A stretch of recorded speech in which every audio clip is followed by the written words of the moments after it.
least it meant death wouldn't occur. After a few minutes of struggling and vomiting black blood, the man finally returned to normal. The awakened man looked around bewilderedly. Everything seemed different from the plan. Bella glanced coldly at him. You're awake? Adamir, what happened? The man asked. The burly man cursed. What happened? We're done for. With no way out, under Bella's icy stare, he had no choice but to confess. Officer, I'll tell you. Originally, the redevelopment project in the Old Town was supposed to be jointly developed by the Sioux Group and Daryoling Group, with approval granted. But because Raquel from Daryoling Group suddenly refused to cooperate with the Sioux Group, while the other party had already negotiated with some merchants and started construction, Yusef decided to handle the Old Town alone to show his prowess to Raquel. These demolition compensation agreements were handled entirely by the project manager without involving Daryoling Group. They targeted Dylan because he rejected the Sioux Group's compensation offer and rallied several merchants to obstruct the demolition process. Truly shameless. Bella retrieved another set of handcuffs from Amiel's waist and cuffed the man feigning illness as well. Chapter 299. Snake Essence Flower. Adamir kept his head down, not daring to meet Lorena's gaze. Officer, I've already confessed everything. Consider this as making amends for my crimes. We were all instructed by higher-ups. Lorena glared at him and scolded. You still have the nerve to talk about making amends? Shameless. Amiel, send someone over to bring their project manager back to the station first. Okay. Amiel nodded, walked aside, and immediately dialed a phone call. They were originally handling forced demolition, with other team members maintaining order at the demolition site. With witness and material evidence now available, it was the perfect opportunity to apprehend those leading the disturbance.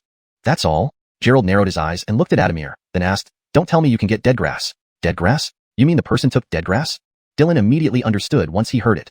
Only by taking dead grass would one appear in a vegetative-like state. That doesn't seem right. If it was dead grass, they should have woken up under the strong nerve stimulation from acupuncture, Dylan added. Dead grass wasn't that potent. It had effects similar to sleeping pills, except for causing deeper unconsciousness. But if strongly stimulated externally, one should still wake up. Besides dead grass, there must have been snake essence flower involved, Gerald said. Snake essence flower? What is that? Dylan read plenty of medical books, like Compendium of Gordonteria Medica, Halilo Emperor's Inner Canon, and the Divine Farmer's Classic of Gordonteria Medica, which he could recite backward without ever hearing of snake essence flower. Snake essence flower can paralyze the nervous system, causing delayed reactions. That's why this person didn't react after you stimulated their acupoints, and even vomited black blood, Gerald explained. And this snake essence flower should be extinct in China, so they shouldn't be able to get hold of this herb. Snake essence flower was one of the materials Gerald recently needed for refining pills. He had once asked Ethan to help purchase it but failed. The pills refined from snake essence flower stimulate the nervous system, potentially harmful to ordinary people. For cultivators, however, stimulating the nervous system can enhance mental resistance and increase mental energy, especially beneficial for low-level practitioners. That's why Gerald pursued the origin of the herb. These herbs came from a doctor at Bai Chao Hall, Adamir admitted hastily. Bai Chao Hall, Perry's clinic? Dylan questioned. Why are they against me? Are they powerful? Gerald asked. Bai Chao Hall has a century-old heritage. Their resident doctor, Perry, is a famous traditional Chinese medicine practitioner. Moreover, the Gu family is well known in China's traditional medicine circle. Traditional medicine practices are usually passed down internally, reserving true mastery for direct descendants. The Gu family, known in Jiangxing for their profound medical skills, far surpassed Renxin Hall. However, such conservative traditions have led to the decline of traditional Chinese medicine in modern China, overshadowed by Western medicine. It's because your reputation surpasses the Gu family, which is why they're targeting you, Adamir explained. Since curing Aisha, Renxin Hall gained renown. Back then, Jagger had consulted the Gu family, but even Perry couldn't help. By curing Aisha, Dylan and Gerald embarrassed the Gu family severely. With the Gu family's established influence in Jiangxing, they wouldn't allow such a situation. Taking advantage of Dylan's resistance to demolition, they planned to expel him from Jiangxing, protecting their family's reputation. So that's how it is. Dylan finally understood who he offended but realized he couldn't compete with the Gu family. Anyone within their clan likely had comparable medical skills.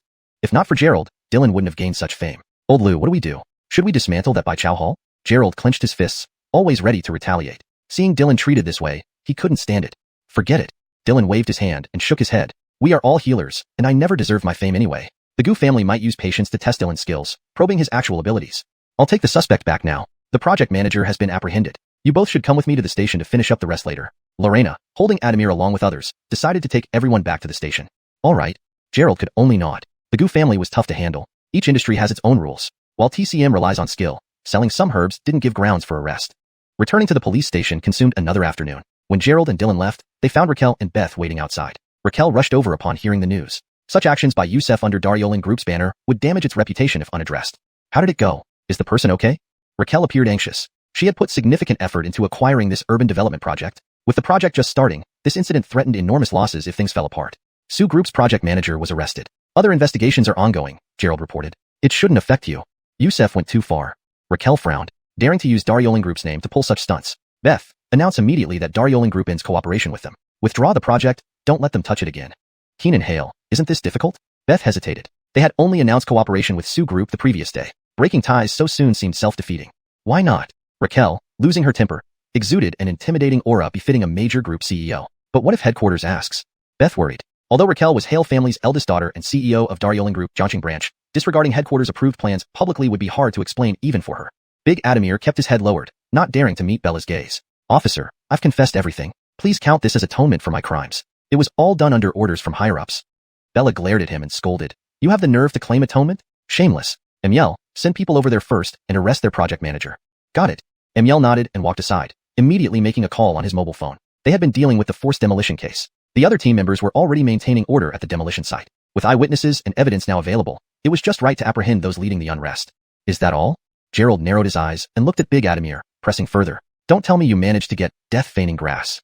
Death-feigning grass? You mean the person took death-feigning grass? Dylan immediately understood once he heard this. Only by taking death-feigning grass would someone exhibit such a vegetative state. But that doesn't make sense. If it were death-feigning grass, they should have woken up under the intense stimulation from acupuncture. Death-feigning grass isn't so potent. Its effects are similar to sleeping pills, but induce a deeper state of unconsciousness. However, intense external stimulation should still wake the person.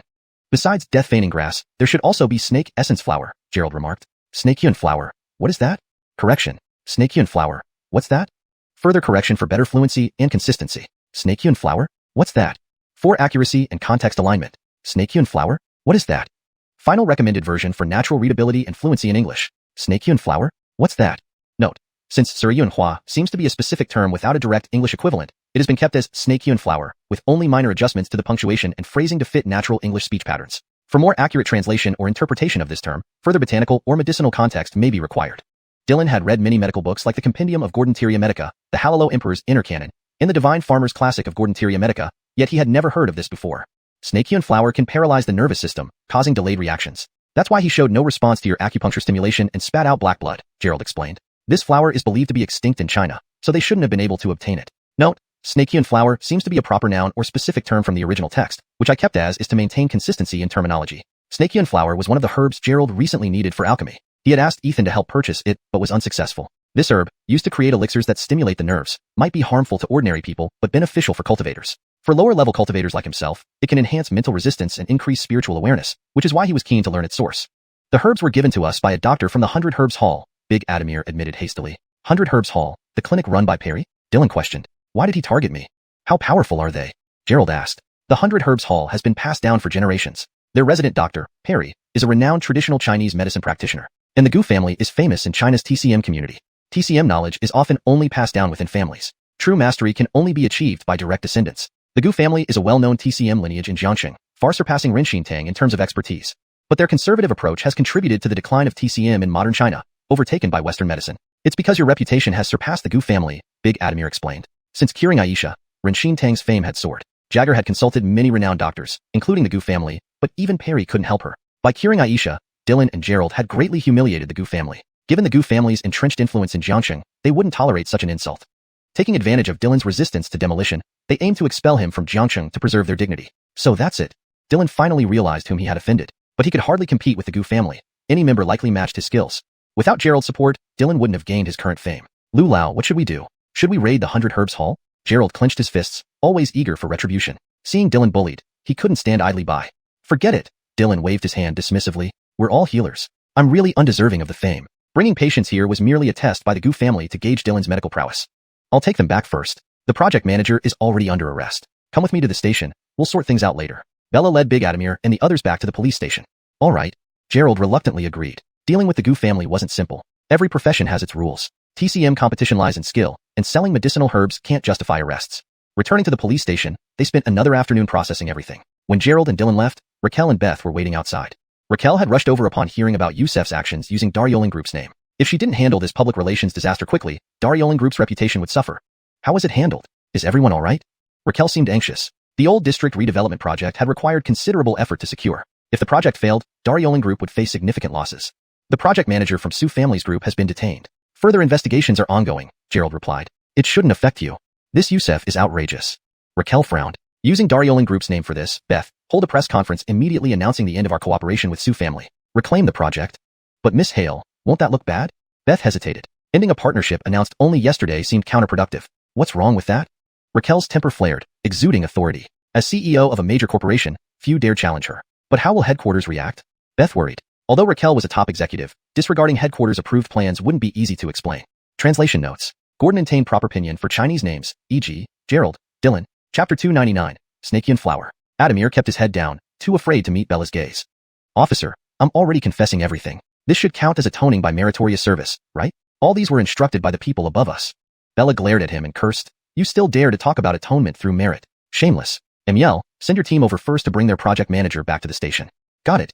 Emiel nodded and walked aside, immediately dialing a phone call. They were originally handling the forced demolition issue, and other team members were maintaining order at the demolition site. Now with both eyewitnesses and physical evidence, it was just the right time to apprehend the ringleaders. That's it. Gerald squinted, staring at Adamir and asked, Don't tell me you can obtain death-feigning grass. Death-feigning grass? You mean this person ingested death-feigning grass? Dylan immediately understood upon hearing this. Only by consuming death-feigning grass would someone display such a vegetative state. That doesn't make sense. If it were death-feigning grass, the patient should have awakened after my acupuncture stimulated the nerves.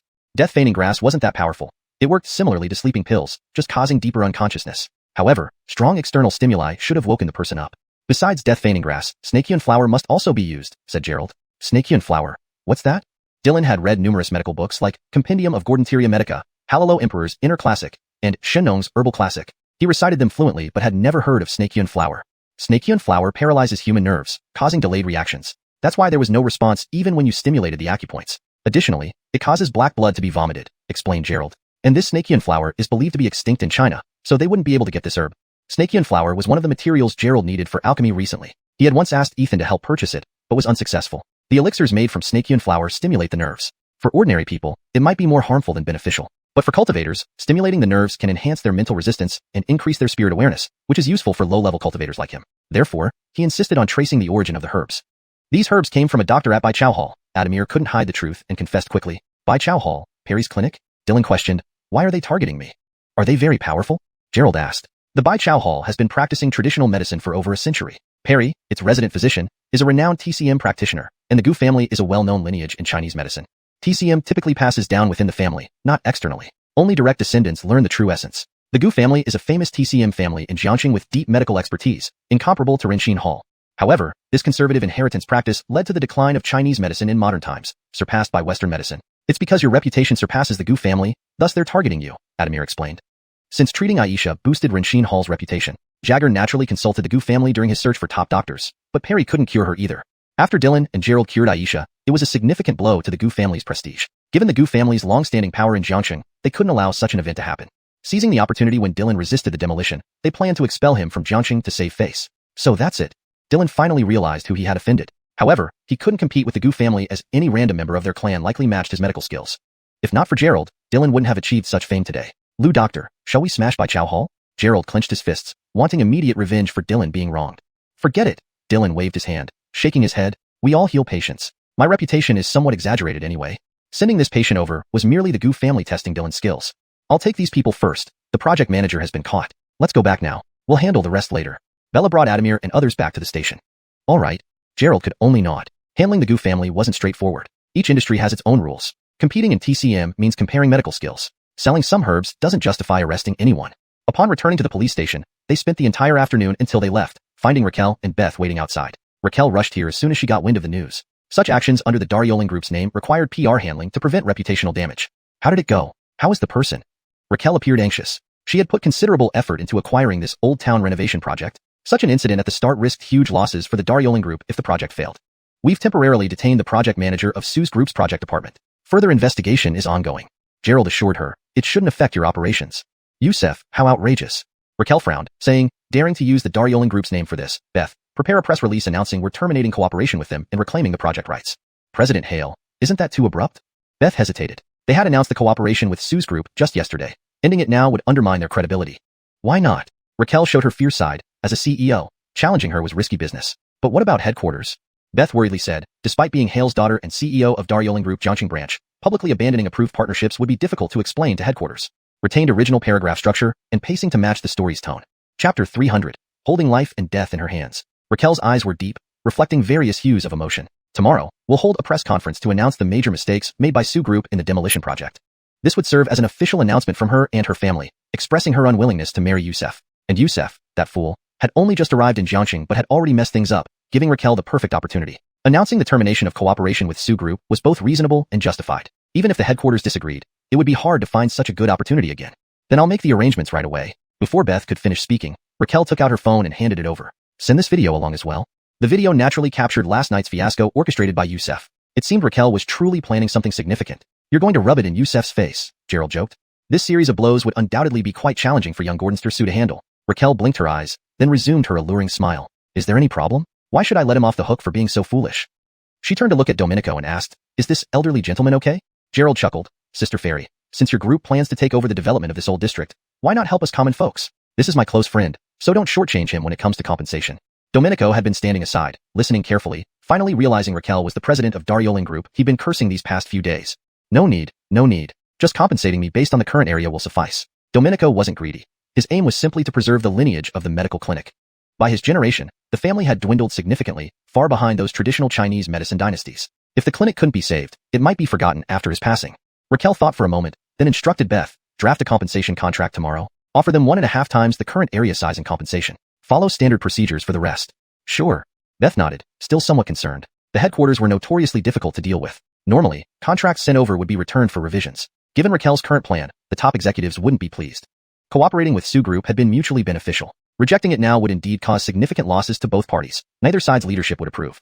Raquel walked forward, saying, I'm going to see the detained manager. Gerald watched them enter, and then left with Domenico. Old Lou, you're about to strike it rich. 1.5 times the area and compensation, plus extra funds, you'll soon be wealthy. Driving back to the clinic, Gerald turned to Domenico. His eyes gleamed slyly, Xiang, this clinic will all be yours eventually. How are things progressing with my chastity? I heard she took care of you while you were in the hospital. Instantly, black lines appeared on Gerald's forehead. The old man hadn't forgotten about marrying off his chastity, with Zahir already trying to marry off his daughter, adding this one insisting on his chastity, who could handle it? Old Lou, just focus on running your clinic. Look at the medical book I gave Paula. It contains several ancient Chinese medical techniques. Mentioning that book, the Tai Divine Needle technique inside sounds too exaggerated. At the mention of medicine, Domenico perked up. He had used the Tai Divine Needle technique on the patient earlier. However, the technique was incredibly complex. After thorough study, he had barely mastered a few needles out of the total 81 needles, each symbolizing a level of Taoist wisdom. Fully understanding it would take decades. The Tai Divine Needle technique is just the basics, Gerald smiled. When fully developed, it can have 720 variations, representing Taoism's 72 transformations. Hearing this, Domenico's face darkened. 81 needles were already too complex, and mastering 720 variations would require living for centuries. The Tai Divine Needle was more than just a needle method. It was an ancient alchemist's legacy, capable of healing and harming enemies. Gerald planned to forge a set of needle-based magical weapons once he became powerful enough, which would aid in saving lives and defeating enemies. Now, he could only utilize a fraction of its power, limited to healing. Full mastery likely belonged to the immortals in the Zanianing stage. When used correctly, it will wield incredible power, one hand holding life, the other holding death. Don't worry, old Lou. Although you won't manage it, Paula might. Gerald wanted to pass down the technique because Mindy loved acupuncture deeply, but she lacked a solid foundation, so starting with Tai Divine Needle seemed appropriate. My chastity probably won't master it in her lifetime. Domenico shook his head. He knew Paula best. Making her read medical books was already a struggle, let alone learning independently. Don't underestimate Paula. She loves acupuncture. Guide her interests. Even in the advanced cultivation stages, mastering everything would be impossible. But certain high-grade elixirs in ancient texts could extend lifespan slightly. Though not comparable to divine fruits like ginseng fruit or immortal peaches, a few extra years were invaluable. I hope that little girl studies well. Facing today's events, Domenico realized his medical skills were inadequate compared to the esteemed lineages. So, he placed his hopes on Gerald. Don't worry, old Lou. Your clinic's legacy will endure. If not Paula, there's always future generations. So, when are you going to marry my chastity? I know you have a girlfriend, but I only asked for a place for her. Chapter 301. A billion-dollar project. Gerald's lips twitched. What kind of grandfather was this, really? He was absolutely troublesome. After sending Domenico back to the clinic, Gerald drove off. He had bought a fair amount of herbs, but he was still missing some. Now that he knew about Baichao Hall, which even had snaking flowers, herb that was believed to be extinct, there might be other rare herbs there too. Gerald planned to meet their in-house doctor, Perry, tomorrow. After leaving Renxin Clinic, Gerald hurried back to the Teo Weiyuan fruit store. Nellie wasn't surprised by his behavior anymore. She had seen it before when he would deliver goods halfway and then leave suddenly. Where did you go? Seeing Gerald return with several large bags of herbs, Nellie felt a headache coming on. They ran a fruit store, yet he kept bringing back so many herbs. If people didn't know better, they'd think they were switching to a pharmacy. You know how we ran out of medicine at home? I had to get some, right? Isn't it for your own good? Gerald noticed that Nellie seemed upset, her sharp gaze somewhat frightening. He couldn't tell where her anger was coming from. Nellie sized up Gerald and asked, why did I hear you went to Darioling Group again to find Raquel? Gerald now understood where her displeasure came from. It was because of Raquel. It was strange how she didn't mind helping Raquel herself, but if Gerald helped her, she got upset. Oh, it's nothing serious. Gerald chuckled as he put the herbs aside, explaining, I went there for breakfast in the morning, then bought some herbs in the afternoon and happened to run into her. He told Nellie everything that happened at Renxin Clinic in the afternoon. Really? Though listening to Gerald explain, suspicion lingered on Nellie's face. After all, compared to other women, Raquel posed the biggest threat. Both were famous beauties in Jiangxing, both heads of powerful groups, and constantly compared. If Gerald kept bouncing between them, what was she supposed to do? After all, Gerald was now her boyfriend. If he kept hanging out with Raquel, it would be embarrassing for her. Of course not. When have I ever lied to you? Gerald said, if you don't believe me, ask the beautiful Yvette tonight. Nellie frowned slightly. Indeed, she had learned these things from Lorena. It seemed what Gerald said matched up. I'm not the police, I can't control you. Nellie rolled her eyes and added, but let me warn you, stay away from Raquel. I fear one day you'll be cheated and count her money. Gerald looked at her with a smile and asked, yesterday you insisted on helping her elope, but today you're like this when I help Mr. Liu. Are you jealous or something? Who's jealous? Helping her is my business. Why are you so eager? Nellie glared at Gerald, arms crossed, displaying her typical high and mighty attitude. Compared to a rookie like Gerald, Raquel's tactics with men were more sophisticated. Nellie didn't want rumors flying around about him getting close to Raquel. Looking at her, how could this not be jealousy? He had only gone for a meal and bought some herbs, yet somehow all this happened. To help someone is an act of kindness. After all, I am an outstanding young man of Jiangxing and a crime fighter. Wasn't it for protecting Mr. Liu's clinic? Nellie took a stack of delivery slips and tossed them to Gerald coldly. Great. Help us by delivering these before 8 tonight. Recently, business had been booming, but they lacked enough staff. Gerald had been running around instead of focusing on the store, causing trouble. Although Raquel wasn't afraid of Youssef, their Polaris group couldn't compete with the Sioux group. To prevent Gerald from causing more issues, Nellie decided to give him more work. This much? It'll take until midnight. Gerald stared at the thick stack of orders. Even using a helicopter, it would take hours. That depends on you. If you don't finish, you don't need to come back tonight. Nellie smiled like a cat, as if she had him in her grasp. Oh, and drop me and Snow Sister off first. We've sold most of the fruits at the shop today. Don't you have a car? Gerald asked. Nellie picked up her bag and smiled at Gerald. So you're unwilling? Gerald dared not refuse and agreed to drop them off first. At home, Beth and Lorena hadn't returned yet. They were probably working overtime. However, Reed was there, having prepared a table full of delicious dishes and a case of fine wine, ready to celebrate. Good son-in-law, welcome back. Come, join me for a few drinks. I'm very happy today. Reed approached Gerald with a bottle of wine, grinning. Father, you're celebrating something? Gerald has something else to do soon. Nellie didn't want to let Gerald off so easily. Men who flirted needed strict supervision. We signed a big contract today, Reed explained. Remember that project you researched last time? There was a breakthrough. Now Daryoling Group is partnering with us. Mentioning Daryoling Group reminded Nellie of Raquel, which annoyed her. Why would she partner with us? The project is still in the research stage. How did you start looking for partners already?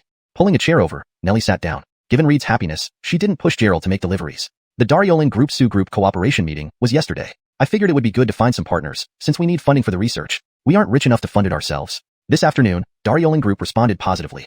Reed sat down and opened the bottle of wine, pouring 2 glasses and handing one to Gerald. But Sioux Group is quite arrogant. When I sent them the project proposal, their CEO rejected it without even looking. Luckily, President Hale recognized its value. Daryoling Group seems well funded. Once the project passes, they'll likely provide $1 billion in partnership funds.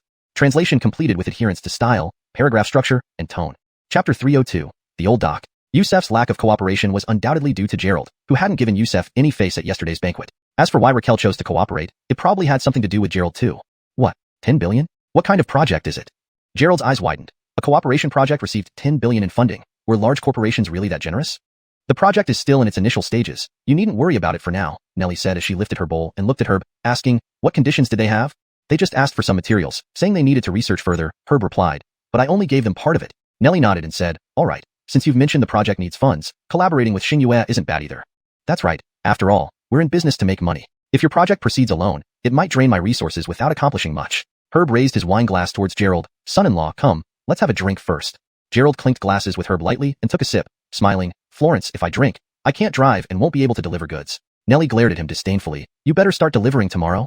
While drinking with Herb, Gerald gleaned a bit about their project plan. It seemed like they were developing a new drug, fitting since Pujuan Group specialized in biopharmaceuticals. But which specific drug, Gerald wasn't informed. After finishing drinking, Gerald, to prevent his bedroom from being occupied again, seized the opportunity while Herb was half drunk and sent him back home. Beth returned after a busy day, ate the medicine cooked by Gerald, barely exchanged a few words before resting. The halt of the collaboration between Daryoling Group and Sioux family must have kept her very busy. Calls from the headquarters came one after another, taking Beth hours to explain everything until Raquel stepped in decisively to settle matters down. Alia also returned exhausted, juggling cases non-stop recently. She went to bed early as well. Gerald continued refining various elixirs in the room, practicing with his medicinal herbs, thereby improving his alchemy skills continuously. At 4 in the morning, Gerald came out of his trance and glanced at his phone before silently slipping out of his room and heading to Alia's window. As soon as he opened the window and crept inside, an intense gust of wind brushed past his head. Alia's reprimand followed immediately. In the darkness, Gerald sensed a hint of killing intent surrounding him. Hails, Gerald responded. The room lit up suddenly. Alia held her service pistol, aiming it directly at Gerald. If she felt any danger just then and squeezed the trigger, Gerald would bid this world goodbye. How did you come through the window? Recognizing Gerald, Alia holstered her gun. her tone slightly blaming. Currently, with daily investigations and Beth in danger, Alia carried her firearm at all times. If anything unexpected happened, she wouldn't hesitate to use modern weapons against crime. I came to inform you about something. Gerald squeezed through. Last time, you said to notify you for any actions, so here I am. Let's go. Axton is making a move tonight.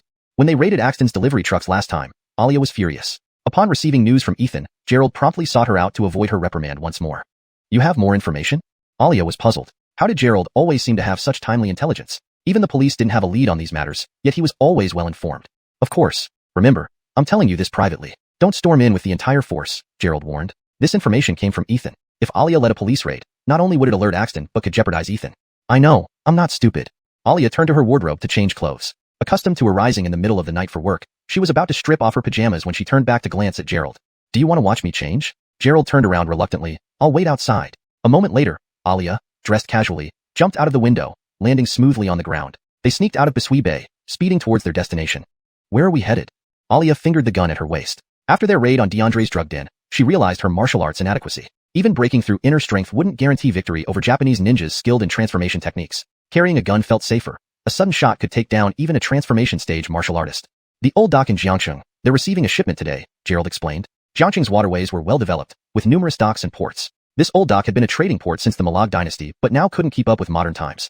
Only small cargo ships chose to unload here. Coordination was lax, and Axton exploited this loophole to transport his goods. The freight port was just a cover. Once the cargo arrived at the old dock and confirmed safety at their warehouse, part of the shipment would be dispatched under the guise of seafood to various locations across Jiangcheng. Alia's eyes hardened with anger. Axton truly doesn't take us law enforcement seriously. If I don't catch him, I'll change my surname. Provoked repeatedly by Axton, Alia's temper flared. Disrupting the women trafficking den and shutting down his delivery routes had caused him significant losses. His remaining goods were nearly depleted or sold out.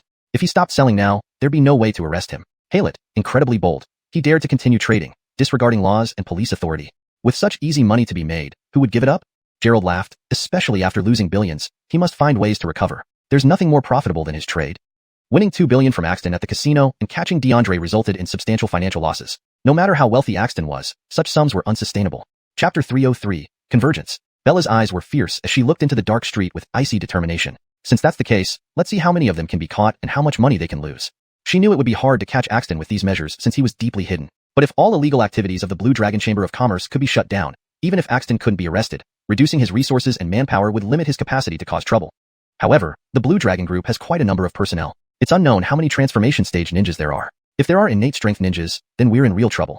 Beyond the Golden Core stage, one cannot set foot in China, a rule established after the Orientals' defeat. However, Golden Core or innate strength martial artists fall right at this boundary line. If such experts were dispatched by the Blue Dragon Group, Gerald truly wouldn't have the means to handle them.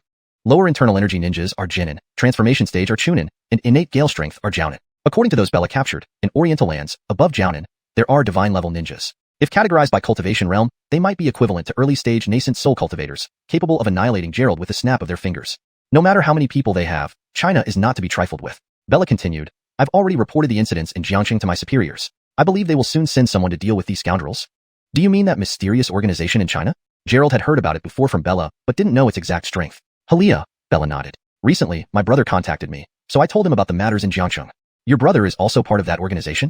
Gerald asked. Of course, my brother is much stronger than me. Speaking of her brother brought a rare smile to her usually cold face. Back then, Bella's brother was sent for training due to his outstanding martial arts skills when he was very young. Bella was also forced by her father to practice martial arts from an early age, but her skills weren't good enough to get her chosen by that mysterious organization in China. But after breaking through to lower internal energy, Bella could hardly hide her joy and immediately told her brother. The threshold for joining that mysterious organization was reaching the lower internal energy stage, which eliminated most martial arts practitioners. From what you say, your brother is at least a lower internal energy martial artist? Gerald was surprised by the strength required for entry into the organization. An ordinary person must train from childhood, even with exceptional talent, likely requiring over 10 years to reach lower internal energy. Bella's brother being sent there so young implied he reached this level at a young age. Truly a genius. Of course, my brother is very strong. When I was bullied as a kid, he could fight 10 bullies at once. Bella looked proudly at Gerald. If you dare bully me, my brother won't let you off easily when he comes. Police officer Yvette, why would I dare to bully you? Gerald chuckled. With your fiery temper, provoking you is like asking for trouble. Tisk. Bella rolled her eyes. My brother should be coming to Jiangcheng soon, and he definitely won't let those guys off easily. Judging from her tone, her brother's cultivation must be at least transformation stage or higher. Otherwise, he couldn't handle the Blue Dragon Chamber's men. But isn't your brother's organization rather slow to act? Gerald pressed the accelerator, speeding toward the old dock. Do you think they go wherever they want? This time, I specially requested my brother to help. Even with Bella's access, contacting the organization was impossible without her brother's help. Even their police chief couldn't mobilize them. Speaking of which, how many experts does that mysterious organization have? Any innate energy martial artists, or perhaps even nascent soul cultivators? Talking about such an impressive organization, it surely has many experts. Sending an innate energy expert could devastate those Oriental gangsters. How should I know? I'm not part of it. Bella replied, and now, I don't want to join either. Life in Jiangxing is just fine. Previously, she always wanted to follow her brother's footsteps, proving she wasn't worse. But meeting Gerald made her feel secure, rivaling even her brother's presence. As they spoke, they arrived at the outskirts of the old dock. Ethan's car was already waiting there. We're here. Gerald didn't alarm anyone and silently approached Ethan's car with Bella. Click. The car door opened. Ethan invited Gerald in but froze seeing Bella. Brother Malag, this is... Clearly recognizing Bella, Ethan was momentarily stunned. Being a major figure in Jiangxing, he was often under police investigation and naturally familiar with the leading officers. This is my friend who came along to help privately. Gerald grinned. She's a police officer. Ethan immediately smiled. Collaborating with the police was a huge advantage. I see. Ethan welcomed them warmly. Tonight we learned that Axton received a shipment from Zenin in Burma, twice the size of the previous one. Hearing this, Bella was shocked. The last shipment already caused a stir and required swift resolution. Axton getting more goods meant he had taken a bigger risk recently. He's probably compensating for recent heavy losses. Ethan glanced at Gerald and Bella. Axton's losses were mainly due to their efforts. How did you get this information? Bella asked. This had been troubling her. How did Ethan know something even the police didn't? They had people infiltrating the Blue Dragon chamber to gather intel on Axton. Hail it. The information was trivial, mostly minor conflicts among gang members, never revealing details about the shipments. Chapter 304. Bella's frustration. Ethan said with a smile, of course I have my methods. After all, I've been paying attention to Axton ever since he came to Jiangxing. Axton had come to seize territory, and Ethan had naturally prepared in advance. Knowing oneself and the enemy was crucial for success. Compared to Bella and the others, he had a few years head start, which allowed him to rise to a higher position. All right then. Bella saw that he didn't intend to elaborate and didn't press further. She gazed toward the old dock and asked, when is their shipment arriving? Don't know, but it should be tonight, Ethan replied. We can get closer and observe. Once his shipment arrives, we'll make our move. Okay. Bella nodded in agreement, preparing to go with them. In the car, Sterling and Clement got out, ready to infiltrate together. The moment these two got out of the car, Bella felt an instinctive sense of danger. They looked like ordinary people on the surface, but the aura they exuded was far from common. Given her current cultivation, only those at the transformation stage could give her such a feeling. After getting out, Sterling and Clement exchanged a brief greeting with Gerald before preparing to infiltrate the old dock. They moved like phantoms, vanishing within moments over 100 meters away. Ethan followed at a slower pace. He was still at the concealed stage, so he trailed behind, hiding in the shadows with minimal presence, making him hard to detect. Clearly, the lightness techniques of Green Mountain Hall were quite effective. How did they become so strong? Bella lagged behind and walked alongside Gerald. She remembered how, last time she saw them fighting, they were only at the concealed stage, and she could keep up. Now, she was left far behind. Do you want to be like them? Gerald squinted with a grin. That will take some hardship. Weren't they made stronger by your medicine? After taking Gerald's pills, Bella's internal energy had initially become chaotic for a few days before breaking through to the concealed stage. In her view, only Gerald could help someone break through realms in such a short period. That's part of it, but you need a solid foundation too. The combination of body tempering pills has helped them break through. For you, another 3 to 5 years of practice might do it, and I'll help you then. Gerald glanced at Bella's petite figure. She had just broken through to the concealed stage and was already thinking about advancing to transformation. It was a bit unrealistic. Do I really not cut it? Bella was slightly dissatisfied. While she couldn't compare to prodigies, as a woman who had cultivated internal energy, she was already better than most martial artists. Not really, but your bones aren't suitable for cultivation unless you undergo bone marrow cleansing in the future, otherwise, progress will be very difficult. Bone marrow cleansing required specific medicines, like Gordon Rowe cleansing pills. If Gerald could refine them, there would be no problem helping Bella undergo this process. Do I really not suit martial arts?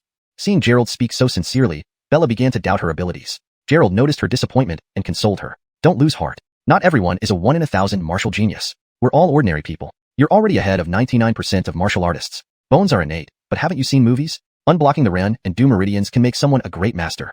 So when will you help me unblock them? Bella countered. Gerald almost choked on his own breath. He had given an example, but she took it literally. If someone truly unblocked the Ren and Du meridians, they'd already be a xuanhuan expert. If he had such abilities, he wouldn't be struggling against Japanese ninjas. He'd have taken out the Blue Dragon Society long ago. In general, concealed stage martial artists have probably unblocked 1/3 of the 8 extraordinary meridians. At the transformation stage, it's about half. As cultivation progresses, they gradually integrate until only the Run and Du remain. If you unblock the Ren and Du meridians, all your channels will be open, allowing you to externalize your internal energy as protective chi, xuanhuan martial arts. So how do you expect to unblock them now? Hearing his explanation, Bella drew a deep breath. She had just entered the concealed stage and hadn't even sorted out her meridians yet, but she was already thinking about reaching the xuanhuan realm. What should I do to improve my cultivation? I practice daily and follow my family's martial arts techniques, but it feels like there's no progress. Bella had no mentor in Jiangxing and relied solely on her family's martial arts, so her progress was slow. For crying out loud, how fast do you want to go? Becoming a transformation expert overnight? Gordon martial arts requires steady, consistent effort. Medicines only assist. You must rely on your own ability. Gerald himself was troubled by being stuck at level 12 of chi refinement. Despite his diligent daily practice and consuming pills like candy, he hadn't advanced. If there were a shortcut, he would have used it long ago. But I just want to be a little stronger, to help you.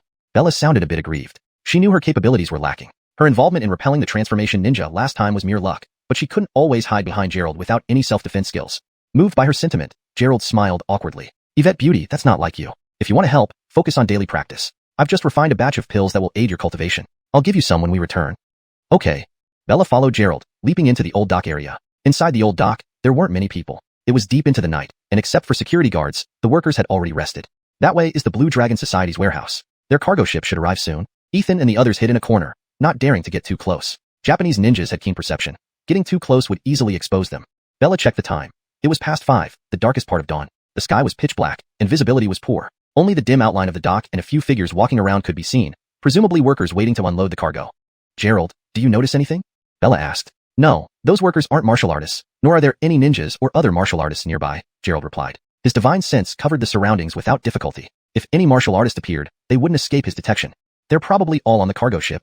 This was Ethan's first time intercepting Axton shipments. He had no inside knowledge of the Blue Dragon Society's operations and could only speculate. Hashtag chapter 305. Meeting Giles once again. Woo woo woo. The sea and sky were of one color, eerily quiet. At this moment, a cargo ship sailed over from the distance. Judging by its size, it must have had a displacement of at least 100 tons. However, it was certain that delivering goods was merely a ruse. The main objective was smuggling harmful items into the region. The ship moved swiftly. When first seen, it appeared as just a small dot no bigger than a palm, but soon enough, it had grown into a colossal vessel. At the dock, the laborers were already preparing, and the unloading machinery had been activated to unload the containers once the ship docked. Ebi, go up and incapacitate the workers on the crane, Gerald whispered. Sterling didn't respond but disappeared in a flash, moving quickly towards the crane, hiding in the shadows. A few seconds later, he appeared below the crane. With 2 leaps, he scaled the crane, which was several dozen meters high, and immediately stopped the unloading arm. The people on the ship didn't seem to notice anything unusual. Once the ship docked, they started busying themselves, signaling for the crane to lift the containers. Nothing happened for a while, and then 2 people approached the crane. As they neared, Sterling descended from above, kicking them down with 2 swift kicks. Without the crane, it was impossible to unload such a large amount of cargo. Even if the Milaglong Chamber of Commerce wanted to dump the cargo into the sea, they lacked the capability. After incapacitating the 2 men, Sterling sprinted toward the ship. Old Wong, your junior brother really likes showing off, Gerald chuckled. Despite Sterling's reserved demeanor, he was undoubtedly an adept performer. After last time when he fought the Japanese ninja, Ebi went back and devoted himself to mastering the Malagfeng sword technique, even discovering another form. His sword skills have significantly improved. He's been itching to spar with a master for some time now, Ethan said. Gerald observed Sterling's actions, radiating with lethal intent. This man was undoubtedly a martial arts fanatic, breaking through his limits more easily in life and death combat. Sterling's swift actions caught the attention of those on the cargo ship. Ordinary men were no match for him, so the ninjas hidden on board immediately acted. 4 Xiang level, internal strength, and 20 level, dark strength, warriors, a formidable setup indeed. It seemed the Milaglong Group and the Milaglong Chamber of Commerce had deep ties. Despite having suffered losses, they still managed to send this many men. Sterling's swordsmanship was fierce, with his long sword dancing through the night air. Each strike resulted in someone falling under his blade. Surrounded by 4 mid-rank Japanese chunin, Sterling fought bravely, not backing down in the slightest. Weapons flew through the air, all deflected by his Malagfeng sword. The sword's aura surrounded Sterling, swirling and floating gracefully, creating a beautiful and deadly dance. Bang bang. 2 loud thuds echoed as 2 men dressed in samurai attire, wielding katana, dropped from the sky. These 2 attacked differently from the 4 ninjas. They wielded their katana aggressively, choosing close-quarters combat while the ninjas stayed back, launching sneak attacks. These are warriors. They belong to the Baihu group. Ethan's eyes twitched. While the Milaglong group consisted of ninjas, the Baihu group comprised warriors. The attire and fighting style indicated these men weren't from the Milaglong group.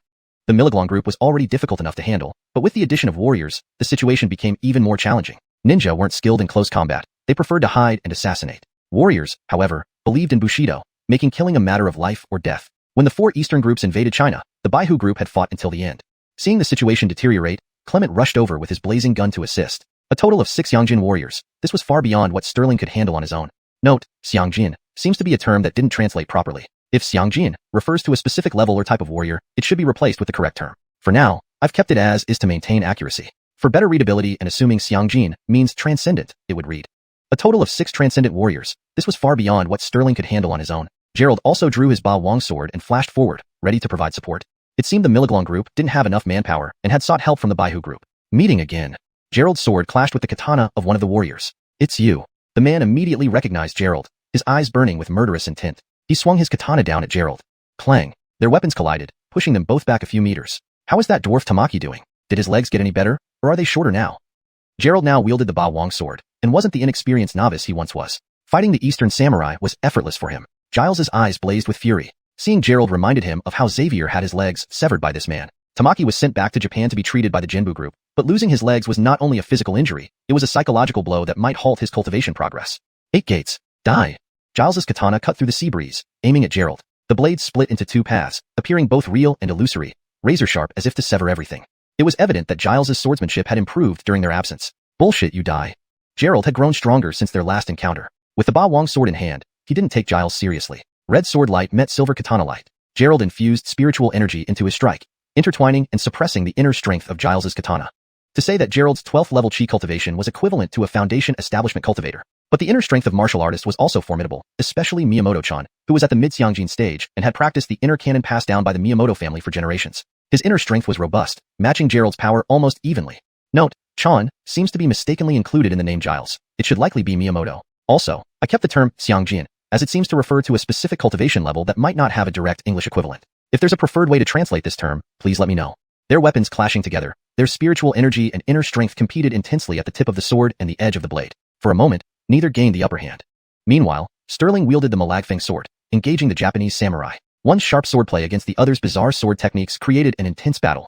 Clement, holding his flaming gun, fought 4 Japanese ninjas to prevent them from ambushing Sterling and Gerald. However, he found himself overwhelmed, taking multiple injuries from repeated attacks. It wouldn't be long before he collapsed. End of translation. Chapter 306, The Might of the Tyrant. Ethan appeared behind Clement at this moment, wielding a long saber with a tiger's head carved on its hilt, brandishing the 5-tiger door-severing saber with vigor. The presence of the long saber formed a coordinated defense with Clement, temporarily holding back the ninja's assault. However, there were too many enemies, 4 ninjas and 2 samurais, all experts in internal strength. On this side, only 3 people could respond to them. Even with Ethan joining the fray, it did not change the situation. Swish. A crisp sound rang out as the Overlord sword in Gerald's hand emitted a resonant hum. The sound was clear and pleasant to the ear, but left a momentary daze. Nico, holding his katana, found it hard to keep a firm grip under the mental shock, and his eyes wandered for an instant. At that moment, Gerald's Overlord sword grazed past the katana, slicing toward Nico's arm. If Nico had kept both hands on the katana, his palms would have been severed by Gerald. But if he abandoned the katana, it would show that their Bushido spirit was worthless. Damn! As Nico regained his senses, he saw Gerald's sword sweeping towards him. The sharpness of the blade was unstoppable. Even using the katana wouldn't likely stop it, let alone his bare hand. Instinctively, Nico tried to draw back his katana, but it seemed glued by strong adhesive, unable to escape the sword's aura range. He could only watch helplessly as the Overlord's sword sliced towards him. At this point, besides releasing his grip on the katana, Nico had no other choice. If he didn't release it, his fate would be the same as Yamaki Ichiro losing his leg, except he'd lose his hand. Gerald thought he was going to sever Nico's hand, given how these Japanese warriors valued Bushido more than their lives. Suddenly, 2 figures darted down from the sky. 2 ninjas escaped from Clement and Ethan's attacks, one throwing shurikens and the other launching poison darts, both aimed at Gerald. Their numerical advantage allowed this surprise attack. If there were fewer opponents, Gerald and his allies would have overwhelmed them easily. Damn cowards. No martial virtue, just sneak attacks. With a wave of his right hand, Gerald summoned a small bell in front of him. Pointing at it with one hand, the bell radiated golden light. The poison darts and shurikens fell to the ground upon contact with the golden glow. Clanging sounds followed as the bell's brilliance dimmed after deflecting several projectiles. It seemed this magical item had limited uses after a few activations. Taking advantage of this pause, Nico finally freed his katana, slashing down towards Gerald's head. Gamebe Ichiryu. A black flash appeared on the katana, with faint thunder visible. This suggested that the Gamebe family specialized in lightning techniques, producing thunder-like force from their internal energy. Nico was to hell with your Ichiryu. Retrieving the small bell, Gerald unleashed the Overlord sword, which flew through the air in an arc, confronting Nico's katana. No longer hiding his capabilities, he leveraged his skills as a cultivator. Direct combat was disadvantageous for him. Long-range attacks were better. Now, within 50 meters, Gerald could precisely control the flying sword to strike at any target amid thousands. Meanwhile, more than 10 talismans flew from his hands. Fire talismans, lightning talismans, all landing on Nico. Boom. Explosions burst around Nico like fireworks, a barrage of colors and styles bombarding him relentlessly. Despite his formidable body and specially designed clothing, the barrage of talismans was overwhelming. Struck from behind by the Overlord sword and bombarded by talismans, Nico looked pitiful. His katana slashed through the air, colliding with the talismans, sending sparks flying. Damn you! You're actually a cultivator. Initially, Nico believed Gerald was a martial artist, but now, recognizing his true identity, he cursed. Cultivators differed from martial artists. Anyone could practice martial arts, but cultivation required spiritual roots, eliminating 99.99% of the population. The Jinbu group's secrecy stemmed from recruiting only cultivators. Now you know. Too late. The Overlord sword's red blade glowed menacingly, cleaving toward Nico's head. Infused with 90% of Gerald's spiritual power, this strike could bisect a ship. Nico met the Overlord sword with his katana. Clang. The katana split into two under the impact, and Nico plunged into the ground, powerless. Strike! Gerald made a seal with his right hand, controlling the Overlord sword. The sword was a bottomless pit. At full power, he could unleash only one strike before his spiritual power drained. Swallowing several pills and holding a spirit stone to replenish his energy, he barely managed to control the sword. This revealed the might of the ancient tyrant Rahim. Nico struggled with his broken katana, blood trickling from the corner of his mouth, eyes red with fury. Black blood seeped from his nostrils, indicating the use of forbidden techniques to enhance his strength. Other Japanese ninjas and samurais, witnessing this, abandoned the fight and rushed toward Gerald. Sterling and Clement, slightly slower, arrived as the attackers converged on Gerald. A Japanese samurai, katana glowing with thunder, led the assault against Gerald. The ninjas also launched various hidden weapons. If Gerald persisted in attacking Nico, he would surely be hacked to death by multiple blades. Retreating, his depleted spiritual power wouldn't allow another effective offensive. Hmph! A cold sneer echoed, heard only by Gerald. The Overlord sword, no longer under his control, flew back faster than he could track with his divine sense. Note: the story maintains the same paragraph structure and line breaks as the original text. Chapter 307, Luring the Snake Out of Its Cave. The tyrant's sword, with an incredibly swift motion, redirected its tip to stab directly at the first warrior who attacked Gerald. As the sword pierced through, a flash of red light appeared. The sword's force slashed across and cleanly bisected the warrior at the waist. He did not even have time to react before dying, still in the posture of attacking Gerald. His katana continued to swing towards Gerald but had lost all power. In an instant, his upper and lower halves separated, falling to the ground as blood began to seep out. Everyone was shocked. This was a master-level martial artist. Sterling had fought him for dozens of rounds without any decisive outcome. Hail it, in less than a second, he was killed. Gerald was equally stunned. He had not controlled the tyrant's sword. How could it act on its own? After killing the master-level warrior, the tyrant's sword seemed to lose its spiritual energy and fell to the ground, unresponsive. Bang! A gunshot rang out, piercing the night air, hitting one of the ninjas who attacked Gerald square in the head. Lorena ran over from the side. It turned out that using a handgun during an ambush was indeed effective. Everyone had been engaged in their own battles and hadn't noticed this sudden development. Hands up, nobody move. Lorena's old habits kicked in. After shooting, she didn't follow up with more shots or try to subdue the remaining attackers. Instead, she demanded the Japanese surrender, which was clearly unrealistic. The other three ninjas, upon seeing the scene, ignored the dead man and threw several smoke bombs. Pop, pop, pop. Smoke billowed everywhere, enveloping the entire ship in thick fog. The three quickly reached Gomban River's side, one carrying him on their back while the others guarded from behind. They then jumped into the sea with a splash. Gerald saw these actions clearly but was unable to intervene as his spiritual energy had not yet recovered. When the smoke cleared, Lorena stood there dumbfounded, gun in hand. Gerald regained his spiritual energy and shakily walked over, putting away the tyrant's sword before joining Lorena. Beautiful Yvette, in situations like this, you don't need to recite lines. Why didn't you just shoot them right away? Gerald wiped his sweat and glanced at the two corpses. If Lorena had acted faster, more of the Japanese warriors would be dead. I thought it'd be better to capture them alive for evidence, Lorena said hesitantly. Even in China, police officers couldn't fire at will, let alone kill outright. The Japanese are really strong. That person used techniques from the Gomban family, rumored to have learned from a Chinese sword deity, Ethan explained, looking disheveled. Gomban family? Are they very strong?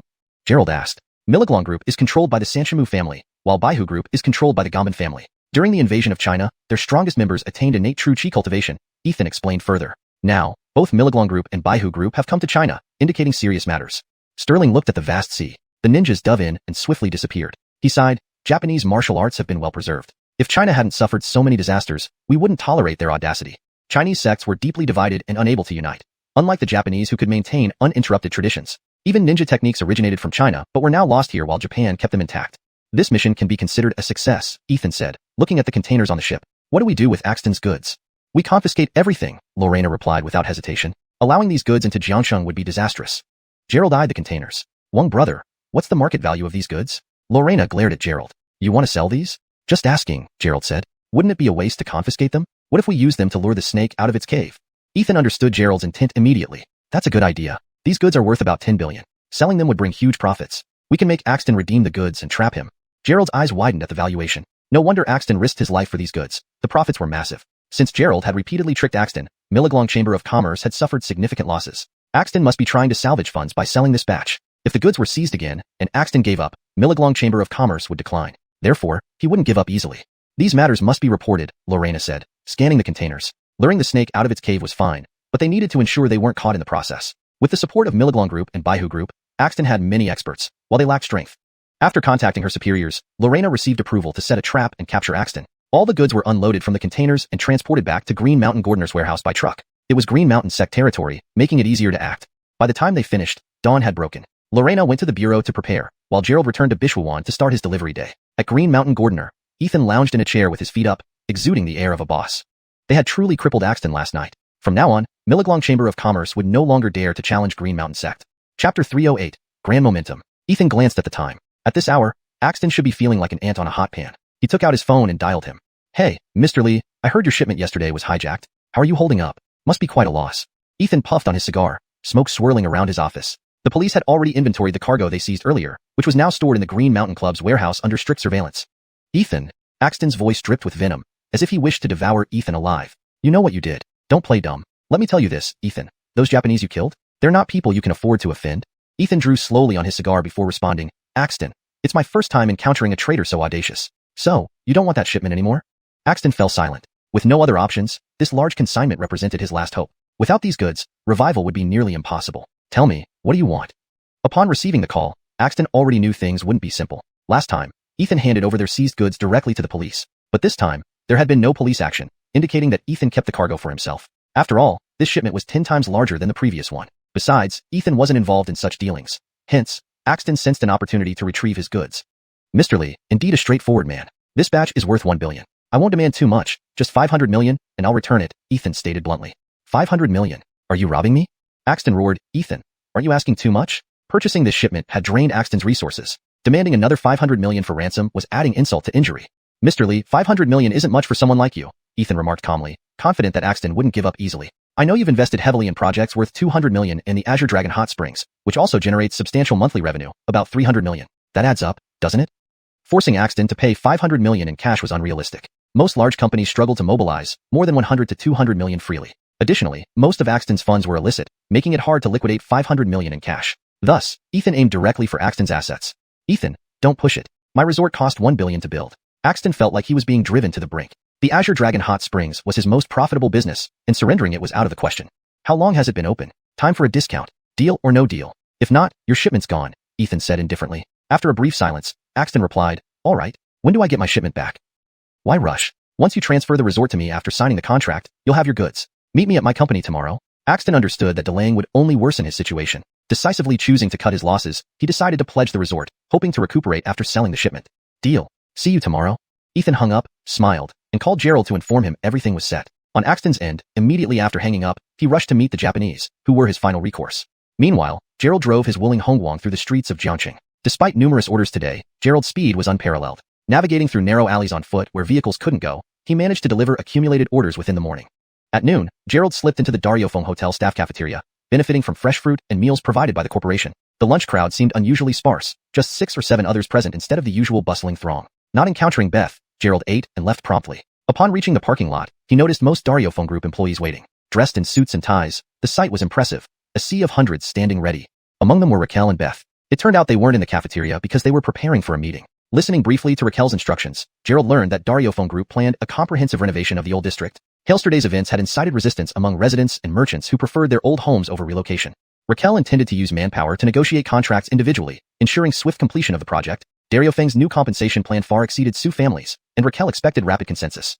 Following her command, all employees boarded their cars and set off towards the old district, led by Raquel in her Ferrari, followed by dozens of vehicles, creating an imposing procession. Gerald's willing Hongguang stood out, overtaking other cars gleefully until he drove alongside Raquel's Ferrari. Having completed deliveries, Gerald planned to visit the old district, meet by Saijai's Perry, and check for needed herbs. Translation notes. Chapter 308, Grand Momentum. Ethan glanced at the time. At this hour, Axton should be extremely anxious, like an ant on a hot pan. He took out his phone and dialed Axton. Hello, Gordon Lee. I heard that your shipment yesterday was intercepted. How's the situation? The loss must be quite significant. Ethan puffed on his cigar as smoke filled his office. The police had already inventoried the recently delivered goods, which were now stored in Green Mountain Club's warehouse under strict supervision.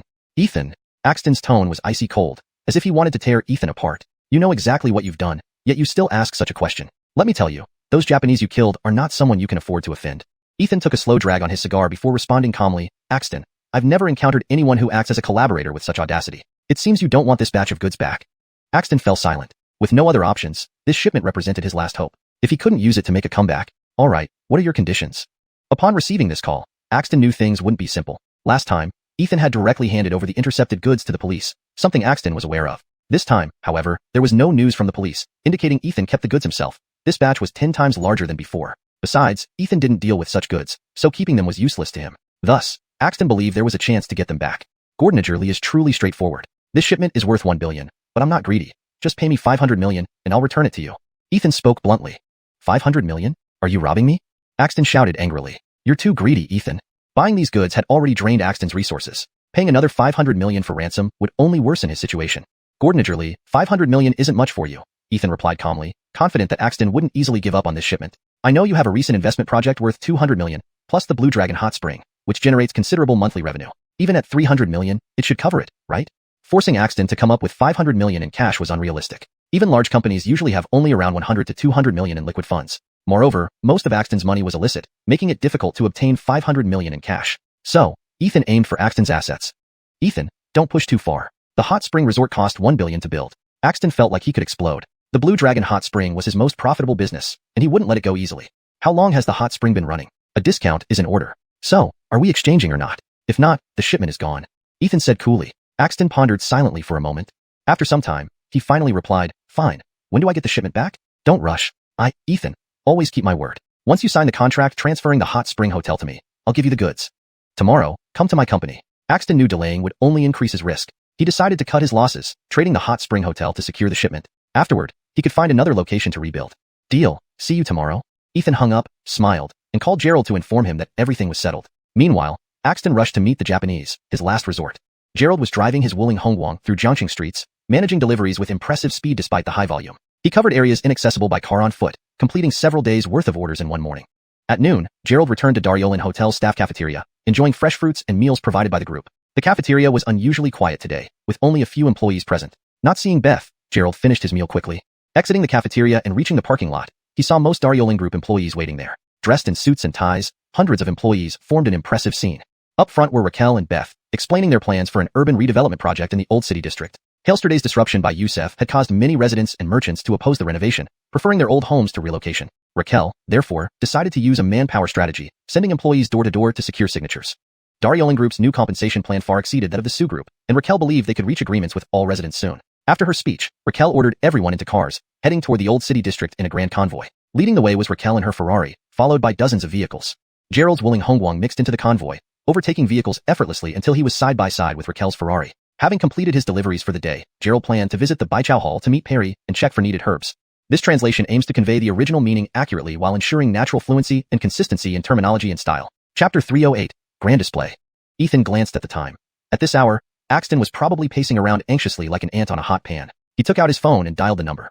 Hey, President Lee, I heard a shipment of yours was hijacked yesterday. How's it going? The loss must be quite significant. Ethan puffed on his cigar, with smoke swirling around his office. The police had already inventoried the shipment that had been delivered just now, which was now stored in Green Mountain Club's warehouse under surveillance. Ethan, Axton's tone was icy cold, as if he could tear Ethan apart. You know very well what you did. Don't pretend to ask about it. I'll tell you, Ethan, the Japanese people you killed are not someone you can offend. Ethan leisurely drew a puff from his cigar before saying slowly, Axton, it's my first time encountering such an arrogant traitor. It seems you don't want those goods back. Axton fell silent. In this situation, he was cornered with nowhere to turn. This large shipment used up all his remaining capital. Without relying on this, rising again would be impossible. Talk, what are your conditions? Axton knew after receiving this call that things wouldn't be simple. Last time when Ethan seized their shipment, he directly sent it to the police station, a fact known to Axton. This time, despite seizing the shipment, the police didn't show any action, indicating that Ethan had kept it himself. After all, this batch was 10 times more valuable than what Ethan seized previously. Moreover, Ethan usually doesn't deal with such things, so keeping them was useless. Thus, Axton felt there might be a chance to get the shipment back. President Lee, indeed a straightforward person. This batch is worth $1 billion. I won't ask for much, $500 million will do, and I'll return the goods, Ethan said bluntly. $500 million? Why don't you just rob me? Axton yelled. Ethan, your appetite is too big. Buying this shipment drained Axton's resources. To pay another $500 million ransom would only add insult to injury. For you, $500 million is no small sum? Ethan spoke calmly, knowing Axton wouldn't easily give up the goods. I know you've recently invested $200 million in projects and that Milaglong Hot Springs generates substantial monthly revenue, about $300 million. Isn't that enough?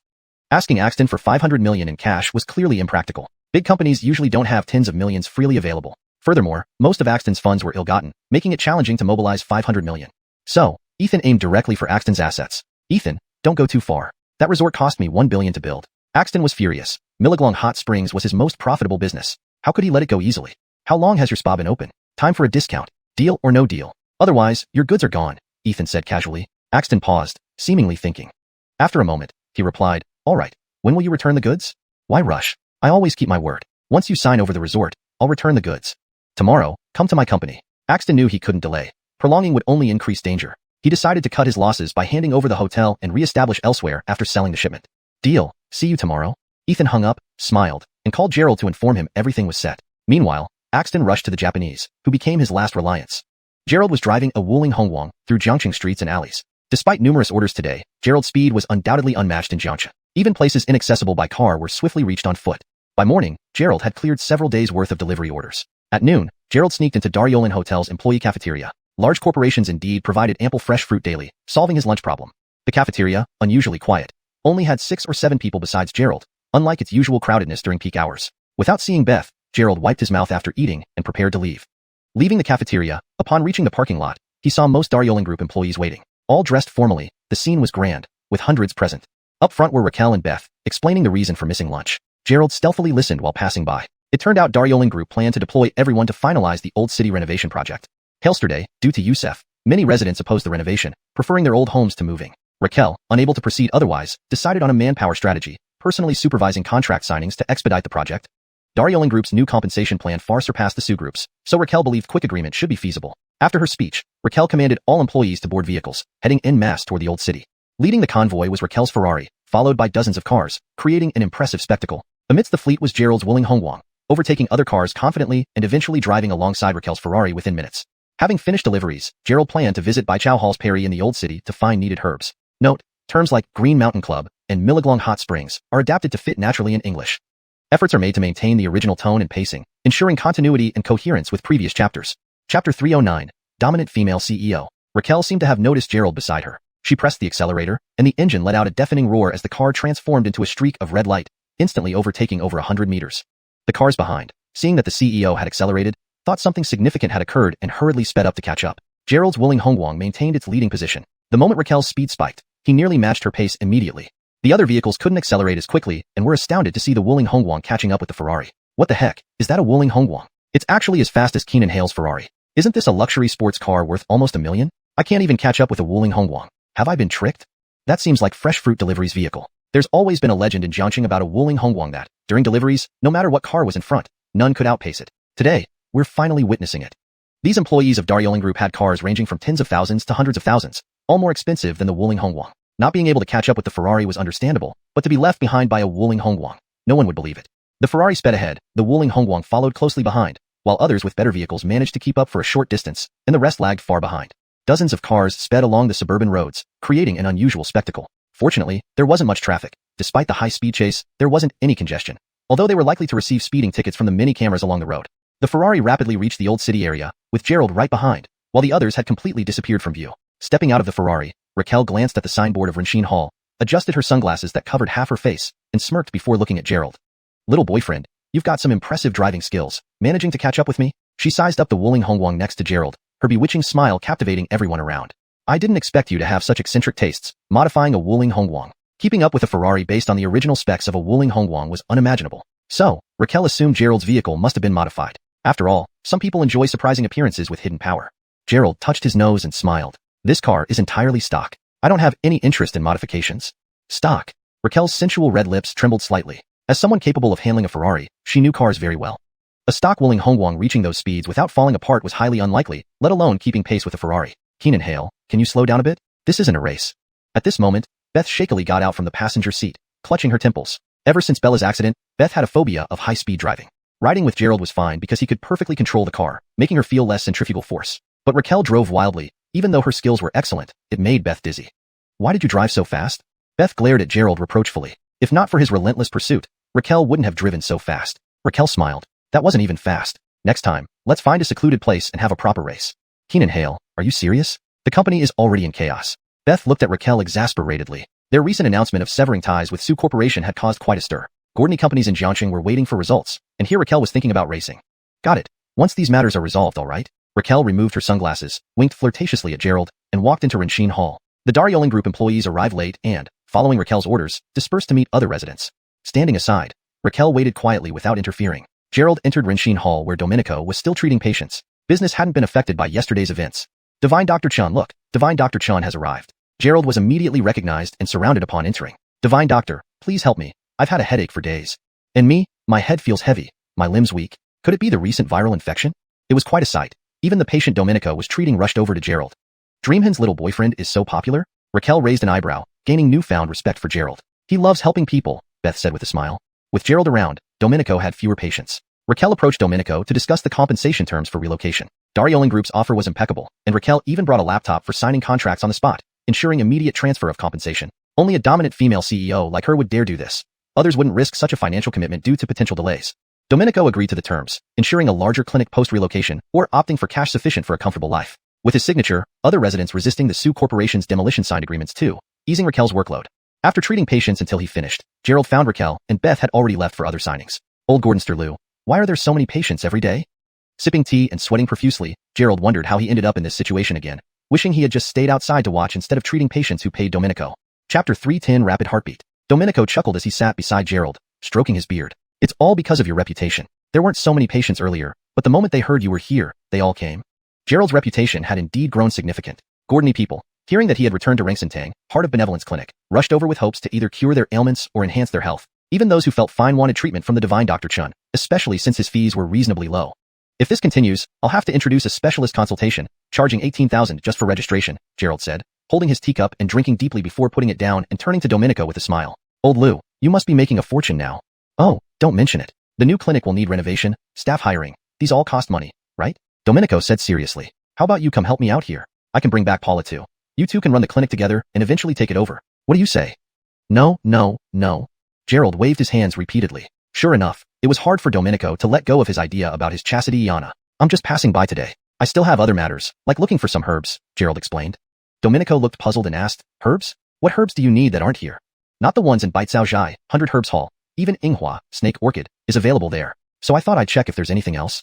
Gerald's main goal was indeed to visit Baicao Zhai, knowing that only these ancient families could have the herbs he needed. Why are you going to Baicao Zhai? Domenico asked hurriedly. You humiliated them yesterday. They hate you now. Don't cause trouble because of me. The Gu family of Baicao Zhai was undoubtedly a powerful clan where all male descendants had to study medicine. Despite suffering a setback yesterday, Domenico never considered retaliation.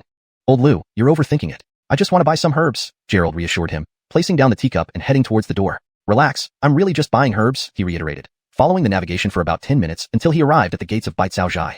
Seeing Baicao Zhai, Gerald understood what a long history truly meant. The gate shone brightly, its golden inscription intimidating. The area was vast, about 8 times the size of Xiang. No wonder they were so arrogant with such a massive clinic. After taking in the exterior, Gerald walked in. Inside, for elderly doctors were diagnosing patients while attendants bustled around. There were quite a few patients. Looking at the registration fees, he realized how profitable running a clinic could be. After surveying the surroundings, he walked towards the pharmacy. Glass cabinets displayed various Chinese medicinal herbs, emanating a rich herbal fragrance. This place stuck strictly to traditional Chinese medicine. No Western drugs allowed. A clerk approached Gerald. Buying medicine? Go register first. Why do I need to register to buy medicine? Gerald asked, puzzled. You need to register for everything, the clerk replied. Not sure what to say, Gerald marveled at how easily money was made here. Since it wasn't a hospital but a private clinic, he walked outside, scanned the hall, and registered for a specialist consultation with Dr. Basil. Basil had numerous accolades. Honorary member of the Traditional Chinese Medicine Association, several generations of medical heritage, and loads of honors. One might think he was reincarnated Bert too. Were all Baicao Zhai personnel surnamed Gu? Why did this one have the surname Li? Gerald examined his registration slip costing 288 yuan, quite expensive compared to Domenico's free service. Waiting didn't take long before it was Gerald's turn. He sat opposite Dr. Basil, who glanced up, took out paper, and pinned to write. Where are you feeling unwell? With respect, I've been having difficulty breathing lately, and my heart occasionally beats very fast, Gerald said, smiling. Having paid 288 yuan, he figured he deserved thorough attention. When does it beat faster, during sleep or exercise? Basil inquired. It speeds up when I see beautiful women, Gerald grinned. Dr. Basil frowned. Are you here to create trouble? With this expensive consultation fee, why would I mess around? My heart genuinely beats abnormally fast. You can check. Rolling up his sleeves, Gerald extended his arm, placing his hand on the table. After a glance, Dr. Lee decided to diagnose the pulse despite the patient's odd mannerism. He placed 2 fingers on Gerald's wrist, using an advanced pulse-taking method. Suddenly, something felt off. Gerald's heartbeat seemed alarmingly rapid.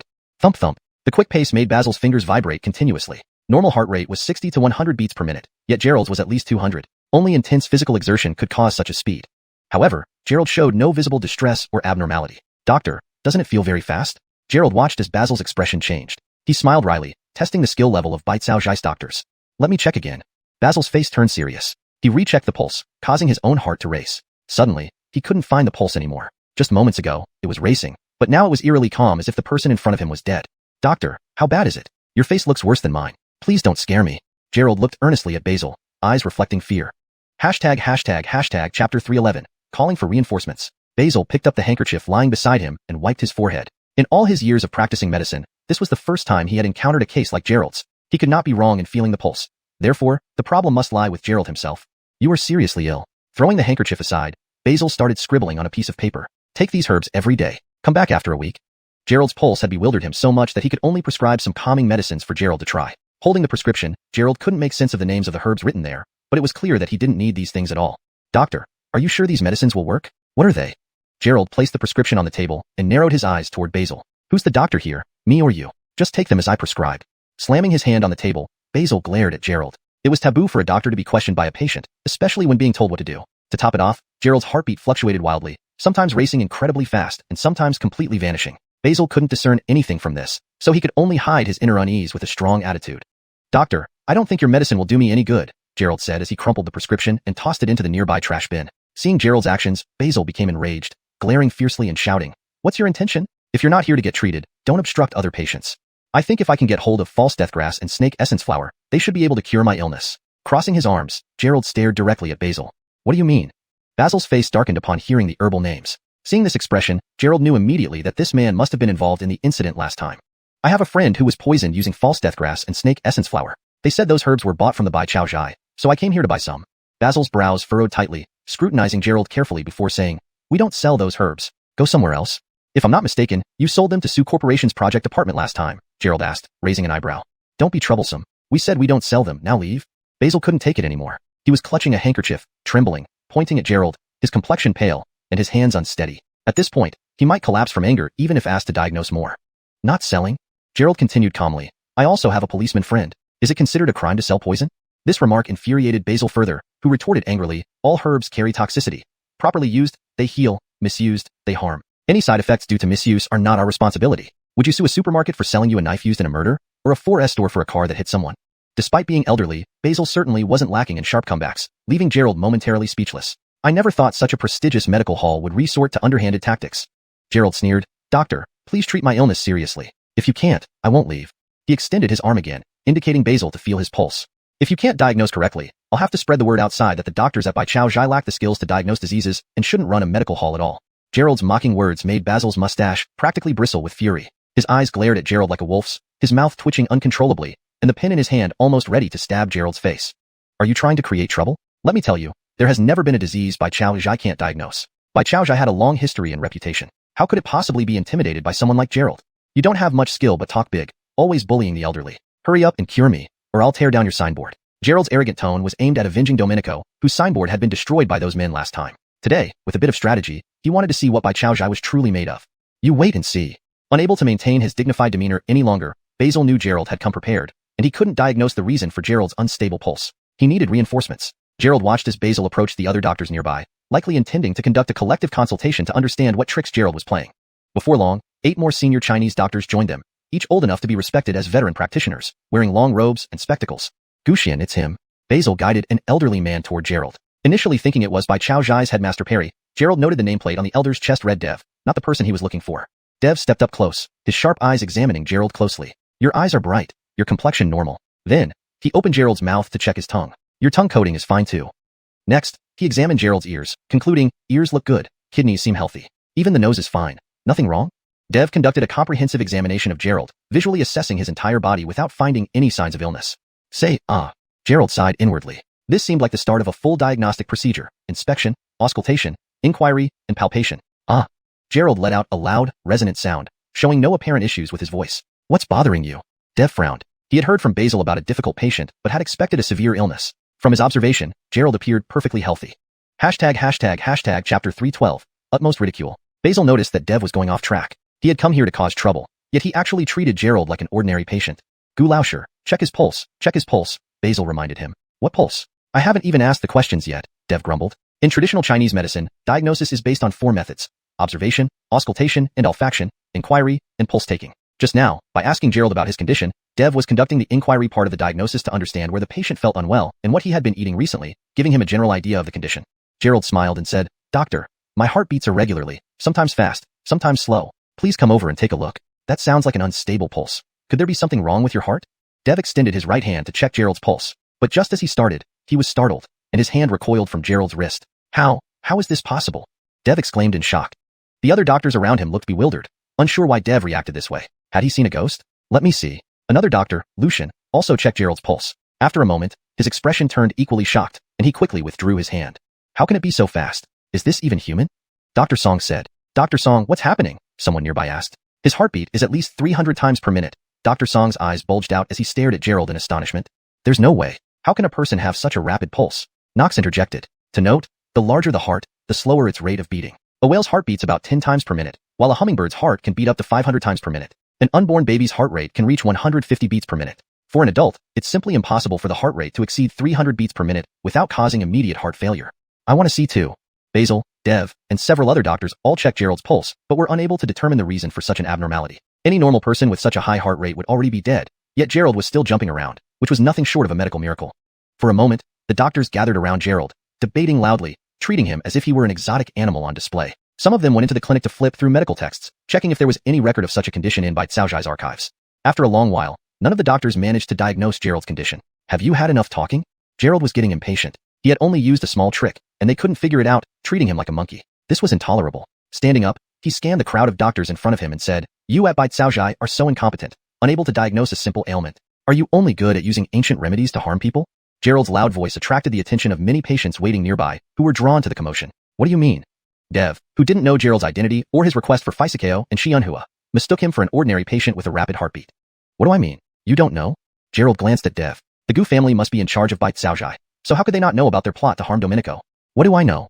Dev responded, puzzled. Basil wiped his forehead and hurriedly approached. Gu Laosher, the main issue is... He whispered something into Dev's ear. Dev seemed to understand and grew visibly upset. Nonsense, who told you to do this? Dev yelled angrily. The master said that Renxin Hall has been gaining too much prominence lately and wanted us to curb their influence. Besides, isn't this part of professional exchange? Basil said quietly. Gerald watched Basil and Dev whispering, realizing that not everyone at Bai Caozhai knew about the scheme involving Faisakeo to frame Domenico. Isn't that Dr. Chen? One of the waiting patients, upon seeing Gerald stand up, exclaimed in surprise. Why is Dr. Chen visiting Bai Caozhai? Could he be coming to practice here? At Renxin Hall, Gerald occasionally visited, but was not considered a regular practitioner. Upon hearing the name Dr. Chen, Dev and Basil, along with the other doctors, turned their attention to him. They had all heard of Dr. Chen's reputation but had never met him. Seeing that Gerald was young made them even more surprised.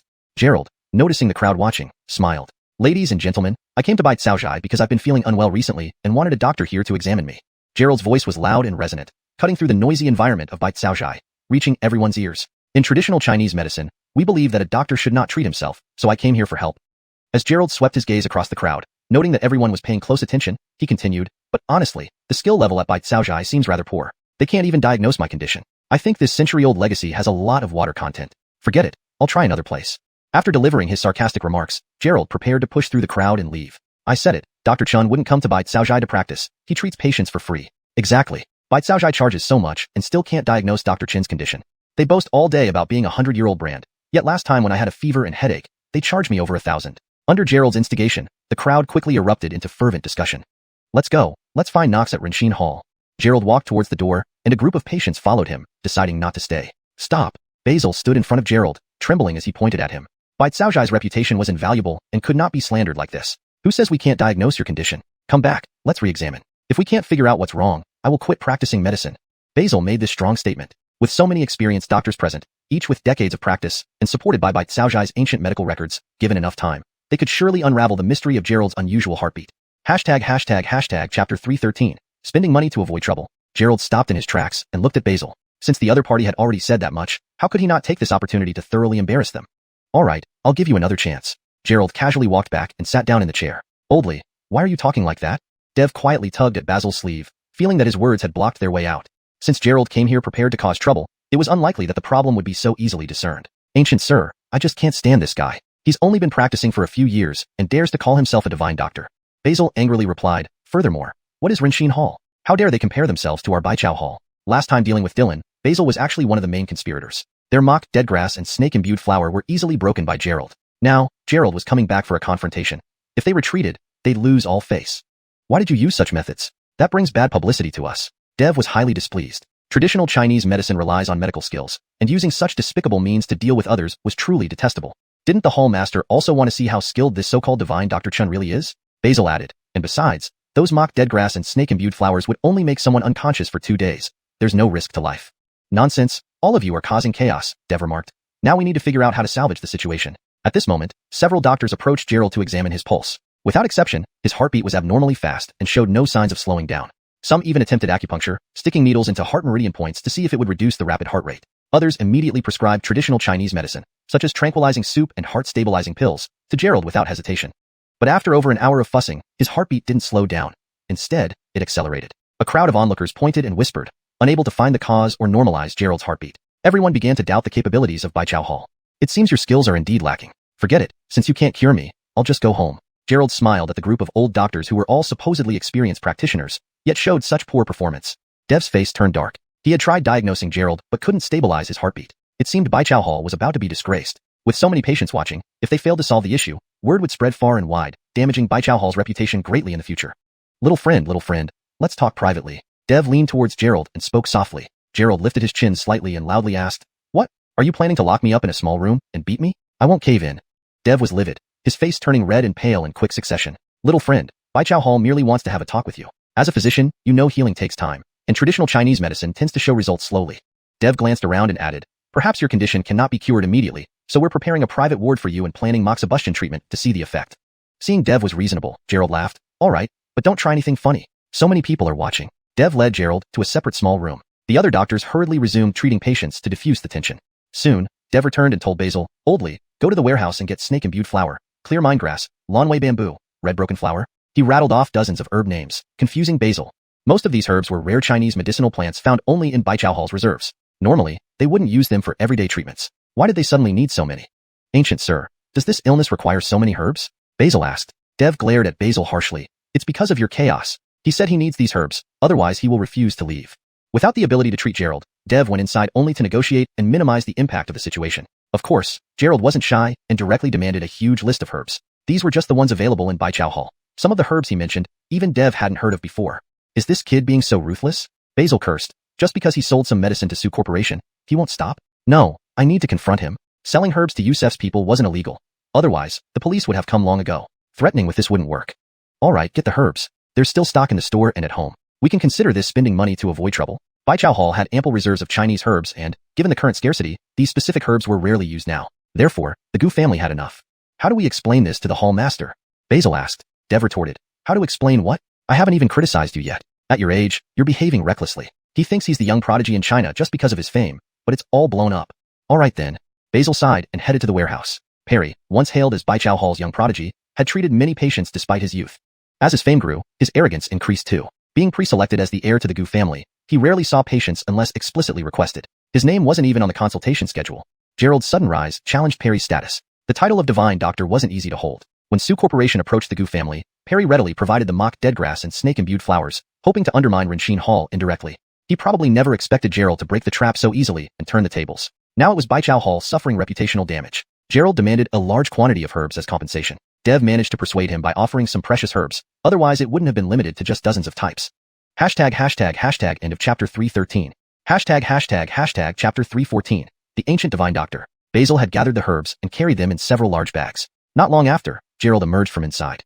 Everyone immediately turned their attention to Gerald, unsure of how the treatment went. "Gentlemen, the medical skills at Baichao Zhai are pretty good. I feel refreshed, calm, and my heart is not racing. Dr. Gu's medical skills are quite decent, right?"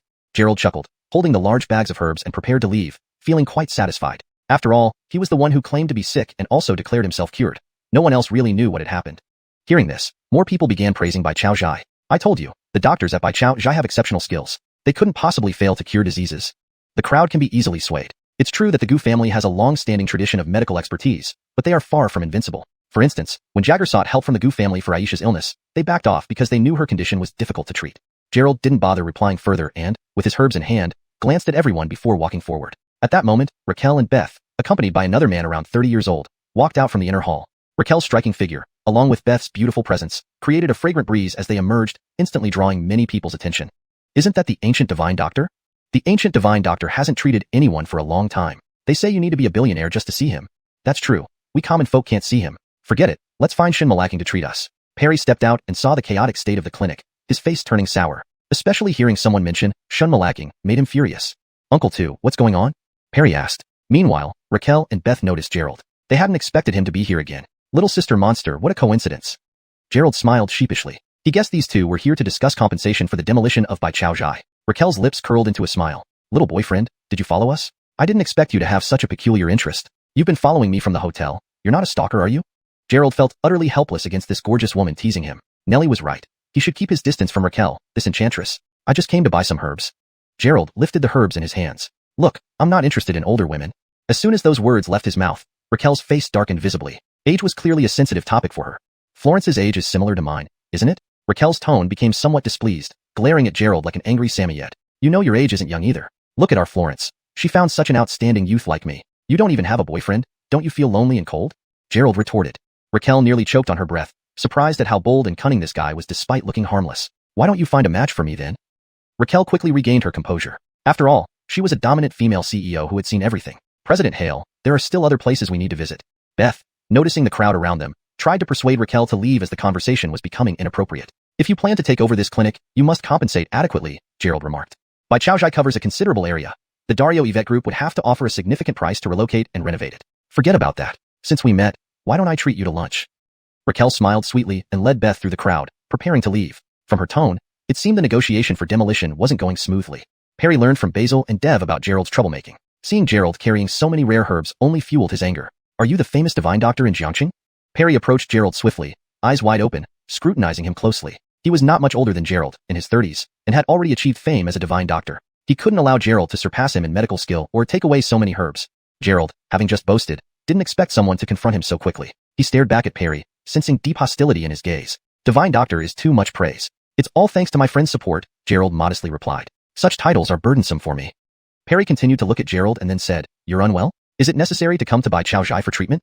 Doctors can't treat themselves. Isn't it natural to seek help here? Gerald waved the herbs in his hand and grinned. Your Bai Chaozhai's medical skills are indeed impressive. Look at the prescriptions given to me. They will surely cure me. To others, this sounded like praise for Bai Chaozhai's doctors, but Perry perceived it as ridicule. If that's the case, let me examine you. Perry stared intently at Gerald, frowning, evidently wanting to challenge him. Dev, seeing this, hurriedly intervened. Sanming, what are you doing? His condition is already treated. They had finally managed to get rid of Gerald, and if Perry disrupted things again, it would never end. Moreover, they couldn't cure Gerald's illness. Even with great medical skills, Perry wouldn't fare better. Uncle too, I just want to see what he's capable of. Perry wasn't planning to let Gerald off easily. Having studied medicine extensively since childhood, he believed he could handle any ailment. You. Dev was almost driven to exasperation. Giving Gerald some herbs caused no harm. Why provoke trouble first and now demand treatment in front of so many people? If he failed to cure Gerald, how would they save face? Translation maintained the original paragraph structure and tone while ensuring fluency and coherence. Chapter 315. Diagnosing with Suspended Threads. Dev talked for a long time, but Perry didn't listen at all and insisted on treating Gerald. Alright, since the legendary Dr. Gu hasn't treated patients in many years, if you're interested in treating me, I wouldn't dare refuse such an honor. Gerald calmly looked at Perry, the former renowned doctor. He had no idea how skilled he was. Observing his form and aura, there was a slight fluctuation of spiritual energy. However, this spiritual energy didn't necessarily mean that he was a cultivator but rather came from prolonged exposure to various heavenly treasures, causing some spiritual energy to cling to him. Perry stepped forward, examining Gerald and said, It's best if you really are sick. Otherwise, if I find out you aren't, I won't let you off easily. Please, who would say they're sick when they're not? I'm not crazy enough to consume random stuff like feisty grass or xuanhuan flower, Gerald retorted sarcastically. Perry's expression grew increasingly ugly, feeling as if a fire was about to set his hair ablaze. Last time, it was he who sent the feisty grass and xuanhuan flower to the Su Corporation. Clearly, Gerald's words were laced with hidden meaning, taking the opportunity to mock him. Fine, then sit down, and I will treat you, Perry said. Look, the divine doctor is going to treat Dr. Chun. This has never been heard before. Big news, absolutely big news. That's not right. Didn't Dr. Chun just say he was cured? Why does he need more treatment?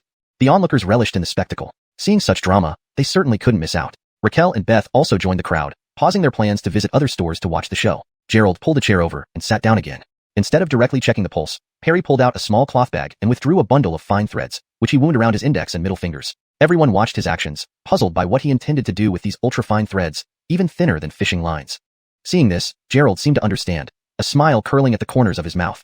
Diagnosing with suspended threads, can you do it? He asked. Diagnosing with suspended threads was an ancient method used in traditional Chinese medicine. In olden days, due to gender restrictions, especially for royalty, doctors could not see them directly. Therefore, they used fine threads around the patient's pulse points, diagnosing through the thread's vibrations. However, this diagnostic method demanded exceptionally high medical skill. Directly feeling the pulse gave a much clearer understanding compared to diagnosing through suspended threads, making it several times harder. Most ancient diagnoses using this method often involve the doctor already having an initial diagnosis from servants beforehand. What? Suspended threads? That only exists in TV shows. Who would have thought that Dr. Gu's skills were so advanced that he could use such methods? People gasped in surprise, for suspending threads was something seen only in television dramas. Fancy tricks, Gerald sneered. He knew Perry did this just to show off, displaying the air of a divine doctor in front of everyone. Without further ado, Perry, after wrapping the threads around his fingers, threw the other end to Gerald, instructing him to bind it to his wrist. Seeing Perry wanting to be humiliated, Gerald quickly wrapped the thread around his wrist and placed his hand on the table. Perry tugged, straightening the thread instantly. Then, the taut thread began to sway slightly, almost unnoticeable without close attention. But due to the rapid frequency of the swaying, soon the thread visibly oscillated at a steady rhythm, the amplitude increasing significantly. Perry's brows furrowed, pulling tighter, reducing the movement. How's it going? I told you my heartbeat is very fast, Gerald said, turning to Raquel and Beth watching from behind, smiling, especially when seeing beautiful ladies. The previously taut thread suddenly began swaying violently again. I feel my heartbeat quickening too, others remarked, noticing Raquel's flirtatious smile. Perry focused entirely on studying Gerald's pulse. He found that while Gerald's pulse was indeed rapid, there seemed to be something else mixed in. Suddenly, the thread snapped with a sharp twang, cutting 2 bloody marks into Perry's fingers. You. Perry held his bleeding fingers, glaring angrily at Gerald. Dr. Gu, the quality of your thread isn't great, Gerald teased. Perry took a deep breath, eyes dark, and said, you don't have any illness. Dr. Gu, isn't a rapid heartbeat considered a symptom? Gerald countered. Perry struggled to explain, unable to justify the visible movements of the thread just witnessed by everyone. I underestimated you. Perry narrowed his eyes at Gerald, saying nothing more, rising and walking towards the back hall. Uncle, let him take the medicine away. Gerald watched Perry's back with a smile. The thread broke due to 2 forces colliding. Unexpectedly, Perry was also a martial artist, concealed by spiritual energy which Gerald hadn't detected earlier. During the thread pulse examination, Perry tried to channel his inner strength through the thread to suppress Gerald's pulse, but Gerald countered with his own spiritual force, breaking the thread. No wonder Perry dared use such an ancient method. With inner strength, one could diagnose through threads. Combining martial arts and traditional Chinese medicine, Perry was indeed impressive, but he met his match in Gerald. Dr. Gu, thank you. I'll take the medicine, Gerald said, picking up the herbal medicine and signaling Raquel and the others to leave. The bystanders, witnessing this, remained bewildered, unsure what just transpired. Boyfriend, I really like you more and more. In Rinshin Hall, Raquel looked at Gerald with flirtatious eyes, lips curving playfully, teasingly watching him. Sister Demon, let's skip it, Gerald smiled, sipping tea leisurely, then asked, how did things go with Bai Caozhai? Didn't reach an agreement? In summary, this chapter captures the confrontation between 2 doctors using traditional Chinese medicine methods, blending elements of both medicine and martial arts, adding layers of intrigue and humor. Chapter 316 Medical Skills Symposium. Beth explained, how could they reach an agreement? Yusef went to negotiate with Perry first, and made demands we absolutely couldn't agree to. Raquel spent half a day talking with him, but to no avail. The Su Family Corporation had initially offered the Bai Chao Clinic very favorable terms when negotiating the relocation, a private agreement with no additional branches allowed. Now that the Su Family Corporation had been ousted by the Dario Yvette Corporation, the latter naturally had to reopen negotiations. However, the conditions proposed by Yusef were ones Raquel simply could not agree to, resulting in a failure to reach an agreement and therefore making it impossible for the clinic to be relocated. Moreover, given how prosperous and influential the Gu family was, Raquel's compensatory offers would be far from enough. Humph, what's the big deal? Raquel scoffed haughtily. In the worst-case scenario, we just give up that plot of land. Keenan Hale, please don't say things like that, Beth said. Even if you're willing to give up the plot belonging to the Bai Chao Clinic, how about the properties under the Gu family? At least a quarter of this old town district is theirs, and if we can't finalize this, the urban renovation project won't even start. Stop talking. It's giving me a headache, Raquel complained while holding her temples in frustration. That idiot Yusef, who knew he would make so many concessions to the Gu family. If we want to renege on the agreement now, they'll claim that Dario Yvette Group and Su Family Corporation are partners, and force us to abide by their terms. Yusef understood that the Gu family controlled the largest property in the Old Town district, which is why he offered substantial compensation to acquire the land. This resulted in the other parties receiving much less than expected, causing dissatisfaction among those like Domenico. Now that cooperation with the Su Family Corporation had ended, Raquel had to deal with this messy situation. The key issue now is that part of the Gu family's land has already been demolished by people from the Su Family Corporation. If we don't adhere to Yusef's agreed terms, they could sue us for breach of contract, Beth pointed out. The original contracts bore the stamp of the Dario Yvette Corporation, binding the 2 companies together. Even though they had ceased cooperation, any commitments made then had become effective. Raquel thought for a moment, then glanced at Gerald. My young boyfriend, since your medical skills are so good, here's what we can do. Tomorrow, you go back to the clinic and pretend your illness hasn't healed. Ask them to cure you at all costs. Oh yes, mention that after taking their medicine, some health issues arose. Threaten them that if they don't treat you properly, you'll expose them and get journalists involved. Once the Gu family fails to treat you, they'll lose face and won't be able to continue running the clinic. Listening to this suggestion, Gerald felt a sense of déjà vu. Were real estate developers all fond of using these methods? Devil woman, stop thinking up such schemes. The Gu family has plenty of traditional Chinese medicine practitioners.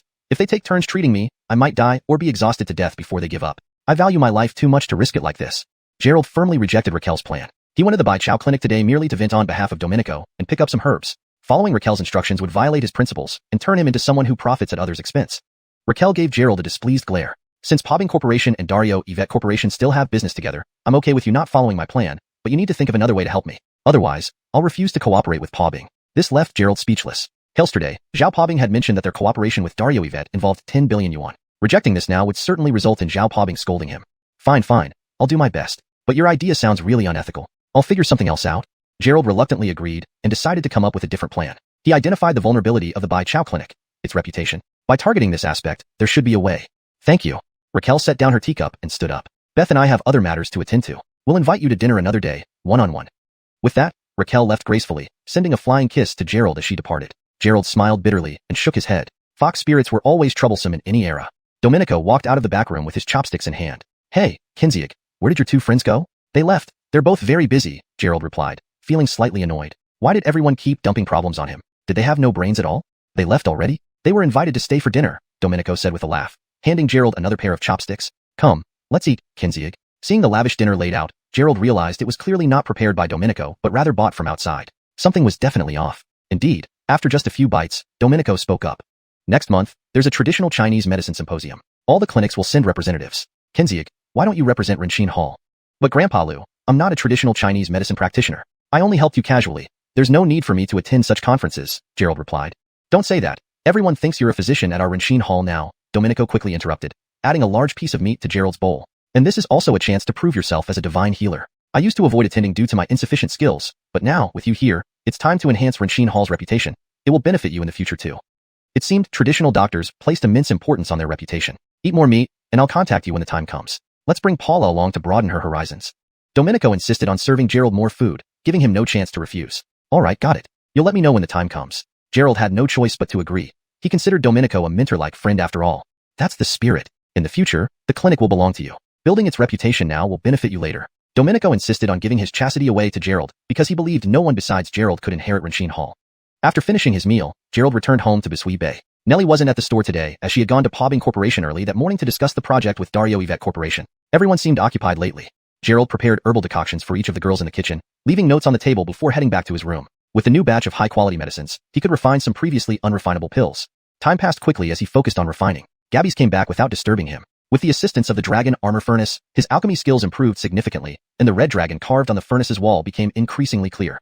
Chapter 317. Sterling's Target. Gerald was still unable to refine third-grade elixirs, but he had an inkling that once his realm improved by 1 or 2 levels, he should be able to perfectly control the spiritual energy required for third-grade elixirs. At the 12th level of Chi cultivation, Gerald sat in front of the alchemy furnace, running his cultivation technique while refining elixirs. The gathered chi pills he just refined were immediately thrown into his mouth to boost his cultivation. The spiritual energy within him surged incessantly, and the entire room was filled with abundant spiritual energy. Even the natural spiritual energy around the villa became unusually dense. Gerald glanced at the jade pendant space where most of the spirit stones he received last time had been consumed during his recent practice. Looks like I should look for some more spirit stones, he muttered. These spirit stones were from Ethan. He wondered if other hereditary families had any spirit stones. He'd find a chance to ask, especially from Raquel, who always asked for help. It was about time they contributed too. After a night's worth of intense practice, his internal spiritual energy was full, bringing him closer to breaking through. Throughout the night, he had consumed numerous pills, all second-grade elixirs, treating them like candy in his bid to reach the foundation establishment stage. Now, it felt as though his internal spiritual energy could burst out at any moment. Stretching lazily, Gerald got up from the floor, put away the alchemy furnace, did a quick wash, and prepared to leave. In the morning, all the women were already having breakfast. Nellie would soon be heading to Polaris Corporation, entrusting fresh fruit blend to Cora. Beth was busy with the compensation for the old district relocation and left shortly after breakfast. Bella was handling the cargo from Axton and left early as well. After Gerald woke up, he saw others hastily finishing their meals and leaving only scraps for him. Leaving me behind so quickly, Gerald sat at the table, staring at the few steamed buns and a bowl of soy milk, not nearly enough to satisfy his hunger. He ate casually and then set off, driving straight to Green Mountain Clubhouse to get a meal from Ethan before going to Green Dragon Hot Springs. Brother Gerald, why are you here so early? Ethan was having breakfast with Sterling and Clement nearby, preparing to head over to Axton's place after tidying up. Gerald naturally didn't hesitate, sitting down and picking up chopsticks to start eating voraciously. Since I had nothing better to do, I came over early, he said, treating himself like a family member, devouring the food like a storm. Ethan was dumbfounded. How could anyone have such a big appetite for breakfast? Brother Gerald, haven't you eaten in a day? Ethan looked at Gerald with confusion. Even martial artists' appetites weren't this exaggerated. Last night's practice was exhausting, and I'm incredibly hungry now, Gerald replied. Despite consuming plenty of elixirs, they couldn't replace meals, and his physical strength wasn't replenished. Without reaching the fasting state, he had to eat to regain his strength. Ethan praised Gerald's diligence and dedication. He ordered more dishes to serve as Gerald's breakfast. Sterling and Clement joined in again, but eventually stopped while Gerald continued to eat. Sterling stood by the window, looking at the outside scenery, holding a cigarette unlit, lost in thought. Clement approached him and followed his gaze, seeing hurried pedestrians and bustling traffic, a sight seen many times daily. What are you thinking about? Clement asked. Sterling returned to his senses, glancing at the ravenous Gerald. Senior Brother Wu, what exactly is Gerald's cultivation level? Initially, Sterling hadn't paid much attention to Gerald. However, As Gerald's strength rapidly improved along with those miraculous elixirs, he couldn't ignore him. During subsequent battles, even though both Sterling and Clement had reached the transformation stage, Gerald played the main role against foreign martial artists, which made the prodigious Sterling feel somewhat awkward. He practiced diligently, training every night and sleeping with his sword, yet he still couldn't catch up to Gerald. I don't know, but I'm certainly no match for him, Clement replied. They had just stepped into the transformation stage, using inner energy preliminarily, greatly enhancing their power. But fighting several transformation stage martial artists would leave him half dead or worse. In contrast, Gerald could handle multiple opponents effortlessly. He must be at least late-stage transformation. Sterling nodded, affirming his speculation. Gerald's path differed from theirs, allowing only comparison. If Sterling knew Gerald was merely at the chi cultivation stage, he might explode with frustration. A chi cultivation cultivator could barely match a hidden strength martial artist. Yet Gerald handled several transformation martial artists alone, completely defying comprehension. I'd probably need 20 years to reach late-stage transformation, Clement said bitterly. He usually kept a steady temperament, but seeing Gerald's talent left him helpless. Decades of diligent practice resulted in falling behind a young man barely in his 20s. I will catch up to him. He is my goal now. Sterling clenched his teeth, flicked the cigarette into the trash, and walked towards Gerald, who was thoroughly satisfied in picking his teeth. Time to go, let's move out. Malagian, stay behind. Ethan decided not to send everyone to Axton's stronghold, worried about being ambushed. Thus, he left Clement and took Gerald and Sterling. Today, Sterling switched cars, choosing a Porsche Panamera, driving skillfully, arriving swiftly at Green Dragon Hot Springs. The three men had just entered when Axton's people welcomed them. Mr. Wong, follow us. These 7 or 8 individuals wore uniforms from the Green Dragon Gordartial Arts Hall, likely core disciples. Though skilled, their cultivation was mediocre. One was at hidden strength, the rest below that standard, not impressing them. Looks like Axton really has no one, Ethan commented to Gerald, intending for these people to overhear. Initially, they expected a hostile welcome, but it seemed the foreigners had disappeared, leaving only minor personnel to guide them. Chapter 318, Temporary Command Post. The three of them rode a specialized elevator to the top floor. Gerald had been here before, and even won 200 million last time. This visit, however, was entirely different from the last one. Although the hot spring hotel below was still in operation, there was no longer a casino on this level. Whether it was due to the previous raid, or because the hotel was transferring ownership to Ethan remained unknown. Under Gerald's perception, apart from the people from the Blue Dragon Business Guild, there were no other guests on this floor. Their guide led them into a room. Mr. Wong, you're right on time, said Alexei, seated on a sofa with a small table in front of him. A glass of red wine sat beside his left hand, while a cigar dangled from his right. He looked like he was savoring life, a smile still plastered on his face. Ethan walked over, smiling as well, but his grin seemed more like that of a cunning old fox compared to Alexei's amiable one. Aren't you early? So, Axton isn't coming and sends you for the handover? Ethan plopped down on the opposite sofa, crossing his legs and still wearing that cheerful smile. He had thought Axton would come today, but instead, only his brother showed up. Clearly, the old fox did not want to appear in person. I'm the manager of this place. Of course, I signed the contract. Lee Horatio took another puff of his cigar, squinting at Ethan as he said, I've prepared the contract, but when will we transact our batch of goods? Ethan reached into his pocket, pulling out a box of high-quality cigarettes. After placing one between his lips, he pulled out a diamond-encrusted lighter worth several $1,000s and lit the cigarette with a flick, inhaling deeply. Is the contract legit? Through the haze of smoke, Ethan glanced at the contract on the table. It was clear Alexei had prepared everything ahead of time, since they had no choice with the shipment. Mr. Wong, in the criminal world, reputation is everything. We aren't like you who do underhanded things all the time. Alexei placed his cigar by the ashtray and picked up his wine glass again, taking a sip. This was likely his last time enjoying anything at the Blue Dragon Hot Springs because he'd rather die than come back once it belonged to Green Mountain Hall. Ethan picked up the contract, scanning it carefully to ensure everything was in order. The document was legally binding. Once he signed and stamped it, the Blue Dragon Hot Springs would officially transfer to his name. Assad, sign it. Ethan handed the contract to Sterling behind him. Most of his assets were spread among his subordinates. Much like Axton did not put all his eggs in one basket. Sterling took the contract, signed and stamped it without hesitation, then tossed the duplicate on the table. Seeing that they had finished signing, Alexei smiled gently. Now, can you tell me when you'll return that batch of goods? Wait for my notice. Ethan stood up, having no intention of staying any longer. Since Bella and the police still needed to finalize their plans regarding that shipment, he didn't want to give a definite answer yet. What do you mean? Alexei's voice betrayed a slight anger. He had just given up the hot springs and now faced delays again. It means wait a few days. You'll get your answer within 3 days. Ethan flicked his cigarette ash into the ashtray. Oh, tell your people they can leave after tonight's business hours. Now this was Green Mountain Hall property, so naturally, he couldn't let the Blue Dragon Business Guild continue making money here. Ethan strutted out with Gerald and Sterling, having thoroughly savored the moment of intimidation. He planned to keep Alexei hanging for another day before fully taking over tomorrow. Alexei watched them leave, his eyes filled with intense resentment. Losing such a significant asset like this wouldn't be easy for the Blue Dragon Business Guild to swallow. I thought Axton might play some tricks, but it turned out to be so easy. Ethan glanced at the contract in his hand, feeling proud that he had snatched away the core business of the Blue Dragon Business Guild. This was definitely a severe blow, showing how incapable Axton was to compete against Green Mountain Hall. It's not that simple. They must have something up their sleeves. Gerald warned. During the meeting with Alexei, Gerald sensed a faint trace of danger that quickly disappeared, but his keen senses caught it. When Gerald released his consciousness to search for its origin, he found nothing. Just now, I felt like someone was watching us. Sterling slowed down, mentioning this observation. Gordartial artists also had sharp sixth senses. Both Gerald and Sterling felt a hidden threat, like an invisible hand squeezing their throats, momentarily making breathing hard. The person must be an expert, stronger than any martial artist I've encountered, Gerald deduced. If it were a cultivator using divine sense, he wouldn't have detected it. Therefore, the observer was undoubtedly a highly skilled martial artist. This realization made Ethan nervous. What kind of strength are we talking about? Nativity strength? After thinking for a moment, Gerald replied, it could be nativity, or perhaps even peak Gordonifestation. So far, Gerald had only fought middle-stage Gordonifestation martial artists. He hadn't encountered late or peak stage ones, thus unsure of their exact abilities. If it was merely Gordonifestation, they still had a fighting chance. But if it was a nativity martial artist with innate energy protection, Gerald doubted he could penetrate it. For now, ignore it. As long as we hold the goods, they won't act against us. Ethan reasoned, they dare not defy the police. The cargo was guarded by the police force Bella assigned, waiting until the transaction day to apprehend the Blue Dragon Business Guild operatives en masse. Upon returning to Green Mountain Lodge, Bella was already there. This operation was the biggest one she'd led as captain, allowing no room for error. She had even requested special forces equipped with long-range advantages to suppress the Blue Dragon Guild's Japanese ninjas during the mission. No matter how skilled the ninjas were, they couldn't escape sniper bullets. Modern technology was far advanced. Even a nascent soul cultivator couldn't withstand missiles. How's it going? Ethan provided a guest room for Bella, which he transformed into a temporary command post equipped with all necessary devices and staffed by 7 or 8 commanders involved in the operation. Chapter 319, Deployment. Bella, upon seeing everyone return, quickly led them into a room to discuss the upcoming plan. The mission was simple. On the day of the transaction, Ethan would first meet with Axton's people and hand over the goods. After they take the goods out, Bella's team would step in to arrest them. The goods were currently stored in the warehouse behind Malag Shan Club. Once they left the warehouse, they would be at the open ground-level parking lot. Sniper positions would be arranged in strategic locations like Malag Shan Club and opposite residential buildings to ensure everything went smoothly. As long as Axton's people came to collect the goods, they wouldn't escape. With such a large quantity of goods, Axton wouldn't stand a chance. After detailing the plan, Bella instructed Ethan to prepare and inform Axton that the pickup time would be 9 o'clock tonight. Ethan immediately called Axton and told him to come by that evening. Upon receiving this call, Axton's tone was slightly agitated, expecting Ethan to continue using the goods as leverage. Instead, he was surprised by the unexpected gesture. In the evening, how many men will Axton send?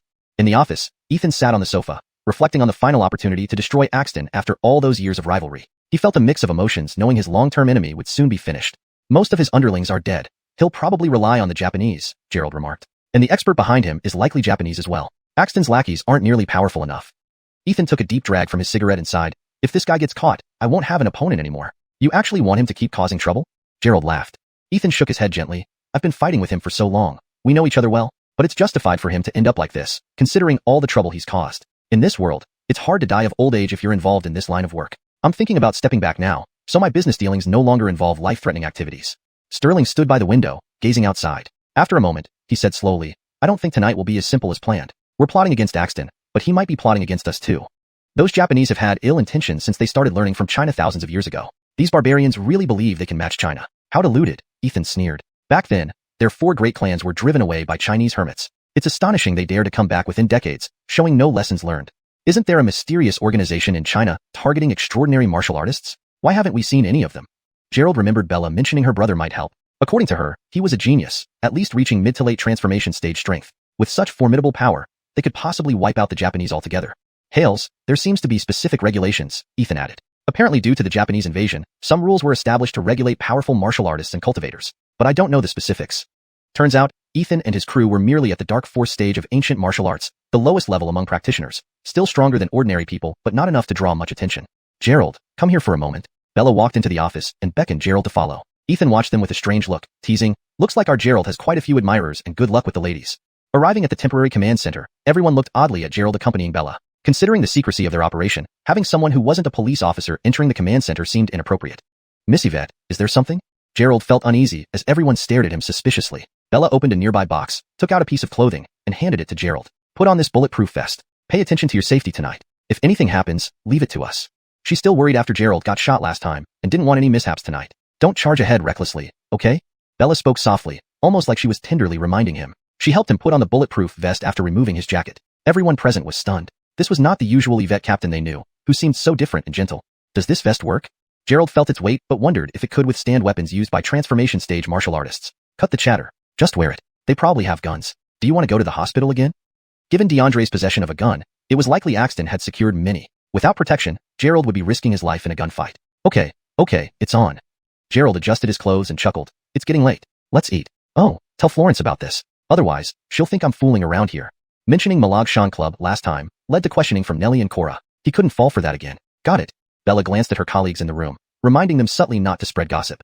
They hurried back to their tasks, avoiding further distractions. Rather than eating at the restaurant, which had more people and risked exposure, they dined in another suite prepared by Ethan. A table full of delicacies awaited, indicating the underground boss was intent on maintaining good relations with Bella. Why did he even bring wine? Bella looked at the bottle of red wine on the table, finding it odd given the scheduled operation. Gordon eyed, it's a mistake. Let me see. This wine is pretty decent. Might as well taste it. Though Gerald wasn't well versed in wine, tasting it posed no problem. For someone with his wealth, imitating the elite wasn't an issue. Chapter 320. Obedient. Bella didn't stop him from drinking. After all, this guy's alcohol tolerance seemed bottomless. There was no need to worry about him getting drunk. By the way, I might have to leave Jiangxing for a while, so I probably won't be able to go to Zhanghai. Bella took a couple of bites of her meal before looking up at Gerald. She had originally promised Gerald that she would go with him to Zhanghai to find Isaiah, but now she couldn't make it. Leave Jiangxing? You're quitting the police force? Gerald was quite surprised. Bella, this workaholic, would even insist on working during her period. He couldn't imagine what could make her leave her post. No, Bella explained. I told my father about breaking through to Dark Force, and he insists I go back home. I can't refuse, so after this mission is over, I'll head back. Go home. Gerald sized her up and said, You're actually afraid of your dad? Bella shot Gerald a look. I'm just being obedient, okay? Although she said this, it was clear that her face turned slightly red. Last year, during the spring festival, she had used work as an excuse not to return home. Right, I've been meaning to ask you. Where are you from? Gerald looked at Bella. Her personality somewhat resembled Northeasterners, but she had no accent, making it hard to guess her origin. Jiangnan, Luoxia Town, Bella replied. Jiangnan. Gerald's jaw nearly dropped when he heard Bella's origins. Jiangnan was known for producing beautiful women, and indeed, Bella was undoubtedly a beauty. However, the fiery temperament of Jiangnan beauties seemed quite off. After all, the famous Jiangnan beauties were often described like Yvette Dayu in Chao Silviakin's writing, tranquil and serene, gentle as willows in the wind. But Bella? Her explosive temper was more like a keg of dynamite, far from the delicate and graceful description. Is there a problem? Bella's eyebrows furrowed as she glared at Gerald, seemingly thinking he was laughing at her. No problem. Gerald quickly lowered his head and continued eating. He mused on how different people could come from the same place. After finishing their meal and chatting a bit more, Gerald went to meet up with Ethan. The cargo was loaded on a truck parked in a warehouse. Gerald, Ethan, and Sterling stood outside the warehouse door waiting for Axton's men to arrive. Captain Yvette, Team 1 is in position. Team 2 is in position. Team 3 is in position. Snipers were stationed at suitable vantage points around the warehouse, while personnel were deployed along the roads leading out. As soon as the truck left the Malagshan Club, they would move. Bella stood atop the building, binoculars in hand, watching every road in view. Yell, tell them to remain hidden. Hails, Yell nodded. Bella swept her binoculars over the streets, searching for any sign of the Blue Dragon Society members sneaking in first. Night had fallen, and as she scanned the darkness, her gaze stopped on Gerald's face. She continued looking at Gerald's face through the binoculars, not moving away. Through the lens, Gerald chatted with Ethan, calm and unhurried. Clad in a bulletproof vest, his figure appeared more robust. Bella scrutinized him closely, almost as if trying to see every strand of his hair. Just then, Gerald suddenly turned his gaze away, looking towards the Malagshan Club. Oh no, did he know I was watching him? Bella's heart raced as Gerald stared in her direction. Suddenly, Gerald smiled at her. Bella quickly moved away from the binoculars, realizing Gerald had indeed seen her. This guy is so perceptive, Bella grumbled and looked elsewhere with the binoculars. On the driveway, 10 black sedans approached slowly. Clearly, Axton's team had arrived. 10 vehicles meant 50 people. The cars parked neatly in the Malagshan Club parking lot, but Axton wasn't among them. This time, it was led by Antonio, who escaped from the docks last time, along with 50 Oriental martial artists. In terms of current combat power, the Orientals were overwhelmingly dominant. All internal strength martial artists must have come, including 10 internal strength and 40 dark strength fighters, a formidable force capable of crushing any organization. Despite the small size of the East, the number of martial artists was considerable, explaining the popularity of Naruto. These 50 Oriental ninjas, clad in black, moved with incredible speed. They disembarked and rushed toward Ethan's position. Ethan's face twitched at the sight. He hadn't expected the Blue Dragon Group to still muster such a formidable force despite recent setbacks, revealing their substantial resources. Had they dispatched this many initially, they wouldn't have stood a chance, even with Gerald. The Malagshan Hall would have likely fallen. Antonio strode forward with a katana on his waist, bringing so many fighters to avoid any further mishaps. After all, he had been thoroughly embarrassed twice by Gerald. If he didn't restore his honor, his warrior spirit would be lost. The goods. Standing before Ethan, Antonio asked in broken Chinese. Ethan smiled and pointed to the truck parked at the warehouse entrance. They're all inside. Antonio waved his right hand, and one of his warriors inspected the cargo inside the truck. Oriental shrimp. Never thought you'd swim so well, coming back unscathed from such a big wave. Gerald smirked, mocking Antonio. Antonio glared at Gerald, his voice icy. Our Oriental martial arts are the best in the world. You Han people cannot understand. Gerald retorted, a drowning dog barking? With such superior martial arts, you had to jump into the sea. Truly deluded. Chapter 321. The Attack. Jude didn't want to talk to Gerald anymore and turned his gaze toward the truck. After a while, the samurai walked out of the truck and nodded at Jude.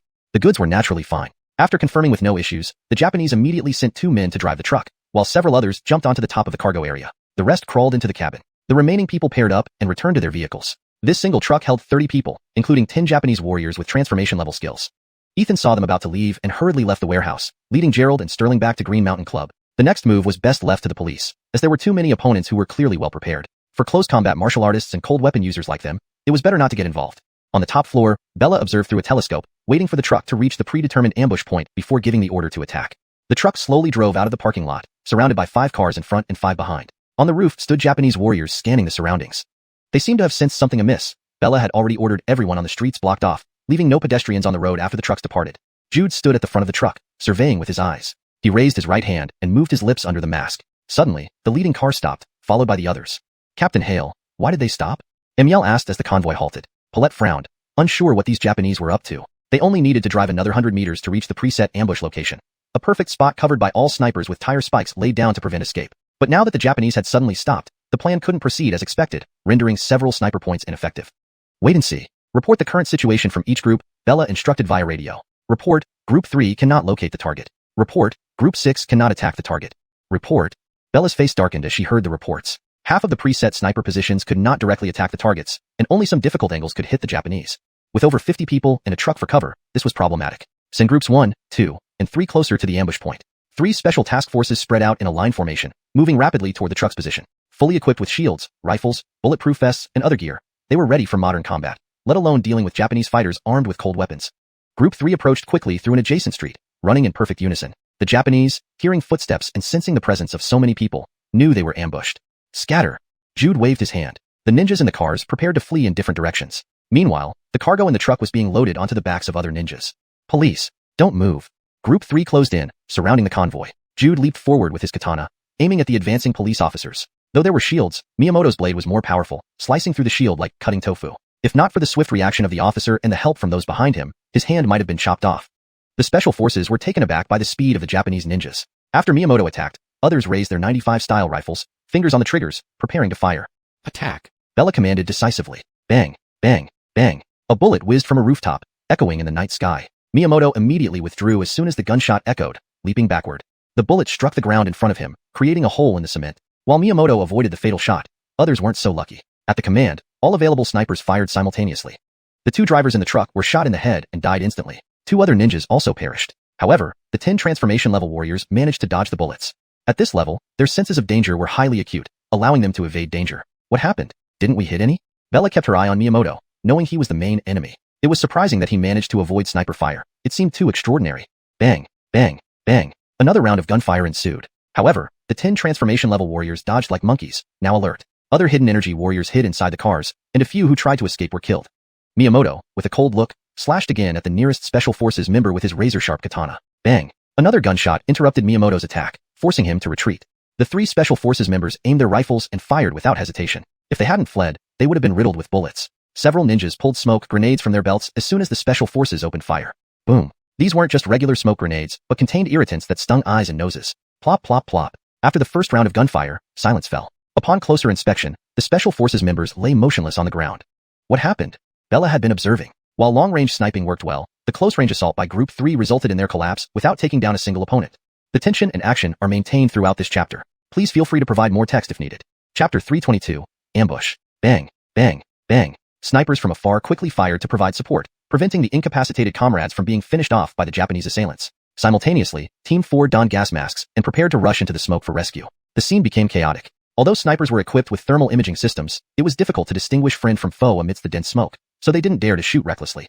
These Japanese are indeed as treacherous as ever, Ethan and Gerald observed from the second floor, despising the deceitful tactics of the Japanese before them. From their vantage point, they felt safe and untouched. If they had acted more swiftly earlier, shooting the Japanese from a distance, the outcome might have been different. Just our Chinese people, being traditionally peace-loving and civilized, would not indulge in excessive slaughter. Otherwise, how could we lose in a battle of modern firearms against cold weapons? Right, brother Gerald? Ethan turned to Gerald but realized that Gerald and Sterling had vanished from where they should be standing. Team 4 plunged into the thick smoke, equally unable to see clearly but could only feel around for fallen comrades, dragging out one whenever found. It was unclear whether the smoke was lethal, but a gas mask could last for a few minutes at least. The Japanese clearly did not want the rescue to be easy. The fallen individuals were their best leverage now. Giles tossed 2 more smoke grenades, intensifying the fog. Despite specialized training and custom-made masks, the martial artist still struggled with visibility. As a member of the special forces dragged a comrade backward while others guarded the front, Giles's katana sliced through the haze towards the rescuing team member. Clank. The katana was blocked, its recoil forcing Giles to take a step back. A silhouette emerged from the smoke. Giles frowned and then saw Gerald slowly approaching, gripping the Overlord sword. On the other side, Sterling helped too, his Clearwind sword repelling 2 ninjas, allowing the special forces to carry away some members. In the thick smoke, other Dark Force ninjas had seized the cargo and fled in the chaos. Shameless scoundrels! Giles shouted upon seeing Gerald, even managing to curse using an idiom. They had accepted losing the cargo due to their inferior skills, but when Gerald called the police during their ransom payment, it was ungentlemanly. Gordanters in the underworld should be resolved without involving the authorities. Gerald wasn't bothered at all. He wasn't part of the underworld, and dealing with these Japanese did not require chivalry. Any means necessary would do. Not bad with Chinese idioms. Do you understand another one? Beating a drowning dog? Gerald smiled mischievously, inching closer to Giles. His Overlord sword emitted a bluish-red glow. This sword, which had killed a master-level warrior last time, seemed eager to challenge Giles again. Giles took 2 steps back upon Gerald's approach. Having lost twice to Gerald, almost killed by the Overlord sword previously, he felt uneasy at the sight of Gerald. Scared? Gerald held the Overlord sword before him, a faint, bloody aura enveloping its bronze body, accumulated over thousands of years. After all, the Overlord who wielded this sword had been incomparably powerful, making the weapon's malevolent energy unstoppable. Your samurai spirit is indeed rubbish. With those words, Gerald lunged forward, his figure becoming a black flash, stabbing Giles in the chest. The sword moved like a ghost, invisible. Even Giles only saw Gerald's movements after he swung. Clank, clank, clank. Giles relied on instinct to sense Gerald's sword chi, defending himself frantically with his new, more potent katana that bore unknown patterns, harnessing some natural force. Gerald frowned slightly. Giles seemed stronger than days ago. Yet this power came not from personal cultivation but from the weapon. Gerald was intrigued. When he severed Xavier's legs and seized his ninja sword, which contained magical power, this was interesting. Interesting, let's play with it. Gerald narrowed his eyes, stepped back, and flipped his left hand to summon Xavier's ninjato. Away! The ninjato sliced through the smoke, bypassing Giles and then turning to attack from behind. As a cultivator, Gerald's mastery of treasures far exceeded these men. Using his divine consciousness to control the ninjato while wielding the Overlord sword, he launched a dual assault on Giles. All of Giles's attention was on Gerald, and the thick smoke made him oblivious to the approaching ninjato. Baka! Just as the ninjato approached, a black-clad figure appeared behind Giles. Though controlled by Gerald's divine consciousness, the ninjato couldn't change direction fast enough. It pierced straight through a ninja's chest, exiting from the back. Thud. The master-level warrior fell, still gripping his katana, unable to defend. The ninjato blocked by this ninja couldn't attack again. Gerald's spiritual energy only allowed for one such strong offensive. Clank, clank, clank. Mr. Watanabe.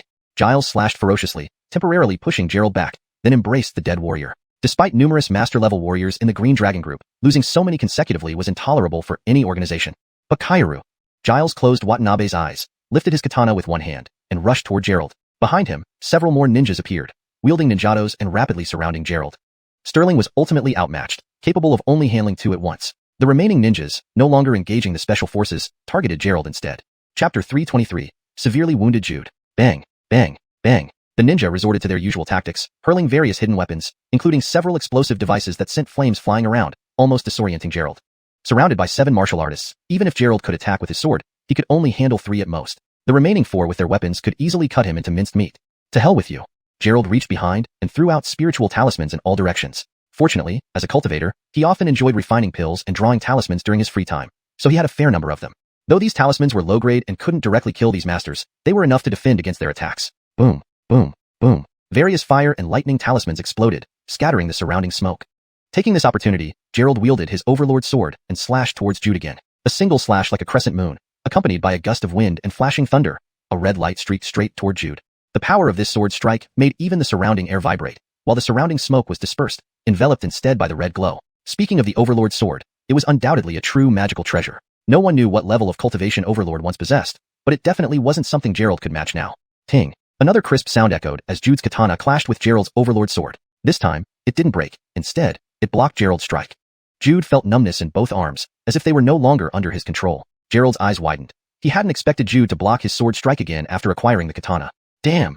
Gerald fished out a small bottle with his right hand, full of pills, which he hastily swallowed. Controlling the Overlord sword consumed spirit energy. Without relying on his spirit energy, Gerald's physical cultivation alone couldn't contend with Jude's internal strength. Jude noticed Gerald's waning strength and infused his katana with internal strength, striking at a 45-degree angle past the Overlord sword toward Gerald. Gerald had used this move before. If he didn't let go of his weapon, his hands would be severed. Seeing the katana approach, Gerald, who lacked the samurai spirit, immediately released the Overlord sword and retreated rapidly. Whoosh! Just as Gerald retreated, the tip of the katana reached his chest, slicing through his clothes. If he hadn't moved quickly, he would have been left with a bloody wound on his chest. Jude was taken aback. He hadn't expected Gerald to give up his weapon so decisively. For a martial artist, a weapon is like a second life. Nobody would easily abandon it. As Jude hesitated, Gerald formed a seal with his right hand. The Overlord sword, which hadn't yet landed, suddenly flew up and pierced Jude's abdomen. Though it hit, Gerald's spirit energy hadn't fully recovered, so it only severely wounded him rather than piercing him through. Jude clutched his bleeding stomach and retreated, losing most of his combat ability. Meanwhile, the other ninjas finally freed themselves from the talismans. Burnt and charred like roasted chickens, they resumed their attack on Gerald with katanas, throwing knives, and projectiles. Gerald hurriedly summoned the little bell. Though he wore a bulletproof vest, in a real fight, it might not withstand too many slashes. Gordangic artifacts were more reliable. A faint layer of light protected Gerald, deflecting all projectiles. Combined with his 9 revolutions evasion steps, his ghost-like movements allowed him to dodge and occasionally counterattack, relying on the Overlord sword's powerful strikes without getting hurt. However, while Gerald's speed was fast, it also consumed immense energy. With 6 opponents still remaining, he couldn't launch an effective counterattack and was only chased. Gradually, Gerald's speed slowed. Even though taking pills helped restore his spirit energy, it needed time. These Eastern martial artists could now keep up with Gerald. A few strikes came within centimeters of piercing his body. What nonsense! Gerald regretted joining the fray. Watching from above was far better. Now he risked losing his life. Bang! Just as a samurai's katana was about to strike Gerald, a gunshot rang out, hitting a nearby car, sparking a flash of fire. Seeing this, Gerald's scalp tingled. Wasn't there supposed to be a sharpshooter? How did the aim become so poor? But it wasn't the sniper's fault. Ordinary people, no matter how good their eyesight, couldn't match the speed of Chi-stage martial artists. The sniper had actually been aiming but couldn't keep up with Gerald until his speed dropped. Then he tried to help Gerald but missed the pursuing samurai. After this shot, the samurais stopped chasing. There weren't just 1 or 2 snipers overhead, and random shots could always hit something. Clement joined the battle, wielding a flamethrower and helping to hold back 2 Eastern samurais. Bang, bang, bang. By now, all unconscious Special Forces members were evacuated. Teams 4 and 5 joined the battle. Hot weapons proved very practical, showering continuous gunfire. All Dark Chi-stage ninjas and warriors were downed. They couldn't escape. With their reinforcements, the battle became easier. The Special Forces provided support from afar, while Gerald and others handled close combat. It was only a matter of time before they subdued the Eastern warriors. Don't run, Shorty. You were pretty cocky just now. Gerald, holding the Overlord sword, was chasing an Eastern warrior. Though his spirit energy hadn't fully recovered, with his enhanced body and support from the Special Forces, he could manage. One sword sweep sent a wave of sword chi that struck the warrior's back, knocking him to the ground. Thud. The warrior fell face first, landing in a dog pile. Though his specially designed clothes prevented fatal injuries, at least 8 ribs were broken. After dealing with this warrior, Gerald's figure flashed again as he pursued the fleeing others. Chapter 324, the Gordonster. The Special Forces team quickly advanced, forming a protective formation as they apprehended the fallen warrior and brought him back to the vehicle. Sterling was also pursuing the Oriental martial artists, but his movements were much more graceful compared to Gerald. With the clear wind sword in hand, he strolled through the smoke-filled air with ease, his white robe untouched by a single leaf. However, the sweat on his forehead revealed that he wasn't exactly at ease either. 2 ninjas were being chased by Sterling. While they were running, they kept throwing various projectiles, shurikens, darts, and smoke bombs, forcing Sterling to dodge while pursuing them. Clement was similarly engaged by the ninjas, unable to catch up. Gerald prepared to chase after Ash, who was now being carried on the shoulders of a ninja, hopping across rooftops and car roofs. Still trying to run? Gerald's spiritual energy had partially recovered. He formed a seal with his hands, and the tyrant's sword flew out from his grasp. The speed of this flying sword far exceeded what he could achieve by running. It would be foolish not to use such a powerful artifact. A red streak flashed through the sky, cutting through the air with a sonic boom, reaching within 2 meters of Ash in an instant. Given Ash's severe injuries, he had no chance of blocking the tyrant's sword's might. The ninja carrying Ash couldn't move fast, so Gerald controlled the sword to skewer both of them at once. We should go down. It seems like the battle is almost over. Bella observed the fight below, where the situation was now overwhelmingly in their favor. It wouldn't take long to capture all the Oriental people who came to retrieve the goods. Although there were some unexpected developments, the outcome is good. The doctor says the injured team members only inhaled large amounts of incapacitating gas and are not in any danger, Amiel reported, following behind Bella. The sight of so many people collapsing earlier had genuinely startled everyone, but luckily, there was no life-threatening situation. Otherwise, Bella would have been held responsible. Bella had just taken a few steps when she heard a loud explosion. Standing on the top floor, she could hear it clearly. Realizing something was wrong, she ran back to the window. Below, the battlefield was in chaos. Gerald's clothes were torn, blood trickling from the corner of his mouth. Sterling and Clement lay unconscious on the ground, along with other Special Forces personnel who had been supporting them. What happened? Bella asked into her walkie-talkie. There was an explosion. It looks like a truck exploded, and there was a strong tornado. I couldn't see clearly what happened, the sniper reported. Through her binoculars, Bella saw the truck burning fiercely, the scene resembling a terrorist attack. Besides the truck exploding, other cars had caught fire, potentially leading to more explosions. Thankfully, the guests of the Azure Dragon Society and nearby residents had already been evacuated quietly. Otherwise, this intense battle might have been mistaken for an American attack on China. As the smoke gradually cleared, Bella saw Gerald standing amidst the devastation, finally revealing what had happened. Standing before Gerald was another figure dressed in ancient Japanese armor, wearing a black mask made of polished steel. His katana was incredibly sharp. From Gerald's brief mental perception, this man had swung his blade, cutting through all the cars and simultaneously attacking Sterling, Clement, and the Special Forces members. The moment this man appeared, Gerald felt an intense sense of danger and immediately used the small bell as a defense. The appearance of this magical tool created a protective shield around him, or he would have been killed instantly. So strong. Gerald's body trembled slightly, his grip on the tyrant's sword unsteady. This man had incapacitated everyone with just one strike. Gerald held the broken small bell in his left hand, but it no longer functioned. It seemed the strength of that single blow had shattered his magical tool. Seeing Gerald still standing, the Japanese warrior showed a hint of surprise in his eyes. Based on Gerald's abilities, he shouldn't have survived such a powerful attack. The other Orientals, upon seeing this warrior, stopped fleeing and gathered behind him, bowing deeply. Who are you? Gerald knew this man must be the one who emitted that intense killing intent back at the Azure Dragon Hot Springs. Now it was clear this man was likely beyond the peak late chi stage, and probably an innate stage martial artist. The Japanese warrior, with his face hidden behind the mask, revealed only his eyes and didn't respond, coldly staring at Gerald as if he were already dead. This is our master, Xiang. You're about to die. Ash, having regained some strength and stopped the bleeding, glared at Gerald with hatred, as if ready to devour him. After being pursued by Gerald, their Azure Dragon Group's ninjas and White Tiger Group's warriors had suffered heavy losses. It was time for Gerald, the culprit, to meet his end. Gerald narrowed his eyes at Xiang, whose sword skills were extraordinarily powerful, effortlessly manipulating inner strength to form protective aura around himself, even infusing it into his katana. Is this the power of an innate stage martial artist? Impossible to find any weakness. You are an innate stage martial artist. Don't you know that according to the treaty between China and your country, those above the innate stage are not allowed to set foot in China? Are you trying to oppose China? Gerald could only stall for time, allowing his spiritual energy to recover while preparing for a final stand. He also wanted to gauge the true power of an innate stage martial artist. Innate stage martial artists cannot step on Chinese soil, only applies to those with inner strength aura. Gordonster IGA has only reached innate stage inner strength, not exceeding that limit. Ash sneered, don't try to buy time as death approaches. He had seen through Gerald's delaying tactics, noticing his gradually recovering spiritual energy.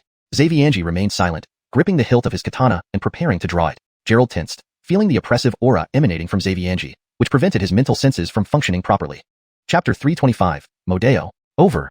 Gerald wanted to retreat, but he knew that if Braden made his move, there was no way he could escape.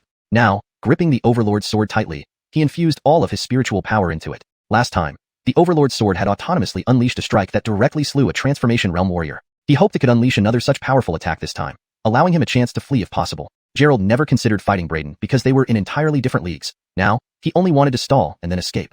Zing. Braden's sword flashed with a silver streak. At the same moment, 3 gunshots echoed out, reverberating around them. The samurai sword sliced through the air so swiftly that only its afterimage was visible. Even Gerald's divine senses couldn't capture his movements. Clang, clang, clang. 3 crisp sounds resounded as 3 streaks of white light appeared on Braden's samurai blade, presumably from the bullet impacts. Why didn't I hit again? Bella stood by the window, her face filled with anxiety upon seeing that the Eastern samurai wasn't killed. Report. Our soldiers aimed correctly. It appears he deflected the bullets with his sword, reported the observer. Bella froze. Using a sword to deflect sniper bullets. What kind of cultivation did that require? Gulp. Witnessing this scene, Gerald swallowed hard. This man was too strong, overpowering to the point where Gerald had no means to retaliate or any chance of victory. Braden glanced at the rooftop behind him and then waved his hand. Withdraw. Ash led the remaining men away quickly. Despite having such a powerful warrior, they were still in China, not in the Eastlands. Reinforcements might already be en route. These remnants lacked combat strength. After Ash and his group retreated over 100 meters, Braden's figure instantly vanished and reappeared right before Gerald. Wham! Instead of using the samurai blade, Braden delivered a palm strike to Gerald's chest. Instantly, Gerald felt excruciating pain in his chest. The bulletproof vest was likely shattered by the blow. Like a broken kite, he flew back several meters, hitting the ground heavily, dazed and disoriented. Had it not been for taking elixirs and having spiritual power shielding him, that one strike would have killed Gerald outright. Cultivator. Staring at Gerald and his tightly held Overlord sword, Braden uttered these words.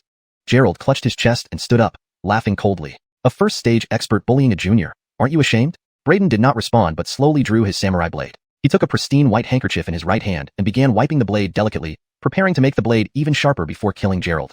Bang, bang, bang. Again, 3 shots fired from 3 directions targeted Braden, exploiting the momentary distraction while he was wiping his blade. But the samurai's sword swung once more, instantly deflecting the 3 bullets. He then turned his gaze toward a residential building's rooftop behind him.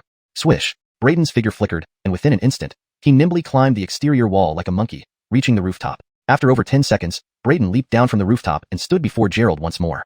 Lieutenant Yvette, Team 1 has lost contact. Our people are rushing there. Higher-ups say reinforcements will arrive in 3 minutes. Amiel looked at the rooftop where snipers and observers lay unconscious. You stay here and command. I'll go down and tell them to stop firing. Bella pulled out a steel baton from her gearbox. She didn't want to see Gerald die, but she also knew that guns were ineffective against Braden. Large-scale weapons would level the buildings here. Therefore, she decided to confront Braden herself, waiting for reinforcements.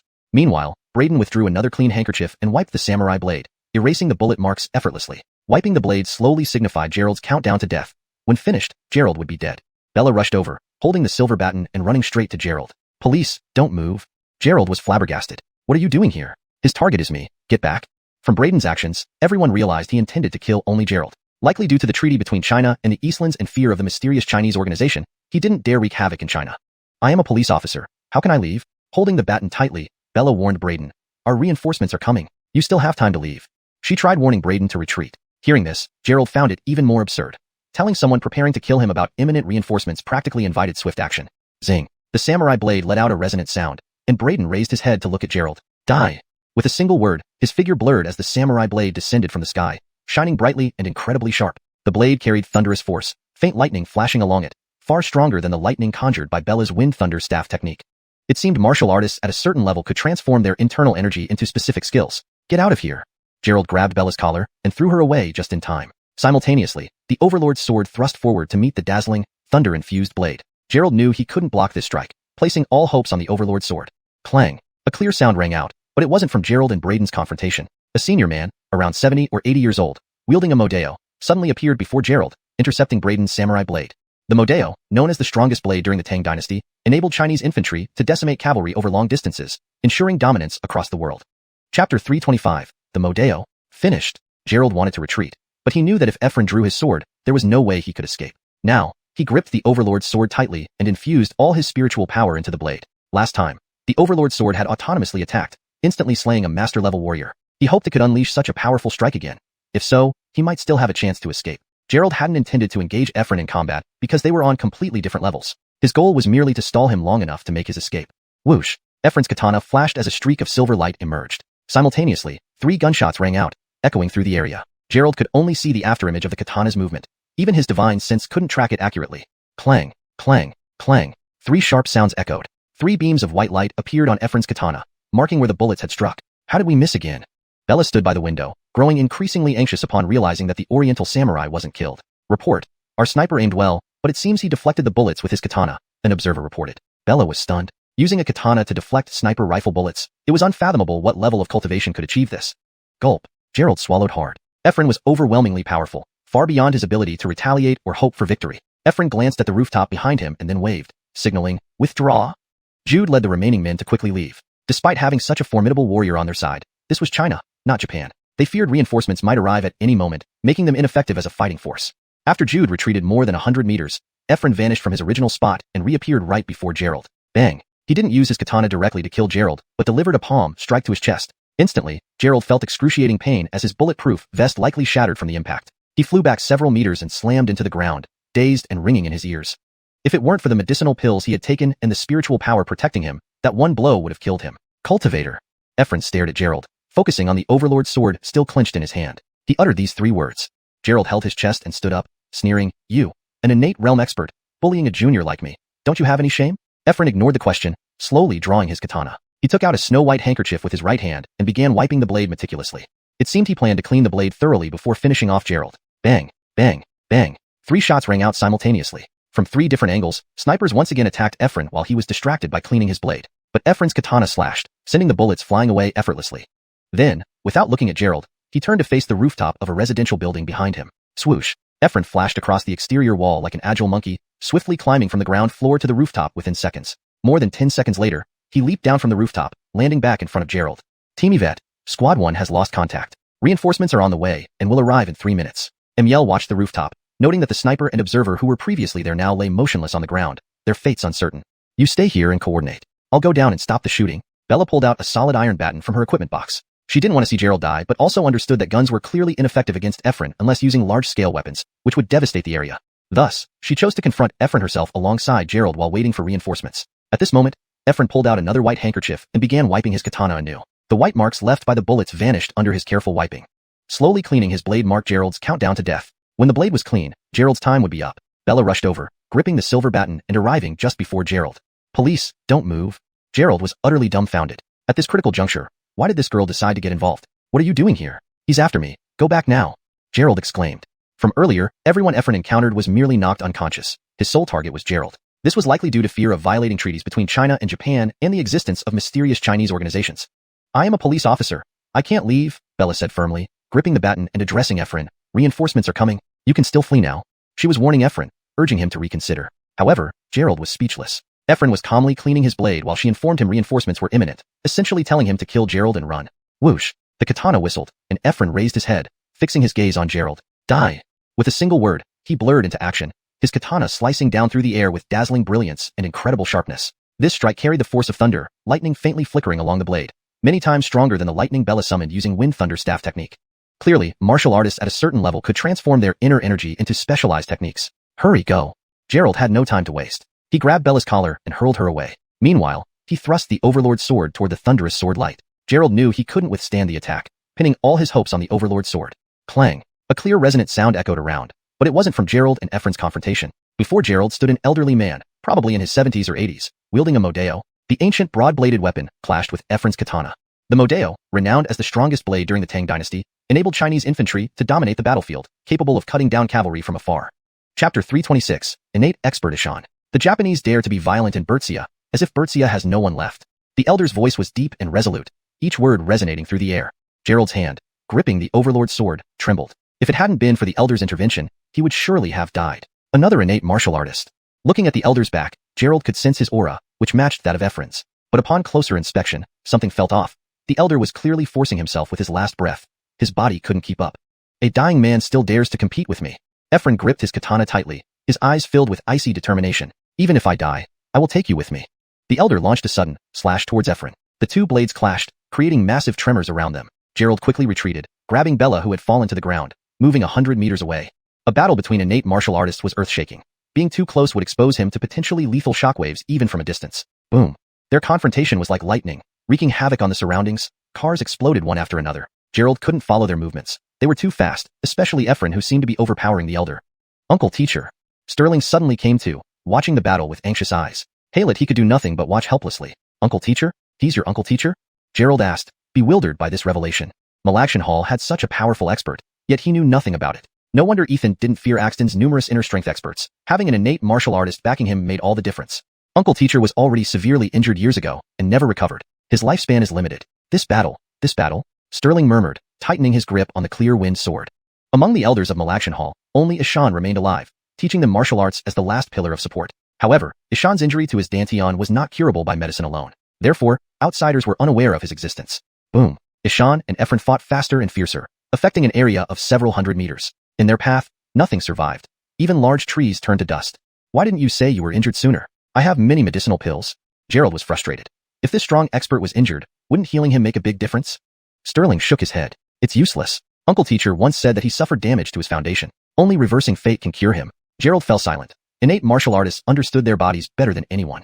At that level, serious injuries weren't easily cured by ordinary medicines. Advanced medicines were beyond his current skill to create. Damn! Gripping the Overlord's sword, Gerald was increasingly agitated. If he were at the Foundation establishment stage, he could produce third-grade medicines, possibly helping here. His lack of breakthrough was dragging down Nellie, Aisha, and now Ishan. Helpless, Gerald and Sterling could only watch. Ishan, despite his injuries, exhibited unmatched bravery. Their speed and power were astonishing. Within minutes, the surroundings became unrecognizable. A battlefield fit for deities where mortals should stay clear. Bella stood by with a radio, waiting anxiously for updates. She hadn't expected so many issues during the mission. Initially dealing with inner strength experts was tough enough. Now an innate martial artist appeared, far exceeding their capabilities. Ishan's face was flushed red, like burning iron. His saber was longer and his technique more refined, temporarily holding his own against Ephron. Bad. Elder Song seems to be losing. Gerald focused on Ishan's movements. Though unclear, he saw Ishan's pace and strength slowing due to exhaustion. Sterling, holding the clear wind sword, prepared to assist. Gerald was in no shape to fight again, having been seriously injured by Ephron earlier. Though physically wounded, his spirit energy remained. After a short recovery, he was ready to control the sword. With a gesture, the Overlord's sword rose, glowing red as it streaked toward Ephron. Sterling, wielding the clear wind sword, moved swiftly behind Ephron. Seeing Sterling approach, Ishan shouted through gritted teeth. What are you doing? Go back. He didn't want Sterling involved since any assistance would be minimal and dangerous. Sterling ignored him. Having learned everything from Ishan, the latter was like a father to him. He slashed a sword chi towards Ephron, but it merely cut through an afterimage. Ephron, sensing Sterling's approach earlier, was restrained due to Ishan's presence. Now, catching Sterling off guard, he struck with thunderous force. Boom. A thunder-like sound followed the strike, accompanied by lightning on his katana, aimed at Sterling. This slash was even stronger than the previous one against Gerald. Within dozens of meters, everyone could feel the overwhelming power. Boom. Chapter 327, Dual Blade Style. Sterling could not possibly withstand this strike. At this moment, the lightning blade aura was getting closer to him, and it seemed as if the surrounding space had become stagnant. All that could be seen was that glaring light. Ishan saw Sterling about to be killed by Godric. Instantly, he mobilized all his internal strength within his body, bursting out at an astonishing speed towards him. Die! Ishan's broadsword came down like Mount Tai crashing down from the sky, meeting Godric's powerful strike head-on with a hard clash. Note, Muad'Dal is translated as broadsword for better readability in English while maintaining accuracy. Ishan must have mainly practiced fire-attributed martial arts techniques, as his Muad'Dal blazed like lava, fiercely burning. When heavenly thunder and earthly fire collided, there was bound to be a huge explosion. Sterling was closest to the scene and was affected by this shocking explosion. His entire outfit instantly turned charred black, and he flew sideways before crashing onto the ground. Ishan used his last remaining strength. The Muad'Dal clashed violently with the katana, and a mouthful of black blood spewed from the corner of his mouth, splattering onto the Muad'Dal. Once a martial artist reached the innate realm, they generally would not get injured easily. But once injured, it would undoubtedly be a serious wound. Now, Ishan was at his wit's end. Although he managed to block Godric's lightning strike for now, he had no more power left to continue. Just as the two were engaged in battle, the Overlord's sword glowed red and attacked from behind. The sword emitted immense dark energy, striking towards Xavianzuk with irresistible force. Godric was being tied up by Ishan and could not afford to care about the Overlord's sword behind him. If he attempted to block that blow, he would surely be breached from the front by Ishan. This was Ishan's life-risking blow, his strongest one yet, using up most of his lifespan to unleash all his internal strength into the Muad'Dal. The Muad'Dal seemed like an unrivaled weapon, banging violently against the katana. With every clash, Godric could not help but retreat several steps.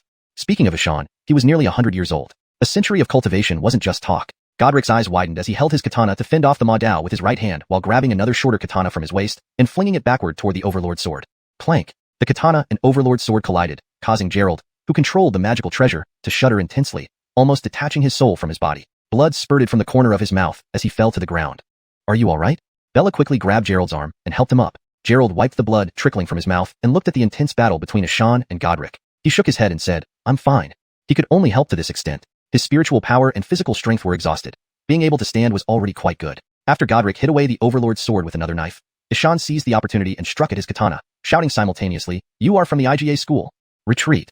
Without responding, Godric pulled back his flying katana which returned to his hand. Now holding both blades, his power became even greater.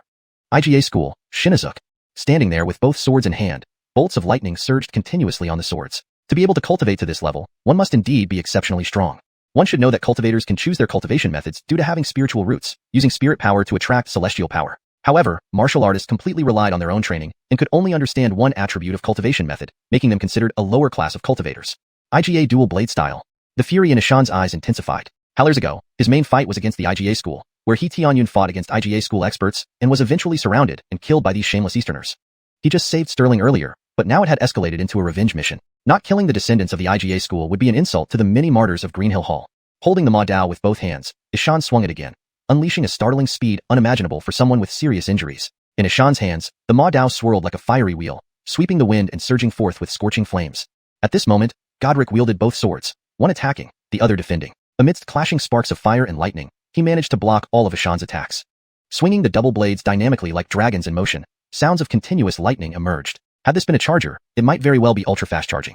Bang! Godric attacked with both swords, locking the tip of Ishan's Muad'Dal. Reversing its pull, he flashed forward and kicked. Ishan, who had just spat blood, was ruthlessly struck by Godric's thunderbolt-like kick, flying out like a cannonball. Along the way, everything in his path toppled over, and black blood gushed out until he finally slammed into the wall beside Greenhill Gordner and stopped. Seeing this scene, Gerald felt a chill run down his spine. With Ishan defeated, wouldn't he be next to die? Godric drew back his dual swords, sheathed the shorter one at his waist, and gripped the longer one tightly. His gaze swept towards Gerald. Don't come any closer. Bella blocked Gerald's front, showing her readiness to die for the cause, gripping a long stick with faint electric lights flashing. However, compared to Godric's lightning electricity, these lights were negligible. Godric glanced at Bella's stick, slowly stepping forward, once again wiping his katana with a pure white handkerchief, embodying sheer pretentiousness. Gerald watched the nearby flying Overlord sword, attempting to make it rise again, but to no avail. It seemed he really was going to die today. Though Godric was being pretentious, his state was also ragged. Ishan's desperate attack had inflicted considerable damage upon him. At this moment, Godric's samurai outfit was already tattered, half his mask broken, exposing half his face. That half-face didn't appear old, estimating him to be around 50-something. However, a martial artist's age couldn't be judged by appearance. If you come any closer, I won't hold back. Bella drew out her pistol, aiming at Godric, though she knew this couldn't harm him. Note: in Chinese martial arts literature, terms such as martial artist and innate realm are commonly used. I have tried to maintain these terms' natural feel in English. Chapter 328, Reinforcements. Gerald was still desperately gesturing, but the sword of Overlord remained unresponsive. Ephraim had already polished his samurai sword, its blade emitting faint electric sparks under the night sky. Junyao, you go first. No way. Gerald looked at Bella in front of him and prepared to throw her away. Otherwise, both would die. Just as he was about to move, a rumbling sound suddenly came from the sky. 3 black helicopters sped toward them through the night. The lights on these 3 helicopters were extremely bright, and within moments, they were very close. Gerald looked up. Were these the reinforcements Bella mentioned? Armed helicopters with missiles. Did they plan to bombard Ephraim directly with missiles? Missiles could certainly eliminate innate level warriors, but the issue was that there were so many people around. Did they intend to wipe everyone out? Ephraim's eyebrows twitched slightly, and his figure instantly flashed forward, holding the knife at a right angle as he rushed toward Gerald. In less than a second, he appeared in front of Gerald, ready to deliver a slashing blow. Bella saw Ephraim vanish in place, and when she turned, the thunderous slash was already heading toward Gerald's head. Sure enough, his target was only Gerald. He wanted to finish him off quickly and then escape. When Ephraim's blade was mere centimeters from Gerald's body, Gerald's eyes revealed a cold gleam. He looked calm, his gaze profound, as if even his appearance had changed into that of an aloof and proud person with two pupils in each eye. Whoosh! The sword of Overlord returned to Gerald's hand instantaneously, and a chilling voice emerged from his mouth as if from the depths of hell. A puny ant dares to harm me. With this voice, the sword of Overlord swept out, its red glow becoming dazzling, resembling a blazing sun. Bang! The sword of Overlord clashed with the samurai sword once more. This time, Gerald held the sword firmly with both hands, unleashing a huge sword chi several meters long. It carried an unstoppable momentum, exploding powerfully. It felt like a missile explosion, enveloping everything in red light. Ephraim was instantly blasted away, unable to offer any resistance. He rolled on the ground for over 50 meters, his protective chi broken, injuring his core. Backa! He cursed, looking up at the sky where the three armed helicopters hovered above him. Uniformed figures armed with weapons were descending. Each of these individuals was at the transformation-level martial artist stage, equipped uniquely, not only with conventional firearms but also with talismans attached to their chests, allowing them to glide down smoothly as if wearing parachutes. Boom, boom, boom. Simultaneously, gunshots rang out in the air, forming a dense network of bullets targeting Ephraim. Ding, ding, ding. Ephraim quickly held his dual swords, which spun rapidly before him, deflecting all the bullets. But this wasn't a solution. No matter how fast or responsive he was, he would eventually be hit under such concentrated firepower. His protective chi could withstand a few bullets, but not hundreds in a minute. While blocking bullets, he moved backward and suddenly noticed Bella, who had been knocked unconscious by the shockwave. Whoosh! Ephraim flashed over, spinning one sword with one hand while attempting to grab Bella with the other. Having a hostage would prevent the others from shooting further. Just as he was about to grab her, a dark shadow appeared before him, swinging a silver staff downwards. The heavy staff carried the force of wind and lightning. As it struck, Ephraim retracted his hand, only to face another blow carrying thunderous power. Ephraim parried with a single sword. Both were using lightning techniques, resulting in intense combat. To find death, the shadow retracted the staff, sweeping at Ephraim's feet, pushing him back relentlessly. The gunfire ceased as the shadow and Ephraim clashed intensely. Both used lightning techniques, making it impossible to see their actions amid flashing lights. Ephraim, after battling Ashan fiercely and being injured by Gerald's sudden burst, was already physically drained. Ding, ding, ding. The staff and the samurai sword collided repeatedly as Ephraim fought while retreating. Seizing an opportunity, he threw a smoke bomb, disappearing in the ensuing cloud. When the smoke cleared, Ephraim was nowhere to be seen. Huff, huff. The dark shadow panted heavily. He is heavily wounded. Go chase him. I. At that moment, the shadow's innate level of cultivation seemed to drop to late-stage transformation level. Seeing Ephraim retreat, Gerald's body went limp and he collapsed on the ground. Brother, why did you come so late? Quickly check on Gerald. Is he alright?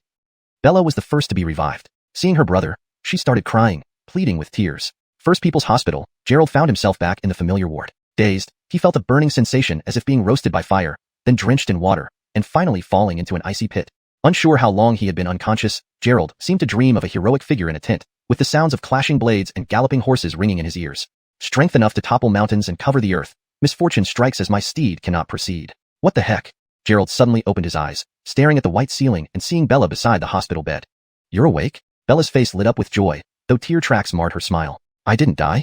Gerald looked bewildered. In his last memory, Ephraim's thunderous strike was coming towards him, certain death. How could he be alive? Was he in the underworld dreaming? This translation maintains the structure and tone of the original Chinese text while adapting it into natural, fluent English. The names are kept consistent with their pinyin forms. Chapter 329, Yuan. Gerald raised his hand, wanting to touch Bella to make sure this wasn't an illusion, that she wasn't just a spirit. His palm brushed against Bella's face. It felt damp and hot, smooth and tender, a very well cared for complexion. Bella froze, gazing at Gerald in a daze, her cheeks flushing with embarrassment. What was wrong with this guy? Had he injured his head yesterday? I feel something. I'm really not dead. The corners of Gerald's mouth curved into a grin almost as wide as the sky. He never expected to survive under Ephraim's blade. Of course you didn't die. A dissatisfied voice echoed nearby. Following the sound, they saw a man about 6 feet tall standing before Gerald. He had a crew cut, sword-like eyebrows, and a robust physique. Who are you? Gerald seemed unfamiliar with this person, but could sense from his aura that he was an expert. The man didn't reply, instead focusing on Gerald's hand still touching Bella's face, his expression showing a peculiar interest. He's my brother. Bella, blushing shyly, quickly retreated, losing her usual cool demeanor as a policewoman and appearing more like a demure young woman. I'm your brother-in-law. Yuan walked up to Gerald with a smile. Humph. Gerald nearly choked upon hearing this, realizing some sort of misunderstanding must have occurred. Brother, don't talk nonsense. He and I are just friends. If you keep saying such things, I won't talk to you anymore. Bella's embarrassment deepened, her tone even more bashful. Now Gerald truly believed she was a beauty from Jiangnan. Just friends? You blocked a blade for him. Efren is an innate martial artist. You put your life on the line for him. Can normal friends do that? Do you think your big brother is a fool? Yuan appraised Bella. From her reddening cheeks, he could tell there was definitely something special between them. He saved me from bullets last time. Bella retorted irritably. I was just repaying a debt. Without giving Bella a chance to defend herself further, Yuan patted Gerald's shoulder and said, let's get acquainted. I'm Yuan, captain of the Flying Dragon team of China's Dragon Group. You're Gerald, right? We have your dossier. Impressive, daring to engage an innate level fighter. What's your cultivation level? Late foundation establishment stage? Hearing this, Gerald realized Yuan knew about his identity as a cultivator. Not that high, I'm just at the chi refinement stage. There was no need to hide it. Bella's brother was now part of his circle, and being friendly with someone from the mysterious organization would be beneficial. Chi refinement. Yuan's hand hovered midair as he struggled to believe this answer. Chi refinement stage cultivators, even if exceptionally talented, were only on par with peak hidden force martial artists. Hail it! Efren was a genuine innate Xiantian martial artist. Gerald had crossed 2 major realms to face him. I'm just at chi refinement stage, but circumstances were unusual. Seeing Yuan's disbelief, Gerald added, I'm at the 12th layer of chi refinement. Upon hearing this, Yuan was even more taken aback. In their organization, while there were cultivators, he had never heard of anyone reaching the 12th layer of chi refinement before advancing to foundation establishment. How is that possible? Yuan exclaimed. I wonder why I'm at the 12th layer too. Haven't you heard of it? Gerald thought Yuan, as a member of the Dragon Group, should have more knowledge and might help him reach the foundation establishment stage. But it seemed he also didn't know. No, I've never heard of it. Yuan shook his head, his gaze becoming increasingly odd, similar to what Gerald had seen in Domenico and Zahir's eyes. Brother, Gerald just woke up. Please stop asking so many questions. Bella stepped in front of Gerald, fearing her brother would interrogate him endlessly. Do you feel unwell? Want some food? Or maybe see a doctor first? No need. Gerald flipped his right hand, and a few pills appeared, which he popped into his mouth. Right, what happened to Efren? How did I survive? Gerald asked Bella. Don't know. I was unconscious by then. My brother probably saved us. He's amazing, Bella replied. Like most younger sisters, she admired her brother immensely. When I arrived, Efren was already injured, and both of you were out cold. I don't know the exact details. Yuan preferred to tell the truth and not take credit. This left Gerald even more puzzled. Could there be another powerful figure who saved him? Oh right, how is Sterling and Elder Ishan? Yesterday, while he was seriously hurt, Ishan had been hit badly, coughing up endless amounts of blood. Whether he could survive was uncertain. Ishan is in the intensive care unit, still unconscious. The doctors say he might not last through the next few days, Bella informed him. Gerald sprang out of bed with alarm. Take me to see him. Ishan had saved his life, and Gerald didn't want to see such a respected elder fall at the hands of Efren. You're not fully recovered yet. Bella chased after Gerald, who ran out of the ward barefoot in hospital scrubs. I'm better now. Gerald jogged down the corridor, leaving Yuan watching them leave with amusement and contemplation. In the ICU, Ishan lay hooked up to numerous tubes, the heart monitor showing a slow heartbeat, barely a straight line. Sterling sat on a sofa, smoking a cigarette that remained unlit, looking despondent. Ethan stood beside the bed, anxious until seeing Gerald approach, which somewhat eased his heavy heart. Brother Gerald, are you okay? Ethan looked distressed, lacking his usual sharpness. Yesterday's battle was incredibly fierce, something he had never encountered in his lifetime of martial prowess. Ishan, already severely injured, was hanging on by a thread and had been given little hope of survival. Sterling and Clement had also been gravely injured by Efren. Clement lay in another room, not as critically wounded but still unconscious. Chapter 330, Myriad Changes. I'll go check on Senior Song.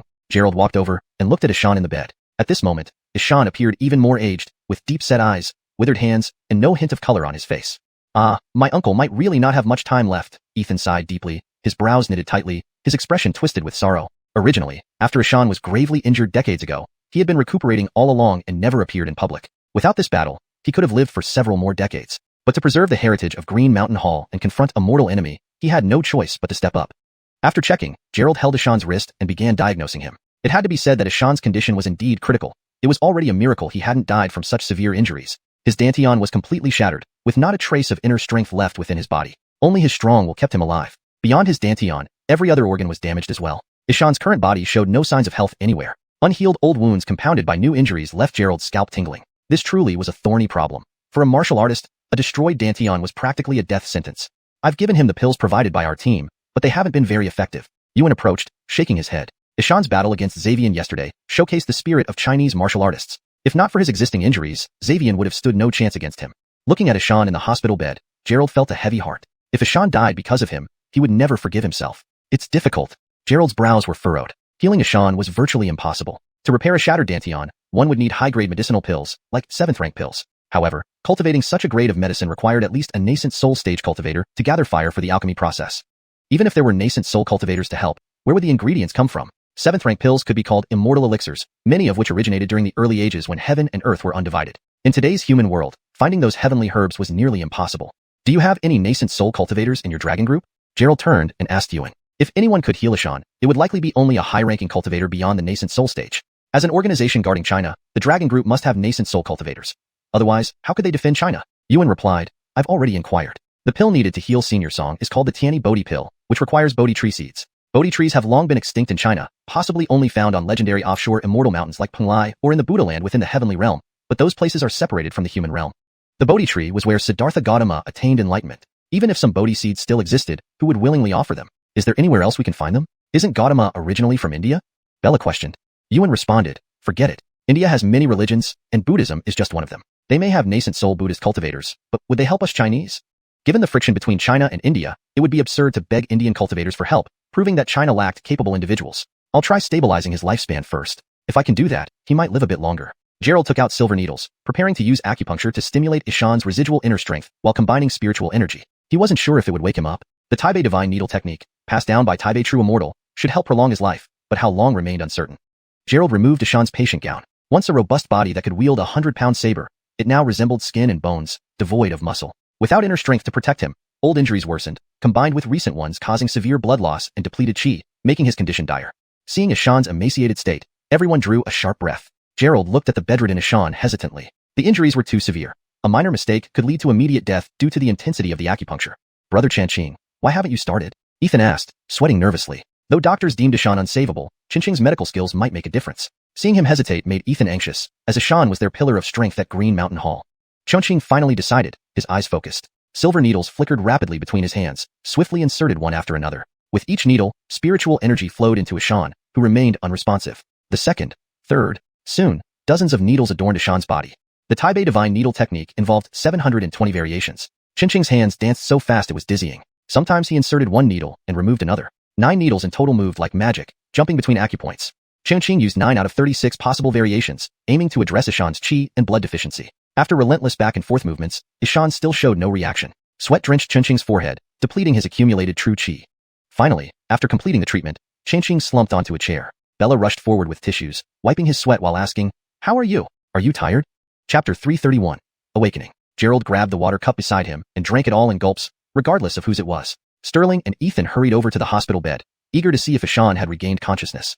Here's the pill. Give it to Senior Song. If all goes well, he will wake up in no time. However, he won't have any internal energy left, making him no different from an ordinary person. Gerald wiped the sweat off his forehead with a tissue and threw it into the trash bin. He continued to mop his brow with a towel taken from Bella. It felt like he had just been through a sauna, drenched from head to toe. Bella carefully helped him dry off while Yuan watched this all unfold. As her elder brother, he knew her personality all too well. Except for her parents and Yuan himself, Bella had never shown such tenderness toward anyone else. Her attentiveness toward Gerald now left no room for doubt. Yuan wouldn't believe they were just friends even if beaten to death. Ethan quickly took the pill from Gerald, ready to put it into Ishan's mouth but hesitated, asking, Brother Gerald, should we give him the medicine directly or with warm water? Use warm water, Gerald replied. At that moment, Ishan, lying on the bed, suddenly moved. Milaction. A faint voice emerged as Ishan's clouded eyes, lacking their usual sharpness, opened, making him seem like an elderly man on his last breath. Uncle, uncle. Ethan rushed forward, holding the medicine in one hand and water in the other. Seeing Ethan's worried face, Ishan managed a weak smile and asked, Did that IGA ninja die? Uncle, forget about it. Take the medicine first. Ethan helped Ishan sit up, fed him the medicine, and then gave him half a cup of water. Malaction. Is Ibai okay? Ishan asked again. Sterling promptly stepped forward and said, Uncle, I'm fine, completely fine. Ishan nodded and continued in a weak voice. What happened afterward? What about those Japanese people? Yuan bowed and replied, Senior Song. 13 Japanese people were captured, 27 were killed, and the rest are still being pursued. As for Xavianji, he might have escaped back to Japan. The warriors of IGA are the greatest enemy of Malaction Hall. Malaction, Ibai, if I die, remember not to go after them unless you reach the Xintian stage. Without Ishan, Malaction Hall would lose its last trump card, making it impossible to stand against the powerful Japanese groups. Ishan spoke as if giving his final instructions, weakly continuing, I know my own condition. I can no longer feel my internal energy. A century of cultivation has dissipated. Malaction, take me home. Ethan responded, Uncle, stay in the hospital for a few more days. We'll go back once you're better. Ah. Ishan sighed and said, If I die here, I won't be at peace. Let's go home so I can be with my seniors and juniors. In the future, I can chat and drink with your teacher. In the end, Ethan couldn't argue with Ishan and arranged for him to return to Malaction Hall. Brother Ibai, here's the medicine for Senior Song. Give it to him every day. It should last a month and prolong his life. Gerald handed Sterling a small bottle of pills and pulled out another set, handing it to him. This is for you and Brother Clement, beneficial for your cultivation. As for Elder Wang, his current level is at a bottleneck, making breakthroughs difficult even with medicine. Sterling received the medicine seriously, saying, Thank you, brother. After leaving the hospital, Gerald was insisted by Bella to stay for recovery. Lying on the hospital bed, Gerald enjoyed the fruits peeled by Bella. There were definite perks to being hospitalized, especially when all needs were catered to. Why aren't you busy chasing down those escaped Japanese people? Why are you still taking care of me? Has everything been handled? Gerald looked at Bella, noticing how exceptionally gentle she was today, seemingly transformed in front of Yuan. Leave that to my brother. Warriors aren't within our capacity to handle. I've already arranged for Amiel to coordinate the lockdown on land, sea, and air. Any news will be reported back. Bella passed Gerald an orange and glanced to the side, only to find that Yuan had devoured all the prepared fruits and even the pot of chicken soup she stewed. What are you doing? This is for Gerald's nutrition. Bella snatched the bowl of chicken soup and brought it to Gerald's lips. Hey little girl, having a man makes you forget about your brother, eh? Even refusing to let me have a sip of soup. I got injured yesterday too. Yuan grabbed a chicken leg from the pot and began munching on it. Yesterday's battle with Xavianji pushed Yuan, who was only at the late Bert Daryog stage, using the long group's secret techniques to boost his strength temporarily. Now, with the effect over, his power had regressed, causing significant bodily damage. You're so lively, where are your injuries? Bella glared fiercely at her brother and prepared to feed Gerald with a spoonful of soup. That's unnecessary, really? Seeing the strange look in Yuan's eyes, Gerald hastily grabbed the soup bowl and drank it up greedily. Bella sat nearby, her eyes fixed on Gerald, ignoring her supposedly invincible brother. Oh right, brother Yvette, does your flying dragon team have these herbs? Gerald produced a piece of paper and handed it to Yuan. He was collecting herbs extensively because many more pills needed to be refined in the long run. Yuan examined the list and smiled at Gerald. We do have these herbs in our stock, but exchanges can only be made by our members. He sized Gerald up and asked, interested in joining us? Join you? Gerald laughed bitterly. As a mere chi practitioner, I fear I don't have the qualifications. Moreover, I don't enjoy being controlled and have much to do. Their organization wasn't a cultivation sect and still required missions. Gerald had many tasks ahead, especially treating Nellie and Aisha, leaving no time to join them. Hashtag chapter 332, begging her brother. Yuan's lips curled slightly, and he stared at Gerald for a long while. Then there's no way around it. After all, those items belong to the group, and I don't have the authority to exchange them for you. Before Gerald could respond, Bella cast an unhappy glance at her brother. Brother, Gerald saved my life. You can't even do this small favor for him? Yuan was speechless. He had originally intended to use this as a condition to entice Gerald to join their team. Cultivators were very rare in the dragon group, especially someone like Gerald, who, being at the 12th layer of refining chi, could easily defeat warriors in the early stage of transformational strength. His cultivation level was invaluable and needed to be cultivated. He hadn't expected Bella to ask him to trade herbs for Gerald, disrupting his plans. Xiaoyao, do you know what conditions are required to exchange these things? Yuan said helplessly, we need corresponding points to exchange items, and points can only be obtained by completing missions. Your older brother risks his life to earn these points. Do you think it's easy? Listening, Gerald realized that the dragon group seemed interesting. As long as one completed tasks, they could get points, and points could be exchanged for items. So, points functioned as internal currency within the dragon group. I don't care. You must give Gerald those items. If you don't agree, I'll never speak to you again. Bella threw a tantrum, something she rarely did. Like most older brothers, Yuan couldn't resist his sister's demands. With no choice, he nodded in agreement. Gerald didn't expect fiery-tempered Bella to act coquettishly. Perhaps she felt safe enough with family to let down her guard. Yuan pulled out his phone and fiddled with it. After a moment, he turned around and said, all right, those herbs should be delivered tomorrow. This is just this once. There won't be any next time. Gerald felt he might have lost out, wishing he had written more herbs earlier. Most of these herbs were extremely rare, some even extinct. He never thought the dragon group would have them. No wonder it was China's top secret organization, surpassing ordinary sects in strength. You little brat, always trying to trick your brother. Yuan lightly tapped Bella's head, sighed, then turned to look at Gerald. Take good care of my little sister from now on. I know you have many women around you. If you make Xiaoyao unhappy, I'll break your legs. Bella pushed Yuan away unhappily. Stop scaring him. He's my good friend's boyfriend and also just a friend to me. Aren't you still going after those Eastern people? Go to your work. Yuan was shoved out of the hospital room but gave Gerald a wink before leaving, clearly not planning to let him off easily. Bella closed the door, turned around, and sat beside Gerald, saying, my brother wasn't always like this. Who knows what happened to him? Humph, wait until I find a sister-in-law, and I'll talk bad about him. Gerald looked at Bella with a smile, a smirk playing on his lips. Your sibling relationship seems pretty solid. He remembered Tori. When she was young, they often played together. Now that she was in school and matured, they lacked that intimate connection. He wondered how that little girl was doing with her studies. The last time Gerald called his sister, she said she had exams and wouldn't come to the Peach Blossom Spring Fruit Shop. He's always liked bullying me since childhood. Bella picked up the air conditioner remote and lowered the temperature, then looked at Gerald. Oh, I told Florence you're in the hospital but didn't mention how you got hurt. Don't slip up later. Last time Gerald was injured, Nellie was still in Haiban, so not telling her was understandable. But this time, Florence was still in Jiangxi. If Gerald stayed another week without returning, that girl would likely suspect Gerald and Bella had eloped. Don't say what? Gerald asked flatteringly. Bella shot Gerald a cold look. Of course, you can't tell her you were injured saving me. Forget it. I'll figure it out myself. She stood up and left the room, probably to do something else. Gerald lay half reclined on the bed, took a pill to restore his spiritual energy, and soon entered a state of cultivation. Not again. Another breakthrough? Gerald found his cultivation had increased after yesterday's battle, though he still hadn't reached the foundation establishment stage. Even after consuming foundation establishment pills like candy, there was no effect. He had broken through to the 13th layer of refining chi, and his internal spiritual energy was more robust than ever. When will it end? Holding a banana, Gerald ate in large bites, feeling like life was unbearable. Starting from the 10th layer, he was now at the 13th layer, yet showed no signs of reaching foundation establishment. Would he never reach it? However, his spiritual energy felt overwhelmingly solid. If Gerald's calculations were correct, if he remained in the refining chi stage, increasing his cultivation a few more layers would allow him to refine third-rank pills. While the increase in spiritual energy at each layer wasn't much, it accumulated over time. Currently, Gerald's spiritual energy was almost comparable to the middle stage of foundation establishment. Each additional layer increased his energy by a third, which was significant each time. Only the inability to liquefy his spiritual energy during foundation establishment prevented him from using certain abilities at that stage. Just keep at it and focus on cultivating.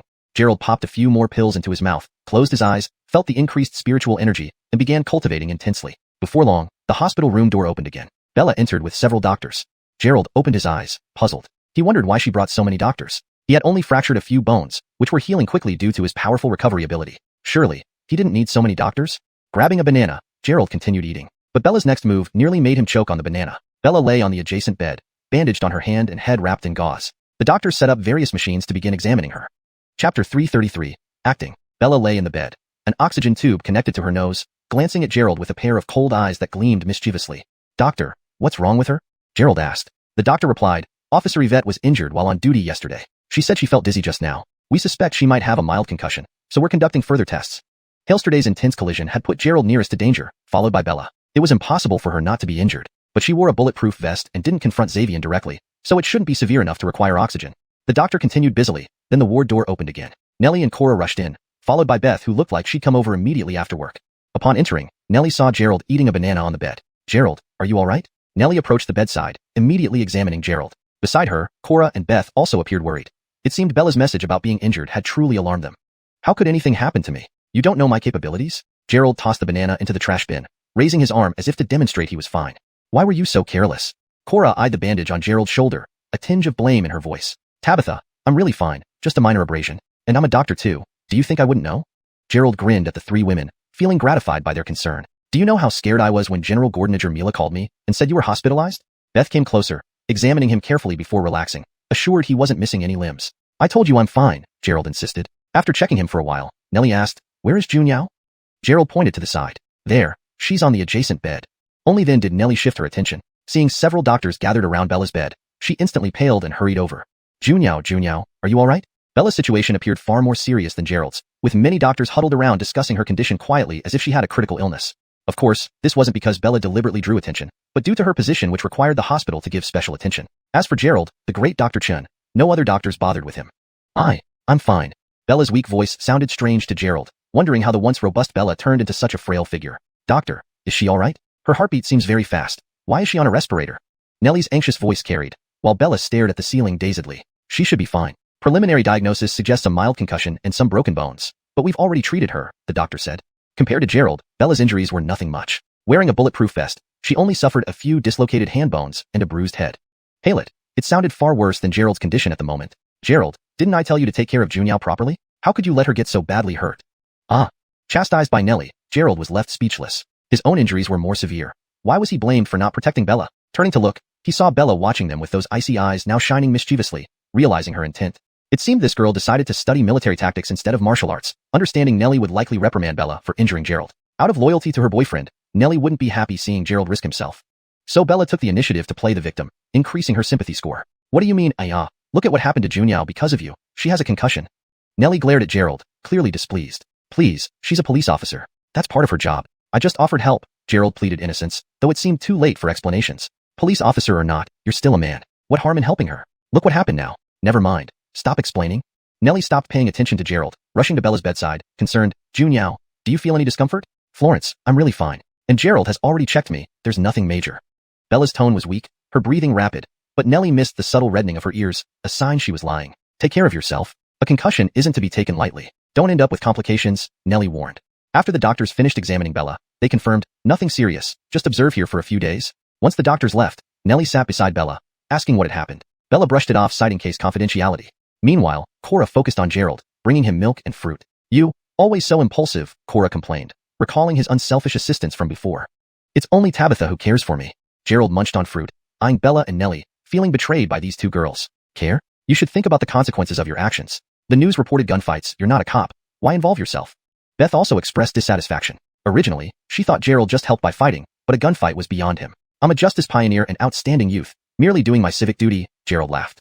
Beth rolled her eyes. Hale wants to visit Imperial Capital soon. I'll be away for a while. Since you seem fine, just be careful. To Imperial Capital? Gerald was puzzled. Why go there suddenly?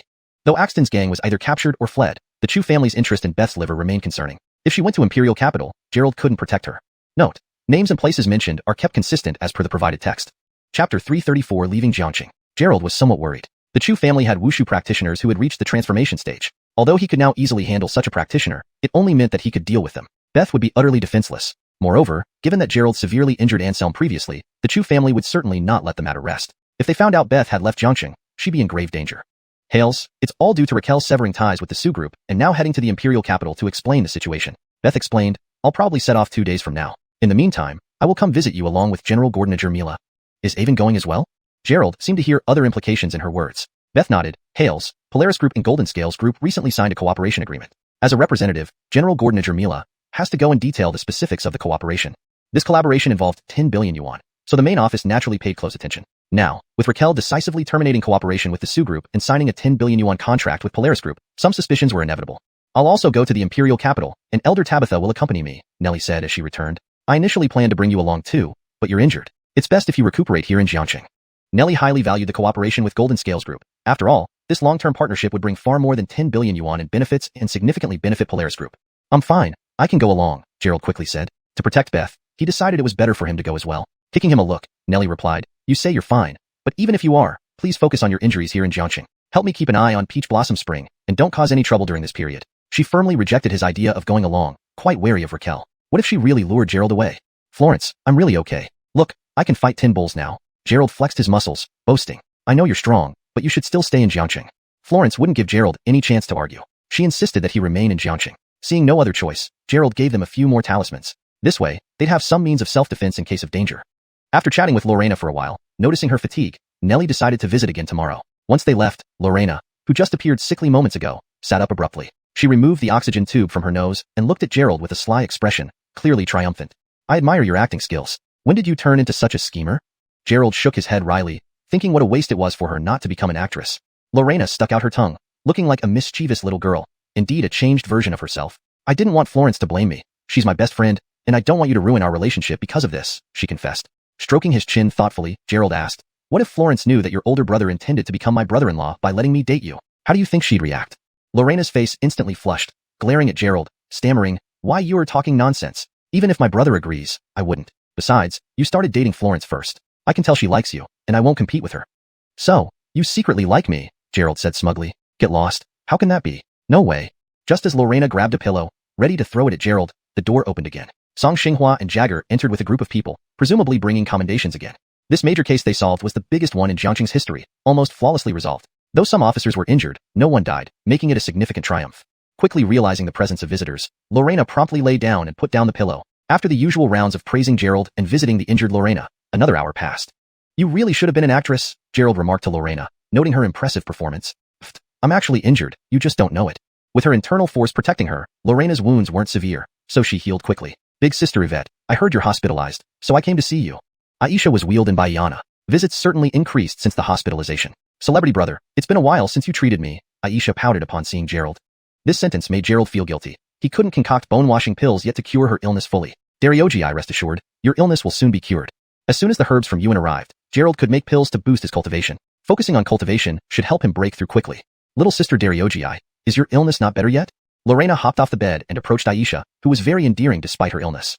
I've gotten used to it. Big sister Yvette, why are you hospitalized? Didn't celebrity brother treat you? Aisha, I'm fine. Haven't seen you in a long time. Let's chat. Lorena pulled Aisha into conversation, while Gerald ate fruit nearby. Iana, calm down. What are you doing?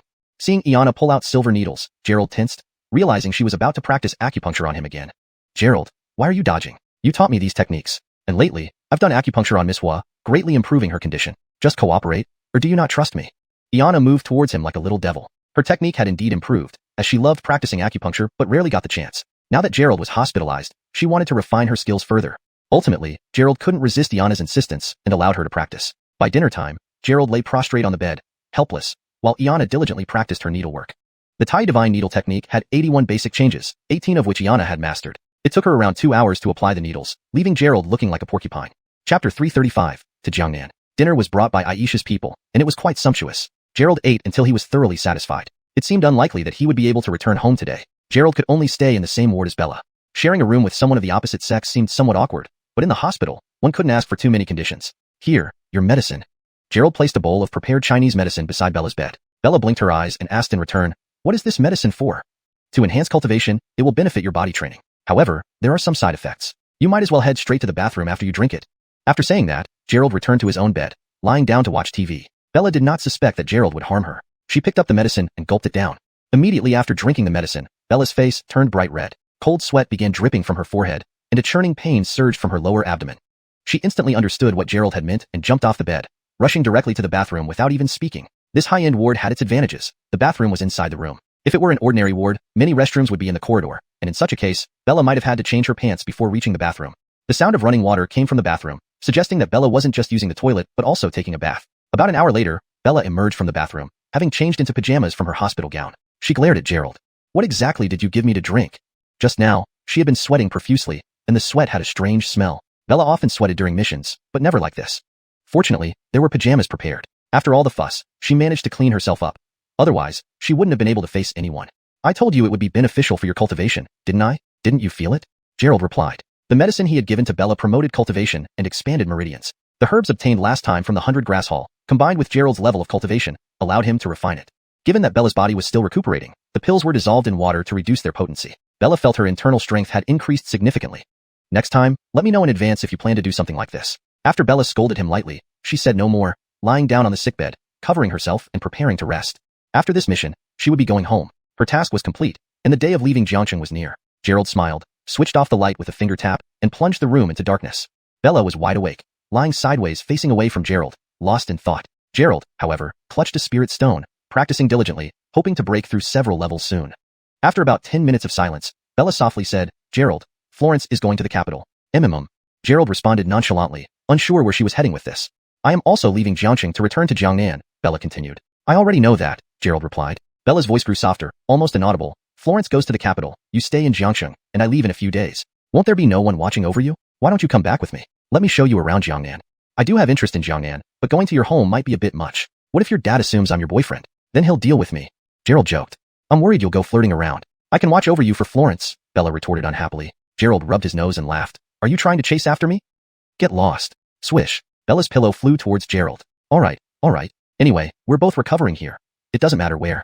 I'll accompany you," Gerald agreed. After all, Yuan was a late-stage transformation force master. Gerald speculated that Bella's father might be a natural strength master. Given Gerald's inheritance contained only immortal cultivation methods, learning powerful martial arts from a natural strength master would greatly aid his close combat skills, so he wouldn't need to rely solely on the Paition saber for fighting. Ishan was initially a good candidate, but considering his serious injuries, Gerald didn't want to disturb him excessively. Once the medicinal materials arrived tomorrow, he would refine the pills and deliver them to Ishan. "Really?" Bella was surprised by Gerald's swift agreement. "After all, I've met plenty of prospective fathers-in-law. Your dad isn't anything new," Gerald teased again. Their relationship was complicated. They were comrades who had risked life and death together, yet because of Gerald's tangled relations with women, their bond hadn't progressed further. "If you keep talking nonsense, I'll sew your mouth shut," Bella threatened fiercely. Gerald stopped teasing and asked instead, "Junyao, is your father a natural strength master?" "I'm still at hidden force stage. How would I know how powerful a natural strength master is? Besides, he usually only teaches me martial arts and hasn't fought anyone outside." "I don't really know," Bella replied. Gerald pondered. Being able to teach a son like Yuan, his father must be formidable. Ishan alone taught so many disciples. Even without Gerald's assistance, Sterling and the others would likely reach transformation force within a few years. Therefore, it was highly probable that Bella's father was a natural strength master. The Yvette family's Wind Thunder staff technique could summon wind and control thunder, a remarkable martial art. Since warriors usually focus on one technique, mastering both wind and thunder was certainly not simple. "When are you planning to leave?" Gerald asked. "Once Florence has gone to the capital." Bella was concerned that if Nellie was still in Jiangcheng, bringing Gerald home would truly make it look like elopement. "All right, then I'll prepare these next few days." There were still matters in Jiangcheng he needed to settle before he could set out. Seeing Gerald agree, Bella found herself unable to sleep, tossing and turning all night long. The next day, when Yuan visited, he noticed the huge dark circles under her eyes. "Xiaoyao, didn't you sleep at all last night? What were you doing?" Yuan eyed Gerald suspiciously. Had something happened between the two in the ward? If so, that was unacceptable. Chapter 336, Iana administers acupuncture.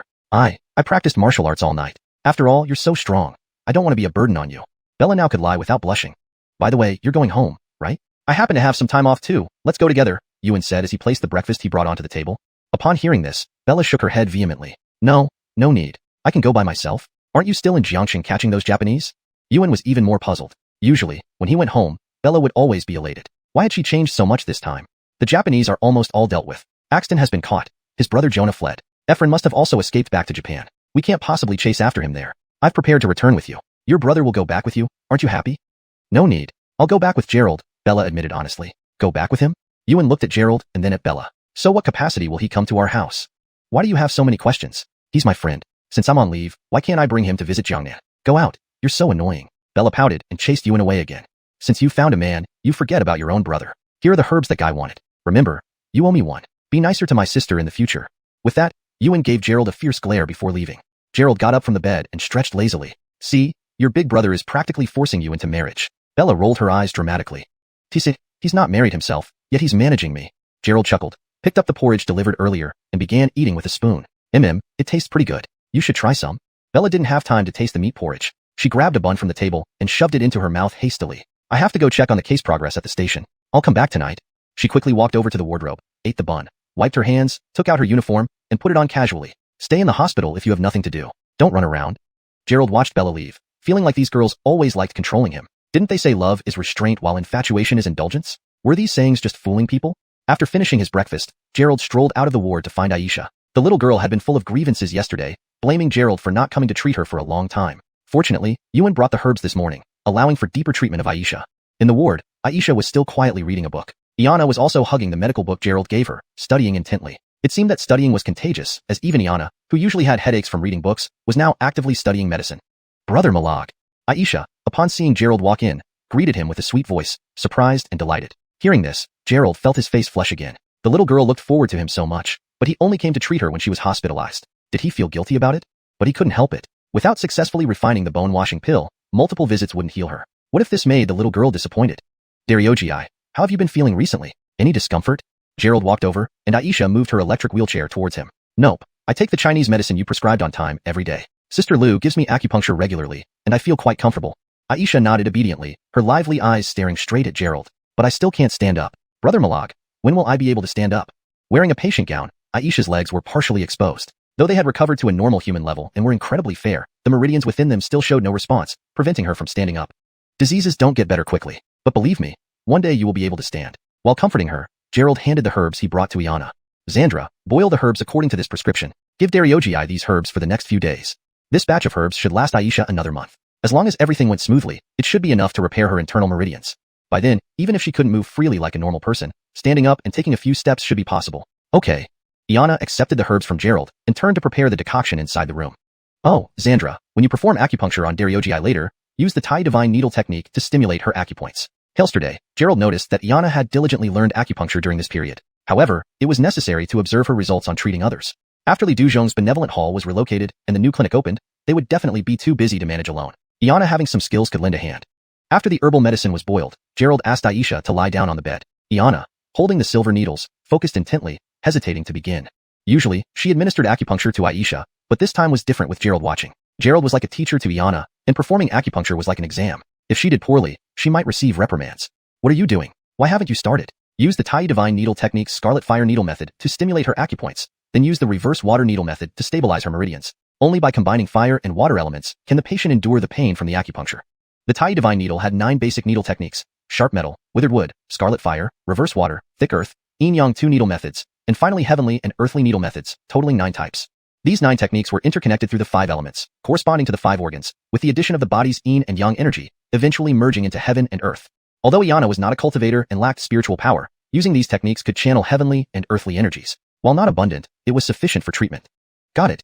Iana responded and slowly inserted the silver needles into Aisha's pristine back. 1, 2, 3. After the 3rd needle, she changed her technique and used several shorter needles on her side. Chapter 337.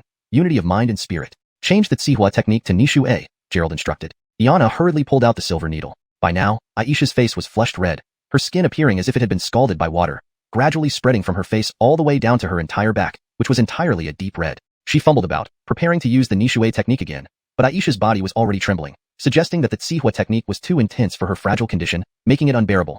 Aisha's sweat soaked the pillow under her head, and her skin was breaking out in small bumps due to the heat. Iana grew flustered, unable to find the appropriate silver needle. Witnessing the changes on Aisha's skin only made her more uncertain about what to do next.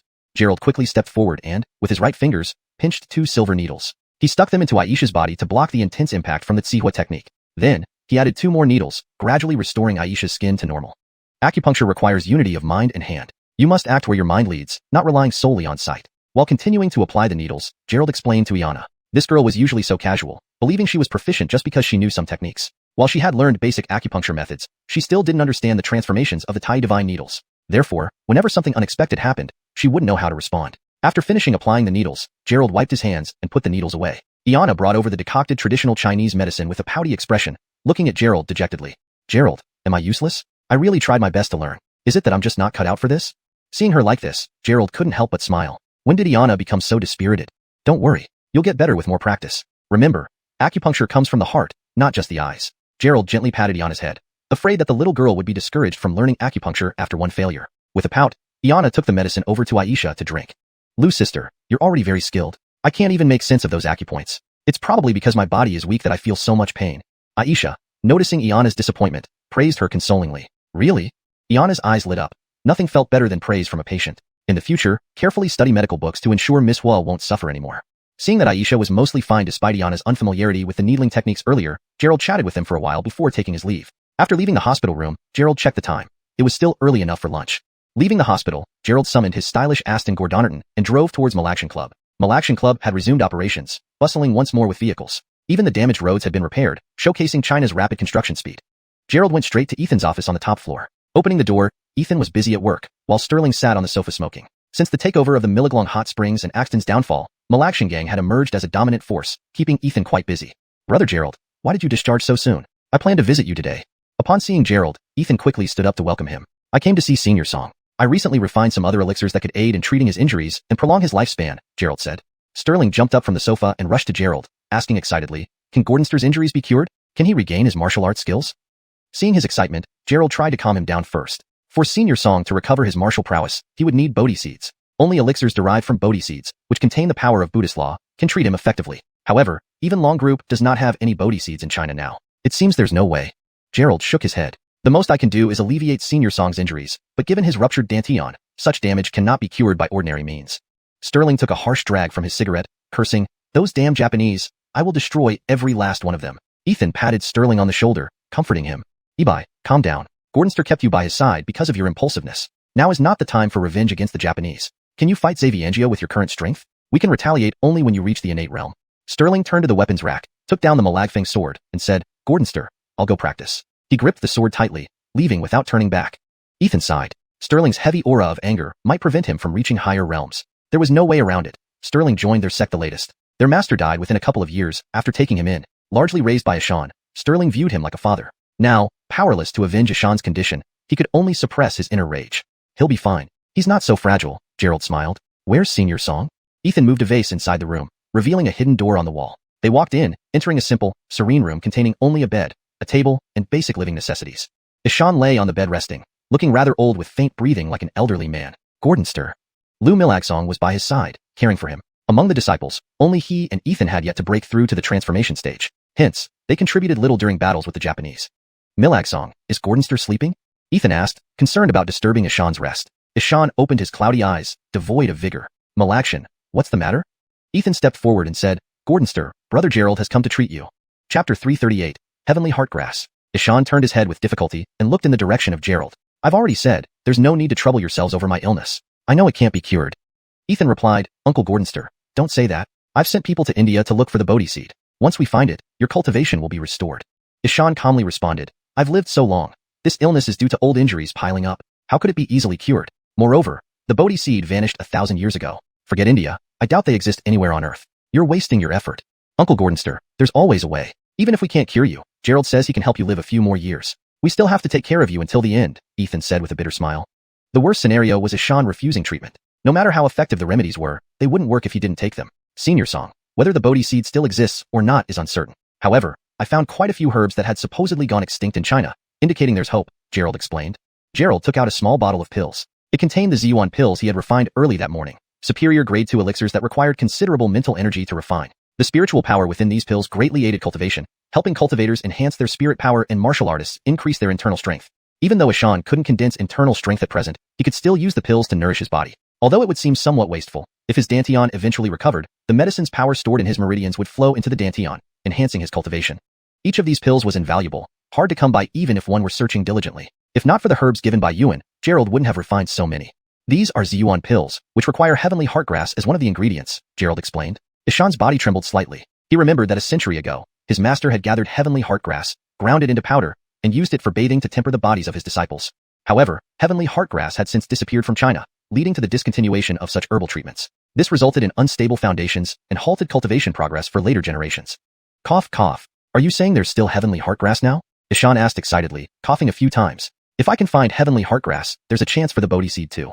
Gerald then pulled out another bottle of pills. Give these to Brother Wang, Brother Wu, Assad, and Elder Liu. They can all consume these to boost their cultivation. With these powerful martial artists already strong, adding the elixirs would significantly enhance their abilities and serve as an aid to Gerald. Wonderful, heavenly heartgrass. Without it, a prodigy like Assad has seen no progress in cultivation, Ishan remarked. Ishan did not refuse treatment any longer. When Lu Milagsong handed him a pill, he grabbed and swallowed it without hesitation. The medicinal force is gentle and best consumed from a young age, Gerald smiled. Senior Song should take one every 3 days. After being able to move freely, one every 7 days will suffice.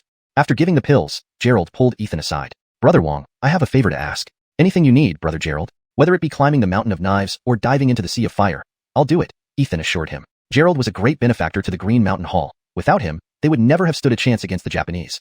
It's not that serious. I plan to leave Jiangxing soon and need you to look after my fruit shop, Gerald requested. No problem. I'm also a shareholder in that fruit shop, Ethan agreed. Gerald continued, one more thing. Please investigate the Chu family in Nanjing. They've been giving me trouble. The Chu family of Nanjing. Ethan frowned slightly. They are a prominent family in Nanjing with businesses all over China. What did you do to upset them? They have some unpleasant tendencies, Gerald explained about Beth's situation. All right, I'll send someone to Nanjing to gather information. By the way, did you kill Anselm? Ethan asked again. He's gravely injured, but alive. I just fear they might take advantage while I'm away from Jiangxing. Gerald added, also, could you spare some men to go to Beijing? Beijing? Are you going to Beijing? Ethan asked, puzzled. Not me, but our miss and a few friends. Gerald explained his arrangement to protect Beth. Considering the Chu family might target her once she left Jiangxing, it made sense to deploy Ethan's security team. Besides, Riejiu, as the CEO of Polaris Group, also mentioned accompanying them. Sure, I'll send Assad and Malajian together, Ethan agreed. No, I think Elder Wu alone will suffice, Gerald responded. Sterling was too volatile for such a task. Someone steady like Clement was more suitable. All right, then I'll let Malajian lead, Ethan nodded. After arranging everything, Gerald felt reassured. He had lunch before quickly returning to the hospital when Ethan didn't try to keep him. Divine Dr. Chun, Divine Dr. Chun. As soon as he returned, Abel ran over smiling broadly, signaling more complicated cases. Sighing, Gerald followed Abel to check on patients again. Director Zhang, what do you know about the Gu family? Seizing the opportunity, Gerald started chatting with Abel. The Gu family, you mean the traditional Chinese medical family in Jiangxing? Abel asked. Hails, Gerald nodded. These families rely on their expertise and close off their knowledge, looking down on Western medicine. Nowadays, everyone promotes combining East and West, yet they insist on their old ways. Our hospital once wanted to hire their doctors for traditional Chinese medicine, TCM, but they refused to join us. Abel shook his head. It's not that we don't want to promote TCM. They simply aren't willing, citing that ancestral techniques mustn't be disclosed and calling us advocates of foreign cultures. Gerald found this exaggerated. In modern times, such secrecy was outdated. No wonder TCM was becoming Korean medicine. He needed to understand the Gu family better for the upcoming TCM seminar organized by Domenico. How skilled are they in medicine? Gerald inquired. Chapter 339. Miss you a little. The Gu family's medical skills are indeed miraculous, but they usually treat patients in their clinic, especially for severe cases. That's all highly confidential. Their secrecy methods are top-notch, and I don't know much about it, Abel continued. Moreover, several families work together, exchanging traditional Chinese medicine techniques only within their circle. They keep a clear boundary from our Western medicine. So extreme. These traditional Chinese doctors really stick to ancient rules. Gerald thought that, in essence, they feared the leakage of medical secrets, which might snatch away their livelihood. Dr. Chun, let's not talk about this now. There is another critical patient waiting for you. Gerald followed Abel again to treat other patients. Unlike those conservative traditional Chinese medical families, Gerald was generous with his knowledge, being a true successor of the art of healing, always adhering to the principle of saving lives and treating diseases as his foundation. After this round of treatment, Dr. Chen's reputation spread widely once more. In the hospital room, Nellie came to visit him again. Beth didn't come, busy preparing documents at work, and Cora wasn't there either, arranging matters related to Teo Weiyuan, Peach Blossom Spring. Florence, be careful when you go to the capital, Gerald reminded her. I'm just attending a meeting. What could possibly be unsafe? Nellie looked at Gerald oddly, wondering why he suddenly cared. No problem, but you'll probably be gone for quite some time, and I sort of miss you, Gerald teased. Nellie blushed, glaring at him. Stop joking around. Focus on getting better, and look after Teo Weiyuan. Oh, by the way, Taiyuan Village is undergoing development and renovation. Visit it when you have free time to check on the project's progress. Since Teo Weiyuan was now stable, Nellie had shifted her focus to developing Taoyuan Village into a diversified village combining farming, tourism, and leisure. This project required considerable funding, but she had convinced her father after a lot of persuasion to fund its development. As the village chief of Taoyuan Village, she felt it inappropriate to stay in the city without managing village affairs. Sure, I will visit it, Gerald nodded.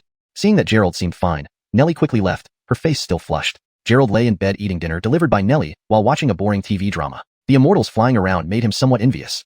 Now he was at level 13 in Chi Cultivation, able to fly using a sword only at the Foundation Establishment stage for short periods, capable of long-distance flights at the Golden Core stage, and at the Nascent Soul stage, he could soar through the air. Ah, when can I start flying? Bella entered the ward holding takeout. Seeing Gerald happily eating, her expression turned slightly sour. Fly to your heart then, Gerald said. You're delirious. Bella placed her meal beside Gerald and asked about the chicken soup he was drinking. Didn't I tell you I'd bring you food? Why did you buy it yourself? Last time Gerald was hospitalized, Bella brought him meals, but he went to Aisha's place for food instead. Today, despite her reminder, he ate another meal. Delivered by Florence. Officer Yvette, next time, can you bring the food earlier? If you're too busy, give me money to buy it myself. I nearly starved waiting for you. Gerald enjoyed the delicious chicken soup, which came from chickens raised on Taoyuan Village's fruits, part of the village's transformation plants. Such ecological farm products were popular in the market. Bella glared, placing her meals in front of Gerald. Eat all this. Gerald, noticing her displeasure, asked, What's wrong with you? Are you having PMS again? Don't care, Bella shot back, removing her uniform and changing into patient clothes. Junyao, you're strange. During the day when you need rest, you go to work. Now you come back here. Do you think this is a hotel? Ignoring her anger, Gerald opened Bella's meals and started eating. Wounded warriors do not leave the front lines, Bella remarked, changing into slippers and heading to the bathroom. Water sounds confirmed, she treated the place like a hotel. A bit later, Bella sat beside Gerald, eating calmly. Burp. Gerald patted his belly, feeling full. Eat quietly. Gerald leaned against the pillow, observing Bella eat gracefully, revealing her calm side. I now believe you are truly a beauty from Jiangnan. Bella responded nonchalantly. I am from Jiangnan. No need for you to confirm it. Gerald munched an apple, noticing how his appetite grew after each injury healed, leading to increased strength. Bella doubted him, taking out her ID from her wallet and tossing it to Gerald. Check yourself. Gerald picked up the ID. Her photo showed a shy, fair-skinned girl. Generally, ID photos test one's looks. Few people appear prettier in them than in real life. Time sure does fly. That innocent girl had become a fierce police officer, skin tanned from exposure. I never doubted it, but this photo is years old. Acne still visible, Gerald laughed. Bella finished eating, grabbing back her ID. Who let you see this? She collected leftovers, carrying garbage out the door, exhibiting a hint of domesticity. Chapter 340. No room for you. By the way, how's the investigation on Isaiah going? Gerald recalled that Frederick and Isaiah still hadn't been located. Last time Bella mentioned she was going to Shanghai, then switched to Jiangnan. Without time to deal with Isaiah, it would be troublesome if he came to capture souls again. Bella was drying her hands with a towel when she heard him ask. She paused, considering before replying, I've already sent people to contact in Shanghai. Officially, Isaiah is considered dead, and all formalities are in order. The investigation has its difficulties. And Frederick, after transferring schools in Shanghai, lives on campus with little connection to others. Gerald frowned. When did you leave? I thought some people in Shanghai were also falling into comas. Bella replied, I've informed my brother about these matters. He said he'd handle it. We don't need to worry. How reliable is their efficiency? Gerald was skeptical of Yuan's efficiency. Bella had informed them about the Eastern Japanese early, but they only arrived when Ishan battled Xavian. Otherwise, Ishan wouldn't have sustained those additional injuries. Bella explained, they need orders from superiors. For the Green Dragon Chamber operation, they targeted Axton first because there's another Xiantian expert there. One more. Gerald couldn't believe it. Another Xiantian expert. Were Xiantian warriors as common as cabbage now? Fortunately, the two didn't come together. Otherwise, it might have been a total rout. Hails, the other one is Sankin Ryunosuk, an Eastern Japanese top ninja. Xavian must have arrived later. We didn't have any information on him. Bella took a sip of water and continued, I originally thought there wouldn't be Xiantian experts here. There turned out to be two. Because my brother tackled Axton, it delayed our plan. Did they catch Sankin Ryunosuk? Upon hearing Sankin, Gerald knew it must be someone from the Green Dragon. He had chopped off Sankin Ichiro's legs, and now another Sankin appeared, a Xiantian warrior. Luckily, that guy didn't come to Gerald. Otherwise, it wouldn't have ended like Xavian. Impossible to catch a Xiantian warrior so easily. He escaped. Bella recounted the events to Gerald. That night, Bella led the raid at Green Hill Club while Yuan attacked Axton's hideout. Initially, everything was set up properly at Green Hill Club, with special forces plus skilled fighters like Gerald. They planned to round everyone up effortlessly. However, Xavian changed the game. Probably confident with Sankin Ryunosuk at Axton's side, Xavian played games instead of immediately finishing Gerald. Two Xiantian experts could easily sweep through Jiangqing. Yuan's team also fought bitterly to finally arrive in time. In reality, Yuan's Flying Dragon Squad had only 5 peak Burt Daryog martial artists who could be boosted to Xiantian using secret techniques, only achievable by Yuan himself. Their arrest mission was challenging, taking considerable effort to drive off Sankin Ryunosuk. By the time they arrived, the secret technique was nearly ineffective. Otherwise, Yuan could have captured Xavian. Damn it, how many skilled Eastern Japanese do we have? Can your Long team send more Xiantian fighters, or even some Golden Core cultivators to eliminate them? China's Long team surely had elite experts. Dispatching more Xiantian fighters would solve things easily. Do you think it's that simple? My brother said these missions test Long team members. After speaking, Bella fetched more water. What's the highest level of cultivation within the Long team? Gerald wondered how they could enhance Bert Dariog practitioners to Xiantian. His lineage didn't have such powerful techniques. Only a profound essence cultivator could achieve this. How should I know? I'm not part of that organization. Bella leisurely sipped tea from her favorite small cup, showing her girlish side. Truly mysterious. Gerald sighed, guessing the Long team definitely included Xiantian experts or profound essence cultivators. While chatting, Yuan entered the room. Xiaoyao, when will you go home? Let's go together. Yuan sat down with a charming smile, glancing at Gerald with calculating eyes. I can go alone. You need to stay in Jianghai, no need to return with me. Bella didn't want her brother tagging along. It would be too annoying. The team can handle it. I haven't taken leave for a while, so I applied for leave to rest. We can take a helicopter. It'll be faster. Yuan chuckled, grabbing Bella's cup and gulping down the water. No, go to Jianghai and catch Isaiah. Bella shook her head vehemently, rejecting him. I can drive myself. My car only seats two. No room for you. You're not bringing your own brother, but an outsider, Yuan complained. Bella rolled her eyes. So what if I like it? Yuan stroked his chin thoughtfully. Suddenly enlightened, he smiled. Well, all right. I'll rest on my own. Approaching Gerald, Yuan revealed a token from his palm and placed it on the table. This is the Long team emblem. Since you always cause trouble, this will make things easier. If you need anything, contact me. Your identity is recorded here, traceable in the system. Chapter 341. The Dragon Group's Threshold. Gerald looked at the plaque with an intricately carved dragon emblem, a 5-clawed golden dragon, vivid and lifelike, accompanied by a string of codes and numbers behind it. You want me to join the Dragon Group? Gerald quickly shook his head. He had no interest in joining them, constrained by others when he still needed to practice cultivation. Yuan didn't force him and said with a smile, this is just an identity token and doesn't signify anything else. It's for your convenience in handling special matters, because sometimes we can't reach places instantly. You can use this to seek help. He scanned Gerald and said mysteriously, don't think the Dragon Group has anything bad. Cultivators within the Dragon Group receive spirit stones annually and also get specialized guidance from senior members for cultivation. Yuan knew Gerald was independent without any sect, so he wanted to recruit him. It would be harder if he belonged to a sect. Never mind, I'm used to my freedom, and there are still many people here I need to protect. Gerald said this while looking at Bella. In Jiangsheng, so many girls were waiting for his protection. How could he have time for the Dragon Group? Even Bella had said they only meet once every few years. If he left, wouldn't those girls all run away? Brother, if there's nothing else, you should leave now. Bella, who had been swept by Gerald's gaze, felt her cold face redden again as she hurriedly pushed Yuan out the door. Gerald held the token and asked, is this thing really useful? It feels like it's made of poor material. Is the Dragon Group short on funds that even identity tokens are made of wood? This is Dragon Soul Wood. Legend has it that during the Xuanhuan period, a golden dragon and a black dragon battled in the sky. Ultimately, the black dragon fell onto a towering tree in the imperial capital, its soul attaching to the tree. So, this token isn't just a symbol of identity but also aids in cultivation, Bella explained.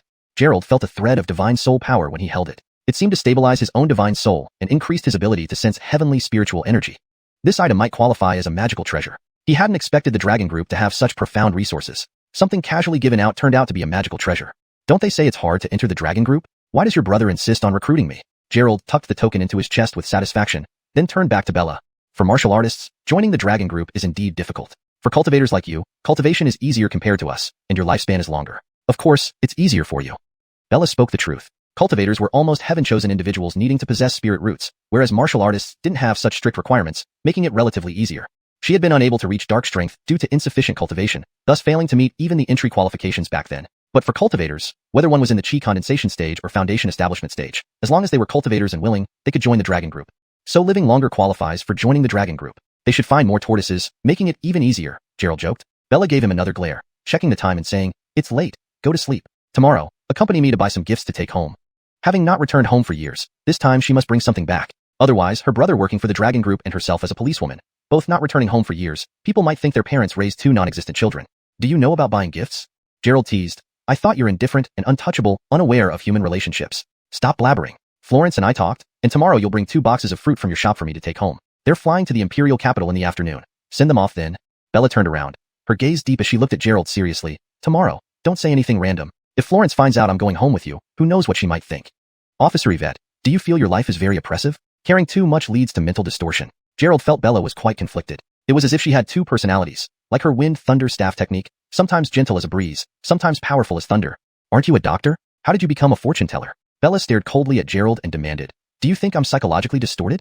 Gerald hastily denied. How could that be? I just think these things wouldn't matter to Florence. Last time, she even asked me to watch over you and not let you do dangerous things alone. She may not care about other things, but for this? Bella paused mid-sentence. These incidents hadn't been anything inappropriate with Gerald. She just asked for his help occasionally. She felt guilty towards Nellie, harboring special feelings for Gerald without receiving any response, merely a one-sided infatuation. Even though Gerald usually spoke flippantly, he never mentioned liking her. Which type of thing? Gerald countered. Forget it, go to sleep. Hurry up and take a shower. You smell like you've been at a barbecue stand. Bella pulled the blanket over her head. Gerald sniffed himself. This morning, he had secretly refined some pills while they were out, resulting in the barbecue scent on him. Gerald got up, laughing softly as he saw Bella hiding under the blanket. He hadn't considered having a girlfriend yet. As a cultivator with pure yang energy, it greatly aided his cultivation. During the golden core formation, pure yang energy could make the process twice as effective. If he had too many girlfriends, inevitably accidents might happen, ruining his lifelong plans. In the bathroom, Bella's toiletries and intimate clothing hung nearby. Whether she didn't see herself as a woman or didn't consider Gerald a man, the seductive underwear swayed revealingly. Judging by the style, Bella's figure was undoubtedly top-notch. Amazing. Gerald threw his dirty clothes aside and stepped under the showerhead to bathe. Gerald noticed a peculiar fragrance in the bathroom. Following the scent, he found a small bottle of perfume on the washstand. My goodness, originally Gerald only wanted Bella to dress nicely for mission convenience, but now she even knew to add some charm. Chapter 342, Winning Hearts. Gerald smiled, putting the perfume bottle back where it belonged. He wondered if Bella would use it tomorrow. It smells pretty strong. Looks like it's still unopened. Right, rosemary, can be used medicinally? After taking a shower, Bella had already fallen asleep. Gerald dried his hair and returned to the hospital bed, holding a spirit stone as he continued his cultivation. These spirit stones were running low, and if he didn't get more soon, his future cultivation progress would slow down significantly. The dragon group had spirit stones. He should ask Yuan for some when he gets the chance, even if he had to trade something valuable in return. After all, spirit stones were crucial for cultivators. After cultivating all night, Gerald felt his spiritual energy was much more abundant. It seemed that after sparring with Xuanhuan, his understanding of heavenly spiritual energy had grown stronger. Bella got up early and asked Gerald to buy the fruits she needed from Peach Blossom Source. The prices at Peach Blossom Source naturally weren't cheap. Following Bella's list, they bought 2 large boxes of fruit, which could almost fill up her xuanhuan car. Whoa, this is way too much, Gerald remarked as he waved his hand and stored the 2 boxes into the jade pendant space. He had to send Nellie and the others off at the airport in the afternoon. After packing away the fruit, he arranged for Yael to guard the fruit shop while he headed straight to Bisui Bay. Having been in the hospital for a few days, he hadn't been back home for a while. As soon as he entered, he saw 3 suitcases by the door, ready for departure. Hello? Gerald poked his head in and called out, but no one answered besides the luggage. Where is everyone? Their stuff is here, so they can't have left yet. Gerald checked with his divine sense and confirmed that no one was home. He quickly pulled out his phone and called Nellie. They were heading to the capital, so Bella had treated them to lunch at Daryolan Hotel as a send-off. Gerald thought about rushing over for a free meal, but Nellie said it was a girls-only gathering, so he was left behind. Oof, I'm exhausted, Gerald sighed just as the door opened. Zahir came in carrying a suitcase. He was also going to the capital for the Daryolan group collaboration, so as chairman of the Pijuan group, he naturally had to go. Brother Purr, how much stuff are you bringing? Gerald saw that the suitcases weighed easily over 100 pounds. Taking all this to the capital, people might think he was fleeing a disaster. Good son-in-law, you're here. Zahir wiped the sweat off his forehead, but before he could finish speaking, a few more people entered, each carrying suitcases. They placed them in the living room. Are you moving? Gerald asked, eyeing the numerous suitcases. The shipping fees would be sky-high. We're going to the capital and need to bring gifts and keep things smooth. We'll ship these over later. They're just some specialties from Jiangcheng. As a businessman, Zahir always made sure to cover all bases. Gerald noticed Clement among those carrying the suitcases, ensuring the trip to the capital would be secure. The rest were also Dark Force martial artists, providing formidable bodyguard protection. After finishing preparations, Zahir invited Gerald and the security team to dinner. In the afternoon, it was finally time to depart. At the airport, Raquel was with Beth, Nellie with Cora, and Zahir with the security team. They gathered at the boarding gate to say their goodbyes. Don't overexert yourself while I'm gone, Nellie whispered to Gerald as she pulled him aside. She used to visit often during the trip to Haibin, but this time in the capital could last from a week to a month or more. The idea of being apart from Gerald for so long made her feel a bit sad. Don't worry, my minor injuries are already healed. Gerald showed off his muscles, demonstrating how much stronger he was now, having sparred with innate martial artists. All right, take care of yourself. Nellie pouted, unsure what else to say. Oh please, it's not like we're never seeing each other again. Don't make it so dramatic, Raquel remarked, dressed as usual in a sexy outfit with just a crossbody bag.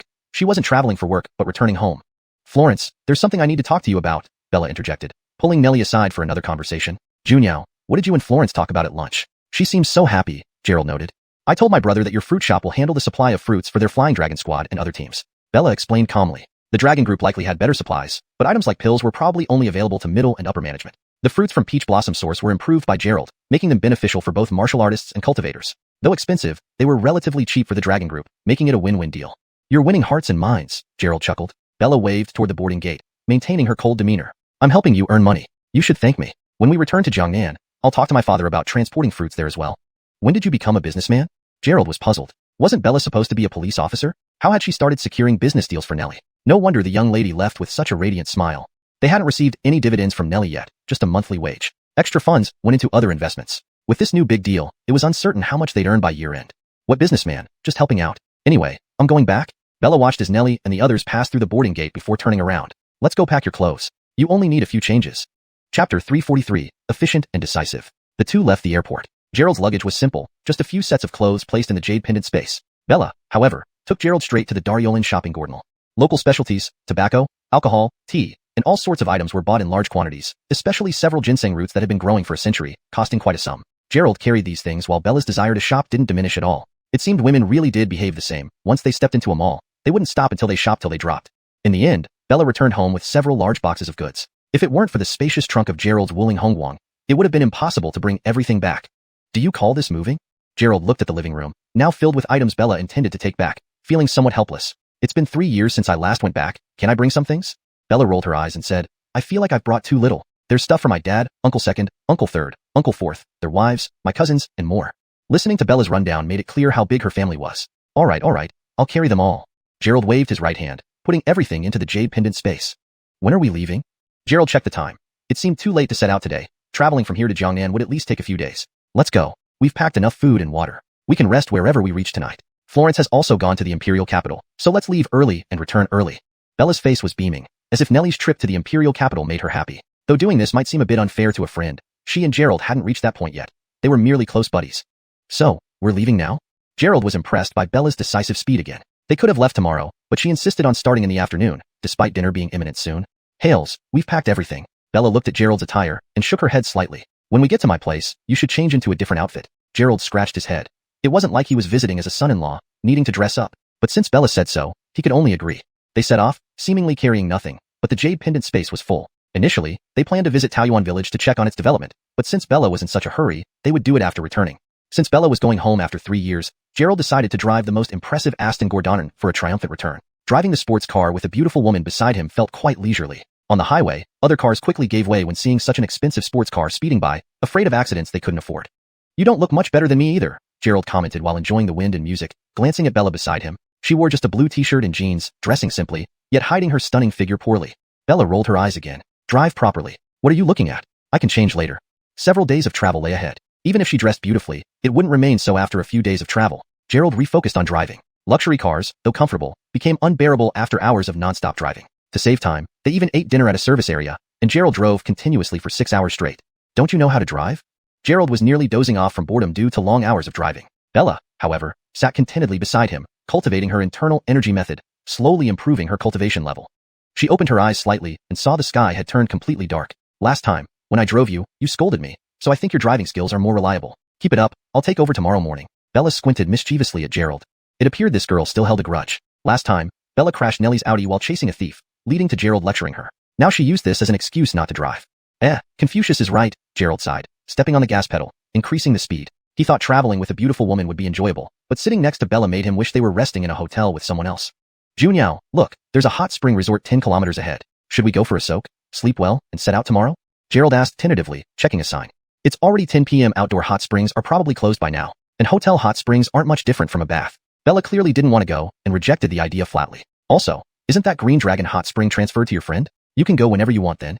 Gerald was speechless again. With such an unyielding person, what could he do? You can't expect me to drive until dawn. Traffic laws stipulate resting after 4 hours of continuous driving, and I've driven half a day. You rested at the service area earlier. By the clock, you can drive until midnight. Bella pulled out her phone, giving instructions. By midnight, we should reach Ninghai City. I'll book a room there now. Gerald yawned, thinking they might drive all night, but now knowing this girl had some human feelings after all. Upon reaching Ninghai, Gerald followed the GPS to the hotel parking lot. I'm going to shower first. After I finish, you can go. Bella coldly walked into the bathroom, followed by the sound of running water. Gerald sat on the bed. At the hospital, they stayed in one room separated by a curtain. Now traveling, they slept in separate beds without a curtain. An hour later, Bella came out of the bathroom with a slightly flushed face, appearing somewhat shy, but the reason for her bashfulness was unclear. Perhaps it was because she was sharing a room with another man. Once she emerged, Gerald rushed to the bathroom. After a day of driving, he was thoroughly exhausted. Chapter 344, A Beautiful Dream. Entering the bathroom, Gerald noticed a bathtub inside. No need to be shy then, he thought, as he poured in the improved foundation establishment liquid and filled it with water before lying down for meditation practice. Unknowingly, an hour had passed while he was cultivating in the bathtub. The scent of light perfume woke him up. Lorena stood by the bathtub with a stern face, staring at him intently. Startled, Gerald grabbed the shower curtain and said, "Didn't you knock? I'm bathing." Lorena replied coolly, "So what if I didn't? It's not like I haven't seen your body before. Is sleeping in the bathtub more comfortable than in bed?" During Gerald's hospitalization, Lorena had stayed by his side, familiarizing herself with every inch of his body. His bashfulness now seemed quite meaningless. Gerald looked at her in exasperation. He wasn't sure if his past life had done anything deserving such encounters. She displayed none of the coyness typical of southern Chinese beauties. Instead, she boldly instructed Gerald to stand up for her inspection. There's a difference between men and women, you know. Gerald wrapped himself in a towel before pulling aside the curtain. When catching thieves, I never cared about such differences. Sometimes I caught people right from their beds. Lorena walked over to the vanity table beside the sink, applying a facial mask. Actually, she had been pretending to remain calm. The sight of Gerald's muscular physique had caused some palpitations, prompting her to quickly cover up with the mask. Here, change quickly or you might catch a cold. Lorena threw over the clothes intended for Gerald. Rest early. We'll set off at 8 tomorrow after breakfast. Gerald took the clothes, noticing the tag. It didn't seem like his own attire. Recalling Lorena's shopping trip earlier where she bought some menswear for her cousin, this outfit suddenly felt familiar. Woman's mind. Gerald hurriedly changed into the clothes and returned to the room. Oh, Gerald, I've run into some problems in my recent cultivation. Lorena sat there holding a glass of water. What happened? Gerald asked while sitting on the opposite bed. After taking the medicine you gave me last time, I feel like there's an uncontrollable force inside my body. Lorena's hand trembled involuntarily while holding the glass. Gerald frowned. This shouldn't happen since the medicine he provided should suit martial artists. I'll examine you. Grasping Lorena's wrist, Gerald noticed her blushing under the mask. You underestimated, remarked Gerald after checking. The medicine given to her was similar to that given to Ethan, suitable for male martial artists, but failed to consider her female physiology. Due to her current cultivation level, Lorena couldn't fully digest the powerful medicinal properties, leading to uncontrolled inner strength. What is it? Lorena anxiously asked. Nothing serious. You just took the wrong medicine, Gerald smiled awkwardly. Let me adjust the formula. This medicine is too intense for you. If you continue, you might even grow a beard. Smack. Lorena slapped Gerald angrily and stretched out her hand. What did you give me? For days I felt dizzy, and my limbs have been weak. I thought you were poisoning me. Quickly, give me the antidote. Don't worry, you have excessive yang energy due to years of practicing domineering skills. I'll adjust it to balance the yin and yang, calming your fiery temper. Gerald clicked his fingers, and various herbs appeared on the table. Finding appropriate ingredients to aid her cultivation while balancing her temperament was quite challenging. After searching for 15 minutes, Gerald finally revised the prescription. Thanks to his medical knowledge, which would take ordinary people a week to accomplish, he completed it in no time. I'll prepare the medicine now. It's good for calming the mind, tonifying the brain, strengthening the spleen, improving appetite, replenishing qi, and enriching blood. Holding a casserole, Gerald rushed over to start decocting the medicine. The room soon filled with a soothing fragrance. After Lorena drank the concoction, she quickly fell into deep sleep. When she woke up the next morning, her body glistened with sweat, feeling as refreshed as if she had taken a bath. Gerald, Gerald, Lorena called out several times upon waking. Good morning, beautiful Yvette. You slept like a baby, Gerald greeted her, holding breakfast. Did I talk in my sleep? Lorena anxiously questioned. What dream talking? Gerald asked puzzled. That's a relief. Lorena quickly sipped her porridge to hide her embarrassment. Last night's dream, a new kind of dream only experienced during puberty, left her shaken and sticky all over. Dreams are dreams, Gerald said gently. That medicine contained estrogen supplements because you usually produce excess testosterone due to diligent training. With my medicine, you will definitely have a better figure. The main herb in the prescription was similar to what Shannon used for breast enhancement, primarily focusing on hormone supplementation and balancing yin-yang. Sipping the porridge, Lorena glanced at Gerald intermittently, ultimately leaving half of it untouched and rushing into the bathroom to freshen up, calming herself down. Who knew what other weird dreams might come, so it was best to stay calm to avoid any regrettable actions. Confused, Gerald wondered why Lorena, who had always shown strong masculinity, had drastically changed overnight, possibly hinting at some psychological quirkiness. They prepared and departed, continuing their journey. Lorena chose to drive, fearing another episode of dreaming if she fell asleep in the car and accidentally spoke in her sleep, risking embarrassing herself in front of Gerald. Chapter 345, Driving with Eyes Closed. Bella drove as aggressively as she always did, the engine roaring as her hands controlled the steering wheel. She sped down the road as if trying to channel all her excitement about returning home into the speed of the car. Gerald sat beside her, watching how she handled the vehicle. This girl might not have the best natural talent, but she was undoubtedly very hardworking. She now seemed on the verge of advancing to the middle stage of hidden strength. You should try not to deliberately control your internal energy. Let it flow naturally. After observing Bella's internal energy flow for a while, Gerald noticed that whenever she moved her internal energy, it felt forced, more like commanding the energy to flow rather than letting it naturally rise from her dantian into her meridians. This would slow her response in real combat. If she faced an equally matched opponent, this could be a fatal flaw. How do I control it? Without consciously moving my energy, I can't manipulate it at all. Bella's cultivation was largely due to Gerald's medicinal pills. Her original minuscule internal energy couldn't be controlled autonomously, and with her rapid improvement, it became even harder to manage. Cultivating martial arts is similar to immortality cultivation. Both require sensing the forces of heaven and earth. Just empty your mind and imagine you're controlling the car with your internal energy. Try infusing it into the steering wheel, Gerald explained. His lineage didn't detail how ancient martial artists cultivated, so Gerald only learned some through conversations with Sterling and others. Since he couldn't cultivate internal energy himself, he had no exact methods to offer Bella. Bella took a deep breath and tried following Gerald's advice, attempting to control the car using her internal energy. But as soon as her hands left the steering wheel, the internal energy went out of control, causing the car to veer off course. Ah! Bella screamed, quickly grabbing the steering wheel again. Stay calm. Focus your mind. Gerald realized that such high-stress situations might help better control internal energy. Only during life and death moments could one truly tap into their potential. Close your eyes and follow my instructions. Gerald continued. What did you say? Bella thought she must have misheard. On a highway where she was going 75 miles per hour, closing her eyes sounded like courting death. Trust me, Gerald spoke calmly. He then pulled out a pair of sunglasses from his case, ones Bella used for missions, having her put them on to avoid temporary blindness when she opened her eyes later. All right. Bella placed her foot on the brake. With cruise control set, she could stop immediately if needed. As she closed her eyes, the surrounding darkness made her hands tense up. Take your hands off the steering wheel, but don't move them too far away, Gerald instructed. Bella slowly released the wheel, keeping her hands just a few centimeters away. Try using your internal energy to steer the wheel slightly to the left. Gerald observed ahead and noted the lane wasn't straight, instructing Bella to adjust accordingly. Okay. Bella responded, emitting a stream of internal energy to gently adjust the direction. Releasing internal energy typically required immense strength, but this close-range control wasn't difficult since the energy stayed near her body. Otherwise, how could internal energy be used to harm enemies? Under Gerald's guidance, Bella's control over her internal energy improved rapidly. She truly trusted Gerald. Had anyone else been giving orders, she wouldn't have agreed. In the next half hour, the car's stability improved under Gerald's teachings, as did her internal energy manipulation skills. That's enough. Open your eyes. Gerald felt it was time to stop. Pushing further would exceed her limits. Phew. Bella opened her eyes, breathing heavily. It felt like walking on the edge of a knife. Shortly after, she drove into a service area, used the restroom, had a snack, then switched places with Gerald. The experience provided many insights for Bella to absorb and reflect upon. This weather looks like rain. Gerald observed the sky, now covered by dark clouds, with only slivers of light peeking through. They hadn't yet reached Xiangnan, yet the weather was already changing.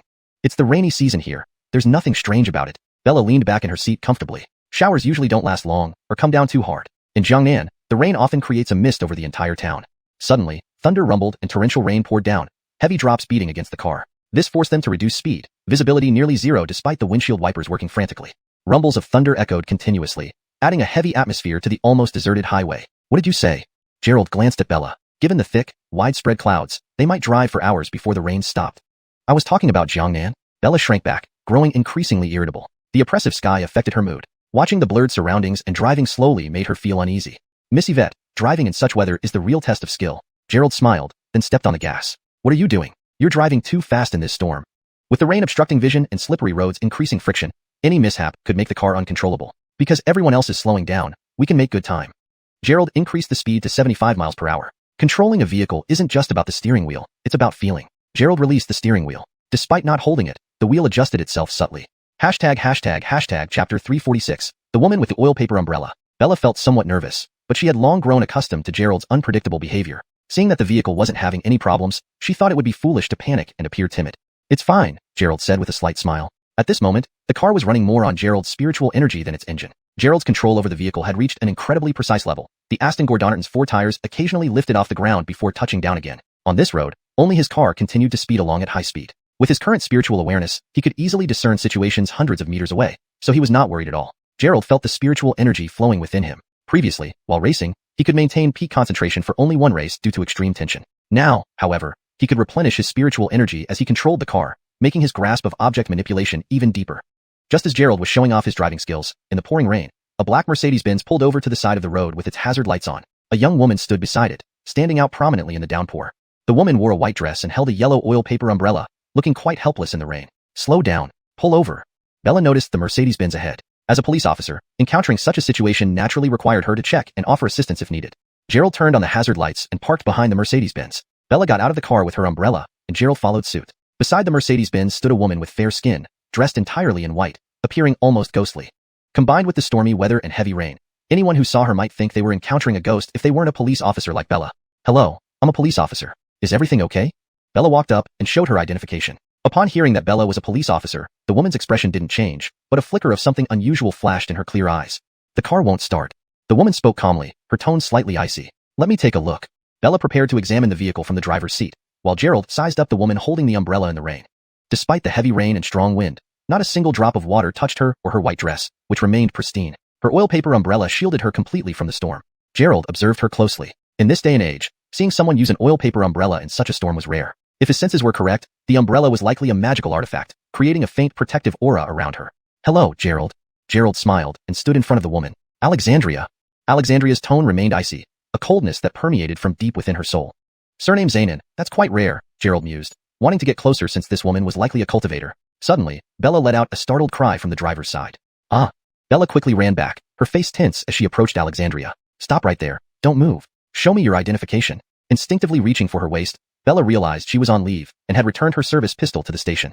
Alexandria, holding the umbrella handle, fished into her bag with her left hand and said, "Here is a death certificate." Gerald was confused, unsure of what had happened. He hadn't used his spiritual awareness to check, as doing so would be impolite towards other cultivators. Therefore, he didn't understand Bella's reaction.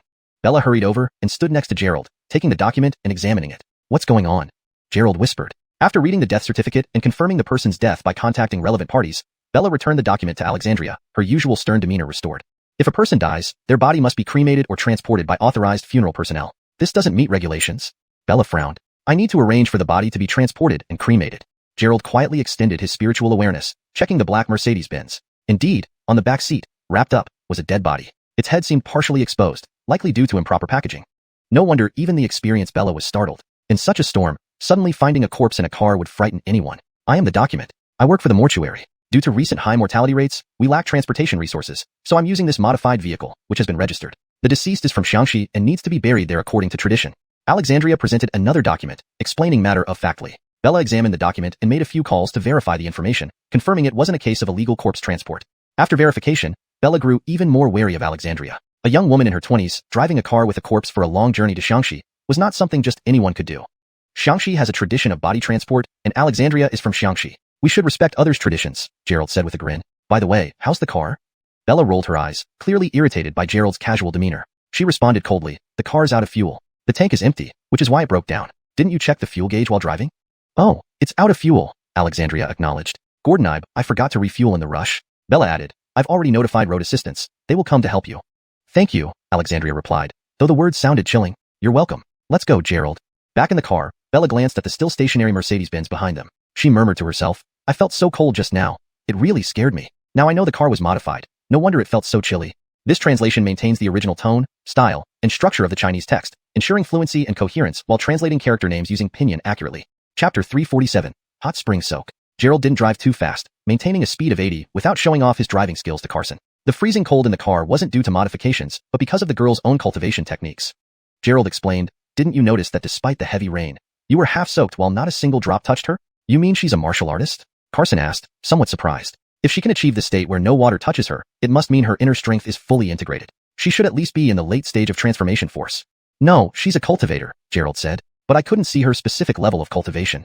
Gerald, now at level 13 chi refinement, was still in the chi refinement stage. He would need more practice to discern such things accurately. "What? A cultivator?" Carson was even more astonished. She had met many martial artists, but only Gerald was a cultivator she knew. She's from Western Hunan, which has always been quite mysterious. Having a cultivator there isn't unusual. Their Taoist practices differ from other sects, excelling in corpse-leading techniques. Records show that over 1,000 years ago, Western Hunan experienced chaos caused by a corpse king, which was eventually suppressed by powerful cultivators. A corpse king was equivalent to an emissary-level cultivator. Suppressing such a powerful entity illustrated just how mysterious Western Hunan could be. That explains it. Carson craned her neck and turned up the air conditioning. But a cultivator running out of gas? She's quite unconventional. Who knows? Gordon, she's been cultivating deep in the mountains and only recently came to the city. Besides, shouldn't you visit Jiangqing Funeral Home frequently? Haven't you seen her? Alexandria's Mercedes-Benz had Jiangqing plates, and she worked at the funeral home. Given Carson's job, she should have visited the place often yet didn't know Alexandria. Carson rolled her eyes. Bodies involved in criminal cases are first examined by forensic doctors before being sent to the funeral home after all procedures. Who has time for such places? Chinese people generally avoid discussions of life and death, so few normal people visit places like funeral homes. Boom. As they chatted, a black Mercedes zoomed past on the neighboring lane, quickly overtaking them. In such heavy rain, besides Gerald, only Alexandria could drive at such speed. Driving so fast, aren't you afraid of accidents? Carson glanced at the Mercedes. Is she rushing to Western Hunan, worried about corpses deteriorating? That corpse should be preserved by some treasure. It won't decay. Don't worry, Gerald rubbed his nose with a smile. Where shall we stay tonight? The rain slowed them down. If it continued, they'd have to find accommodation soon. Let's rest in Ivetong City. You wanted to soak in hot springs. There's a hot spring hotel there with indoor pools, perfect for this rain. Carson checked the map. Gerald raised an eyebrow, glancing at Carson. This girl was unexpectedly thoughtful to think of soaking in hot springs. All right, let's hurry. Thinking about soaking in hot springs and picturing Carson in a sexy swimsuit, he felt invigorated, his mood lifting. An hour later, guided by the GPS, they arrived at a hot spring hotel. Parking the car, they saw a black Mercedes nearby. It seemed Alexandria chose the same hotel for lodging. Inside the hotel, it was crowded. As soon as they entered, they felt the rising steam. After checking in, they found a large hot spring pool indoors along with several smaller ones. Due to the weather, the outdoor pools weren't open. Carson inspected below, then walked to the bathtub, starting to fill it. Aren't we going to the hot springs? Gerald searched for his swim trunks, ready to buy a pair if he didn't have any. Why did Carson start filling the tub? Too many people. I'm not interested. Carson rolled her eyes, testing the water temperature. Don't think I don't know what you're thinking. If you want to go, go yourself. Don't drag me along. Gerald finally found a pair of trunks. Seeing Carson wasn't interested, he didn't insist. Changing into trunks and grabbing a bathrobe, he went to the hot springs. After a day of driving, he was exhausted. Finding a less crowded spot in the hot spring area wasn't easy. Fortunately, there were 5 or 6 small pools nearby, emitting warm steam without anyone around. Gerald tossed aside the bathrobe, ready to soak, when he noticed a white figure already in the water. Alexandria was now dressed in a thin white gauze, half reclining in the pool. The surrounding mist made her appear ethereal. Now Gerald understood why no one else was around. Alexandria's aura was too strong, scaring ordinary people away with its icy chill. Her method of soaking was indeed peculiar. Most people wore swimsuits or bikinis, but she seemed to have removed her outer clothes, wearing what appeared to be undergarments. Though her white outfit was semi-transparent, the misty surroundings and her cultivation prevented any exposure issues. Gerald hesitated no longer, diving into a neighboring pool. Warm water enveloped him, easing his fatigue. Da was Seinen, never thought we'd meet here again, Gerald greeted warmly. As a cultivator himself, calling her a fellow Taoist was appropriate. Alexandria was meditating in the pool, but opened her eyes as he approached. Do you need anything? Lying back, Gerald only exposed his head, enjoying the warm waters. Nothing much, just thought you might find leading corpses exhausting. Soaking in hot springs eases the meridians and benefits cultivation. This wasn't empty talk. Hot spring water contained minerals and Earth's long-absorbed spiritual energy, aiding cultivators' progress. Of course, it wasn't as potent as the spirit spring water he once obtained. Chapter 348. Not practical. Alexandria cast a cold glance at Gerald without saying a word, merely raising her hand slightly to form a spell gesture. Snap, snap. The previously bubbling hot spring water gradually formed a thin layer of ice on its surface. One must understand that the temperature of this hot spring was quite high, around 47 or 48 degrees Celsius. To freeze such warm water indicated formidable cultivation. Spirit energy is so sparse here. Cultivation won't be of much use. I'm just soaking myself, said Alexandria with an icy look, showing no interest in what Gerald had said. This only piqued Gerald's curiosity further. With the surrounding mist obstructing his view, Alexandria seemed rather aloof and isolated. Gerald stopped talking, realizing it would be pointless conversing with someone as indifferent as an iceberg. He took out Foundation Establishment elixir, poured it into the hot spring water, then popped a Foundation Establishment pill into his mouth, chewing it like candy before closing his eyes to cultivate. Seeing his actions, Alexandria asked, was that a Foundation Establishment pill you just ate? Hails, given my limited talent, I have no choice but to take them every day to speed up my cultivation, Gerald replied, feeling helpless about his cultivation progress. Despite consuming pills daily, he still hadn't achieved Foundation Establishment, remaining stuck at the Qi refinement stage. Alexandria's gaze lingered on the jade pendant hanging from Gerald's chest, her expression unchanged but her eyes flickering. Your Foundation Establishment pills are made using an ancient elixir formula, aren't they? Alexandria inquired. This perked up Gerald. He initially thought she wouldn't converse much, yet here she was asking meaningful questions. The formula for these pills originated from a heritage passed down for over 10,000 years, hence qualifying as ancient. How do you know that? Gerald became even more curious about Alexandria. Initially, he planned to exchange cultivation experiences with this fellow cultivator, but now it seemed Alexandria held far more mysteries than he imagined. Alexandria extended her hand, her face emotionless. Let me see one. Without hesitation, Gerald pointed at the pill, sending it flying towards Alexandria. She caught the pill effortlessly between her slender fingers. Indeed. After examining the pill and sniffing it, she calmly stated, this Foundation Establishment pill is undoubtedly based on an ancient formula. It's long outdated for today's cultivators. What? Gerald almost jumped out of the pool in shock. 4 days, he had been relying on these pills to advance to Qi refinement level 13. Now, Alexandria told him the method was flawed. A revelation indeed. Alexandria explained, in ancient times, celestial spirit energy was abundant, making Foundation Establishment easier. Wars like the divine battles during the Shang and Zhou and xuanhuan periods caused significant depletion of celestial spirit energy. Gerald had seen depictions of these battles in movies. While the Shang and Zhou conflict involved deities, wasn't the xuanhuan war fought by mere mortals like Gillis and Rahim? Why would deities participate? Not understanding fully, Gerald listened intently. Nowadays, the human realm's spirit energy isn't as robust as in ancient times. Therefore, the herbs needed for Foundation Establishment pills have changed, Alexandria continued, her gaze fixed on Gerald. No wonder despite all the pills you've consumed, you remain at the Qi refinement stage. Gerald was taken aback. She had discerned his cultivation level, while he couldn't fathom hers. Was she truly an esteemed elder? So, what herbs does the current Foundation Establishment pill require? Gerald asked. Alexandria tapped her right finger, dissolving the pill into the hot spring water. Ice spikegrass. I happen to have one sprig, but it can only produce one Foundation Establishment pill. Let's see if it works for you. Her right hand spun, and a white light appeared, revealing a crystal clear, snow-white herb. I found this in a secret place. Even ice spikegrass is rare nowadays in China. Ideally, you should gather several sprigs to create more pills, increasing your chances of success. Thank you, Taoist friend, Gerald bowed respectfully. They had met by chance, yet she generously offered such valuable herbs, a gesture that surpassed mere gratitude. The path of cultivation is long. You will learn more in due time, Alexandria remarked, her cold gaze scanning Gerald. Each person's journey is unique, but their ultimate destination remains the same. Remember this, the current predicament of cultivators is orchestrated by the gods. Uttering cryptic words, she slowly rose from the pool, not a drop of water adhering to her body. All beings were originally equal, but to prevent cultivators from becoming too powerful, the gods of heaven incited wars among immortals under the guise of God sealing, separating them into different ranks. Alexandria glanced meaningfully at Gerald. To the gods of heaven, humans and immortals of the human realm have always been beneath contempt. Once, all beings were equal. Now, cultivators have declined, resources in the human realm insufficient to rival the gods. Those wars aim to suppress the human realm and limit the power of immortals, she concluded before her figure gradually disappeared into the mist.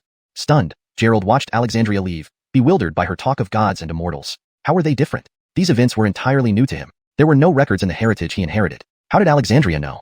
Shaking his head, though he didn't understand, her words carried some truth. The scarcity of spirit energy and the rise of technology over cultivation could very well stem from this. Ice spike grass. Back home, I'll research this first, Gerald mused. Having rested sufficiently, he carefully stored the grass before leaving the hot spring. Glancing at where Alexandria had stood, he noted the thin layer of ice still present on the water's surface, an unmistakable sign of her profound cultivation. Chapter 349. Bella's Vigilance. Gerald returned to the room and saw that Bella was still soaking in the bathtub. The water surface was dotted with rose petals, while the bathwater itself had a light milky white hue and gave off a faint milk fragrance. Bella lay there with a facial mask on, looking utterly comfortable and relaxed. This girl has really learned how to pamper herself. She's even started taking petal baths now. Taking advantage of Bella's bathing time, Gerald took out the isavete grass to study it. He needed to incorporate this herb into his foundation-establishing pill formula and was unsure if the modified pill would help him successfully establish his foundation. One single spirit herb seems too little. Holding the isavete grass, he observed its vigorous vitality. It must have been growing for at least 100 years. If only one foundation-establishing pill could be refined from it, what would he do if it failed? Gerald placed the isavete grass in a glass jar and began circulating his primordial chi cultivation technique, hoping to see if it could hasten the growth of the spirit grass. Previously, this technique had effectively accelerated the growth of ordinary fruit trees and medicinal herbs. However, it was unknown whether it would work similarly on spirit grasses. As the cultivation technique continued, the isavete grass did show some changes, but the speed was undoubtedly much slower than the overnight maturation of fruit trees he'd managed before. Based on Gerald's estimation, continuously nurturing a single isavete grass from blooming to wilting would take at least a year. In other words, it would take a year to cultivate just one barely usable herb. This pace was indeed too slow. Forget it. I'll try finding these herbs in ancient medical families like the Gu family. After some thought, Gerald took out a spirit stone and half a bottle of spiritual spring water. With his right hand forming seals, he also placed a talisman on the glass jar. Since the herb needed to absorb natural spiritual energy, using a spirit stone should achieve the same effect. Let it grow slowly. Once matured and bearing seeds, more could be cultivated. Having set up, Gerald returned to bed and resumed his cultivation. He set up a small array formation and used the spiritual spring water and spirit stone to foster the growth and seed production of the isavete grass. And you. Gerald retrieved a transparent small bottle from his storage space, where he kept the silver threadworm. Lately, it had been fed with spring water. Now, the worm's entire body remained silvery white, but its tail had turned golden yellow, and it had slightly grown in size. It was slowly evolving. If it evolves into a golden threadworm successfully, who knows how much stronger it might become. Gerald added some more spiritual spring water to the bottle and tossed the spirit stone in before putting it away again. Sigh, I don't have enough spirit stones. Gerald sighed, realizing he needed spirit stones for his own cultivation, for beast evolution, and for cultivating spirit herbs. There were just too many uses for them, making him consider joining the dragon group to earn some more. Splash. Water sounds indicated that Bella had finished her bath, her face flushed from the relaxing soak. Gerald quickly turned his head away. Only a glass separated the bathtub from the bedroom. If she noticed he was there, she'd probably lose her temper again. When did you come back? Bella wore a bathrobe, drying her damp hair, surprised to see Gerald already in the room. She hadn't even closed the door earlier for ventilation. Just got back not long ago. Gerald avoided looking at Bella directly, picking up a cup and saying, soaking too long can dry your skin. Drink some water. Bella accepted the cup, her eyes flashing but didn't press further. Sitting on the bed, drinking the water, she asked, did you go find Alexandria? Tracking me? Gerald chuckled. Bella's expression turned serious as she stared at him. You think I can't see where you are from here? Just tell me, why did you visit her? Trying to date someone else? Gerald had several female friends, and Bella didn't want him to hook up with another beauty while accompanying her home. That would make things awkward when facing Nellie back home. Please, am I that kind of person? We met a fellow cultivator and discussed Taoist techniques. Gerald remained calm. He was used to such questioning from Bella. And don't mistake her for just any pretty woman. Her cultivation is far deeper than mine. Gerald calmly looked at Bella. Otherwise, if Bella somehow offended Alexandria, it could lead to trouble. Is she really that powerful? Bella was shocked. She had seen Gerald's capabilities firsthand, so for Gerald to admit inferiority meant Alexandria must be formidable. Jiangqing had such a powerful figure working in the funeral home, yet she never knew about it. At least more powerful than me. Considering that Alexandria casually produced an isavete grass, a rare herb, and that Gerald's foundation-establishing pill recipe had issues, Alexandria must be at least in the foundation establishment stage. So you should stay away from her. Bella warned, I felt a sense of danger when we encountered her today. A woman's intuition, especially towards beautiful women, was usually quite accurate. When Bella discovered the corpse, her usual bold self would have rushed over without waiting for Alexandria's explanations. But Alexandria's aura was too strong, intimidating even Bella. All right, she was just passing by. Gerald stood up, handing Bella a concoction. Focus on your cultivation. With your current skill level, not even having reached internal strength, you'll likely need my help if you meet a true expert. Bella gulped down the medicine and retorted, I'm not that weak. I've defeated a few Japanese. At her peak performance, she had even beaten a Japanese internal strength ninja. Though luck played a role, it was a solid victory. Gerald leaned against the bed with two small bottles beside him, letting them absorb spiritual energy while he practiced alongside them. Get some rest. We need to travel tomorrow. Bella took a deep breath, adjusting her breathing, and entered her cultivation state. Chapter 350. The instinct to seek good fortune and avoid misfortune. Unconsciously, it was already midnight, and everything around had fallen into a serene silence. Just as everyone was fast asleep, a cacophony of noise erupted outside the room, accompanied by the wailing of police sirens. Bella opened her eyes in the darkness. Her instincts as a police officer told her something must have happened. She got up quickly, turned on the light, rushed to the wardrobe, and changed into her clothes. Just as she was about to knock on the door, their door was knocked on first. Bella walked to the door. As soon as it opened, two police officers entered. Police business, please show your identification. The leading officer was a man in his 40s, with a sturdy build and stern expression. He cast a chilly glance at Bella and Gerald, who was still dressing. Behind him, a younger officer held an enforcement recorder, filming the scene. I'll check your identification first, Bella said. Though the two were dressed appropriately, Bella insisted they show their IDs. This is my ID. The officer handed over his identification and asked, what's your relationship? Friends. Bella glanced at the ID nonchalantly. Doug, like her, held the position of captain of the Yvetong criminal investigation team. Friends? Boyfriend and girlfriend? Doug pressed further. Bella returned the ID, replying, you don't need to know that. We have no improper relationship. We're just passing through Yvetong due to the heavy rain and staying here for the night. Please show your identification cards, Doug said. Gerald, now dressed, surveyed the surroundings. Seeing the solemn expressions of the two officers, he guessed a homicide might have occurred for them to investigate every room. What happened? Gerald asked while pulling out his ID. Doug shot Gerald a glare, took his ID, and sternly said, don't ask what you shouldn't. I'm also a police officer. Can I ask what's going on? Bella didn't hand over her ID but presented her police badge instead. Doug was taken aback, not expecting to meet an officer from another city here. Upon opening the badge, he was even more surprised. Bella, Captain. Doug hadn't anticipated such a young Bella would hold a similar rank, especially considering Jiangxing was a municipality. Are you the captain who cracked Jiangxing's largest drug trafficking case? Doug asked. The arrest of Axton's gang wasn't only renowned in Jiangxing, it made national news. Hails, Bella nodded. I've been here all night. If there's anything, I can offer assistance. Doug returned Bella's ID and looked at Gerald. So this must be the civilian expert from Jiangxing. Gerald hadn't expected to be regarded as a civilian expert within the police department, but given he had no official position, the title seemed harmless.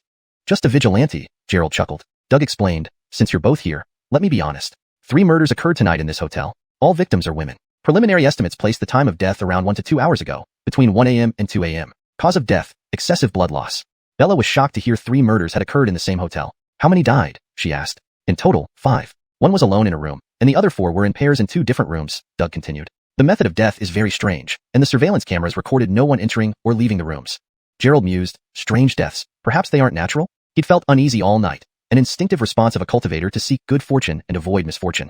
So, he'd practiced cultivation all night. Now it seemed his instincts were right. Since you're here, follow me. Doug turned, preparing to lead them to the crime scene. Given Bella's track record in solving major cases in Jiangxing, these types of cases couldn't be handled by ordinary people. They were planning to report it, but since they encountered them, he decided to bring them along.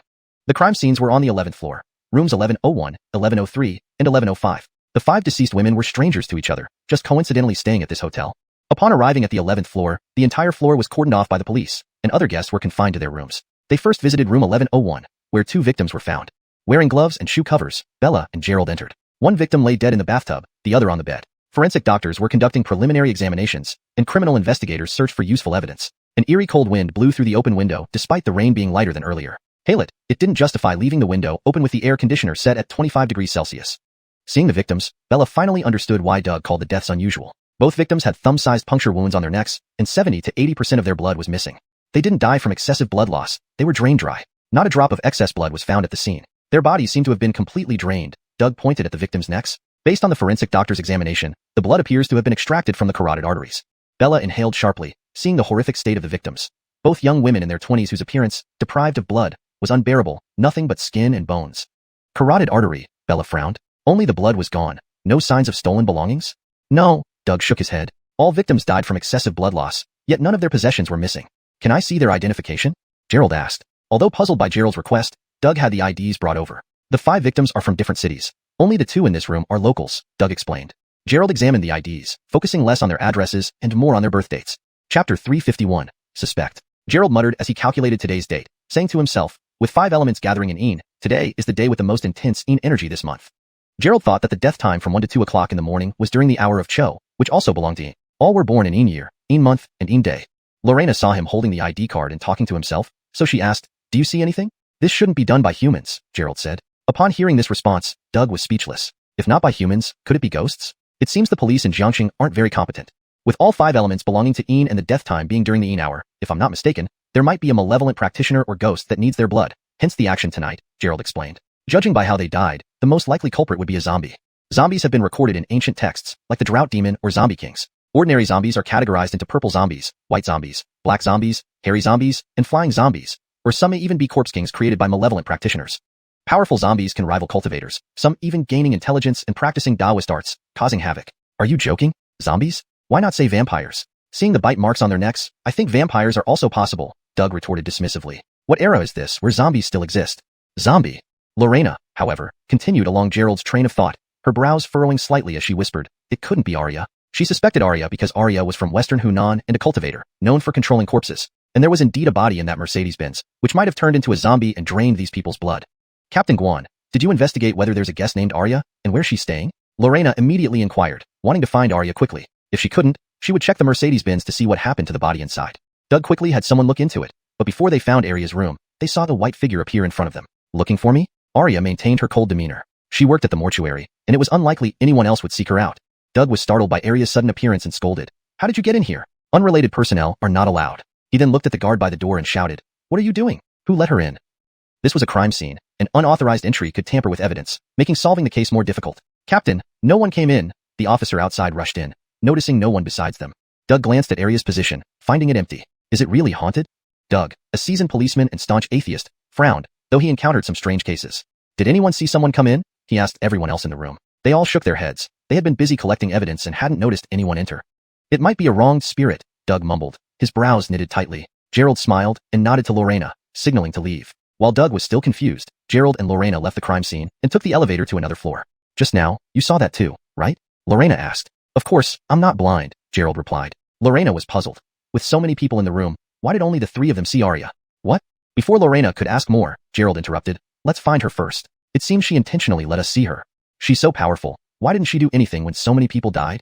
Lorena grew more curious about Arya. With her abilities, why did she remain passive during such a tragic event? Please, she works at the mortuary, not the police. You don't expect her to be a hero like me, do you? Gerald laughed and led Lorena to room 606 on the 6th floor. Click. Before Gerald knocked, the door opened eerily on its own. The two entered, seeing Arya in white standing by the window, looking aloof under the light. Her attire and the hotel murder made it seem as if she was haunting the place. So cold. Lorena shivered inside. The air conditioner wasn't on, but it wasn't cold enough to make her feel like this. Is there something you want? Arya looked at them expressionlessly. Lorena rubbed her hands and stepped forward. Where's the body you were supposed to transport?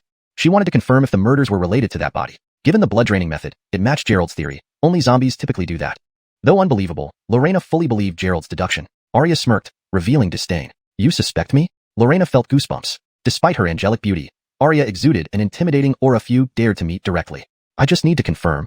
Lorena breathed deeply, staring intently at Arya. I wasn't here earlier, so I don't know what happened. Arya gestured, and the body bag appeared in front of them. If you want to examine, go ahead. It was indeed the same body, with the same tear in the bag. Don't interrogate her like a criminal. Xiang and Zhou isn't a malevolent practitioner, Gerald interjected awkwardly. If Lorena continued, Arya might become angry. Arya wouldn't have sought them if she were involved. Besides, malevolent practitioners usually practice dark arts and emit a chilling aura like Isaiah. Chapter 352, Pandora. Alexandria was different. Although she exuded a certain coldness, her body radiated genuine Taoist energy. Taoist friend, let's put away this corpse first. It's rather revolting. Gerald walked in and smiled as he pulled a chair to sit down without waiting for permission. Alexandria flicked her right hand, storing the corpse in her storage space without sitting down. She stood by the window, silently observing the two. Gerald felt a bit awkward and could only ask, Taoist friend, you must know about the murders at this hotel? Do you know what caused it? You already said it. Blood loss combined with tonight being the night of Peking Chi. Naturally, it's a zombie sucking blood. Alexandria continued, but it's likely not an ordinary zombie, but one that has been cultivated into a corpse king. Ordinary zombies lack autonomous consciousness, driven solely by an instinctual thirst for blood. A rampage would not be limited to 5 women. There would have been more extensive carnage. Taoist friend, then you? I know what you're going to say. I don't know who is controlling it. When I was in my room earlier, I sensed something unusual. I thought it was coming after the corpse, so I chased out to investigate. By the time I returned, those people were already dead. Alexandria glanced at Gerald and added, I thought you'd be here to protect them. Gerald turned red with embarrassment. He had indeed noticed something strange that night, but never imagined it would be a zombie. With his mere cultivation foundation stage, it was reasonable he missed it, especially since the zombie managed to bypass surveillance and enter through the window. A feat indicative of at least a high-level white-hair zombie, comparable to a foundation establishment cultivator. It's understandable that you didn't notice, Gerald mumbled, trying to recover. So what now? Go after the person controlling the corpse king? Gerald felt foolish. Alexandria must have trusted him enough to chase out alone, only to fall for a ruse. If I'm not mistaken, the The one controlling the Corpse King is likely a remnant of the Celestial Corpse sect. Despite not finding the controller, Alexandria had already made some deductions. Celestial Corpse sect? Gerald remained perplexed. He hadn't even heard of such a sect. The Celestial Corpse sect once wreaked havoc in the cultivation world, Alexandria explained. They used to refine powerful Corpse Kings from both cultivators and ancient martial artist bodies, selling or using them as slaves or weapons for raids. At the height of their power, the Celestial Corpse sect's leader was immensely strong, terrorizing cultivators for over a century. They allegedly refined ancient celestial corpses equivalent to nascent soul cultivators, with formidable physical bodies impervious to ordinary magic treasures. With the aid of these ancient celestial corpses, the Celestial Corpse sect slaughtered countless cultivators. This defiance against natural order provoked the united wrath of all cultivators, leading to a prolonged campaign to eradicate them. After 100 years of battle, the Celestial Corpse sect's leader was killed, the ancient celestial corpses vanished, and the remnants went into hiding, unseen for centuries. To find the one controlling the Corpse King, we should go where Qi is strongest locally, Alexandria suggested. According to maps, this location was likely on the outskirts of the city, an undeveloped mass grave site causing repeated casualties due to its dense Qi. How do you know so much? Bella asked. Alexandria replied coolly, isn't it obvious from local news? Bella blushed, realizing how easily accessible information was nowadays, feeling quite outdone by Alexandria. Don't you want to come with us? Gerald really hoped Alexandria would join them, given her extensive knowledge and apparent strength. You can involve Dragon Team for these matters, Alexandria said. As guardians of China's safety against supernatural threats, they were best suited to handle such issues. Call your brother then, Gerald urged, respecting Alexandria's aloofness. Okay, Bella nodded, quickly dialing Yuan. He's on leave and suggested we contact his superior who happens to be in a Vetong, Bella relayed, looking puzzled after hanging up. It would take several hours for Dragon Team members scattered across China to arrive. Contact his superior then, Gerald suggested. After a pause, Bella finally spoke. My brother mentioned their leader, Pandora, is in Jiangqing and gave me her number. Pandora? Gerald gaped in disbelief. The coincidence of name, location, and rank left little doubt about her identity. These guys. Alexandria grumbled. I'm on leave too. Gerald couldn't help but chuckle at the irony. Did everyone in Dragon Team suddenly decide to take vacations? Pandora, since you're part of Dragon Team, shouldn't you handle this? Bella pressed. Dragon Team comprised many groups like Flying Dragon, Responding Dragon, Concealed Dragon, Coiling Dragon, etc., each with sub-teams. Yuan led the first squad of Flying Dragon, while Alexandria oversaw the entire Flying Dragon group, indicating impressive cultivation prowess. This isn't helping, Alexandria sighed. She initially wanted other members to deal with it, but was disappointed that Yuan chose to dodge responsibility despite being nearby. Hold on, I'll get ready. Alexandria disappeared into the bathroom and emerged shortly dressed in a white coat with a yellow oil paper umbrella in hand. Let's go. Without another glance, Alexandria headed towards the door. Wait, Pandora. Gerald and Bella hurried to follow. They couldn't believe the legendary Dragon Team leader was a heavenly beauty yet somewhat aloof, leaving them wondering how such a woman led such an elite team. Chapter 353, Uncanny Situation. Alexandria brought the two of them to her black Mercedes-Benz, opened the door, and sat inside. Come in, she said. Gerald hesitated before climbing into the back seat. Lorena, however, felt a bit hesitant as this seat had held a corpse that very morning. Now, sitting here, it just felt eerie. The moment they sat down, the car instantly roared to life, accelerating at an unbelievable speed. Looking more closely, Alexandria's hands weren't even on the steering wheel. She was driving purely by willpower. Gerald originally thought that with Alexandria's cultivation level, she would have used flying swords to reach the abandoned burial ground, never expecting her to drive. Team Pandora, what's your current level of cultivation? Gerald asked curiously. He couldn't discern Alexandria's cultivation level at all, but given the technique she employed and her position as the leader of the Dragon Group, she should at least be at the Golden Core stage. Sitting in the driver's seat, Alexandria made the car fly fast, almost as if it wasn't touching the ground. Hearing Gerald's question, she responded casually, I am at the same cultivation level as you, merely at the Qi condensation stage. Ah. Gerald was taken aback and quickly followed up, how many layers are you at? He initially thought Alexandria couldn't establish a foundation just like him, but then remembered her telling him that the current alchemical formula for the foundation establishment pill should make her more than just at the Qi condensation stage. 9th layer, Alexandria continued. Gerald was utterly stunned. Qi condensation 9th layer, barely stronger than a dark strength late-stage martial artist. The leader of the Flying Dragon subgroup within the Dragon Group being a cultivator at the Qi condensation 9th layer seemed absurd. Yuan was at the transformation strength late-stage level, equivalent to a late-stage foundation establishment cultivator. How could a Qi condensation level leader command respect? How is this possible? Gerald muttered to himself. He was at the 13th layer of Qi condensation, while Alexandria was only at the 9th layer, yet her cultivation was so profound he couldn't see through it. The path of cultivation truly presented all sorts of cultivators. Lorena, still feeling uneasy from the previous corpse, overheard their conversation and questioned, Qi condensation 9th layer? That's just the lowest rank of cultivator, right? Is that the standard of the Dragon Group? She had once yearned to join the Dragon Group, but upon learning that its Flying Dragon subgroup leader was only at the 9th layer of Qi condensation, all her illusions about this mysterious organization vanished. Alexandria's eyes flicked to the rearview mirror, observing their expressions without any change in her own. Team Pandora, do you know how to establish a foundation? Gerald believed Alexandria's cultivation couldn't be as simple as it appeared. In the cultivation world, it was always survival of the fittest. A 9th layer Qi condensation cultivator shouldn't hold a high-ranking position. Foundation establishment mainly involves consuming the foundation establishment pill. When cultivation reaches the 9th layer of Qi condensation, As long as one has sufficient spiritual energy, one can successfully establish a foundation. Of course, there's still a probability involved. It doesn't guarantee success just by taking the pill.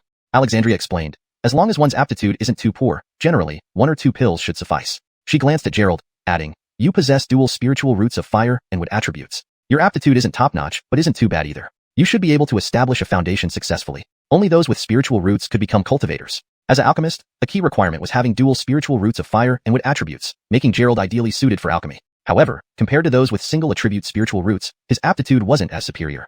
In the universe, there were 5 elemental spiritual energies: metal, wood, water, fire, and earth. With a single spiritual root, one only needed to absorb their specific elemental spiritual energy, doubling the cultivation speed compared to dual root cultivators. Triple spiritual roots slowed the process further, while 4 spiritual roots made cultivation extremely difficult. Those with complete elemental roots were nearly hopeless for establishing a foundation. Apart from these, there were some extraordinary spiritual roots like lightning, wind, ice, etc., which were rarer than panda blood and marked geniuses in cultivation. Nellie's ultimate in constitution and lineage granted her a Een spiritual root, also exceedingly rare, but her cultivation was hindered by it. But I'm already at the 13th layer of chi condensation, Gerald said helplessly. Alexandria's expression changed noticeably, a hint of strangeness flashing in her eyes. 13th layer of chi condensation? Hails, the 13th layer. I'm about to lose my mind. Could it be that using the ancient foundation establishment pills caused me to fail to establish a foundation? Gerald had been researching why he couldn't establish a foundation but found no reliable answer. Now, with Alexandria present, she might know something. Alexandria shook her head slightly. The ancient foundation establishment pills simply aren't suitable for modern cultivators, but they wouldn't prevent breakthroughs. At the 9th layer, 9 is the ultimate number, marking the peak of chi condensation. Unless there's a special cultivation method, this limitation wouldn't exist. Special cultivation method? Gerald practiced the ancient primordial chi technique, which allowed absorbing universal spiritual energy to nourish all things, speeding up the absorption rate of grasses and plants, but didn't mention issues with establishing a foundation. He also practiced the threefold revitalization technique, which only reached the 11th layer of chi condensation and not the 13th. The cultivation methods I practice don't mention it, Gerald replied, shaking his head. I don't know then. My method is the 9-fold revitalization technique, and I can't establish a foundation because of this technique. Your situation? I'll need to check the records when I get back, Alexandria said. Upon hearing this technique, Gerald immediately recognized it from legends, though no complete version existed. The 9-fold revitalization technique was the enhanced version of the 3-fold revitalization technique. If the latter increased cultivation by 3 layers, the former went beyond that significantly. This was the most powerful chi condensation technique, unmatched by any other. It condensed and transformed one's cultivation at the 9th layer of chi condensation, compressing it to the 1st layer, then repeating the process up to 9 times. Chapter 354, Bella's Weakness. Gerald now understood why Alexandria, a 9th level chi cultivation practitioner, could become the leader of the Phylong team. He just didn't know how many times she had completed her rotations in the 9 rotations returning primordial art. If it was more than 6 times, she might already be comparable to a late foundation establishment cultivator. This cultivation method required 9 full rotations before one could establish their foundation. In total, it was 81 levels within the chi cultivation stage. Once the foundation establishment was successful, there would be no equal opponents within the same level, and even some weaker cultivators from higher stages could be defeated. However, this method was extremely hard to cultivate. A chi cultivator's lifespan wasn't much different from an ordinary person's, with only about several decades at most. And during this period, if they couldn't complete the 9 rotations, they could only pass away naturally. Does that mean my 13th layer will never reach the foundation establishment? Gerald asked. At least the 9 rotations returning primordial art had a visible endpoint. After 9 rotations, one could attempt foundation establishment. However, for Gerald himself, foundation establishment seemed remote, and he didn't know when he could achieve it. Impossible. Everything has a beginning and an end. There can't be a situation where one can't establish their foundation. It might be because you've cultivated for too short a time, and your body lacks sufficient spiritual chi. Your current situation requires continued practice until reaching the pinnacle, Alexandria said something vague. Apart from continuing to practice, Gerald had no other option but to wait for the latest foundation establishment pill to see its effects. A black Mercedes-Benz zoomed down the main road of Yvetong City like a streak of black lightning. The sky was drizzling continuously. This rain had been falling all day, leaving the streets flooded. The suburban graveyard was about half an hour away by car, but at Alexandria's speed, they arrived in 10 minutes. The location of the graveyard was desolate, without any street lamps around, making it pitch dark. Cold winds blew fiercely, and the light rain added to the eerie atmosphere. Combined with the chilling and scary environment, it was quite terrifying. After getting out of the car with her umbrella, Bella saw the isolated graves scattered across the wilderness. In the darkness, faint greenish glows flickered, causing her to instinctively hide behind Gerald for safety. It wasn't that she was afraid. It was just a natural reaction to the darkness, seeking security behind Gerald. Alexandria held a paper oil umbrella that emitted yellow light in the darkness, symbolizing pure Taoist power formed by spirit energy. Then, she took out a golden compass engraved with heavenly stems and earthly branches. The compass spun slightly. Alexandria gazed into the distant darkness with clear eyes. It should be here. Saying that, she moved forward, with Gerald and Bella following closely behind, looking around. This place is so terrifying, Bella muttered under Gerald's umbrella, feeling on edge as if the dead inside the graves might rise at any moment. Aren't you usually very sharp? Why are you afraid of ghosts?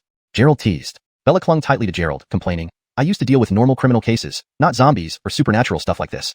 Her expression showed helplessness. She once dealt with petty theft and fugitives, sometimes solving serious crimes, but never encountered ghostly matters until meeting Gerald. First, she dealt with Japanese ninjas using ninja techniques, and now zombies. This was beyond human capability. Isn't this proving your ability? Think about it. If we capture a zombie and catch the person behind the scene, won't you add another achievement to your record? Defeating zombies? Go to hell. Bella smacked Gerald's back hard and said, if I told them I went to deal with zombies, I wouldn't be able to be a police officer anymore. Considering social stability, such mystical events should be handled by Dragon Team, not the police for establishing credits. Here, take these. If you encounter small ghosts, lecherous spirits, or hungry ghosts, just throw these. Gerald gave Bella some fire element talismans which were highly effective against low-level spirits. Will it work? Bella quickly stored the talismans, feeling reassured. If dealing with people, even powerful martial artists, she'd charge ahead bravely, but handling zombies and spirits was beyond her capacity. If you can't do it, just go back. Gerald, seeing her fear, worried she'd get scared to death if real demons appeared. No way. Bella gripped the talismans firmly and continued forward. After walking a bit, Alexandria stopped, scanning her surroundings. Whistling cold winds battered the small rain onto the graves. A sudden lightning illuminated the area, revealing old photos on tombstones. The smiling faces on those photos sent shivers down one's spine. Ah! Caught off guard, Bella stumbled and fell into Gerald's arms. Now Gerald knew everyone had a weakness, and Bella's was her fear of ghosts. Holding her, he felt she was as soft as a doll. Blushing, Bella pulled her head out of his chest after a while. Why are you laughing? Do I not have the right to be afraid? Seeing Gerald's teasing smile, Bella glared angrily. Gerald stroked his chin, knowing this fiery girl's weak spot would make her easily controllable in the future. I'm not laughing. I think you're adorable.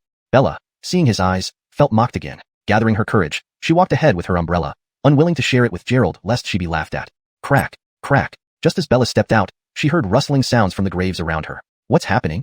Bella looked at a deserted grave before her, whose soil began to loosen, suggesting something was about to emerge. Chapter 355. Not easy to deal with. Bella froze, her legs stiff and unresponsive as if they no longer belonged to her. She couldn't move a muscle. At this moment, not far from the lone grave, other mounds began to stir. Some tombstones collapsed, and others saw dirt churning violently. Ah! A piercing scream erupted from Bella. Gerald had never seen her so terrified, even in life-or-death situations. She'd never shown such fear. From the nearest mound to Bella, dirt was flung aside, revealing an arm crawling with maggots, both ghastly and skeletal, protruding from within. Then came a corpse that had been buried for countless years, crawling out. Its appearance was grotesque beyond imagination, its skin barely covering bones mixed with soil and infested with various insects, a sight more nauseating than any accident scene. Not only the lone grave, but also other mounds started spewing out all kinds of corpses. Though called corpses, their flesh had long since decayed, leaving them akin to wrapped bones. This burial ground had existed for over a century, with countless unclaimed bodies buried here. Seeing these creatures crawl out, Bella was petrified with fear. Her face turned pale, and the talisman in her hand quivered involuntarily as she forgot everything Gerald had just told her. The filthy, ghastly corpses immediately locked onto her as their target, Bella, who was already paralyzed with fear. Boom! A yellow talisman flew from behind Bella, hitting the first and most revolting corpse. Instantly, blazing flames engulfed it, illuminating the surrounding area. Crackling sounds emanated from the burning corpse as the loathsome insects on it were consumed by fire. What are you standing there for? Gerald rushed to Bella's side, swiftly hurling talismans at the emerging corpses. If all of these bodies rose, the sheer number would be horrifying. Each talisman thrown by Gerald burned the already decomposed corpses into blackened skeletons amidst foul stench. Realizing Gerald's action, Bella finally snapped out of her shock, hurriedly grabbing the talismans given by Gerald and throwing them at the approaching corpses. Being a dark force martial artist, she could launch talismans using inner strength, achieving considerable distance. In an instant, the place became a sea of flames as unknown numbers of corpses were set ablaze, providing a free cremation service. Black zombies. Gerald's eyebrows raised sharply. Ordinary corpse fiends had been incinerated by the fire talismans. However, several corpses, after being burnt, merely had their corroded clothes destroyed but continued advancing slowly. These talismans don't work. Bella hurled all remaining talismans at the three black zombies. While the talismans exploded and spread flames, they failed to burn the zombies to death. The bodies of black zombies are probably stronger than those of inner strength martial artists. How could they die so easily? Scanning the surroundings, Gerald noted more corpse fiends rising from underground, some even reduced to mere skeletons, converging toward them. The number of wrongful deaths buried here was unknowable. Even with countless talismans, he couldn't hope to incinerate every corpse fiend. Coldness flashed in Gerald's eyes as he summoned the Overlord sword in his right hand. With his left hand making intricate seals, he thrust the sword forward, transforming it into a beam of light that shot straight towards the three black zombies. The sword, brimming with spirit energy, attacked with unimaginable speed. Hail it despite its power, it didn't cut the zombie in two like slicing through a melon but penetrated about 10 centimeters into the zombie's body without breaking through. Holy crap, so tough. Reversing the swing, Gerald withdrew the sword from the zombie and plunged it again. He hadn't expected the zombie's body to be this resilient. In Jiangxing, the Overlord sword could easily pierce through the defenses of inner strength martial artists from Dongyang. Splat! Again impaling the zombie, the Overlord's sword twisted inside, creating a hole in its body. Hail it despite a gaping wound the size of a bowl, directly pierced by the sword, the zombie still hopped forward. Meanwhile, the other two zombies, unobstructed, closed in to within 3 meters. Only now did Gerald see clearly what black zombies truly looked like, different from movie zombies. Movie zombies wore Molag dynasty attire, with black faces and long fangs. But these real black zombies were pitch black all over, bare of clothing due to centuries underground. They were covered in black hair like apes, their features obscured. Currently black zombies, capable of absorbing some chi, would become much tougher after another 100 years as fur zombies. Fur zombies possessed tenfold the strength of black zombies, immune to blades and guns, and their malevolent aura could pollute magical artifacts, weakening their power. To hell with this, you won't die? Gerald faced 2 closing zombies while the Overlord sword struggled with the other one. Don't they die with a headshot like in movies? Bella, now devoid of talismans, felt panicked, watching the tide of zombies advance. For crying out loud, these are zombies, not zombies. While saying this, Gerald directed the Overlord sword to slash down fiercely at the 2 zombies' heads. The sword, effective against martial artists and cultivators, had killed many and was imbued with enough dark energy to influence minds. However, these zombies, feeding on chi and blood, wouldn't fear such negative forces. Chapter 356. Alexandria takes action. The Overlord sword struck their heads with a clang, the metallic sound indicating that these zombie skulls were harder than tempered steel. Clang, clang, clang. Several strikes later, none proved fatal. The zombies were merely pushed back a few steps, but they didn't seem to feel pain. They kept jumping towards them purely out of instinct. I told you, big heads don't help. Gerald was drenched in sweat. Though fighting zombies was not as challenging as battling martial artists, since zombies never dodged, their skin was exceptionally tough, nearly impenetrable. Where's Team Pandora? Only now did Bella remember Alexandria, who had been there just moments ago. She quickly scanned through the zombies. Upon seeing Alexandria, Bella almost fainted from shock. Alexandria strolled leisurely among the zombies, holding an oiled paper umbrella. The yellow glow emanating from it made the zombies oblivious to her presence. Some had come within a meter, but chose to jump over her and toward Gerald and Bella instead. Huh. Gerald also noticed Alexandria and nearly choked. It seemed the oiled paper umbrella was an authentic Taoist artifact, emitting righteous energy that repelled zombies. Still, why wouldn't she lend a hand when so many zombies emerged from the graves? Instead, she was still busy searching with her compass. F***ck off. Enraged, Gerald focused all his spiritual energy on the Overlord sword, reversing its blade and slashing at a zombie's neck. Unlike the head, the zombie's neck wasn't as hard. Gerald's sudden strike severed its head, black smoke pouring from the severed end, a sign that its chi had escaped. Clearly, this zombie could no longer attack. The severed head rolled directly towards Bella, its mouth still open, clicking its fangs in the air. Ah! Seeing the head roll over, Bella leapt onto Gerald in terror, screaming dramatically. Gerald was stunned. Instead of helping, she became a hindrance by clinging to him. This compromised his ability to control the Overlord sword. Having already exerted much of his spiritual energy on that strike, Gerald found himself unable to counterattack the 2 approaching black-skinned zombies while carrying Bella. Desperate, Gerald hoisted Bella by her waist and leaped, landing beside Alexandria, hiding under her glowing umbrella. Hey, are you here for entertainment? Isn't Long Group responsible for cleaning up these demons? Why aren't you helping? Complaining, Gerald glared at Alexandria. As the team leader of Long Group, she spent more time playing with her compass, heedless of the danger they faced. Turning to look at Gerald, Alexandria said coldly, "It seems your abilities are lower than I anticipated. How long have you been practicing? You don't even know how to deal with zombies." 2 or 3 months, snapped Gerald irritably. A flash of surprise crossed Alexandria's eyes. Reaching peak chi cultivation in 2 or 3 months indicated Gerald's potential was vastly underestimated. Is that so?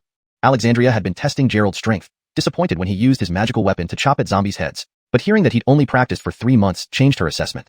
The best way to deal with evil like zombies is through celestial lightning or pure Taoist artifacts. Your weapon carries too much negative energy, making it a malevolent tool, which is why it's unsuitable against them.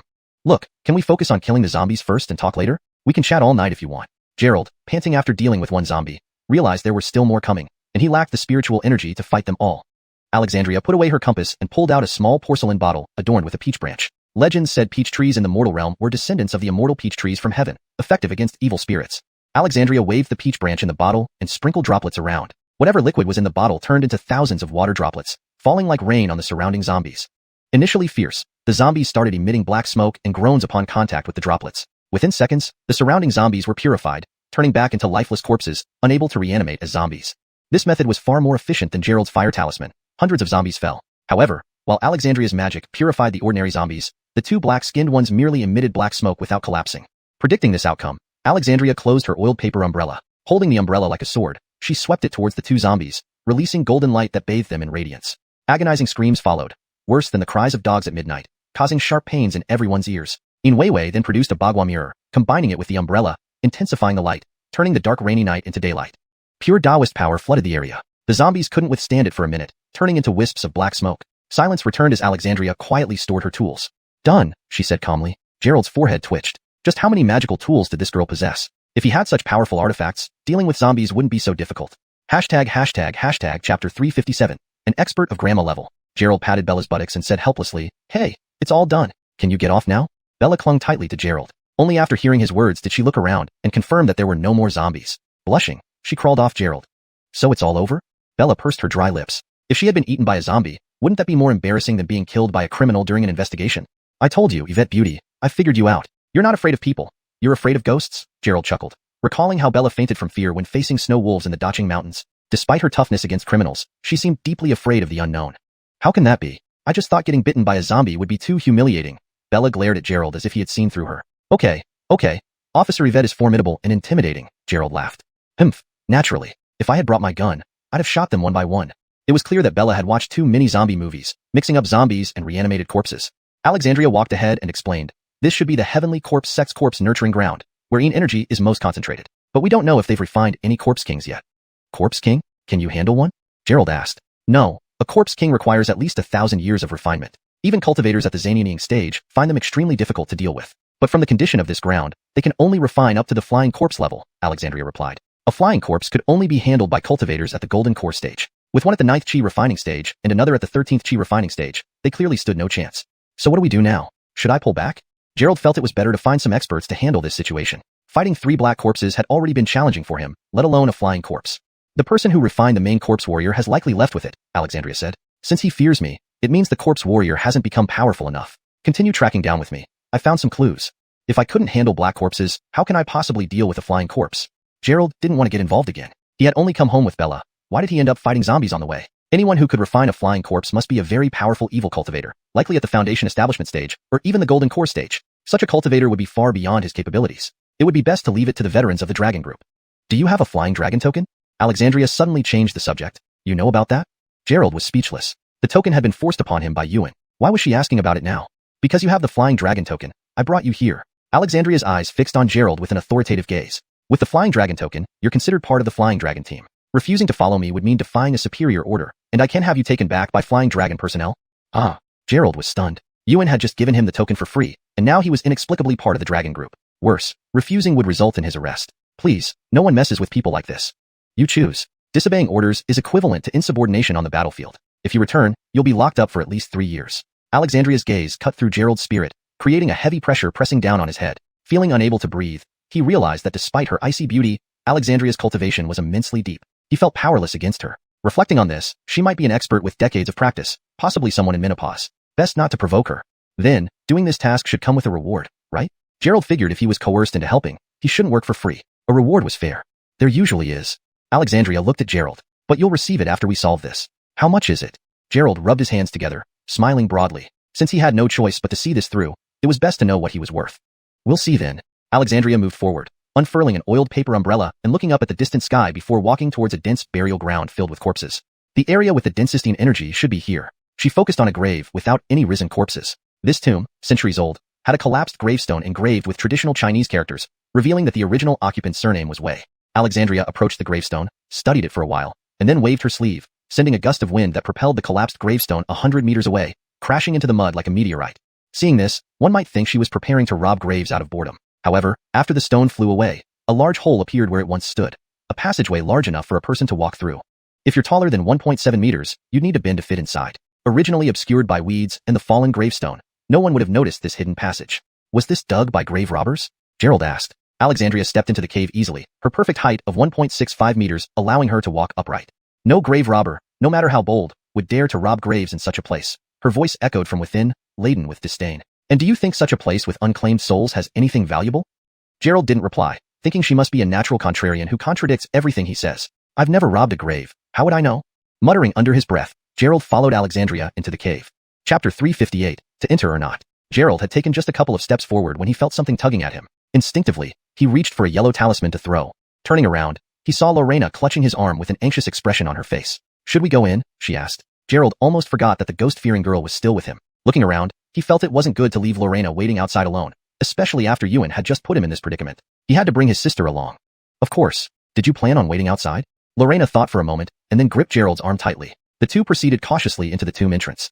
As they stepped inside, they were greeted by a sharp, pungent smell, a mixture of blood and earth, that made them feel nauseous. Lorena held up her phone as a flashlight. It was pitch dark within, save for the faint golden glow emanating from Alexandria's oiled paper umbrella ahead. "If you're afraid of the dark, I can help with that," Gerald smiled, extending his right hand. With a brief circulation of his cultivation technique, a small fireball appeared in his palm. This was the basic fireball technique used by alchemists, which could also be employed for defense. Though Gerald could only summon a palm-sized ball of flame, not very effective against experts, it served as an excellent light source. With the light, Lorena regained some composure and looked around. The passageway was unremarkable, lined with mountain walls and muddy floors that resembled tunnels dug by grave robbers. A faint moldy odor mixed with other foul smells filled the air, making Lorena feel dizzy. After about 3 minutes of walking, the space widened considerably. They had covered at least 500 meters, all downhill. "So large!" exclaimed Gerald as they emerged into a massive cave. The ceiling towered dozens of meters above, while neatly arranged coffins, numbering nearly 100, stood in rows. In the center of these coffins lay a huge pit filled with crimson blood. "Gerald, are there zombies inside these coffins?" Lorena asked anxiously, tugging at Gerald. "The corpse sovereigns here have already been removed. We've come here for nothing," said Alexandria, inspecting the area and approaching the pit. "Necrotic pool, this is undoubtedly the remnant work of the Heavenly Corpse sect. These wicked cultivators dare to cause chaos in China." Gerald observed the pool of blood water and noted several human-like footprints. It seemed the sect hadn't just created one corpse sovereign. These coffins wouldn't contain flying zombies, would they? Gerald mused aloud. So many coffins. If each housed a flying zombie, even a golden core cultivator might think twice.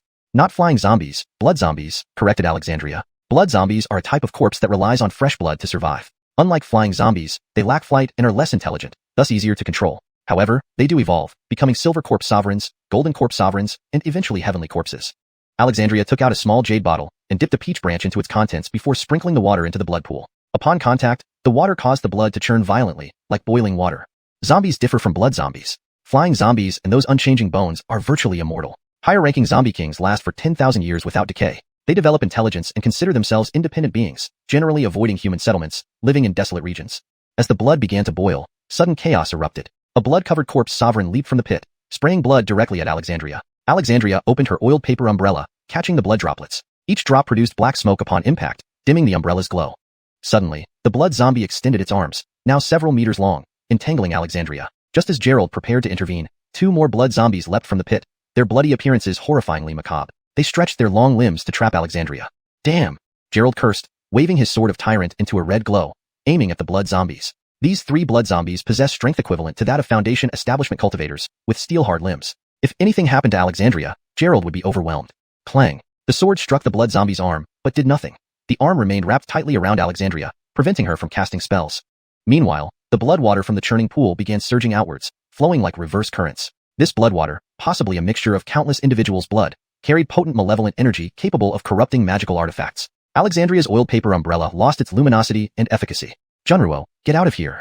Gerald shouted at Lorena. "Call your brother once you're outside." Lorena couldn't help much here, and Gerald feared for her safety. Ordering her to call for reinforcements was the best option. He had to hold out as long as possible. "Okay." Lorena didn't hesitate, sprinting towards the exit. Clang, clang, clang. The sword of Tyrant continued striking the blood zombies' limbs, yet they remained unmoved, securely restraining Alexandria from 3 directions. "What should I do?" Gerald asked, realizing he usually dealt with martial artists and had never faced strange entities like these. "They've suppressed my cultivation. I can't channel any spiritual energy. This is a blood formation created by blood zombies," explained Alexandria calmly, as if being restrained affected her not at all. Chapter 359. Preparing to erupt. Gerald was in such a hurry that he was drenched in sweat. He shouted at Alexandria, "Hey, I didn't ask you to explain what they are. I'm asking how we can help you. You just need to get rid of one of them and disrupt this blood array, then I can handle the rest," Alexandria said. Gerald formed the hand seals and slashed madly at one of the blood corpses with his Overlord sword. The problem was that these blood corpses were far tougher than black zombies. Even with all his spiritual energy, Gerald couldn't harm them, unable even to pierce their skin. "To hell with you. What kind of thing is this?" Gerald withdrew the Overlord sword and took out a bunch of talismans from his pocket, throwing them at one of the blood corpses. Boom. Flames rose, and lightning flashed. If they were ordinary zombies, they would have turned to ashes long ago. But these blood corpses remained unharmed. Gerald felt helpless. Neither could he chop them nor burn them. How could he deal with these things? Fortunately, the blood corpses only controlled Alexandria and didn't attack Gerald. Otherwise, he might have been bound there too. A wave of bloody fog surged up, enveloping Alexandria as if preparing to kill her. Gerald now had 2 choices. Run away quickly, escape from here, and wait for the experts from Dragon Group to arrive. Or fight the blood corpses to the death, likely losing his life in the process. "Damn it, I'll give it a shot." Gerald swallowed an entire bottle of pills, leaped into the air, gripped the Overlord sword with both hands, and slashed down at one of the blood corpses from above. Yvette Bing Doja. The 9 truthful words of Taoism contained boundless power of Taoist law, making them the best choice to combat evil spirits. Gerald's spiritual energy was rapidly depleting. This space seemed to exert intense pressure on him, causing his spiritual energy to consume much faster than outside. Fortunately, the pills supplemented his loss, allowing Gerald to barely maintain secret arts. With the word Bing, he could control any weapon freely. The Overlord swords might increase significantly, emitting red light everywhere, brighter even than the bloody mist. With one slash, the bloody mist was cut open, revealing Alexandria's already pale face. Face danger without fear, overcome enemies without effort. Another slash came so fast that it blurred before human eyes, heavily striking the arm of a blood corpse. Though it didn't sever the arm, the blood corpse trembled, pulling back its wounded limb. Seeing the effect, Gerald prepared another strike, but before he could finish, the limb whipped back at him like a whip. Bang! Gerald failed to dodge and was struck directly on the chest by the limb. Then, he flew uncontrollably backward, spitting out a mouthful of blood. Damn it!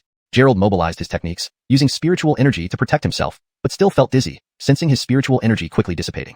On closer inspection, the arm that struck him now looked like a rope tied around his ankle, absorbing his spiritual energy. These things are absorbing my spiritual energy. Gerald was shocked. The blood corpses could absorb spiritual energy, which explained why Alexandria's presence grew weaker when controlled. Do you think you're practicing the absorbing star technique?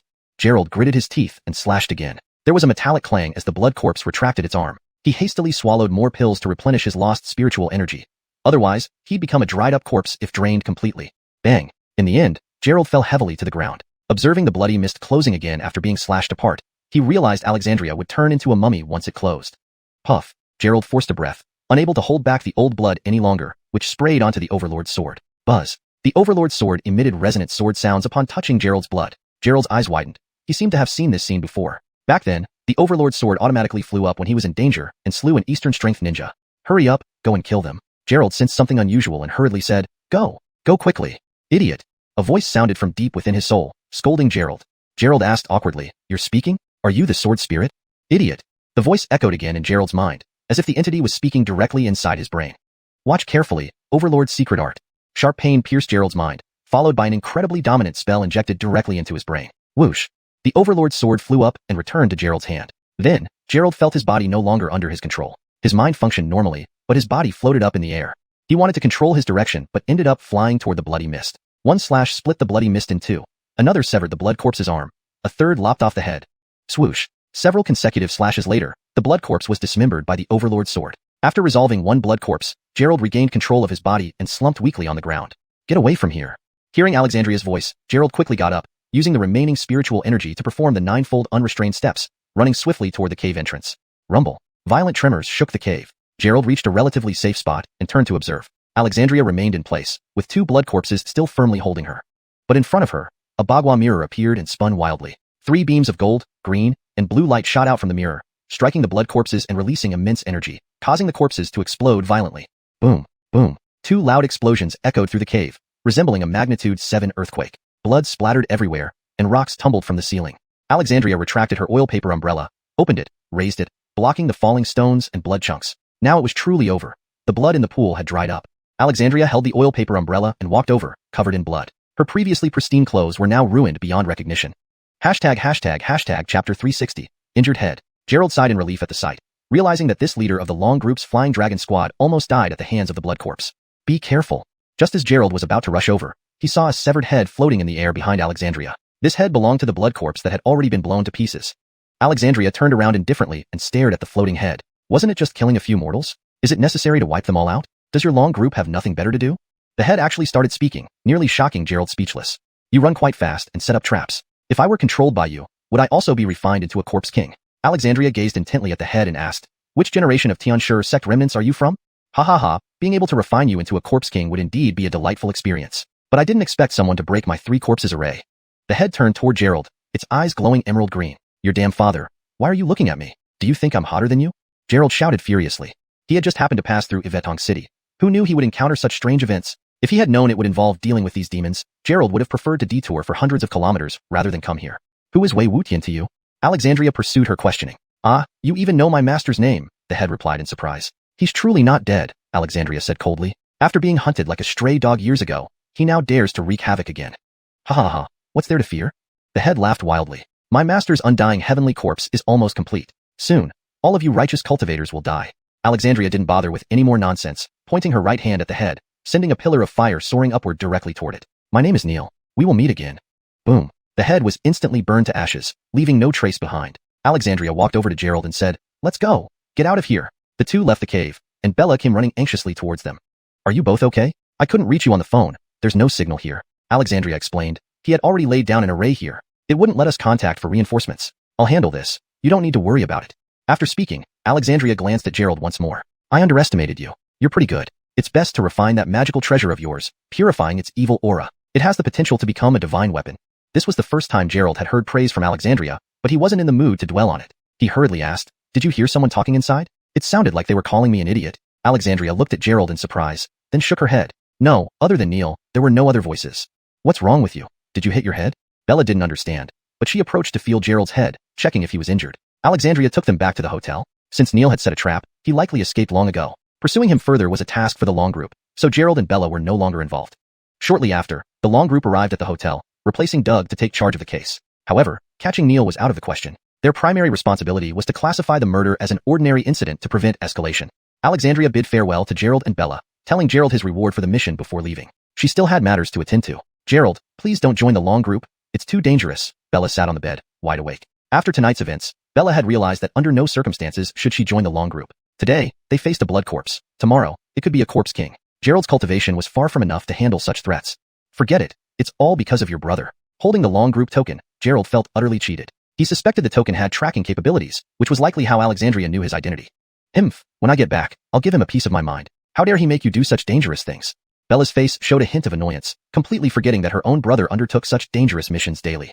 Okay, let's sleep. Here, I made you some calming soup. Gerald pointed to a bowl of herbal tea. Gulp, gulp. Bella picked up the bowl and drank it in a few big gulps before lying down. This is way more dangerous than being a police officer. Gerald, if my brother pressures you again, just tell him. Tell him? She didn't finish her sentence before falling asleep. Seeing her asleep, Gerald got up from the bed, gripping the Overlord sword, speaking to it. Hey, are you still there? Who are you? Are you Overlord Rahim? Why are you helping me? Hey.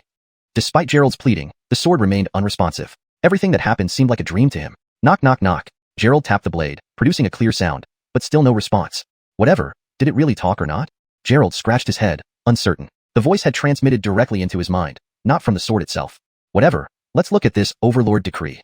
Deep down, Gerald believed these events were connected to the Overlord. The cultivation method of the Overlord decree was now etched in his mind. What kind of cultivation is this? When Gerald examined the technique, he was speechless. This method was originally used by Overlord Rahim. Surprisingly, Rahim was also a cultivator, and this Overlord decree was his cultivation method. Unlike other cultivators who focused on cultivating chi, Rahim cultivated his body. Using sheer physical prowess, he carved out a vast empire. Therefore, this method primarily focused on body cultivation, with secondary emphasis on chi cultivation. A cultivator who doesn't properly cultivate chi but opts for body cultivation. No wonder he lost to Gillis. But what a freak. As Gerald read the Overlord decree, he kept muttering, freak. The cultivation method was terrifying, absorbing the 5 elements of metal, wood, water, fire, and earth, then infusing them into the body. If one achieved high mastery of the Overlord decree, they could tear through space using sheer force and achieve ascension in physical form. However, Rahim never reached that level and failed during the Xuanhuan contention. Freak. Gerald continued muttering while examining the Overlord decree. The method, though similar to cultivation, involved absorbing spiritual energy and integrating it within the body, creating an unusual yet powerful technique. Chapter 361, Shy Bella. Cultivation techniques flashed through Gerald's mind, causing him to shake his head. The later sections of the Tyrant art are simply outrageous. Heavenly thunder tempering the body, earthly fire consuming the flesh, 100 days of ice imprisonment, burial for survival. Just reading these made Gerald feel something was definitely wrong with his brain. Even dedicated ancient martial artists probably wouldn't go this far. Being struck by lightning could genuinely damage one's head. He wasn't foolish enough to get hit by lightning. Forget it, let's practice according to the earlier methods. He was currently in the chi condensation stage, possibly remaining there indefinitely. Trying out this body tempering method wasn't a bad choice. If he couldn't establish his foundation, perhaps he could ascend physically.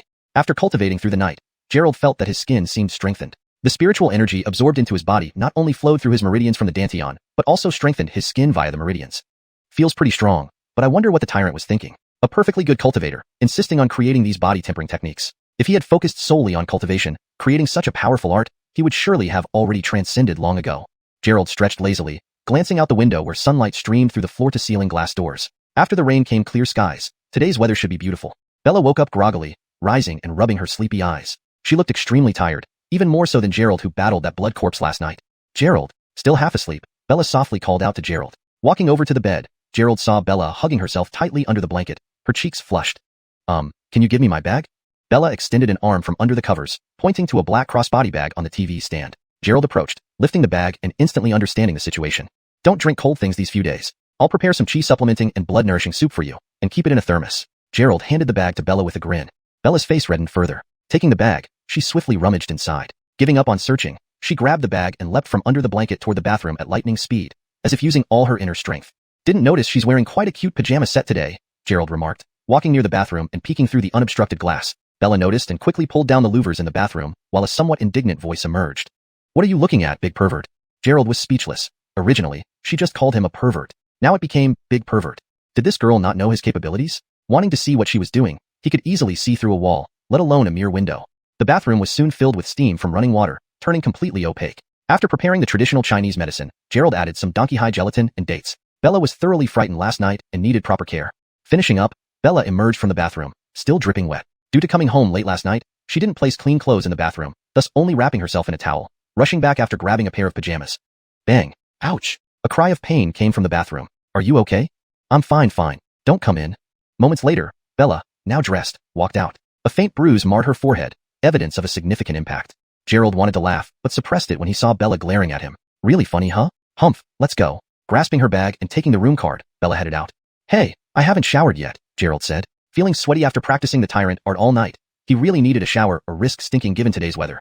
I'll go to the dining area first, you come over. Gerald had unknowingly offended her again. Seeing her storm out and even taking the herbal medicine, he wondered if she truly suffered from split personality disorder. Taking a deep breath, Gerald entered the bathroom. The fragrance wafting out revealed why Bella bought that perfume. After showering, he tidied the room and smiled, recalling where Bella slept before leaving for the dining area. At the dining hall, Bella was eating breakfast. It was a lavish buffet, with both meat and vegetables available. Seeing no limit, Gerald enthusiastically piled food onto the largest plate and began eating voraciously. You're trying to eat your room cost back. Bella felt embarrassed seeing his plate loaded with food. Why waste food? Cultivators need to eat more. Otherwise, how can we fight zombies? Without utensils, Gerald picked up a chicken leg and bit into it directly. Bella covered her face, relieved no one was paying attention. At my house, don't eat like this. It looks terrible. She worried Gerald's table manners would shock her family. Do you guys eat buffet style at home? Gerald teased. Bella nearly choked in frustration, lifting her cup to leave. Pang! Suddenly, Alexandria appeared in white, placing her breakfast on the table and sitting opposite Gerald. Her meal, a couple of eggs, a bowl of soy milk, porridge, paled in comparison to Gerald's mountainous plate. Pandora, you guys are fast. Wiping his greasy hands, Gerald took another chicken leg. Chapter 362. Alexandria's Strength. Alexandria sat to the side, slowly sipping her congee. Everyone in the hotel forgot about last night's murder case this morning. Even the police ruled it as a homicide. How did you manage that? Gerald asked again when she remained silent. Last night's incident had alarmed everyone in the hotel. Everyone underwent an investigation. Now, all of them had forgotten about the murder case. Even Doug knew nothing about it. The means were quite impressive. Only then did Alexandria say, it's not difficult. Since the incident happened at night, most people were already asleep. After returning, I merely searched their souls and erased those memories. This way, when they woke up, it would just seem like a dream. Gerald's lips twitched. Searching souls. Only someone with incredibly strong spiritual awareness could do that, and it was a secret technique too. If mishandled, there was a risk of being counteracted and becoming an idiot. However, it was relatively easy for cultivators to search the souls of ordinary people, though silently erasing memories made it more challenging. In that case, what are your plans? After all, 5 people died. Even if they don't remember, what about the deceased's families? Bella pursued. Despite the case being extraordinary, lives were lost, and they couldn't just do nothing. The Long Group will handle the case. As for the victims, once the Long Group catches those evil cultivators, compensation will be provided, Alexandria said after finishing a bowl of soy milk, looking directly at the two. Bella's heart tightened. Was Alexandria going to erase their memories too? You keep this to yourselves. If it gets out, don't blame me for having you brought back for tea. Alexandria's words carried a threatening undertone. As the head of the Long Group's Phylong unit, a murder occurring under her nose would surely damage her reputation. Don't worry, we'll keep our mouths shut, Gerald quickly nodded, realizing how proud Alexandria was. Losing face before her would have severe consequences. Satisfied, Alexandria turned to Gerald. Once you return to Jiangcheng, come to Jiangcheng Funeral Home and report to me. Ah. Gerald opened his mouth wide, feeling as if he'd inadvertently boarded a pirate ship. Do you refuse? Alexandria's icy eyes fixed on Gerald, her gaze imposing, making him nervous. No. Gerald shook his head. Do I not need to report to Long Group headquarters? Not necessary. I'm personally responsible for you. Alexandria then looked at Bella. You're Bella, right? Hails, Bella replied. I've reviewed your profile. You'll also be under my supervision. Alexandria added. Bella had previously applied to join the Long Group, but was rejected due to insufficient cultivation. So, what do we mainly do? Gerald was curious about the daily tasks of the Long Group. When not busy, I usually handle corpse transportation or make flowers and paper figurines at the funeral home, Alexandria explained. As for you, carry on with your usual activities. You'll be notified when there's a task. Alexandria, working at the funeral home, usually engaged in related tasks. Huh, is there no training involved? Gerald wondered. Training is mainly for martial artists. For cultivators, completing tasks can earn rewards like spirit stones, elixirs, and cultivation aids like magic treasures or potent talismans, all exchanged based on task completion scores. It sounds like mercenaries, Gerald remarked. Indeed, Long Group management for cultivators is pretty free, while martial artists need structured training. Alexandria looked at Bella. You will train under me. Gerald found this condition acceptable, especially given its flexibility. Operating in Jiangcheng would be more convenient. Pandora, one question. Why didn't you act when those Japanese were causing trouble in Jiangxing? Had the Long group acted sooner, things wouldn't have escalated. Given Alexandria's work at Jiangxing Funeral Home, she must have known about these events. The situation with the Japanese is complicated. Simply put, they were only martial artists, so we sent only martial artists in response. Initially, they hadn't created chaos in Jiangxing, so we refrained from interfering. Martial artists and cultivators both surpass ordinary humans, but since only martial artists came from Japan, sending cultivators against them would be considered bullying. Also, when Efren and Camden arrived, she was away. She left everything to Ewing. Unexpectedly, the Japanese included 2 innate martial artists, catching them off guard and leading to setbacks. Any other questions? Alexandria finished breakfast. Can you beat innate martial artists? Gerald was curious about Alexandria's real strength and how her cultivation compared. Alexandria paused. I haven't reached the foundation establishment stage yet, but given the first move, I can suppress and kill an innate martial artist. Cultivators' advantage lies in their spiritual power, allowing them to use magic treasures, set up formations, refine elixirs, and create talismans. They can take heads from kilometers away. Martial artists, limited to close combat, reach the innate realm at best, where they can perhaps palm enemies across dozens of meters, still not matching cultivators. Gerald now had a clear understanding of Alexandria's strength. A seemingly young woman in her 20s could defeat innate martial artists. Conversations over, Gerald and Bella prepared to leave, leaving the Long group to handle the aftermath. Does Pandora never show any other expression? She acts so high and mighty, Bella complained. Isn't that like your old self, acting proud like a little rooster? Gerald chuckled. Hashtag chapter 363, the cure for all ills. Bella leaned back in her chair, a touch disgruntled. How could I be the same? I'm solving cases, not like her. Always so cold and indifferent with no other expressions, and then she has to order me around.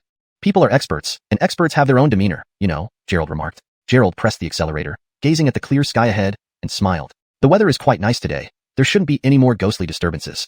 Bella snorted. Let me tell you, don't you dare say anything about what happened last night. If the chief of Jiangxing's criminal investigation team was known to be afraid of ghosts, it would be a colossal joke.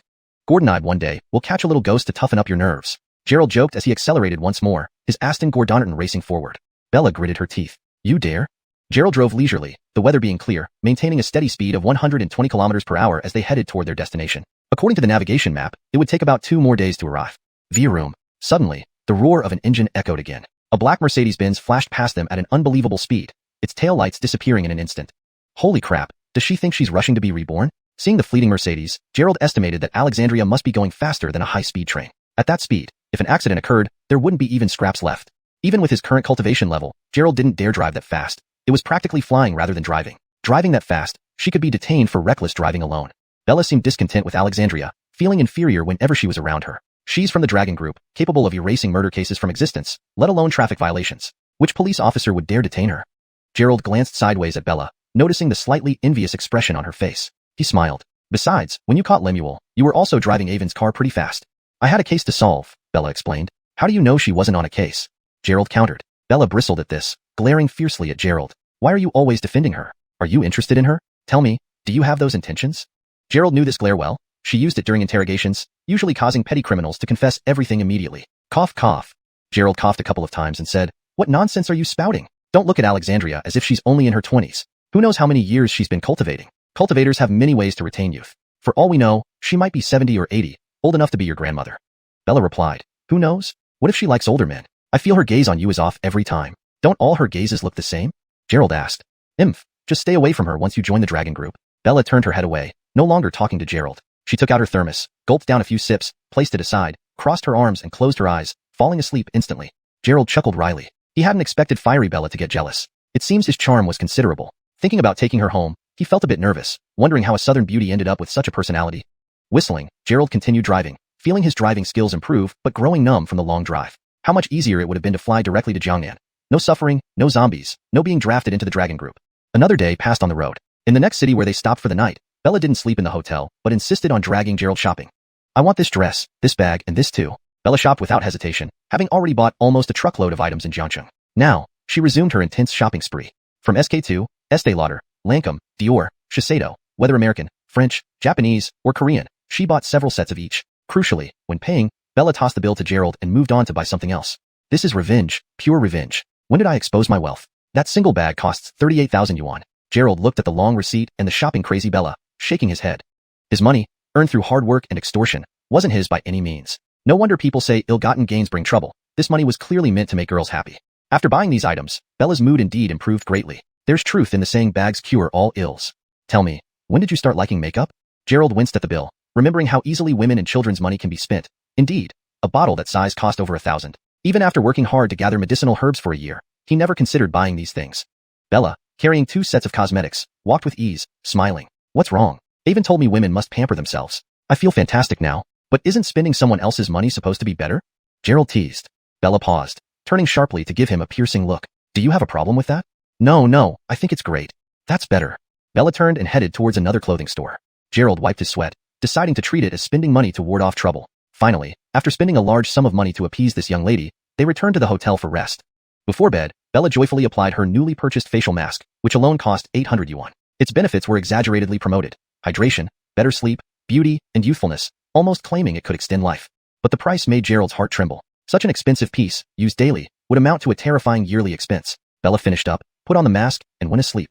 Watching Bella fall asleep, Gerald sat on the bed, opening his right hand. In his palm appeared 2 emerald green pills. Chapter 364 Prejudice. The 2 pills in Gerald's hand were modern, improved version of Foundation establishment pills that Alexandria had given him when she left this morning. She had mentioned that cultivators at the Qi condensation stage could receive Foundation establishment pills as a reward after joining Dragon Group. However, whether Foundation establishment would be successful depended on one's luck. Indeed, it has been improved. This spiritual energy is abundant. Gerald pinched and sniffed them before sitting quietly on the bed, adjusting his own spiritual energy to an optimal state until it filled his whole body. Good. Now let's see if I can establish my foundation. After preparing himself, Gerald swallowed the Foundation establishment pill directly. The pill dissolved instantly upon entering his mouth, releasing a vast surge of spiritual energy from his dantian that felt like it was about to burst his body. This abundance of spiritual energy was at least 10 times stronger than his ancient Foundation establishment pill. Gerald's entire body was scorching hot, with the rising heat wherever the spiritual energy flowed. He knew that at the Qi condensation stage, the spiritual energy was in gaseous form, while at the Foundation establishment stage, it was liquefied when it reached its peak. This way, with the same size of dantian, the body could contain 10 times more spiritual energy. What a potent Foundation establishment pill! Gerald marveled and quickly started running Xiantian Yi Qi to consume the spiritual energy. But after one cycle, he realized something was wrong. The spirit Qi in his dantian seemed endless. At this rate, with production far exceeding consumption, wouldn't it lead to a burst? This is bad. Shouldn't have taken both pills together. To improve success, Gerald had consumed both pills at once. Now the dual source of spirit Qi produced by the 2 pills was beyond what he could consume. Seeing how Xiantian Yi Qi was too slow, Gerald swiftly began practicing Baoang Ju. Indeed, the technique created by Rahim absorbed all spirit Qi using veins, organs, skin, including bones, thus also strengthening his body. Thus, Gerald refined Qi and his body while establishing his foundation. Feeling the spirit Qi condensing slowly in his dantian, Gerald sensed Foundation establishment was near. The Baoang Ju widened my meridians, enhancing my physical cultivation significantly. If I could open all the meridians, including Ren and Du channels, wouldn't my martial cultivation reach Xiantian?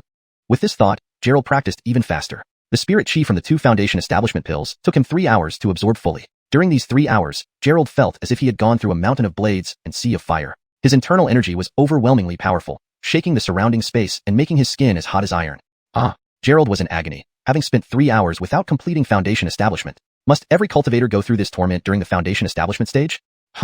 Gerald slapped the air vigorously to expend some spiritual energy. Whoosh! A gust of wind blew out, causing the TV hanging 4 to 5 meters away on the wall to crash down. Snacks and drinks on the table fell to the ground.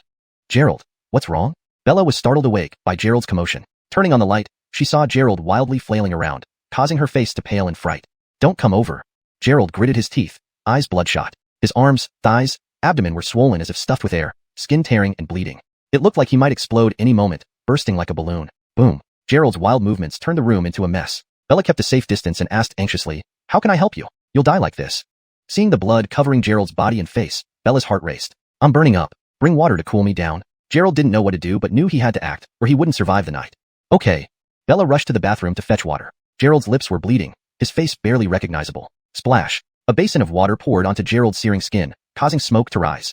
Blood flowed down, pooling on the floor. Splash. Another basin of water was thrown, slightly cooling Gerald, though not noticeably effective. Keep going, don't stop. Fill the bathtub. Bella nodded, continuing to pour water. Struggling, Gerald retrieved several jade dew pills, whose mild effects provided some relief. Swoosh. Able to move a bit, Gerald leaped from the bed straight to the bathroom.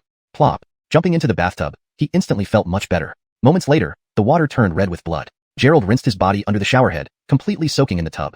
Whether due to thermal expansion and contraction, his body did shrink somewhat, though the internal heat remained unchanged. How are you? Don't scare me. Bella stood nearby, wiping him with a towel, trembling. It should be fine.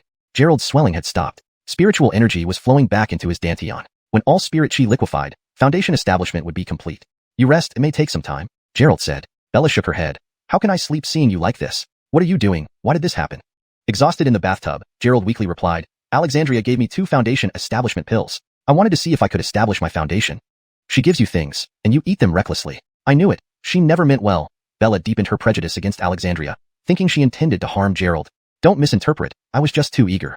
Gerald closed his eyes, continuing his practice, no longer wanting to talk. Bella stayed beside him, legs numb after an hour. Damn. Gerald cursed, standing up from the bathtub. You. Bella tried asking how he was doing, but upon seeing his wet tight shorts, immediately covered her eyes. Chapter 365. A changed person. Gerald awkwardly glanced at himself in the mirror, shaking his head. The foundation establishment pill still had such effects? I'm fine now. You can go out first. I'll come out after I change my clothes. After Bella left, Gerald slowly got out of the bathtub, picked up a towel to wipe his wet body. This time, his attempt at foundation establishment had failed again. However, it wasn't completely fruitless. His physical strength was far superior to before, a result of the Overlord decree. Meanwhile, his cultivation level directly reached level 15 from level 14 in chi condensation. Gerald sighed. He now realized he might really be unable to achieve foundation establishment. The capacity of his dantian increased, allowing him to gather more spiritual energy, thereby making each circulation of his cultivation technique take longer and increasing the difficulty of cultivation. Level 15. Does this mean I have to stay in chi condensation for the rest of my life? Gerald dried his hair, shook his head, which buzzed loudly inside. Forget it. I should be able to refine third-grade medicinal pills now. Let's go back and cure Dariogi's illness first. Gerald drained the bloody water from the bathtub. Despite all the blood he had lost, his spirit remained robust. Upon leaving the bathroom and seeing the messy hotel room, he knew they wouldn't be able to sleep there. There was no other choice but to check into another room with Bella. The next day, when they were checking out, the hotel staff looked at the mess and the bloodstains on the floor. They thought they had committed a murder. If not for Bella showing her identification, the hotel staff would probably have called the police already. Don't ever do that again. You scared me to death. Bella drove while letting Gerald sit beside her, still shaken by his appearance last night. These kinds of experiences are once in a lifetime. Now, we're in Xiangnan territory, right? Gerald admired the view outside. Indeed beautiful with its green mountains and clear waters, a land blessed with natural beauty. Hails, we're already in Xiangnan. We'll be home tomorrow, Bella nodded, continuing to drive. Thank you last night. Gerald chuckled bitterly. Had it not been for Bella continuously splashing water on him, he probably wouldn't have made it. Don't mention it. But I think it's better if you stay away from Alexandria. Bella glanced at Gerald, wondering how anyone could dare eat whatever was given to them, nearly eating themselves to death. In fact, I was just trying to establish a foundation yesterday. Gerald explained about the foundation establishment pill, fearing Bella might misunderstand Alexandria. They still had to work under her, so it wouldn't be good to strain their relationship. You're explaining for her? With all that bleeding, I almost needed an ABC bandage to stop your bleeding, Bella said half-jokingly, feeling relieved that Gerald was all right. After entering Xiangnan, the sky turned slightly dim. Xiangnan is known for its mist and rain, not having many sunny days. Due to the mountainous terrain and long rivers, the place was often humid, contributing to the fair skin of its beauties. The scenery is beautiful here. The pace of life should be pretty slow. Gerald observed the villages hidden among the misty mountains, giving off an enigmatic vibe. We're living in modern times now. Do you think there's any Shangri-La left? Everyone has to work, otherwise, how do they strive for prosperity? Bella laughed, saying, but our town develops well, attracting many tourists each year, boosting the local economy. You'll see soon enough. Jiangnan's ancient towns are full of beauties, making one feel a bit excited even thinking about it. For most of the morning, Gerald and Bella chatted about Jiangnan's features, Bella recommending its food, tourism, and cultural geography, while Gerald was eager for the Milahuai 8 wonders, hoping to feast his eyes on the beauties and celebrities. In the evening, as the city lights came on, Bella planned to alternate driving with Gerald, so they could arrive at Luoxia town early the next day. Junyao, how many gifts did you bring back? How many people are in your family?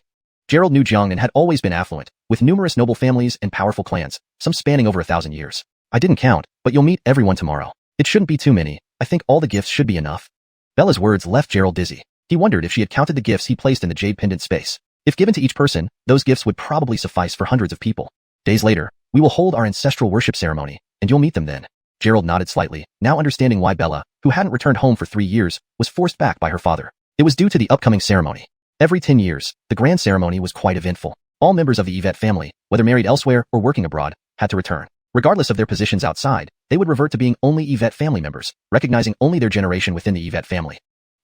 Gerald felt somewhat nervous upon hearing this. To be brought along for the ancestral worship meant something, didn't it? Thus, they hurried on their way. As dawn broke, they finally neared their destination. According to the navigation system, it would take another hour to reach Luoxia town. Gerald yawned, looking at Bella, who slept soundly. She had slept well last night, unlike his sore waist and aching back. Are we there yet? Bella rubbed her sleepy eyes. Almost. Let's find a place to freshen up. Gerald drove all night, practicing cultivation intermittently. Given his greasy face, he looked like he'd drip oil. Meeting Bella's family looking like this didn't seem appropriate. Okay, let's find a hotel then. Bella agreed. After finding a hotel and taking turns refreshing, they prepared to set off again. When Bella emerged from the bathroom in new attire, Gerald couldn't help but stare. She wore a long dress in greenish mist, with a translucent outer robe, light makeup, and sparkling eyes. Her hair styled like a young girl, wearing a string of small bells around her wrist, the skirt swaying with soft tinkles as she walked.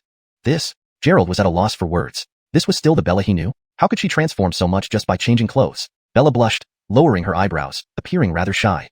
What are you staring at, pervert? In the village, everyone dresses like this. Gerald scratched his head, feeling as if she had stepped out of a painting in traditional attire. She truly seemed like a shy bud waiting to bloom, like a completely different person. Chapter 366, The Grand Courtyard of the Yvette Family. Bella glanced at Gerald, noticing he was still dazed. She didn't feel like bothering with him any longer and slightly lifted her long dress to walk towards the door. Wait for me, Miss Yvette. Gerald hurriedly followed, and they finally got into the car and left. What are you looking at?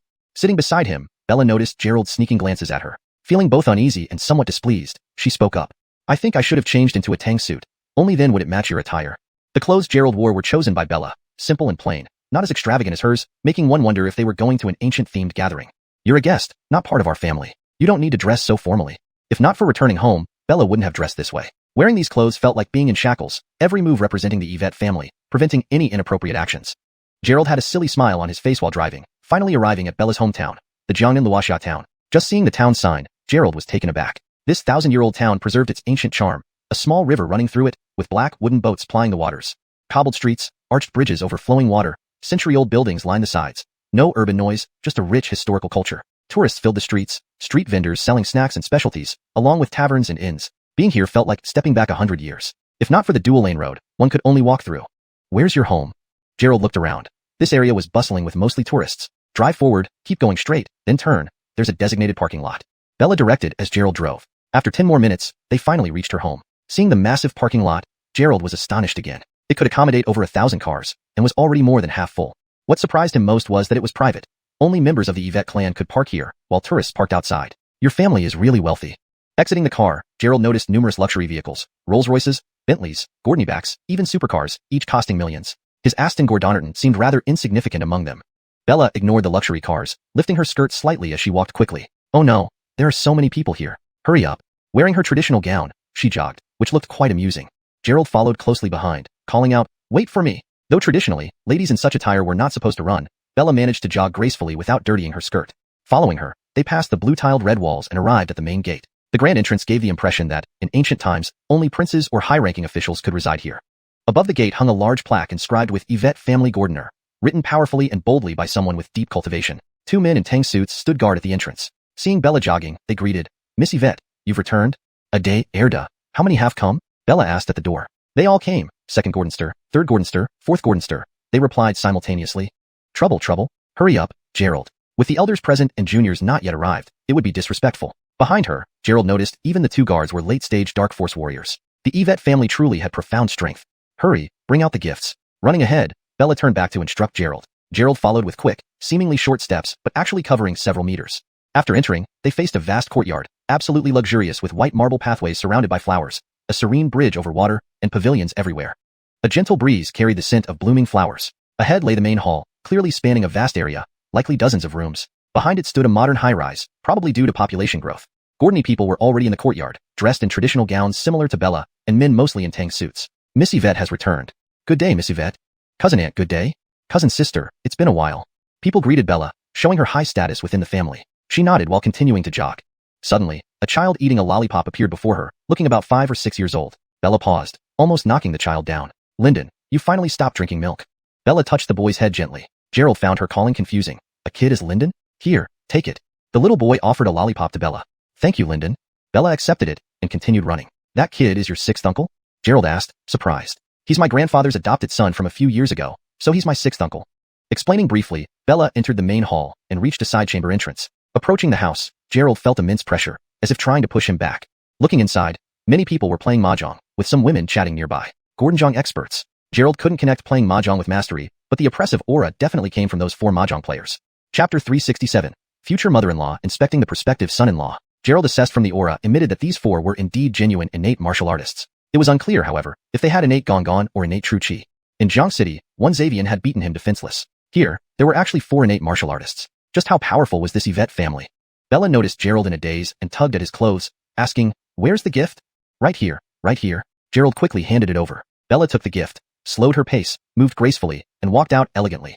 Father, Uncle 2, Uncle 3, Uncle 4, Auntie Xiao, Mother, Aunt 3, Aunt 4. After entering the house, Bella didn't appear as restless as before, greeting each person politely. Big brother, all clean. One of them lightly waved his hand, causing the mahjong tiles to neatly fall into line. At this moment, another person, around 50 years old, stood up from the table and said, "This round doesn't count. My daughter is back." "Father." Seeing him walk over, Bella bowed again. Gerald observed Bella's father, who was tall and robust, with broad shoulders and striking features. There was a hint of sharpness between his brows, and his bright eyes seemed capable of piercing through people's hearts. Restless as ever, running around like a little kid when you come in. "Where's the grace of a young lady?" Pierre stood with his hands behind his back, looking sternly at Bella. Bella lowered her head slightly, replying softly, "I was just worried about coming back late." "You're still the same. If I hadn't asked you to return, would you have even bothered?" Pierre questioned. Bella hung her head and pouted. "But I did come back, didn't I?" "That's enough, brother. Stop reprimanding Junyao. Being a police officer is very tough," Yvette Tian said with a smile as he walked over. "Junyao, 3 years without seeing you, you've gotten even prettier." "Just so. You discipline her as soon as she comes back, aren't you annoyed?" Bella's mother Blair approached, clearly dissatisfied. Blair, only in her mid-40s, looked much younger. From afar, one might even mistake her for Bella's sister. "It's all because you've spoiled her," Pierre replied. "Mother, this is the gift I brought for you, the latest cosmetics." Seeing her mother, Bella beamed happily, promptly presenting the gift. "You shouldn't buy gifts. Coming back is enough," Blair said, though her hands gladly accepted the gift. She then asked, "Who is this young man?" "Oh, he's Gerald, my friend." Bella smiled sweetly. It was rare to see Bella smiling. Now she wore an especially sweet smile. Blair glanced at Gerald, who hurriedly greeted, "Auntie, come inside and sit down." Blair led Bella in, whispering something to her. "I heard your brother say you brought a boyfriend back. Is it him?" "He's just a regular friend. Don't listen to my brother's nonsense," Bella blushed, insisting. "Do you think I don't know your nature? Would you bring home just any ordinary friend?" Really. Hearing this, Gerald cast a look at Pierre, who had resumed his mahjong game, feeling somewhat intimidated. "Oh my goodness, Bella's father is an innate martial artist, and so are the uncles. What kind of family is this?" "Young man, Gerald, right? Let me call you Xiao Malak." Blair looked at Gerald, who sat beside her, smiling as if sizing up a potential son-in-law. "Where are you from?" "Jiang City," Gerald answered truthfully. Blair then asked, "What do you do? Are you Xiao Yao's colleague?" I'm in business," Gerald fibbed. "Oh, in business? How old are you? What animal sign do you belong to? And who's in your family? What do your parents do?"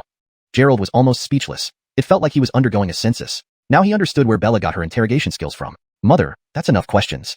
Bella felt her mother was asking too much, knowing it could lead to a full background check. "Gerald, let me introduce you to some people." She dragged Gerald over to the mahjong table, saying, "Uncle 3, this is your gift." A beautifully packaged Rolex watch was presented to Yvette Tian Shi. "Uncle 2, this is for you. You love the 4 treasures of the study, right? I bought this specially for you." Yvette Tian then took it, smiling. "Xiao Yao has grown up. The last couple of years, you came back empty-handed. Uncle 4, this is for you. Aunt 3, this is..." Gerald followed her like a robot, handing out whatever Bella requested, addressing everyone as uncle or aunt as instructed. "Xiao Yao, your boyfriend is quite handsome," Aunt 3 remarked with a laugh. Ordinary friend. Ordinary friend." Bella blushed, repeating herself. Cough, cough. Pierre cleared his throat. All the family members received gifts from Bella except for him, which left him somewhat embarrassed. "Father, this is for you." Bella motioned Gerald to present the gift. Gerald, intimidated by Pierre's presence, hesitated before finally passing over the gift. "This is..." Bella saw it was a small bottle of medicine, puzzled why Gerald would give this. "It's specifically for Uncle." The bottle contained Zhizanian pills made for Ishan, reserved for personal use. Seeing that Bella's father was an innate martial artist, Gerald thought it best to show respect. Pierre examined the pill, noting, "Zhizanian pill, a second-grade elixir. Uncle knows about this?" Gerald wasn't surprised since innate martial artists often knew about such pills. These pills are also found in the Dragon Group, usually given as rewards to martial artists.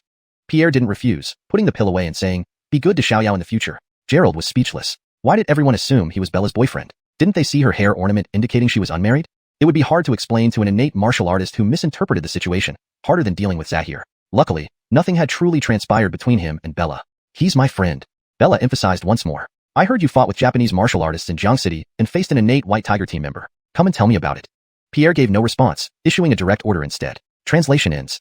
Chapter 368. A moment's carelessness. Gerald shrugged and followed with a helpless expression. There was nothing he could do. Who could defy someone of higher cultivation? Thus, Gerald was pulled into the middle of the 4, explaining how to deal with those Eastern people.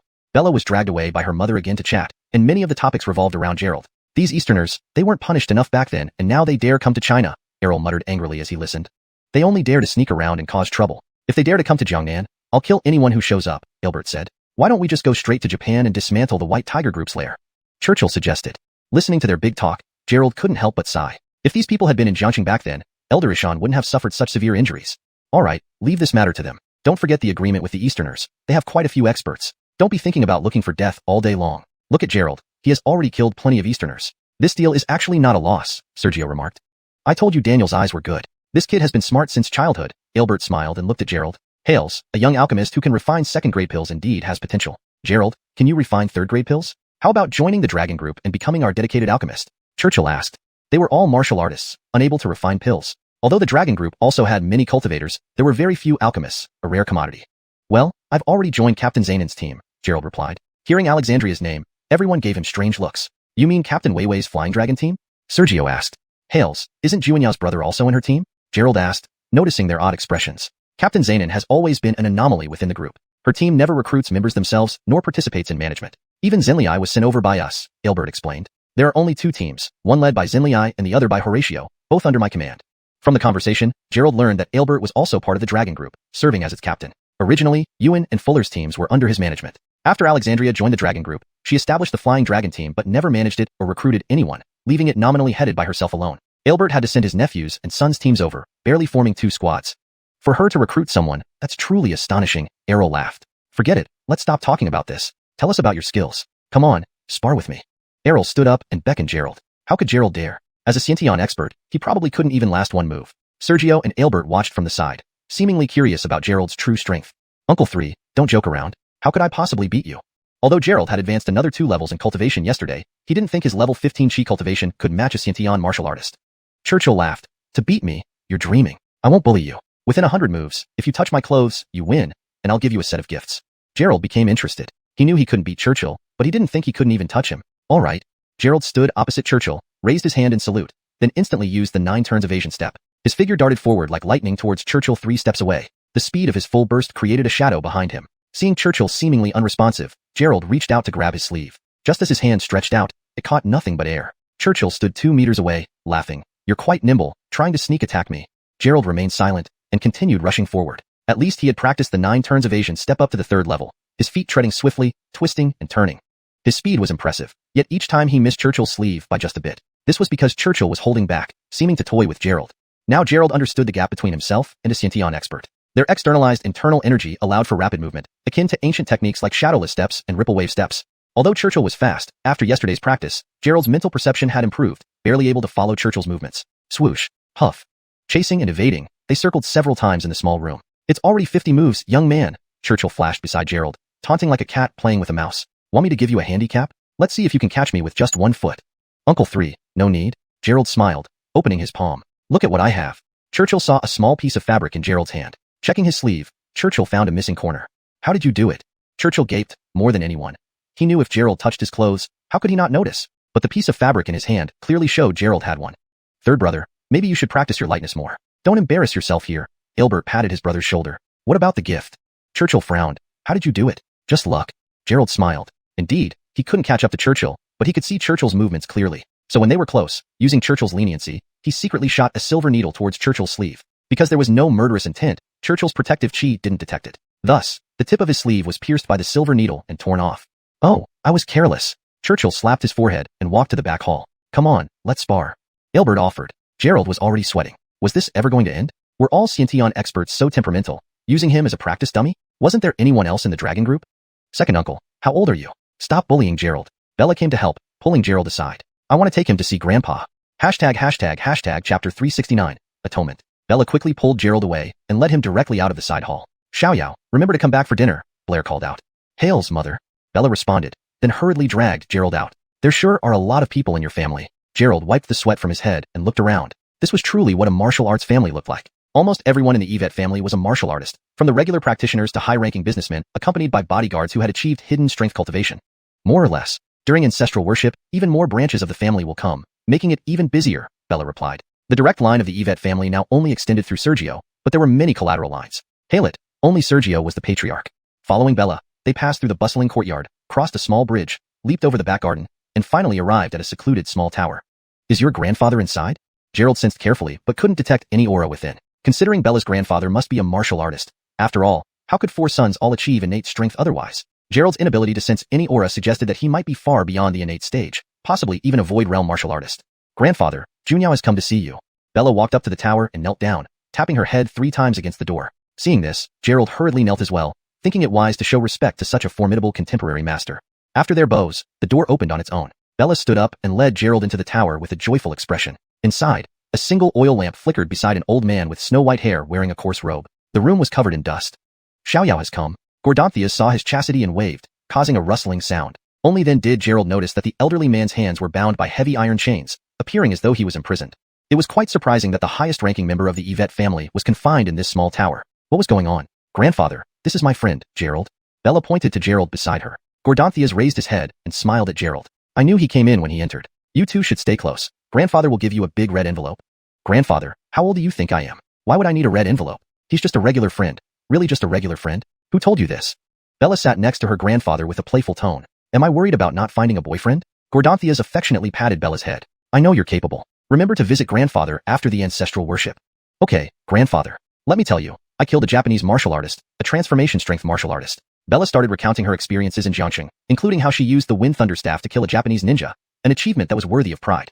Xiao is truly amazing. Gordanthias touched Bella's head, shifting his gaze to Gerald. With just one look, Gerald felt an icy chill envelop him, as if falling into a bottomless abyss where his body lost control. All right, go play outside. Gordanthias smiled gently. Bella nodded, bowed to Gordanthias again, and left the tower. Phew. Gerald breathed a sigh of relief. Your grandfather? He chose to stay here voluntarily, saying it's penance. Bella pursed her lips. Penance?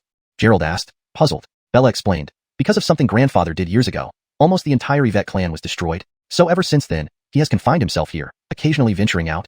During the Japanese invasion of China, many martial artists, much like the Green Hill sect, joined the fight against the invaders. Gordanthias, leading his brothers, also participated in this struggle. At the time, Gordanthias' strength was unmatched. All those martial artists fought fiercely, causing the Japanese to flee upon hearing the name Yvette. He and his clan chased the invaders all the way from Jiangnan, ensuring places like Luoxia town remained unscathed during the war.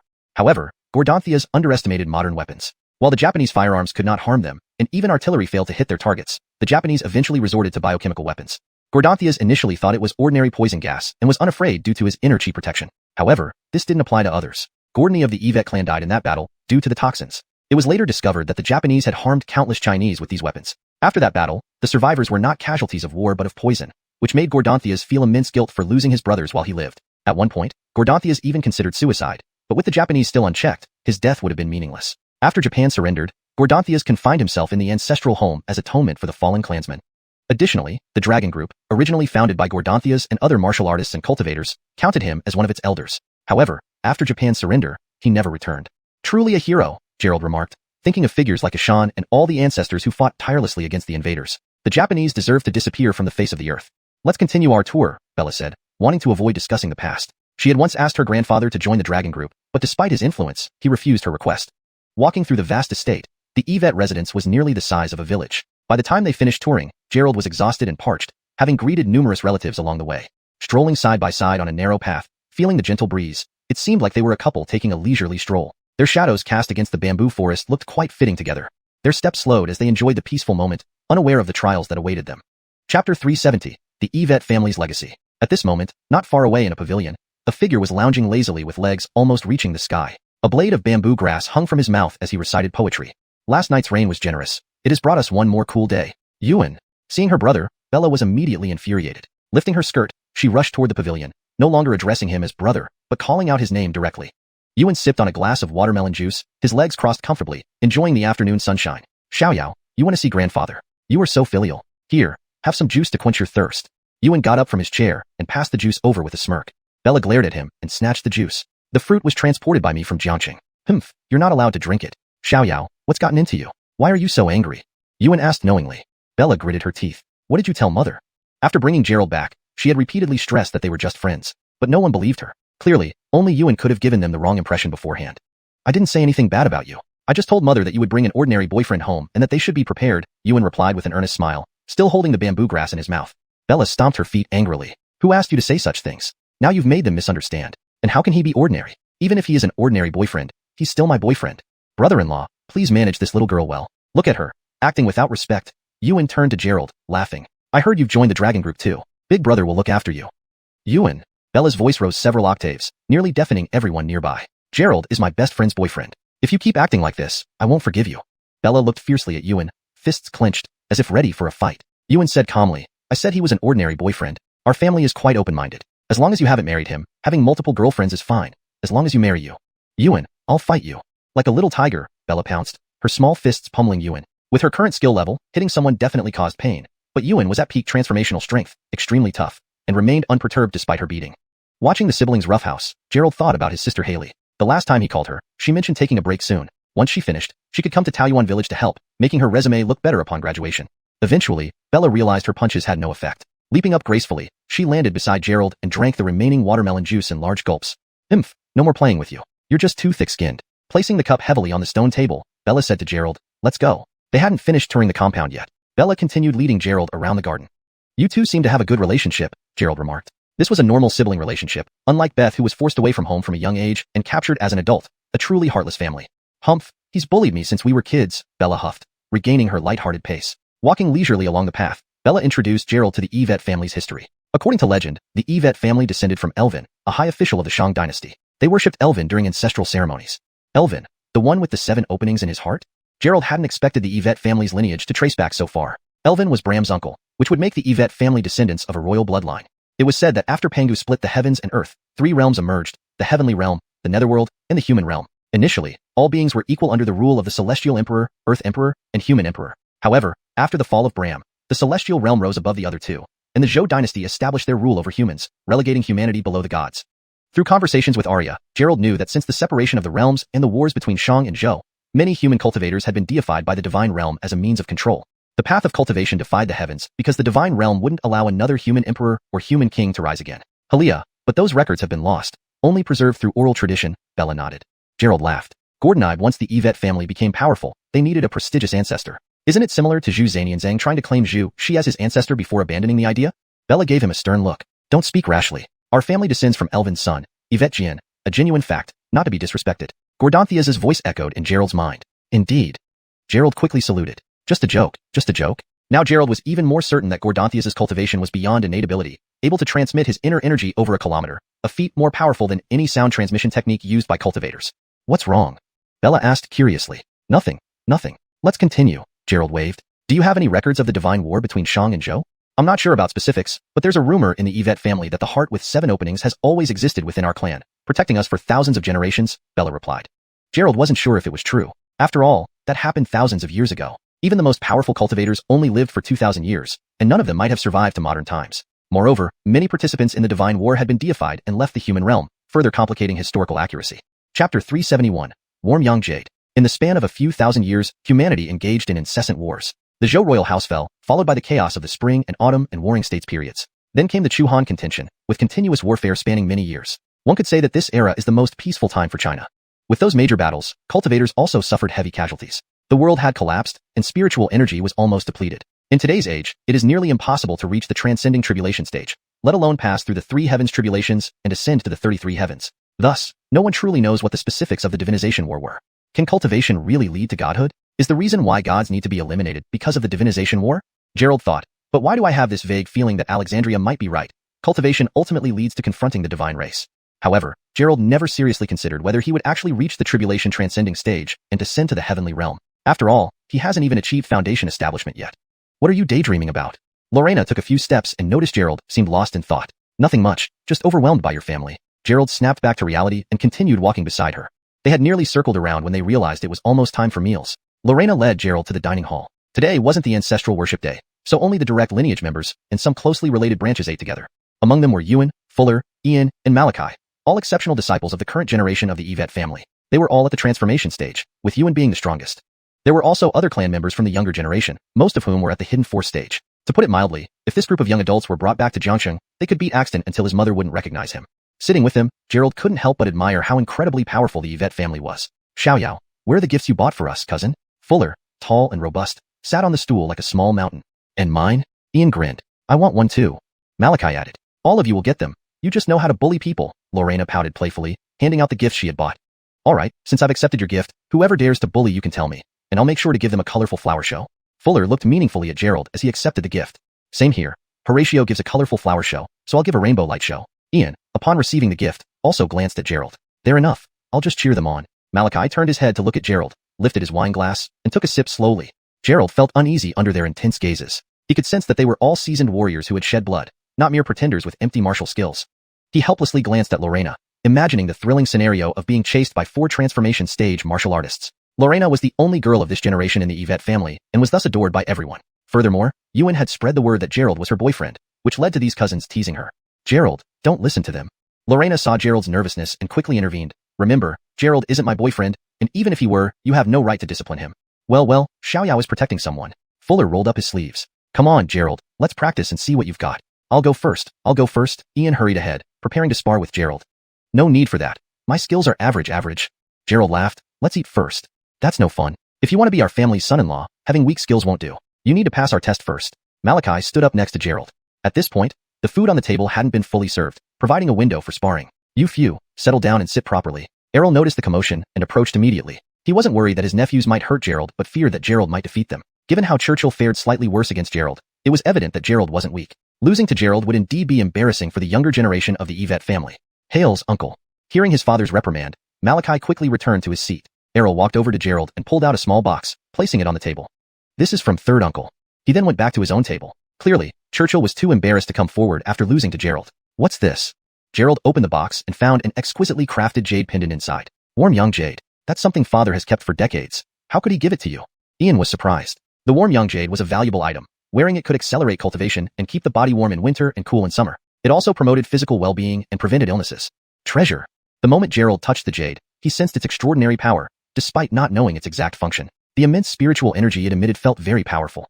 Unexpectedly, Churchill gave such a valuable gift. However, why would martial artists possess a treasure meant for cultivators? After handling it for a while, Gerald looked up to find the four men staring intently at him. Junruo, I'll give it to you. Gerald handed the jade pendant to Lorena with a smile. Since the item was beneficial for martial artists, giving it to Lorena seemed appropriate. Otherwise, he felt like he might end up getting beaten up. Just keep it. It was given to you by third uncle. Lorena didn't accept it, but Ian grabbed it and forcefully placed it into her hand. He gave it to you. Take it. His actions almost screamed, no gain without effort. Elsewhere, Churchill saw this scene, nodded, and smiled. Elder brother, I think Junruo picked a pretty good guy. All right. Lorena nodded and tucked the jade away. Only then did Ian breathe a sigh of relief. Knowing the wonders of the warm young jade, he figured it could elevate his cultivation by a level. Even for an ordinary person, wearing it could rival a typical martial artist in terms of innate ability. Once, he secretly played with the jade and got a thorough thrashing from his father, who knew his dad would lose his mind and give such a fine item to an outsider. Chapter 372, Family from now on. Once all the dishes were served, everyone began to eat. Yuan dragged his group of younger cousins and started taking turns making Gerald drink alcohol, saying it was a custom in Jiangnan that one must drink upon entering. Lorena tried to stop them, but there was no such custom, and she was brushed aside. Gerald kept on smiling bitterly, helpless as the guest had to follow the host's arrangements, so he could only drink along with them. Anyway, drinking alcohol was like drinking water to him. His spiritual power could completely neutralize the alcohol, unlike martial artists who would still have remnants even if they used their inner strength to offset it. After a round of enforced drinking, Gerald remained unaffected while Yuan and others were already flushed. Drink less, Lorena carefully reminded him, worried that if Gerald drank too much, it might turn into a laughing matter. Don't you know my tolerance? Gerald squinted at Lorena and said, don't forget who took you back last time when you were drunk.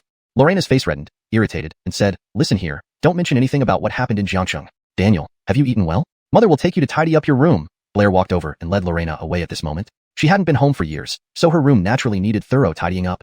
Gerald continued drinking wine with Lorena's brothers. Fuller saw Gerald drinking a cup at a gulp, feeling unconvinced, copied him, gulping down large amounts of wine. But after several rounds, he had barely touched his food before collapsing under the table. Ian never liked alcohol. Seeing his cousin lose, he hurriedly excused himself and pulled Fuller away. Malachi, shaking his head, could not endure it either and went off to the restroom. Yuan, seeing that everyone couldn't match Gerald's drinking prowess, also gave up and started eating without drinking anymore. From now on, we're family. If you need anything, just let us know.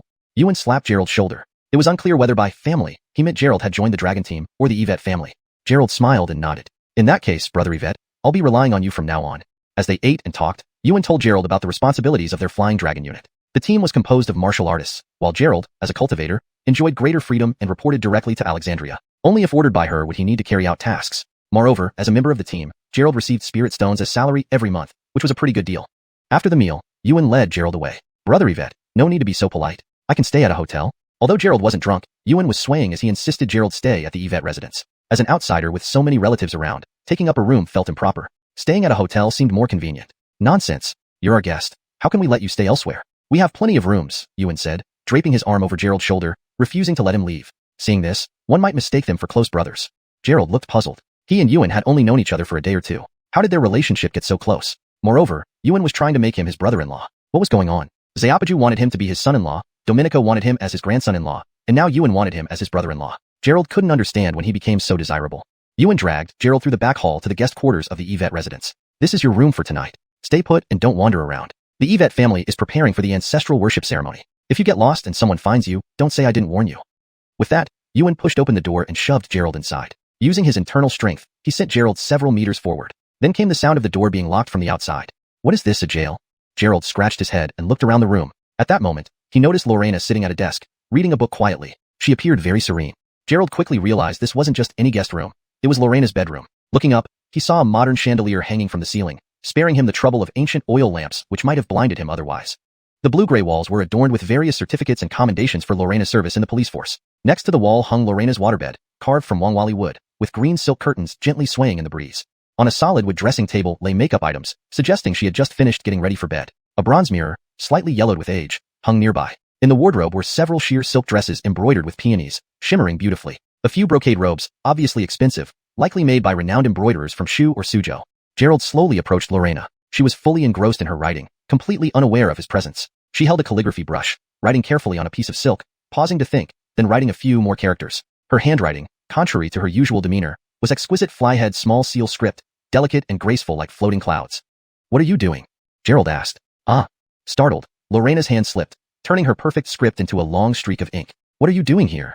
She turned, pen in hand, ready to scold him, but stopped upon seeing it was Gerald. A lady's boudoir was not a place for just anyone to enter. By custom, Gerald's behavior should have been treated as that of a pervert, punishable by death. It's all because of your brother. He said he'd take me to a guest room but ended up pushing me in here. Gerald pointed to the door. And he even locked it. What is he thinking? This makes me so mad. Lorena looked at her ruined work, sighing. Just because of Gerald's surprise appearance, her effort was now wasted. How should I know? Gerald walked to the desk and smiled. You write beautifully. What are you writing?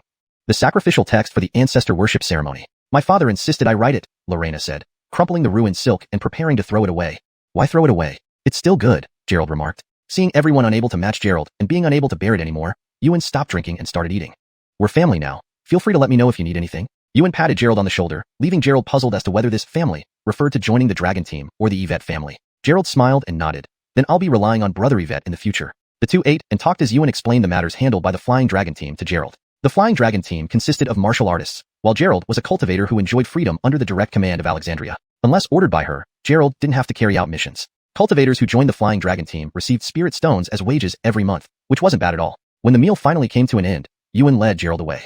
Brother Yvette, there's no need for formalities. I can stay at a hotel. Although Gerald wasn't drunk, Ewan was swaying, insisting Gerald stay at the Yvette residence. He was technically still an outsider, and with so many relatives around, occupying a room seemed inappropriate. Staying at a hotel felt more natural. What nonsense. You're our guest. Why should you stay outside? We have plenty of rooms. Ewan draped his arm over Gerald, preventing him from leaving. Watching them, one would think they were brothers. Gerald was quite perplexed. He and Ewan had only known each other for a day or two.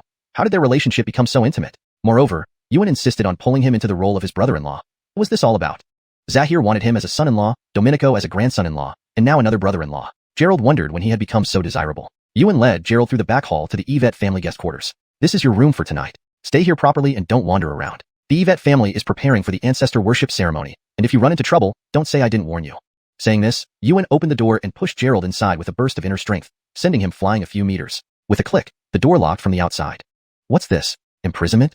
Gerald scratched his head and looked around the room. There, facing away from him, sat Lorena at a desk, engrossed in reading a book. Her concentration made her look quite demure. Looking around, Gerald realized this wasn't a guest room, but clearly Lorena's bedroom. A modern chandelier hung from the ceiling instead of ancient oil lamps. Various awards and banners, earned by Lorena in her police career, adorned the gray walls. Beside her was her wooden bed carved from rosewood, covered with blue gauze curtains. A wooden dressing table held cosmetics, indicating she had finished makeup and was ready to rest. An old bronze mirror hung on the wall above the wardrobe, its color slightly yellowed with age. Several embroidered robes and long dresses, possibly Sue embroidery or Shu embroidery, also hung inside. Gerald slowly approached Lorena. She was focused on writing, oblivious to his presence. Holding a calligraphy brush, she wrote delicately on silk, pausing to think before adding a few more strokes. Her handwriting, elegant small regular script, was graceful yet precise, almost worthy of framing. What are you doing? Gerald asked. Ah. Startled, Lorena shook, ruining the perfect characters she had just written with a long ink streak. How did you get in here? Turning around, holding the brush, ready to explode until recognizing Gerald, Lorena relaxed. No one entered a young lady's boudoir casually. By tradition, Gerald's intrusion would warrant a beating for lewdness. It's all your brother. He said he'd take me to the guest room, then pushed me in here. Gerald pointed to the door, and he locked it. What is he trying to do? He drives me crazy, Lorena lamented, seeing her ruined work.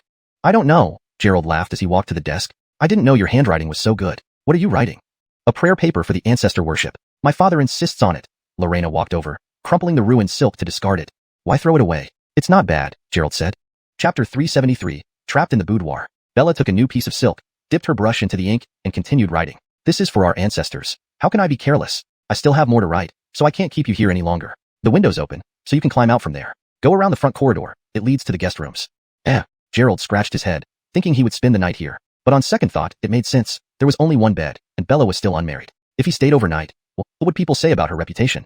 Gerald walked over to the window, ready to climb out, when he suddenly heard footsteps approaching. Bella's room was secluded, with only one corridor leading to it. Gerald knew he'd be seen if he climbed out now. A quick scan revealed that it was her mother, Blair, carrying a plate of pastries and a pot of tea, heading this way. Gerald turned around and zipped back to the desk in an instant. Didn't I tell you to climb out the window? Bella asked, somewhat dissatisfied. No matter what, she wouldn't let him stay the night. Your mother is coming, Gerald replied. Ah. Bella dropped her brush and hurried over, confirming the footsteps. What do we do? Bella asked. How should I know? I can't just vanish, Gerald said helplessly. Bella glanced around. Go to the bathroom. Without waiting for a response, she pushed and dragged Gerald into the bathroom. Don't come out unless I call you. Bella tidied her clothes and returned to the room. Gerald closed the bathroom door and examined the space. A stone bathtub was lined with pebbles, and dried rose petals lay nearby. There were also some new toiletries hanging up. Pretty fragrant, he remarked as he sat down, waiting for a chance to leave. Bang, bang, bang. Blair knocked on the door. Xiao Yu, are you still busy? I brought you a snack. This eulogy doesn't need to be rushed. There are still a few days left. Mother, just put it outside. My brother locked me in here, and I can't get out. Bella stood by the door, watching Blair's shadow. Why did Jinlei lock you in? You're not a child anymore. Blair placed the snack next to the door. Don't worry, I'll find the key. Hails, mother. Bella nodded. As soon as Blair's footsteps faded away, Bella rushed to the bathroom door and pulled it open. Quickly, my mother is looking for the key. Hails. Just as Gerald prepared to come out, the familiar footsteps returned. Xiao Yu, I remember. I have the key with me. Blair fumbled with the key outside the door, preparing to unlock it. Bella turned pale and slammed the bathroom door shut. The door creaked open, and Blair entered with a smile, carrying the snacks. I noticed you didn't eat much at dinner, so I made your favorite haltongal, cherry blossom cakes, fresh meat buns, longjing tea, and a bowl of lean pork porridge. Note, haltongal typically refers to cherry blossom cakes, rather than hibiscus cakes. Blair approached and set the tray beside the desk. Mother, I know, please go rest. I still need to finish the eulogy. Bella seemed anxious. The longer Blair stayed, the higher the risk of Gerald being exposed. The eulogy isn't urgent. Let me see your progress. I just made a mistake, so I have to start over. Bella handed over the silk reluctantly. She had nearly finished but had to start again due to a mistake. Indeed, don't rush. After you finish, show it to your father. Blair put down the silk and patted Bella's head. But don't work too hard. Rest when needed. If you're hungry later, I can bring you more snacks. No need, I'll get fat. Bella pouted with a laugh. So what if you get fat? A little plumper means more energy and can help with childbirth, Blair chuckled. Bella was speechless, wondering why the conversation turned this way. All right, I won't stay long. Seeing Yvette Junie's displeasure, Blair turned to leave. Phew. Bella relaxed, only to notice Blair heading towards the bathroom. Mother, aren't you going? Bella quickly asked. While bringing the snack, I accidentally spilled some on my hand. It feels sticky, so I'll wash up and then leave. Blair reached for the door, but Bella interjected. Actually, I have a stomachache and need to use the restroom. You silly child, go ahead. Why ask me? Just wash your hands. Despite Bella's odd behavior, Blair opened the bathroom door. Oh, never mind. I feel better now. Bella blushed, knowing there was no hiding place in the bathroom. Gerald would be discovered, and she had to think of an explanation. Why are you acting so strange tonight? Blair entered the bathroom, and shortly after, water ran. Moments later, Blair emerged smiling. I'll leave now. I'll check on you later. Bella blinked in surprise as Blair left. She rushed into the bathroom and found Gerald standing there. My mother didn't see you? Bella asked in disbelief. Where could I hide? There's no place, Gerald replied helplessly. She saw you? Bella persisted. If she's not blind, she must have, Gerald admitted. Bella was puzzled. If her mother saw Gerald, why hadn't she mentioned it? Breaking family rules like allowing a man into her room before marriage could lead to serious consequences. Pushing those thoughts aside, she urged, fine, go to the guest room now. Gerald wiped the cold sweat from his face. He had stood close enough to see Blair in the mirror while she washed her hands. Oddly, she had dried her hands and left without saying anything. What are you doing? Hurry up, Bella demanded as Gerald lingered at the door. Blair entering was one thing, but if her father came to check on the eulogy and saw Gerald, things would get complicated. Even if Gerald were her boyfriend, they weren't married, so he couldn't stay here. How do I get out? Gerald pointed at the door and the window. When your mother left, she locked the door and latched the window from the outside. I'd have to dismantle the window to escape. Chapter 374, Staying Overnight. Bella hurriedly walked over, tugged at the door with force, but it wouldn't budge. She then tried pushing the window. That didn't open either. What's going on? Did my mom send someone to catch you? Bella asked anxiously. Probably not, Gerald replied. Bella didn't care much about this and rolled up her sleeves, preparing to break the window with brute force. Calm down. Just now Aunt was smiling happily. There shouldn't be any problem. Besides, your brother brought me in here. He wouldn't want to kill me, right? Gerald tried to stop her. You're talking about weirdness, yet after years of no contact, you two are the strange ones. Bella walked back to her desk and said, forget it. My mother will come by later. You can find an opportunity to leave then. She picked up a piece of hai-tang cake and took a bite, relishing its nostalgic childhood taste. Note, haltongal is specifically a type of Chinese pastry, often translated as hai-tang cake or crabapple flour cake. If you want to keep it more authentic while still understandable, you may use. She picked up a piece of hai-tang cake, haltongal, and took a bite, relishing its nostalgic childhood taste. Gerald also grabbed some late-night snacks. Indeed, they tasted very good. He sipped on Longjing tea afterward. Hails, life was beautiful. Bella had a few pieces before washing her hands and went back to writing the dedicatory inscription. Gerald finished off the leftovers while brewing tea, watching Bella write. How long have you been practicing calligraphy? Your strokes seem worthy of a calligrapher, Gerald complimented. Anyway, it's longer than I've spent on gun practice, Bella said, her arms slightly sore as she continued to write. This inscription looked like it would be thousands of words long, all requiring uniform format, making it quite challenging. Why do you work in Jiangxing if you're from Jiangnan? Gerald asked again. I didn't want to stay at home, so I went out. There were a few options, but I ended up choosing the police academy in Jiangxing, Bella explained. As you see, my father threw me to train martial arts with my cousins since I was young, never treating me like a girl. They have more talent in martial arts, which I can't catch up with. Since I couldn't join the dragon group like them, I became a police officer instead. Well, I'm pretty lucky. If you hadn't gone to Jiangxing, we might never meet. Gerald put down his teacup and laughed. Bella felt her ears turn red, unsure of what Gerald meant by this. Was he hinting at something, or confessing? Tisk. Bella rolled her eyes, calming herself down to continue writing. All right, I won't disturb you anymore. I'll check out your room. I haven't properly looked around yet. Gerald grinned as he walked to the Arhat bed and pulled open the curtain. A cute Barbie bear sat on the bed, revealing Bella's girlish side. Letting go of the curtain, Gerald moved to the wall where a weapon rack hung, supporting a long staff. The staff, roughly 2 meters long and made of fine steel, probably weighed dozens of kilograms. It was easy to see why Bella had such a fiery temper, training with such a heavy weapon since childhood. A different delicate girl would never be able to handle it. Hails, nebulous steel. Gerald realized this staff was crafted from extraordinary materials, often used by cultivators to enhance their magical treasures. It appeared the Yvette family was deeply rooted, able to procure such rare materials. Nebulous steel was stronger than even modern steel, indestructible and highly heat-resistant, remaining unmeltable even at 1,000-degree temperatures. It was uncertain how the Yvette family had forged this weapon. Upon further inspection, Gerald found some other intriguing items, including a pair of earrings made from deep-sea pearls. These pearls were supreme grade, produced by a mythical creature, crystal shell clam, typically taking a century to form. It looks like your ancestors were indeed cultivators and deeply cultivated, or else it would be impossible to own these things. 2 hours later, Bella finally finished her inscription. She stretched, quickly stowing away the writings. If they got dirty, she'd have to rewrite everything. What are you looking at? Bella saw the pearl earrings and hastily put them in a small box. Your dowry? Gerald asked. Mind your business, Bella replied, adding, it's 12 o'clock. I should just break the window. Xiao. At that moment, Blair pushed the door open. Mom, why did you enter so quietly? Bella was startled again, and turned to see Gerald had vanished from sight. Tired, I guess. Afraid it might be chilly, given that Jiangnan has plenty of rain. I brought you an extra quilt. Blair held a silk quilt in one hand and 2 bowls of herbal soup that smelled rather pungent in the other. And this is for your boyfriend, and this one's for you. Blair placed the herbal soups beside her, saying, youngsters need to be restrained. Mom, what are you talking about? Bella pretended not to understand. Nothing. Go to sleep early. Blair delivered the items and left with a smile, locking the door behind her. Don't even think about breaking the window, Blair's voice came from outside. Bella was completely defeated, knowing her mother had discovered Gerald. Gerald reappeared like a ghost behind Bella, grinning. How many times did your mom visit tonight? How should I know? Bella sighed, pointing at the quilt. There, she brought a quilt for you. Afraid you'd catch a cold.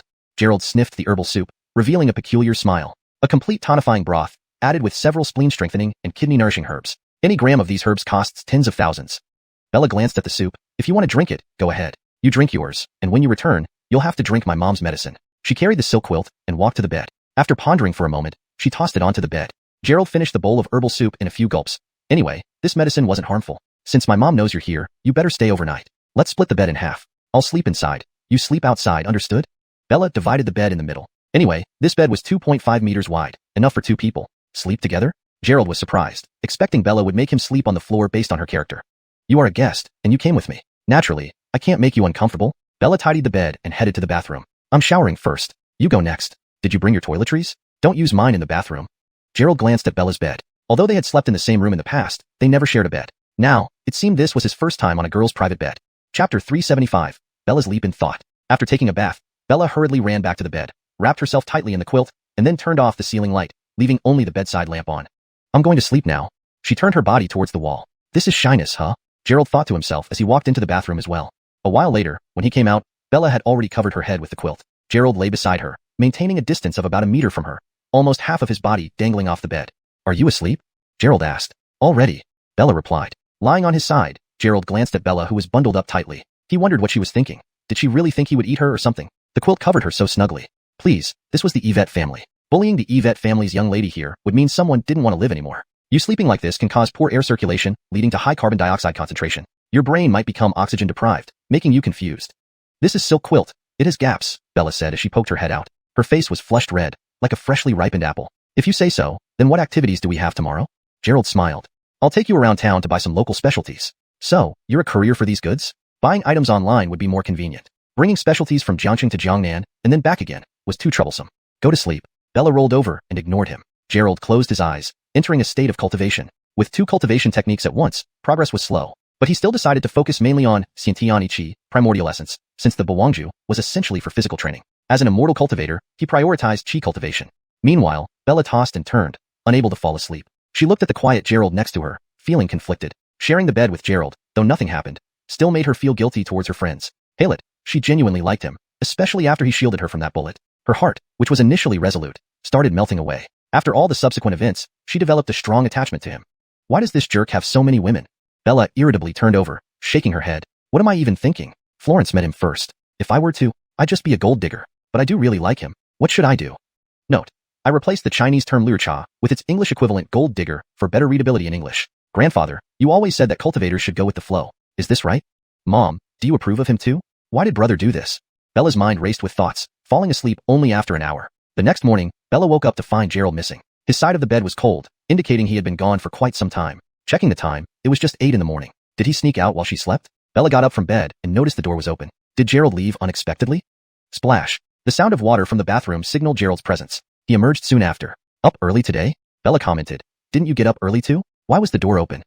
Oh, your mom brought breakfast over, and I opened the door for her since you were still asleep. Gerald pointed to the table where their breakfast was laid out, 2 portions ready for them. Why didn't you wake me up? This is so embarrassing. Everyone will misunderstand. Bella felt mortified. She was still an unmarried young lady, and now her whole family would think she and Gerald had intimate relations. I called you, but you said you wanted to sleep more, Gerald explained. Bella recalled, drowsily waving away the hand, trying to shake her awake. This only makes things worse. Bella stomped her feet, feeling completely misunderstood. Gerald smiled strangely. Misunderstood? Clear people are clear. Murky ones are murky. Florence and I slept in the same room before. Nothing happened.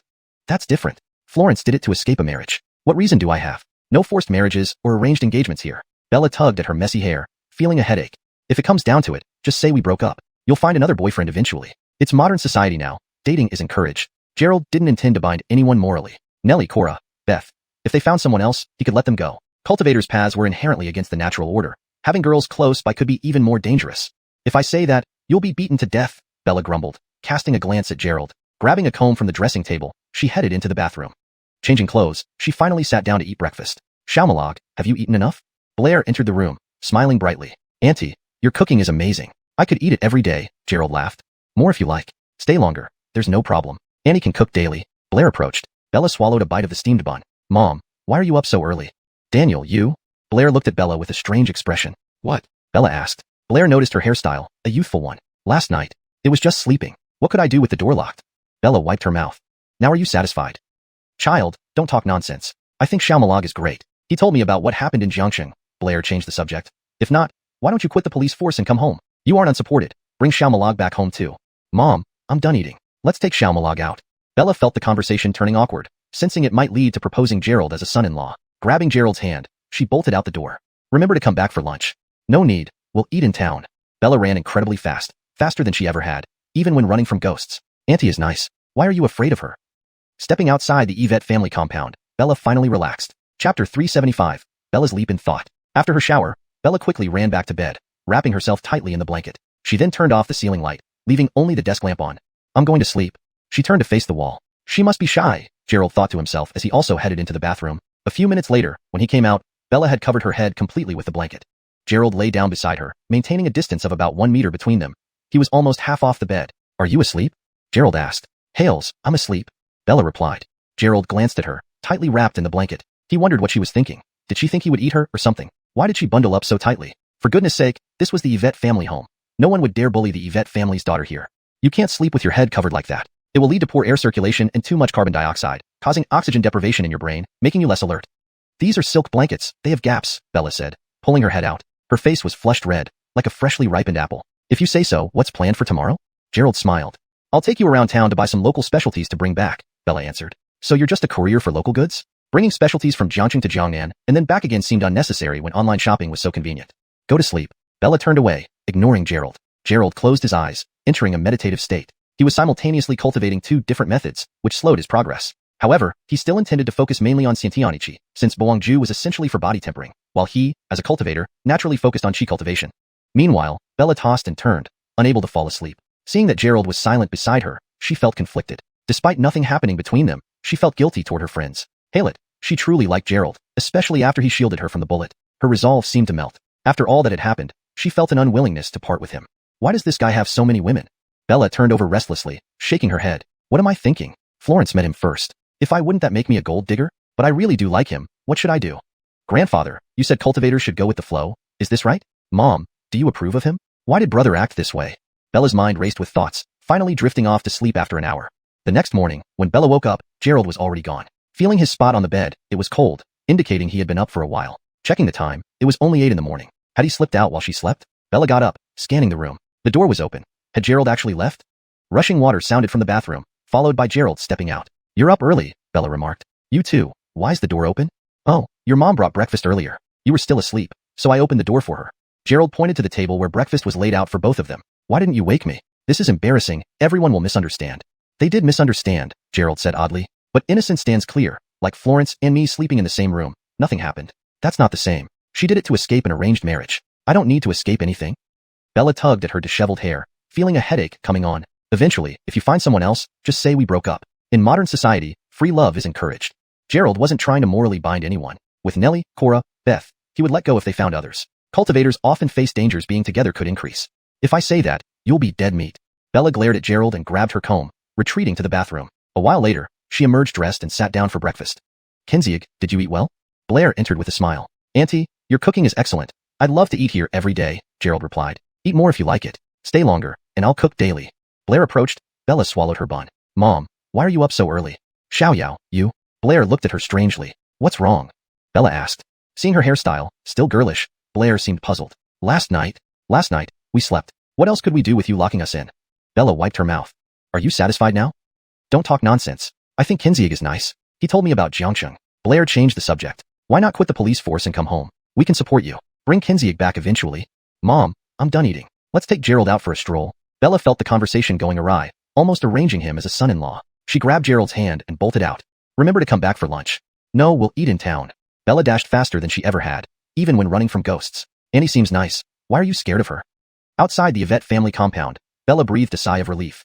Chapter 376, Scenery of the Town. Huff, huff, huff. Bella took a few deep breaths and said, My mom must be entering menopause earlier than expected. She wasn't like this before. Come on, let me take you for a stroll around town. Leaving the Yvette family compound, Bella felt as though a heavy burden had been lifted off her shoulders. Her steps became light and carefree. How many people are in your Yvette clan? Gerald noticed cars still arriving one after another in the parking lot. Generally, during the ancestral worship ceremony, including direct and collateral branches, there should be around several thousand people. Some distant branches, well, we can't really tell how many there are, Bella explained. Some of these people have already been removed from the family tree. Some left Jiangnan over 100 years ago without officially recognizing their ancestry. However, they occasionally come back to visit during the ancestor worship ceremonies. Gerald nodded slightly, feeling awestruck by the size of the Yvette clan. As Bella showed Gerald around Luoxia town, they observed that much of it had been developed into tourist attractions, most of which belonged to the Yvette family. One could say that half of Luoxia town was under the control of the Yvette family. There were plenty of visitors, many of whom had heard about the Yvette family's ancestral worship ceremony and came to witness it. The Yvette family did not discourage this, as it promoted economic activity and the development of the town. However, some private properties remained off-limits to outsiders. Over there is Luoxia Mountain. Legend has it that when our ancestor Baigan's 7 heart chambers were extracted, instead of falling into evil hands, they flew here and transformed into this mountain peak. On the day of the ancestral worship ceremony, every year, colorful smoke appears.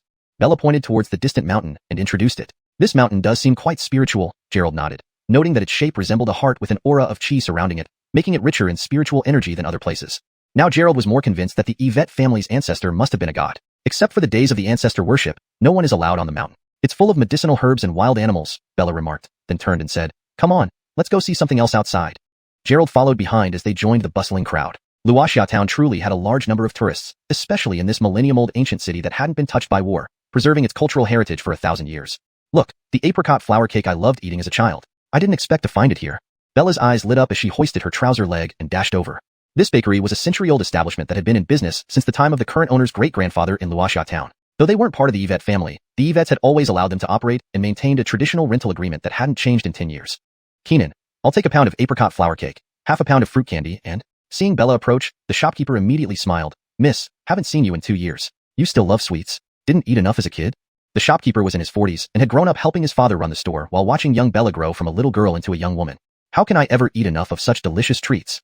Bella giggled as she took the pastries handed to her, reaching into her bag for money, only to realize she hadn't brought her purse with her. After changing into different clothes, carrying a shoulder bag seemed out of place, so she left it at home along with her phone. Gerald, pay for this. Gerald approached reluctantly, thinking how unusual it was for a guest to pay for their host. No need, no need. Miss, it's hard for you to come back home. I couldn't possibly accept payment. Please, it's on the house. The shopkeeper waved his hands, seeing Bella's patronage as a great honor. But how can I not pay? Bella insisted. Gerald, it's 110 yuan. Hurry up and pay. It's paid. Gerald shook his phone, having just made the payment through scan code. Miss, is this gentleman your boyfriend? He's quite handsome and suits you perfectly. If you get married, remember to invite me to the wedding, the shopkeeper joked. Bella blushed and gave Gerald a quick glance before grabbing her pastries and walking away quickly. We'll see, she muttered. Gerald hurried to catch up, noticing that Bella, despite being a dignified lady, was eating street food as they walked, ignoring any decorum. At least you're also the daughter of the Yvette family. Should you really be eating in the street like this? Walking beside her, Gerald watched as Bella drew numerous admiring glances. Seeing such a beautiful woman eating openly on the street, people cast curious gazes at her. When I was young, my mom was very strict about sweets because she feared it would harm my teeth. I always snuck out to buy food secretly. Bella wiped crumbs from the corner of her mouth and added, so, I got into the habit of finishing everything I bought outside before going home. You must have been quite the mischievous child, Gerald chuckled. Given that her family mostly comprised men, growing up among a bunch of cousins, it was unlikely she behaved like a typical girl. Bella rolled her eyes. What's it to you? Thud thud thud thud thud. As they walked, drum beats and cymbals sounded ahead. Bella hurried forward, saying, right, the lion dance is starting. Let's go check it out. They saw a crowd gathered around a large platform where lion dancers performed, lively and spirited. 2 red lions jumped and played, adding to the festive atmosphere. The week-long Lion Dance Festival coincided with the ancestral worship. Gordony tourists took photos, capturing this rare moment of traditional Chinese culture, which was often overlooked in urban life, especially in international cities. Seeing Bella's excitement, Gerald realized that this cold and serious girl was showing her true, childlike self only here in her hometown. Gerald, when I was young, I once followed the lion dance team to see what was underneath the lion's head. My brother found me and took me back, and then my father punished me severely. Bella smiled warmly, her usually stern expression softened by pure joy. Turning around, she caught Gerald staring at a pretty woman taking pictures. Wearing a summery tank top and a super short skirt, the woman nearly revealed too much. Bella's smile froze, and she slapped Gerald's shoulder hard. What are you looking at? Is it that mesmerizing? Gerald laughed. Indeed, it is captivating. Why don't you take a closer look? Chapter 377, Scoundrel. Bella took a closer look and instantly understood what Gerald was pointing out. Beside the beauty stood a man holding a phone, not filming the lion dance, but surreptitiously photographing the nearby woman. The angle of that phone left no doubt as to its improper intent. Pervert. Bella flared up with rage, infuriated by such despicable behavior in the morally upright town of Luoxia. She squeezed through the crowd and charged towards the scumbag who was taking those sneaky shots. Stop. What do you think you're doing? The man's hand shook as he faced Bella, but his expression remained unchanged as he smirked. Beautiful lady, can I help you? Hand over your phone. How dare you do something like this in broad daylight? Don't make me arrest you. Bella pointed at the man, indignant. What did I do? He crossed his arms, leering at Bella. Don't play dumb. I saw you clearly, taking hidden photos, weren't you? Bella rushed forward, and the beauty finally reacted, hurriedly covering her skirt with her bag.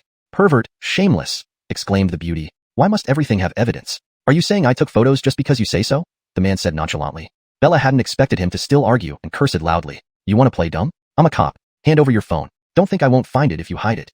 The surrounding crowd turned their heads upon hearing the commotion. Many recognized Bella and were equally enraged. Bastard, how dare you do such things in Luoxia town? This guy deserves a beating. Let's see what Miss Yvette says. The man continued his smug attitude, smiling. So what if I am a police officer? Can the police frame people? I didn't even bring a phone. What proof do you have? Bella was nearly driven mad. She had clearly seen him placing the phone under the girl's skirt earlier, and now he claimed he didn't bring a phone. Freeze. I'm going to search you. Bella believed the man must have hidden the phone. Search? You claim you're a cop. Where's your badge? Asked the man. Bella, dressed casually without any bag, couldn't possibly have carried her ID. The man had noticed this and intended to bluff his way out before escaping. Here is Officer Yvette's ID. Gerald stepped forward and handed over Bella's ID. Bella opened her ID and said, no more excuses. Stay there and don't move. She walked up and began searching him. There was nothing in the outer pockets, inner pockets, or pant pockets. It seemed the phone really wasn't on him. Cops can't frame people either, the man smirked coldly. Should I strip down for you to check? Bella kept a stern face. She knew she had seen it. Where could it be? If she couldn't find evidence with everyone watching, Miss Yvette would unjustly tarnish someone's reputation. You all see, I don't have a phone on me. The man raised his hands overhead and spun around 360 degrees to prove his innocence. Bella's face darkened. Even the beauty started giving her strange looks. Key point was, the phone was truly nowhere to be found. Without evidence, even as a police officer, Bella couldn't accuse him. It's about the phone, Gerald smiled and approached the man, eyeing his waistband. Bella missed the small pouch at his waist, about the size of a ping-pong ball, too small to hold a phone. But Gerald recognized it as a storage bag, used only by cultivators. He noticed the pervert initially because he was a cultivator emitting strong chi. Unexpectedly, a cultivator who should aspire to virtue did something so despicable. Are you going to search me too? The man looked at Gerald, thinking another troublemaker. He was only a 6th-layer chi condensation cultivator, unable to gauge Gerald's realm, and assumed he wouldn't find anything since the phone was in the storage bag.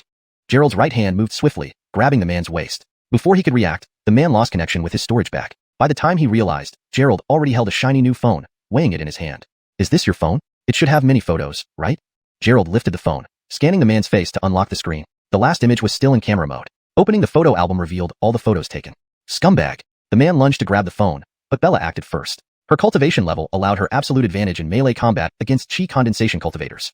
Bella seized his arm, twisting it behind his back and grabbed his shoulder, tying up his other hand. Bronson, quite the righteous name, huh? A fake gentleman, Gerald grinned, holding Bronson's ID. With ample evidence, we can arrest you. Well done, Miss Yvette. These scum need to be arrested to pacify public anger. Miss Yvette, leave it to us. We'll take him to the station. The crowd applauded, cheering for Bella catching a pervert. Just doing our job, Gerald waved to the crowd, claiming the credit. You're asking for death. Bronson roared, channeling spiritual energy to try breaking free from Bella's grip. Bella felt a powerful force resisting her and exerted inner strength to firmly hold Bronson. Want to escape? Without hesitation, she twisted harder. 2 audible cracks echoed as she dislocated Bronson's shoulders. Brother. 2 men rushed from the crowd towards Bronson. Seeing reinforcements, Bronson shouted, help me. They are bullying us from Xiang's sect. These guys were foolish. Mentioning their sect here? The other 2 also had no brains. They didn't ask what happened, but prepared to release magical artifacts to rescue Bronson, obviously ready to attack Bella. Hashtag chapter 378. The tyrannical young miss. Bronson acted lewdly first and then assaulted afterward, with his target being the Yvette family's young miss. This was simply unacceptable. There were no shortage of martial artists in Luoxia town, and there were many members of the Yvette clan present. Seeing their young miss about to be bullied, they could not allow this to happen. Instantly, at least a dozen dark gene martial artists surrounded them, and soon came the sound of metal clanging against metal as Dora was pushed out from within the crowd. Bronson, along with his 2 junior brothers, were directly beaten into a pulp and lay on the ground barely breathing. Note, dark gene should be dark, as gene is not an English word. However, the term dark gene martial artist seems unusual. It's better to use at least a dozen dark stage martial artists for clarity. Corrected version. There were no shortage of martial artists in Luoxia town, and there were many members of the Yvette clan present. Seeing their young miss about to be bullied, they could not allow this to happen. Instantly, at least a dozen dark stage martial artists surrounded them, and soon came the sound of metal clanging against metal as Dora was pushed out from within the crowd. Bronson, along with his 2 junior brothers, were directly beaten into a pulp and lay on the ground barely breathing. Take these 3 fellows to the police station. They're not allowed back into Luoxia town ever again. The Yvette family's young miss commanded. Hails, young Mississippi. Thus, Bronson and his 2 innocent junior brothers were dragged on the stone pavement all the way to the town's police station. Young Miss Yvette looks quite impressive. Gerald clapped and smiled by her side. Dora swept back her short hair and said proudly, of course, didn't you see where we are? Miss, should we inform the patriarch? At this moment, Raphael and Kyle emerged from the crowd. They had been secretly protecting Dora all along because Pierre knew his daughter's character well enough to know she easily got into trouble. Let it be, just a few punks. I've dealt with far more than this in Jiangqing. Dora waved her hand and said to Gerald, hungry? Let's go eat. Raphael, Kyle, you don't need to follow me anymore. Go back and have your meal. Hails. The 2 nodded and disappeared back into the crowd. Dora led Gerald through the crowd, still hearing various praises and gratitude from the people. Young miss, come for a meal. Dora took Gerald to a restaurant, also a century-old brand with an ancient style. It had 8 immortals tables, wooden stools, and even dishes written on wooden boards hung on the walls. All right, I want to eat. Dora glanced at the menu, placed her order, and found a seat with Gerald. How did you find that guy's phone? I couldn't find it at all, Dora immediately asked after sitting down. You naturally couldn't find it. Gerald poured water from the teapot, passed over a cup, and smiled. Didn't you feel something different when you were fighting him? Different? He was so weak. I dealt with him in a couple of moves. What's different? Dora replied. Gerald's mouth twitched slightly. This girl must have progressed quite fast since reaching the Dark Force stage. That guy is a cultivator who hid his phone in a storage bag, which is why you couldn't find it. Gerald decided not to play around and revealed Bronson's identity directly. What? Dora was shocked, never imagining a cultivator would do something so despicable. No wonder when I restrained him, I always felt a force resisting me. But once my inner force appeared, he didn't react. In close combat, martial artists naturally had the upper hand over cultivators unless the latter used magical treasures. Of course, Gerald, a practitioner skilled in both methods, was an exception. Young Miss Yvette, you're now dealing with cultivators too. Your jurisdiction is getting broader. Gerald lifted his teacup, sipping leisurely. Who cares who he is? This is Luoxia town. Had I known he was a cultivator, my brother should have handled him. Dora showed a carefree expression. After all, in Luoxia town, the Yvette family was supreme. He got off easy, maybe detained for a couple of weeks. Dora picked up her chopsticks and hungrily started eating the beef on the table. Just as Gerald was about to pick up his chopsticks, he noticed several people walk in quickly and head towards a private room. His mind raced. These people were also cultivators. How odd, not only were there many martial artists in Luoxia town, but now there were also many cultivators. In Jiangqing, he never encountered so many. Eat quickly, there's still lots of fun stuff this afternoon, Dora urged as Gerald hadn't moved yet. All right, Gerald picked up his chopsticks, ready to eat, but his spirit sense remained locked onto those people. Inside the private room sat a 60-something old man, with a few exquisite dishes on the table and a pot of burnt wine next to him. He was drinking alone. A foundation establishment cultivator. Gerald's eyebrows furrowed as he identified the elder's cultivation level. He never imagined his spirit sense was so powerful, able to even discern a foundation establishment cultivator. Under his spirit sense scan, the old man showed no reaction, seemingly unaware of Gerald's surveillance as he continued drinking and eating. Uncle Gordonster, Junior Brother He, Junior Brother Zhang, and Junior Brother Sun have been taken to the police station. As soon as the group entered, they shut the door and bowed. Clark hesitated, asking, "What happened? You were told to enjoy yourselves in town. Why did they get arrested?" "It's like this," one explained. Clark frowned, angrily saying, "Idiots. When I instructed you, this is Luoxia town, under the Yvette family's jurisdiction. We're here to observe their ancestral worship, not to cause trouble." Uncle Gordonster, and the situation seems a bit complicated. The person who arrested Junior Brother He seems to be the Yvette family's young miss, another reported. Clark slammed the table, furious. That little punk Bronson causing trouble again. What should we do now? What can we do? Being arrested is already cheap for him. If he fell into the hands of the Yvette family, his death wouldn't be anyone's fault, Clark said. Gerald, listening stealthily, sensed that Xiang's sect seemed somewhat fearful of the Yvette family, perhaps due to Gordanthia's deterrent power. Unbeknownst to him, during the Yvette family's ancestral worship, there was evidence of a celestial trace in Luoxia Mountain. Every year, the mountain would experience a surge in spiritual energy, protecting Yvette descendants. Surrounding sects sent representatives each year to observe for 2 reasons. 1. To practice cultivation, and 2. To witness the grand Taoist rituals during the Yvette family's ancestral worship. Gaining any insight, no matter how small, could greatly benefit future cultivation. The Yvette family welcomed some cultivators annually, promoting goodwill, which benefited them as well. Although the Yvette family had no cultivators, the presence of Gordanthia's, a void stage powerhouse, deterred any sect from causing trouble. Xiang's sect's cultivators were still discussing strategies, planning to rescue Bronson first. After all, the Yvette family's ancestral worship was just days away, and missing it would significantly impact their cultivation path. Clark was pondering whether to rescue Bronson before the ritual, intending to send him back to jail after the ceremony. Chapter 379. Guest. Outside, Ian walked in and headed towards the elegant room without noticing Bella eating in the corner. "Xiang's sect, due to your outrageous actions in Luoxia town, I am ordered by the family head to revoke your eligibility to participate in the Yvette family ancestral ceremony." After saying this, Ian left without turning back, leaving a mortified Sequizanian. When Gerald heard this, he was even more astonished. The Yvette family had already been informed of Bronson's actions. The speed of this news spreading clearly made it impossible for someone to have passed it on to Pierre, which only meant one possibility: a Void Realm powerhouse spying from miles away. Void Realm, and it can be this powerful, not at all weaker than an Essence Core cultivator. Gerald once again took interest in body tempering techniques. It looked like he should cultivate the Overlord Sutra more. After all, ancient martial artists were no less formidable than cultivators. Delicious, same old taste, said Bella, oblivious to these events. She was busy serving food to Gerald. "Why aren't you moving? Doesn't it suit your taste?" No, it's quite good," replied Gerald, still shocked by the influence of the Yvette family. A family like this had a stabilizing pillar, a guarantee of enduring prosperity. After the meal, Bella continued touring Luoxia town with Gerald. During this time, they encountered several cultivators who, although dressed no differently from ordinary people, couldn't hide their spiritual energy. Gerald roamed while observing them. These cultivators seemed to be of the Foundation Establishment realm at most. He wondered whether these sects only had Foundation Establishment cultivators, or if higher realm cultivators simply deemed this place beneath them. At this moment, Bella and Gerald were sitting on a small boat, drifting downriver, admiring the scenery along the way. On the boat, there was a pot of Longjing tea and some exquisite snacks. Besides eating, there didn't seem to be much else to do here. No wonder many locals appeared overweight. It was difficult not to gain weight under such conditions. "Junyao, life here is really pleasant," remarked Gerald, sipping on the local tea. This tea, grown on Luoxia Mountain, even carried a hint of spiritual power. "Do you like it? If you do, we can come often," Bella smiled. "Forget it. Just this boat ride costs 300. Not cheap at all." Bella rolled her eyes. "The town needs development. Of course, it needs money. Moreover, do you lack this money? You're so stingy." Gerald almost spat out his tea. He was the one who paid for everything Bella bought, including the boat fare.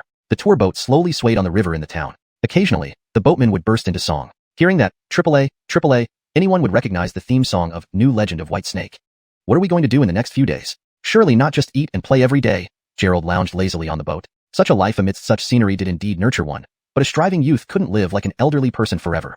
"What about the marital contest?" asked Bella after taking a bite of apricot cake. Gerald's eyes lit up. "There's actually such an event? Does winning mean getting a wife?" "Do you understand, Show?" Bella rolled her eyes. "This is also a tourist attraction in town, and all performers are skilled. I'll take you to see it tomorrow morning. If tourists win, they can receive generous rewards." Upon hearing this, Gerald felt somewhat disappointed, thinking it wasn't real after all, just another performance project like lion dancing. But considering how most people here practiced martial arts, it might be worth watching. Gordonibe, he'd encounter a true expert.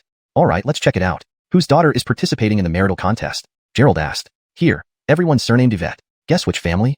"You're not telling me you are?" If Bella were participating in a marital contest, it would fit her character. With such a fiery girl, it would be hard to find a husband. Get lost. Do I lack men? Humph. Bella grabbed a pastry from the table and threw it at Gerald. Gerald caught it steadily, took a bite, and smiled. "Don't make a fuss. You don't lack men. You just lack femininity." Bella gritted her teeth in anger. Seeing the boat docked, Gerald slipped away quickly. Gerald, what did you say? Stand still and don't run, shouted Bella as she lifted her skirt and ran after him. The two chased each other around, arriving at the entrance of the Yvette family residence. Just as they reached the door, Bella transformed seamlessly into the obedient daughter. With her tiny steps, looking every bit the gentlewoman, she slowly walked into the courtyard. Gerald stood ahead, smiling warmly as Bella entered, while Blair watched from the side. It's already late. I thought you forgot to come back for dinner, Blair scolded gently. We have guests, you naughty girl. Bella pouted softly. Can't you just entertain them? Yvette's sister. A soft, coquettish voice echoed. Aisha rolled over in her wheelchair to Bella. Dariogi, why did you come? Bella hadn't expected Aisha to visit Xiangnan. Since Aisha fell seriously ill, she had been traveling for treatment, and it had been a long time since she visited the Yvette family. Hails, my dad brought me here. Aisha nodded excitedly with a sweet smile. And I'm much better now. Bella, ignoring Gerald, pushed Aisha's wheelchair forward. The Hua family and Yvette family were longtime acquaintances, but later on, the Hua family developed in the imperial capital while the Yvette family remained secluded in Luoxia town. Currently, most members of the Hua family occupied high positions. We haven't seen you for a long time. Go have dinner first and chat later, said Blair, gesturing Gerald to join them for the meal. Back in the dining room, the number of people increased today. Jagger and several other relatives from the Hua family were chatting with Pierre. Dariogi, you've grown up so much I hardly recognize you. That's right, you used to be younger than Xiaoyao. Seeing Aisha, Yuan pulled her into conversation, making the introverted little girl blush, lower her eyes shyly. Chapter 380, Childhood Sweetheart. Seeing Aisha join them, the members of the Yvette family were incredibly welcoming. Before Aisha went to the capital, they had all grown up together. She was just a few years younger. Gerald ate in silence on one side, truly becoming an outsider. Everyone else's focus was on the adorable, well-mannered, and sensible Aisha. Big brother Malag, you should eat too. I feel much better after taking the medicine you gave me last time. When are you going to examine me again? Seeing Gerald eating alone, Aisha daintily picked up some food for him. Gerald accepted the dish from Aisha and was about to eat when he noticed unfriendly gazes scrutinizing him. Ian, Fuller, and Malachi all stared at Gerald intently, placing their chopsticks aside without continuing their meal. Big brother Malag, I felt so much better after your acupuncture last time. When are you going to perform it on me again? Gerald felt his scalp tingle. These three wouldn't be thinking of beating him up, would they? He hadn't offended them in any way. What was wrong with having a bit of food? Bella watched from the side, almost amused. They considered Aisha like a sister. In their eyes, Gerald was already Yvette family's son-in-law. If he got any closer to Aisha now, not only could he get beaten, but broken limbs might also be possible. Just take the medicine on time for now, and I'll help you with acupuncture later. Under the watchful eyes of everyone else, Gerald broke into a sweat. What was going on? Why did it feel like they wanted to teach him a lesson? He glanced at Bella next to him, who was eating nonchalantly as if nothing happened. All right then. Aisha nodded her little head, and then picked up another piece of chicken. Big brother Shinting, why aren't you picking any dishes either? Ian hurriedly put on a full smile. Dariogi is such a good girl. What harmful thoughts could a child have, especially the innocent Aisha? Gerald let out a sigh of relief, and quickly took a few mouthfuls of rice before glaring angrily at Bella who was still watching the commotion. Here, eat the fish head, it's good for the brain. Bella rolled her eyes slightly, and placed the fish head from the table into Gerald's bowl. Scratching his head, Gerald didn't say anything more and hurriedly finished his meal, preparing to make a quick exit. Big brother Malag, remember to give me acupuncture. Gerald almost lost his balance and nearly fell out of the room. Stepping out of the door, Gerald finally breathed a sigh of relief. It wasn't pleasant being scrutinized by a group of advanced martial artists. Why are you running so fast? Bella followed him out, standing beside Gerald with a smile on her face. If I don't run, didn't you see that your brothers wanted to beat me up? Gerald walked forward, thinking it was best to keep his distance from these people. He couldn't figure out what he'd done to offend them, yet each one seemed ready to pounce. Well, of course. Dariogi grew up with us, and we're only 5 or 6 years older than her. We're practically childhood sweethearts, don't you think? Bella narrowed her eyes, a mischievous glint appearing in them. I'm treating her illness. What's wrong with that? Gerald shook his head helplessly. Bella laughed. Treating isn't the problem. But did you make Dariogi undress during the acupuncture? Realizing something, Gerald chuckled. So many of those cousins are interested in Dariogi? Bella's smile froze instantly, and she smacked Gerald hard. What are you thinking? They treat Dariogi like a little sister. Don't you know that men and women should keep a proper distance? Gerald said, I doubt that. Especially your third brother, Ian. Look at how eager he is. There's definitely something off. Bella replied. So what if they do? The Yvette and Hua families have been close for generations. And when Dariogi was ill, third brother searched far and wide for medicinal ingredients but found none. It was clear that since Aisha had come, the Yvette family brothers were overjoyed. Even the Dragon Group couldn't cure Dariogi's illness? Gerald was surprised. The Dragon Group, the most mysterious organization in China, commanded by Gordanthias, a Void Realm expert, couldn't even cure Aisha? Bella shook her head. Even my grandfather couldn't help. Due to certain historical reasons, many alchemists in China were killed back then, and their formulas were lost, along with their ingredients destroyed. Now, the Dragon Group has to obtain many ingredients from places like Luoxia Mountain or other uninhabited areas. Gerald seemed to understand. The Dragon Group had only existed for less than 100 years, so collecting ancient elixir formulas wasn't something that could be achieved overnight. No wonder Yuan had insisted on recruiting him because of his alchemist identity. Why were alchemists targeted? Gerald was puzzled. Fire and wood affinity spirit roots weren't rare talents in the cultivation world, so why were they singled out? These things I don't know. Bella only heard about it and hadn't seen it herself, so she couldn't be completely sure about the details. Turning his eyes towards the room, Gerald saw Aisha chatting with the Vet family's 3 elder cousins, seemingly quite happy.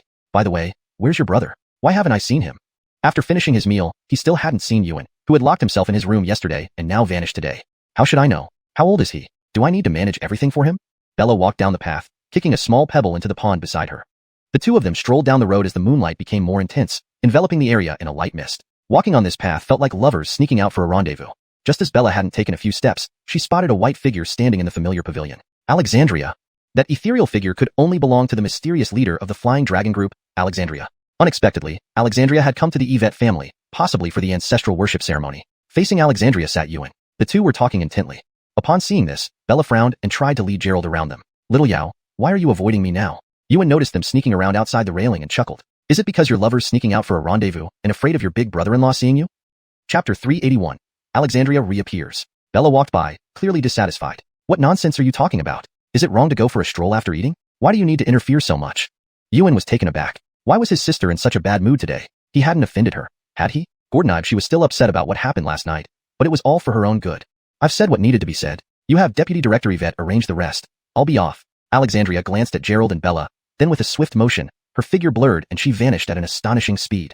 Seeing Alexandria leave, Bella rolled her eyes and sat down, asking, what did Commander Zhainan come here for? She stared at Yuan intently with wide eyes, as if conducting an interrogation. As the squad leader of the Flying Dragon team, she's our commander. What do you think she wanted?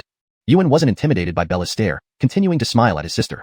Humph. Bella huffed indignantly, feeling upset. Nothing good comes from her visits. Last time, she insisted we fight zombies. Gerald nearly lost his life. Yuan rubbed his chin thoughtfully. I really didn't expect you two could handle blood corpses. Even just one would be difficult for our entire squad. It seems Commander Zhainan made the right choice in recruiting you. Gerald and I almost died, and you still say it was the right choice? Do you have any compassion? Seeing his sister's anger, Yuan's expression turned serious.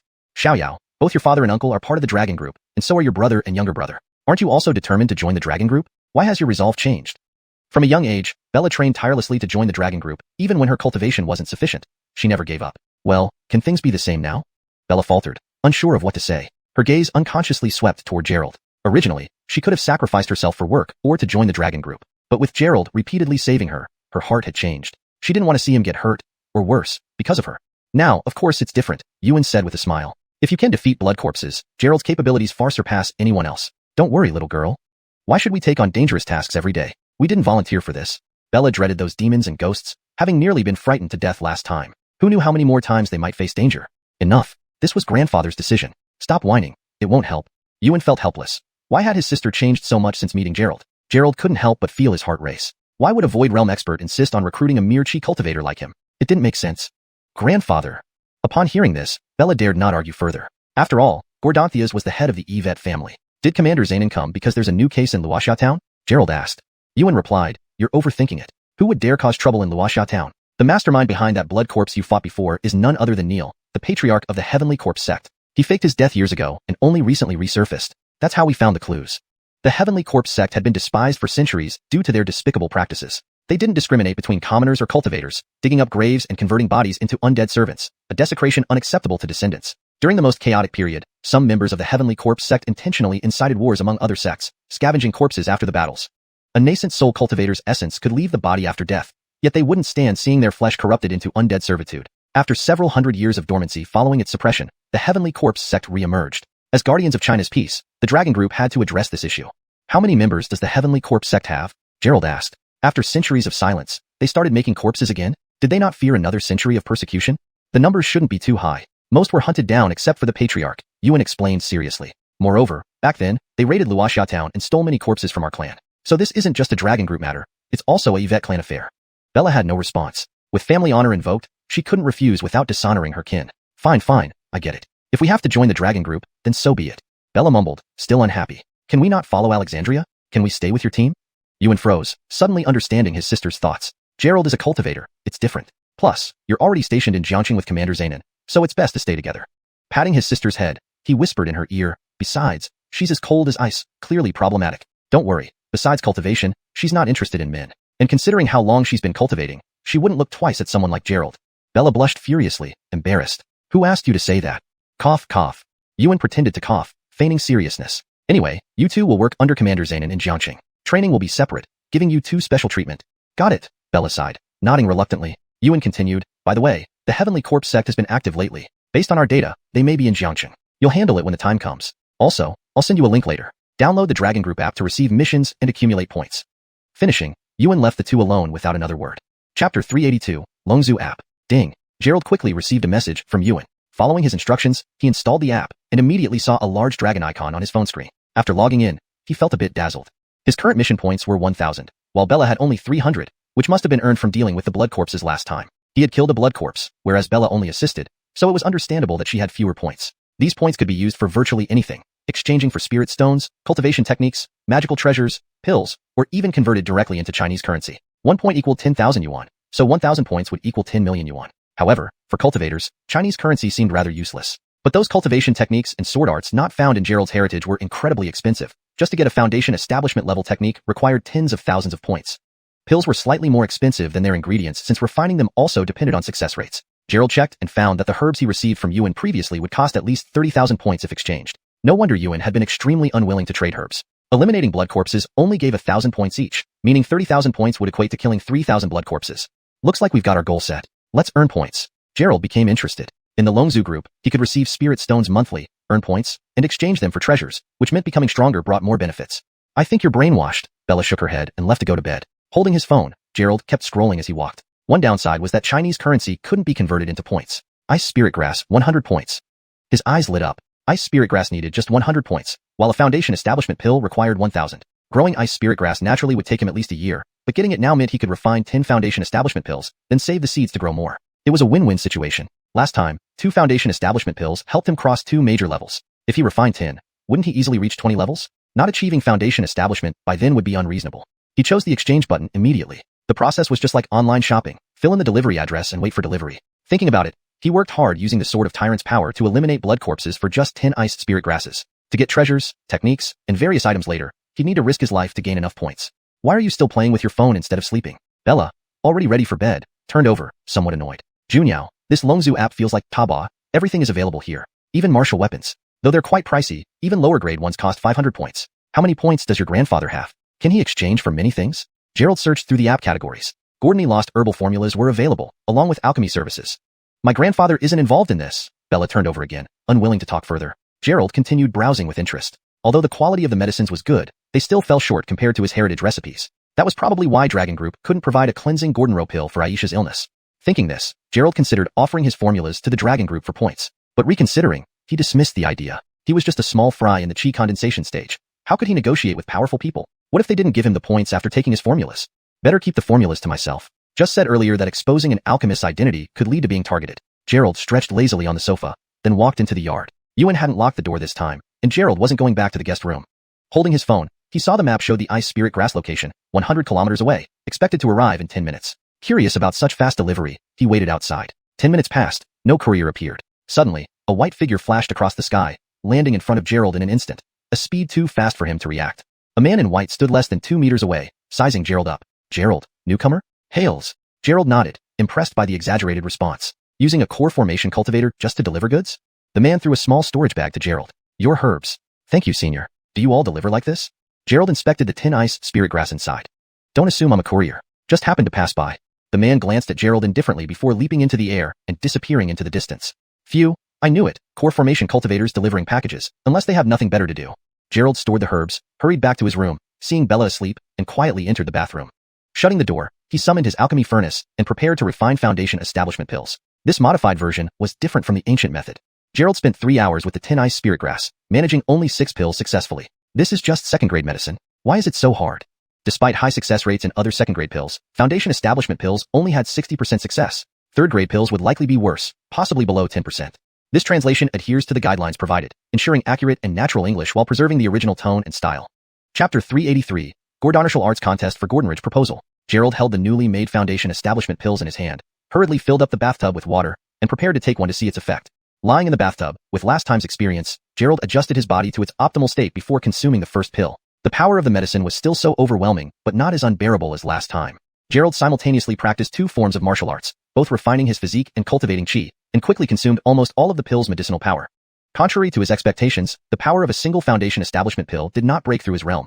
He remained at the 15th level of the chi cultivation stage. What's happening? Could there be something wrong with the pills? No way. These are completely made according to the prescription given by Alexandria.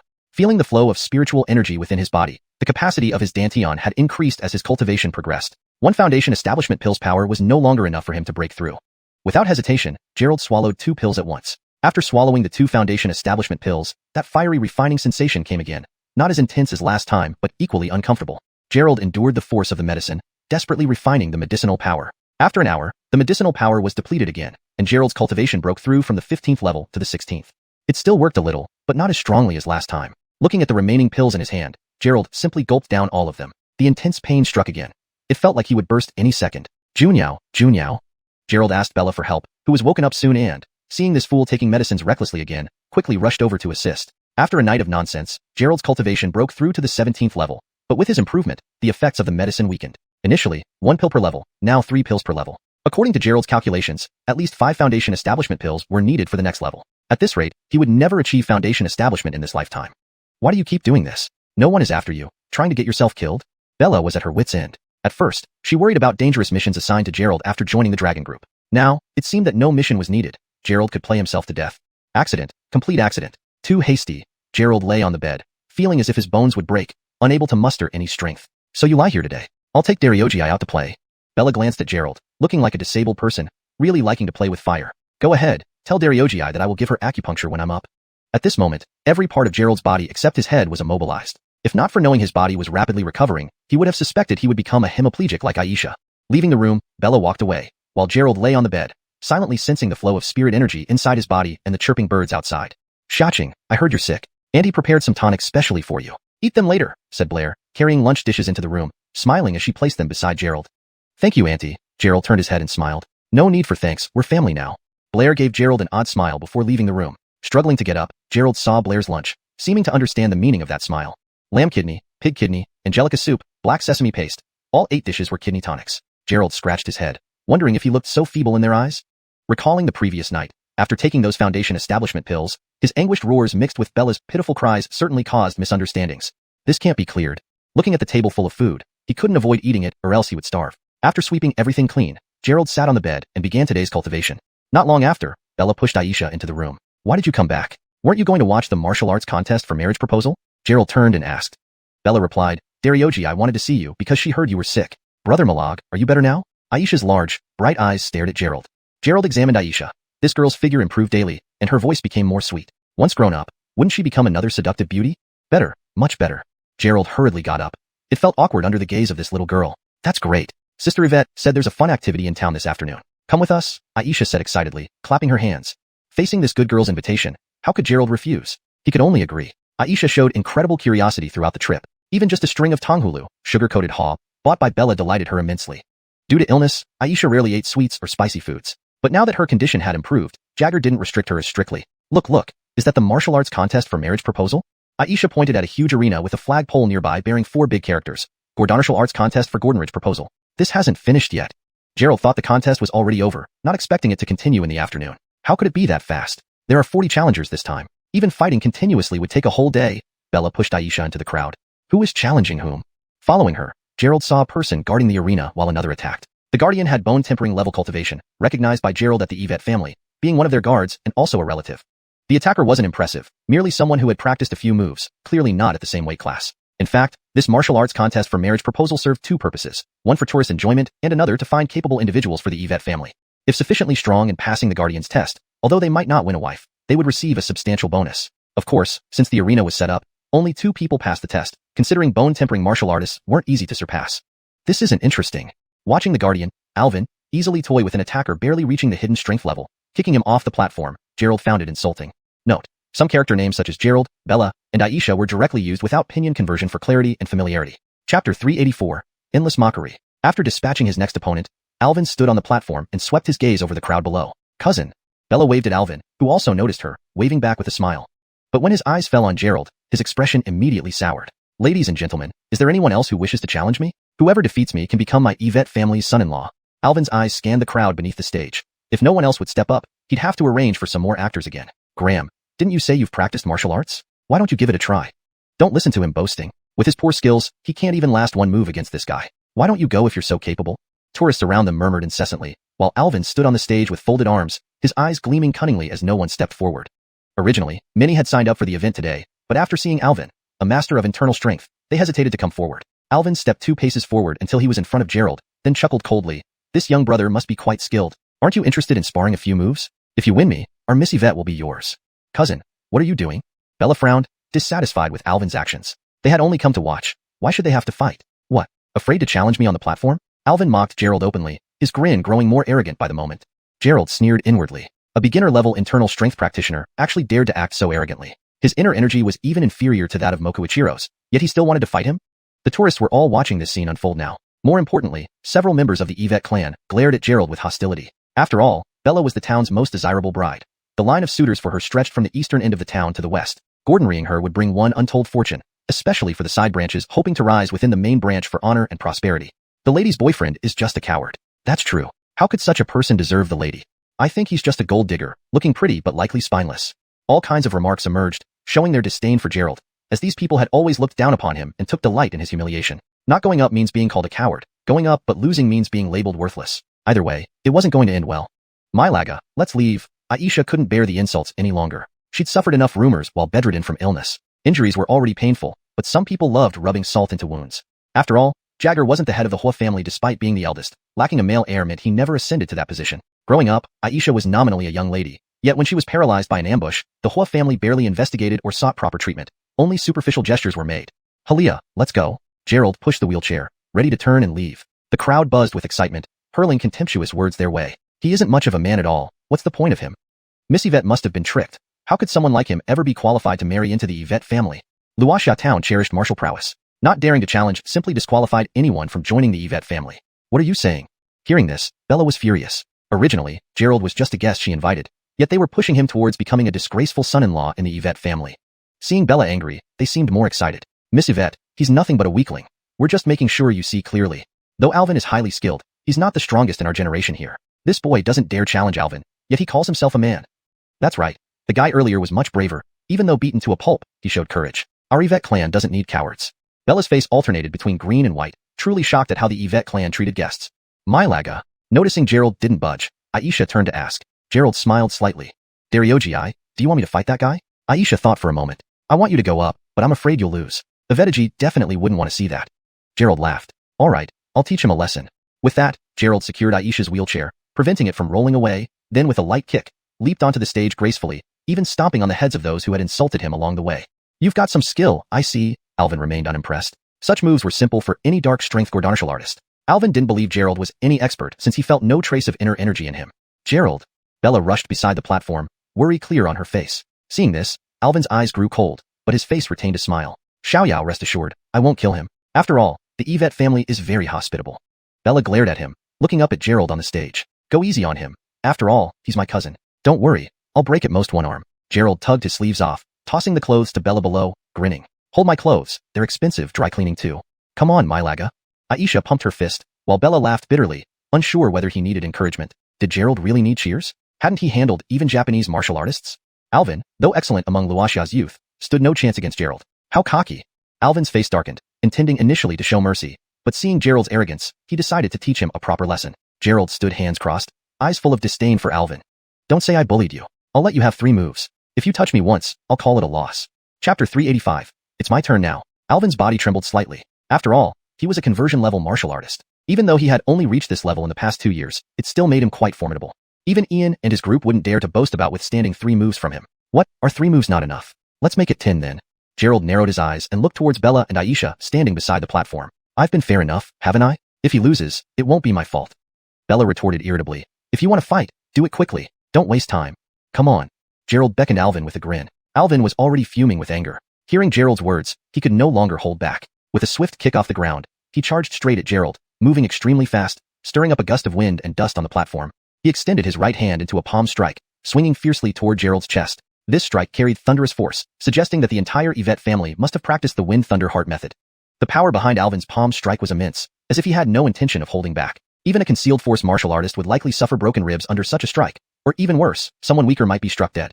A chill entered Gerald's eyes as he sensed Alvin's murderous intent. Though he didn't know why Alvin was so enraged, he couldn't afford to be careless, especially after declaring that he would only defend for the first 10 moves. As Alvin launched his first palm strike, Gerald floated gracefully backward, leaning back at a 45-degree angle. His posture seemed to defy gravity itself. Alvin's first strike missed, But he continued without stopping, launching a second punch. This platform wasn't very large. If one kept dodging, they would eventually be forced into a corner. At that point, no matter how skilled in agility, it would be impossible to escape. Whoosh, whoosh, one palm and one punch, both easily evaded by Gerald. But now, they were less than a meter away from the edge of the platform. A glint flashed in Alvin's eyes as Gerald seemingly had nowhere else to retreat. Go die. Alvin threw a direct punch, aiming straight for Gerald's chest. Trapped in this angle, Gerald had two choices.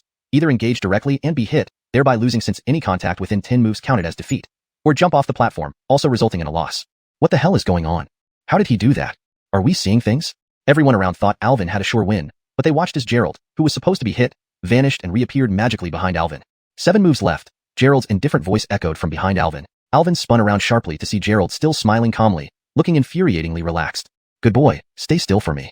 Alvin launched another assault, moving swiftly toward Gerald. Regardless of whether he used fists, palms, or rapid movements, he still couldn't touch Gerald. It was as if Gerald could predict every move, always dodging just in time. Alvin felt like a fool running around the platform, unable to land a single blow. 3 moves left. Your time is running out. That annoying voice came again, while Gerald stood calmly as if nothing was amiss. Breathing heavily and visibly exhausted, Alvin realized his efforts were futile. He had attacked with all his strength but couldn't even touch Gerald. The damn brat thinks speed alone can save him? Gripping his fists tightly, Alvin believed Gerald relied purely on speed, thinking faster speed meant weaker attack. Deep down, he cursed himself for falling for this trick. Now he needed an opportunity to finish Gerald in one strike or lose all dignity today. Is speed not an advantage? Hurry up, you've got 3 moves left. Gerald smiled benignly, a warm smile that appeared harmless yet taunting. He was calm because he knew even when facing innate martial artists like Churchill, he had the upper hand. A novice conversion level martial artist like Alvin was no match. Under Gerald's mental awareness, every move by Alvin was predictable. The moment Alvin raised his foot or shifted his shoulder, Gerald already knew where he was headed and what strike was coming next. Brat, keep being cocky, and you'll soon regret it. Alvin attacked twice more but was again dodged. Gerald's bizarre agility made him untouchable. Then, Alvin stopped attacking and began channeling internal energy throughout his body. Why aren't you moving? Gerald chuckled, planning to stand here all day without striking, hoping the 10th move never comes. Want to test endurance? But Alvin remained silent, his aura gradually rising. Gerald, be careful. My cousin is using the Yvette family technique which can unleash powerful force in a short time, Bella warned. Got it. You're so good, Gerald nodded. His familiar address sent Alvin's anger soaring. Bang! With a loud crack, Alvin stomped the marble ground, creating numerous fissures. He became a blur, moving so fast that his shadow lingered behind him. Gerald raised an eyebrow, surprised that ordinary martial techniques could generate such speed, nearly rivaling the 3rd level of 9 revolutions free steps. Clearly, there was reason ancient warriors held their own against cultivators. Brat, let's see where you run this time. Alvin transformed into a whirlwind of thunder and lightning, fierce winds enveloping him, shaping surrounding air into gusts of force. He thrust his palm out again, this time clearly aiming to kill. He saw Gerald's movement. Whether he blocked or dodged, escaping this strike was impossible. I'm going to kill you. Alvin's arms thickened, veins bulging as his strength escalated to middle conversion stage. This strike could crush a bull. 10 moves over. Gerald's voice echoed deeply in Alvin's mind. Now, it's my turn. Standing firm, Gerald didn't dodge or avoid. He met Alvin's palm with a straightforward punch, colliding with immense force. Crack, crack. The ground beneath them shattered, cracks extending several meters away. Chapter 386, Disable One Arm. Alvin felt an overwhelming force surge from his palm, spreading through his wrist, arm, and shoulder. The strength was formidable, seemingly endless, like ocean waves crashing one after another. I said I'd let you have 10 moves. This is the 10th, Gerald said coldly, pressing forward with even more power. Alvin's expression turned to shock. He had thought Gerald was only fast but hadn't anticipated such immense strength. Attempting to retract his hand proved futile, as if it were stuck to a magnet, unable to break free. Snap! A sharp sound echoed, and Alvin's entire right arm, from the finger bones, palm bones, wrist bones, ulna, humerus to the shoulder blade, snapped sequentially. Alvin collapsed in agony, clutching his ruined arm. I told you I would disable your arm. Just that. I held back. Otherwise, you would never use your right hand again, Gerald stated coldly. As a traditional Chinese doctor, he had indeed restrained himself. Although Alvin's arm was broken, with proper treatment, there wouldn't be any long-term damage. It was also a gesture of respect to the Yvette family and Bella. Others quickly moved to carry the injured Alvin away for treatment. Hiss. The onlookers gasped in disbelief. They couldn't believe that Alvin hadn't even touched Gerald within 10 moves, and now he was defeated so swiftly. What kind of cultivation could achieve defeating a form intention realm martial artist in one punch? Although Alvin had been in the form intention stage for not long, he wasn't weak by any means.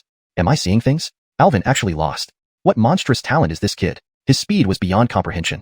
Watching Alvin being carried away, Gerald turned around and prepared to step off the stage. Well done, boy. Daring to use such heavy-handed tactics, another member of the Yvette family yelled angrily at Gerald for breaking Alvin's arm. Brother Caden, didn't you see that Alvin tried to kill Gerald? He even used secret techniques without fear of death, Bella protested. Caden retorted, how can we let someone from outside show us up? He was Alvin's elder brother, a seasoned form intention practitioner, known for his fierce and relentless fighting style. With a powerful leap, Caden landed directly on the platform, causing it to shake. You people really know how to stand up for your own. Alvin intended to cripple me. I merely retaliated accordingly. Is revenge what you seek? Gerald asked with a smirk. Caden glared fiercely. Enough talk. Defeat me, and my brother's score is settled. Otherwise, I'll disable your arm too. Fine. Since you want to play, then bring it all, Gerald said, extending his right hand towards the crowd below, saying, Yvette up, little lord will be holding court today. Arrogant. Caden shouted, lunging at Gerald with incredible speed. Fierce. Gerald was slightly taken aback by Caden's momentum. Clement used to fight this way too, trading blows and strikes to see who would fall first. But Caden surpassed Clement, embodying sheer ferocity rather than measured steadiness. Rather than face Caden's blow head-on, Gerald dodged using agile movements. Kid, are you only good at running? With a miss, Caden shifted his attacks, launching dual fists from both sides. Boom boom boom. Caden's punches created shockwaves on the platform and sonic booms in the air. Yet none hit Gerald. Speed was Gerald's greatest advantage. Apart from innate martial artists, he hadn't encountered anyone whose speed could surpass his. Note, Shantan, constitutional, is more accurately translated as innate in this context. Do you think I'm running? Despite Caden's relentless attacks, Gerald found an opening, appearing behind Caden and landing a humiliating kick to his rear. This kick, infused with spiritual energy, sent Caden flying backward, his balance already compromised. Oh shit. Seeing Caden hurtling down, bystanders scrambled to avoid him. Alvinu, don't dodge. Caden bellowed, planting his hands on Alvinu's head, using it as a pivot to spin 180 degrees mid-air. As long as he didn't touch the ground, he wasn't out. Leaping from Alvinu's head, Caden soared back onto the platform. Form-intention martial artists possessed potent inner strength but couldn't project it externally, preventing them from achieving aerial maneuvers seen in martial arts novels. Coming back? Gerald watched Caden attempt to fly back and moved 2 steps to the edge of the platform. Caden couldn't control his body mid-air and could only slightly adjust direction with his inner strength. Gerald wasn't going to let Caden back on. As Caden approached, Gerald delivered another kick aimed at Caden's head. Caught off guard, Caden was kicked mid-air, spinning and tumbling out of the platform once more. No one caught him this time, and he crashed heavily into the ground, unconscious. Anyone else? Gerald dramatically called out, eyeing Bella. If no one comes, this young miss will belong to me. I'll come, roared another voice as another member of the Yvette clan jumped onto the platform. Gerald's expression twisted. Despite defeating Alvin and Caden, he had severely underestimated the combative spirit of the Yvette family. Even defeating their strongest of this generation, Yuan, wouldn't deter challengers. All right, let's go, Gerald resigned, realizing there was no backing down. However, this fight set off a chain reaction. Hearing their relatives were beaten by an outsider, more Yvette clansmen came to observe and challenge Gerald endlessly. Gerald was dumbfounded. He had already defeated over a dozen opponents but, looking at the growing queue, felt dizzy. If this continued, they might be fighting until tomorrow, or until his spiritual energy was depleted. Moreover, unless Gerald was defeated, more Yvette clansmen would keep coming. Chapter 386, Disable Your Arm. Alvin felt an overwhelming force surge from his palm, spreading up through his wrist, arm, and shoulder. This power was incredibly strong, seemingly endless, like waves in the ocean, one after another. I said I'd give you 10 moves. Now, the 10th move has arrived. Gerald's eyes turned cold as he pushed with all his might. Alvin was taken aback. He had thought Gerald was just fast, but hadn't expected such immense strength. He tried to pull back his hand, but it was as if his palm was glued by a magnet, unable to withdraw. Snap. A crisp sound echoed as Alvin's entire right arm, from finger bones to palm, wrist, ulna, humerus to the scapula, shattered sequentially. Alvin's whole arm was crippled, and he collapsed onto the ground, clutching his broken arm in agony. I said I'd disable your arm, and so I did. Consider this leniency on my part. Otherwise, you'd never use your right hand again, Gerald remarked coldly. As a traditional Chinese medicine practitioner, Gerald had exercised restraint. Though Alvin's arm was broken, proper treatment would prevent any long-term issues, a concession to both the Yvette family and Bella. Others hurried to carry the injured Alvin away for medical attention. The spectators gasped. They couldn't believe Alvin hadn't even touched Gerald after 10 moves, and was defeated with a single blow. What level of cultivation could incapacitate a transformation Gordonishal artist with just one punch? While Alvin was relatively new to the transformation stage, he wasn't weak. Did I see that right? Alvin actually lost. What kind of monster is this kid? I can't even see his speed clearly. Watching Alvin being carried away, Gerald turned to jump off the stage. Good kid. You dare to be so ruthless? Another member of the Yvette clan, enraged upon seeing Alvin's arm broken, shouted. Brother Caden, didn't you see how Alvin intended to cripple Gerald? He even used secret techniques without fear of killing anyone, Bella protested. Caden snapped. We of the Yvette family won't let an outsider show us up. Alvin's elder brother, who had been in the transformation stage for years, was known for his aggressive style, attacking relentlessly. Even opponents of equal rank feared his fearless combat tactics. Caden leaped onto the stage, shaking the ground thrice upon landing. You really know how to stick up for each other. It was Alvin who wanted to cripple me. All I did was return the favor. Now, are you coming to take revenge? Gerald asked with a smile. Caden glared and replied, Enough talk. Beat me, and we'll call it even. Otherwise, I'll break your arm too. Fine, if you insist on fighting, so be it. Gerald pointed at the audience below. Everyone can line up. Today, I'll defend the stage. How arrogant. Caden roared and rushed toward Gerald with astonishing speed. His fists were as large as pots, aiming directly at Gerald's arm, clearly intending to reciprocate the damage. Seeing Caden's attack, Gerald was slightly impressed by his fierce momentum. Just like Clement, they exchanged punches and strikes to see who would fall first. However, Caden was more ferocious than Clement, who was steady while Caden was brutal. Gerald didn't block Caden's punch head-on, but dodged using his agility. Boy, are you only good at running? With his fist missing, Caden switched tactics, striking with both fists simultaneously. Boom, boom, boom. Caden's punches shattered the air around him, causing sonic booms, yet not a single punch hit Gerald. Speed was Gerald's greatest advantage. Apart from constitutional martial artists, none had matched his speed. Running? Am I really running? Despite Caden's relentless attacks, Gerald found an opening, appearing behind him in a flash. Then, in the most humiliating way, Gerald kicked Caden hard in the buttocks. Infused with spiritual energy, this kick sent Caden flying off the stage since his center of gravity was unbalanced. Damn! Seeing Caden about to land, others quickly moved aside. Alvinu, don't dodge. Caden shouted, using Alvinu's head as a pivot point to execute a 180-degree spin mid-air. To avoid falling off the stage, Caden jumped back using Alvinu's head and flew towards the platform again. Transformation martial artists had robust inner energy, but couldn't project it externally like constitutional artists. Thus, they couldn't fly mid-air as depicted in wuxia novels. Well, welcome back. Gerald waited at the edge of the stage. Unable to control his body mid-air, Caden could barely change direction using inner energy. Gerald wouldn't allow him back on the stage. As Caden approached, Gerald kicked him in the head again, sending him spinning outside the platform.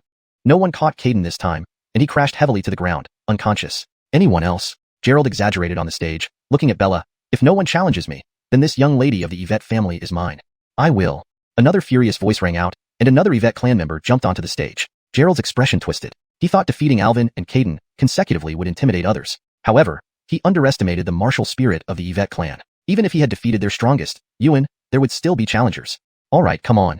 Having made his challenge public, Gerald couldn't back down. But once the fight began, it spiraled out of control. Hearing their clansmen being defeated by an outsider, more Yvette members gathered to watch and challenge Gerald incessantly. Gerald was stunned. He had already defeated over 10 people, but faced an ever-growing queue, making him dizzy. He regretted boasting, knowing this would continue until tomorrow, or until his spiritual energy was depleted.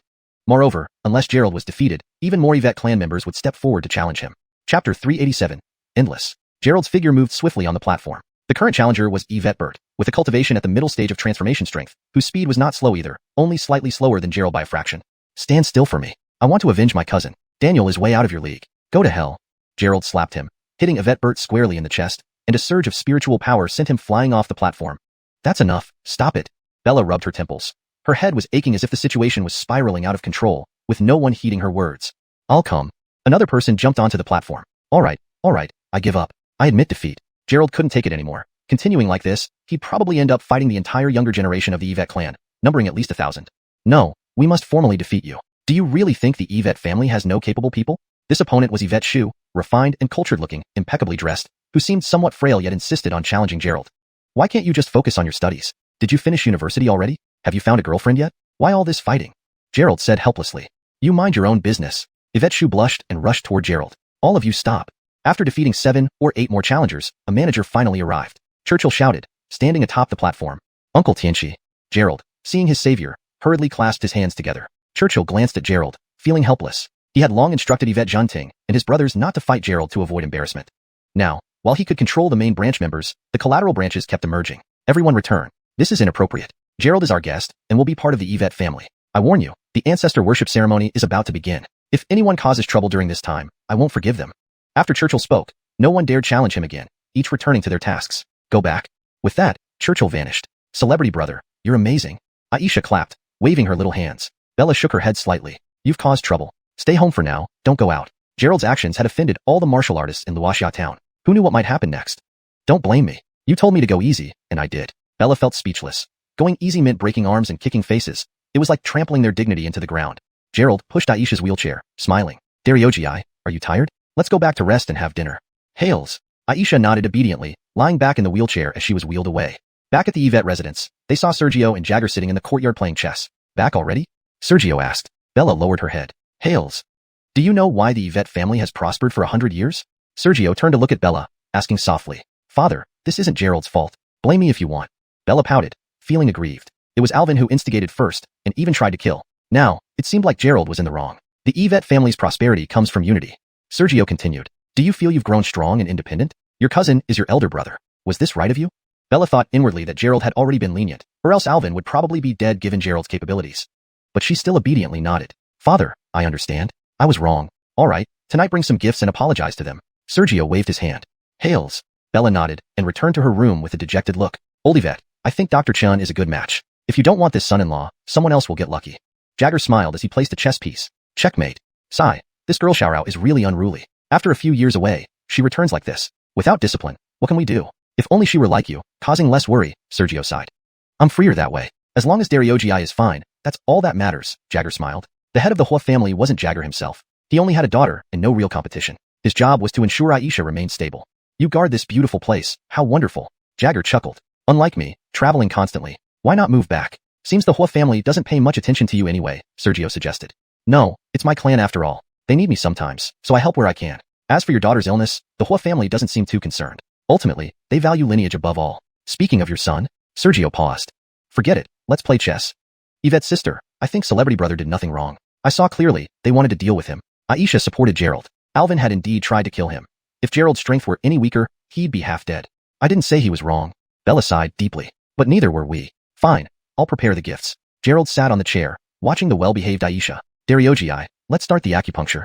Hails. Gerald laid Aisha on Bella's bed, examined her, finding her recovery excellent, then took out silver needles to begin. Aisha's skin was now incredibly smooth and radiant, developing beautifully as her health improved, almost unstoppable. Without Shannon present, Gerald's hands even trembled a bit, especially seeing Aisha's growing curves, destined to be a top beauty. After completing the acupuncture, Aisha fell asleep lazily on the bed. By dinner time, the little girl hadn't woken up. Bella returned carrying several envelopes. How did it go? No issues, but stay home for 2 days. Bella sat at her desk, holding her head. What's wrong with Dariogi? She just fell asleep after acupuncture and medicine. Gerald poured water for Bella, eyeing the envelopes. What are these? Please continue providing the Chinese text if there's more to translate, or specify any further instructions. Chapter 388, Challenge Letter. Bella held a glass of water and took 2 sips. Challenge letters, all for you. On the way back, every martial artist from the Yvette clan she encountered handed her a challenge letter to pass on to Gerald, setting up times to challenge him. Ah. Gerald's mouth dropped open. Now he finally understood what a true martial family was like. They had no fear at all. My father is right. Harmony is better. The Yvette clan may seem peaceful, but it's not always the case, said Bella with a light shake of her head. Forget it. Let's go eat. I'm starving, all thanks to you insisting on staging a martial contest. Gerald could only follow in silence as they headed to the dining room. The brothers Sergio and Jagger sat at the main table without saying much. It was Yvette Junting and his group who became eager when they heard that Gerald had defeated so many people. They sincerely just wanted to spar, but under Churchill's orders, they didn't dare make a move. Gerald, what level are you at? As a cultivator, how did you manage to win close combat against a martial artist capable of transforming their strength into momentum? Fuller couldn't understand. Logically speaking, although cultivators were powerful, their physical abilities should not be as good as martial artists. How could he exchange blows and still come out victorious? Secret. Gerald waved his wine glass with a smile. I'll tell you if you can beat me. All right, then let's go. Fuller raised his glass. They began exchanging toasts. Gerald now dared not leave the Yvette residence, so naturally, he needed to get along with Bella's cousins, as they were the primary residents here. Ian had a full smile, adding dishes for Aisha. It seemed this guy was interested in the little girl. Bella took a few bites of her meal, casting a plaintive glance at Gerald. This troublemaker, ignoring the mess he caused, had made her get scolded. By the time dinner was over, it was pitch dark outside. Fuller was left sprawled under the table by Gerald and carried back by Yvette Jungfoam. Gerald felt dizzy. Today's spirit power consumption meant the alcohol wasn't metabolizing quickly enough. He swayed, planning to return to Bella's room.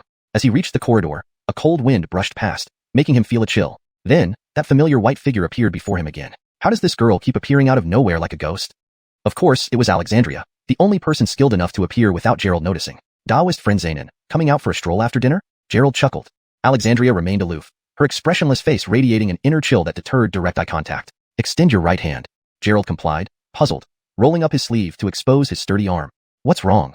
Alexandria pointed her right hand, gathering spirit power at her fingertips, tracing down Gerald's arm and onto his palm. A long line of blood followed her finger's path.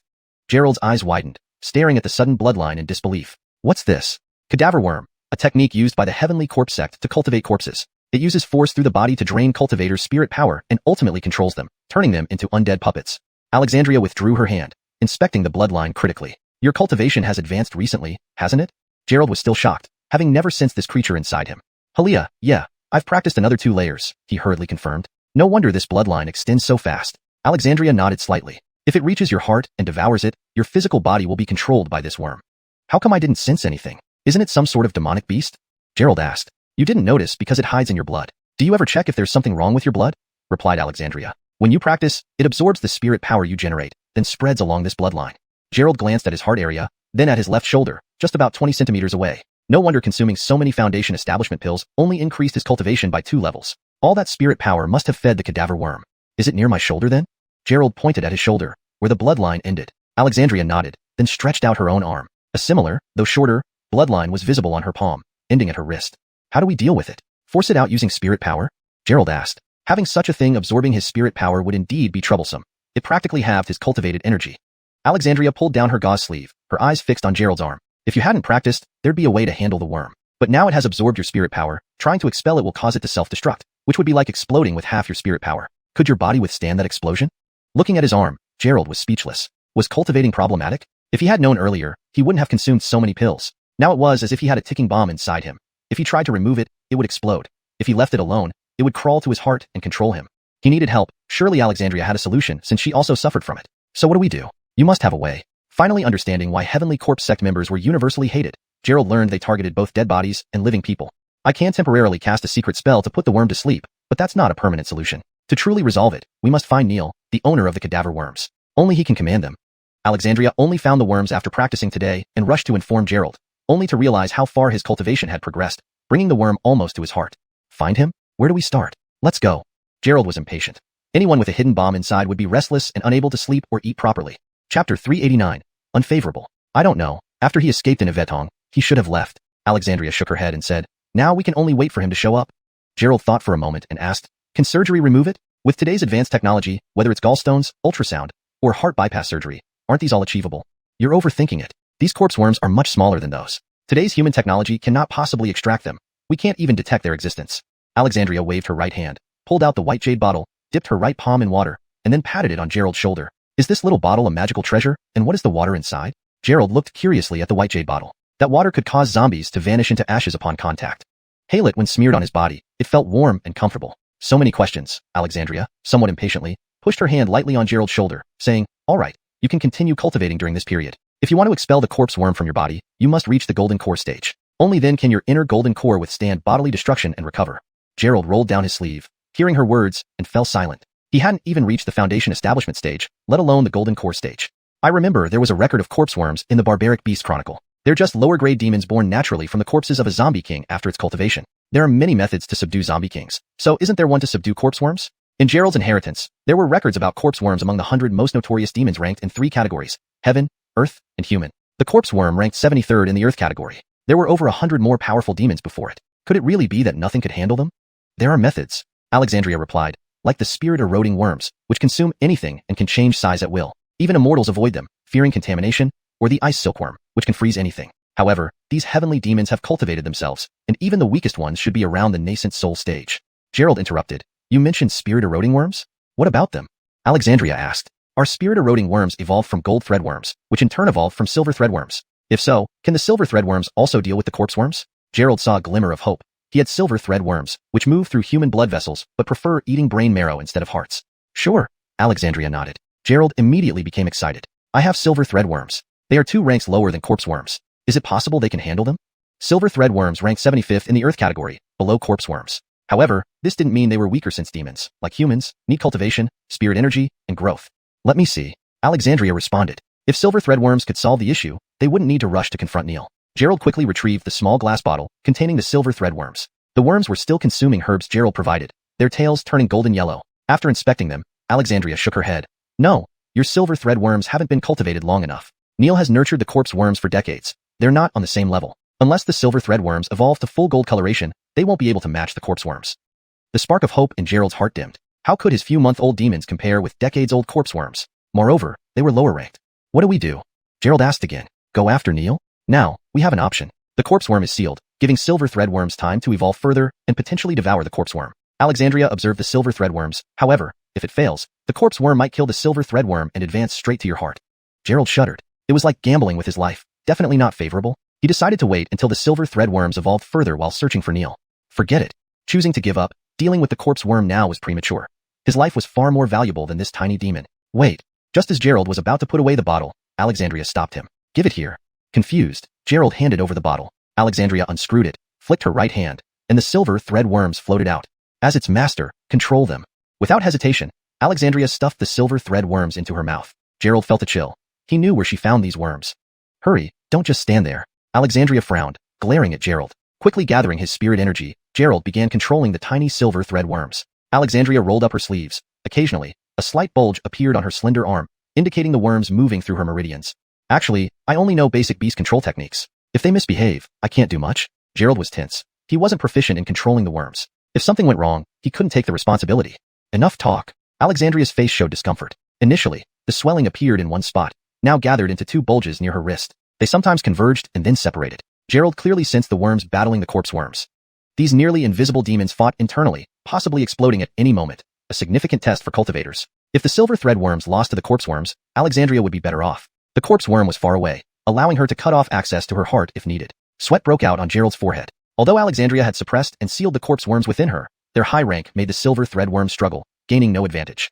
Alexandria's brows furrowed deeply. The two demons fighting disrupted her spirit energy flow, making it uncontrollable. She made seals again, pressed her hand against the swollen areas. Translation notes. Ensured all character names are consistent and correct in pinyin. Gordon maintained the original tone, style, and paragraph structure as closely as possible.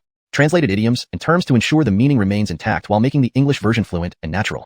Chapter 390. Trapped at the Yvette family. Bang. A muffled sound echoed as if a firecracker had exploded. Alexandria's right hand was covered in blood, and there was a hole the size of a ping-pong ball on her wrist, oozing blood steadily.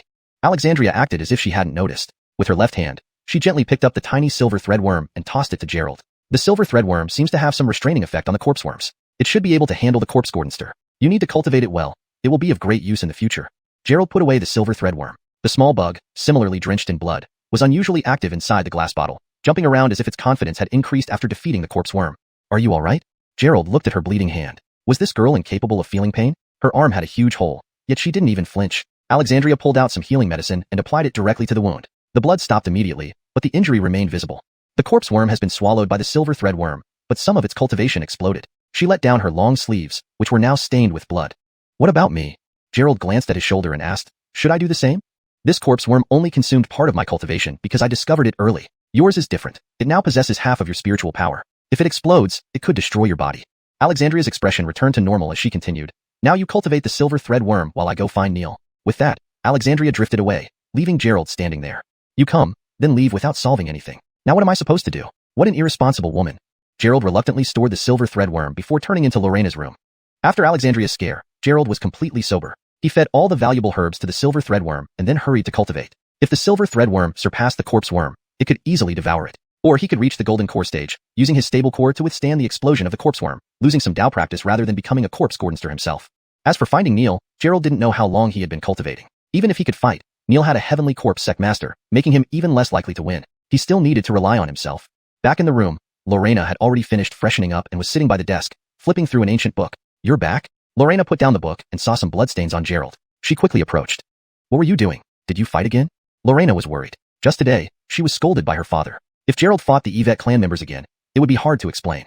It's nothing. I encountered a little bug and killed it. It just caused a bit of bleeding. A wash should fix it. Gerald didn't elaborate and headed towards the bathroom.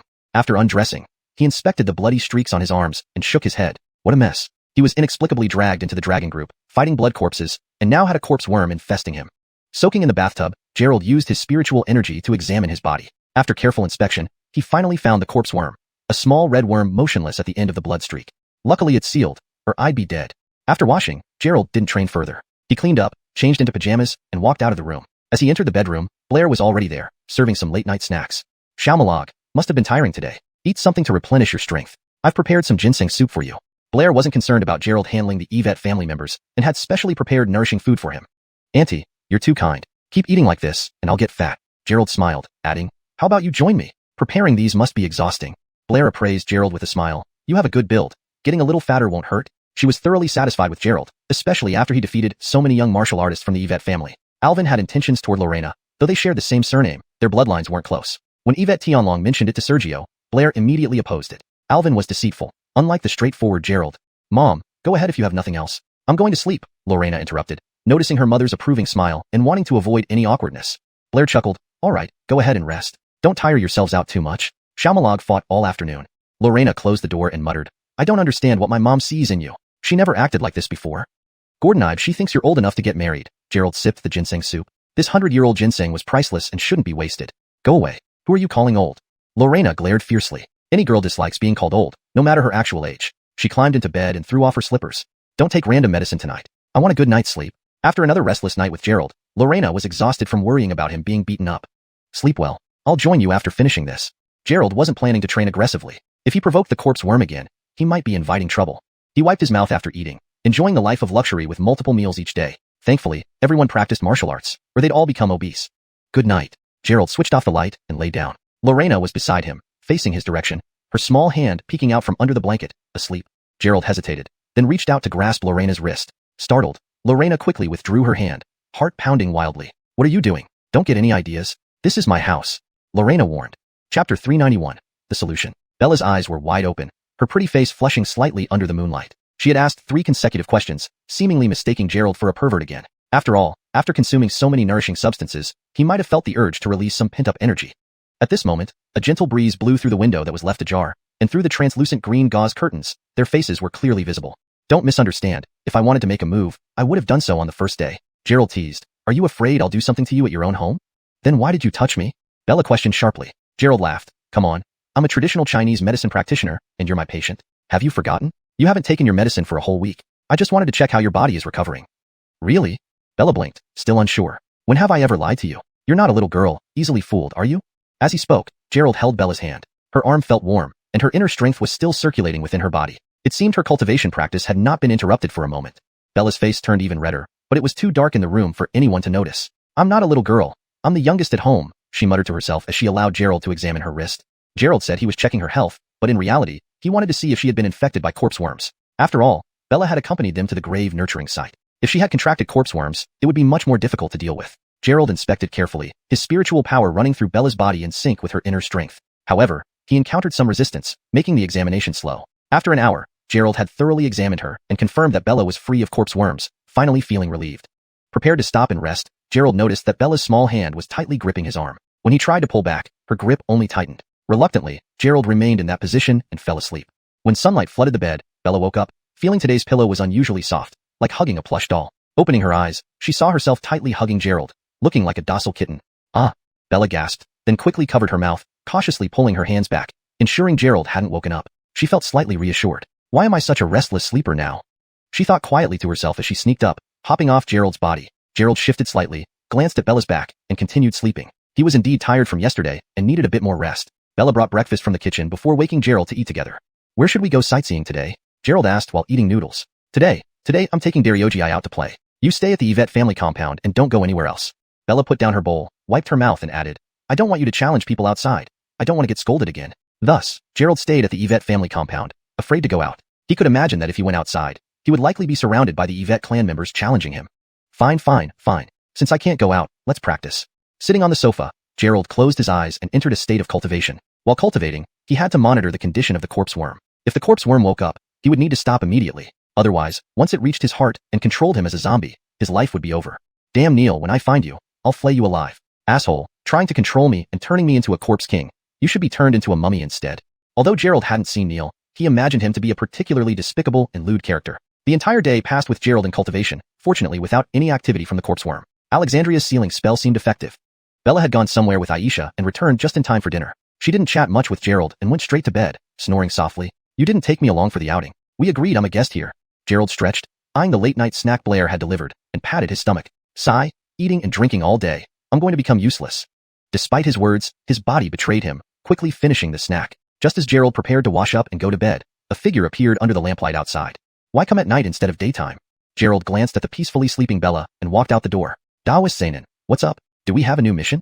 Alexandria stood there, the wind caressing her, giving her a fairy-like aura in her snow-white robes. There's nothing urgent. I've thought of a simpler solution, Alexandria explained. Gerald perked up. Did you find Neil or a stronger beast spirit insect? Alexandria looked at Gerald and pointed to his shoulder. You mentioned surgically removing the corpse worm, which isn't feasible. But since the worm is still in your arm, you can cut it off quickly with a celestial sword at the shoulder to prevent it from entering your body.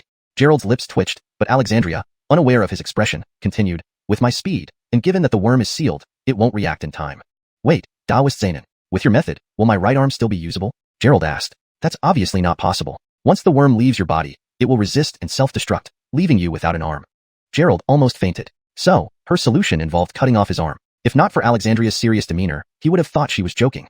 What about my right arm? Am I supposed to become like Xuanhuan and raise a crane? Gerald sighed bitterly, realizing losing his right arm would make him akin to the legendary Return of the Condor Heroes protagonist. Who's Xuanhuan? Alexandria asked. This plan seems practical because finding Neil could take a while, and I can't suppress the corpse worm forever. As your team member, it's my duty to help solve your problem.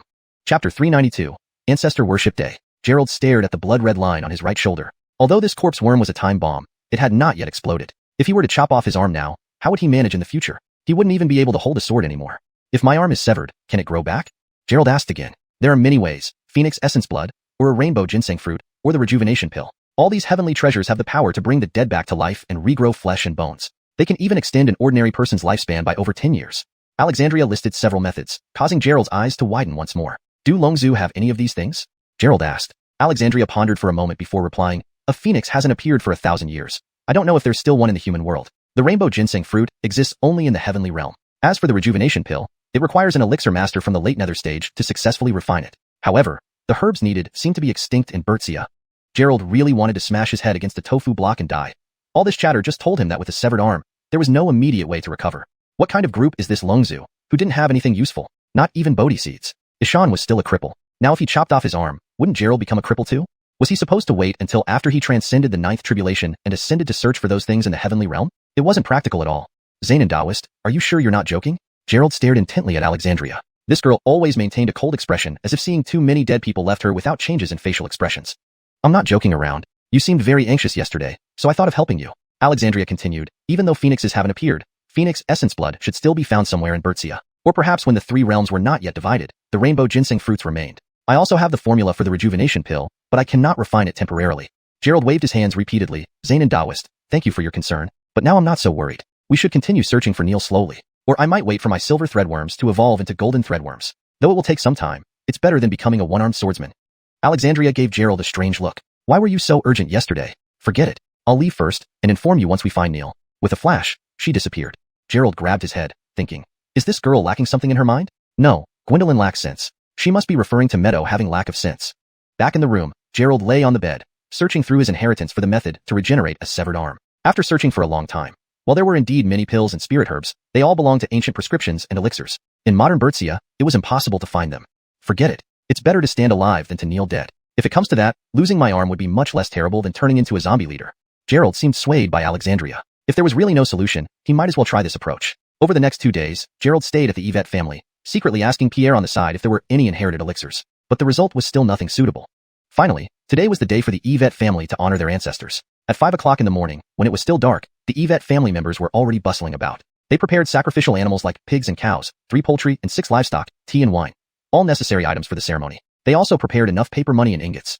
Yuan, as a representative of the younger generation, was particularly busy running around everywhere. Gerald couldn't help much because there were so many Yvette family members. He just tagged along behind Gordongi. As an outsider, joining the main family of the Yvette clan for ancestor worship seemed inappropriate. But no one objected, so Gerald went along with it. Today's ancestor worship wasn't limited to the Yvette clan but included invited guests and tourists. These people naturally could only watch from the outside, while the core disciples of the Yvette family were in the center. Gerald, just follow me. Gordongi held a large stack of yellow paper and ran to the side hurriedly. Follow you. Gerald originally thought he would join others like Jagger, simply watching from outside. But following Gordongi made it seem like he was officially part of the Yvette family. If you don't follow me, where do you plan to go? After handing over the yellow paper, Gordongi came back for tea and alcohol, looking at Gerald. Am I making it hard for you? No, let me help. Gerald quickly offered to help, afraid of offending her. By now, everyone, including Pierre, had considered Gerald to be a son-in-law of the Yvette family. Missing the ancestor worship would not just get him beaten by the young people of Luxia Town. It could lead to worse consequences. Another hour passed, and finally, they were ready to depart. From Luxia Town to Mount Luxia, the main family of the Yvette clan numbered nearly 100, plus other relatives and tourists, totaling nearly thousands of people. It was a grand procession, with drums, dragon dances, and lion dances, more lively than the new Hallier. Gerald followed within the crowd, amazed by the sight. Truly, a large clan. The number of people alone surpassed the usual ancestor worship ceremonies. On both sides of the road, signs of burnt offerings could be seen, indicating that some had already paid respects to their ancestors. At the forefront of the crowd were the 4 brothers including Pierre, followed by their cousins and younger siblings. Then came Yvette, Jinlei and others, with Gerald among them. Behind them were distant relatives and invited guests. Why isn't your grandfather participating in the ancestor worship? Gerald scanned the crowd, but did not see Gordanthius. Gordanthius should be the highest-ranking member of the Yvette family, so why wasn't he here on such an important day? Grandfather rarely leaves his place, and he feels unworthy to face the ancestors, so he doesn't participate, Gordongi explained. Gerald glanced behind him and saw strong energy emitting from the small tower far away. A massive crowd moved toward Mount Luxia. The road was wide, making it easy to walk, but the mountain hadn't been fully developed. Only stone stairs and dense shrubs existed.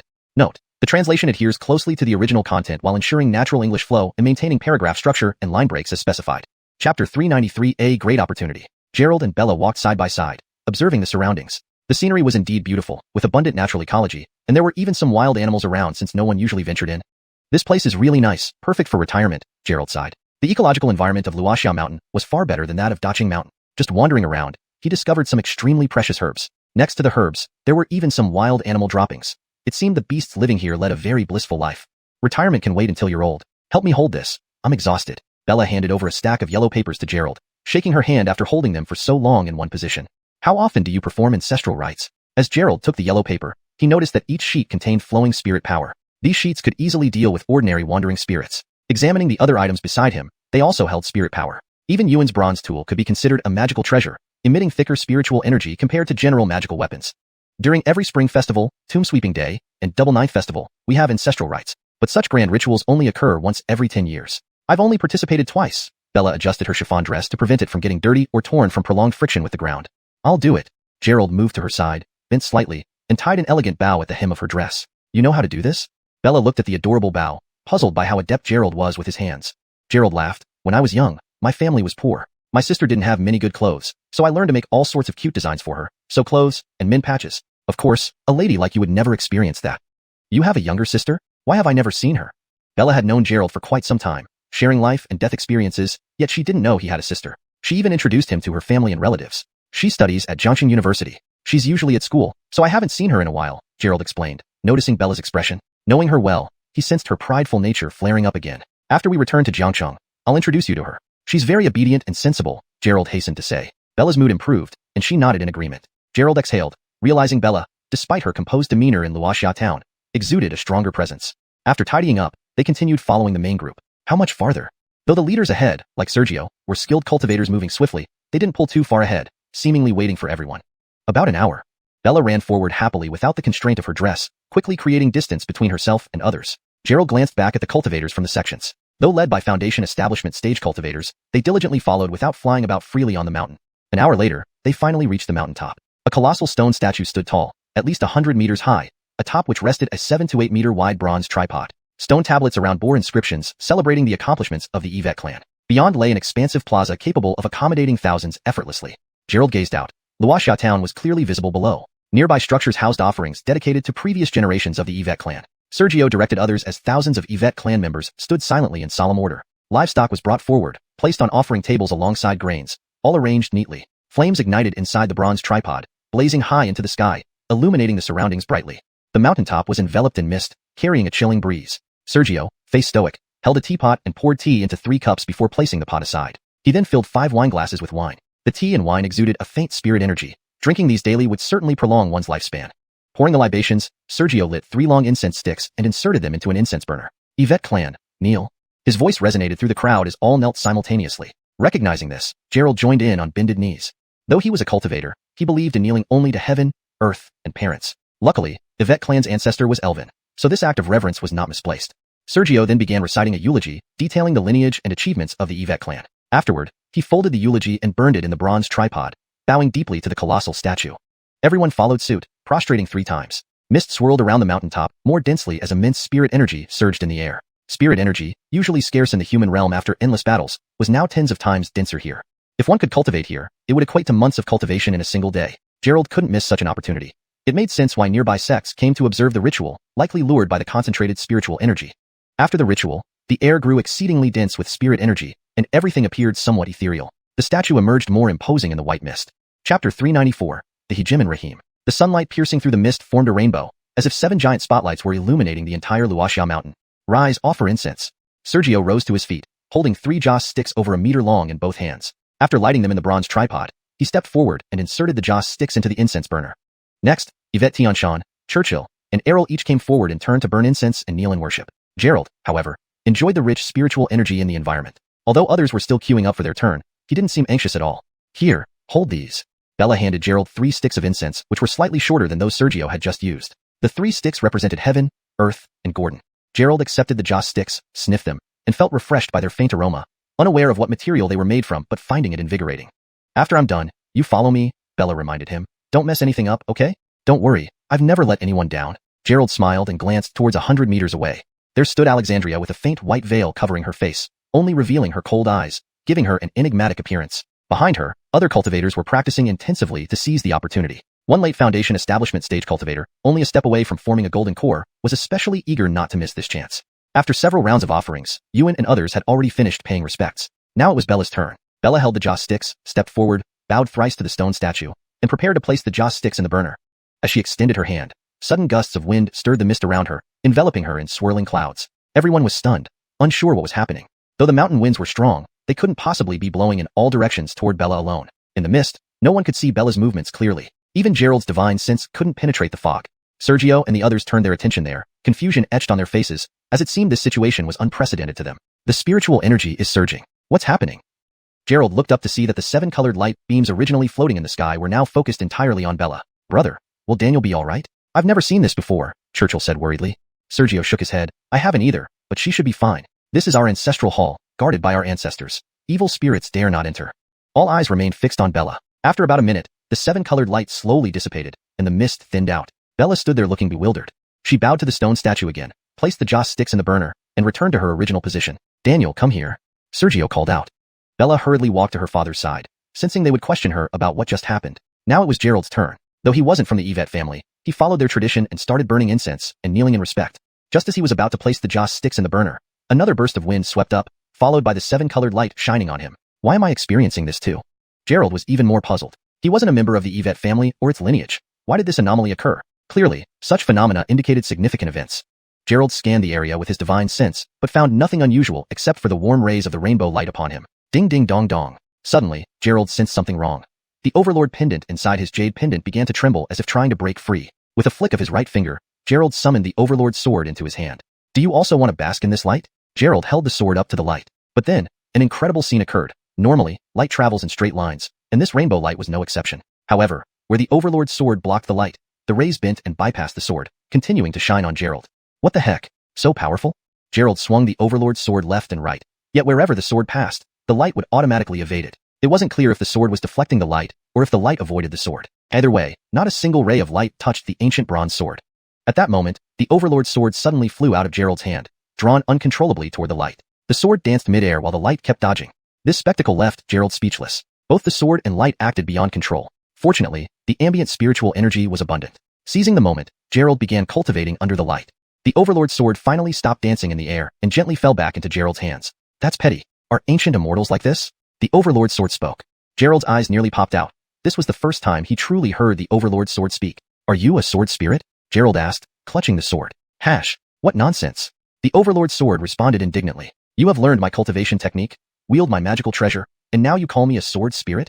Gerald gulped and pressed on. So are you the Overlord Rahim?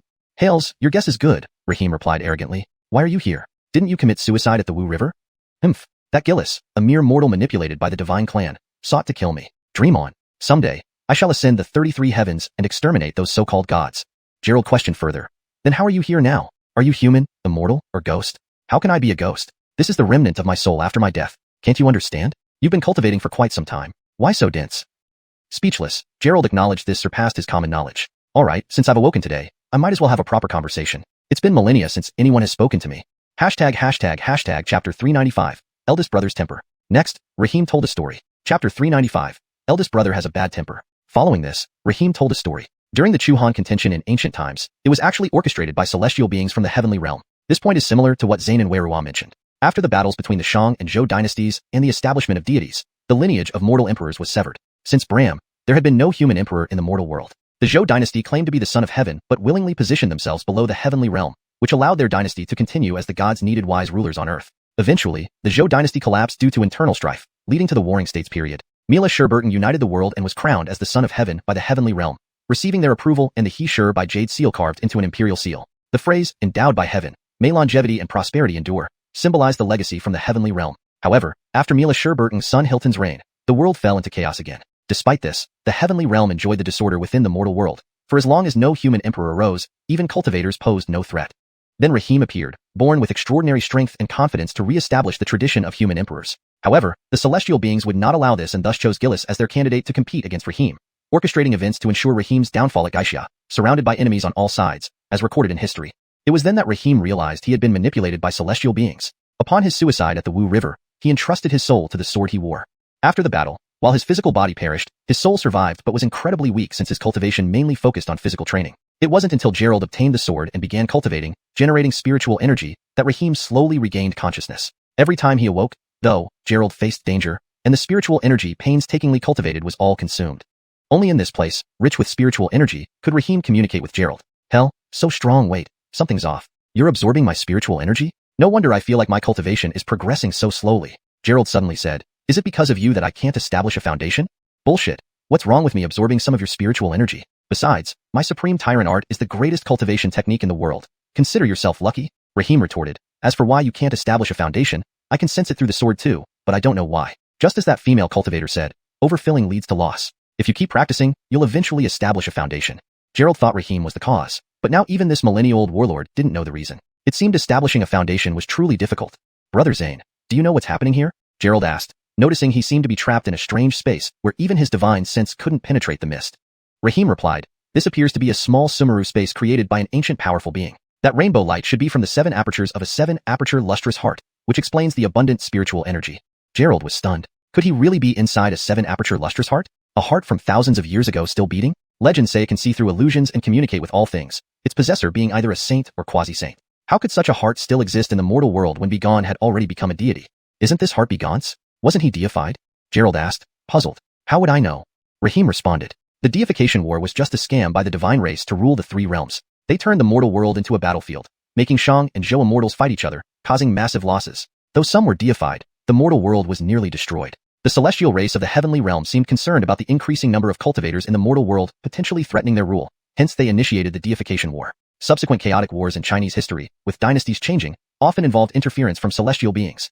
Now, the spiritual energy in the mortal world is insufficient for cultivators to reach immortality, and issues have arisen in the heavenly realm. Thus, they stopped controlling the mortal world. Is it that dramatic? Gerald marveled, feeling that in those ancient times, one could easily cultivate and achieve enlightenment, unlike his current struggle stuck at level 17 of chi cultivation. Does flying beyond mean going to the heavenly realm? Gerald asked further. The 3 realms in ancient times were already divided realms. In the prehistoric era before division, there were ancient immortals, ancient gods, ancient demons, and ancient spirits. The current 3 realms are just remnants of that collapse. The 1,000 worlds contain countless races, with the celestial race of the heavenly realm being just one among them, Rahim replied disdainfully. Gerald was speechless. Even Rahim looked down on celestial beings. So how did he lose back then? Where was his legendary arrogance? Focus on cultivating the supreme tyrant art. It's an ancient scripture I discovered and perfected. Once completed, it can create an ancient immortal's body. Then defeating those celestial beings will be a piece of cake, Rahim urged. Why did you commit suicide then? Gerald mumbled under his breath. Enough nonsense. Cultivate diligently here, with abundant spiritual energy. The higher your cultivation, the sooner I can rebuild my body and resume practice. Rahim's voice echoed before gradually fading away. Gerald felt indignant. Not only did he have to worry about corpse worms consuming his spiritual energy, but now Rahim's soul also absorbed part of it. Who could he complain to? Brother Zane, what's your current state? Are you in a spirit form detached from your body? Are you parasitizing in your sword? Do you need offerings like incense and candles? Gerald asked. I'm a spirit, not a ghost. Use your head. Can I eat those things? Keep more heavenly treasures in your jade pendant space. I can absorb them myself. Gerald almost choked Rahim with laughter, wishing to give him a few slaps, but realizing he had no physical body. Gerald was speechless. Checking his jade pendant space, he saw a faint figure seated cross-legged on the supreme tyrant sword, exuding a mighty aura.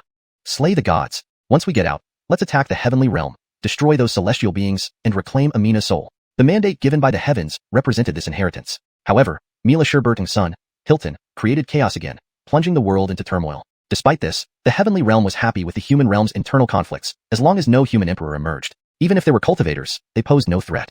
Later, Rahim appeared, with his extraordinary strength and dual pupils, confident that he could re-establish the glory of the human emperors. Naturally, the celestial beings would not allow this to happen, so they appointed Gillis as their candidate to compete with Rahim. They sabotaged Rahim, causing him to suffer catastrophic defeats, like at the Battle of Gaixia where he faced 4-sided encirclement, a well-documented historical event. Upon realizing he was deceived by the celestial beings, Rahim committed suicide, entrusting his spirit to the sword he wore. After that battle, his physical body died, but his spirit lingered. As his cultivation focused on body tempering, his spirit remained weak until Gerald obtained the sword and began practicing, gradually awakening Rahim with the accumulated spiritual energy. Each time he awoke, however, Gerald encountered danger, using up the hard-earned spiritual energy. Only now, surrounded by abundant spiritual energy, can he communicate with Gerald. Damn, you're so powerful. Wait, something's wrong. You say you've been absorbing my spiritual energy? No wonder I feel like my cultivation is slow. Gerald suddenly realized, could this be why I can't reach the foundation establishment stage? Bullshit. Why should I care about your spiritual energy? Besides, my Bawangju is the supreme cultivation method. Consider yourself lucky to have received it. Rahim explained, regarding your difficulty reaching the foundation establishment stage, I also sense it through the sword, but I don't know why. That female cultivator is right. Fullness leads to loss. Continue cultivating, and you'll eventually reach it. Gerald initially suspected Rahim was the cause, but now, Even this millennium-old hero doesn't know the reason, making it clear that achieving foundation establishment is indeed difficult. Brother Zane, do you know what's happening here? Gerald looked around, seemingly trapped in a strange space that even his divine senses couldn't penetrate. Rahim responded, this should be a small spatial dimension created by an ancient powerhouse. If I'm not mistaken, that rainbow light emanates from the 7 orifices of the heart of 7 apertures, providing abundant spiritual energy. Gerald was truly bewildered. Could he be inside the heart of 7 apertures? A heart from thousands of years ago still beating? Legend has it that the heart of 7 apertures can see through illusions, allowing communication with all things. Whoever possessed it would be either a saint or half-saint. How could such a heart remain in the mortal world, considering Elvin became a deity? Isn't this heart Elvin's? Didn't he become a deity?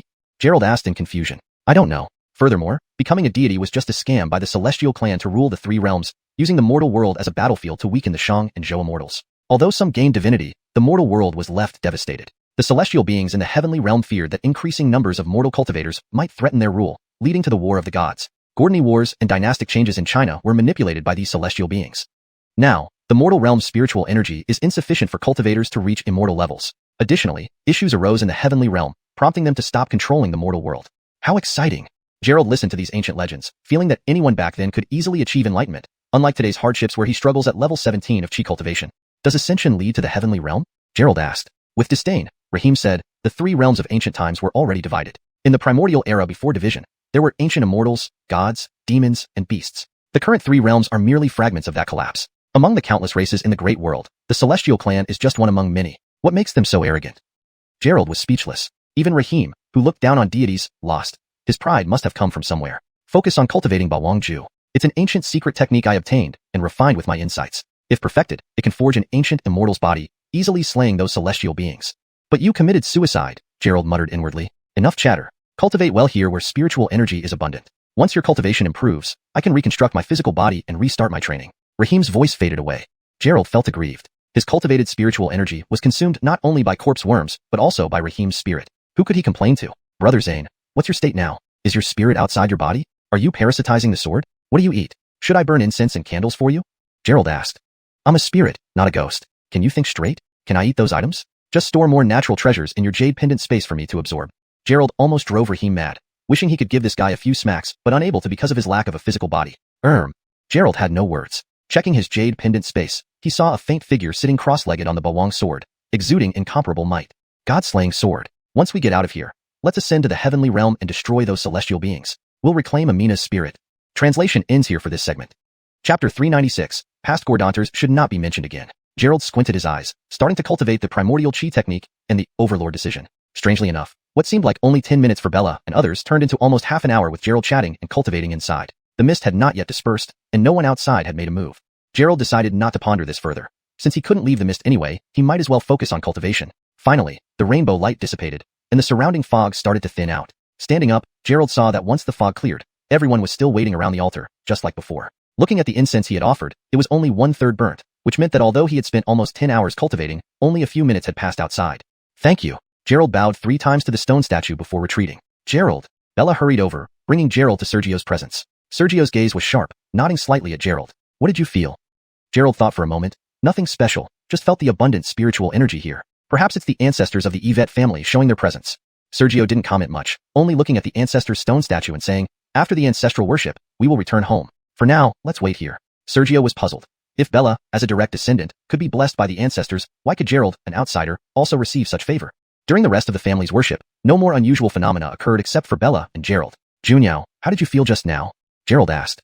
Just very comfortable under the rainbow light. Nothing else, she replied. It seemed her experience was similar to Gerald's, but the benefits of that light were unknown. Zangu, Gerald transmitted, telepathically. What? I can't stay awake long due to the sparse spiritual energy in this world. Speak quickly, Rahim responded rather discontentedly. Gerald, used to Rahim's temper, asked patiently, why did Junyao seem fine after entering the mysterious space? What's the purpose of that place?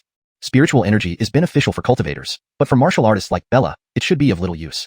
That rainbow light seems to be choosing a suitable master. Because I have too much killing intent, it deliberately avoided me, Rahim explained. Anyone who obtains this heart would significantly enhance their cultivation, though in today's world, probably no human would be chosen. 7 Aperture's lustrous heart chose its master. Gerald touched his heart. It felt normal, so he hadn't been selected either. Gerald, eat something. Bella brought a plate of simple fried rice. The ceremony would last until afternoon, so they just ate whatever was available. Okay. Gerald took the rice, standing under a tree, eating with Bella. Why is no one challenging me today? Gerald devoured the rice in less than 10 seconds. Bella chewed slowly, respectful of the elders and the ancestral hall. With the ancestral worship ongoing, no one dares act recklessly, she said, taking Gerald's empty plate. Let me get you some more. Looking at Bella, Gerald wondered if she had gained anything from the light immersion besides her seemingly unaltered condition. My boy, you have quite a few beauties around you. Raheem's voice resonated in Gerald's mind. Besides her, there are at least 3 or 4 others, but none can match the beauty of my UG. Note, UG is a proper noun, referring to a specific historical figure, so it's kept in pinyin as Amina instead of being translated. A more polished version would be, my boy, you have quite a few beauties around you. Raheem's voice echoed in Gerald's mind. Apart from her, there are at least 3 or 4 others, but none can compare to the beauty of my Amina. Gerald felt embarrassed, realizing Raheem remained devoted to Amina even after thousands of years. These are my close friends, understand?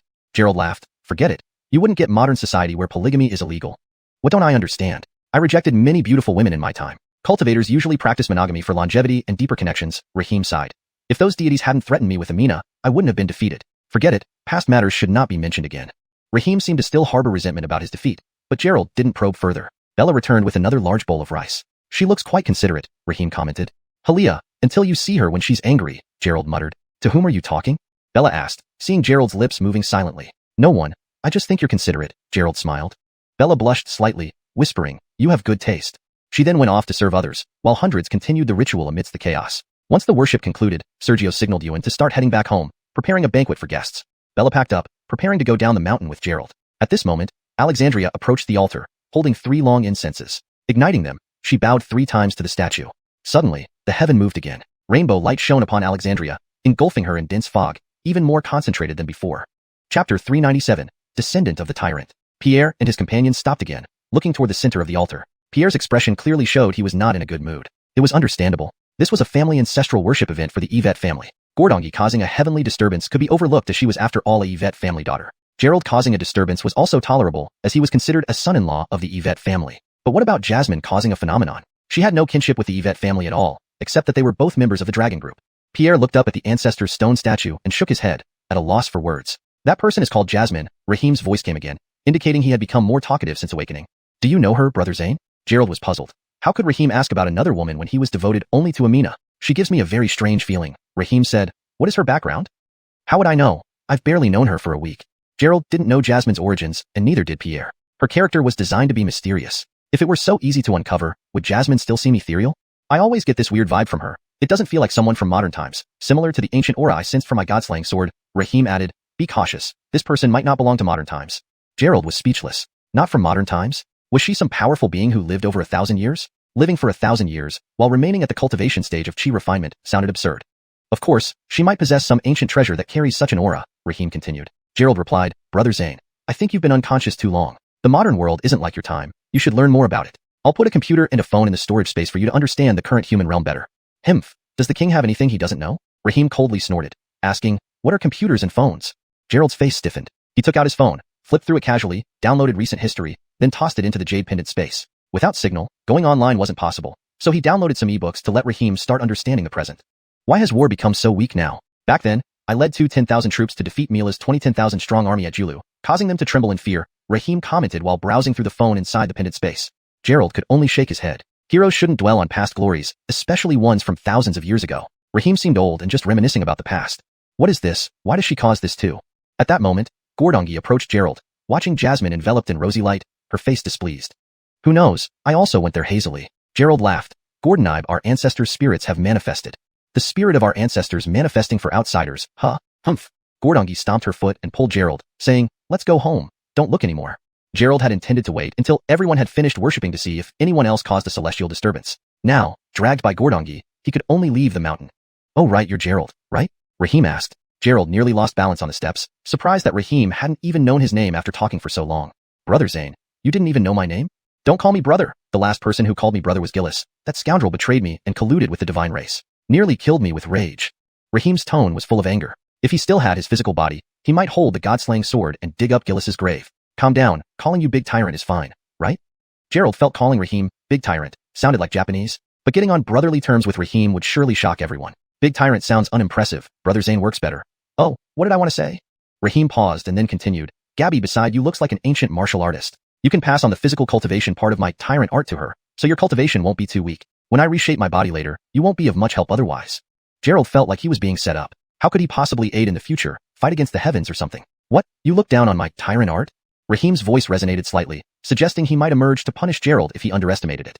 No, your tyrant art is absolutely the top-notch technique. It's just my cultivation is shallow, fearing to disgrace Brother Zane's reputation. I will definitely cultivate diligently.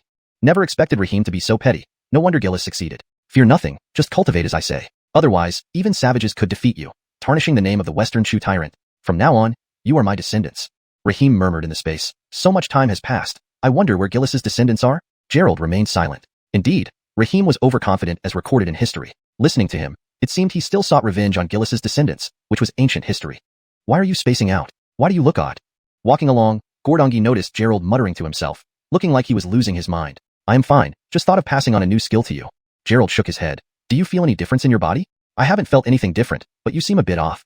Gordongi touched Gerald's forehead, finding no fever, yet he kept mumbling. Gerald caught Gordongi's wrist, turning to look at her. Don't overthink. I'm really fine. Upon catching her wrist, Gerald felt Gordongi's internal energy was thicker than usual. Considering Gordongi had entered hidden force cultivation not long ago, it was unexpected to sense such strong internal energy.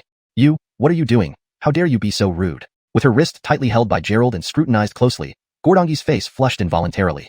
Chapter 398, Gathering of Gordoni. Elena, haven't you noticed anything different about yourself? Gerald asked very seriously. This question left Gordongi momentarily speechless. She examined herself from head to toe and then said in a low voice, Am I prettier? This outfit was specially prepared by my mother this morning. Gerald laughed wryly. He didn't know why she suddenly brought this up. The light blue cloud robe did look beautiful on her, especially paired with the embroidered shoes, which made her appear petite and charming. However, he wasn't asking about her attire but her cultivation progress. Gerald nodded repeatedly and said, Pretty. Speaking of which, I see that your cultivation seems to have improved recently. Let me impart a cultivation technique to you, and you can practice it alongside your family's heart method.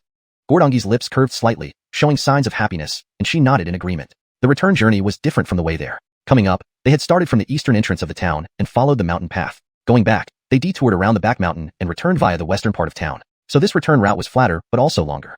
The others were descending the mountain quickly. Since most of them were martial artists, they could cover 7 to 8 meters per step, over 10 meters in 2 steps, disappearing almost instantly. In contrast, Gerald and Gordongi were walking leisurely as if taking a stroll. Whoosh, whoosh, whoosh. Suddenly, gusts of wind flashed past them, leaving no trace of anyone. Why is your father running so fast? Gerald watched the 4 figures, recognizing them as Pierre and his 3 brothers.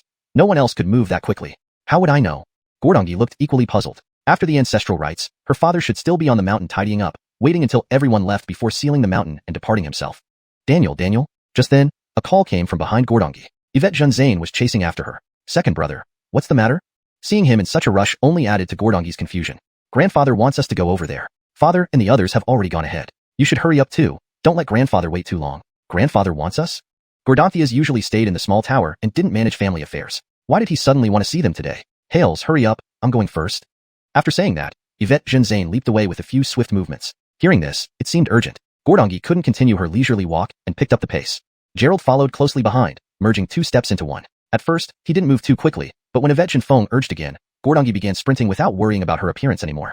However, although Gordongi was a dark force martial artist, she still couldn't match the speed of someone at the transformative stage and lag behind. Forget it. Let me help you. If you keep this pace, you'll fall far behind. Gerald moved in front of Gordongi, wrapped his arms around her slender waist, and scooped her into his embrace before she even reacted.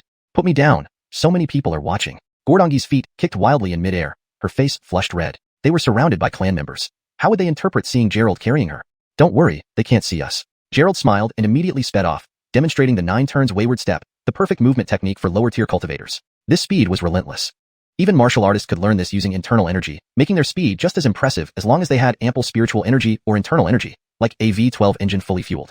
Gordongi understood Gerald's meaning now. At this speed, no one could see not only who they were but possibly not even the clothes they wore. The strong winds felt like driving a convertible at 75 miles per hour, tossing her hair wildly. While it took an hour to climb the mountain, with Gerald's speed, they returned to the Yvette residence in just 20 minutes. Gerald didn't stop. Carrying Gordongi, he weaved through the corridors and courtyards, arriving at the door of the small tower where Gordanthias was in seclusion. By then, Pierre and his brothers, along with Gordongi's aunt and 6th uncle, were already waiting at the small tower's entrance. Yvette Chenlay and others stood there solemnly. Seeing Gerald casually carrying Gordongi, everyone's faces showed surprise. Well, I was afraid Elena might arrive late and keep you all waiting. Gerald quickly put Gordongi down and chuckled. You guys carry on, I'll go rest. With that, Gerald disappeared once more. Gordongi's face turned as red as a monkey's bottom. Everyone is here, let's go inside. Pierre adjusted his clothing and led everyone into the small tower. Back in Gordongi's room, Gerald sat cross-legged on the sofa. When accepting the rosy light earlier, his cultivation had already advanced, but he hadn't absorbed all the spirit chi yet. This was the perfect time to cultivate properly. He wasn't sure how the rosy light had formed, but despite running back, his body remained brimming with abundant spiritual energy, seemingly inexhaustible. Gerald began cultivating the second layer of the Overlord Sutra. With Rahim's guidance, his efficiency was unparalleled. His entire skin glowed in a golden hue, appearing as if covered in a thin layer of gold. Although faint, it made his skin incredibly hard. The Overlord Sutra's physical cultivation technique started from the skin, followed by muscles, meridians, bones, a comprehensive build-up of the body to achieve a body comparable to a celestial's. If perfected, it would be akin to the bodies of ancient deities and immortals, capable of shaping worlds and performing miracles like Pango. Gerald cultivated non-stop until he opened his eyes, golden light flickering in them. What a powerful technique! Gerald couldn't help but admire. Cultivating the Overlord Sutra relied on absorbing elemental energy and spirit stones for supplementation. Today, with ample spirit chi, he finally grasped the Overlord Sutra's true strength. Imagine a cultivator whose body rivaled that of a magical artifact. Even against a fellow rank practitioner, if his magical artifacts were inferior, his robust physique would ensure victory. No wonder Rahim liked leading charges into enemy formations. Such a strong body meant ancient weapons couldn't breach its defenses. Gerald stood up and casually swung his arm, generating whirlwinds with each movement. Kid, now do you understand how powerful my technique is? You're only on the second layer. By the ninth, even immortals wouldn't stand a chance, Rahim said arrogantly. Brother Zane, this technique is indeed strong, but it needs to absorb the 5 elements' powers. What about celestial thunder and earth fire? Where am I supposed to find these? Gerald sighed, knowing the difficulty involved in mastering the Overlord Sutra right from the start. To achieve minor success, one needed to endure trials similar to crossing treacherous mountains and raging fires. Chapter 399.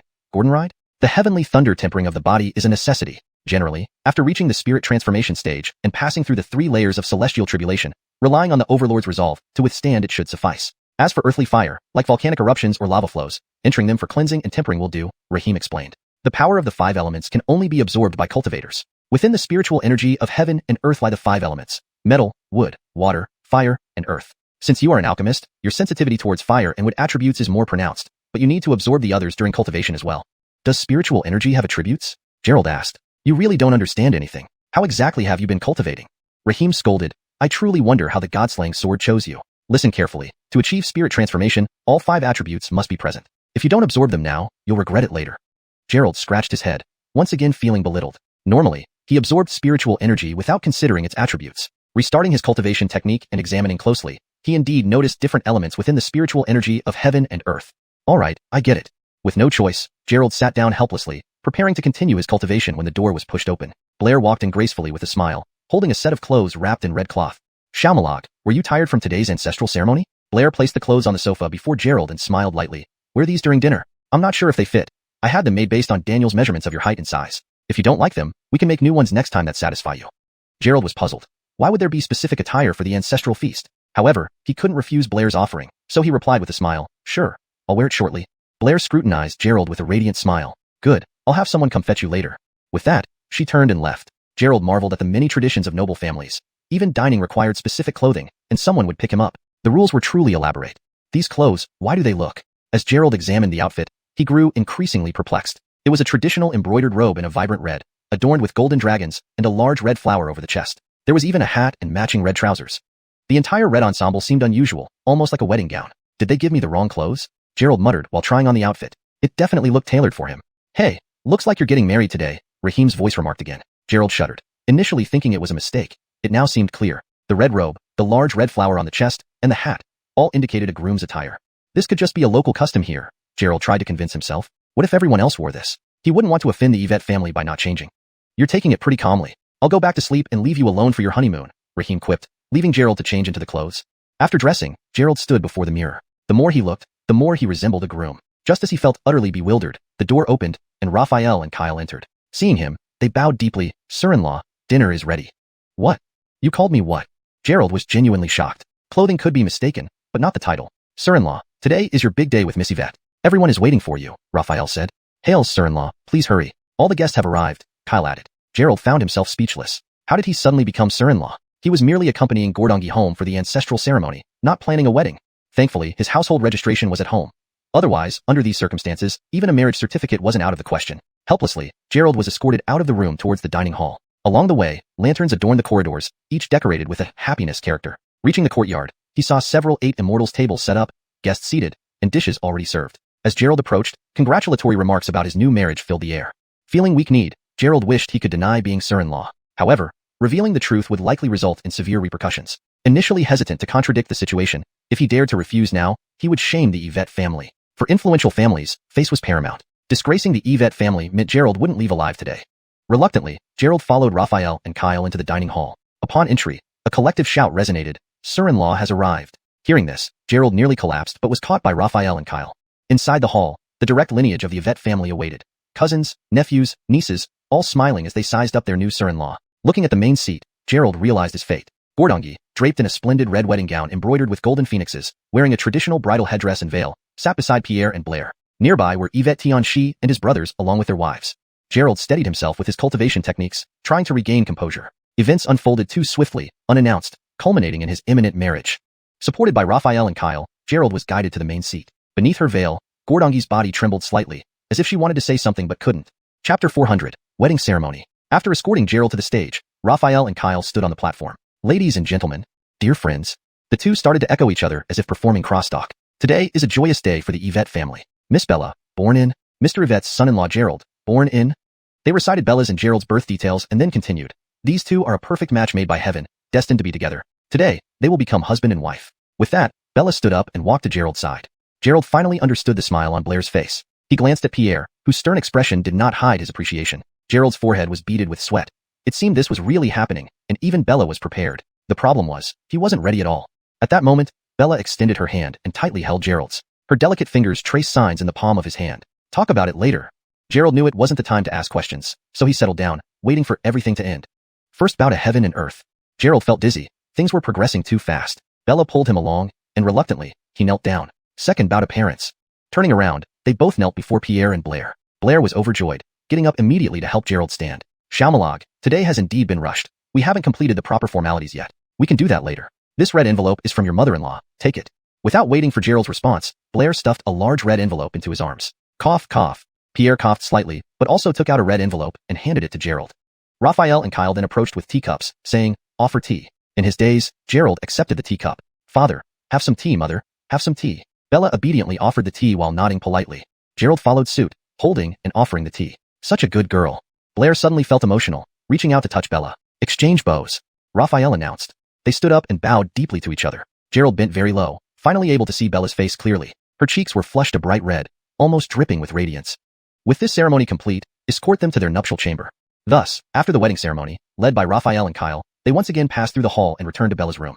Crackling sounds of fireworks filled the air outside, booming endlessly. The normally ordinary room was now adorned in red. Red bed curtains, red quilts, red pillows, red window decorations, and a pair of large red candles.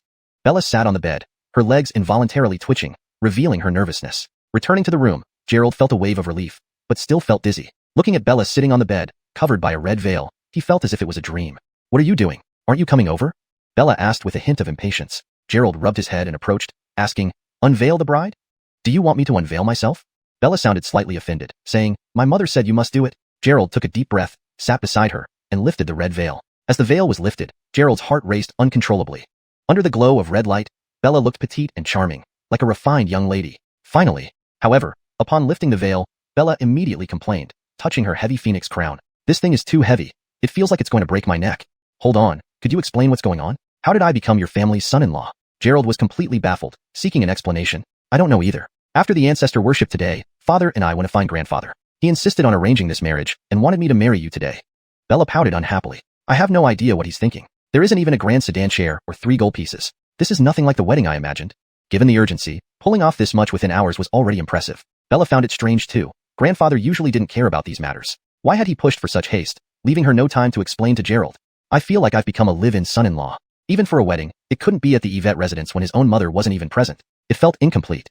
"Don't remind me. My head is spinning too. How am I supposed to explain this to Avon when I go back?" Bella covered her head, looking utterly helpless. "You look beautiful as a bride. You'll be responsible for me on my first night," Gerald teased. Bella grabbed a pillow from the bed and hurled it at him. "And you're joking. Listen, we didn't get officially married, so don't tell Avon anything when you go back." She had only brought Gerald here to play. How would she explain turning it into a wedding? She wouldn't want to be seen as deceitful. If it's your grandfather's decision, there must be a deeper reason. Gerald considered Gordanthia's realm of cultivation. He couldn't force his chastity to marry a mere cultivator of the chi condensation stage, unless there was something extraordinary about him. While pondering, Bella began to undress. "Are you preparing for the wedding night?"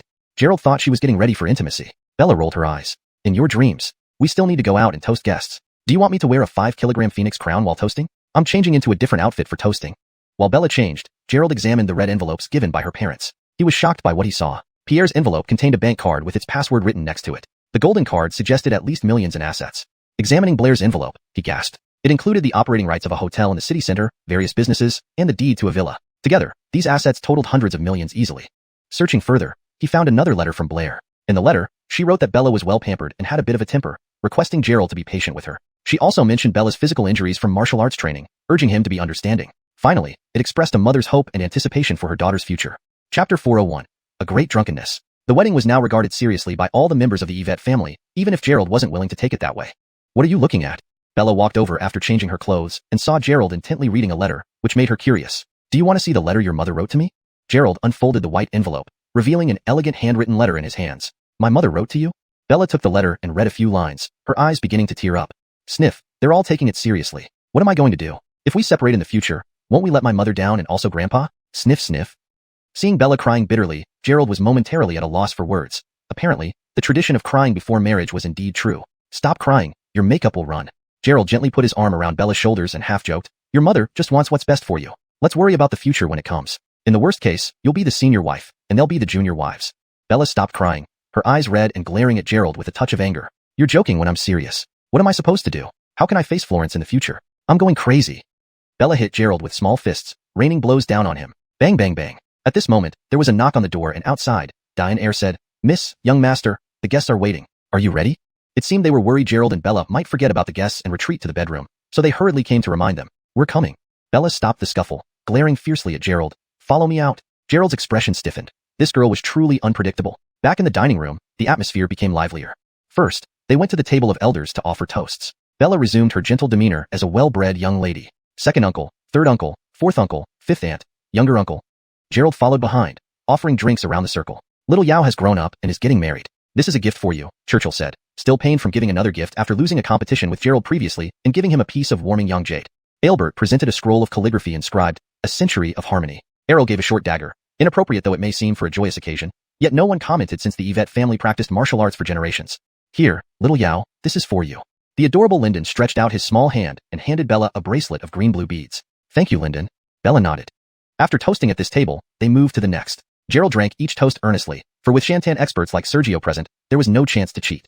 Note, Shantan is a term from Chinese martial arts fiction, referring to experts who have reached a high level of cultivation. For better readability in English, it might be better to translate it as high-level martial arts experts or similar, depending on the context and style of the work. Revised version. After toasting at this table, they moved to the next. Gerald drank each toast earnestly, for with high-level martial arts experts like Sergio present, there was no chance to cheat. Though spirit energy could neutralize alcohol, he couldn't drink endlessly. His stomach already felt full. Come, finally our turn. Last time I didn't drink enough with you. Today with everyone here, I won't believe I can't get you tipsy, new son-in-law. Fuller directly lifted a wine jar as soon as Gerald approached. This was Sergio's daughter red wine, buried at Bella's birth 20 years ago, sealed until today. Horatio, stop fooling around. Gerald has already had a lot, Bella complained, knowing Gerald had consumed nearly a kilogram during the elders' toasts.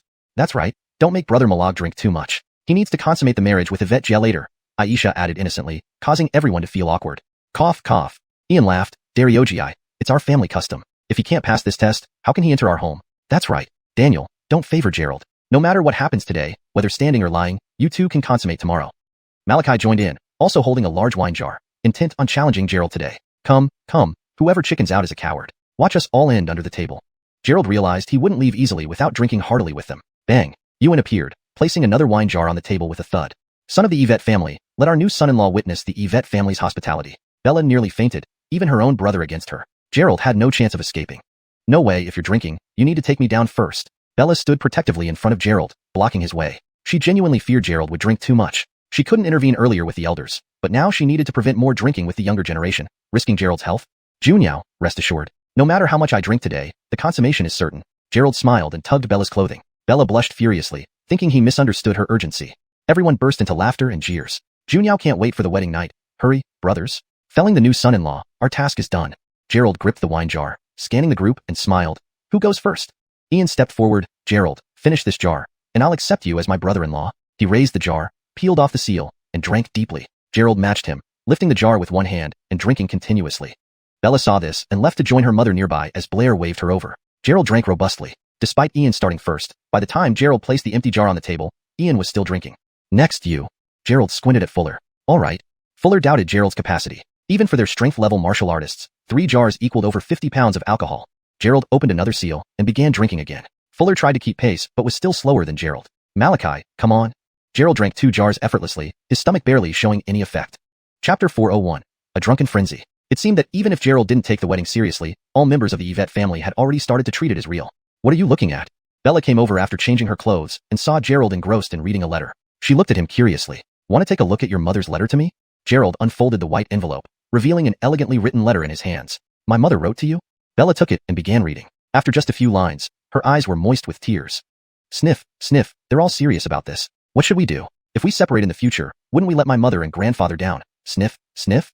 Seeing Bella crying uncontrollably, Gerald was momentarily speechless, realizing how true the tradition of crying before marriage really was. Don't cry. Your makeup will run. Gerald gently embraced Bella's shoulders, half-jokingly saying, your mother also wishes you well. Let's deal with the future when it comes. In the worst case, you can be the elder one, and they can be the younger ones. Hearing this, Bella stopped crying but glared at Gerald with reddened eyes, angry at him for joking at such a time. You're joking now. How can I face Florence in the future? I'm going crazy. Bella pummeled Gerald lightly with small punches. Bang, bang, bang. At that moment, there was a knock on the door, and Raphael and Kyle said from outside, Miss, son-in-law, everyone is waiting. Are you two ready? They feared that Gerald and Bella would forget the guests outside while staying in the room together and hurriedly reminded them. We're coming. Bella stopped her fussing, glaring at Gerald fiercely before dragging him out. Gerald's expression stiffened, feeling how unpredictable this girl could be. Back in the dining hall, the atmosphere became even more lively. They first went to the elders' table to toast wine. Bella reverted to her mannered demeanor. Second uncle, third uncle, fourth uncle, fifth aunt, little uncle. Gerald followed behind, making rounds to toast with everyone. Daniel has grown up and is getting married. This gift is for you. Churchill, who lost a previous contest against Gerald, gave him a piece of warming jade but was giving another gift, feeling somewhat regretful. Yvette Tiancher presented a scroll, wishing them a harmonious marriage. Errol gifted a short dagger. While weapons were usually inappropriate for such a joyful occasion, given their family's martial tradition, no one objected. Here, Daniel, said her adorable sixth uncle, extending his hand and passing her a string of emerald green beads. Thank you, Lyndon. Bella nodded. After finishing the round of toasts, they moved to the next table. Gerald drank earnestly, cup by cup. Since there were innate experts like Sergio around, cheating wasn't an option. Though spiritual energy could help metabolize alcohol, even that couldn't handle so much drinking, and he felt slightly bloated. Come, finally to our table. Last time I didn't get you, today with everyone here. I won't believe I can't drink you under the table, new son-in-law. Seeing Gerald approach, Fuller immediately picked up a large wine jar. This was the daughter red wine Sergio buried when Bella was born, aged for over 20 years and awaiting today's opening. Horatio, stop fooling around. Gerald has already drunk a lot, Bella interjected, having seen Gerald already consume nearly a kilogram during the toasts to the elders. Hales, don't let Brother Malag drink so much. He still has to. Spend the night with Sister Yvette later, Aisha added innocently, causing immediate awkwardness among everyone present. Cough, cough, Ian laughed. Dariogi, this is our Yvette family custom. If he can't pass this, how can he enter our family? Hales, Daniel, don't favor Gerald today. No matter what, he has to go through this, standing or lying down, and if necessary, they can consummate the marriage tomorrow. Malachi joined, holding a large wine jug, clearly aiming to compete with Gerald. Come, who backs out is a coward. Watch me put all of you under the table. Gerald realized he wouldn't leave easily without a proper drinking session with them. Bang! Ewan walked forward, placing another wine jar on the table. Our Yvette boys will show our hospitality to the new son-in-law. Bella nearly fainted seeing even her own brother participating. Gerald was in for a rough night. No, today, if you want to drink, you need to bring me down first. Bella stood protectively in front of Gerald, determined not to let him overdrink. Don't worry, Junyao. No matter how much I drink today, the wedding night won't be missed. Gerald smiled, pulling on Bella's sleeve. Her face turned bright red again. She was not in a rush for the wedding night, this rascal. The others burst into laughter and encouragement. Junyao is eager for the wedding night. Let's speed things up. Take down the new son-in-law. Our task is complete. Holding the wine jar, Gerald surveyed the crowd with a smile. Who goes first? Ian stepped forward. Gerald, finish this jar, and I'll acknowledge you as my brother-in-law. He raised the wine jar and gulped it down. Gerald matched him, drinking equally quickly. Bella, seeing this, left Gerald alone and joined her mother nearby upon Blair's beckoning. Gerald continued drinking heartily. By the time he finished and placed the jar down, Ian was still mid-drink. Next, it's you. Gerald squinted at Fuller. Sure. Fuller doubted Gerald's capacity. Even for a chi condensation martial artist, 3 jars were already a lot, close to 50 to 60 kilograms. Gerald uncorked another jar and drank. Fuller tried to keep up but still lagged behind. Malachi, come. Gerald, having downed 2 jars effortlessly, showed no sign of intoxication or a bloated stomach. Endnote. The term Shantan experts refers to highly skilled martial artists with extraordinary abilities, literally meaning born with or innate experts. I have maintained the original tone, style, and paragraph structure while ensuring the English translation flows naturally and coherently. Chapter 402. Relay Drinking. Ewan intended to conclude this with a drinking contest, directly bringing over 3 jars of wine. Whoever finished first would win. Brother-in-law, you're trying to kill me, aren't you? Gerald was facing a group by himself. If they drank together it would be fine, but one by one, even a god wouldn't stand a chance. Now Ewan had brought over another 3 jars of wine. Even an elephant would be floored with this amount, not just a person. I know you're a good drinker, but getting past me won't be so easy. Yuan chuckled as he looked at Gerald and said, my sister is in your hands now. If she suffers any grievances in the future, don't blame us for being unfriendly. Gerald couldn't help but shiver. If these brothers weren't polite, a group of inner strength martial artists would easily beat him into a pulp. Don't joke around. How could I bully Xuanhuan? Gerald grabbed a jar of wine and asked, how do we compete? Simple, whoever finishes first wins. Just as Yuan spoke, he grabbed the jar and started drinking fiercely. It was like a blue dragon sucking water. The speed was incredible. Gulp after gulp, the jar of wine quickly reached its bottom. Brother Zhenlei, come on, finish it.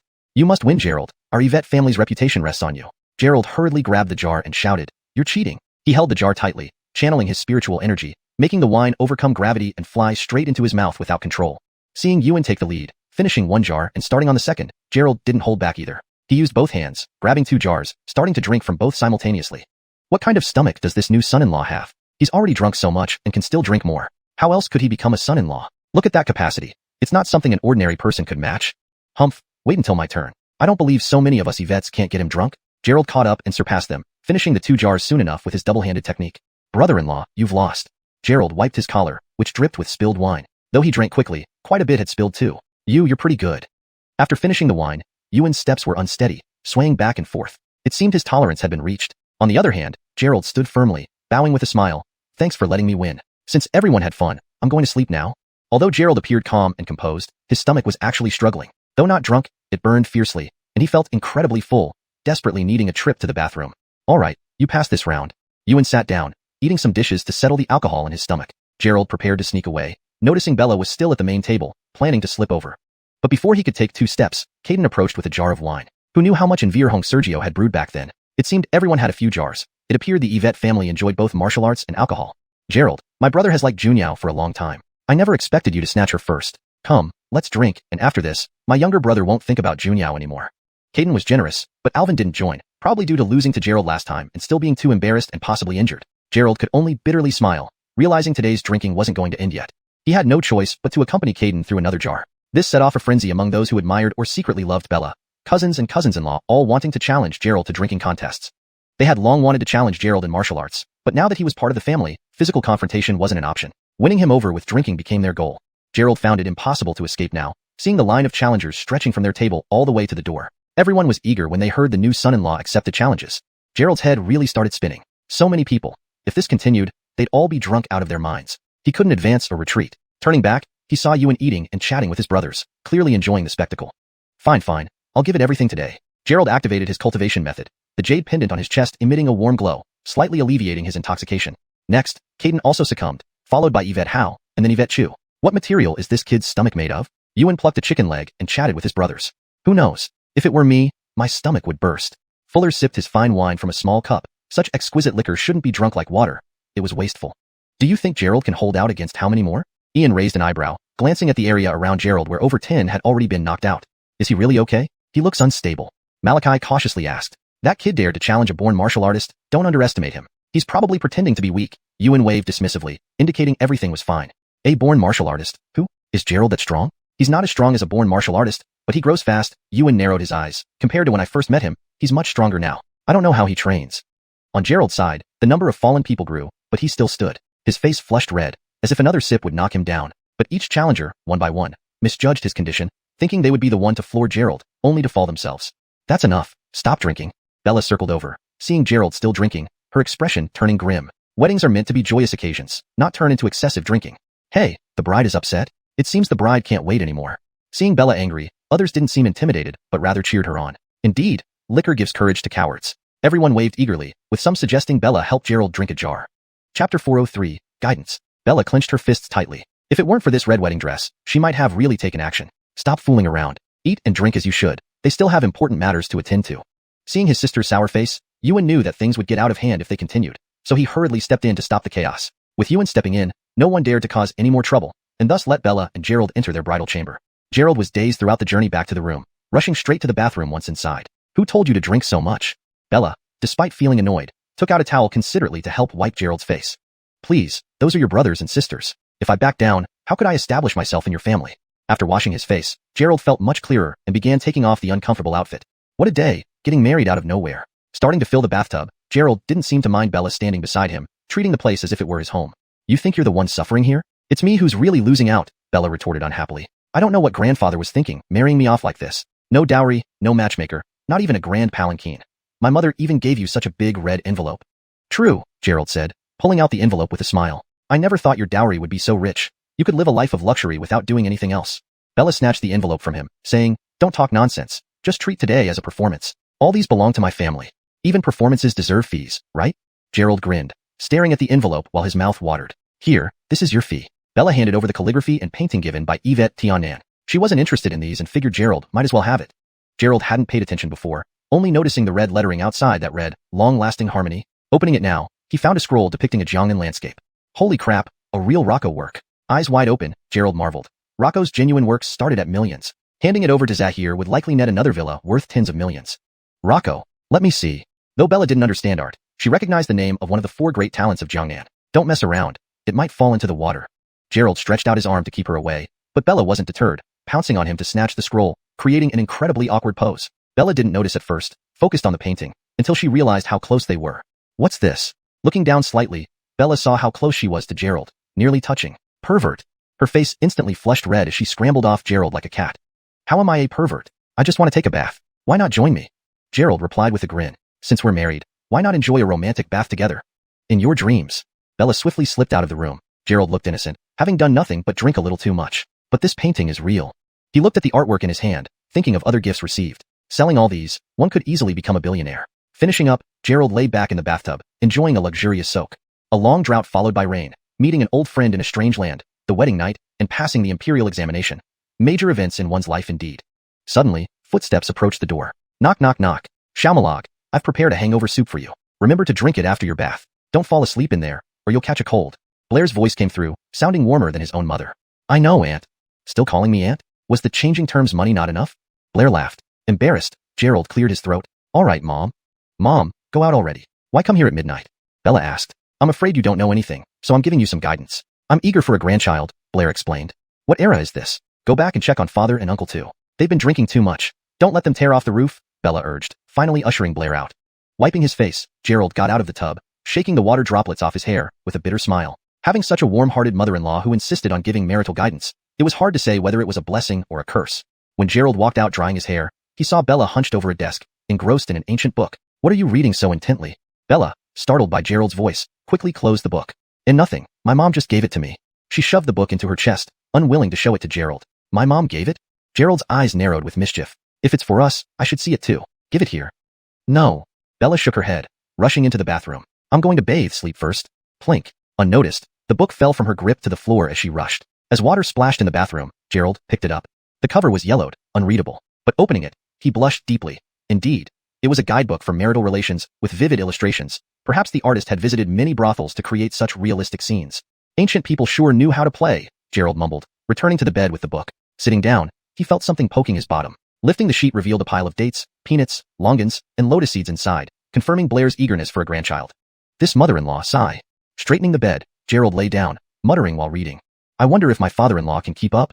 Chapter 404, Heart Fluttering. Bella stepped out of the bathroom, and the room had already fallen into dimness, creating a rather ambiguous atmosphere. Only the pair of large red candles on the table illuminated the entire room. Why are you looking at that? Bella walked to the bed and saw Gerald lying there reading a book. She immediately felt something was amiss. As she leaned in for a closer look, it was indeed the guidebook Blair had given her. Learning, Gerald laughed as he flipped to the next page, finding it more interesting than watching adult films. Stop reading, you don't need it. Bella climbed onto the bed, snatched the book away, and quickly placed it under her pillow. This book is probably hundreds of years old. It isn't one of your Yvette family heirlooms too, right? Gerald turned to look at Bella who had crawled under the covers, narrowing his eyes at her. The flickering candlelight made Bella appear increasingly adorable, a sight she never usually showed. What are you looking at? One more glance and I'll gouge out your eyes. Let me warn you, today's incident should be considered a dream. I'm not ready yet. Bella buried herself under the blankets, covering her head and refusing to speak further. Gerald smiled, picked up the bowl of soothing soup Blair had prepared, drank it down in big gulps, and then prepared to go to sleep. Bella lay under the covers, but couldn't fall asleep. Had she just gotten married? Was this how she was supposed to spend her life? Although she felt awkward inside, there was also an inexplicable sense of anticipation. Gerald was indeed nice, but why did she feel a tinge of sadness? What about Avon? How could she explain this to her? Am I becoming a third party? While Bella was internally battling with these thoughts, she noticed the bed shaking and the movement growing more intense. What are you doing? Just as Bella was heart fluttering, she stuck her head out, feeling disgruntled upon realizing Gerald was shaking the bed. However, she immediately sensed something was wrong. She saw Gerald gripping the bedsheet tightly, his forehead covered in sweat, eyes bloodshot, and his face flushed. Gerald, what's wrong? Did you take the wrong medicine again? Seeing Gerald like this, Bella immediately recalled how he looked after taking the foundation establishing pill.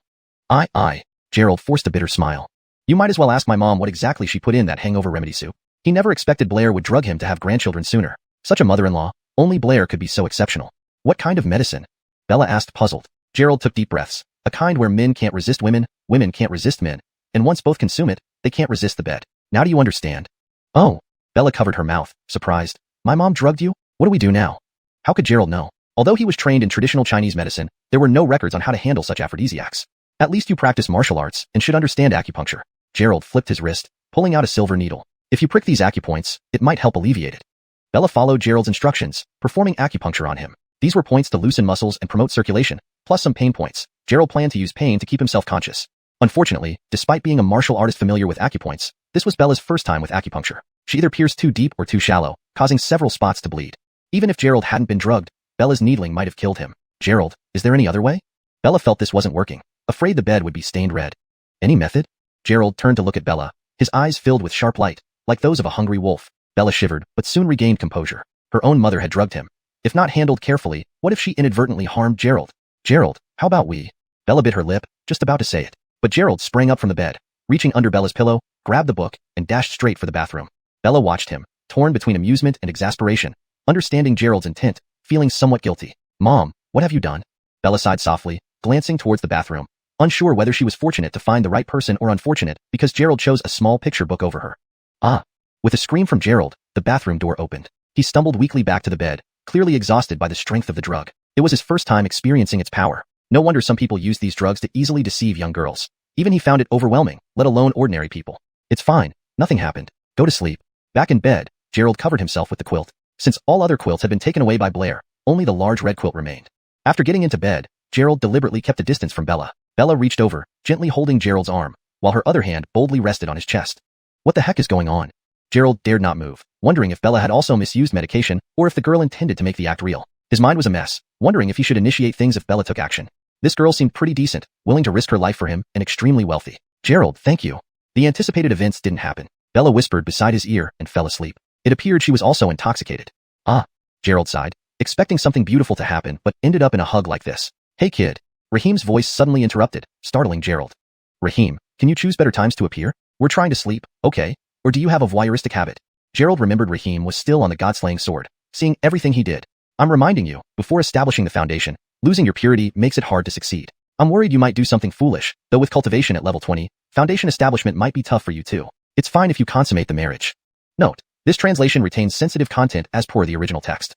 Chapter 405, The Tang Clan of Xuanhuan. Gerald suddenly opened his eyes and, as he circulated his cultivation technique, he found that his cultivation level had indeed broken through again, reaching the 20th layer of qi refinement. He didn't know if it was due to being bathed in the rosy light today, or because of the drug given by Blair, but anyway, he had advanced 2 levels unknowingly. 20th layer of qi refinement. When will I reach the foundation establishment stage? When will I achieve golden core? Gerald sighed helplessly over his own body. Nellie needed elixir fire to temper her body, and until he reached the golden core stage, how could he resolve this issue? Could he find another golden core cultivator for help? But the thought of undressing for the tempering process made Gerald unable to accept it. Brother Zane, can one produce elixir fire for tempering before reaching the golden core stage? Gerald asked. His Gordon Jesty is sleeping. Why are you asking such a foolish question? Of course, elixir fire can only be produced at the golden core stage. Oh right, you have a girl with an extremely lean body back home. Raheem paused for a moment and continued. Although elixir fire can only be used by golden core cultivators, if you absorb enough fire attribute spiritual energy, your spirit power can serve a similar purpose, albeit with greatly reduced efficacy. However, it should still be able to resist the invasion of the extremely lean body. Am I there yet? Gerald asked again. Raheem replied, you need at least another 20 to 30 layers of cultivation. Take it slowly. From what I see, the little girl isn't going to pass away anytime soon. It's you who might not survive with so many beauties around until you reach the foundation establishment stage. 20 to 30 layers. Gerald felt hopeful. At his current rate, even though the required spiritual energy increases, cultivating for another 20 layers shouldn't be too much of a problem. Brother Zane? Gerald wanted to ask more, but Raheem was already silent. Bella turned over, pressing a long leg onto Gerald's body, and mumbled in her sleep, Mom, Gerald will treat me well. Don't worry. Look at your grandson. He can already walk. Big brother, your son is bullying my daughter. Gerald shook his head, wondering what this girl was dreaming about. Thinking about it did no good. He closed his eyes and entered a state of cultivation, stabilizing his newly enhanced cultivation. Bella slept restlessly tonight, twisting and turning constantly. One moment she placed her hand on Gerald's chest, the next moment she draped her long leg over his abdomen, making him feel extremely distracted. As sunlight fell on the bed, Bella stretched lazily, then opened her eyes to find herself sprawled across the bed with her feet resting on Gerald's stomach. Gerald was already awake, looking at her with bloodshot eyes and dark circles under his eyes, clearly having not slept all night. Bella quickly retracted her legs, raising her eyebrows slightly and cautiously asked, "Did you not sleep?" Gerald really wanted to say, "How could I sleep with you tossing and turning like this, treating me like a human plush toy, squeezing, rubbing, kicking, and punching?" "It's fine. Probably just aftereffects from yesterday's medicine. Eating something should fix it," Gerald replied while slipping on slippers and heading straight to the bathroom. Having a beauty in his arms definitely felt amazing, especially since it was Bella. However, they couldn't do anything until the foundation establishment stage, which put him in an awkward position. After washing his face and brushing his teeth, Gerald finally felt more spirited. After tidying up and changing into casual clothes, normal clothes felt more comfortable than those grim outfits. He headed out of the room. As he stepped out of the bathroom, he almost stumbled. "Little Malag, you're up? Why so early? Don't sleep in a bit longer?" Blair was once again ready with breakfast, smiling brightly at him. "I'm up." Seeing his mother-in-law, Gerald's legs started trembling involuntarily. Despite Blair's bright smile, she had drugged him last night without mercy, nearly derailing his path to immortality. "Breakfast is ready. Eat more later." Blair smiled and placed the breakfast on the table before walking toward the bed. Bella had just changed her clothes, but hadn't fixed her hair yet.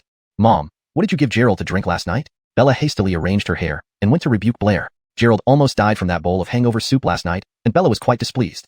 "Nothing special, just something good. Your father fell for me using the same trick." Blair beamed proudly, glancing at the bedsheet, her smile growing even brighter.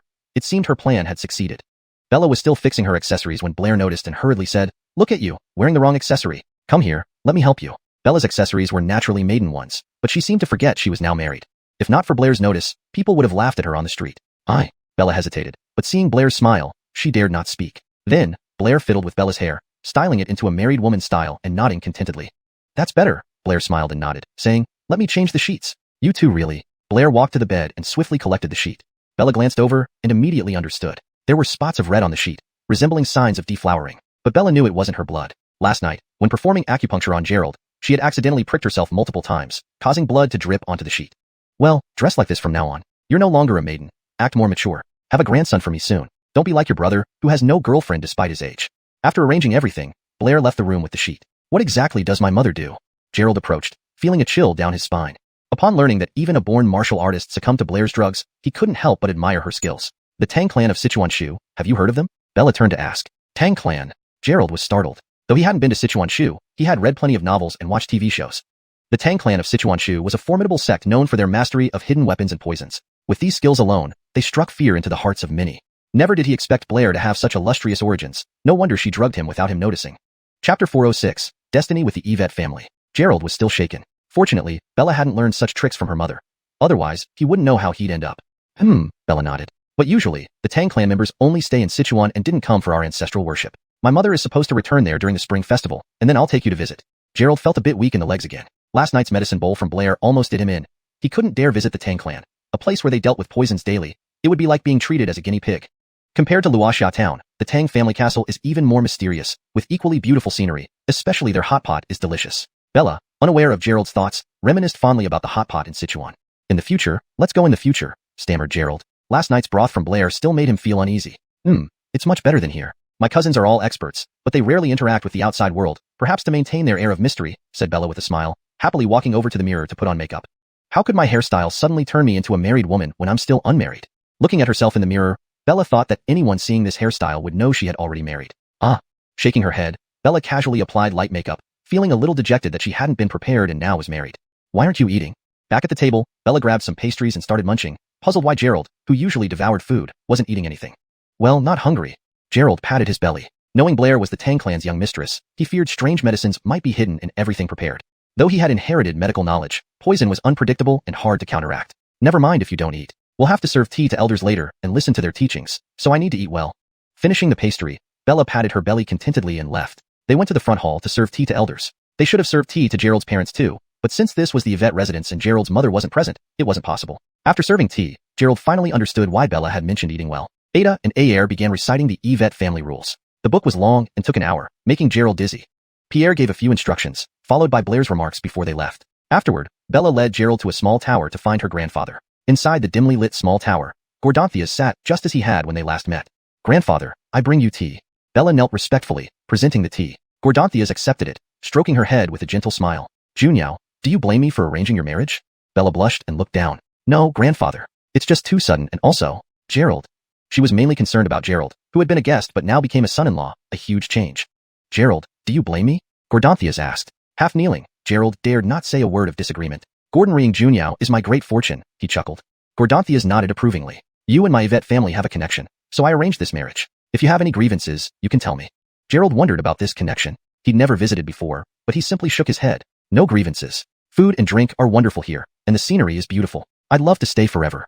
Gordanthias seemed satisfied with Gerald and nodded again. Gerald, confused about what appealed to Gordanthias about him, obediently sat aside without asking. After sipping the tea given by Gerald, Gordanthias set the cup aside. Daniel, stay. Gerald, please wait outside, Gordanthias instructed. Gerald stood hurriedly, feeling uneasy under the pressure of a void realm powerhouse. Leaving the tower, he breathed fresh air, feeling less constricted. That old man is pretty strong. He nearly detected me, came Rahim's voice. Gerald was puzzled. How could Rahim, from thousands of years ago, call Gordanthias old? Even if Gordanthias lived a long time, he wouldn't exceed a few hundred years. Brother Zane, can you identify grandfather's realm? Gerald suspected Gordanthias was in the void realm but couldn't confirm. The old man is highly advanced in the void realm, close to the divine realm, Rahim remarked. The divine realm equated to the essence transformation stage. Unbelievable that Gordanthias had such immense power. Beyond the divine realm lay immortal strength, capable of shattering space with physical force alone and ascending to higher realms. Gerald marveled at such power existing in the mortal world today. He's still weaker than I was in my prime. I reached the pinnacle of the divine realm, cultivating to the point of immortality. If not for being ambushed by divine beings, I would have stormed heaven long ago. Gerald realized the gap between him and these powerful figures, deciding to focus on cultivation. Boy, remember this. The tyrant's decree is incredibly potent. When you cultivate both spirit and body simultaneously, no one in the mortal world can stop you. Rahim extolled the tyrant's decree, believing it granted invincibility. Gerald doubted it. If it were true, why did Rahim end up committing suicide by the Wu River? Brother Zane, which level did you reach back then? Rahim paused before replying, level 7. That was equivalent to immortality. Level 9 meant ancient immortality, quite impressive. But Gerald was still at level 1, so it felt distant. Gerald waited outside the tower for over an hour until the door opened, and Bella emerged. Seeing Bella, Gerald rubbed his eyes, hardly believing his sight, as if he saw a ghost. Chapter 407. Pulling up seedlings to help them grow. Bella walked over, exuding an aura of proud elegance. She looked even more cold and noble, with a hint of heroism in her brows. However, just a few steps in, she stumbled and lurched toward Gerald, accurately falling into his arms. You. Gerald caught Bella, stuttering several US. He couldn't find words to describe the shock he felt. If his divine sense wasn't malfunctioning, then the aura emanating from Bella was unmistakably that of a transformation stage martial artist. She had only been inside for an hour. Yet this girl had advanced to the transformation stage? Considering Gerald had given her numerous pills just to reach the concealed stage, it seemed incomprehensible. Not long after reaching concealed stage, she now reached transformation stage, a development that completely subverted Gerald's understanding of cultivation. What are you saying? I feel a bit dizzy, please support me. Bella clung tightly to Gerald, almost tearing off his sleeves. Junyao, what did you do inside there? How did you become a transformation stage martial artist so quickly? Gerald supported Bella as they headed back towards the room. I don't know. Grandfather just imparted the Yvette family's ancestral technique to me, and I feel like I slept for a while. When I woke up, it was like this. Bella recalled her clumsy moment in front of her grandfather, initially struggling to control the powerful internal energy, nearly flipping the table. Grand completion of the void realm. Indeed remarkable. Gerald marveled. Although Bella's rapid advancement resembled forcing growth by pulling up seedlings, reaching the transformation stage was something countless martial artists failed to achieve in their lifetimes. Bella held on to Gerald tightly, hesitant to use too much internal energy. Gerald, what should I do now? I can't control myself. Please, didn't you learn your family's technique? Just practice it thoroughly. Also, the Bawang decision I taught you yesterday, follow its method of circulating internal energy, and you'll be fine. Gerald examined his clothes, which cost over 10,000 at a specialty store, now ripped by her. Take me back quickly, I can't control myself. Each step Bella took left cracks on the sturdy stone ground. This was merely the initial stage of transformation. With more cultivation, who knows how formidable she could become. Criminals might be nailed to walls with one punch. Back in the room, Bella let out a sigh of relief. She sat directly on the ground and began practicing the Bawang decision and the Yvette family's inner techniques without drinking water or using the bathroom. Gabby exuded an overwhelmingly dominant aura, with turbulent air currents around her, her hair standing up defying gravity. Her skin, originally a healthy wheat color, now emitted a golden glow as her meridians expanded under the influence of internal energy. Watching Bella, Gerald marveled at her increased comprehension speed since being with Gordanthias. In such a short time, she was nearly mastering the first layer of Bawang decision, with newly open meridians, possibly leading to the breakthrough of the Ran and Du meridians, making her an innate powerhouse. This is unreal. How is this possible? Gerald drank some water to calm his astonishment. Watching Bella quietly cultivate, he chose not to disturb her, finding a spacious area in the room to summon the dragon scale furnace. Having cultivated to the 20th level of Qi, he believed his spirit power might suffice to refine third-grade pills. If successful in refining Shi Sui pills, curing Dariogi's illness would fulfill one of his wishes. Taking a deep breath, Gerald lit a flame with a finger gesture, illuminating the room. He had prepared precious medicinal ingredients earlier, enough for 3 Shi Sui pills. If unsuccessful, he would have to wait until his cultivation improved to try again. As the temperature rose, the furnace glowed red. Gerald remembered the precise temperatures for each ingredient. Once the furnace was blazing at 500 to 600 degrees, he tossed in the first herb. Unlike ordinary herbs, these extraordinary materials remained intact, turning into emerald green liquid slowly. With precise fire manipulation, the second herb flew into the furnace and perfectly fused with the first. Sweat poured down Gerald's face as he controlled the flames and melting points of the liquid herbs, tasks requiring immense precision for a third-grade pill. Thankfully, it was only a third-grade pill. Fourth or fifth grade would require not only spirit power and herbs but also luck. Continuing to add new herbs, ensuring thorough fusion, Gerald knew the process would take about 6 hours, concluding near dinner time. Perfect timing to deliver the medicine to Dariogi. Herbs were added one by one, but conflicting properties caused resistance within the furnace, forming two separate liquids, one green, one black. If they don't fuse, all this valuable material worth millions will go to waste. This is so difficult, Gerald thought. While he had succeeded with many second-grade pills, creating third-grade pills proved challenging. Seeing the decreasing flame temperature, Gerald feared failure when Rahim's voice echoed. Kid, relying on your fireball spell to refine third-grade pills sounds tough. Brother Zane, do you know alchemy? Gerald asked urgently. Not really. Rahim replied matter-of-factly. He focused primarily on body strengthening, having little interest in alchemy. Chapter 408.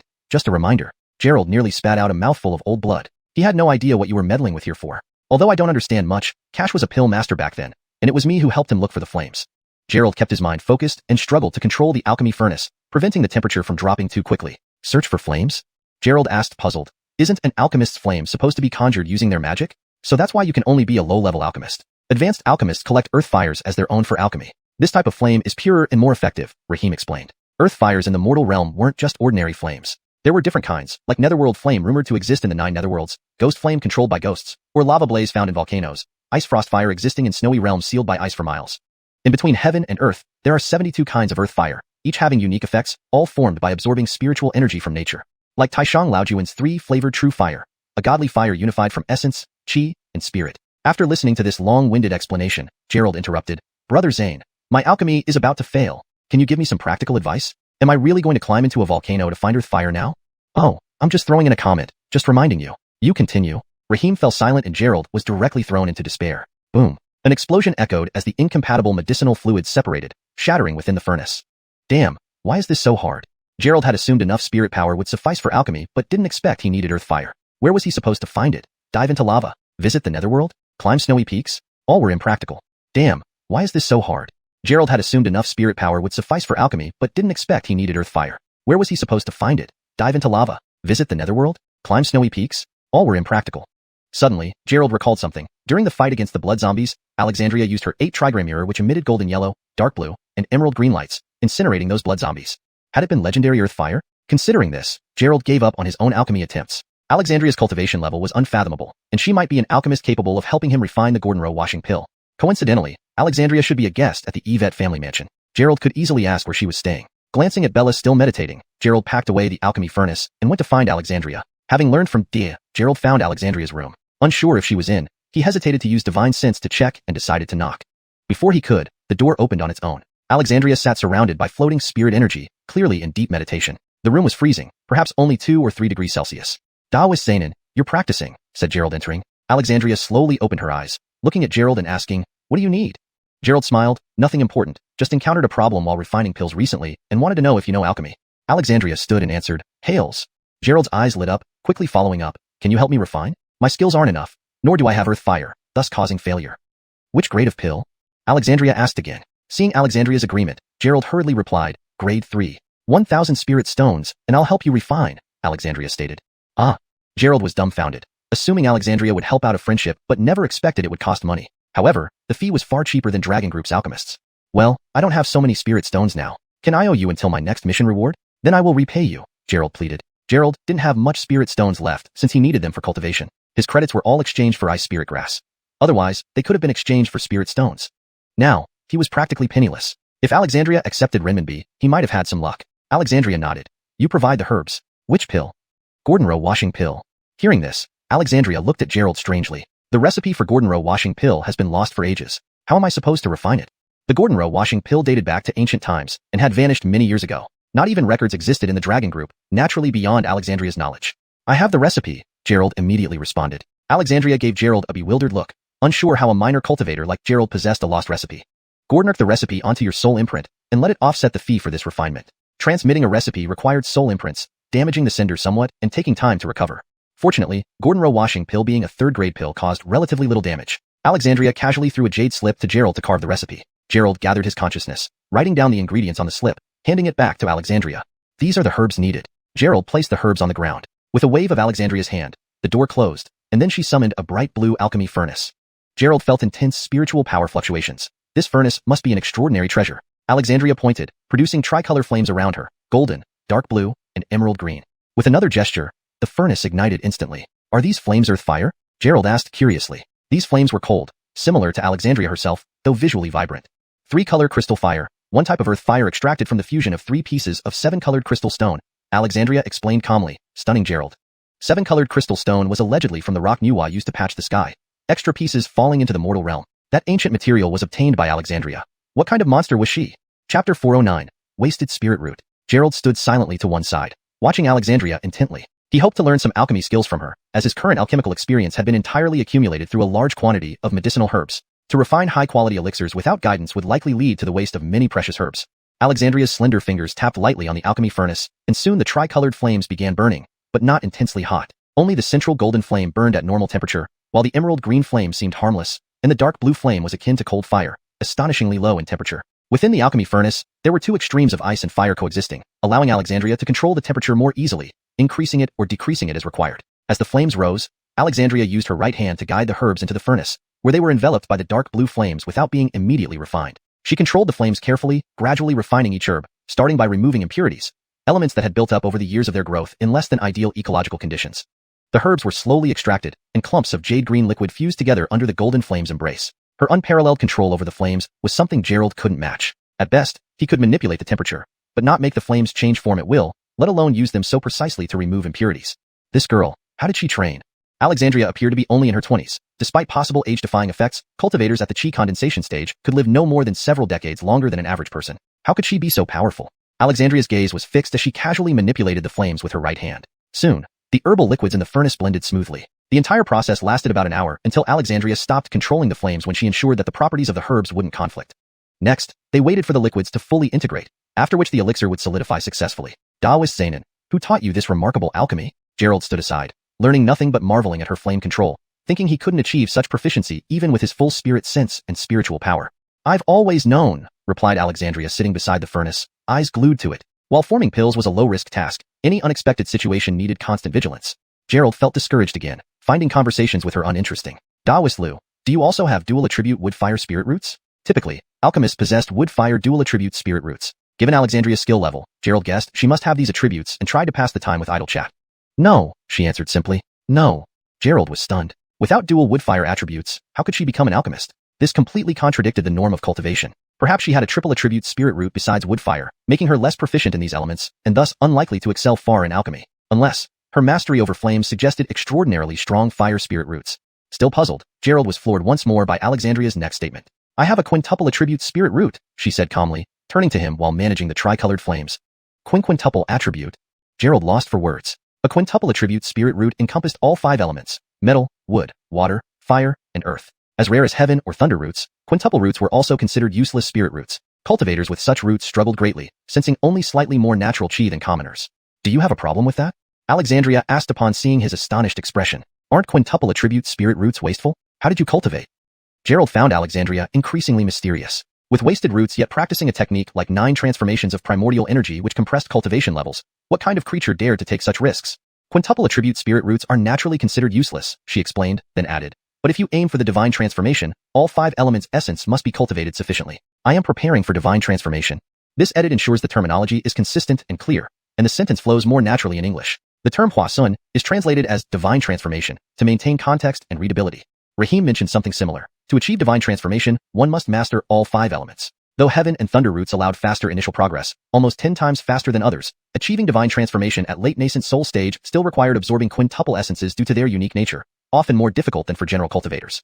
Thus, many prodigies failed at late nascent soul stage for lacking sufficient quintuple essence. This didn't mean these unique roots were bad. On the contrary, they were prized among all sections. Those reaching late nascent soul were already immensely powerful, while considerations of divine transformation and tribulation transcendence belonged beyond mortal realms.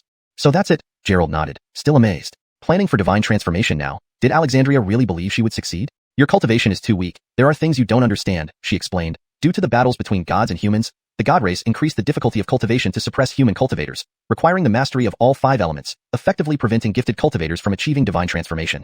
Scratching his head, Gerald wondered why Rahim and Alexandria kept mentioning the god race using schemes to suppress humans and rule the 3 realms. But wasn't the ultimate goal of cultivators to ascend to the heavenly realm and challenge the god race? Chapter 410. Unexpectedly acquired. This little girl knows quite a lot, Rahim's voice came, saying, if I hadn't made a mistake in cultivation back then and only focused on body tempering, I would have long ascended to the divine realm. In those days, among the 3 realms, successors of the human sovereign all became rulers through body tempering. Naturally, Rahim wanted to become a ruler of humans and eventually a human sovereign, so he embarked on the path of body tempering. During the Xuanhuan contention, he was secretly sabotaged by the divine race. They wouldn't allow a powerful human king to rule the human realm again, so they devised a scheme to take away Amina's soul and forced Rahim to commit suicide. After the Xuanhuan period, there were no more body temperers among all the emperors. Occasionally, some emperors tried to practice alchemy and immortality but were secretly killed by the divine race. They aimed to firmly control the human realm. But since the fall of the Malag dynasty, it seemed like the divine race had vanished from the human realm. It was unknown if some issues in the heavenly realm had distracted them. Alexandria glanced at Gerald, her eyes showing a hint of puzzlement. This girl has such strong divine sense. I'm going to sleep now, said Rahim's voice before disappearing. Alexandria also turned her gaze away. If you need any more potions to be refined in the future, feel free to come find me. Alexandria stared at the alchemy furnace with her hand, making seals to start condensing the potion. Where did you get this recipe? Gerald chuckled. It was acquired unexpectedly.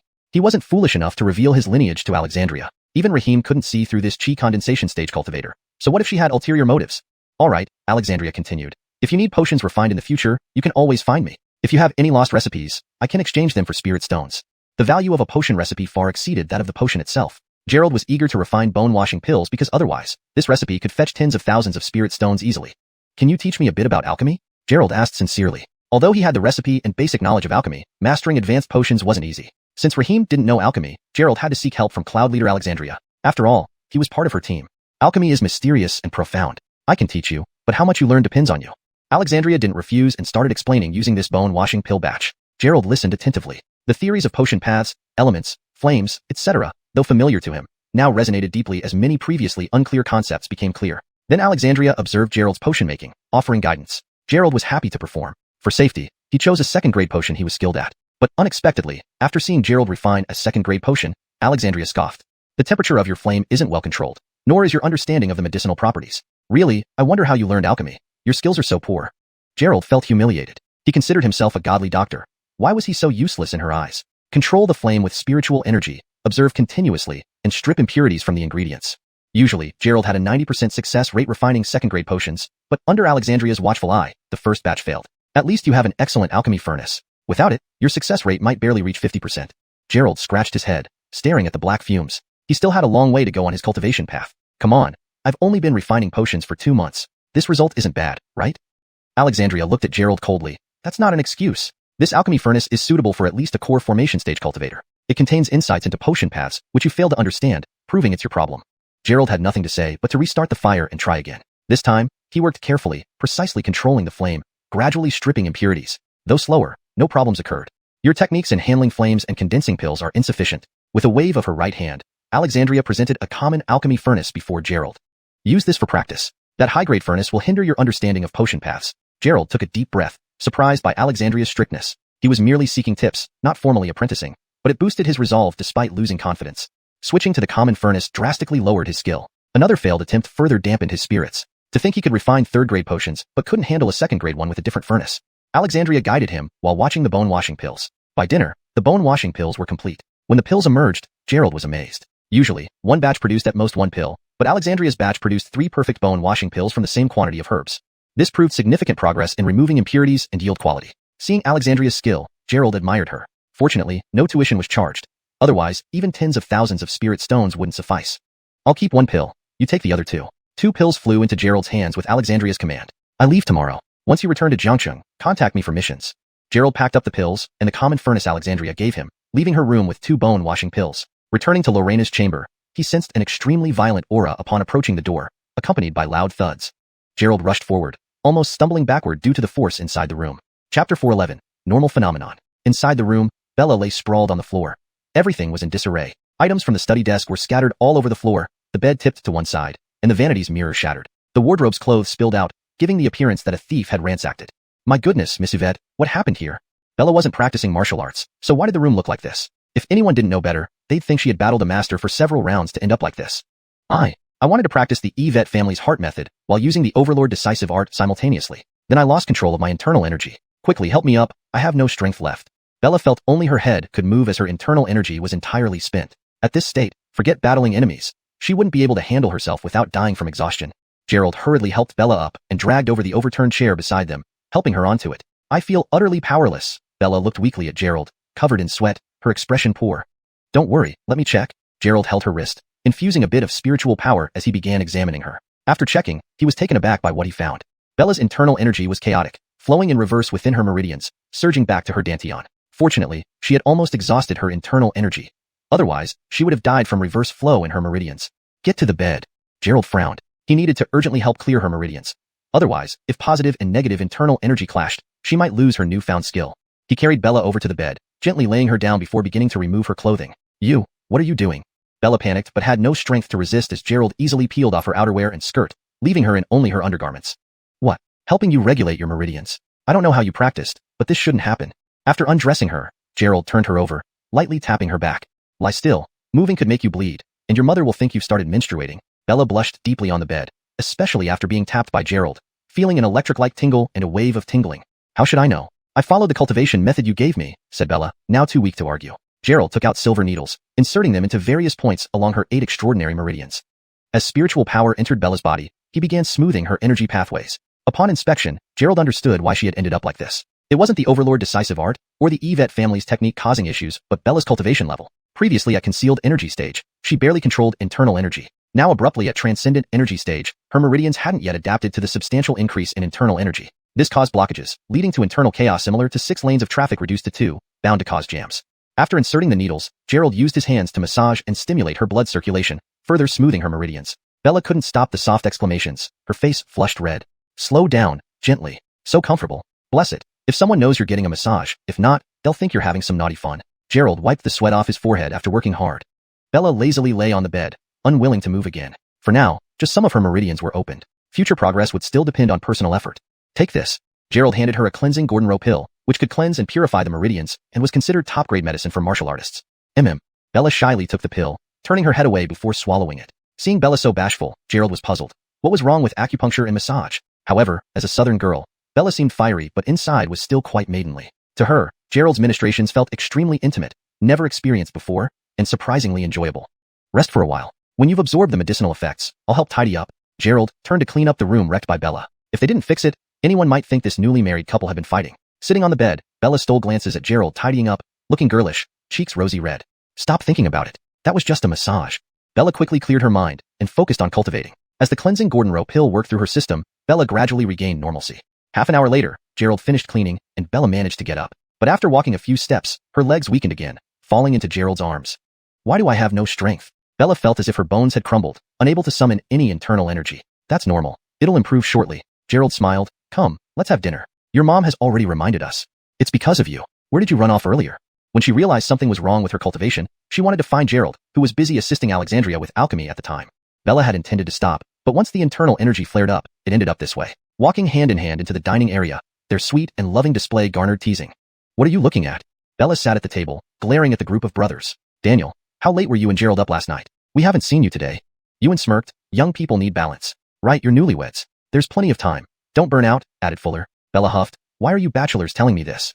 The translation follows the original paragraph structure and line breaks, ensuring the storyline is coherent and maintaining the same tone and style as the original content. Chapter 412. Standing up. As Bella finished speaking, everyone fell silent immediately. Come on, my dear. Let me feed you. Gerald picked up the bowl with a proud look and started feeding in front of everyone.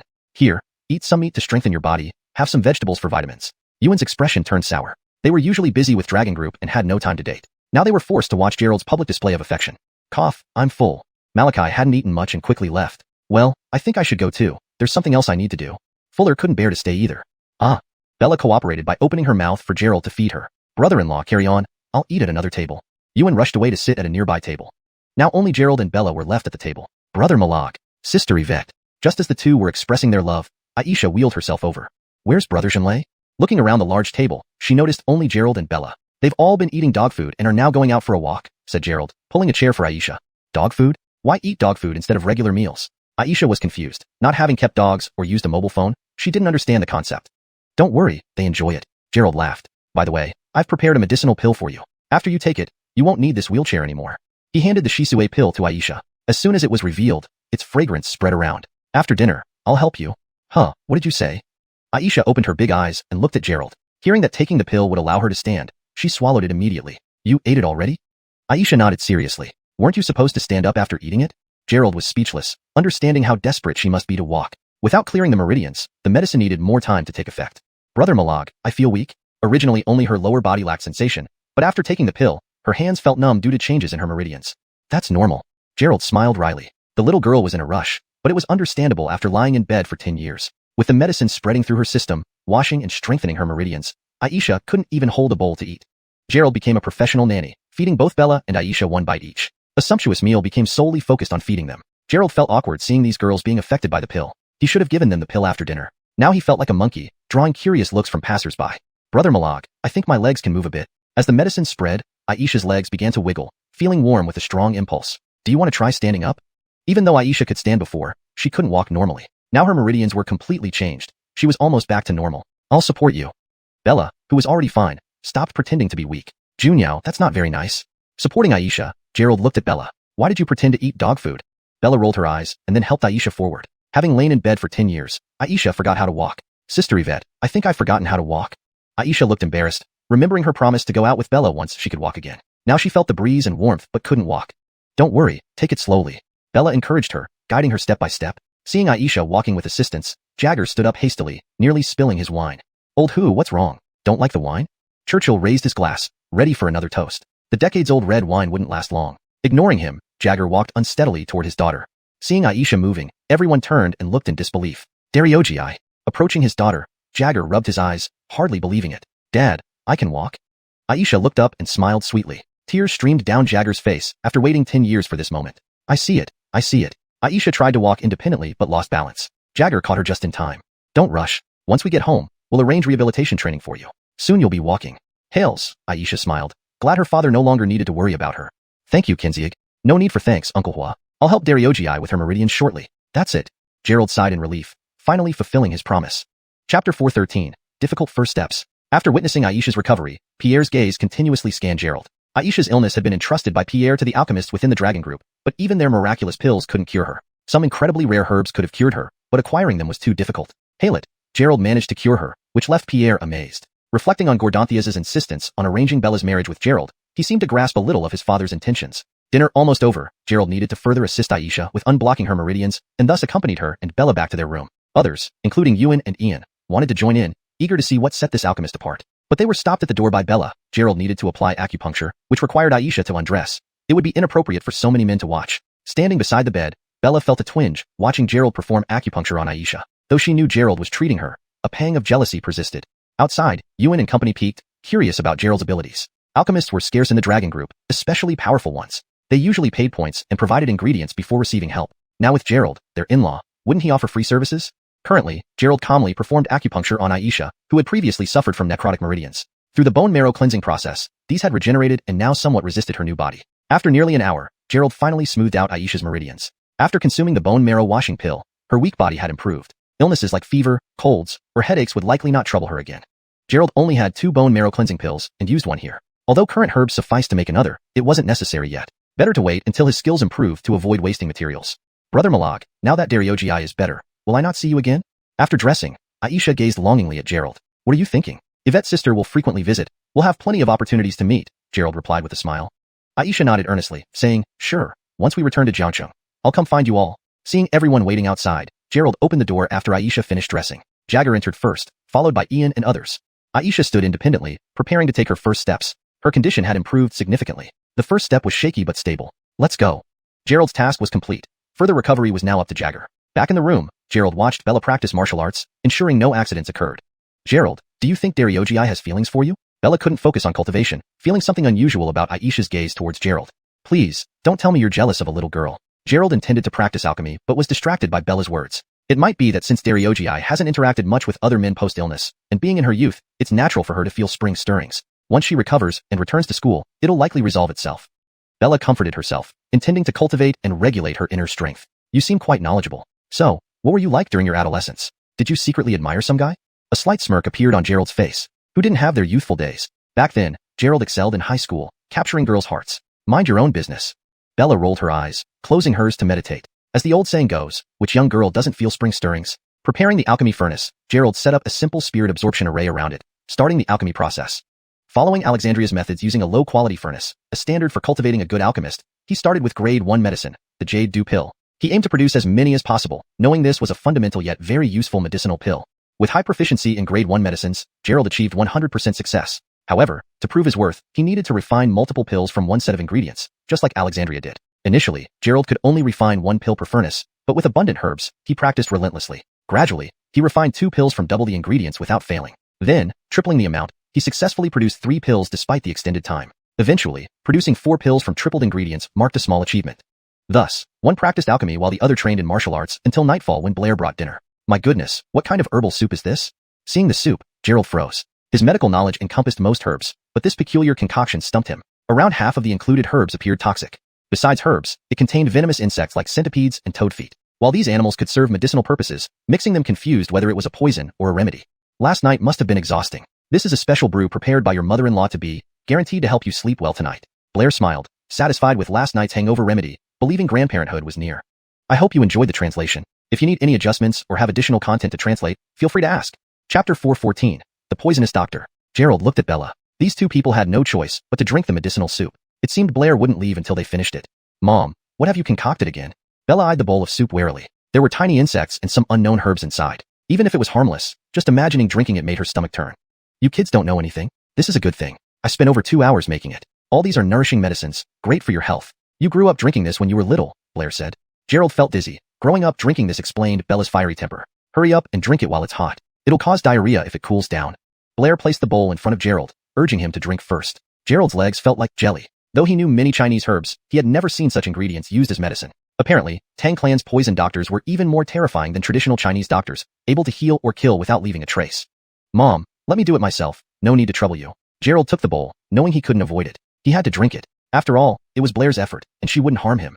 Halia, try it first. If it's good, I'll make more tomorrow. Blair beamed with joy seeing Gerald so cooperative. Gerald took a deep breath, stared at the mysterious medicinal soup, then swallowed it down decisively. It wasn't as bad as he thought.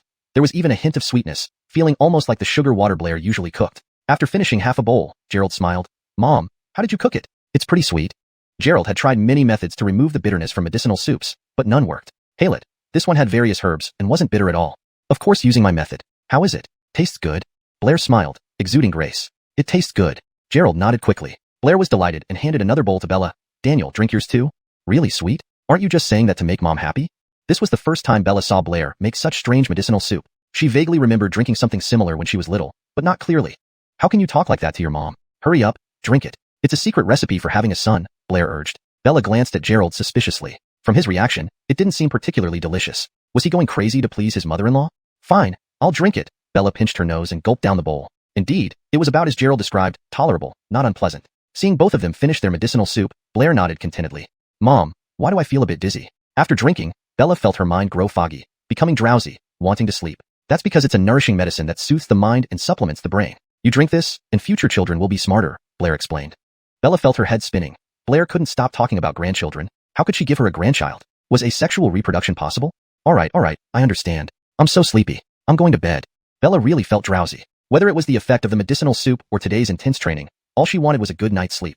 Once Blair left, Bella fell asleep on the bed instantly. Meanwhile, Gerald studied the leftover herb residues. The Tang clan was famous for 2 skills, hidden weapons and poisons. Unable to see the hidden weapons, he decided to examine the poisons.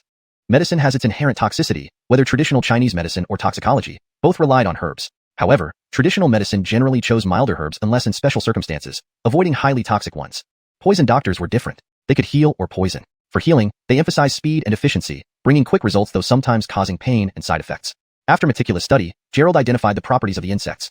Indeed, they were highly nourishing, replenishing yin and strengthening yang, plus balancing yin and yang energies. His bowl and Bella's had different ingredients. Studying this further, Gerald felt a touch of frustration. Indeed, the world was vast, and there were always better people out there. Just looking at Blair's medicinal skills, they surpassed his own.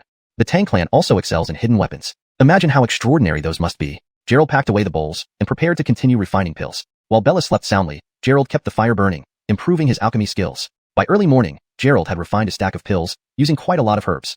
Ding dong. A notification came through on his phone. It was from the Dragon Group app. Someone had spotted a blood corpse hundreds of kilometers from Luoxia town. Both team leaders were available, so the mission was assigned to Team 1's Yuan and Team 2's Fuller. Upon seeing the message, Gerald immediately perked up. Last time, he killed a blood corpse and earned 1,000 points. Another few kills would give him enough points for now. What's got you so excited? Bella noticed Gerald's grin and asked before checking the message herself. Finally, we have a mission. Gerald handed over his phone for Bella to read. He began packing supplies. Dealing with blood corpses wasn't the main point. Rather, it was the possibility of finding Neil's trail. With the corpse worm still in his body, finding Neil was crucial to eliminating the hidden threat within him. Facing that thing again? Thinking back to the disgusting corpses they encountered at the cemetery, Bella shivered, instinctively resisting. But it's an excellent way to earn money. Gerald was confident. His cultivation level had significantly improved since then. Moreover, Rahim was inside the Godslayer sword. If needed, Rahim could dispatch the blood corpses efficiently. Can we skip it? Bella pouted, not wanting to face those revolting creatures again.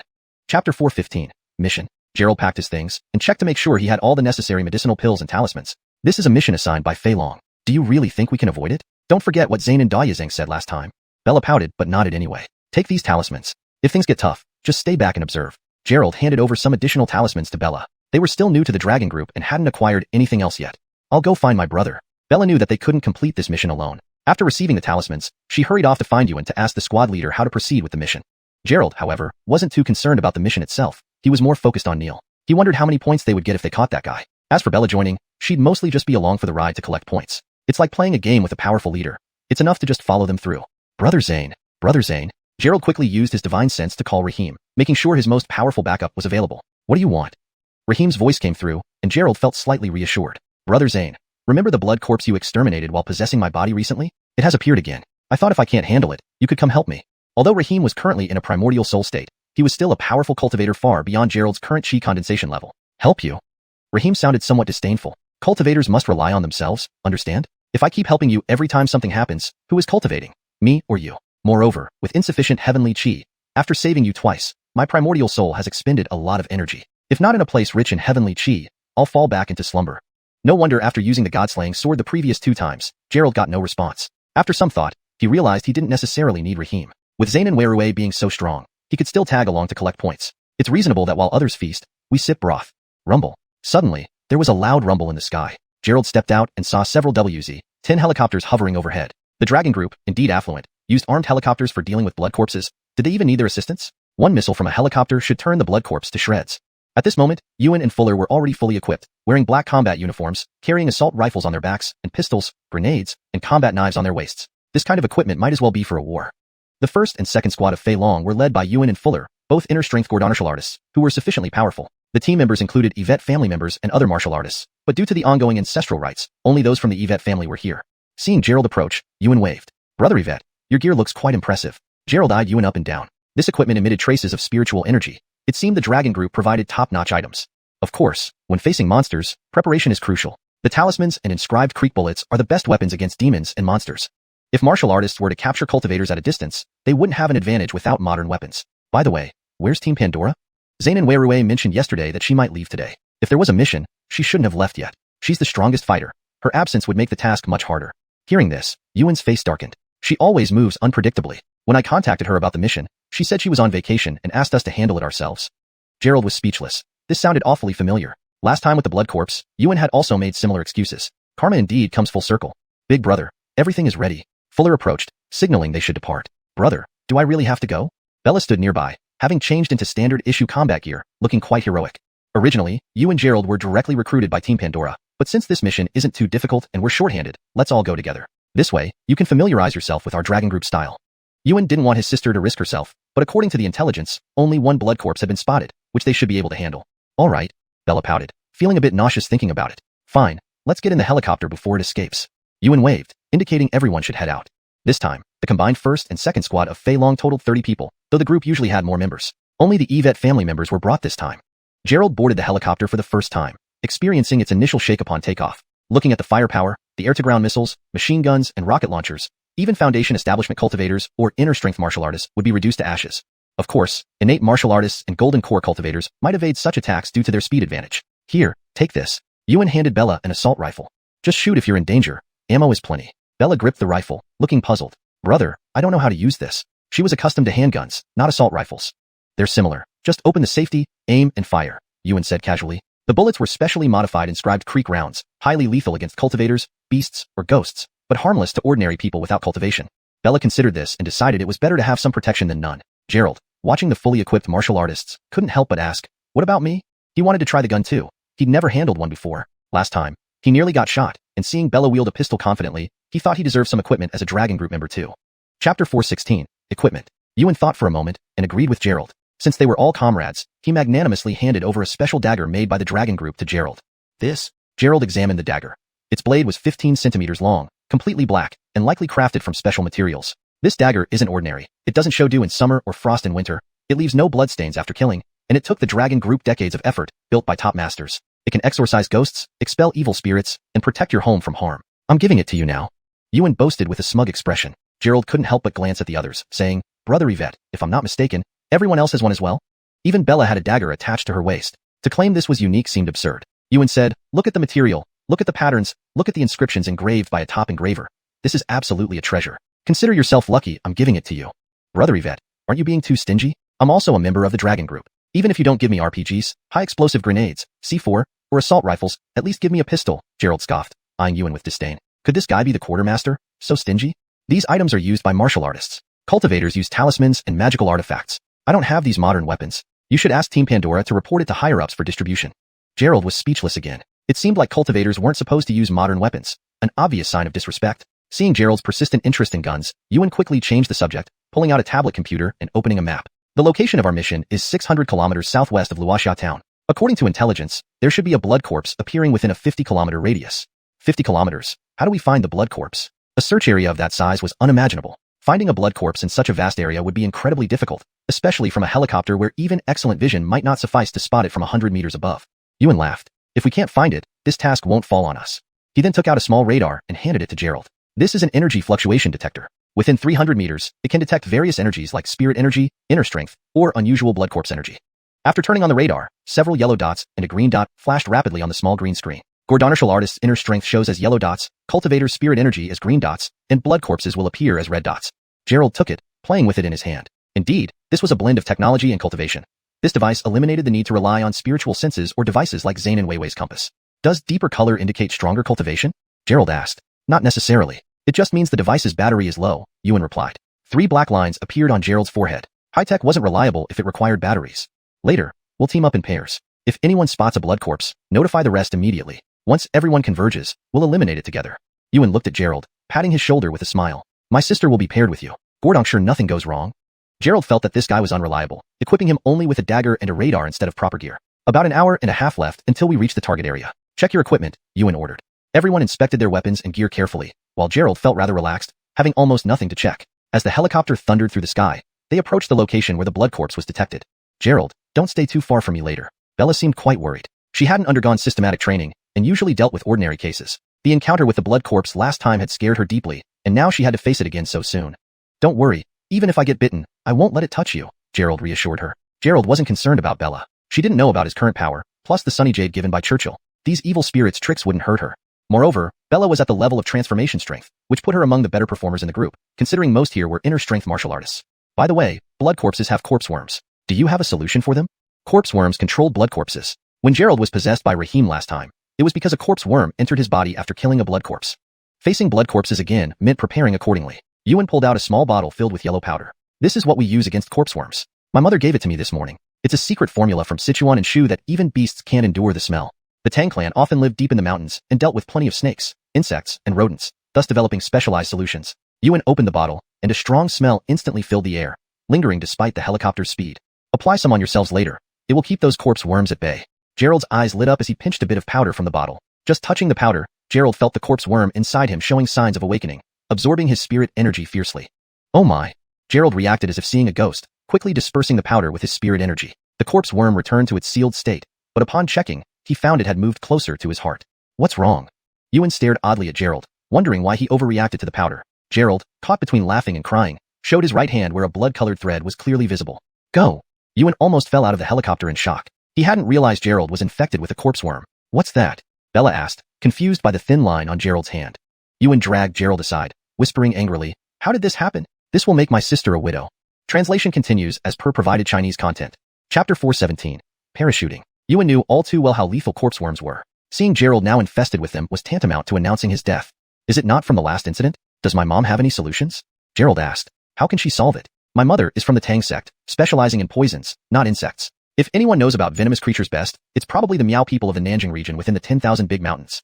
Though corpse worms are considered demon beasts, fundamentally, they're a form of voodoo magic, controlling insects to manipulate a human body. Considering your condition, maybe we should amputate this hand? Yuan examined Gerald's arm. It seemed like this was the only solution. I think we should send you to the Dragon Group for laser surgery, guarantees no scars. Gerald quickly pushed Yuan away. This guy was ready to make his brother-in-law disabled, just so his sister wouldn't become a widow. Don't joke. Do you have elixirs that can resurrect the dead, phoenix essence blood, or 7-color ginseng fruits? Yuan said, corpse worms have been dealt with before. Killing the one controlling the worms makes them lose control and easier to handle. So, we must eliminate these blood corpses and find Neil. Gerald was speechless. Even if they had to kill someone, they needed to locate the person first. He didn't come here enthusiastically just to eliminate blood corpses. He needed clues on Neil. The Heavenly Corpse sect disappeared centuries ago. How could they be found so easily? Yuan said, I'll contact other teams to look for this guy. Damn, I don't want my sister becoming a widow. Brother, what are you saying? Widow? Bella sat nearby, without wearing a communication helmet. The wind was loud and chaotic inside the helicopter, making it hard to hear their conversation. Yuan waved his hands and shouted loudly, nothing, just discussing action details with my brother-in-law. He glanced at the map and instructed, Yvette Wei Hua, Yvette Wei Yi, you two jump here. Yvette Jijia, Yvette Jishang, you two jump there. Yuan gave detailed landing instructions. Once they reached the destination, they swiftly jumped out of the helicopter, deploying parachutes as they fell. Won't we have to jump down later too? Gerald looked at the several hundred-meter drop. He had never used a parachute, and if it failed to open, wouldn't he be smashed into a meat paste? Relax, it's simple. Count to 5 after jumping, and then open the parachute. Besides, Junyao can jump. If necessary, hug her and go together. Yuan pointed at Bella, who held her gun nervously. What do you need me to do? Bella stood up, preparing to jump. Compared to facing blood corpses, parachuting seemed easier. Come here. Yuan pulled Bella next to Gerald, attaching them with a safety lock. You two will jump together to the center point. The mission is urgent. I need to head to the next location. I've marked the search areas for you. As he spoke, he dragged Bella and Gerald to the edge and pushed them. Damn it, I'm not ready. Gerald hadn't fastened his safety lock when Yuan pushed them out. Yuan poked his head out and watched the rapidly falling duo, saying, I don't have a damn. Gerald felt his body plummeting uncontrollably and instinctively hugged Bella tightly. He tried using spirit power to slow the fall, but realized it was barely effective. Without a levitation artifact, it couldn't resist gravity. You're holding me so tight, I can't open the parachute.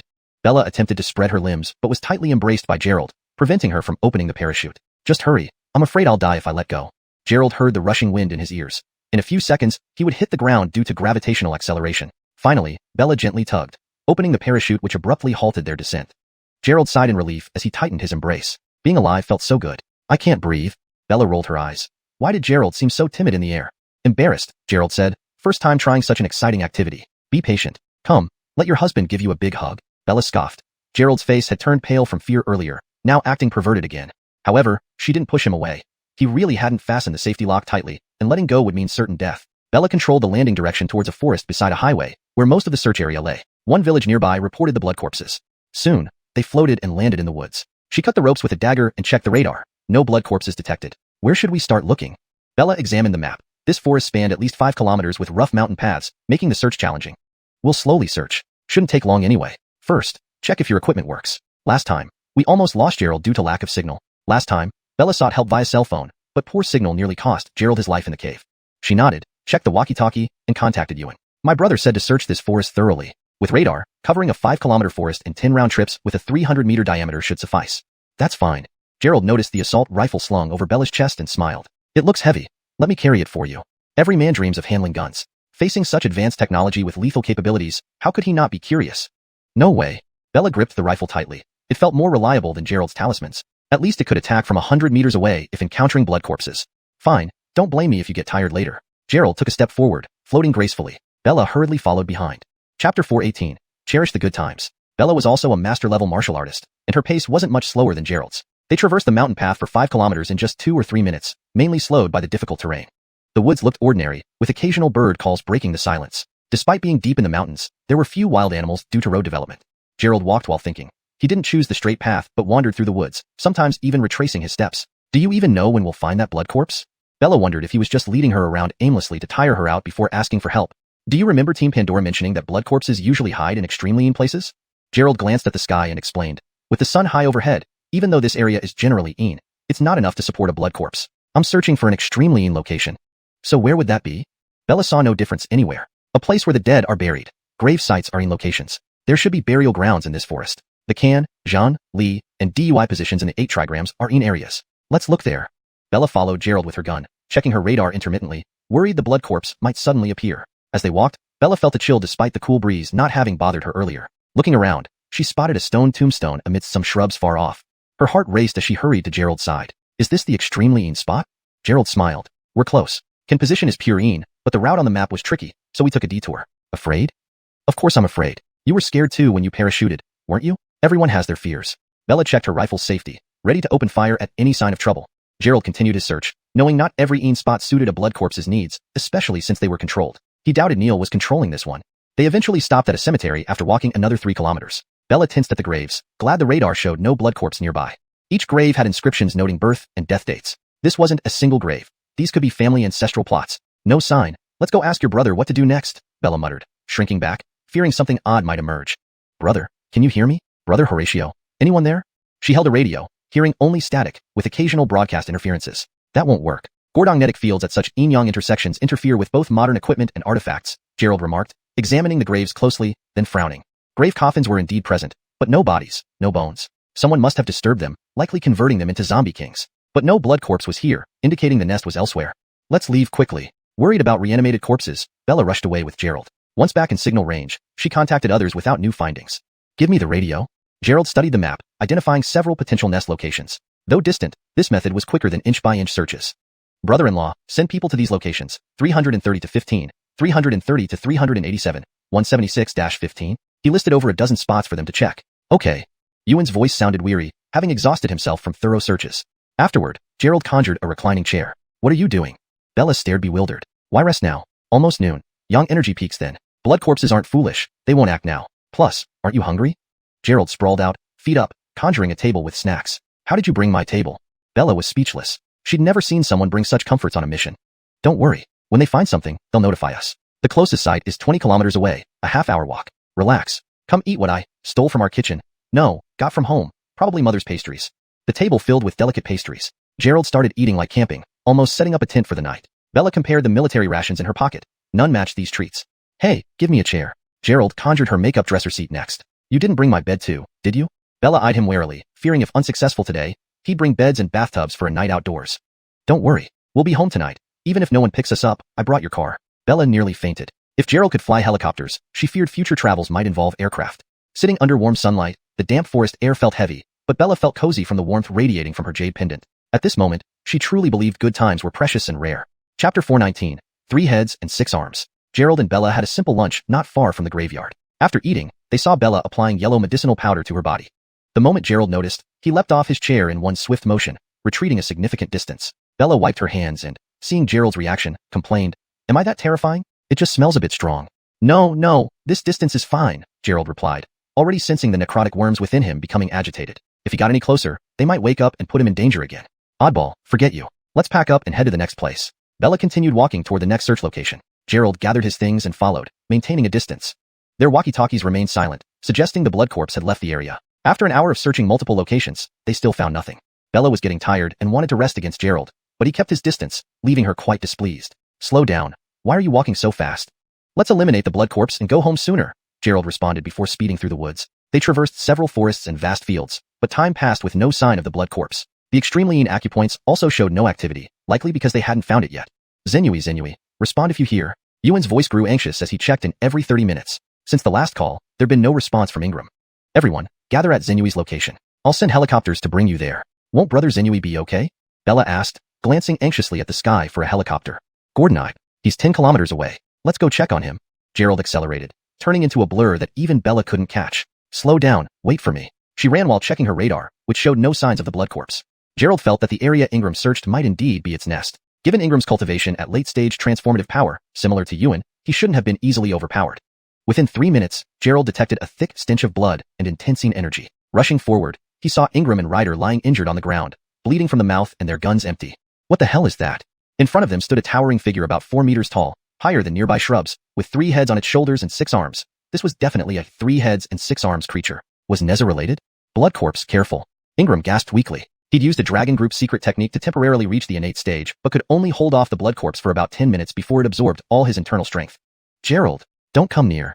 Gerald shouted back, knowing the blood corpse would grow stronger if it absorbed more essence. The blood corpse turned, all three heads facing Gerald. Its hollow eyes seemed to reflect a greedy hunger.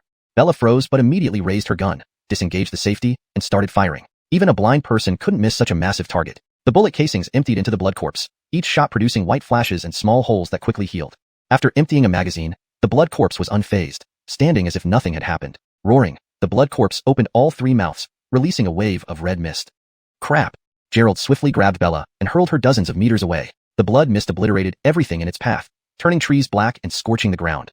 Go to hell. Gerald threw dozens of fireball talismans while forming a fire control seal with his right hand. Flames merged into a dragon heading straight for the blood corpse. Boom. Flames enveloped the blood corpse, but it approached Gerald step by slow, towering step. Why don't you suck those two first? Gerald said, using the 9 turns evasive steps to evade. Ingram nearly fumed hearing this. He fired a signal flare into the sky. Pop. The flare bloomed like fireworks, forming a giant red light. Gerald struggled to dodge. This blood corpse seemed more destructive than the 3 Alexandria faced last time. Its long arms stretched infinitely, slicing trees in half with ease. Slash. Gerald summoned the god-slaying sword and sent a 3-meter-long sword beam toward the blood corpse. This beam was several times stronger than before, aiming for its heads. Gerald, at level 20 cultivation, unleashed a flashing sword beam that struck the central head with a metallic clang. Iveteg Bing, Jean? The blood corpse hesitated, seemingly taking a slight injury. Chapter 420, a task that should have been simple. Gerald swiftly deployed the Taoist secret technique, and the god-slaying sword circled through the sky. A circular sword aura enveloped the 3 heads of the blood corpse, dispersing into dozens of sword beams that rained down. Cut it for me. Clang, clang, clang. A series of sounds rang out as those 3 heads continuously suffered from the attacks of the sword beams. For a moment, they ceased attacking Gerald. Good grief, a triple-bodied corpse. This thing requires how many zombie kings to be refined? Came Raheem's voice from Gerald's pendant, also expressing some surprise. Brother Zane, hurry up and help me. I can't handle this thing. Gerald called for help while continuing his attack. At this point, only Raheem's intervention could manage this creature, which was really too powerful. If we can't deal with it, I might have to go back into a century-long slumber to subdue them. The king has barely woken up, so how can I fall asleep again? Besides, this thing has sucked countless essences and harmed countless people, making it extremely difficult to defeat. My current spirit state makes it even harder. The triple-bodied corpse was not born with 3 heads and 6 arms, but was refined into an evil corpse. First, the birth attributes of the 3 zombie kings must align. Otherwise, they cannot merge together. Ideally, they should be triplets. Imagine being refined into a blood corpse. The grudge would be immense. After becoming a blood corpse, it naturally absorbs life essences. Based on this one's strength, it took no less than 200 to 300 years to refine it to this level. No wonder all the tombs were empty, used entirely to refine this blood corpse. Gerald cursed inwardly. Raheem had absorbed an unknown amount of his spiritual power, but now wouldn't help him at this critical time. What do I do then? Since Raheem wouldn't intervene, Gerald had to find a way to deal with the blood corpse himself. Heavenly thunder, earthly fire, or a supreme yang treasure can work. In short, anything that restrains and evil things can effectively counteract the blood corpse, Raheem explained. Gerald almost fainted. If he had heavenly thunder and earthly fire, would he be using the god-slaying sword? Oh right, the god-slaying sword is also a supreme yang treasure, but after killing too many people, it was polluted by energy. If you refine it for a century, you can use it. Gerald felt exasperated. The god-slaying sword was indeed powerful, but it was currently ineffective. Boom. Bella seized the opportunity to throw a grenade under the blood corpse. The explosion created a massive shockwave tens of meters away, immediately shrouding the area in smoke. Gerald scanned the scene with his mind sense, finding the blood corpse still unmoved and seemingly absorbing the grenade's energy. Now Gerald understood why he couldn't defeat this blood corpse. His attacks were being absorbed, making it stronger with each hit. How could this be fair? Don't use ordinary weapons. You need a supreme yang item or fire-based treasures, Gerald shouted to Bella. If she threw more grenades, the blood corpse would only grow stronger. What should we do then? Bella had nothing useful in her hands except for an assault rifle, grenades, a dagger, and her handgun. The blood corpse swept its arm like a lasso, attempting to bind Gerald. You bastard. I told you not to chase me. Gerald swiftly evaded. Last time when the blood corpse caught him, most of his spiritual power was drained. If he were caught by this big fellow again, he'd surely be dried out.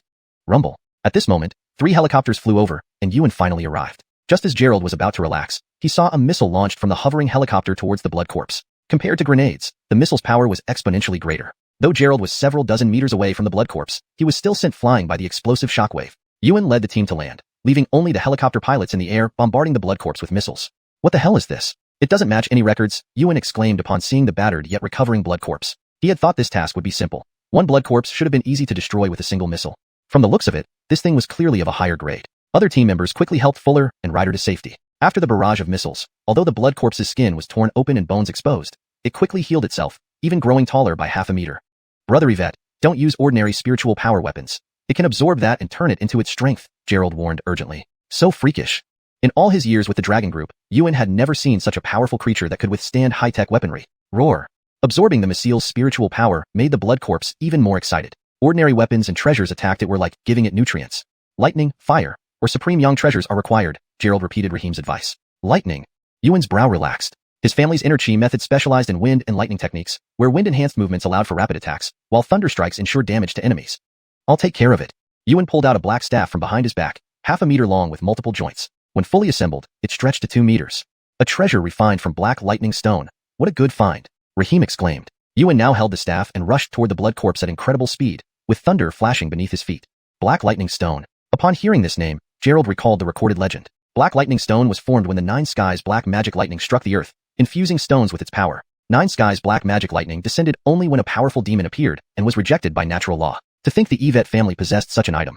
This weapon specifically countered and evil creatures and should be effective against the blood corpse. Yuan moved at lightning speed, arriving in front of the blood corpse in an instant. Before the smoke cleared, he swung the black magic staff towards the blood corpse's head. Boom. The staff struck the blood corpse's head, unleashing fierce thunder and lightning, instantly reducing it to a mess of explosions. Chapter 421. Intense Battle. This was Gerald's first time truly witnessing Yuan in action. His speed was so fast that even Gerald had difficulty following it. Among the burgeoning martial artists Gerald had seen, this was the fastest one, surpassing even Sterling. Yuan struck the blood corpse's head with his stick, causing it to take a step back and black smoke to rise from its head, a sign of its fear towards black demon thunder. Seeing the blood corpse retreat, Gerald quickly cast hand seals and commanded the sword. The god-slaying sword circled behind the blood corpse, forming a pincer attack with Yuan. Clank, clank, clank. Red beams of light emanated from the god-slaying sword, attacking the blood corpse. There was no fear of the blood corpse absorbing the spiritual energy within the sword chi. Its essence of and Sha, along with Raheem's residual grudge at death, would likely cause it to explode if it tried. This setup ensures the translation reads more naturally in English while maintaining the original meaning and consistency in terminology. Spirit energy is changed to spiritual energy, as it is a more commonly used term in English for this context. Yun Qi is translated as residual grudge at death to clearly convey the meaning. Gerald furiously commanded the sword while the god-slaying sword hovered in the air, releasing a web of sword energy and sword beams. Yuan swung his black demon stick in front, casting a flurry of shadows and gusts of wind. The others could only watch helplessly from the side, not daring to use long-range weapons or approach for melee attacks for fear of absorption or damage. Not everyone had Yuan's deep cultivation or his black demon stick. Under the combined assault, streams of blood-red smoke began to emerge from the blood corpse's body, which seemed to deflate under relentless attack, reducing its height by about half a meter. Roar!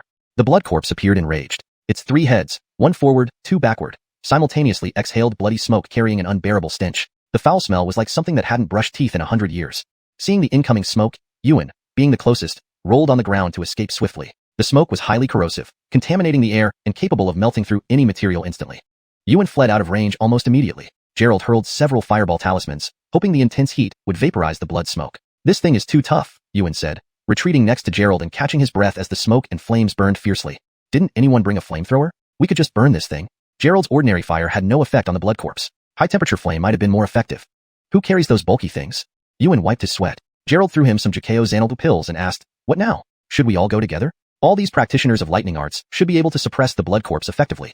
Brothers, let's. Just as Yuan prepared to command an attack, the ground shook violently. The blood corpse emerged from the flames, its 3 heads blazing and emitting a burnt aroma like roasted meat. Attack! Yuan shouted. Instantly, the Yvette family warriors drew their weapons and rushed forward. Lightning crackled loudly through the forest, like electric welding on the blood corpse's body. Bella also wanted to join but was held back by Gerald. You stay here. Women are in nature. Lessing Shi is better when dealing with this. With that, Gerald once again channeled fire to incinerate the creature. The blood corpse was heavily injured after the continuous strikes. Under siege, it had been passively beaten, seemingly unable to resist. However, something felt off to Gerald. Although restrained by the lightning arts, the blood corpse shouldn't be entirely helpless. As he wondered, the blood corpse's aura surged abruptly. Beware, get away. Gerald yelled. He warned them too late. The Yvette family members, being close to the blood corpse, were caught off guard. Its 6 arms grew rapidly, grabbing the nearest people. Wrapping around 6 victims, it snatched their weapons and began devouring their internal energy. All were high-level burgeoning martial artists, but they quickly turned pale, trying to cut the blood corpse's arms without success. Within moments, their internal energy was drained, leaving them colorless. Absorbing this power, the blood corpse grew taller, its arms thickening. It lifted the 6 victims towards its mouths, preparing to suck their life force. Yuan realized the danger. As it was about to tear open Yvette Jijia's neck, he leaped up to its height, striking its arm with the black demon stick. Lightning flashed, forcing the blood corpse to release its grip. However, Yuan couldn't fly and fell back down. Using the blood corpse's body for leverage, he leaped again. Meanwhile, the other 5 arms had grabbed 5 more victims. Fuller stabbed his blacklight dagger into the arm holding Yvette Shishang, unleashing lightning, piercing through completely. Last time, Gerald couldn't penetrate the blood corpse with the god-slaying sword, but Fuller managed with a dagger, proving the power of the lightning arts. The blood corpse loosened its grip from the pain, dropping Yvette Shishang. Pulling out the dagger, Fuller attempted to save others but was drenched in black blood as he pulled out the dagger. The blood was highly corrosive, smoking through his clothes. He jumped back hastily. Under attack, the blood corpse swung its remaining arms, flinging the others away. Then, it used 3 arms to grab Fuller midair and another 3 to reach for Yuan jumping in the air. Chapter 422, Son-in-Law, so powerful. Seeing this scene, Gerald shouted loudly and pushed off the ground with his foot, leaping over 10 meters high. He couldn't let the blood corpse absorb Yuan's and Fuller's internal energy. They were the strongest combat forces of Phylong. If their inner strength was absorbed, no one could predict how powerful the blood corpse would become. Yuan's feet were grabbed by the blood corpse's palms, hanging upside down in midair without any support, leaving him unable to act freely. Damn it, Yuan swore as he tried using his black devil staff to pry open the blood corpse's arms. Just as he was about to exert force, another arm wrapped around his right hand, seizing the black devil staff. The advantage of having extra limbs was clear. An additional arm gave an absolute edge. Now Yuan was firmly controlled, and the more his inner energy surged, the more it was absorbed by the blood corpse's arms. These hands were like highly efficient pumps, rapidly sucking out the energy. It took less than 5 seconds from being caught until feeling his inner strength diminish. Already a quarter had been absorbed.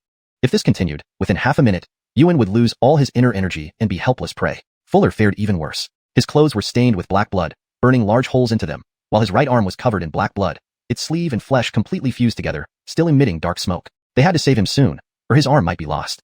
Others rushed forward, unleashing all their power to rescue the two. Yvette family's younger generation relied heavily on these two for strength. If they were hurt here, the loss would be significant. The blood corpse had absorbed much of their strength and, seeing the attack coming, pulled out 2 arms, spinning like a top to fling everyone away. Apparently, the blood corpse had been storing up its rage while taking hits, now retaliating fiercely.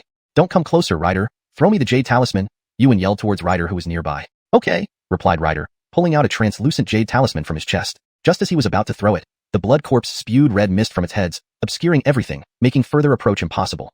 With the mist swirling, the blood corpse dragged Yuan and Fuller, intent on extracting their lifeblood. Gerald soared down from above, gripping the god-slaying sword with both hands, appearing like a heavenly deity descending, radiating faint golden light. The sword glowed crimson with a 3-meter-long blade energy, slicing toward the middle head of the blood corpse. Bow before the tyrant. Gerald unleashed the first level of the tyrant decision to its fullest, increasing his strength by more than double. In this wild state, the sword split the red mist, slashing through the blood corpse's head with a thunderous explosion. Black ooze splattered everywhere. Gerald threw a fireball talisman at the wound just before landing, then slashed again at the arm holding Yuan. PFT. The slash cleanly severed an arm. Gerald hadn't expected to breach the blood corpse's defense so easily, but this already drained 9/10 of his spiritual energy. Using the last bit, he landed and bounced away. Wow, the son-in-law is incredibly strong. How did he train to become so formidable in melee? Everyone was astonished by Gerald's prowess. Though he had toppled dozens of Yvette family disciples in Luoxia town, those weren't Dragon Group members and lacked battle experience. But these core Dragon Group members were selected elite, thoroughly impressed by Gerald's skill. Don't chat, hurry and help them, said Yvette Junrua, unable to step forward herself but urging others. After being freed, Yuan loosened up, landing briefly before jumping back up. He used his black devil staff to release Fuller, catching the nearly unconscious man and retreating. The blood corpse, after a series of blows, began rampaging, growing 5 arms wildly while howling chaotically, attacking randomly around. Other members rescued Yuan, returning him. In under 10 minutes of battle, 7 were severely injured, 2 unconscious, losing a third of their fighting strength. Ah! Unsure why the blood corpse's cries sounded so strange, it lunged forward amidst its chaotic calls. Despite its large size, it moved sluggishly, or it would be even more troublesome. Seeing the blood corpse charge, Yuan looked at Ryder, talisman. Already holding the jade talisman, Ryder tossed it over. Receiving it, Yuan ordered, Gerald stays, others withdraw. What? Gerald turned, wondering if Yuan planned to finish the blood corpse. Why not rest first? And why should only he stay? Good. Ryder lifted the unconscious Fuller, looking at Gerald, son-in-law, show your mettle, destroy this blood corpse. Thus, the group retreated into the woods, leaving Gerald and Yuan behind. Brother-in-law, can we handle this thing? Gerald asked, having just taken pills to restore his spiritual energy. But the blood corpse was more astonishing. Its head smashed, an arm severed, yet it was far from defeated, making Gerald bitterly smile. Translation continues from where the original text ends, ensuring consistency and coherence with previous content. Hashtag chapter 423, eliminating the corpse worms. Earlier, the blood corpse had absorbed a great deal of energy, along with the immense internal force from Yuan and Fuller. Its blasted head had regrown, and its arms had mutated into 6. This seemed endless. How could they fight it when it just kept regenerating? It was as if it were cheating. The blood corpse is primarily controlled by the corpse worms inside it. If we can eliminate the worms within its body, then it will simply be a mindless zombie, Yuan explained while gripping a jade talisman. He watched the blood corpse approaching them and took out a small bottle. The powder inside this bottle was highly effective against corpse worms, but the challenge lay in getting the powder to reach the worms. How do we get rid of those worms? Gerald was confused about what Yuan was planning. So many people hadn't been able to subdue the blood corpse before, resulting in several injuries. It seemed impractical not to go back and recuperate or call for Sergio's team to handle it effortlessly. Why complicate things? Yuan's gaze was firm, and he clutched the jade talisman tightly, saying, the corpse worms must have entered the heart area. If we can pierce through its heart, there might be a chance to extract the worms. Suddenly, a gust of wind blew past, and the blood corpse swung its long arms like giant bamboo poles, sweeping away everything in its path. Gerald and Yuan leaped backwards simultaneously. The force of the wind tore their clothes, leaving several slashes as if cut by a knife. I'll take care of it. You help me by watching my back. As Yuan stepped back, he crushed the jade talisman in his right hand with a snap, turning it into a handful of jade powder. Just as Gerald was puzzled about how he would provide cover, Yuan's aura skyrocketed. His originally late-stage transformation power cultivation instantly advanced to the innate realm. He transformed into a bolt of lightning, holding the black Gordonjic staff and rushing towards the blood corpse. During the last encounter with Vance, Yuan had also displayed such formidable strength. Gerald was witnessing this secret technique for the first time, and he was utterly amazed. Late-stage transformation power cultivators could temporarily reach the innate realm. It was an incredibly powerful secret art. Yuan's strategy was simple: face the blood corpse head-on while Gerald attacked from the side with the immortal sword. They needed to break open the blood corpse's body, retrieve the worms, and destroy them with the powder. Given the limited duration of the secret technique, he couldn't afford any delay. He wanted to prevent others from being absorbed by the blood corpse, making it stronger. Seeing Yuan's rapid speed, Gerald quickly summoned the Godslayer sword and charged at the blood corpse. With the sudden boost in cultivation, Yuan's power was astonishing. Even supported by the secret technique, his speed far exceeded Gerald's expectations, almost too fast to see. Thunderbolts struck the blood corpse repeatedly, pushing it back step by step. Even the blood corpse's thick, tough skin was dented from the impact. Damn, you're strong enough alone. Gerald could barely track Yuan's movements, and his Godslayer sword struggled to synchronize attacks. Less talk, attack its chest. Yuan swung the staff forward, aiming another blow at the blood corpse's head. This strike was so powerful that thunder roared with every move, creating a storm of electrical flashes. Boom. One strike shattered the blood corpse's head once again, spewing blood in all directions. Without dodging, Yuan spun the staff, creating a fierce whirlwind that dispersed the corrosive fluids. Meanwhile, Gerald used the Godslayer sword to relentlessly attack the blood corpse's chest. However, after absorbing internal force, the blood corpse's defense seemed much stronger, making it difficult to break through. F***CK. Sweat formed on Gerald's forehead. He knew Yuan's secret technique wouldn't last long. If they didn't finish quickly, they both might end up here. Overlord Supreme. This phrase appears to be a martial arts move or battle cry used by Gerald in the story. The original Chinese Bawangaiser translates to something like Overlord Supreme, or Unrivaled Overlord, conveying a sense of supreme power and dominance. I've adjusted it to read more naturally in English while preserving the meaning.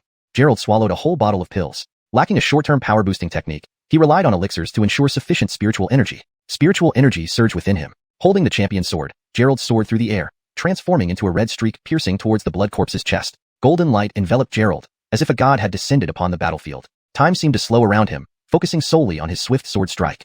Simultaneously, Yuan swung the staff once more. The force of this strike surpassed all previous attempts, powerful enough to shatter obstacles. Thunder flashed, red light blazed. Under their combined assault, even the 6 arms of the blood corpse offered no resistance. Gerald's sword pierced through the arm and stabbed the blood corpse's chest. Yuan's staff slammed into the blood corpse's head, smashing yet another head to pieces. Spurt. Boom. With the synchronized attacks, the blood corpse fell to the ground amidst gushing black blood. Yuan's sharp eyes caught sight of a blood-red worm emerging from the gushing black blood, zipping towards them, trying to find a new host. Without hesitation, he uncapped the small bottle and sprinkled yellow powder into the air. The corpse worm didn't have time to react. Once coated with the yellow powder, it instantly burst into a blazing flame and disappeared. Gerald landed on the ground, examining his skin. After using the intense Bawang decision twice, his body could not withstand the overwhelming force. His skin was now cracked, oozing blood from the Shishao de Sangko. Note: I've maintained the meaning and style of the original text while ensuring it reads naturally in English. The phrase, Bawang decision, is kept as a proper noun since it seems to be a specific technique's name. The last part of the Chinese sentence describing the skin cracking and bleeding has been slightly rephrased for better fluency. Revised version. Gerald landed on the ground and looked at his skin. After using the Bawang decision twice, his body couldn't endure the overwhelming power. His skin had split into pieces, with streaks of fresh blood seeping out. Yuan also collapsed, exhausted. The effect of the secret technique ended, and he spat out a mouthful of blood. Surveying the devastated scene, resembling a scorched forest with nothing left alive within a 100-meter radius except for the lifeless blood corpse on the ground, Gerald remarked, "It's over." Gerald threw a bottle of pills to Yuan, saying, "Eat them." Yuan wasted no time opening the bottle and swallowing several pills in one go. Gerald retracted the Godslayer sword and asked, "What about the blood corpse? Should we burn it?" "Let's burn it to prevent further misuse," replied Yuan, who couldn't stand up. Gerald still had some strength left. He took out a talisman and moved closer to burn the blood corpse's body. As he approached, he threw the talisman. At that moment, an anomaly occurred again. Chapter 424, What Monster? Just as the fireball talisman was ignited, the blood corpse's body suddenly moved and then stood up again. Before Gerald could react, a red beam shot out from the chest of the blood corpse, which had been torn open, directly toward his body. Gerald didn't feel anything when he was hit by the red beam. There was no discomfort, no pain, and no wound. The blood corpse, now only with a head and 2 arms, used its remaining arm to strangle Gerald's neck. "You want more?" Without hesitation, Gerald swung his sword and severed the 2 arms again. Now, the blood corpse truly resembled a legless locust that wouldn't last long. "Just accept your death." Gerald did not intend to let the blood corpse live. The fireball talisman exploded, and with a wave of his right hand, a fiery dragon shot out from his palm, rushing toward the blood corpse's body. The blood corpse stood motionless, as if losing its arms meant losing all combat ability. Just as the fiery dragon was less than a meter away from the blood corpse, Gerald suddenly sensed a murderous aura coming from his right rear. In an instant, he redirected the flames toward the right rear. Roaring and burning, the flames surged backward. There, a black figure flashed, spraying blue flames that collided with the fiery dragon. A cultivator at the chi condensation stage can actually destroy my three-bodied incorpse. Gerald now saw the newcomer clearly, dressed in a black robe, face covered with a mask, head wrapped in a hooded cloak, reminiscent of the black-robed wizards in Western movies. Who are you? Gerald couldn't discern the person's cultivation level and felt a dangerous presence. This could very well be the controller of the blood corpse, possibly even Neil. Benicio? The newcomer stood before Gerald, eyes glowing with an eerie blue light. In his palm, a cluster of blue flame burned steadily. Looking at the flames, Gerald frowned. This guy's flames seemed extraordinary. Could it be one of the heavenly lightning fires? Benicio? Upon hearing the name, Yuan's expression changed drastically. With a partially restored cultivation level, he held the black Ordongic staff and charged straight at Benicio. Why are there so many people surnamed Wei? Gerald initially thought this guy was Neil, but it turned out to be Benicio. Hearing this name, he knew there must be a connection with the Celestial Corpses sect. Seeing Yuan rush forward, Benicio waved his hand, sending the blue flames toward him. Yuan didn't have time to dodge and was struck directly, falling to the ground and rolling twice before going still. Not bad. Your body is quite suitable for refining into a corpse king. Benicio stared at Gerald, as if the body was already his to claim. He didn't bother with the fallen Yuan, for reasons unknown. Gerald swung his right hand, gripping the Godslayer's sword tightly, and mentally shouted, Feather brother, help, we're in trouble. He couldn't discern Benicio's cultivation level. This guy must be higher than the Foundation establishment stage, likely at the Golden Core stage. Against such a cultivator, Gerald stood no chance. Damn, why do you always attract so much trouble? A late-stage Golden Core cultivator wants to kill you, came Rahim's voice. Gerald felt slightly reassured but grew anxious upon hearing it was a late-stage Golden Core. Fuck, if it were an early-stage Golden Core, with Rahim's help, they might stand a chance. Late-stage Golden Core was practically half-step nascent soul. Only someone like Sergio or Gordonthius could handle it. Young man, you're quite interesting. You even have a primordial soul inside you. Benicio noticed Gerald's uniqueness and sneered, but such a weak primordial soul, do you really think it can help? A late-stage Golden Core cultivator in China was almost invincible unless facing a nascent soul elder or a void realm martial artist. No one else could handle them. What did you say? Say it again. Suddenly, Gerald's aura changed dramatically, his eyes emitting golden light, and the Godslayer's sword turning abnormally blood red, letting out a series of sword whistles. Benicio's body trembled. Gerald's current aura was comparable to a nascent soul's. No, even stronger. Damn it. Not a weak primordial soul. How could it be this strong? Benicio regretted his decision. He had come only to retrieve the three-bodied corpse, never expecting such a powerful primordial soul to be within Gerald. Say it again. Who is weak? Gerald took a sudden step forward, forming a gust of wind around him. His footstep made the earth tremble. Benicio stepped back involuntarily. Gerald's aura was overwhelming, impossible to face directly, especially with the blood-red saber in his hand emitting a far more sinister aura than Benicio's century-refined magical treasure. Damn it, what monster is this? The light from the Godslayer's sword suppressed Benicio's dark energy, not just in attributes but completely as an upper echelon entity over a lower one. Why aren't you speaking? When I was slaying deities and exterminating immortals, you weren't even born. Gerald took another step, golden light shimmering beneath his feet. Trampling the void, crushing the universe. Damn, indeed a veteran, a transcendent level veteran. Benicio's figure retreated rapidly, turning into black mist, sweeping up the fallen three-bodied corpse and fleeing into the distance. Gerald's legs went limp, and he plopped down on the ground. Feather brother, why didn't you finish him off just now? Gerald complained. It was such a good opportunity. If Benicio were eliminated, Long Group's points would soar, and they might find a way to remove the corpse insects. Kid, you think I didn't want to? If we fought, with the remaining essence spirit force I have now, there's a risk I might dissipate. It's because of your weak cultivation level that I'm so weak. Absorb more spiritual energy, and my primordial soul wouldn't be so fragile. Hearing Rahim's reproach, Gerald felt somewhat embarrassed. After resting a bit, he got up from the ground, checked the unconscious Yuan, picked him up, and carried him over his shoulder. Chapter 425, Beware. Yuan had already been extremely weak from using the secret technique. After Adlai delivered a blow, it was fortunate enough that he didn't die. Gerald hastily carried him away, and rejoined with everyone else. Seeing Yuan unconscious, Bella rushed forward immediately. Brother, what's wrong? Gerald quickly waved his hand. Go back first. We must get the helicopter to take us back to Luoxia town. The blood corpse is already as good as useless. He couldn't afford to dwell on it. Now, the most important thing was to leave first and inform those old men of the Yvette family about the situation here. If Adlai discovered that Rahim's soul was weakened and came back, they would all die here. They blamed themselves for this mistake. If any one of them had followed along, it wouldn't have turned out like this. After boarding Yuan onto the plane, the rest also returned together. On the airplane, Gerald felt a little more secure, guessing that Adlai hadn't pursued them. Looking at the puzzled faces of others, Gerald recounted a simplified version of what had happened. Fuller, who had been seriously injured, jumped almost halfway out of his seat when he heard the name Adlai. If he weren't wounded, he might have leaped out to catch the man right then and there. Why are you so excited? That guy is too strong. Even if we all went up against him together, we'd be cannon fodder. Joking aside, Adlai, an advanced golden core cultivator, was a formidable opponent even for innate martial artists, let alone their group of inner strength practitioners. Never thought the person controlling the blood corpse this time would be him. Anger showed in Fuller's eyes, and others appeared quite outraged as well. It turned out that before the Heavenly Corpse sect was hunted down, they had been stealing corpses in China with impunity, and Adlai had come to Luoxiao Mountain 300 years ago. Most of the graves on Luoxiao Mountain belonged to the ancestors of the Yvette family, so what Adlai came here to do was self-explanatory. Although the Yvette family had many experts, by the time they realized it, it was too late, and Adlai managed to steal 2 bodies. Good heavens, the Trinity-linked Yin corpse just now wasn't. Gerald was somewhat horrified. Using the corpses of Yvette's ancestors to refine a zombie, it was indeed audacious, considering only Gordanthias could kill Adlai dozens of times over. It shouldn't be. Our ancestors retrieved the bodies back then. Fuller shook his head. After suffering from corpse theft, the Yvette family, coupled with the anger of the cultivation world towards the Heavenly Corpse sect, launched a major hunt, nearly eradicating the sect, driving the remnants into hiding. Adlai's reemergence must signify another scheme, and the Yvette family naturally could not let this slide. Additionally, all remaining members of the Heavenly Corpse sect were now on Dragon Group's wanted list. Capturing or killing one of them would yield substantial credit points. So that's how it is. Sitting aside, Gerald recovered from his physical condition. He still felt uneasy after being struck by that red beam, but couldn't pinpoint exactly why. This mission was neither completely successful nor unsuccessful. Gerald was unsure how much credit reward he would receive. Yuan remained unconscious, having exhausted his inner strength excessively, even damaging his origin energy. It seemed that the secret technique had side effects. Returning to the Yvette family compound, the injured were sent for treatment immediately, while others busied themselves. Pierre and others were not home, chasing after Adlai after hearing the news. Gerald and Bella returned to their room. He was exhausted from continuous battles with the blood corpse and Raheem's possession scare away Adlai, which consumed his spiritual energy significantly. Why don't you take a bath? You look pretty tired. I'll go find my mom. Bella prepared a change of clothes for Gerald, leaving in haste despite her own disheveled state. Seemingly due to Adlai's appearance, an alert atmosphere enveloped the entire Yvette family compound. Gerald stripped off his clothes and walked into the bathroom, preparing for a medicinal bath to recover his strength. What on earth is this? As Gerald was about to enter the bathtub, he screamed upon seeing a thin, bloody line on his left wrist. The blood line on his right arm had reached the shoulder, while the one on his left was still at the wrist. This implied that the left hand had also been invaded by necromantic worms. No wonder the red light looked so eerie. It was indeed from the blood corpse's necromantic worms. But the worms had been destroyed by Yuan's powder. How could there still be some?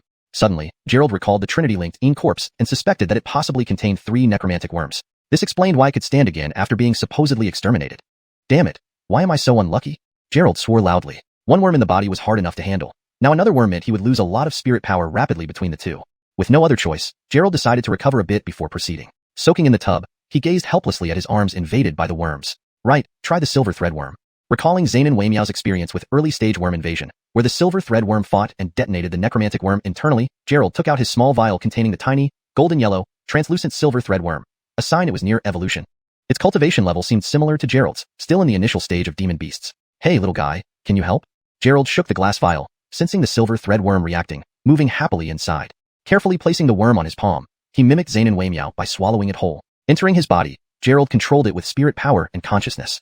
Indeed, this tiny creature was renowned in the barbaric strange beast record. Without further instruction, it darted towards the left wrist where the necromantic worm resided. The silver thread worm moved through Gerald's meridians, creating visible bumps along its path. Following its movement, Gerald soon encountered the necromantic worm. Chapter 426, Taken the Wrong Medicine. The corpse worm was much larger than the silver thread worm, yet it still fiercely charged forward. Gerald felt that after the last battle with the corpse worm, the silver thread worm had gained considerable combat experience. Its slender tail and tiny spines on its body were all weapons, continuously suppressing the corpse worm. The little guy is pretty tough, Gerald thought. Even though he couldn't clearly see the fight between the two small creatures, he could sense that the silver thread worm was dominating. The corpse worm was no match for it. What would happen when this thing evolved into a golden thread worm? Would the silver thread worm's cultivation also increase along with its evolution? If it became a foundation establishment beast, Gerald wasn't sure if he could still control it. The battle between the silver thread worm and the corpse worm was intense. To put it vividly, the corpse worm was being beaten bloody and was retreating step by step. Although the corpse worm ranked higher than the silver thread worm, it seemed the silver thread worm had nearly evolved into a golden thread worm, leading to this result. Just as Gerald was rejoicing, thinking the little creature might finish off the corpse worm, the latter's body suddenly grew, and its spiritual energy started to disappear. Damn, it's trying to drain me again. Gerald quickly channeled his cultivation method, slapping the water surface with his right hand to consume his own spiritual energy before it could be absorbed by the corpse worm, in case the silver thread worm lost the fight. The surge of spiritual energy instantly evaporated the medicinal water in front of him. The corpse worm shrank again, and the silver thread worm chased after it. Seeing it couldn't win, the corpse worm transformed into a red beam of light and shot out from Gerald's body. A golden light followed closely behind, shooting out from Gerald's body as well. Seeing the corpse worm forced out, Gerald quickly formed a ball of flame in his palm to burn it. However, the two creatures moved too fast, colliding left and right in the small bathroom, causing chaos. Damn it again. Gerald controlled the flames to chase the corpse worm, while the silver thread worm followed. The bathroom was in ruins, the glass, chandelier, shower, and ceiling, all smashed up by the two creatures. Despite their tiny size, not even as big as a grain of rice, their destructive power was astonishing. Gerald waved his hand in the air, making the flame dart around comically. Bang bang bang. At this moment, someone knocked on the bathroom door. Lorena's worried voice came from outside. Gerald, what are you doing? Why is it so noisy inside? Are you okay? Gerald was still chasing the corpse worm and shouted back, I'm fine, don't come in. Jokingly, after barely forcing the corpse worm out, if it entered someone else's body, things would get complicated. Whoosh whoosh. As one worm chased the other, the flames randomly shot around. Crack. Lorena opened the bathroom door, fearing Gerald had taken the wrong medicine again and caused trouble. The moment she opened the door, a powerful wave of spirit chi pushed her back. Seeing the door open, the corpse worm immediately flew toward Lorena. Watch out, don't let it touch you. Gerald managed to shout just as the corpse worm's red light shot toward Lorena, followed closely by the silver thread worm's golden light, both entering her body. I told you not to open the door. Gerald extinguished the flame and hastily ran to Lorena without bothering to dress. What was that? Lorena looked at herself. Her clothes were intact and unharmed by the lights. Do you feel anything unusual? Gerald grabbed Lorena's hand and sent a thread of spiritual energy into her to check the situation. No. Lorena shook her head, showing no signs of discomfort. Before Gerald's spiritual energy could find the corpse worm, it vanished. Apparently, it had been consumed. Without spiritual energy, Gerald's connection to the silver thread worm was severed. Without thinking, Gerald reached out to undress Lorena, wanting to check where the creatures had gone. Slap. What are you doing? Pervert. Lorena slapped Gerald across the face. He was only wearing a towel, bare-chested. His actions indeed seemed indecent as he tried to undress her. Stunned by the slap, Gerald had already ripped open Lorena's coat, revealing half of her alluring figure. Then he noticed two small lumps moving rapidly on her chest, heading straight for her heart. Without hesitation, Gerald slapped her chest to stop the corpse worm. The softness and elasticity of her skin made his hand feel numb. Slap. Bastard. What are you doing? Lorena was almost in tears, never having been treated this way before. Did this guy take the wrong medicine and go wild? After receiving another innocent slap, Gerald finally connected his spiritual energy with the silver thread worm. Inside Lorena, the two worms were racing wildly. The corpse worm seemed frantic, not absorbing her inner energy but just trying to escape.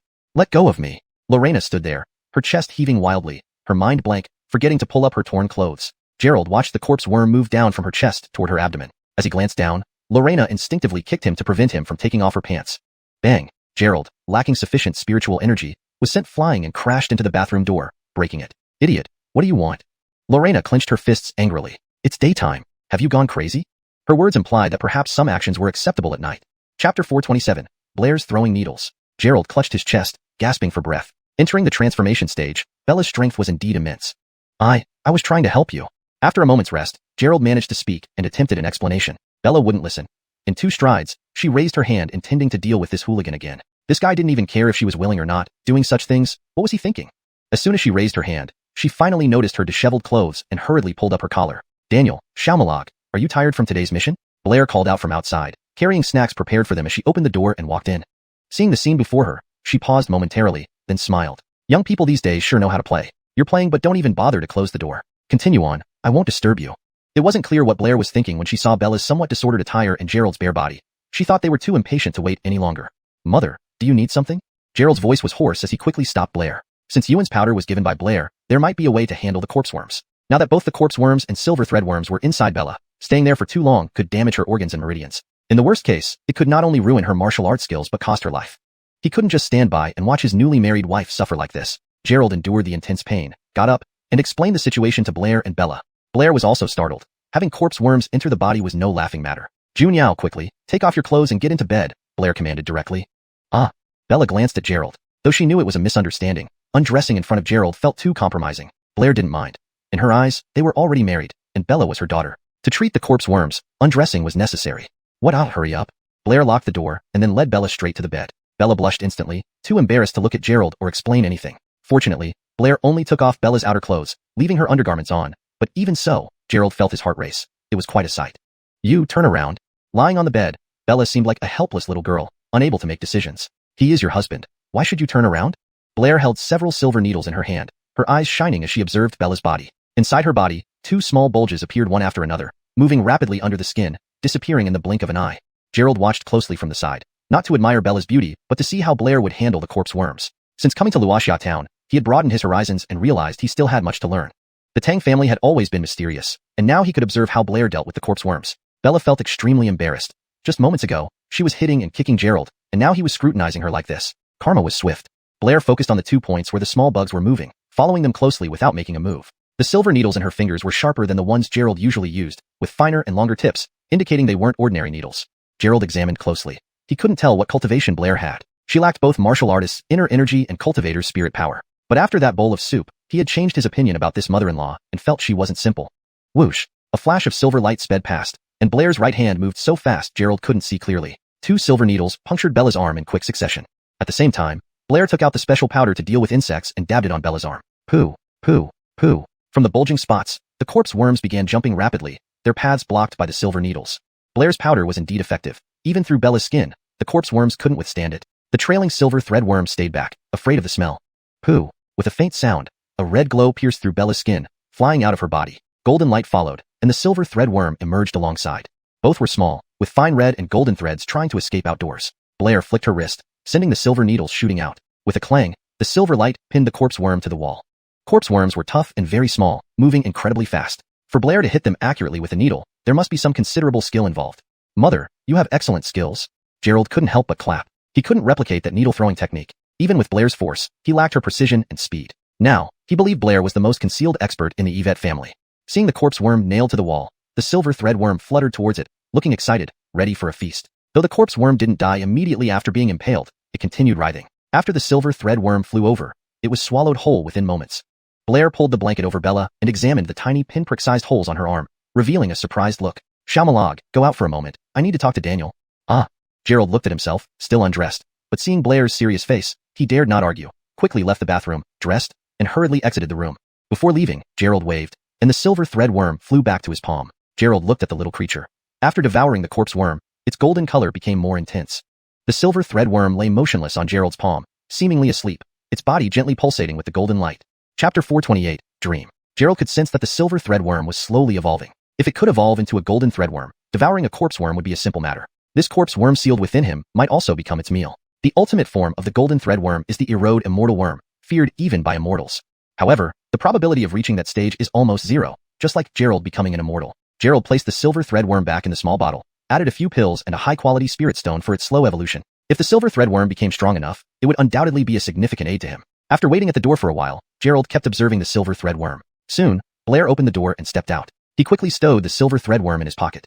Xiao, do you still have a corpse worm inside you? Blair did not leave immediately but asked beside him. Hales, I didn't realize until now. It's close to my heart, Gerald nodded. The corpse worm had absorbed much spiritual energy and was only about 10 centimeters away from his heart. Blair put her hand on Gerald's wrist, showing worry in her eyes. Gerald felt a cold sensation spread from his wrist towards the corpse worm. This situation is indeed tricky, Blair retracted her hand, thinking. I can try to remove the corpse worm, but it's dangerous. If it wakes up, it might self-destruct, risking your life. It was the same concern Alexandria had mentioned. Forcibly extracting the worm could trigger a self-destruct mechanism as it aimed to perish with its host. Forget it. Let Shenlei continue investigating Neil, Blair decided after consideration. She didn't want her daughter to become a widow. How is Yvette go? Gerald asked again, remembering that Yuan used a secret technique and had been knocked unconscious by Benicio. He's fine. I gave him some medicine, and he has woken up. Blair glanced at Gerald meaningfully. Remember to be kind to Daniel. I know you're a good boy.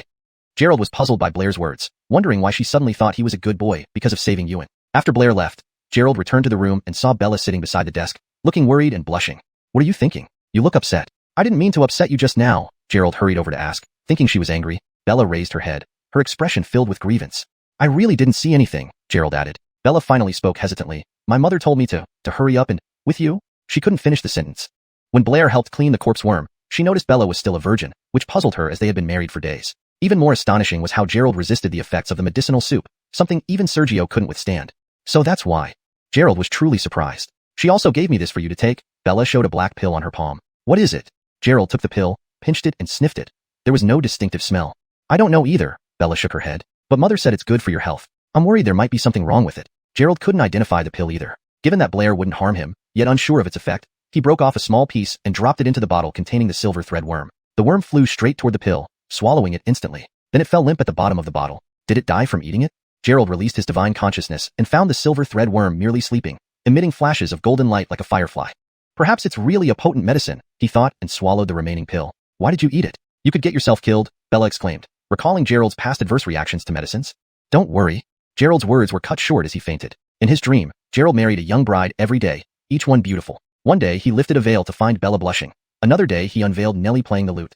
Suddenly, a voice echoed in his mind, choose one or I'll decide for you. With flashing gold light, all the brides were slashed by sword beams. No, Gerald woke up screaming, drenched in sweat. You're awake? Bella asked beside him. Gerald realized he was back in bed, surrounded by darkness. It hadn't been long since he slept. That nightmare scared me half to death, he said, still unsettled by the vivid images. How did it start so beautifully and end with such horror? You're awake, Bella repeated, watching him carefully. Halia, quite a bizarre dream, Gerald replied, shaking off the lingering fear. Chapter 429, Predicting the Future. Bella handed over the cup of water beside her to Gerald, saying, You've been asleep for a whole day. One whole day? So long? Gerald picked up the cup and gulped down the water, finally feeling better. Bella poured another cup of water for him, then half reclined against the headboard, scrutinizing Gerald with an unfriendly gaze. Whose dream did you have? Gerald didn't understand what this question meant, but instinctively answered, You. Hearing Gerald's reply, Bella's face showed a hint of satisfaction. She followed up, Then who else? Gerald thought of all the girls that came after, but how could he say anything in front of Bella? No one else. It turned into a nightmare afterward. Gerald shook his head repeatedly. I asked my mother. The pill she gave you is called Xiang pill. Bella stopped pressing and instead explained. It contains many rare herbs, a secret medicine of the Tang clan. One can only consume it once in their lifetime. It helps with cultivation and has some power to predict the future. Xiang pill. The name itself was peculiar enough. Upon hearing about its abilities, Gerald no longer focused on the name but on its astonishing powers. Predict the future, one pill, and only one in a lifetime. The dreams he just had, clearly marrying several girls, were they true? And later on, being cut down by sword energy, would these also be part of the future? No way. Wasn't this playing tricks, marrying a wife only to be killed afterward? Of course, predicting the future is just very vague predictions. It doesn't mean everything you dream will happen, Bella added. Gerald's mind calmed a little. It might be real or might not be. It seemed like he took them all too seriously. Did you take it? Gerald asked again. If Bella also had dreams of marriage and death, wouldn't that mean their future was doomed? No, this pill only works for cultivators because only they can communicate with heaven and earth, covet reincarnation, and explore the Tao. Now Gerald was puzzled. Why would Blair give him such a pill, and why were his dreams incomplete? Was it because part of the pill was given to the silver-threaded worm? Damn, if he knew, he should have eaten the entire pill. Having an unfinished dream really was uncomfortable. By the way, I think I heard you call Florence's name earlier. Fess up, did you also dream about Florence? Bella wanted to know exactly what Gerald dreamed about. While she heard him call her name in his sleep, she also heard others though not clearly. Yeah, we all got along well, good friends and close sisters. My head still feels a bit dizzy, it's getting late, let's go to bed. Gerald lay down, pulling the blanket over himself. In the dream, of course they all got along well, as his wives, how could they not? Bella pouted. So am I older than Florence? Cold sweat broke out on Gerald's forehead. Why did she have to ask that? Zzz. Turning around, Bella saw Gerald snoring and angrily laid down, turning off the light. Gerald checked his body lightly. There was nothing abnormal, everything was calm. Thinking back on Blair's words, perhaps she gave him this pill so he could see the future and end up with Bella. Recalling the final scene where everyone was killed and he felt powerless, Gerald became entangled in thoughts. Would his union with them lead to everyone's death? He tried recalling the dream but only ended up more confused, eventually falling asleep again amidst dizziness. When Gerald woke up the next day, he found Bella already dressed neatly and ready. Gerald still felt a bit dizzy from the pill, which seemed to keep him in a semi-awake state. Getting out of bed, as soon as he put his foot down, he heard a crisp sound. Looking down, he realized he stepped hard enough to crush the slippers and even left cracks in the floor. Gerald scratched his head, bewildered. Without using any spirit energy, how could he have done this? Kid, not bad. You reached the second layer of your Gordon Jesty's Overlord technique in such a short time, Raheem complimented.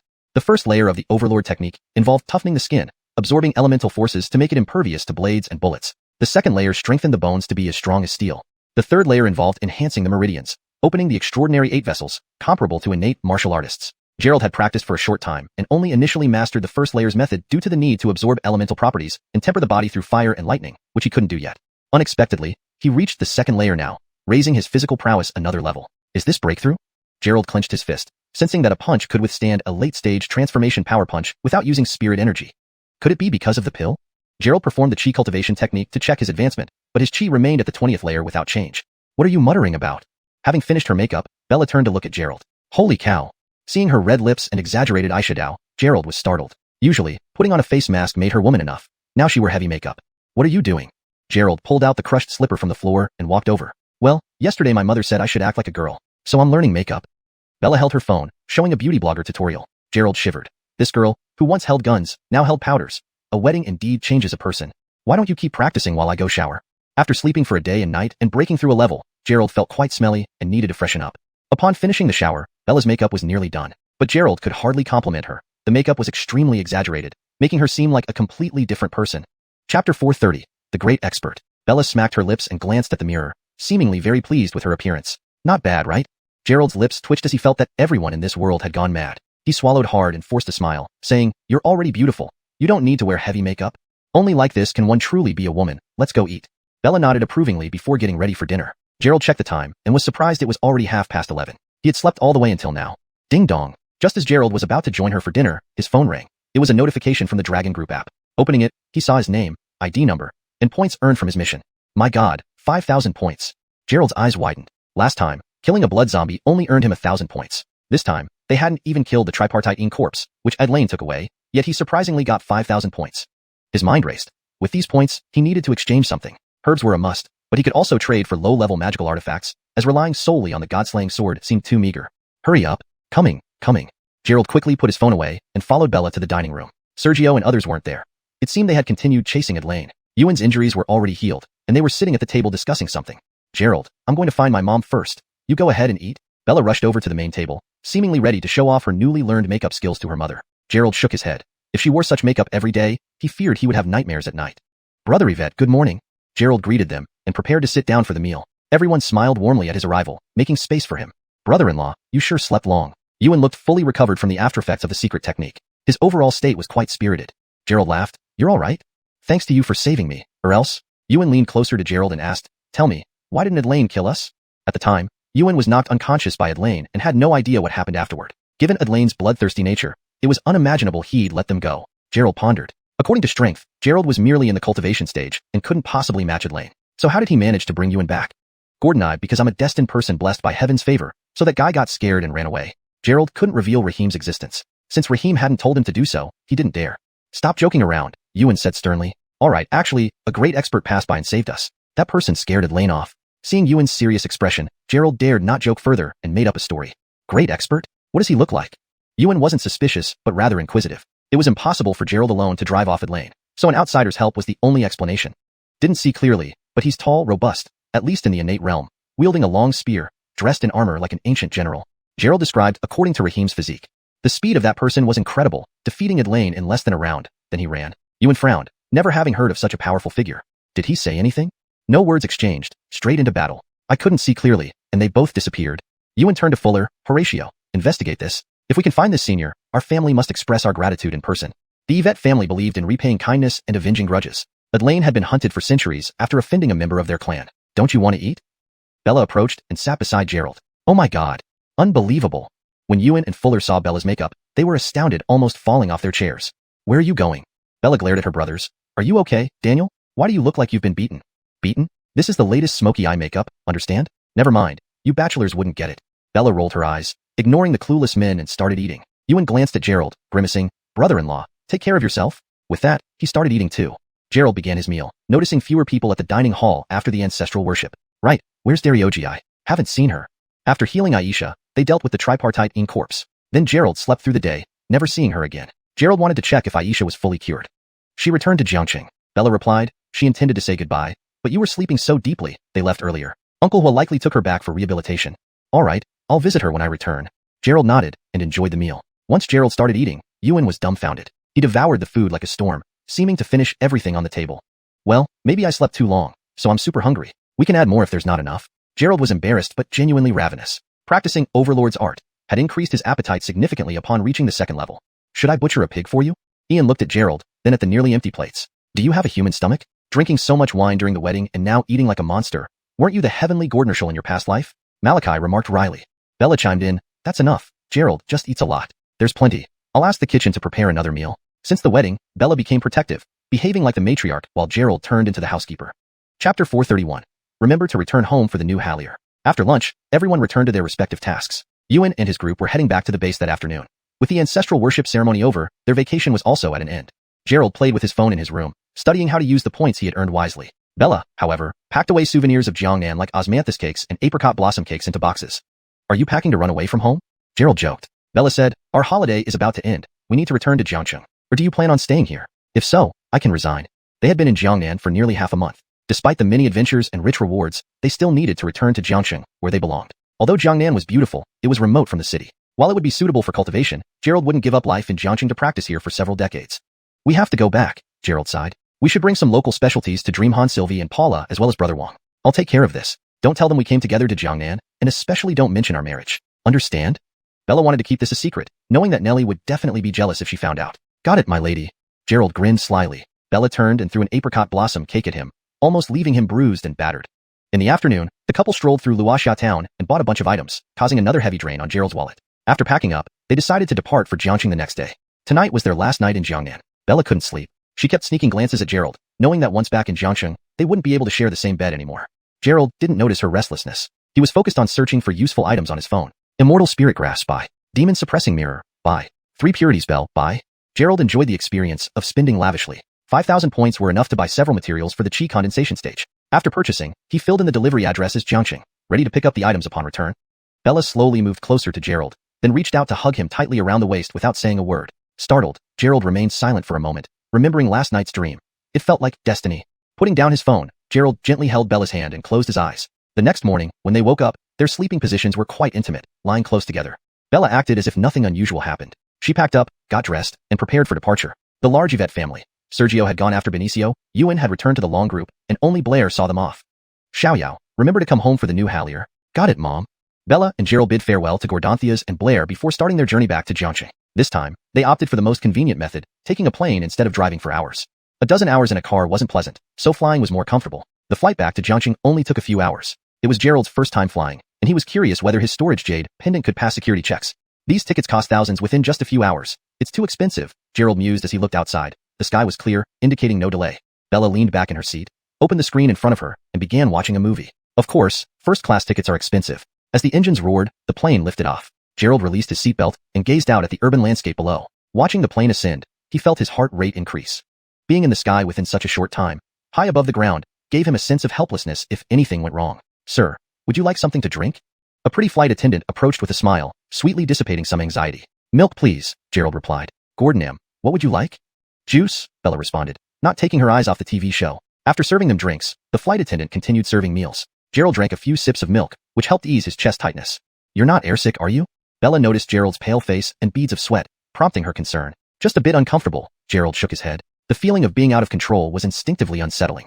Even if he could travel through the air, the thin air at this altitude meant certain death if he exited the plane. Such a big metal bird, flying so high. If it flies higher, it might reach the heavens. Rahim's curious voice sounded. Brother Zane, this is a plane, not a metal bird. Above is space, not the heavens, Gerald explained. Rahim's words made Gerald ponder. Human technology has already sent people to the moon. Why haven't they reached the heavens? And space, what is that? Rahim asked curiously. Gerald didn't know how to respond. He wondered if even Zanian cultivators could leave Earth and survive without air. I don't know either, Brother Zane. Just read more and play with the phone. If you get a new body someday, you'll need to adapt to modern society, Gerald advised. Rahim replied, I am king. I don't need to fit in. With a body, I'll find a cave to cultivate, then challenge the gods and clean up those celestial beings. Gerald was speechless. It would be challenging for a millennial-old warrior to adapt to modern society. Here, take this anti-motion sickness pill. Bella handed him a pill and water bottle. Thanks, Gerald smiled, took the pill, and slowly closed his eyes. Just a few hours until Jiangxing. Hopefully, the uneasiness would subside upon landing. After taking the pill, Gerald drifted off to sleep. Bella continued watching her TV show. When lunchtime arrived, the flight attendant brought food. Gerald woke up, ready to eat. This translation maintains the original tone and style while ensuring it reads naturally in English. It keeps the paragraph structure and line breaks consistent with the original text. Chapter 432. An unusual event on the plane. The flight attendant pushed the food cart forward as Gerald felt his heartbeat intensify. It wasn't because of her beauty, but rather a sense of impending danger. Suddenly, the plane jolted violently, followed by a loud bang. No one knew what was happening. The flight attendant and the cart were thrown forward. Gerald quickly grabbed her wrist and pulled her back, but the cart flew out of control. The plane's shaking became more severe, and some unbuckled passengers were flung around. Ladies and gentlemen, this is your captain speaking. We are experiencing some issues with the aircraft. Please remain calm. The captain's voice came through the intercom as the plane stabilized slightly. Thank you. The flight attendant blushed as Gerald pulled her onto his lap. Realizing the situation after the plane steadied, she hurriedly chased after the runaway cart, only to hear passengers' angry voices. Saving damsels in distress again. Bella rolled her eyes at Gerald's flirtatious behavior. I'm just being helpful. It's my duty, he replied, flipping his right hand to reveal a meal he had stashed and placed it on Bella's table. First-class meals seem quite good. But didn't the cart fly away? Where did you get the food? Bella asked. Gerald produced another meal, set it before himself, and opened it, releasing the aroma of steak. The cart flew off, so naturally I kept my lunch safe. Eat up, we'll arrive in about half an hour. Bella was speechless. During the rescue, he managed to grab 2 meals. Irritating yet amusing. As they ate, the flight attendant returned with the food cart. Sir, your meal. She paused, seeing that both were already halfway through their meals.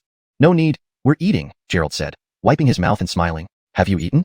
Hails, sir, anything else? The flight attendant smiled. What's your name? Gerald asked. Aleka, she replied, her face reddening. Did he save her just to ask her name? Glancing at Bella beside him, who looked displeased, Aleka quickly excused herself, pushing the cart forward. Mister, I have things to attend to. After Aleka left, Bella glared at Gerald. You're quite popular with young girls, aren't you? Asking her name. What do you have in mind? I'm not that desperate. With such a beautiful wife beside me, how could I misbehave? I just couldn't see through that flight attendant, so I asked. Gerald wasn't lying. He had used his spiritual sense to scan Aleka but found a faint golden glow blocking him. She seemed untrained, suggesting a protective charm from a Taoist or Buddhist origin. Do you really think you want to date her? Bella considered herself Gerald's partner now. While she tolerated Nellie, future flirting was unacceptable. I only like you, okay? Gerald laughed, finishing his meal. Did he just confess? Stunned for a moment, Gerald added, and Florence, Tabitha, Xandra, and Dariogi are also great. Bella threw a water bottle at Gerald's head. Amidst their banter, there was trouble near the cockpit. Flight attendants rushed there with worried expressions. Gerald grabbed Bella's wrist. Stop fooling around. Something's wrong. Seeing this, Bella stopped. Gerald undid his seatbelt and moved toward the cockpit. Please sit down and fasten your seatbelt. There's an issue with the plane. The flight attendants advised concerned passengers. This made things even stranger. If everything was fine, why insist on seatbelts? I'm a police officer. What's happening? Bella showed her credentials to the flight attendant and whispered. Relieved, the flight attendant led Gerald and Bella to the cockpit door. At least 5 people, including Aleka, were standing there. Who let these passengers here? The head flight attendant asked, upset. We mustn't alarm passengers if there's trouble, she continued. This is a police officer, the flight attendant explained. Bella inspected the area. What happened? Aleka, tense, explained. We brought food to the pilots. No response. That earlier shake and explosion seemed to come from the cockpit. The plane has deviated 40 degrees off course. This isn't heading towards Jiangcheng. This was the worst news. The short flight to Jiangcheng meant limited fuel. Deviation would mean missing Jiangcheng entirely and possibly crashing due to fuel exhaustion with no pilot response.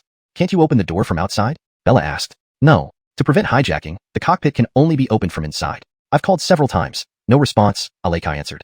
Hashtag chapter 433, rescue. Gerald frowned, his spiritual sense scanning the cockpit, revealing everything inside in an instant. The pilots were both unconscious, slumped over their seats as if they were sleeping. Inside the cabin, a fierce wind howled through a large hole in the windshield, indicating a dire situation. I don't think they can open the door, Gerald remarked, noting that while the pilots were still breathing, they had lost consciousness. The massive hole in the windshield allowed relentless gusts of wind to blow inside. What's wrong?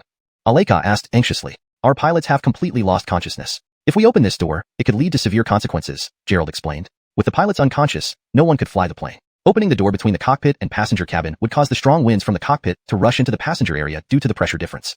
Chief flight attendant, what do we do? The flight attendants were in a panic. Though the plane was on autopilot, it couldn't land automatically. Deviating from Jiangcheng's airspace, continued flight would result in the death of hundreds on board. We need to find a way to open the cockpit door and rescue the pilots. Otherwise, no one will be able to fly the plane, the chief flight attendant said, despite her own anxiety, trying to come up with a solution. Mushuang Qinzi, go reassure the passengers. When we open the door, it will cause panic, so make sure everyone has their seatbelts fastened. But how do we open the door? And even if we rescue them, will they wake up in time? Qinzi's face was pale, drained of color. No one could remain calm knowing the possible outcome. Despite the apparent stability of the plane, it wouldn't be able to land safely without piloting. A past incident in Dongyang involving Helios Airways, where all passengers suffocated due to decompression, came to mind. If they opened the cockpit door now, thin air from outside would flood the cabin, and the oxygen masks only provided about 15 minutes of breathable air. Without waking the pilots within 15 minutes to lower the altitude, everyone would die from hypoxia. So, does anyone know how to fly a plane? Gerald asked after checking the pilot's conditions. It seemed unlikely they would regain consciousness anytime soon. Everyone looked at each other helplessly. If they knew how to fly, they wouldn't be working as flight attendants. Go reassure the passengers and ask if anyone knows how to fly, Bella instructed, confident in Gerald's medical skills and not needing to seek additional medical help. Aleka, Qinzi, and other crew members left for the passenger cabin. Bella glanced at Gerald, then at the door. Should we open it? Though designed to prevent hijacking, the reinforced door was manageable for a martial artist and cultivator like Gerald and Bella. Can you open it? The chief flight attendant asked. It's not the problem of opening the door but dealing with the lack of oxygen, Gerald responded seriously. There's emergency oxygen on board, but it won't last long, the chief flight attendant pointed out, gesturing to the oxygen masks above the seats that would drop in emergencies. Gerald, there's no one on board who knows how to fly, Aleka returned, having asked around. Given the few hundred passengers, finding someone qualified to fly was highly unlikely.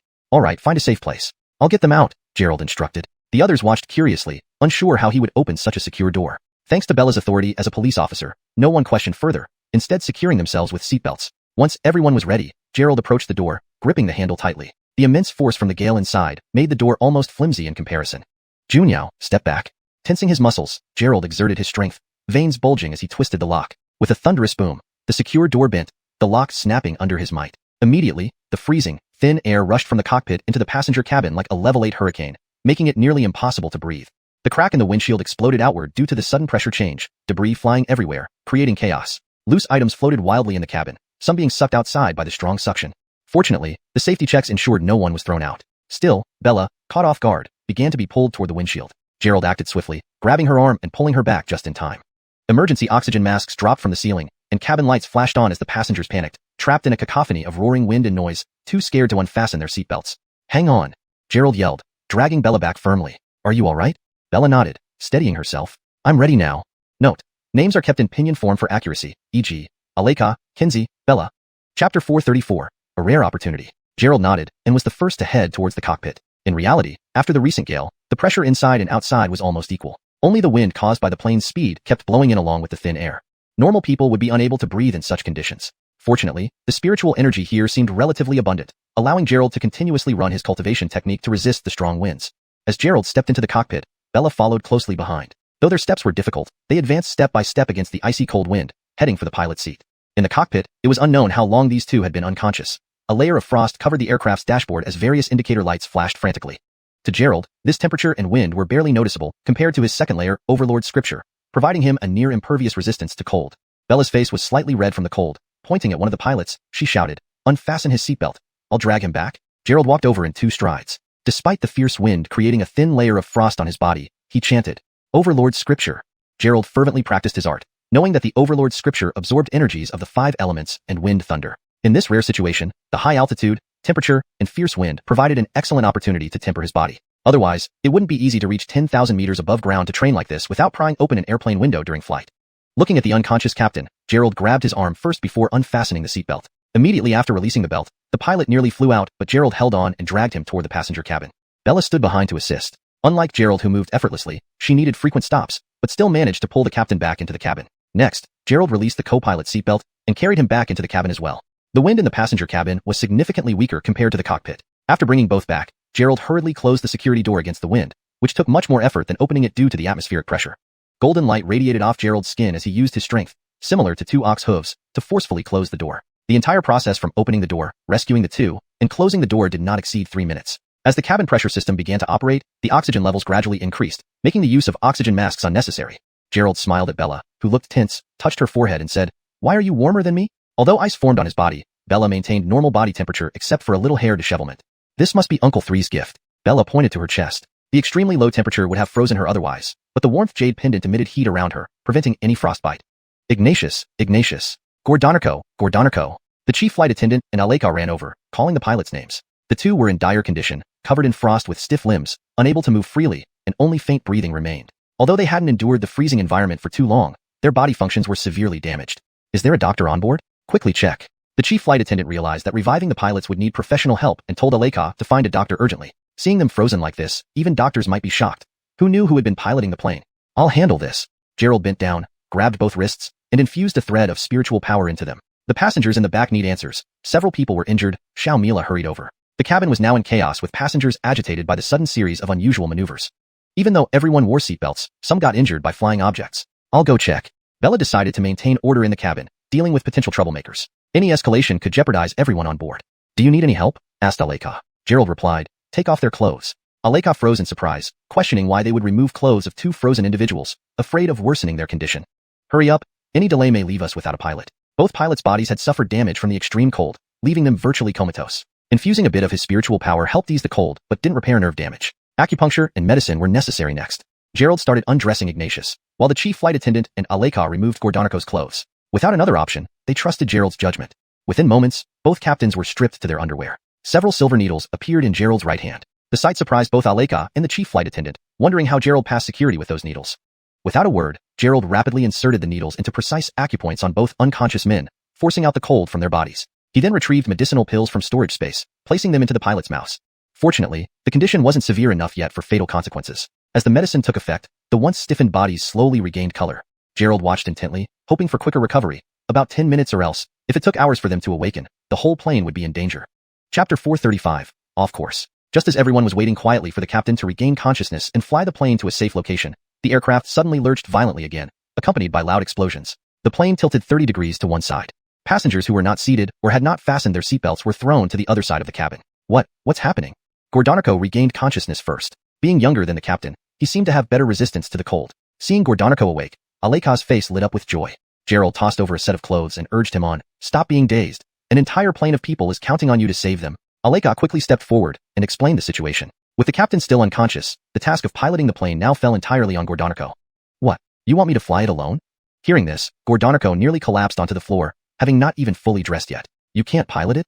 Gerald looked at him, puzzled why he seemed incapable of flying a plane, which was contradictory considering his role as a co-pilot. I can fly, but usually the captain pilots while I assist. Should we wait until Gregor wakes up? Gordonico, although also a pilot, had flown for only a few hundred hours and lacked the experience to fly a passenger jet solo, especially when hundreds of lives were at stake. Can fly is enough, don't waste time. We're about to crash into a mountain. Gerald grabbed Gordonico and lifted him up. It was too late for hesitation now. Who knew where this plane was headed? Any further off course, and they would run out of fuel. Wait, let me put on my clothes. Gordonico was dragged like a chick toward the cockpit. Everyone else quickly found their seats and checked their seatbelts, fearing another turbulent rush of air. Gerald placed a yellow talisman on Gordonico's back, a soul-stabilizing charm designed to prevent the separation of spirit from body. At this altitude, the winds could scatter a person's very essence. Entering the cockpit again, Gerald pulled Gordonico in and swiftly closed the door behind them. Gordonico stumbled, dazed from the earlier turbulence. Gerald buckled Gordonico into the pilot's seat, ordering, "Get control of the plane." Dazed, Gordonico stared at the blinking instrument panel and various alarm signals. Damn, it's this bad. He quickly grabbed the radio to contact the tower. The soul-stabilizing charm prevented the strong winds from affecting him much. After multiple attempts, there was no response from the radio. It's over, it's all over.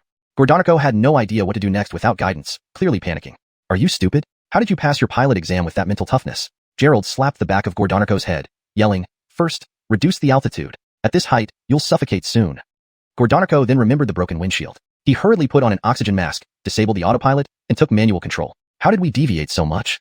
Looking at the instruments, Gordonico realized they were at least 400 kilometers off course, surely alerting aviation authorities. He urgently maneuvered the plane to return to its original flight path. Do you need help? Gerald watched Gordonico struggle with the controls, producing little effect. Help me push the yoke from the co-pilot's side. We need to descend. Gordonico shouted over the roaring wind, struggling to be heard. Looking at the altimeter, Gordonico saw they couldn't stay at this height much longer. This was Gerald's first time flying, let alone piloting. Never did he imagine he'd be learning to fly on his maiden flight. Gripping the yoke, Gerald channeled his spiritual energy into the plane, finding it much harder to control than a car due to the significant difference in weight. Following Gordonico's instructions, Gerald adjusted the yoke. Under both their control, the plane began to descend. Not good, the angle is too steep, pull up or we'll plummet. Gordonico noticed the warning indicators. The descent angle exceeded safety limits. Failure to adjust would cause the plane to fall uncontrollably. Okay. Gerald tried to pull up, but the yoke seemed jammed, refusing to budge. In frustration, he yanked hard, hearing a crack. The co-pilot's yoke broke off in his hand. Wah! Gerald was dumbfounded. For such an expensive machine, this quality was unacceptable. Hurry up, what are you doing? Gordonico, realizing the main yoke wasn't moving either, turned and urgently questioned. Gerald raised his palm, showing the broken yoke. Gordonico nearly fainted. Only the main yoke worked now. Come help me. Gordonico, already struggling to control direction and altitude, needed assistance. Gerald rushed over, assisting with the main yoke. Gordonico, sweating profusely, had his sweat instantly dried by the wind. Be gentle, don't break it again or we're dead. Without the yoke, piloting would be impossible, leading to certain death. Got it, focus on your part. Gerald tried pushing the yoke again, but nothing happened. Can't move it. Gerald was equally baffled. Both yokes were unresponsive, risking a deadly outcome if forced further.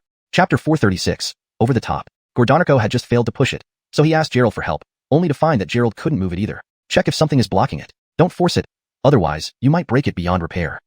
He feared Gerald would break it again with excessive force. Gerald was also perplexed. He didn't know what was wrong with this thing. His strength wasn't too great to cause this much trouble.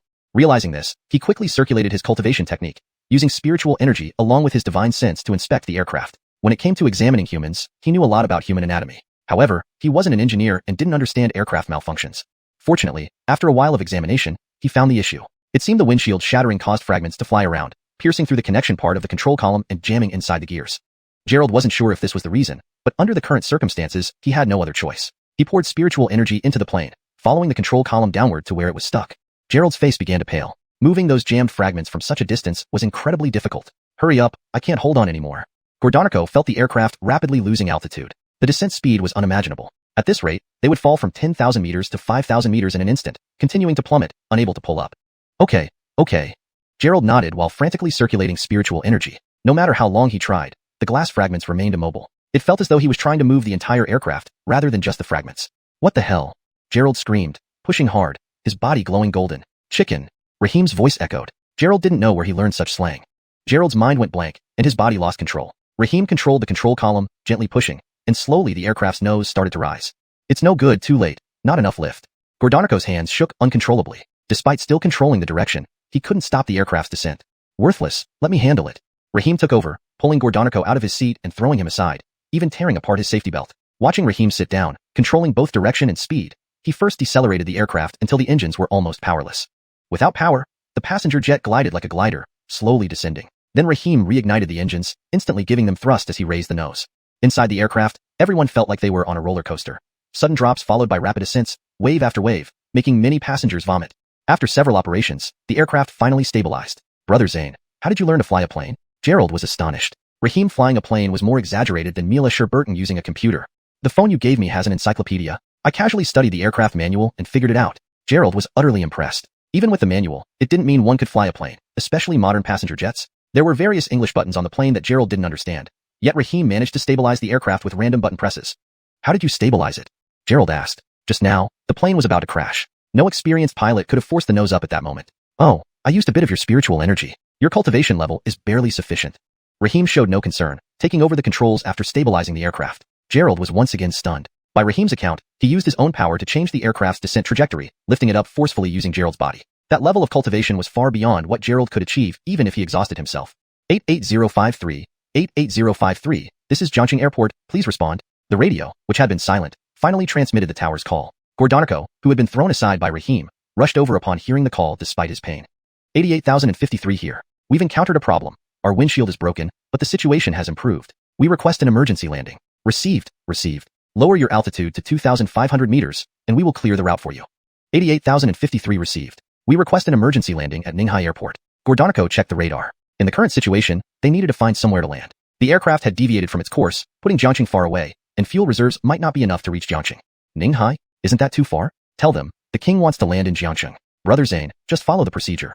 Our lives are more important. What if there's an accident if we go to Jiangxing? Our fuel may barely get us to Jiangxing. Let's land nearby. Gordonico shivered, looking at Gerald's intimidating expression. The king is flying, so where should he go? Tell them, I'm going to Jiangxing. Gordonico was speechless, wondering why Gerald suddenly changed character. He explained the situation via radio, and the airport agreed. They were only an hour away from Jiangxing, so landing there was feasible. With permission, the aircraft maintained its altitude of 2,500 meters, heading toward Jiangxing. Gerald was speechless, utterly so. He had no control over his body, watching Rahim happily flying the plane.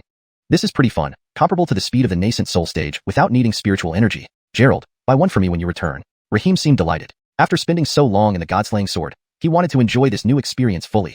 Hashtag chapter 437, Bella's window to the soul. Gerald once again found himself at a loss for words. Buying an airplane was no small matter. Not only was it incredibly expensive, but even if you could afford it, where would you find an airport? And could you secure an air route even if you had an airport? This thing was a money pit, and flying it was even more so. Gerald simply didn't have that much money to burn. Gerald, we've stabilized outside. How about inside? At this altitude, oxygen was plentiful, but the cockpit remained buffeted by strong winds. Bella entered and immediately saw Gerald piloting the plane while Gordonico stood by watching. She froze in shock. You're piloting the plane. Bella rubbed her eyes, unable to believe what she was seeing. It was too unbelievable, Gerald flying the plane while someone else watched from the co-pilot seat. Unrelated personnel, please exit. The cockpit is off limits. Rahim turned his head, his large pupils locking onto Bella with an intense, authoritative gaze. What have you done to Gerald? Bella instantly recognized that the person before her wasn't Gerald. Eyes were the windows to the soul, and one could tell a person's character through their gaze. Gerald's eyes were pure, occasionally lecherous, but never like this. Junyao, everything's fine. Go out and calm the passengers. We'll be landing in Jiangxing soon. Gerald transmitted, telepathically. Bella felt reassured upon hearing Gerald's voice. She had initially feared he had been possessed by some evil entity. But I'll explain later. Bella nodded, checked the cockpit for any abnormalities, then left, closing the door behind her. As time passed, they drew closer to Jiangxing. The fuel warning alarm on the aircraft sounded. At this moment, all runways at Jiangxing Airport were cleared, awaiting their arrival. Gordonico maintained constant communication with the control tower to prevent any further mishaps. The second runway has a better approach angle, Gordonico said, turning to Rahim. He resumed his co-pilot duties, assisting in the controls. The airport lights of Jiangxing were visible just ahead. As long as the plane landed safely, this journey could be considered a close call without disaster. Just when they were a few dozen kilometers away from Jiangxing, the plane began to shake violently again. They had lowered their altitude to prepare for landing, now dangerously close to the ground, ready for touchdown. Not good. We've lost all power. Out of fuel. Gordonico nearly fainted. His worst fear came true. Without fuel, there was no power, and all instruments became useless. The plane could only glide mechanically. But a 100-ton airliner carrying so many passengers at this height couldn't glide far enough to reach Jiangxing Airport. It would likely crash midway. Fear not, for in my era, I knew nothing of this fuel business. Rahim stood up from the pilot's seat and walked toward the cracked windshield. Gordonico stared at him in bewilderment. At such a critical moment, was he going to jump out? What are you doing? Control the plane. Gordonico quickly regained his composure and took control of the direction. Without fuel, maintaining the plane's glide was crucial to prevent an immediate crash. Outside the city of Jiangxing, the Yangtze River, stretching through the entire city, offered a viable emergency landing spot. Far better than crashing into skyscrapers or mountains. Pilot the plane, while I lift it. Gerald shouted, 8 directions palm of the Tyrant King. With a loud thud, he placed his hands directly on the ceiling above the cockpit. Boom. The plane shook once again, this time caused by Raheem's palms pushing against it. Gordonico looked on in disbelief, as if watching a monster. Raheem's movements seemed to mimic lifting the plane, almost as if he were carrying it to land. Inside a plane, lifting another plane was akin to standing on one foot and jumping. It defied Newton's laws, impossible. Gordonico concluded that Gerald had gone mad. No sane person would do something like this. Just as Gordonico thought Gerald was crazy, the altitude display on the flight instrument showed the plane ascending several meters from its original position. How is this possible? Gordonico slapped the instrument panel, thinking it must be malfunctioning. Without fuel, even gliding should only cause the plane to bob up and down, not climb steadily. Hup! Gerald shouted again, forcing the plane upwards several more feet. With Raheem holding the ceiling, he managed to elevate the plane over 1,000 meters. Joking, this was a passenger jet weighing over 100 tons being lifted into the sky. It was unreal. Gordonico quickly steadied the controls. At this point, he couldn't dwell on these strange events. Saving his life was paramount. Soon, Zhangcheng Airport was within sight, the runway lights visible. The control tower informed them that the runway was clear. All incoming and outgoing flights were grounded, awaiting their landing. 88053, your approach speed is too fast. Slow down immediately, or you will overshoot the runway. The control tower noticed the anomaly. Due to Raheem's elevation, the plane was now diving from 1,000 meters, resulting in 2 possibilities upon landing. Either it would crash nose first due to the steep approach and excessive speed, leading to catastrophic damage, or it would land safely but overshoot the runway due to excessive speed, still ending in catastrophe. Gordonico struggled to slow the plane but lacked fuel for reverse thrust. He could only increase resistance by causing the plane to rock up and down and side to side, hoping to decelerate post-landing with wheel brakes. I know, but the plane is out of fuel, and I can't reduce speed. Gordonico was in despair. Multiple times, he saw hope, but now, returning to Jiangxing after landing at Ninghai would have been safer. This short flight had become his final journey. Facing the unstoppable speed, he gave up struggling. Now, he could only try to keep the plane level before impact, improving the chances of survival for the passengers, though the outcome was uncertain. Chapter 438. Each with their own meaning. Raheem now released his hands and strode back. His body had reached its limits. After all, this was Gerald's body, not Raheem's own. Move aside. Let your king take control. Raheem once again forcefully took over the plane's controls, starting to maneuver the powerless aircraft. Then at the tower position, everyone at the airport watched the sky. When they saw this aircraft coming towards them in an incredibly exaggerated manner, everyone was stunned. They witnessed the plane performing extremely exaggerated poses without power, spinning in the sky, even making sharp turns. Normally, a passenger jet would never make such maneuvers. Only fighter jets could execute small-angle sharp turns. After 2 sharp turns, the plane which was initially going to land on the south side now circled around to the north side. After this loop, the nose pointed towards the runway and dove straight in. After all this tossing and turning, several passengers fainted due to the extreme movements. It was more thrilling than a roller coaster. After this experience, few of them would likely dare to fly again. The plane headed towards the runway, landing gear deployed. After some bumps, it steadily raced toward the end of the runway. Gordonico tried desperately to control the brakes, uncertain if it would stop given the lack of reverse thrust. Raheem stood up again and walked towards the rear, causing the plane to sway as he stepped. He reached the passenger cabin where cries and screams were heard. Raheem ignored everyone, walking to the tail and smacking his hands down, making several loud thuds on the tail wing. Though theoretically defying physics, it was magical that Raheem's force entirely acted upon the plane, his feet visibly lifted off the floor. After dashing for a distance, the plane finally stopped, rescuing everyone on board. With the emergency doors open, rescue teams were already prepared below. The sounds of police sirens, ambulances, and general chaos filled the air as the plane stabilized. Gerald regained control of his body but immediately collapsed. Controlling his body had exceeded its capacity. Now, Gerald felt as though an airplane had rolled over him. Every bone ached, every muscle strained, his spirit energy depleted. He lay on the ground, unable to rise. Luckily, Bella found him. Seeing he couldn't get up, she said nothing, picking him up. This dominant posture, quite impressive. Usually Gerald carried others like this. Being held by her, Gerald wished he could hide. You could have just supported me. Gerald looked helplessly at Bella. It felt awkward being carried by this beauty who typically played the hero. Bella remained silent, carrying Gerald to the emergency exit before dropping him onto the inflatable slide and following him down. Once again, Gerald was sent to the First People's Hospital for treatment. Most people on the plane had minor injuries, with only a few having fractures. Gerald, however, had numerous broken bones because of Raheem, requiring complete bandaging. The official initial assessment deemed it an accident, yet Gerald noticed something odd. The explosion from the windshield wasn't an accident. In the stormy cockpit, he found a small piece of talisman ash. Talisman ash is produced after burning a talisman. Though ashes, they still contain residual spirit energy, detectable by Gerald. He kept this information to himself, instructing Bella to report to the Dragon Group. It likely involved a cultivator or someone with ulterior motives trying to kill everyone on the plane. Whether the target was the entire plane or a specific person remained unclear. But the user of the talisman was definitely an evil cultivator, possibly concocting some dark ritual requiring life sacrifices. Gerald lay in bed discussing the incident with Bella, suggesting more investigation by the police. Iana entered laughing, holding bandages and medicine, apparently there to change his dressings. Seeing Iana approach, Bella moved aside. Sister Xandra, changing his dressing? Of course. I also need to perform acupuncture. Lou Zixia squinted, taking out silver needles, ready to practice on Gerald. Acupuncture? That's not part of my treatment plan. Gerald warily watched Iana. unsure how much her medical skills had improved during his absence, but he felt she was still unreliable. Well, thanks to you, Miss Dariogi's illness has been cured. Now, I don't have anyone to practice on. My grandfather told me about some medical conference where I have to represent Renxin Tang. No one else lets me practice, so it's you. Why do you always end up hospitalized? Iana started unwrapping Gerald's bandages. No, I'll do it myself. Gerald lifted his hand, but piercing pain shot through him. He had overexerted his true essence, unable to muster any spiritual energy, resulting in slower recovery. Rahim showed no regard for his body, using brute strength, leaving it barely functional. I'll do it. Bella joined in, unbandaging him. The ointments applied were Gerald's own mixtures, aiding recovery and strengthening his body. Soon, Gerald was undressed, both women gazing intently at him, each with their own intentions. Why are you looking at me like that? Gerald shrank back, getting goosebumps under their gaze. Iana squinted with a mischievous smile, pinching Gerald's arm, causing him to grimace in pain. Gerald, in half a month, your muscles have gotten really developed. So sexy. And you even have pectorals. Iana didn't hold back, patting and poking him. Is this acupuncture or harassment? Have you finished? Gerald saw her flirtatious gaze, feeling like he was facing a female rogue. Chapter 439. Iana's medical skills. After examining for a while, Iana suddenly inserted a silver needle into Gerald's arm before he could even react. Hey, you don't play by the rules. Gerald had no strength to resist. Iana's needle speed was incredibly fast. He didn't feel a thing when she stuck it in.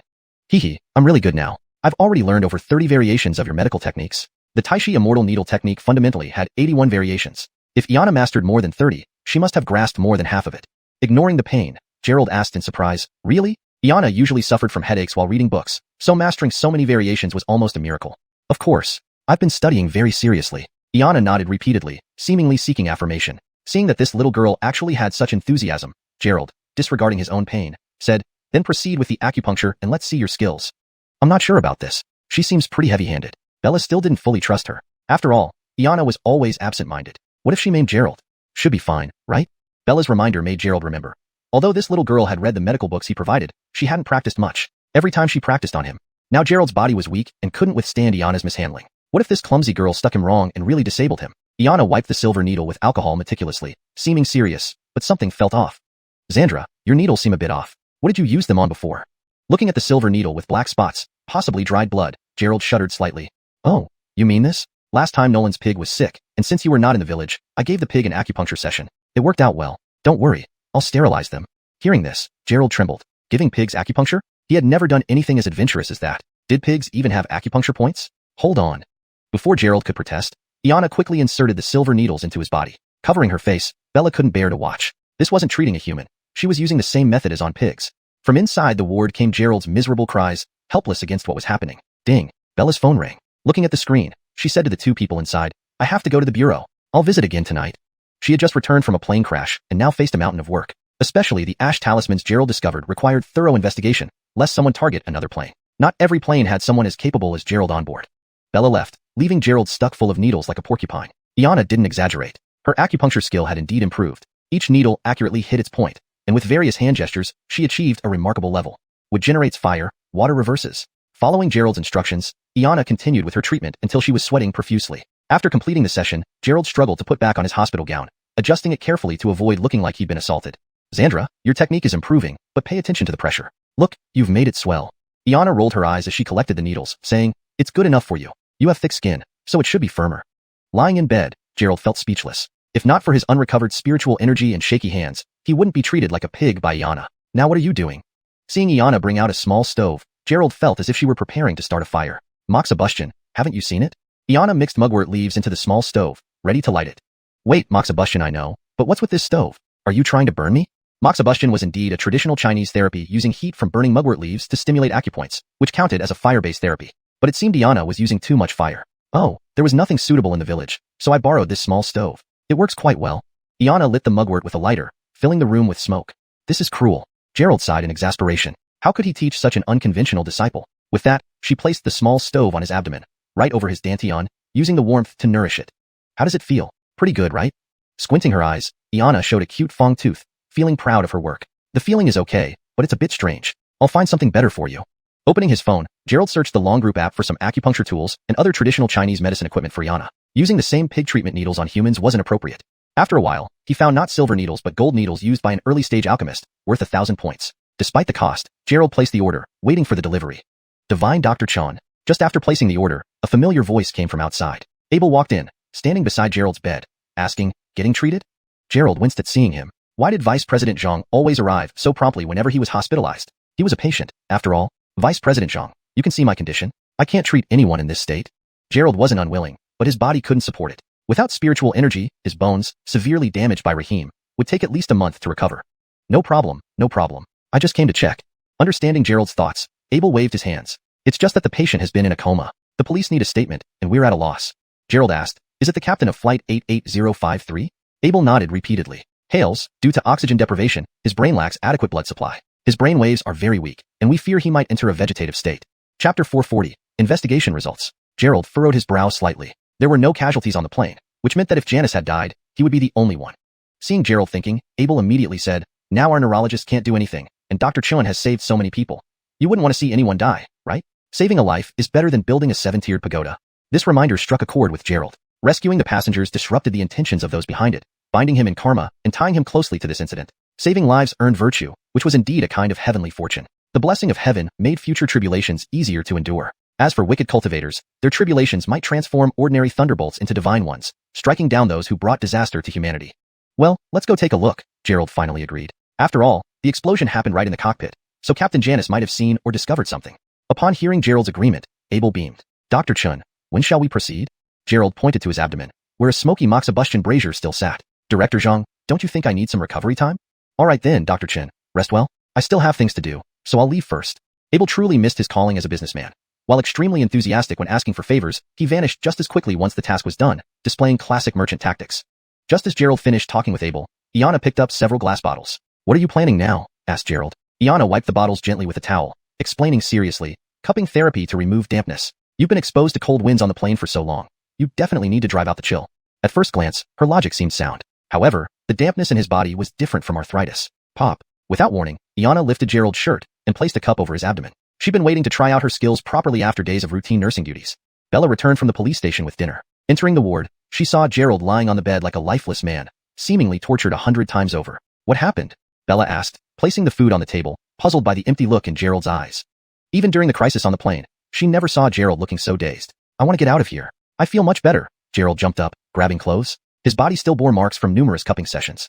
Bella held him back. Stay put. Xandra mentioned your mental state might be due to PTSD. Stay here quietly. Surprisingly, Iana had learned tactics, seizing control effectively. Trapped in the ward, Gerald began to feel an odd connection with this room, having been hospitalized here multiple times, almost making it his personal ward. I've told my brother about this. They will investigate, but there's little evidence left. The wind blew everything away. Bella explained as she fed him, noting that despite the investigation, the police found nothing valuable. The official conclusion was the windshield shattering causing the accident. Fortunately, no one was injured. A relief indeed.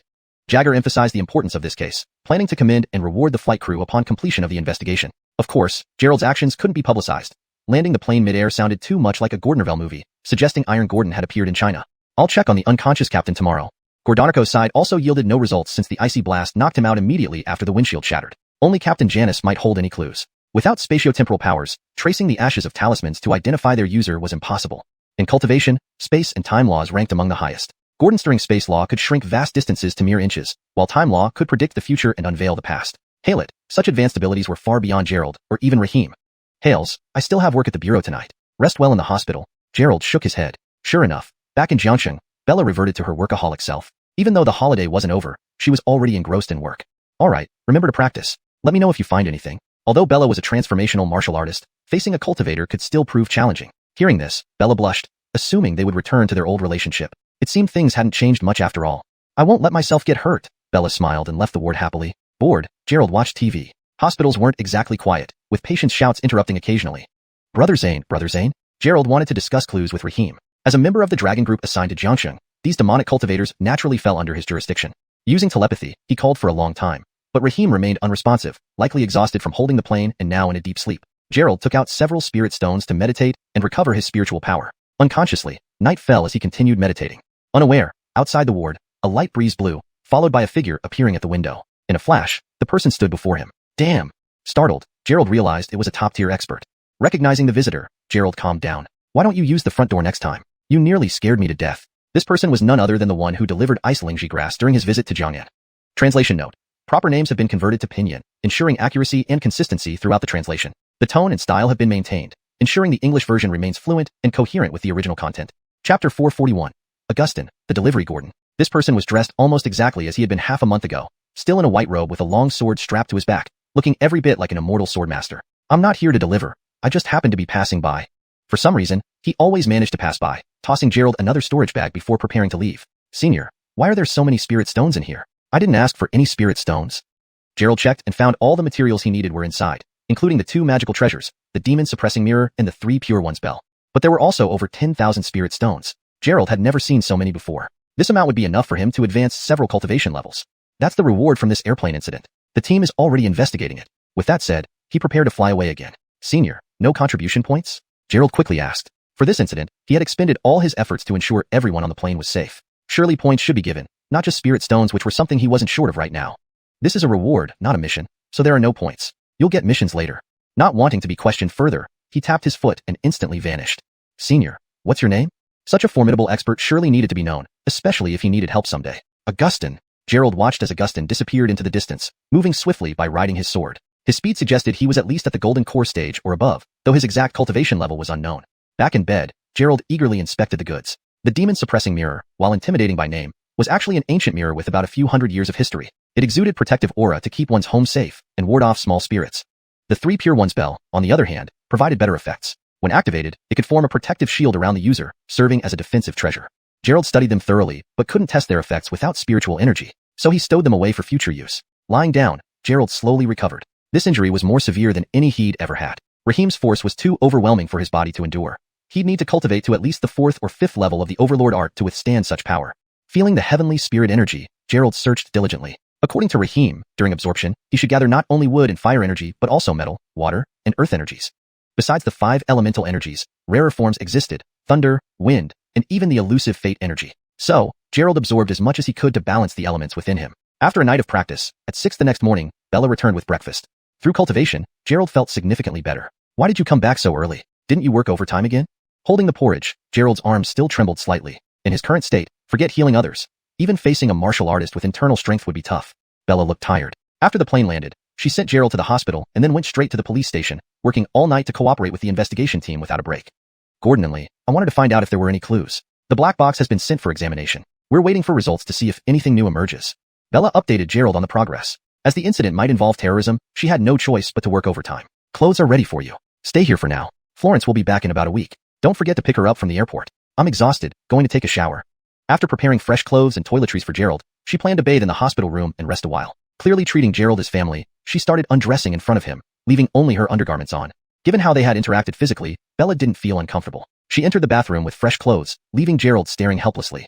Gerald was imagining what it would look like inside as he thought of Bella taking a bath. After all, she was technically his wife in a traditional sense.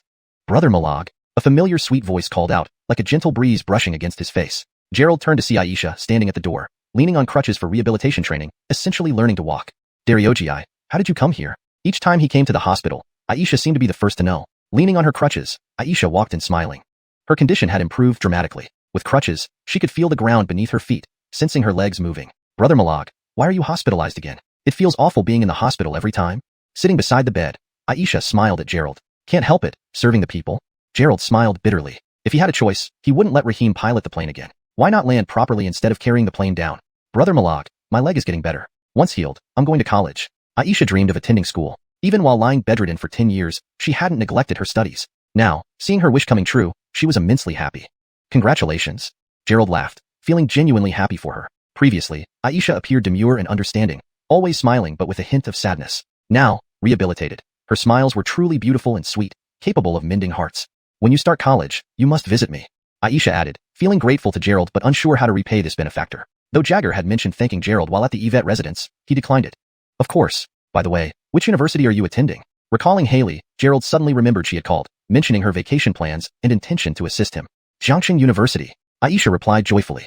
Chapter 442, Reflections on Life. Gerald was momentarily stunned when he heard the name Jiangxing University. It wasn't just a top-tier institution in Jiangxing, but also ranked as one of the best universities in all of Bertzia. Back in his day, Gerald's grades were good enough to ensure his admission into Jiangxing University with ease. However, due to family circumstances, he opted for a leave of absence and embarked on a vastly different path. To this day, his name remains on the list of students on leave from Jiangxing University. If he wished, he could return to school anytime. Back then, when he was admitted to Jiangxing University, Gerald was overjoyed, believing that a good university would pave the way for a better job and the ability to contribute financially to his family. His thoughts at the time were simple. But due to his mother's severe illness, the family fell into a crisis, forcing him to take a leave of absence to collect herbs and sell fruits to earn money.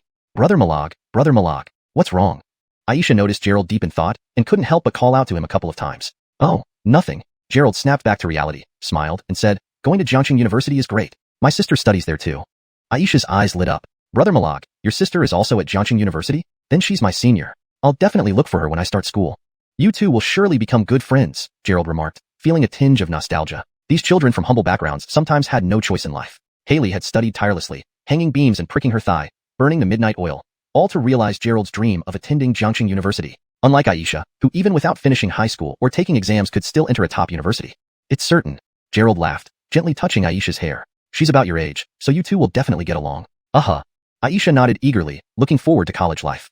At that moment, Bella emerged from the bathroom, drying her wet hair. She was wearing only a simple towel, resembling the seductive scenes in Japanese films. The towel barely covered her alluring figure. Though Gerald had seen her before, this half-exposed look made her appear even more captivating.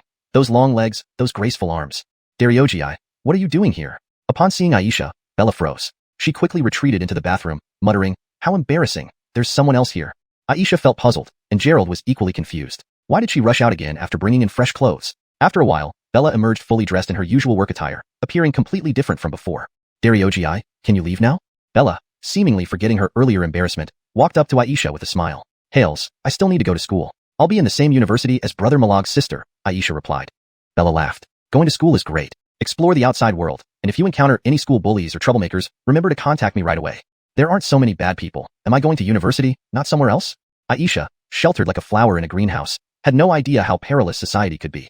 Jiangxing University was undoubtedly better than ordinary vocational schools, but being a good student didn't necessarily mean having good character. Just be careful. It never hurts, Bella advised, recalling numerous cases involving college students, especially naive girls like Aisha who were more vulnerable to scams. I understand, Aisha nodded obediently, longing for an independent life despite growing up protected. After chatting for a bit, Aisha needed to attend her rehabilitation training, and Bella escorted her out of the ward. Once back, Bella filled a cup of water from the water dispenser, her mouth parched from the lengthy conversation. I haven't even met your sister yet. When are you introducing me? Gerald teased, lifting his nose slightly. You want to meet my sister-in-law so soon? Why don't we introduce you to your mother-in-law while we're at it? It's been a long time since I've been back. Before leaving for Jiangnan, Nellie had instructed Gerald to visit Peach Source Village to check on the progress of the development projects. Peach Source Village now provided not just fruit, but also developed agritourism and holiday resorts managed by Polaris Group. Nellie, as village chief, only had to inject funds to boost the local economy, a pretty easy job. I don't have time, Bella stuttered. In Luoxia town, she was in her element. But visiting Peach Source Village with Gerald to meet her parents, how would she explain it? That they were married, and she was his daughter-in-law? Come on, she wasn't ready for that. As my bride, it's proper for you to visit my home. Gerald couldn't help but tease her blushing face. Bella gulped down the water quickly, placed the cup down and said, I have to go to work. She dashed out of the room in a blur, clearly using some martial arts speed. My mom isn't that scary, is she? Gerald chuckled, struggling to stand up to wash up. Despite his body functioning normally, he couldn't exert too much force, lest his bones crack with pain. Just as he finished washing up, Abel arrived with several doctors and nurses, waiting in the ward. Zhangdin, it's only 8 in the morning. So early? Abel seemed ready to lead the medical team to study Gerald's medical skills again. Abel chuckled, morning rounds are scheduled, so I came to check on you, Dr. Chen. Did you eat breakfast? Gerald rolled his eyes. The breakfast boxes on the table hadn't been cleared yet. It was a loaded question. All right, I'll go with you. Is that fine? Staying in the hospital felt like being under surveillance. They came for inspection early in the morning, fearing he might escape.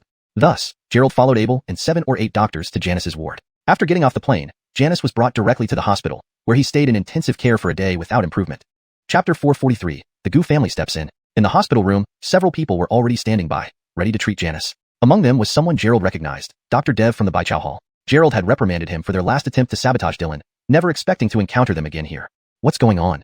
Abel was also taken aback, clearly unaware why doctors from the Baichao Hall would be here. After all, those from Baichao Hall usually look down on everyone, treating people with disdain. Normally, Abel and his team would invite other folk doctors for consultation on difficult cases, some of whom were quite willing to assist, not overly concerned with success or failure. However, Baichao Hall had never offered their services before. They believed failing to cure patients would damage their reputation, so they naturally avoided it. Director Zhang, Dr. Gu from Baichao Hall insists on treating the patient and claims that the family has requested their presence, a doctor in charge reported hurriedly. Family or not, this can't be done recklessly, Abel said, annoyed. Normally, he couldn't find these people when he needed them, and now they appeared unbidden. What do they think this place is? They come and go as they please.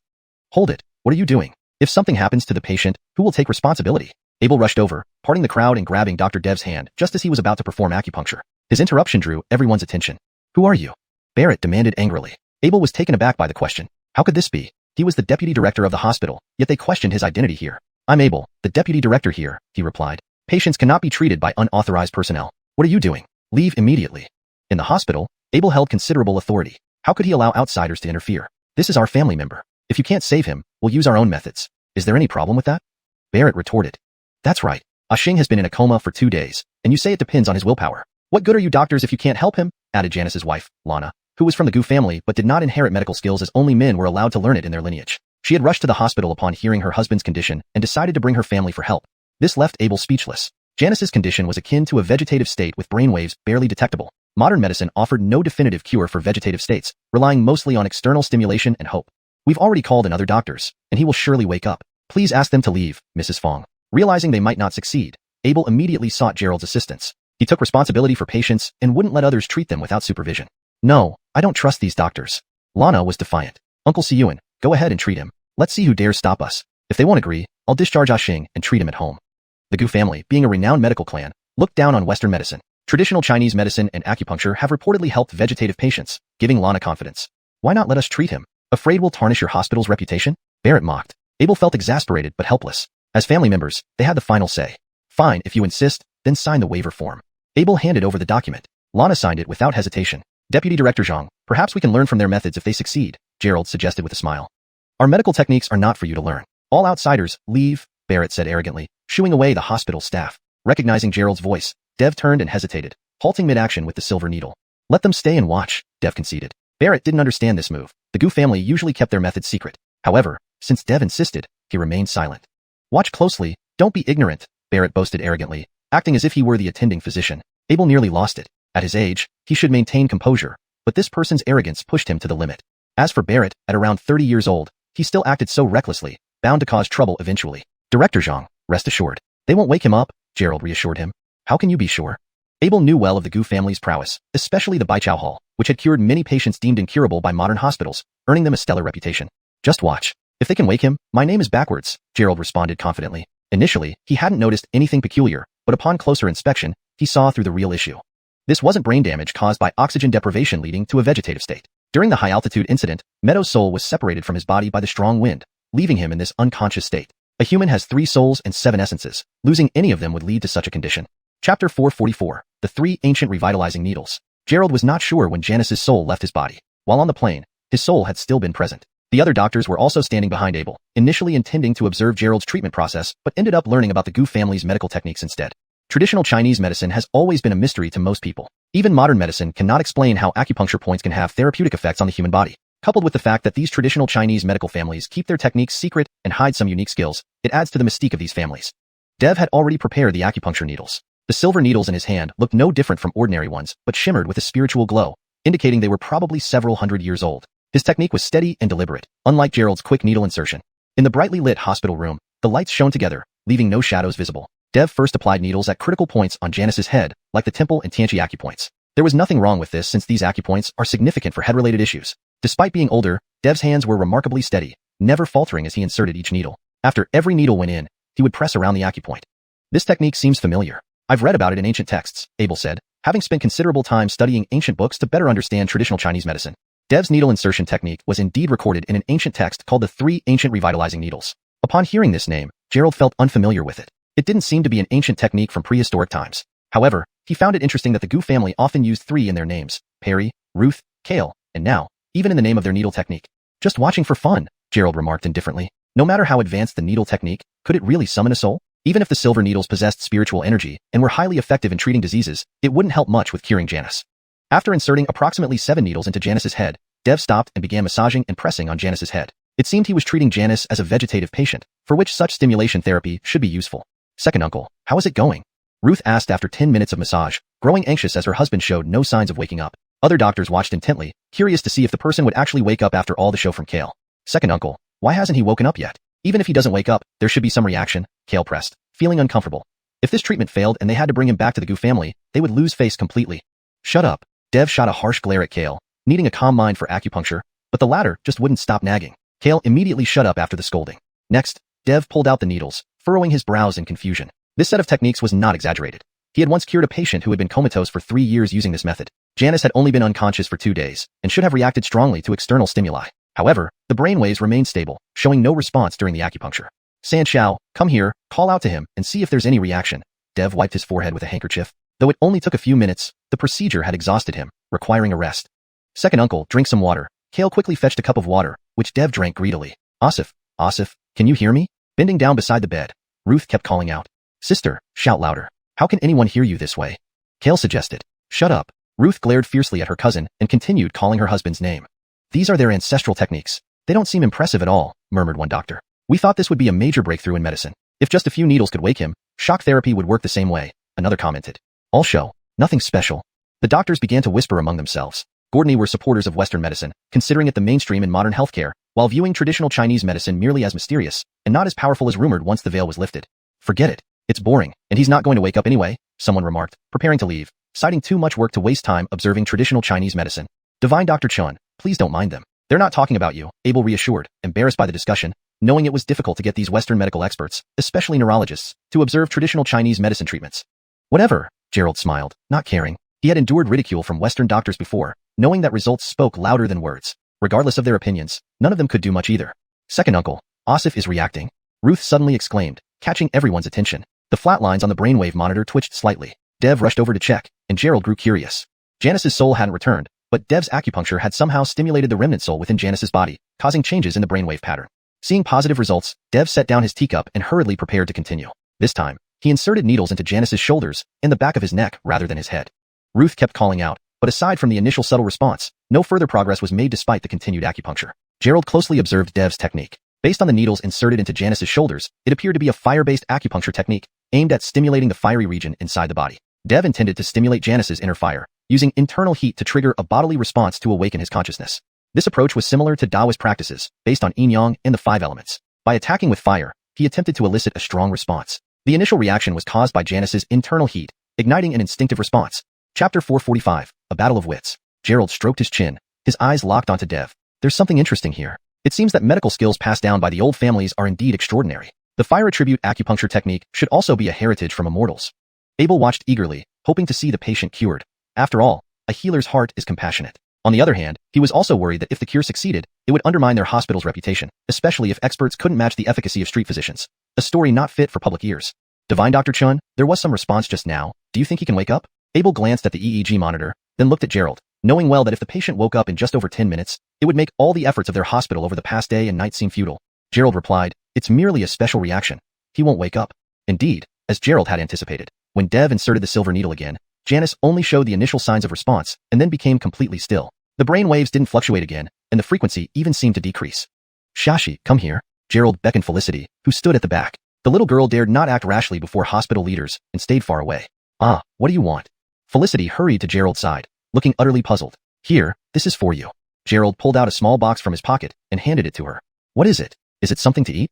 Felicity stared at the exquisite box, filled with anticipation. You finally remembered me. It's about time you brought me a gift. This doesn't look like a chocolate box. Maybe it's a watch or some other jewelry. That watch on your wrist looks quite nice. Felicity opened the box excitedly, but her face immediately fell, like a deflated balloon. What is this? Golden needles, used for acupuncture. Felicity's expression shifted dramatically. Are these valuable? Gerald's mouth twitched. Why did she ask if they were valuable? He pressed his hand on Felicity's head, tapping it lightly to express his dissatisfaction with her money-mindedness. Don't think of selling them. These are not cheap and are even better than the old man's needles. Silver needles and golden needles are essentially the same in traditional Chinese medicine. However, silver needles were historically used more frequently due to their reaction with toxins, such as mercury. Golden needles were mostly for show, signifying wealth. Gerald's set of golden needles was specially refined by cultivators and could be considered low-grade magical treasures, far superior to Dev's silver needles. To put it bluntly, for common ailments like headaches, fever, or stomach discomfort, using these golden needles would guarantee immediate relief. So valuable. Upon learning the value of the golden needles, Felicity's small eyes gleamed with excitement as she tucked the box into her chest happily. Meanwhile, Dev had already begun another round of acupuncture. His techniques were impressive, steady, precise, and calm. But the treatment approach was wrong, rendering his efforts futile. Beads of sweat covered Dev's forehead as Janice still showed no signs of waking up. Not only him, but also Heston and others from the Gu family standing nearby wore troubled expressions. Director Zhang, ask them if they can continue. If not, replace them quickly. My time is very precious. Gerald didn't have time to waste. He needed to practice cultivation and deal with the unresolved matter from the plane. If the evil cultivator continued his crimes and targeted him, given Gerald's current state, it would be perilous. Abel also felt that letting them mess around in the hospital wasn't productive. But seeing the Gu family's determination, it seemed they wouldn't leave until they revived the patient. If you cannot treat him, please stop causing trouble. We have someone who can. Abel, emboldened by Gerald's presence, was ready to let Gerald handle it, using traditional Chinese medicine, TCM, against TCM to give them a taste of their own medicine. Otherwise, the Gu family might continue to believe their medical skills were unmatched, expecting everyone to bow to their superiority. Heston turned around and yelled, "What are you barking about, Mutt? You've been treating him for a whole day, and my uncle has only been here for a short while. Wait patiently." Abel felt as if his lungs would burst. He had hoped to improve the perception of TCM among hospital experts and showcase its wonders, but encountering such an obnoxious person was truly infuriating. If all TCM practitioners were like Heston, the revival of TCM would be impossible. Get out. Abel's temper flared. In the hospital, doctors decided the course of treatment. Even if these were external hires, they couldn't cause chaos. Security, get 2 guards to escort this mad dog out. Usually composed, Abel's words revealed how angry he was. You dare to insult us, you old dog. Unable to do anything yourself, yet you look down on our TCM practitioners. Heston sought support, trying to pit TCM against Western medicine. Suddenly, as the argument escalated, Dev lost his balance, his legs buckling beneath him, and he slid off the bed to sit on the ground. High-intensity treatments had drained him entirely, leaving no strength for further acupuncture. Janice remained unresponsive on the bed, seemingly never to wake up again. Uncle. Heston stopped arguing with Abel and rushed to help Dev sit on a chair to rest. Can you do it? If not, let someone else try. Gerald stepped forward, laced with sarcasm. Isn't there another legendary doctor at your Baichao Hall? Let him treat it, and we'll see his prowess. Who are you? Just as Heston helped Dev sit, he turned to confront Gerald. The surrounding Gu family members glared at Gerald, their gazes filled with hostility. Chapter 446, I believe in you. Gerald's eyes also carried a mocking tone. Everyone thought they were highly skilled in medicine, but attempting to summon a soul through acupuncture was nothing short of a pipe dream. What's wrong with what I said? Isn't your ancient family renowned as the top traditional Chinese medical practitioners in Jiangxing? If you can't cure such an illness and have no solution, then let someone else take over. Heston almost leaped up. He couldn't tolerate the provocation against the Gu family. You're so cocky. Can you wake him up or not? Why don't you give it a try? Gerald had been waiting for this very line, sneering coldly. Fine, I'll do it if you want. The police are waiting for him to awaken, so they can investigate. Who do you think you are? What if you cause problems while treating him? Get lost? We'll take him back to Baichao Herb Hall for treatment. Given Dev's current condition, continuing treatment wasn't suitable. So taking him back to the Gu family compound was crucial. Otherwise, failing to wake him here would be a humiliation not just for one person. Let him. Dev drank 2 sips of water, took a moment to catch his breath, waved his hand, and prepared to let Gerald treat him. Most of Dr. Perry's reputation as a divine doctor was thanks to the promotion by the Gu family. Speaking of true medical skills, how could they compare to these old-timers? Perry's medical knowledge was at most higher than Heston's generation, but couldn't match Dev. Even if Perry treated Janice, he wouldn't be able to awaken him. If Perry failed too, the Gu family's reputation would plummet. So it might as well let Gerald treat him. Even if Gerald cured Janice without Perry's involvement, the Gu family's reputation would remain intact. Second uncle, why let him treat? Who is he? Do you know him? Heston didn't recognize Gerald and felt puzzled upon hearing this. This Dr. Chen is our hospital's specially invited expert, specializing in difficult cases. There's no patient he can't treat. Abel quickly praised Gerald, whose reputation was widely known and who had agreed to help their hospital treat patients. Heston raised an eyebrow and sneered. So, this is the legendary Dr. Chen everyone talks about. Doesn't look like much to me. He sized up Gerald from head to toe. So young, nobody would believe he possessed advanced medical skills. Plus, Gerald wasn't from a famous medical lineage. He was just a commoner. Perry studied medicine books and acupuncture since the age of 3, which earned him the title of divine doctor. How long had Gerald practiced? Until recently, he was virtually unknown, merely lucky enough to cure a few patients. I don't think you guys are that great either, taking so long to cure one patient. I wonder how your medical hall stays open. Gerald retorted. Abel chimed in. It's all about capability. Our hospital and the Gu family can't cure this patient, so let Dr. Chan give it a try. We'll see who has the real skill. He firmly believed in Gerald's ability, having witnessed first-hand patients like Aisha recovering from paralysis, a coma awakening, kidney failure curing, and more. Real, solid cases. Fine, let's see what this Dr. Chan can do. Heston sneered. Gerald walked forward as others stepped aside, eager to see his skills. Dev's medical prowess was renowned far and wide, ranked among the top 3 in the Gu family. If even he couldn't save Janice, what could Gerald possibly do? Gerald reached the bedside, glanced around, and smiled. It's just a minor ailment. No need for me to personally intervene, Paula. You do it. What? Iana, standing behind, froze when Gerald asked her to do it. She had never treated a single patient. At Renxin Hall, she only assisted her grandfather. Her first attempt was on a comatose patient. This was absurd. Come here, what are you waiting for? Gerald pulled Iana forward, giving her a talisman. Use the gold needle and apply the Yin method from the Yin-Yang acupuncture technique. Tai divine needles comprise 9 needles: metal, wood, water, fire, earth, Yin, Yang, heaven, and earth. The Yang needle treats the living, while the Yin needle treats the dead or spirits, including underworld beings. The heaven and earth needles were beyond ordinary control, bordering on celestial art. Can this really work? Iana doubted herself, but clutched the yellow talisman tightly. Don't worry, you'll be fine. Go ahead, I believe in you. If you wake him up, you'll become instantly famous. Gerald patted Iana's shoulder, encouraging her to begin acupuncture. The talisman was a soul-stabilizing talisman, used previously to retrieve the souls of students restrained by Isaiah. Lacking sufficient spiritual energy, Gerald could only rely on Iana's assistance to revive Janice. Fortunately, Teaching Iana the Tai divine needle techniques allowed her to use its inherent spiritual power, making it feasible to retrieve Janice's soul. Iana pursed her lips, took out the small box Gerald gave her, and withdrew the gold needles inside. They were varied in length, sharper than regular silver needles, easily piercing human skin to reach acupuncture points. Steadying herself amidst so many watching eyes, she couldn't afford to make a mistake. Dr. Chun, are you sure? Letting Nurse Lu treat the patient? Abel was incredulous. Iana hadn't shown any medical skills at the hospital, and trusting such a difficult case to her seemed risky. Inverse E 9 points, then Lung Zane, Zhang Zane. Ignoring Abel, Gerald guided Iana into action. After extensive study, Iana was no longer the clueless girl. She now knew the human acupuncture points as well as or better than Dylan. Following Gerald's instructions, she inserted gold needles into Janice's body rapidly. One after another, each insertion was swift, leaving onlookers mesmerized. Gradually, Iana became more proficient, losing count of how many needles she had inserted into Janice. Chapter 447, Promotion and Raise. Everyone watching Iana's acupuncture technique was dumbfounded. No one had ever seen acupuncture performed like this before. Inserting golden needles one by one, then pulling them out to insert into other acupoints. Although the human acupoints were mysteriously extraordinary, there was no scientific explanation for it yet, and it was impossible to accurately determine just how many acupoints there were in a human body. However, some of the spots where Iana inserted the needles didn't seem to be acupoints at all. Han Shaoyin Heart Meridian, Jichuan, Malagling, Shaohai, Shinmin, Han Taiyin Lung Meridian, Zhongfu, Zainemin, Taishi, Tianfu, Foot Taiyin. Gerald directed, indicating that all these acupoints belonged to the yin channels in the human body. Iana was now drenched in sweat, realizing that acupuncture truly was a strenuous job. Gradually, the talisman originally tucked in her pocket began emitting strands of essence energy. At the same time, the room temperature seemed to drop significantly as if a cold breeze had blown in. What's happening? Why is it suddenly so cold when the windows are closed?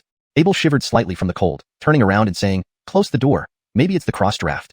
The door was closed, and everyone refocused on Iana performing the acupuncture. The room became even colder. Gerald scanned with his divine sense and realized that Janice's soul was about to return. It was unknown where Janice's soul had been blown to, requiring such a long time to return to his body. Thankfully, Iana's thorough understanding of acupoints allowed her to perform effectively.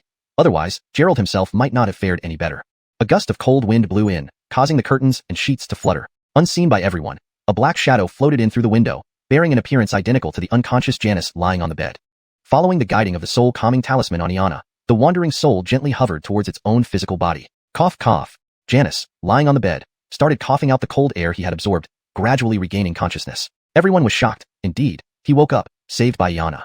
It's impossible. This is simply not possible. Heston was the first to express disbelief. He could somewhat believe in Gerald's abilities, but how could young Iana's medical skills surpass ancient physician Dev? Why is it impossible? He is awake. Gerald leisurely took out his phone, preparing to call Bella since Janice was awake. They needed to find out what had happened. He must have only recovered because of the treatment by my uncle earlier. Janice wasn't fully conscious, and this little girl must have just coincidentally stumbled upon it.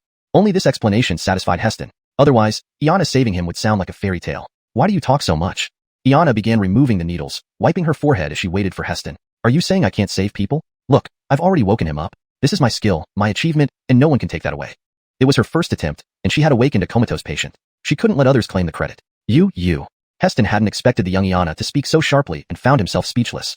Iana rolled her eyes, retorting disdainfully, "Don't give me that, you business. I am a legitimate descendant of Renxin Tang, far more noble than your deceitful Bai Chao Zhai." She walked over to Abel, raising her head. "Director Zhang, did you see that I saved him?" Her first successful intervention warranted recognition and reward. Abel smiled widely, initially searching for miracle doctors everywhere, never imagining that one was right beside him. A seemingly careless nurse turned out to be a hidden expert within the hospital. Her remarkable acupuncture technique alone qualified her to lead the entire traditional Chinese medicine, TCM, department. Of course, this counts as a huge accomplishment for you. You don't need to be a nurse anymore. You can work in the TCM department instead. Iana beamed with happiness. That sounds fair enough. Gerald, aren't you impressive? Indeed, let's go. Don't waste time with fools. With Janice awake, Gerald saw no need to stay longer. The subsequent questioning could be handled by Bella. Ignoring everyone else, Gerald left with Iana. Back in the ward, they felt much lighter. The yin chi in the previous room was too heavy, triggered by Iana's Tai divine needle. Now, Gerald couldn't withstand that amount of yin chi anymore. Staying there longer would likely worsen his injuries. Gerald, didn't you see? So many doctors were stunned by me. Iana waved her arms excitedly, munching on snacks Bella had bought while chattering away. I'll tell grandfather this good news. What does Bai Chao Zhai matter? Even I'm better than them. She held her head high, resembling a proud little hen after a victory. You've been boasting for half an hour. Aren't you tired? Gerald sipped tea, adding medicinal herbs to improve his cultivation. What's wrong with that? I didn't realize how capable I am until I acted. What will Director Zhang assign me? Just as Iana spoke non-stop, Abel entered. Director Zhang, how are those Gu family people? Seeing Abel, Gerald knew matters were settled. They still refused to admit it, claiming that Dev cured Janice. Forget it. I'll give them face. I won't bother arguing. The police are here taking statements. Janice has been checked and is fine. Turning to Iana, Abel smiled. Nurse Lu, no, Dr. Lu, Are you interested in joining our TCM department as a chief physician? Given your skills, you could become an expert with sufficient years of service. Iana's eyes sparkled like stars. So, am I getting a promotion and a raise? Abel nodded eagerly. Of course. More than that, full benefits, paid leave, and you're specially appointed. In the future, becoming a department head isn't a problem. How do these conditions sound? This translation maintains the original tone and style while ensuring natural English expression and coherence. Chapter 448, Purpline Observatory. Upon hearing this, Xiang Yu was overjoyed. She never imagined that as a mere nurse, she could become a department head one day. Thinking of Gordon Teasy, who became arrogant just for becoming a department head. Now she would also be a head and wouldn't let him off easily. Gordonster Dr. Chun, thank you so much this time. You've helped me so many times that I even forgot to pay you for your consultations. It's no big deal. Here, this is my account number. Gerald didn't hesitate and directly handed the account number to Abel. The corners of Abel's mouth twitched. He was just being polite. Healing people shouldn't involve so much fame and profit. But he didn't expect Gerald to simply hand over the account number, making it hard not to pay. All right, I'll go talk to finance right away. Wait for me. Abel quickly left the ward as if carried by the wind. At his age, he was still moving so fast. Xiang Yu, in the future, you must study those medical books thoroughly. Don't treat patients badly and damage your family's reputation.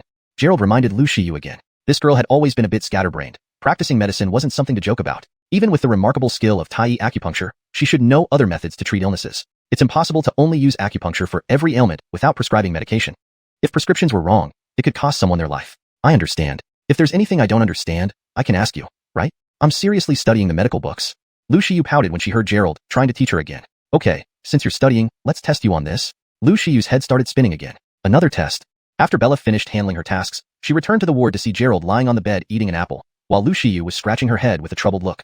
Officer Yvette, you're here? Well, I need to check on other patients. I'll leave first. Xiang Yu quickly left upon seeing a lifeline appear. Bella looked strangely at the departing Xiang Yu and said, What's up with this little girl? I heard she cured a patient. Why does she act so surprised? It's nothing. She couldn't recite the medical books, so I gave her a lecture. Gerald handed her the half-eaten apple from Tanzania and smiled. Fruits from Peach Blossom Land are still so sweet. Want a taste? Gross. Eat it yourself.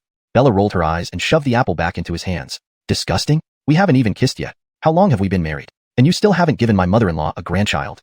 Gerald took 2 bites of the apple, then casually threw the core into the trash can 3 meters away. Don't mess around all day. Let's talk business. Bella tapped Gerald on the shoulder, took out her notebook, and said seriously, I just asked Janice about some situations. There seems to be some progress in the investigation. According to Janice, the windshield shattered from inside, not outside. Gerald immediately got interested and read through Janice's testimony. According to Janice, everything was smooth initially because there was clear sky. There was no danger in flying, so he turned on autopilot and relaxed. Suddenly, a beam of light emerged from his chest, illuminating his clothes. At first, he thought it was reflected light coming from outside, but soon after, his chest began to ache as if he was drained of energy. He saw the golden light from his chest fly like a flame in front of him. Then came the explosion, and he was knocked unconscious. The windshield shattered at that moment, letting in strong winds from outside. Was there something in his chest? Gerald saw the cause seemed to be due to that sudden explosion of light. It was likely caused by the burning of a talisman. Halia, Bella nodded. Janice wore a talisman specifically sought after by Lana for travel protection. Gerald didn't know what to say. A talisman meant to protect ended up becoming a death warrant. Clearly, whoever made the talisman was likely related to an evil cultivator, or possibly the cultivator himself. So where did he get the talisman? Gerald asked urgently. Zhanghai, Purpline Mountain. There's a Taoist observatory named Purpline Observatory. It's popular among tourists and believers alike in Zhanghai. Bella had people investigate immediately after learning this news. The Purpline Observatory has quite a reputation in Zhanghai, so it was easy to gather information. Speaking of Purpline Observatory, it had a great reputation in Zhanghai. On the 1st and 15th of each lunar month, they held charitable events providing food to all visitors. Fortune-telling there was also highly accurate. The talismans provided good luck and protection. So, Purpline Observatory blessed the local people. Gerald found nothing suspicious from its introduction. After all, it had a significant reputation in Zhanghai, making money from it, unlikely to do such malevolent things. There's another important point, Bella continued. The abbot of Purpline Observatory is known as Taoist Purpline, his secular name being Gustav, the eldest grandson of the Isaiah we wanted to investigate previously. Gerald's eyes lit up. Isaiah. When investigating Isaiah before, the old man claimed he had passed away decades ago but was still causing trouble on Earth. Now there's the existence of an eldest grandson, which means Frederick's father, Clem, might be another grandson. It was unclear if Isaiah had any surviving sons, making this family formidable. Halia, since Gustav was sent up the mountain to practice Taoism when very young, we missed this info during the last investigation, Bella added. So, the Purpline Observatory must have problems. One talisman alone couldn't prove the airplane accident was linked to Purpline Observatory. But considering Gustav was Isaiah's eldest grandson and considering the ghost summoning incident earlier, the matter likely involved them. They may have been practicing dark arts, sacrificing living souls. Using talismans to cause accidents, hundreds of lives on the plane, undetected. What a diabolical and secretive method. Gerald stroked his chin, surprised by the conclusion. Who would have thought? Isaiah again. Last time we couldn't find him. Now, with such a big observatory, finding him will be easier. Note, lean, is incorrectly used in English context. Please change to Purple Ridge Observatory. Upon hearing this, Iana was almost jumping with joy. She never imagined that she, a mere nurse, would have the chance to become a director someday. Recalling Gordon Tweezy's arrogance after becoming a director, she thought, now it will be her turn to surpass him. Divine Dr. Chun, I owe you so much for your help. I haven't even paid you for all these consultations. No big deal, no big deal. Here's my bank account number, Gerald said straightforwardly as he handed over the card details to Abel. The corners of Abel's mouth twitched slightly. He was only being polite. Healing should not involve too much concern for gain or loss. But with Gerald directly providing the bank account number, it felt inappropriate not to pay. I'll go settle this with finance right away. Wait for me. Abel left the room quickly, walking surprisingly fast for his age. Xandra, you must read those medical books carefully from now on. You don't want to make things worse and tarnish your family name, Gerald reminded Iana again. This girl tended to be scatterbrained, and medicine wasn't a joking matter. Even though the Tai Divine Needle was remarkable, other treatment methods were also necessary. One couldn't treat every illness solely with acupuncture without prescribing medicine. A wrong prescription could cost a life. Got it. If there's something I don't understand, I can always ask you. I'm studying the medical books seriously, Iana pouted, tired of being lectured by Gerald. All right then, since you're reading, let me test you. Iana felt dizzy at the thought of an exam. After finishing her business, Bella returned to the ward to find Gerald eating an apple in bed and Iana scratching her head, looking worried. Officer Yvette, you're here? I need to check on some patients, so I'll leave first. Seeing her savior arrive, Iana escaped quickly. Bella looked at Iana leaving in puzzlement, asking, what's up with that little girl? Didn't she just cure a patient? Why is she still so flustered? She couldn't recite the medical books and got scolded by me, Gerald said casually, handing the half-eaten apple to Bella. Fruits from Peach Blossom Spring are still this sweet. Have a bite? How disgusting. Eat it yourself. Bella glared at him, pushing the apple back into his hand. That's what you call disgusting. We've been married for so long and haven't even kissed yet. How do you expect your mother-in-law to hold a grandchild? Gerald finished the apple in 2 bites and flicked the core straight into a bin 3 meters away. Don't be ridiculous. Let's get serious. Bella smacked Gerald's arm, pulling out a notebook and saying formally, I questioned Janice and learned some new developments. The situation seems to have progressed according to his account. The windshield shattered from the inside rather than the outside. Gerald became immediately interested, taking over the notebook to read Janice's account. According to Janice, everything was normal while he was flying under clear skies, and he turned on autopilot to relax. Suddenly, a brilliant light emanated from his chest, initially unnoticed as he thought it came from outside. Then, severe pain followed, like being drained of all strength. He saw a golden flame burst from his chest, causing the first explosion and shattering the windshield. Wind rushed in as he lost consciousness. Was there anything special on his chest? Reading the report, Gerald realized the explosion was caused by a bright light, likely from burning talisman paper. Hails. Bella nodded. Janice carried a spirit talisman obtained by Lana for travel safety. Gerald pondered silently. A protective talisman had turned deadly, suggesting its maker might be associated with evil practices, possibly even the originator of the dark magic. Where did the talisman come from? Gerald asked. Zhanghai, Purpleine Mountain, which houses the Purpleine Taoist Temple. It has many believers in Zhanghai, Bella explained. Upon learning this, she had already investigated Purpleine Taoist Temple extensively. Known for its good reputation, it served food to visitors and provided what was believed to be accurate fortune-telling services. The talismans obtained there were also reputed to protect households and bring peace. Note: for a better understanding and natural flow in English, view is better translated as Taoist temple in this context, and I have maintained consistency with Purpleine, as per your text, though normally it would be translated fully for an English audience. Gerald was puzzled. Given their reputation and wealth, Purpleine Observatory seemed unlikely to engage in such dark practices. Note: Purpleine view seems to be a mistranslation or inconsistent terminology. Based on the context provided in the original text, it should be translated as Purpleine Observatory, or Purpleine Taoist Temple. For consistency with the rest of the translation, I will use Purpleine Observatory. Additionally, Purpleine isn't properly translated into English. Without the full context, Purpleine might refer to purple scale, or another specific name that has cultural significance. A more accurate representation might be Purple Scale Observatory if lean refers to scale, but without more context, I'll leave it as Purpleine Observatory. For a more polished version, Gerald was puzzled. Given their reputation and wealth, Purpleine Observatory seemed unlikely to engage in such sinister activities. There's one more crucial point, Bella continued. The abbot of Purpleine Observatory, known as Taoist Gordonster Purpleine, whose secular name is Gustav, is the eldest grandson of Isaiah we investigated earlier. Note: for a smoother translation that reads more naturally in English and maintains consistency, I've made some adjustments. 1. Changed Purpleine View to Purpleine Observatory, as it reads more naturally. 2. Changed Taoist Gordonster Zeline to Taoist Gordonster Purpleine to maintain consistency with terminology. 3. Replaced Born Gustav with whose secular name is Gustav for clarity. Final version. There's one more crucial point, Bella continued. The abbot of Purpleine Observatory, known as Taoist Gordonster Purpleine, whose secular name is Gustav, is the eldest grandson of Isaiah we investigated earlier. Heavens, Isaiah! Gerald exclaimed. Last time, they found out Isaiah had supposedly died decades ago but was still meddling in human affairs. Now discovering an eldest grandson, it hinted that Frederick's father, Clem, might be another grandson. Unclear if Isaiah had any surviving sons. This family seemed formidable. Right? Since Gustav was sent to the mountains for cultivation when he was very young. We missed this information during our last investigation, Bella added. So this Purpleine Taoist Observatory definitely has issues. To improve the translation for natural fluency and consistency, since Gustav was sent to the mountains for cultivation at a very young age, We overlooked this during our last investigation, Bella noted. Therefore, this purpling Taoist temple definitely has some issues. For better clarity and natural English flow, let's refine it further. Since Gustav was sent to the mountains for cultivation when he was very young, we missed this connection in our previous investigation, Bella explained. So, this purpling Taoist temple definitely has some problems. The term purpling seems like a transliteration error or placeholder. Assuming purpling refers to purpling observatory or similar, and correcting for context, the most accurate and natural rendition might be. Since Gustav was sent to the mountains for cultivation when he was very young, we missed this connection in our previous investigation, Bella explained. So, this purpling Taoist temple definitely has some problems. If purpling is meant to be purpling observatory or similar, it should be corrected to the full name as established in earlier parts of the text. Thus, final version would likely read.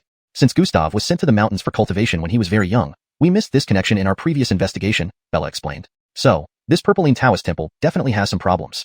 Or more fluidly, since Gustav was sent to the mountains for cultivation when he was very young, we missed this connection in our previous investigation, Bella explained. So, this purpling Taoist temple definitely has some issues. For optimal readability and coherence, considering the context and narrative style, we'll settle on.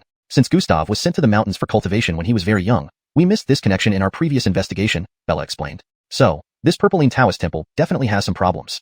Note, the term purpling still needs clarification. If it is indeed a proper name such as purpling Taoist temple or purpling observatory, it should be properly capitalized and translated based on its intended meaning. Though a single talisman couldn't conclusively tie the plane crash to purpling view, given that Gustav was Isaiah's eldest grandson, it strongly suggested their involvement. This connection, along with the previous incidents of secretly capturing souls, likely meant they were involved in some dark ritual involving the use of human souls. Note, for better fluency and consistency, purpling view should be consistently translated as purpling observatory or purpling Taoist observatory. Here I kept it as in your text for this snippet. In full context translation, purpling should be determined based on its meaning, possibly purple ridge or similar. To improve fluency and clarity, here's a refined version. Though a single talisman couldn't conclusively link the plane crash to Purple Ridge Taoist Observatory, the fact that Gustav was Isaiah's eldest grandson strongly suggested their involvement. This connection, coupled with prior incidents of secretly capturing souls, likely indicated they were engaged in some dark ritual involving human souls. Creating a plane crash with a talisman, killing hundreds and escaping notice, was extremely nefarious. Gerald rubbed his chin, surprised. Who would have thought it's Isaiah again? Hard to miss him now with such a prominent Taoist view. Chapter 449. Life should have a sense of mystery. The last time Gerald brought the student soul back, Isaiah had appeared. Though he hadn't met him in person, his strength was presumably beyond the Foundation establishment stage. Originally, Gerald had been afraid of losing to that guy, but now things were different. With cultivation at the 20th level of the Qi condensation stage, coupled with the acquisition of the demon-subduing mirror and the 3 purity bells, these magical treasures were excellent for battling demons. Furthermore, with Rahim's assistance, there was no way they could lose to a small fry like Isaiah. So, are we heading to Jianghai now? They originally planned to investigate Isaiah in Jianghai before going to Jiangnan, but due to the ancestral worship ceremony delay, that guy almost caused hundreds more casualties. It's still early, let's contact Team Pandora first. After all, she is responsible for this area. Gerald's body hadn't fully recovered yet, and if he were to engage in battle, it might end badly. It would be better to contact Alexandria and regain strength. Given her advanced skills, she should have no issues. Do you have her number? Bella nodded, then asked in return. Do I not? Gerald was speechless. He had only contacted Alexandria a few times and didn't save her number. How could I have it? Bella wasn't particularly fond of Alexandria and wouldn't proactively leave contact information. Gerald scratched his head and said, let's go find her then. She should be at the Jiangxing funeral home. All right. Bella stood up and headed toward the wardrobe, preparing to change clothes before leaving. If she wore a police uniform to the funeral home, people might think something significant had happened. Gerald also got out of bed and prepared to change clothes. What are you doing? Just as Bella had taken off her jacket and was about to change into casual clothes, Gerald walked in casually, making her panic and quickly cover herself with clothes. Gerald chuckled. Changing clothes? You don't plan to do it outside, do you? What if someone comes in? He looked her over, eyes slightly squinted. After so many years, you've seen everything. Why are you still shy? Bella's eyes flared with anger as she grabbed her clothes and pulled the shower curtain shut. Who is married to you? Also, my mother told me life should have a sense of mystery. Who wants you to see? Pervert. Gerald helplessly watched the beautiful silhouette behind the shower curtain. If he really wanted to peek, it wouldn't matter even if she hid in a bank vault. After a while, Bella came out in new clothes. Unlike in Jiangnan, she was now dressed like an ordinary sporty youth, wearing a cute red crewneck t-shirt and pink athletic pants with sneakers. Gerald examined her, finding this style of Bella refreshing. In Jiangnan, she had seemed overly girlish. This outfit, though simple, showed off her figure and curves in a striking way. Have you had enough of looking? Let's go. Bella gave this pervert another scornful glance and walked toward the door. My bride-to-be, how can I ever look enough? Once I'm well, I'll take you back to meet my mom. Gerald followed her, jokingly teasing. Leaving the hospital, Bella drove straight toward the funeral home. The funeral home was quite far from the hospital, located in a remote suburb. There were hardly any residential areas nearby. Who would want to live near a place that dealt with death daily? I thought it would be desolate, didn't expect there to be so many people here. Even before reaching the funeral home entrance, there were already many shops around, mostly paper offering stores with flower wreaths and paper figurines prominently displayed. The paper figures, with their exaggerated smiles, looked eerie. As they approached, Shopkeepers immediately greeted them, promoting their services. Bella accelerated, passing by the shops and soon reached the main gate of the funeral home. This must be it. Indeed, the area was desolate, except for those shops. Nothing else was around. Behind lay the public cemetery, exuding a heavy aura of death. Though it wasn't evening yet, the dense pine trees along the road blocked much of the sunlight, adding to the eerie atmosphere. Gerald stared at the palace-like building of the funeral home, realizing that death-related businesses were truly profitable. After all, family and friends would spend generously on their loved one's final journey. Old man, do you know where Alexandria is? In the guard booth, an elderly man in security uniform listened to peaking opera on a transistor radio. Gerald rolled down the window and tossed a pack of cigarettes. Although he didn't smoke, carrying them was useful for situations like this. Seeing the cigarettes, the old man stopped listening and happily pointed in one direction. You mean Cloudy Girl? She should be in the makeup room in the mortuary area. Follow the main gate, turn left, then right. You'll find the makeup room. Great, thanks, old man.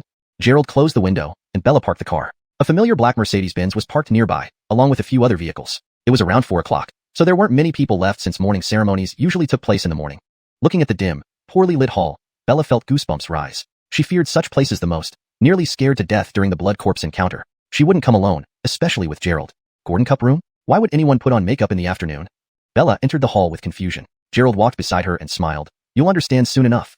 The hall lights were dim, saving electricity as there weren't many people around. Inside, a receptionist saw them and initially thought they were potential clients. Hearing they were looking for someone, he pointed in a direction and resumed work. Why so miserly with electricity? Bella hugged her arms and followed closely to Gerald. Chapter 450, The Gordon Cup Artist. Looking down the long corridor, only a sliver of sunlight seeped in from a window at the far end, while the rest was pitch dark. It's not within working hours anyway, so of course they save electricity. If you're scared, just hold on to me. This place sends off countless souls daily. Their spirits might still linger around. Bella couldn't help but cling to Gerald and said, Don't scare me. There aren't that many ghosts. Relax. With Team Pandora's strength, even if there were ghosts, they'd have been sent off. Gerald guided her forward, past several mourning halls where coffins and wreaths surrounded them. Pictures of the deceased were still placed on the coffins. It seemed the memorial services had just ended but hadn't been cleaned up yet. As per the old man's instructions, after passing through several rooms, they arrived at the makeup room at the end. So, this really is the makeup room. Bella looked up, then knocked on the door. She didn't notice the small faded words above it which read, Remains. After knocking a few times and receiving no response, Bella turned the handle and opened the door. They don't even lock the door. Bella gently pushed open the door, peering inside cautiously, almost as if she were sneaking in. Inside was an office desk with a computer. In the corner of the desk were 2 baskets containing paper-crafted gold and silver ingots. A small altar stood nearby, incense sticks burning atop it. A copper basin on the floor held ashes from burnt ghost money and ingots. Bella scanned the room and, seeing nothing terrifying, ventured in boldly. Gerald chuckled. Is all this caution necessary? You really think a ghost will jump out? While the mortuary did carry a heavy energy, for a person to turn into a ghost wasn't easy. Typically, they moved on to the underworld. Unless someone like Isaiah forcibly retained a soul, people generally wouldn't become ghosts. I'm not scared, Bella retorted, glaring at Gerald before scanning the room again. She's not here. Gerald pointed to another door beside them. See, there's another door over there. This too. Bella eyed the tightly sealed iron door, very different from the ones outside. Of course, she's in there. Gerald grinned. Go ahead and open it. Bella grumbled. Why me? Why don't you go? Well, I'm sick, remember? No strength to open such a heavy door. Please, take care of your hero. The iron door weighed several hundred pounds. Gerald certainly lacked the strength to push it open now. Fine, why must I do it? Bella approached the door, pushing against it. It didn't budge. How heavy? She muttered under her breath, gathering her inner strength and pushing harder. The door finally opened, releasing a cold blast of air. Ah! Bella screamed, stumbling back and bumping into Gerald. Sure enough, it was the makeup room, and Alexandria was indeed there. Cold air filled the room, with walls lined with refrigerated drawers storing bodies. Alexandria stood in the center, applying makeup to a corpse on a stretcher. Unlike regular makeup, post-mortem makeup required careful reconstruction, especially for violent deaths. This corpse was grotesque, half its head missing, and one side of its body soft and boneless. Alexandria used various materials to reconstruct the head. Seeing this sight startled Bella. Alexandria, holding silicone in hand, glanced up briefly before continuing her work. What brings you here? Her tone remained icy, as if she'd grown accustomed to this place with no one to talk to except the dead, inevitably affecting her demeanor. Team Pandora, you're quite busy, Gerald pulled Bella, who nearly fell, stepping forward. Strange, this girl usually dealt with crime scenes calmly. How could she fear places like graveyards and mortuaries? Bella, following Gerald, observed the corpse Alexandria was working on, saying, this person jumped from a building recently, right? Hails, he landed headfirst. No relatives claimed him. After finishing his makeup, I'll send him to the crematorium. Alexandria nodded, focusing on her work. To think Alexandria went through the effort to beautify unclaimed corpses, escorting them to their final rest. This was truly commendable. Team Pandora is pretty compassionate, Gerald smiled. It's not about compassion. It's about helping others and accumulating virtue, aiding my cultivation. Alexandria continued patting cotton and silicone, then picked up a powder puff to apply foundation. You haven't told me what brings you here, she interrupted. Team Pandora, haven't you heard about the plane crash? Gerald asked. I have. Seems demons are involved, and Dragon Group investigators are looking into it. Watching Alexandria work meticulously, Bella wondered why such a skilled person chose to work in a mortuary, applying makeup to the dead. After explaining her suspicions about Zilin Temple and proposing an investigation, Bella watched Alexandria pause slightly before replying, "Meet me the day after tomorrow. We'll go to Zilin Mountain then." Exterminating demons was a meritorious deed for cultivators, but since Dragon Group hadn't issued an official mission, this was optional for Alexandria, thus she wasn't in a rush. The day after tomorrow? What if they continue harming people? Bella pressed. Alexandria raised her eyes, locking gazes with Bella, and replied coldly, "Evil practices don't harm people daily. They would incur divine retribution. They've just caused such a massive incident. With everyone alive, do you really think they dare to cause more chaos now?" Chapter 451. Self-Respect. Gerald and the others only conjectured that the crash was related to Purple Scales Mountain, but they would need concrete evidence, which everyone knew would take time to gather. Furthermore, if they dared to do this, it meant they had contingency plans in place. It would undoubtedly be very difficult to investigate and find out who was pulling the strings behind the scenes. "Since Daoist Seinen has agreed, let's meet in 3 days. Gerald tugged at Bella, saying, "Daoist friend, we will be on our way." Alexandria appraised Gerald carefully before speaking. "Your injuries are quite severe. Here, take this medicine. It should aid in your recovery." She flicked her finger, sending a translucent pill flying into Gerald's hand. Clear Spirit Pill. Gerald immediately recognized the pill when he saw it. The Clear Spirit Pill was a 4th-grade elixir. If exchanged for points within the Dragon Group, it would require tens of thousands of points. To receive such an advanced elixir as a gift from Alexandria made Gerald think that she wasn't so bad after all. "Thank you very much," Gerald said with a bow. Alexandria did not reply, shifting her gaze back to the corpse which was now nearly reduced to nothing. After tidying up, she looked up at the two of them and asked, "Would you like to witness the cycle of life and death?" "Sure, since we have nothing else to do." Bella originally felt uncomfortable staying there, but as Gerald insisted, she had no choice but to follow along. Unexpectedly, Alexandria led them directly to the crematorium, showing them how the bodies were incinerated. This scene imparted yet another meaningful lesson for Bella. Whether mortal or cultivator, one's lifespan eventually comes to an end, ultimately turning into bones and dispersing into the world. Alexandria held the ashes of the deceased and scattered them under a pine tree outside. "I remember the Dragon Group did not uncover much during their investigation of Isaiah. Since this is about the Purple Scales Temple, I will apply for a mission from my superiors. You should be prepared. If he is still alive, he might not just be at the Foundation establishment stage, so be cautious." Leaving the funeral home, Gerald couldn't stop thinking about what Alexandria said. If Isaiah was beyond the Foundation establishment stage, possibly even a Golden Core cultivator, indeed, it would be hard to handle. A Golden Core cultivator's surprise attacks or long-distance assaults could defeat even innate martial artists. "What are you thinking? Why did she give you a pill today? Don't just take whatever you're given. Last time you took some medication, it scared me to death." Seeing Gerald sit quietly next to her without speaking, Bella grumbled. "Clear Spirit Pill, available in the Dragon Group app for tens of thousands of points. I need to go back and ingest it properly to stabilize my cultivation." Gerald grinned and teased, "Why are you getting jealous, dear?" "Shut up, I always feel that Alexandria has ill intentions. I bet you're just upset because she didn't give you anything." Gerald opened his palm and stared at the Clear Spirit Pill. 4th-grade elixirs were indeed extraordinary. Just holding it, he could feel the rich potency of its medicinal properties. Who would get jealous over her? Yveteg Xuanhuan acts like a wooden statue. My brother was right. She might be gender neutral. Hey, don't insult people. Everyone lives their own life as they choose. We ask for help and then spread slander? Gerald couldn't understand why Bella held such a grudge. There seemed to be nothing inappropriate about Alexandria's actions. "Why do you say it's bad? Do you favor those beautiful women more easily?" Bella stomped on the accelerator, causing the car's speed to skyrocket. "I just don't like people who act superior, taking me to graveyards and forcing me to watch the cycle of life and death. Cremation can be done elsewhere, but now I have nightmares." Bella kept complaining, already terrified of these things, but unfortunately encountered such a boss. "You're a detective, aren't you afraid of such things? You weren't scared at crime scenes." Gerald was puzzled. This tough girl seemed to fear ghosts? "I've never seen those things before, of course, I'd be scared." Bella hunched her shoulders and increased her driving speed. "After dealing with a few spirits, you won't be scared anymore. Ordinary spirits wouldn't even count as ghost cultivators. A fireball talisman would suffice." Bella, now at the transformation stage, hadn't yet fully grasped her own strength. After dropping Gerald off at the hospital, Bella went back to the police station. Sitting on the bed, Gerald clutched the Clear Spirit Pill, adjusted his internal energy flow, and ingested it. Upon tasting the elixir, he felt a cool sensation spreading through his body. Unlike the usual strong reactions from other pills, this one was pleasantly refreshing. He felt like soaking in a cold spring during a hot summer day, incredibly soothing. Taking a deep breath, Gerald felt his meridians, muscles, and bones slowly rejuvenate thanks to the pill's power. This elixir was far stronger than the Bone Gordon-Row cleansing pill but served different purposes, primarily benefiting cultivators. Spiritual chi surged in his dantian, and Gerald quickly guided the circulation through his meridians.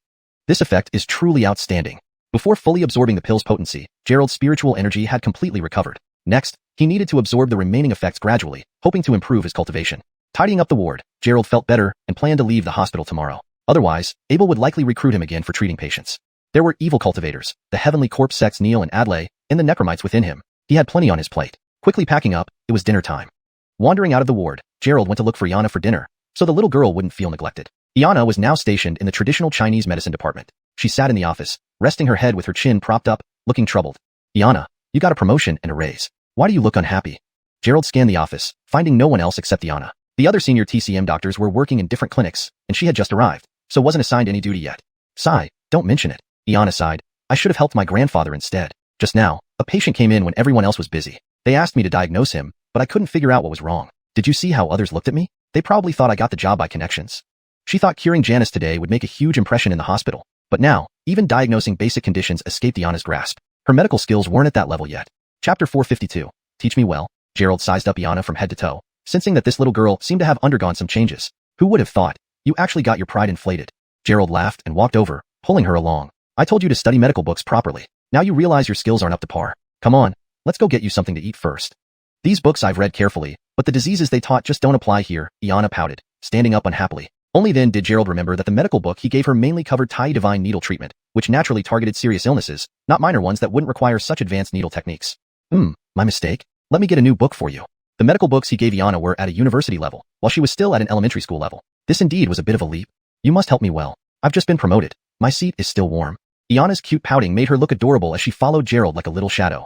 They found a restaurant near the hospital and ordered a few simple dishes. They started eating. Gerald, you have to teach me well. Give me some fast-track secrets, something that makes me invincible after learning, Iana said while eating, looking at Gerald.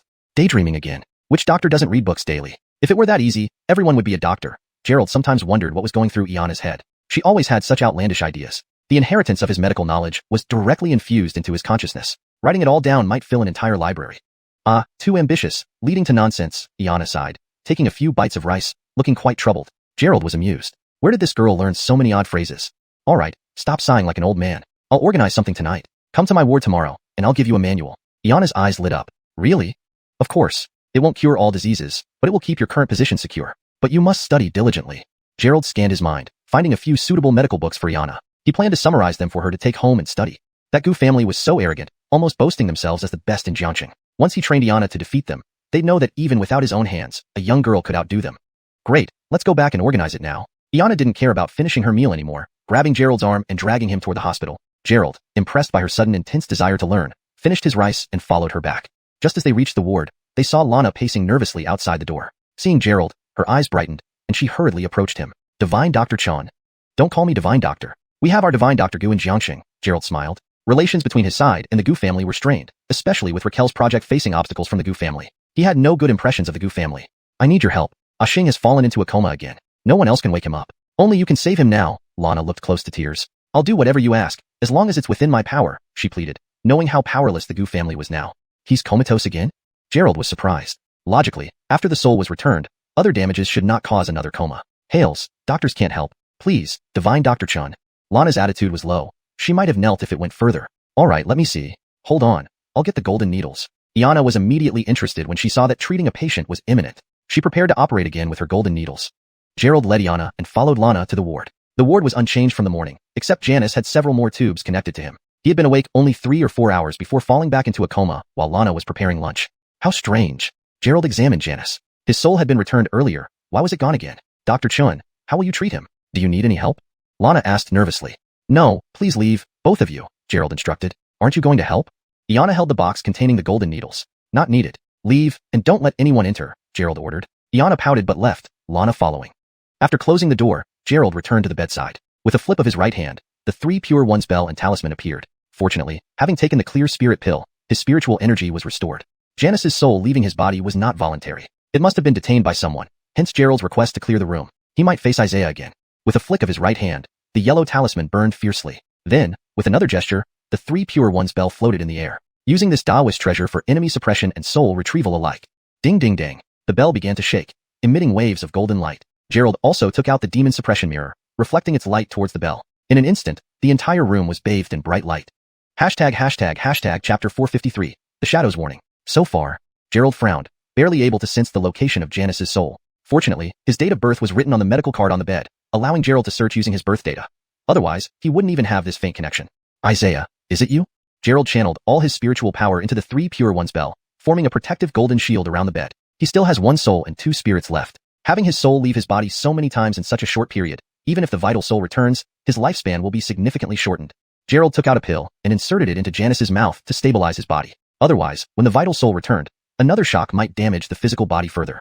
Ding ding dang. The bell swayed rhythmically. Gerald then retrieved silver needles, placing them in Janice's acupoints to prevent the remaining soul and spirits from being detained again.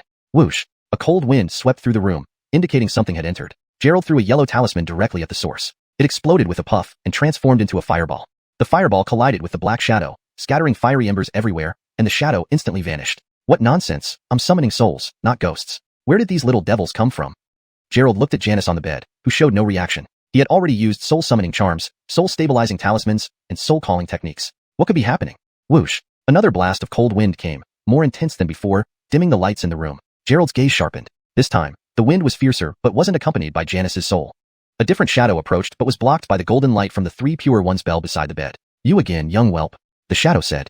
Gerald sneered as he looked at the shadow. Old shameless one, we meet again. Summoning a little ghost just to say these things? Where is Janice's vital soul? Release him now. The damn brat, ruining my grand plan. My 10,000 souls banner only needs a few hundred more souls to be fully cultivated. You don't understand anything. Upon hearing this, Gerald couldn't help but shudder. 10,000 souls banner implied 10,000 vital souls. Even if this old man lived over a century, averaging 100 souls per year, 3 every 3 days. This old man truly had no scruples, capturing so many commoners for his magic artifact. When the vital soul leaves the body, the physical body becomes like a vegetable, alive yet burdening the family. What was despicable was that he only captured their souls, not killing them. Once they exhausted their natural lifespans and died naturally, he avoided accruing much karma. Damn, I've never seen someone so shameless. Gerald cursed and asked, are you Isaiah? Hee, Isaiah? Where did you hear that name? He didn't directly answer, slowly approaching Gerald as the shadow moved. This shadow had no distinct features, resembling an underground silhouette, emanating chilling energy that darkened the room. Even if you deny it, I know who you are. Gerald pointed with his right hand, redirecting the demon-subduing mirror. A beam of refined light illuminated the shadow. Puff, puff. The shadow emitted wisps of black smoke under the light and was immediately reduced to ashes. Damn old man, you tried to trick me. No matter what means you use to imprison the vital soul, your vile methods will be punished. Hee, young whelp, once my 10,000 souls banner is complete, you'll be my first offering. The shadow left those words before dissipating. Gerald saw no further movement, concluding that this person must have used special means to imprison Janice's vital soul. He couldn't call it back. Packing away the 3 pure ones bell and demon-subduing mirror, Gerald exited the room. Divine Dr. Chun, how is it? Lana hurriedly asked as she saw him emerge. Gerald shook his head. There's no way for now, but he isn't in immediate danger. Just let him rest and recuperate. When I come back in a few days, don't have anyone else treat him. Just keep him hydrated and nourished. Divine Dr. Chun, Divine Dr. Chun. Gerald left with Iana. Since the soul was imprisoned, he couldn't forcefully summon it. He would investigate Zilene Mountain to find more clues. Can't you wake Janice up? He was awake this morning. Iana quickly followed, seeing the deep frown on Gerald's face. She had never seen a patient that even Gerald couldn't cure and couldn't help feeling curious. Janice's condition is complex. Don't worry about it anymore, Gerald advised Iana, fearing she might meddle if he weren't careful. Twice his soul leaving the body caused serious physical damage. Moving him before finding his soul might not only prevent waking up but also risk killing him. If he died, finding the soul would be pointless. Returning to the ward, Gerald prepared medical text for Iana. Bella didn't visit that evening, likely investigating Zilene Monastery. The next morning, Gerald carried a thick stack of A4 paper into Iana's office. Divine Knox, here's the medical book you requested. Seeing the pile nearly half a meter high, Iana was dumbstruck. Memorizing this was one thing, but even reading through it would take months. Didn't I ask for a secret manual? Shouldn't it be thin like those martial arts novels, where practicing it grants mastery? Looking at the dense text, Iana wondered how Gerald could write so much in one night. I told you there's no shortcut in medicine. This is already simplified. The thin version you mentioned is a table of contents. Gerald poked Iana's head. I'm discharged. Stay here and study. I'll check on your progress later. Iana lay sprawled on the desk, looking utterly defeated. Gerald returned home lightly, spending half a day cleaning his dusty house. He hung Tang Bohu's original artwork on the background wall. Coming home felt great. Gerald lounged on the sofa, enjoying fruit. Tomorrow, he'd visit the Peach Blossom source fruit store and then see his mother in Taoyuan village. Who would have thought his Jiangnan trip would bring back a daughter-in-law for her? Note: this translation maintains the structure and style of the original text while ensuring grammatical accuracy and coherence. Chapter 454, Inspection. In the kitchen, Gerald glanced at the clock. It was already 6 o'clock. He wondered if Bella had finished work yet. He had informed her that he had returned and asked her to come straight home after work. The table was laden with delicious dishes that Gerald had prepared. The door creaked open, and Bella walked in, looking utterly exhausted. What's wrong? You look like a frostbitten eggplant. I've prepared dinner for you. Come and eat, said Gerald. Bella changed into slippers and sat down by the dining table. Don't even ask. We couldn't find any useful clues at Zilene Mountain. Gustav hasn't left Zilene Temple in almost 10 years. I'm starting to doubt whether he's the culprit or not. Bella ladled a bowl of soup and gulped it down. Moreover, Gustav has quite a reputation in Shanghai, having helped many people. When we asked for help from the Shanghai police, they were very reluctant. It seems that Gustav has been hiding pretty deep. However, Gerald firmly believed that there must be something suspicious about Gustav. To summon a soul, one needs either someone's date of birth or personal items like hair or nails, unless the person is dead. And given that so many people sought divination at Zilene Temple, obtaining these would be rather easy. Well, let's wait 3 days and then go to Shanghai to see what we can find, said Gerald. Bella quickly finished her meal. I'm going to rest now. I'm too tired. She had stayed up all night again, and even a Burt Daryog martial artist needed rest. After clearing the table, Gerald returned to his room but didn't sleep. Instead, he continued to refine pills, preparing more before heading to Jianghai. Otherwise, it wouldn't be good if he ran out of pills during a fight. At this point, refining second-grade pills and ordinary third-grade pills posed no problem for Gerald. The alchemy furnace worked rapidly, producing batches of pills. These functioning pills feel quite decent, Gerald stretched, looking at the milky white pill in his hand. This herb was different from others, completely snow white with some rare herbs added. Its effect also differed from regular pills. Most were for curing diseases or restoring spiritual energy, but functioning pills were purely functional. As its name suggests, taking a functioning pill could significantly increase one's speed for about 10 minutes. One shouldn't underestimate 10 minutes. In a battle between equals, an increased speed meant dominating the opponent. Third-grade pills were especially valuable for golden core cultivators who could fly using their swords. Whether for chasing enemies or escaping, they were essential. Based on Gerald's estimation, the effect of this pill on him should be stronger, lasting up to 30 minutes. If he encountered Isaiah again, even if he couldn't win, at least he could run faster. Besides functioning pills, Gerald refined other types of pills, but most weren't as practical. The herbs he received from Yuan were mostly used up, and he'd need to find ways to gather more herbs for pill refinement. After tidying up his room, Gerald went to the living room, where he saw Bella had already prepared breakfast and placed it on the table but wasn't around. She must have gone back to work. She's such a workaholic, still working even before finishing her holiday. Gerald shook his head, ate a sandwich dipped in milk, and leisurely finished his breakfast before leaving. With a wave of his right hand, a stylish Aston Gordonnerton appeared before him. Sitting in the driver's seat, he fondly touched the steering wheel. It had been half a month since he last drove. He hoped it hadn't rusted. Starting the car, Gerald headed for Teo Wei Yuan fruit store, checking to see if the guys had slacked off while he was away. Welcome. Yael stood at the entrance wearing a mascot costume, luring customers and handing out flyers. Seeing Gerald, he quickly took off the bare head and ran over. Keenan Malag, you've been gone for more than half a month. Where did you disappear to? Yael smiled, appearing energetic and healthy, probably from practicing at Green Hill Gordonarshal Hall. You brat, you seem to be doing well. So, no one has come to cause trouble recently, huh? Gerald scanned the store. Even without Nellie, Teo Wei Yuan was running smoothly, and the boss was doing a great job. Who would dare to stir up trouble here? Teo Wei Yuan has become a golden brand. Our fruits are top-notch compared to our competitors. Plus, with the support from Green Hill Gordonarshal Hall, no one dares to disrupt us, Yael said proudly, having developed a sense of belonging due to the excellent wages. All right, let me check inside, Gerald said, walking in. Gary and Cassidy were busy, greeting Gerald when they saw him. Gerald waved, feeling like the boss, and entered the office to review this month's financial report. Sales at Teo Wei Yuan had skyrocketed, reaching the maximum capacity given the supply from Teo Wei Yuan village. Without any issues in the store, Gerald felt relieved. He feared that if anything happened to the fruit shop while in Jiangnan, Nellie would blame him. Keenan Malag, here's your water, Yael smiled, handing him a cup. Gerald looked at Yael, finding his smile somewhat strange. You brat, you have something on your mind. Spit it out. Yael chuckled. Keenan Malag, it's because of recent school issues. What kind of issues? Gerald asked. Yael sat beside Gerald and whispered. You know, Frederick used to hang around our school and knew a lot of influential people. Although he's gone, those big brothers haven't. Before, we gave money to Frederick, but now they're demanding money directly from us. Gerald understood. With Frederick gone, new bullies had started extorting them. Seems like you're being blackmailed again. Do you want me to deal with them? Gerald smiled. With the collapse of the Azure Dragon Chamber of Commerce and Axton's escape, the Green Hill Hall now dominated the underground forces in Jiangqing. Hail it, someone dared to do this. This translation preserves the original tone and style while ensuring fluency and coherence. It respects the paragraph structure and line breaks of the original text. Hashtag chapter 455, traveling the four directions. Junior shook his head repeatedly, saying, Milagji, we were blackmailed, but we didn't give them money. Moreover, Gary and Cassidy and I beat those people up. Gerald was somewhat surprised. He thought they had been bullied and needed him to stand up for them, but now it seemed there was a twist. Those guys are all rubbish in Kung Fu. They only rely on their numbers, said Junior disdainfully. Last time, Gary, Cassidy, and I fought 3 against 10, driving them away. That little punk said it wasn't over with us, so he scheduled a fight tonight. Since you're here, we plan to show you how we deal with these guys.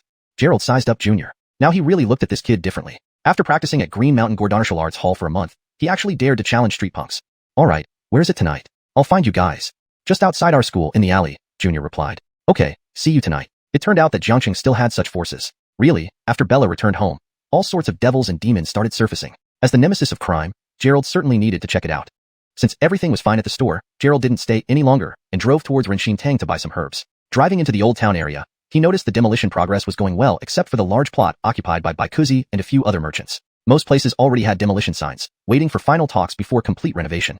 Gerald glanced at Renxin Tang's entrance. Due to urban renovations, dust was everywhere, affecting the clinic's business significantly. The entrance was wrapped in canvas to keep dust out, even hiding the sign so nobody knew it was a medical hall. Inside, there were only a few patients, probably less than 1/3 of the usual. This demolition project must have seriously affected Renxin Tang's business. Upon closer inspection, Dylan was sitting in his usual spot, diagnosing patients, but he looked tired and slightly qi deficient. Lu Lao, why are you looking so down? Gerald smiled as he walked over and sat next to him. Seeing Gerald enter, Dylan's face lit up. Xiao Malag, haven't seen you for a month. Where did you go? Dylan handed a prescription to a patient while turning to look at Gerald. Just went traveling, Gerald laughed. Lulau, why do you seem so unhappy? Dylan frowned. You can see, it was supposed to be relocated due to demolition. This whole area hasn't been demolished yet, and everyone knows about it, so no one comes here to see a doctor anymore. Due to the refusal to demolish by Kuzi, everyone in the old town was complaining. Though there was compensation, without new commercial or residential buildings, they couldn't move their businesses elsewhere, let alone afford new shops.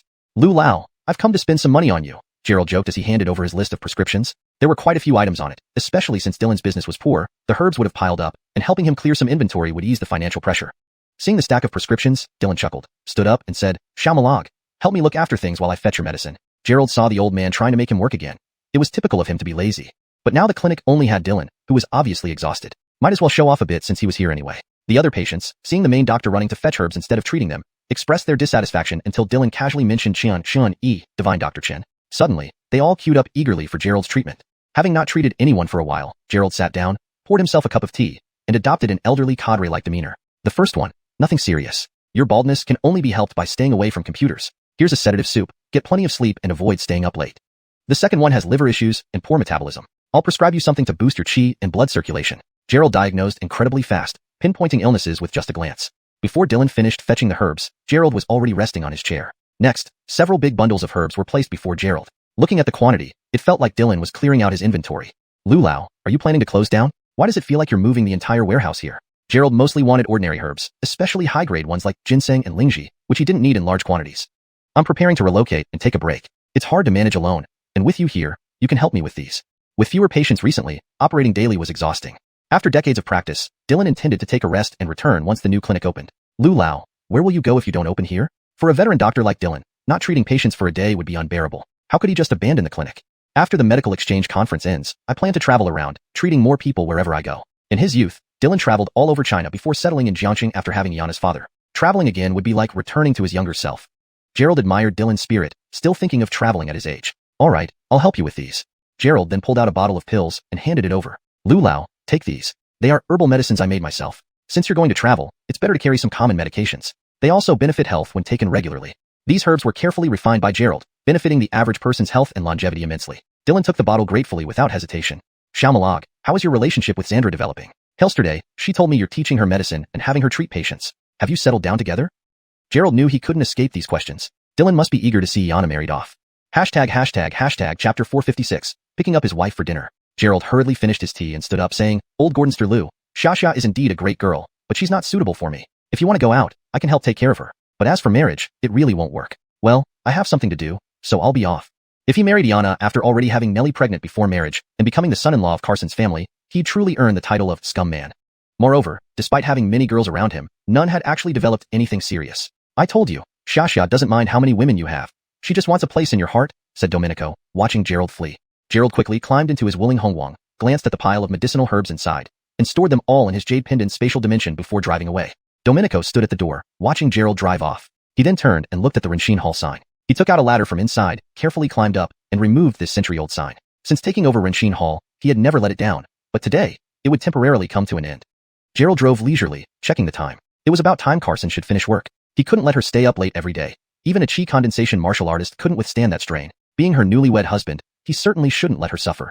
Otherwise, his reputation as the Yvette family's son-in-law would be ruined. Arriving at the police station entrance, Gerald parked outside and walked in. He knew the way to Carson's office well, and soon arrived at her door. Inside, only one light was on, with Carson seated in front of her computer investigating the Zelene Temple. She firmly believed that if Zelene Temple harmed so many people, there must be clues left behind. You're still working overtime? Standing beside Carson, Gerald spoke while she noticed nothing. How did you come here? Carson turned to see Gerald, surprised. You're my new bride. Of course your husband comes to pick you up, Gerald laughed. Don't say that. What if someone hears? Carson glanced around the empty office. Luckily no one else could hear. If colleagues found out she got married during her leave, it might shake the police department to its core. Who would dare marry such a tiger lady? This is true. I'm worried you're too tired, Gerald smiled, pulling up a chair. How's the investigation going? I checked Zhanghai's coma cases over the past 10 years. Some became vegetative 10 years ago, others recently. Carson adjusted some data and said, Gordony patients visited Zelene Temple. Gustav might be involved. But it can't be evidence, Gerald remarked. Using demonic arts, there'd be no proof tying Gustav to the victims. That's the issue. Unless he admits it, we can't do anything. Moreover, no one will believe us. Carson propped her head on her hand, looking troubled. Using legal means to punish them was nearly impossible. They could only investigate further, prove Gustav's involvement, and arrest him as members of the Dragon Group. All right, staring here won't help. Let's eat first. Once in Shanghai, We'll investigate Zelene Mountain. Gerald gently embraced Carson's shoulder. Don't tire yourself. Let's eat. You've more assault cases to handle later. What assault? I didn't receive any reports. Carson turned, puzzled. It hasn't started yet. Come on, let me show you. Gerald pulled her from her seat, preparing to leave. Wait, I haven't shut down my computer. Carson turned off her computer and followed Gerald out. Right, most victims were women. Gordon-eyed they target females intentionally. Carson buckled her seatbelt, stating her theory. Women's energy is stronger, suitable for cultivating evil things. Gerald started the car, heading towards Jiangxing Vocational College. Why here? Carson thought Gerald would treat her to a feast, only to find a small street restaurant near the school. During college, Carson often ate around the school because of the lower prices. She hadn't been back since starting work. Isn't it cheap? Plus, we can see what students are doing now. Gerald ordered over 10 dishes for less than 200, quite affordable. Dinner time arrived, students leaving class came out in groups. I need to take a call. Gerald took a call while waiting. Soon, Yarel, Cassidy, and Gary arrived. Brother Malag were here. Watch us deal with those unruly fellows. Gerald invited them to eat. Yael couldn't wait, feeling righteous. Brother Malag, who's this pretty lady? Your new girlfriend? Yael didn't recognize Carson. The last time at Peach Blossom Source was long ago, and then she wore a uniform, now dressed casually. Not a new girlfriend, she's my wife, Gerald laughed. The three stared at Carson. Knowing Gerald and Nellie as a couple, they wondered if he feared the boss lady finding out about another beautiful woman. Don't talk nonsense, let's eat. Who are you planning to deal with? Carson vaguely remembered these three men. Hearing Yael mention dealing with someone, her professional instincts told her this wasn't simple. Nothing big. A few thugs outside school collect money from our classmates. We can't let them bully our classmates, so we set up a fight with them at the school gate. Yael still didn't recognize Carson, eagerly awaiting action. Why don't you report it? Carson asked. What's the use of reporting? Police can't be here every day. Besides, this happens all the time, and police ignore it, Yael replied. Chapter 457, Provoked by a Kid. Bella glanced sideways at Gerald. She seemed to know why Gerald had brought her here. If students don't even trust the police, what credibility do the police have in society? Yael and the others originally followed Frederick's gang, so naturally, they didn't like the police. Even now, despite feeling threatened, they only wanted to solve things their own way. Let's eat. The food is getting cold. We'll watch your performance afterward. Gerald invited them to join for dinner. These three usually helped out at the shop and rarely came to school, nearing graduation without any clear future plans. Gerald was worried that with some martial arts skills, they might veer off course, hence bringing Bella along. Brother-in-law, you should eat more too, Yael approached Gerald with admiration. Brother Malag, you're amazing. The boss is yours. This beauty is yours. When will you teach me your womanizing techniques? Who said I'm your brother-in-law? Bella shot a sharp glance at him. Startled by her gaze, Yael hastily lowered his head and resumed eating quietly. Gerald chuckled and served Bella some dishes, saying, Junyao, eat more. It's been tough with all the overtime recently. When they arrived, there weren't many students. By the time Yael and the others came, the 50 square meter store was packed. Gordonese students passing their table would steal glances at Bella. With her youthful beauty, she could easily be the campus flower at any school. Haha, Yael, the little master has been waiting for you. Here you are feasting away, unafraid that I might beat you until you vomit. Several delinquents sauntered up to Yael, surrounding him, cigarettes dangling from their mouths. They had multicolored hair, clearly not good characters. Two of them eyed Bella lustfully. So, you come here because of this beauty? Want to let her see how badly you get beaten? Enraged, Yael retorted. Shut up, Morris. Who knows who'll beat whom? Looks like you haven't learned your lesson from last time. That's right. Let's see what you've got, Cassidy chimed in. Morris sneered. Then let's go. What are you eating for? Let's settle this outside. Yael stood up abruptly. Let's go. Who's afraid?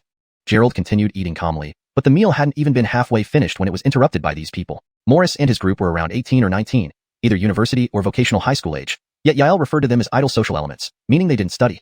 Lillian, stop playing with them. Come play with me. I'll show you what real excitement is. Morris leered at Bella. Despite her being slightly older, her appearance and style made her indistinguishable from the students. Off, Morris. This is my brother-in-law's wife. Clean up your dirty mouth. Yael slammed the table, making the dishes tremble. Brother-in-law, I know the best taste is dumplings. The best fun is? Before Morris could finish, he felt his feet give way, falling backward onto the ground. Even before anyone reacted, he had crashed down awkwardly, his left hand flailing into a dish on the table. Leaves and broth splattered onto his face, leaving him in a miserable state. Seeing this, Yarel, Cassidy, and Gary burst out laughing. Moments ago, he was ready for a showdown. Now he'd fallen on his butt. Morris, you must have played too many women to stand properly, Yael mocked. Morris scrambled up, wiping his face and cursing. Who ambushed me? Come, have more dishes. Gerald ignored them, serving Bella more food with his chopsticks. These low-level thugs extorting students were the lowest of the low, something even Booker wouldn't stoop to. I'm asking you a question. Enraged, Morris reached for a plate to throw at Gerald. Just as his hand extended, Gerald jabbed a silver needle into his hand with lightning speed. Instantly, Morris lost sensation in his entire right arm, unable to retract it. What are you doing? Want to eat? Order your own food. I didn't invite you. Gerald raised his head, his gaze sweeping over Morris. You. Morris tried to pull out the needle with his left hand. As he stretched out, Gerald struck again, pinning his left hand. Now, both hands were numb and useless. If you want to fight, take it outside. Don't be an eyesore. Gerald slowly picked up his chopsticks, continuing to eat. Bella looked at them coldly. Leave immediately. Morris took 2 steps back, shouting, Yael, if you dare, come out. He stumbled toward the door, still holding the gesture from earlier, like a walking zombie. Brother Malag, we'll be right back. Yael felt confident, having beaten Morris and 10 others last time. Now, only 5 had come, standing no chance. All right, let's go together. Gerald put down his chopsticks, winking at Bella, smiling, let's go. A bunch of kids, I thought it was a big deal. Bella rolled her eyes at Gerald, being provoked by kids. If word got out, it would be humiliating. Don't underestimate these kids, they have no restraint when fighting. Gerald stood up. Don't forget about the juvenile protection law, they're the most unruly at this age. Last time, Frederick brought Yael and the others against Gerald, and they were soundly defeated. Gerald noticed those thugs were armed. If he didn't follow, Yael and the others would surely suffer.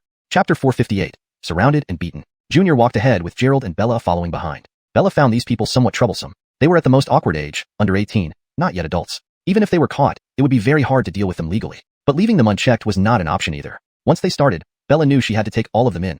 Otherwise, her role as a police officer would be meaningless. The group of 5 followed Morris and his gang to a nearby alley. The alley was flanked by walls on both sides, which meant there was only one way in and out. It was about 7 to 8 meters wide, just enough for a few people to walk side by side. Morris's group stopped in the middle of the alley. Junior, seeing them stop, halted as well. Morris, you guys aren't even worth bullying. Why don't we have a one-on-one fight? Watch me beat you until your mom wouldn't recognize you. Junior took off his jacket, revealing a Malag Mountain Gordon Martial Arts Gym t-shirt underneath. Ever since he learned some martial arts, he loved wearing this t-shirt to show he was a practitioner. One-on-one? You must be sick in the head, Morris replied. He had already pulled out a silver needle from his hand and quickly dialed a phone number. As soon as the call connected, a series of footsteps could be heard, followed by a crowd of people surging into the alley from both ends. Each person held different weapons, some steel pipes, iron rods, bike chains, hammers, anything that could be used as a weapon. Morris also pulled out a shiny silver dagger from his waist, holding it in reverse grip, pointing it toward Junior. Junior, you dare to provoke me like this? If you don't kneel and call me Grandpa today, I'll kill you. Remember when you followed Frederick and called me Brother Chong? Now you think you can cut off my income stream? Morris usually supported his gang by extorting money from students who had poor academic performance and whose parents worked away from home. They didn't have much money to begin with, so extortion was how he maintained their livelihood.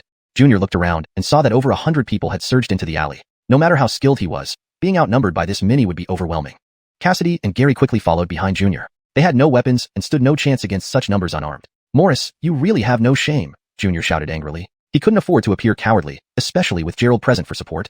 Cutting off someone's income is like killing their parents. All my brothers are depending on me for food, Morris sneered. Gerald scanned the crowd. 132 minors. This guy sure has influence, rallying so many followers.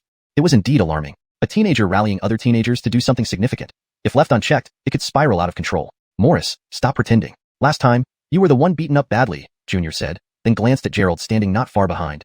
Boys, beat them up. We have nothing to fear.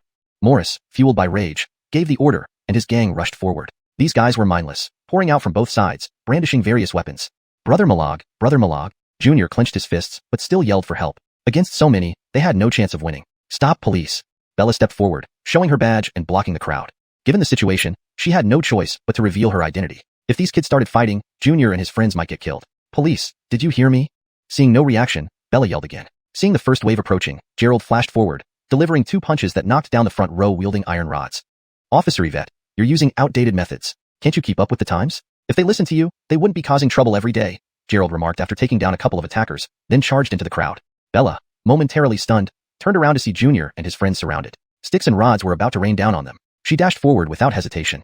Junior, Cassidy, and Gary were immediately overwhelmed by the assault. Despite their training, the weapons proved too much, leaving them bloodied and battered. Luckily, the alley wasn't too wide, allowing them to barely fend off 10 or more attackers. Brother Malag, help us! Junior screamed while getting beaten. In this situation, he dared not act tough anymore.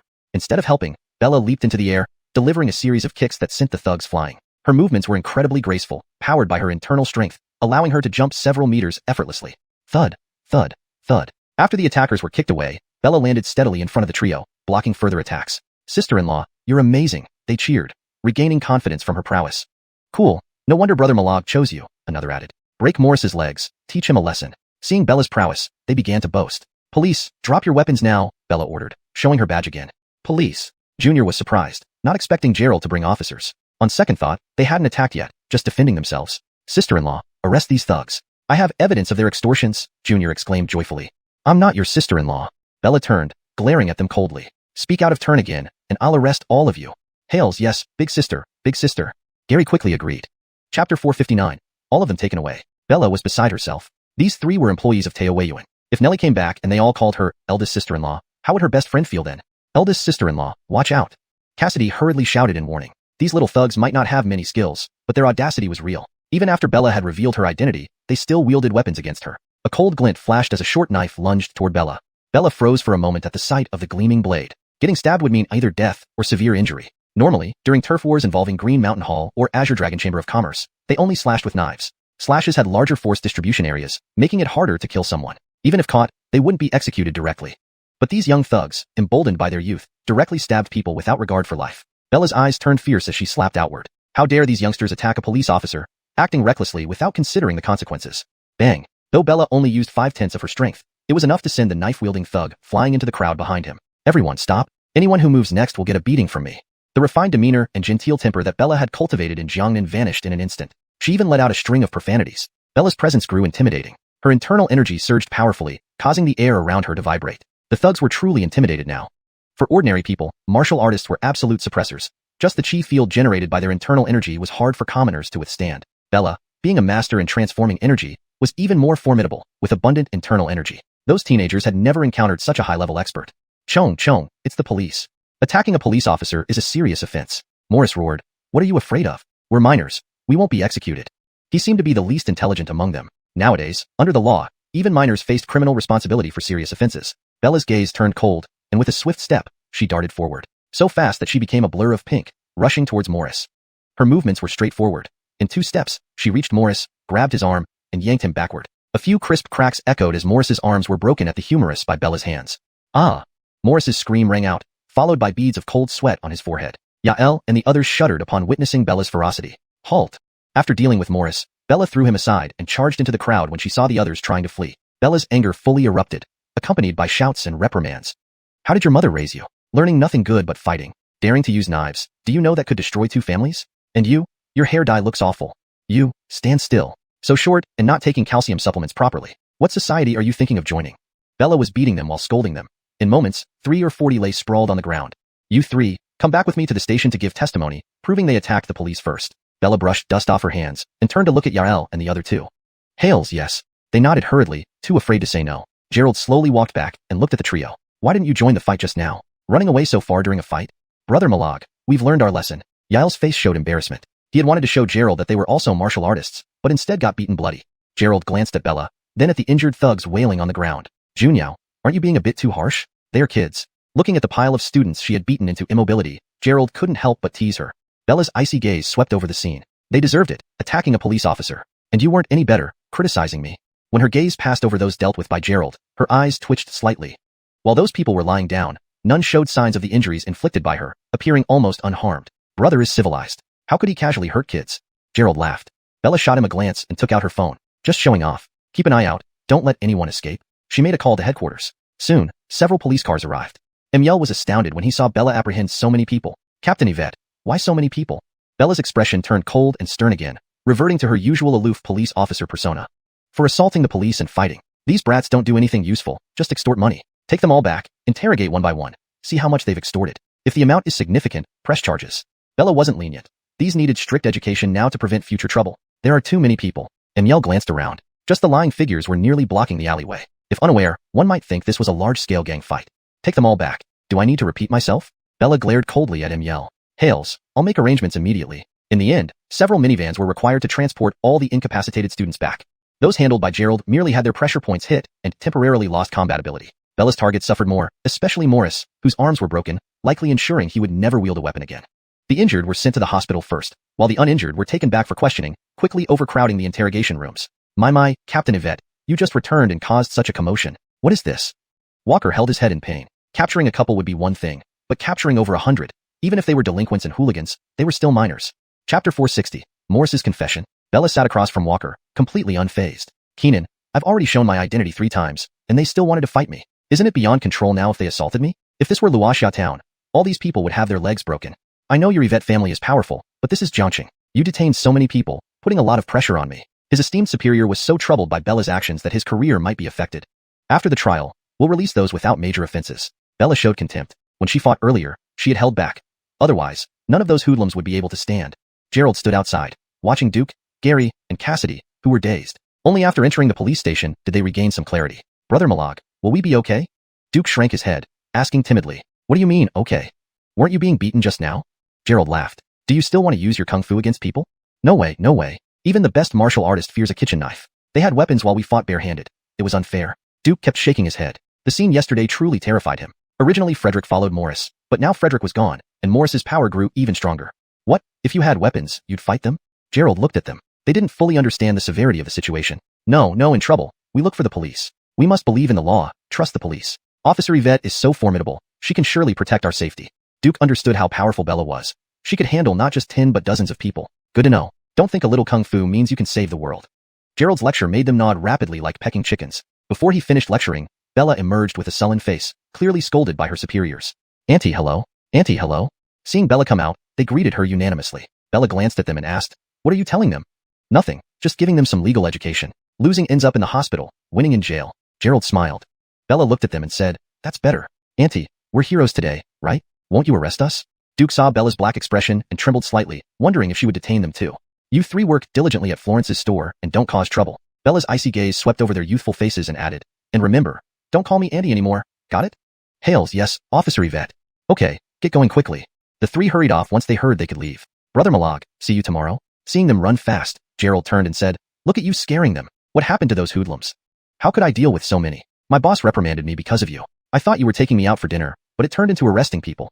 Bella complained bitterly. She imagined a candlelit dinner alone with Gerald, but instead ended up dealing with a student brawl. This was to save misguided youth and help educate the young in Jiangqing. Gerald justified it as high-minded, though he just wanted to prevent Duke from entangling with those hoodlums again. After interrogation, the students admitted to extortion, but the amount was small. Only Morris, the leader, and a few key members were detained. Interrogating a group of students wasn't difficult. They confessed everything readily. They are failures of the education system, some middle school graduates, some not even primary school. Too young to work legally, they became hoodlums. At least this way, students can study in peace. This area was close to Jiangqing University and vocational schools. Gerald's actions aimed to ensure his sister had a good learning environment. "All you do is take credit for being selfless and virtuous. All the accolades go to you, and all the blame to me." Bella rolled her eyes. "But Morris did give some useful information. I'll tell you later." "What is it? So mysterious." Gerald couldn't help but be curious about the new clues. At the parking lot, as soon as they were in the car, Gerald eagerly asked, "Tell me the news. Afraid someone else will hear?" Bella fastened her seatbelt. Frederick used to follow Morris at school. Even after transferring, they stayed in touch. Morris even visited Frederick in Shanghai. According to Morris, during their time in Shanghai, they drugged a female student and took her to a hotel. And Frederick only used a yellow talisman to charm her, Bella added. Some kind of enchantment, reckless enough to mess around in Shanghai, thinking his grandfather can protect him. Gerald marveled at Frederick's audacity despite recent misfortunes. "We can start with Frederick. Morris's confession is enough to send him to prison, especially with evidence of photos taken in the hotel." Bella wanted to go to Shanghai immediately and arrest Frederick. That punk would become a menace if not stopped. In translating this chapter, I maintained the natural flow and tone of the original text while ensuring grammatical correctness and readability in English. I also preserved the paragraph structure and line breaks as requested. Chapter 461. Multiple choice. Gerald was stunned by Frederick's outrageous behavior. This guy is really something. It seems he's watched a lot of that kind of stuff online and learned from it. Gordon and I, if we search those websites, we can even find his selfies. Thinking about his past self, who toiled daily selling fruit and gathering medicinal herbs just to win over a manipulative woman, only to end up running with Frederick, Gerald wished he could go back and slap some sense into his younger self. "How come you seem so fond of browsing those small websites?" Bella looked at Gerald suspiciously, wondering if he frequented those inappropriate sites given his casual tone. Considering how he pretended to be lovers with Nellie and played house with her, yet never acted on anything, she wondered if he had some issues with his preferences. The thought made her shiver inwardly. "Why are you looking at me like that? I'm a respectable person." Gerald felt as if she were scrutinizing him like a fly freshly emerged from a toilet, making him feel quite nauseous. "Don't talk to me. Admit it, do you like men? Otherwise, why did you treat those students so well, and not even touch me when you were at my place?" Bella stared directly into Gerald's eyes, asking a piercing question. Knowing that Nellie would soon return, her questioning felt almost like an ultimatum. "My situation is complex," Gerald replied, gripping the steering wheel uneasily. A cultivator must detach from worldly desires to succeed in cultivation. Living in the city wasn't a problem for him, but losing his purity too early would make it difficult to achieve golden core formation later. Besides, being only in the chi refinement stage, he couldn't afford to be reckless. "In short, I don't want any romantic involvement right now. It's for my future, not because I'm uninterested in women." Surrounded by various beautiful girls, each with unique charm, even celestial beings would find it hard to resist. However, Rahim had warned him that compromising his principles would make cultivation much harder. "Really?" Bella felt slightly reassured but pressed further. "Then what about your feelings towards me?" Back in Jiangnan, Bella had always been troubled by this. Her grandfather had arranged the marriage without clear consent, and she wasn't sure of her own feelings towards Gerald. "You, of course, are my bride," Gerald smiled. "All right, what about Florence?" Bella asked again. "You can't tell me you don't have feelings for her." She regretted pressing Gerald to choose between them. No matter whom he picked, she would feel torn. Choosing her would make her a scheming woman, while choosing Florence would make her seem overly emotional. Gerald gradually slowed down the car, fixing his gaze on Bella. Seeing his serious expression, her heart pounded uncontrollably, unsure of his decision. Kids make choices. Can't I have both? Gerald suddenly laughed. Bah! Bella cursed, but relaxed internally. This seemed like a good compromise, if only Florence didn't mind. She'd ask indirectly once Florence returned. Gerald shivered, finding it impossible to understand women, especially Bella, whose fiery and icy temperament was maddening. Back home, Bella opened her laptop to continue researching Zelene Monastery. Gerald noticed that Nellie used to enjoy fiddling with computers. Now, it was Bella's turn. The information about Zelene Monastery was all praise online, boasting about Zelene Truegordon's wonders and contributions, but no negative reports or clues to their harmful activities could be found. Bella busily searched for clues, while Gerald decided to focus on refining pills again.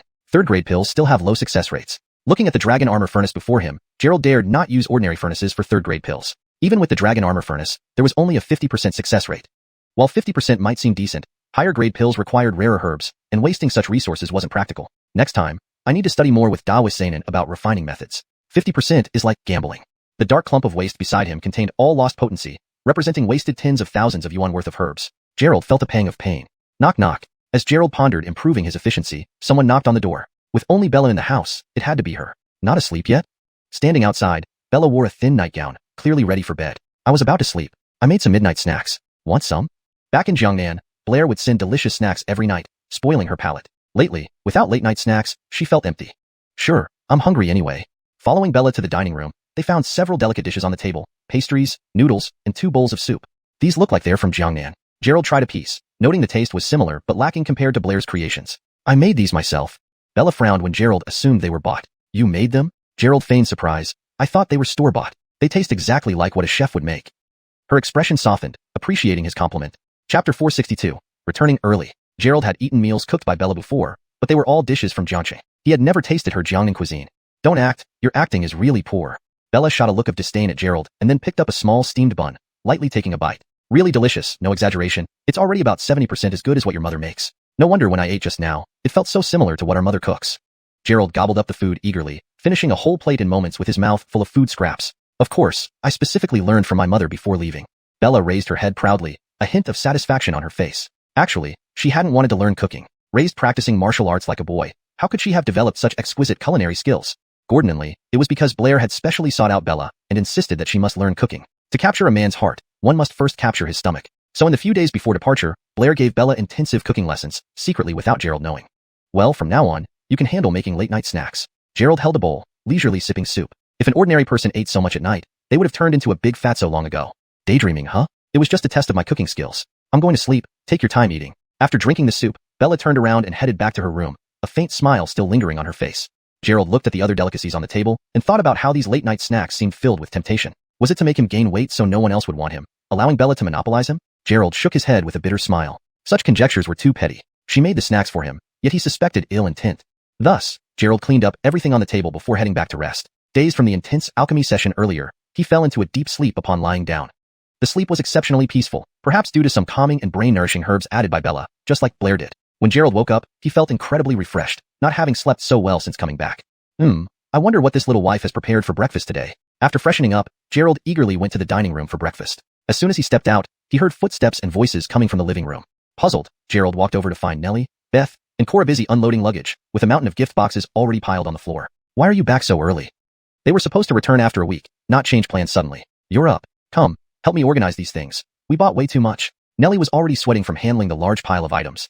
Gerald stepped forward, helping to organize while observing them closely. Here, these are gifts for you. Bought by me, Beth, Tabitha. Take them yourself. Nellie pointed to a stack of gift boxes containing men's clothing, cosmetics, perfume, and other fine gifts. So many. Looking at the gift boxes, even if they weren't all for him, enough for 7 or 8 people. We all picked them out together. We didn't know which ones you'd like, so we bought all these. Cora smiled and said, Florence bought the most.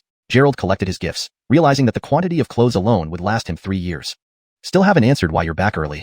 It was only 9:30, and traveling from the capital back to Jiangxing takes 2 hours by plane, meaning they must have started at 6 in the morning. Hee. All because General Mila fled from pursuit and returned on the earliest flight. Beth laughed softly, covering her mouth, looking very amused. Pursuit? Who's pursuing? Nellie whispered, nothing serious, just a nuisance. Initially, their visit to the capital was only for discussions between their Polaris group and other companies. One of the parties seeking cooperation with Dario Scale Group was a company named Su Family Jewelry, also from Jiangxi. Their young master, Shepard, immediately took a fancy to Nellie. During their stay in the capital, he pursued her relentlessly. Each morning, the first face they saw wasn't Zahir, but Shepard. Nellie couldn't stand the harassment, especially since Shepard was relentless. For the sake of Polaris Group, she endured staying in the capital. Yesterday, she reached her breaking point when Shepard knocked on her door in the middle of the night, insisting they go out together. Zhou family jewelry was a dominant force in Jiangqing's jewelry industry, and Nellie couldn't afford to create a scandal. Thus, she bought the earliest flight tickets and brought everyone back early. Who knew our Miss Mila is so popular? Gerald found it amusing, knowing Nellie's refusal tactics were unparalleled. Even the fake pregnancy ploy pushed human imagination to its limits, yet someone still dared to pursue her. I told him I have a boyfriend, but that guy wouldn't let up, driving me crazy. Nellie finished organizing and walked to the water dispenser, drinking several gulps of water. Beth glanced at Gerald and smiled. You should be careful, Shepard is thick-skinned. If it were anyone else, they'd have been caught by now. Luckily, Florence is strong-willed. Gerald was curious why a suitor caused such a commotion. Beth whispered. Florence even told Shepard she was pregnant. Do you know what he said? What did he say? Gerald asked softly. He said pregnancy is no issue. He'll raise the child and let it inherit their family business. Gerald was shocked. Never had he met such a shameless person. How could Zhou family jewelry leave their heritage to someone with no blood ties? It was probably just a ruse by Shepard. All right, let's stop discussing that guy. Nellie seemed unhappy, her expression turning sour as she approached. This translation aims to preserve the original tone, style, and structure of the Chinese text while ensuring it reads naturally in English. Hashtag chapter 463, Dogskin Plaster. Gerald looked at Nellie with a half-smile, saying, Isn't it great to be pursued? Isn't that what every beautiful woman dreams of? Humph, what's so good about it? Thinking of Shepard's smug face made Nellie feel disgusted. Being pursued by such a spoiled rich kid felt like an affront to her dignity. Okay, you're all back now, let's tidy up the rooms first. Cora interjected, sensing that Nellie didn't want to talk about Shepard and decided to change the subject. All right, I'll help you tidy up. Gerald eagerly started working, as they hadn't been home for over half a month and had just bought a lot of new things, so he naturally wanted to help. They spent the entire afternoon tidying up before they finally had lunch and began discussing recent events. Gerald, how have things been with Elena? Have you two had any arguments? Nellie asked while eating, curious about Gerald's situation. When she left, although their relationship seemed to have improved, she felt there was still some tension between them, which concerned her. Everything's fine. Didn't Elena prepare breakfast this morning? Why do you ask? Gerald replied. Oh, nothing much. Nellie shook her head and continued eating. She had been calling Bella frequently recently, but noticed that Bella often avoided mentioning Gerald during their conversations. Gerald, how's the bar doing? I heard it's had fewer customers since I've been away, Beth suddenly asked. I haven't been there in a while. Gerald paused. Having handed over the management of the bar to Beth when he bought it and then traveled to Jiangnan, he wasn't really aware of its current state. Without Beth as the resident singer, business had inevitably suffered. You haven't gone? All right, I'll check it out tonight then. The bar was, after all, Beth's business. She certainly cared more about it. But she couldn't help but think Gerald was quite irresponsible for ignoring a multi-million-dollar investment. How's the development project in the village going? Nellie asked again. Taozanian village was being developed into a resort combining leisure, entertainment, and ecological nature. The project had already started before Nellie left. I haven't been there either. Gerald broke out in a slight sweat. He had gone directly to Jiangnan and hadn't returned to the village yet. Nellie gave him a strange look. Gerald was from Taozanian village. Surely he could not have stayed away for so long? What have you been doing these days? Did you forget everything I asked you to handle? Gerald's mouth twitched. He had planned to return today, but who knew the girls would come back so early? All right, let's go check it out tomorrow. Nellie thought for a moment but didn't blame Gerald, understanding that he was mostly idle, while the company was usually managed by her and Cora.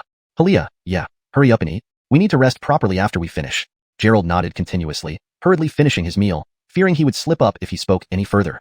Observing the three women, their relationship seemed closer than ever, especially Beth and Nellie. They laughed and joked together like old friends. After the meal, Cora went to wash the dishes, and Beth helped her. Nellie sat in the guest room sorting out the gifts she had bought. You bought so many. Who are you planning to give them to? Sitting beside her, Gerald watched Nellie carefully jot down notes and sort through the gifts, impressed by her diligence. There are more partners now at Taoyuan, and these gifts need to be distributed. Nellie put down her notebook and fixed her eyes on Gerald. His body trembled slightly under her intense gaze, worried he was about to be interrogated. Gerald, it's been 3 months, Nellie stated. 3 months? What about it? Gerald felt guilty, almost hearing phantom threats. Nellie frowned. Didn't you forget? My father took us to the hospital last time, saying we'd need another checkup after 1 month. The time is due. Oh, you mean that? Gerald remembered helping Nellie fake a pregnancy test. What else could I mean? Nellie's eyes scanned Gerald curiously. I always feel you've become weird lately. My father will be back next week. How do we keep this up? She pointed to the nearby coffee table where several gift boxes were placed. These are clothes, milk powder, bottles, pacifiers, and swaddling blankets Ouyang Pujuan bought for the baby in Beijing. Gerald had been puzzled why the gifts included baby items until he realized they were from Ouyang Pujuan. Why don't you just tell the truth? Brother O would understand, right? Gerald laughed awkwardly.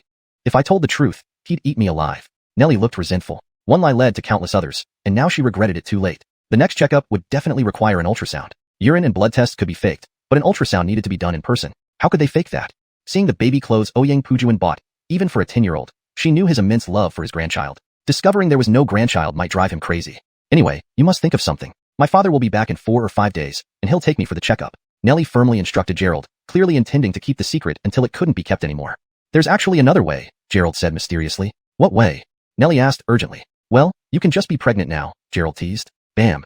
Nellie grabbed a pillow from the sofa and hurled it at Gerald's head. Clearly, he hadn't changed after a few weeks apart. To hell with you. Even if I were pregnant, the timeline wouldn't match, and your wishful thinking won't make it happen. Stop. I have a plan. Xandra is now a doctor at Jiangxing Hospital. She can help you. Gerald dodged as Nellie continued attacking, realizing joking with her was not wise. Xandra? How did she become a doctor? Nellie stopped, puzzled. That's because I trained her well. She's my disciple. Gerald explained Iana's recent involvement in the traditional Chinese medicine department and his plan.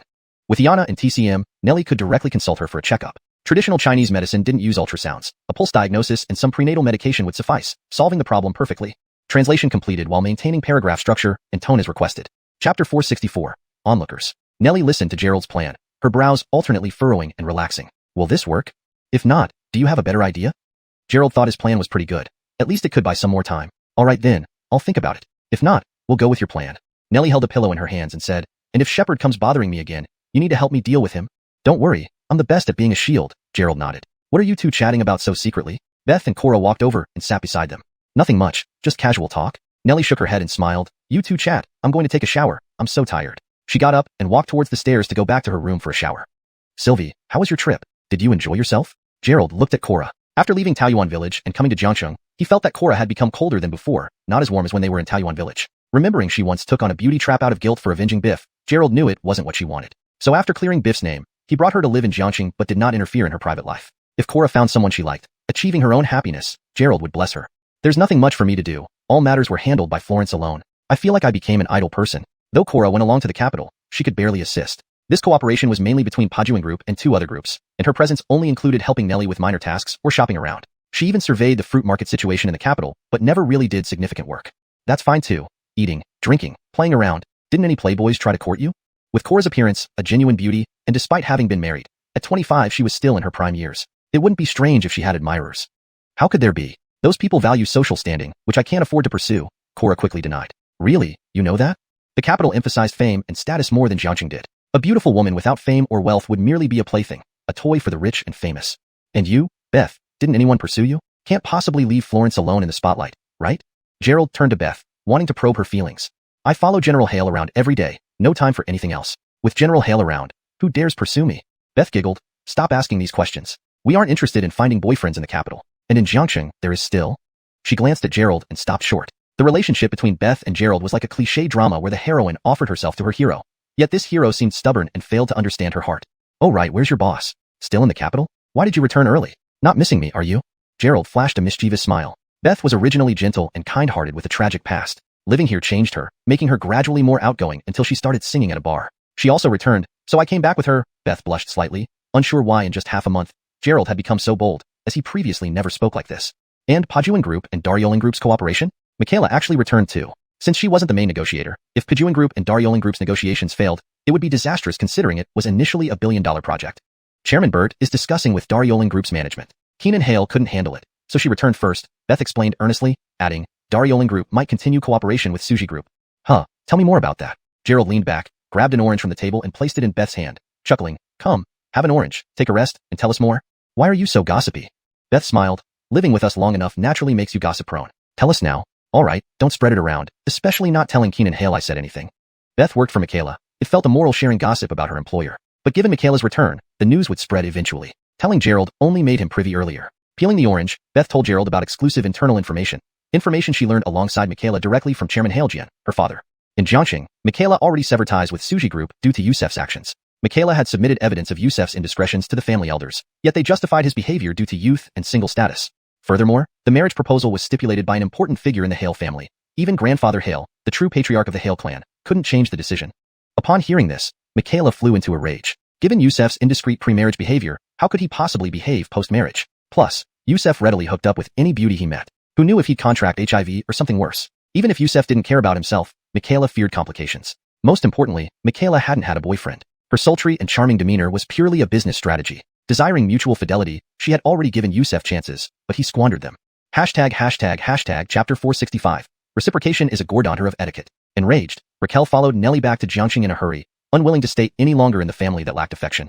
Hale General Gordinager's engagement date seems to be set on her grandfather's birthday. Once they are engaged, there will be no turning back. Beth ate 2 slices of orange and shook her head, saying that Yusef really has something mysterious about him. It's hard to understand why he insists on marrying Hale General Gordoniger. That guy is just scum.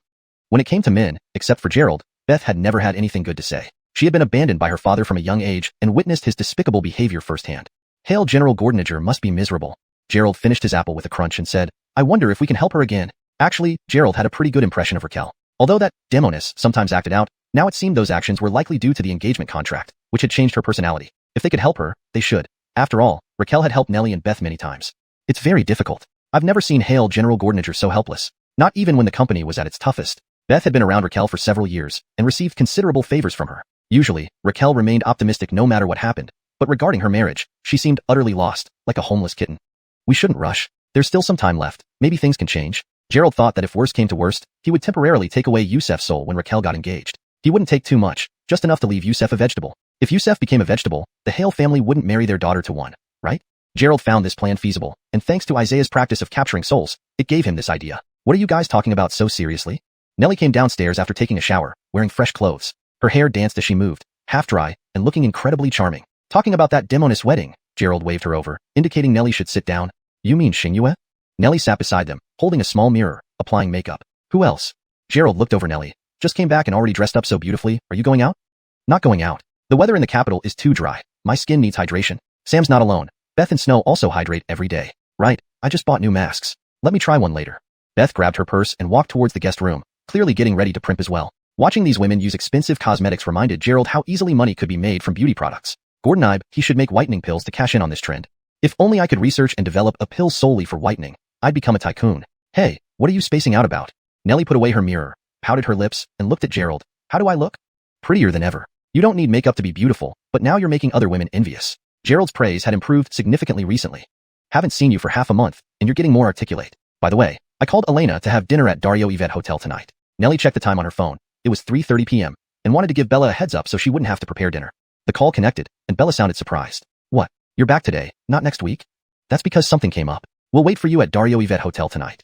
Is Gerald coming? Nellie glanced at Gerald and whispered, He's here. What's wrong? Don't you want to come with him? Before leaving for the capital, Bella pretended to be injured while dealing with the Japanese, which Nellie blamed Gerald for. Bella had expressed dissatisfaction with Gerald then. Could their relationship be deteriorating?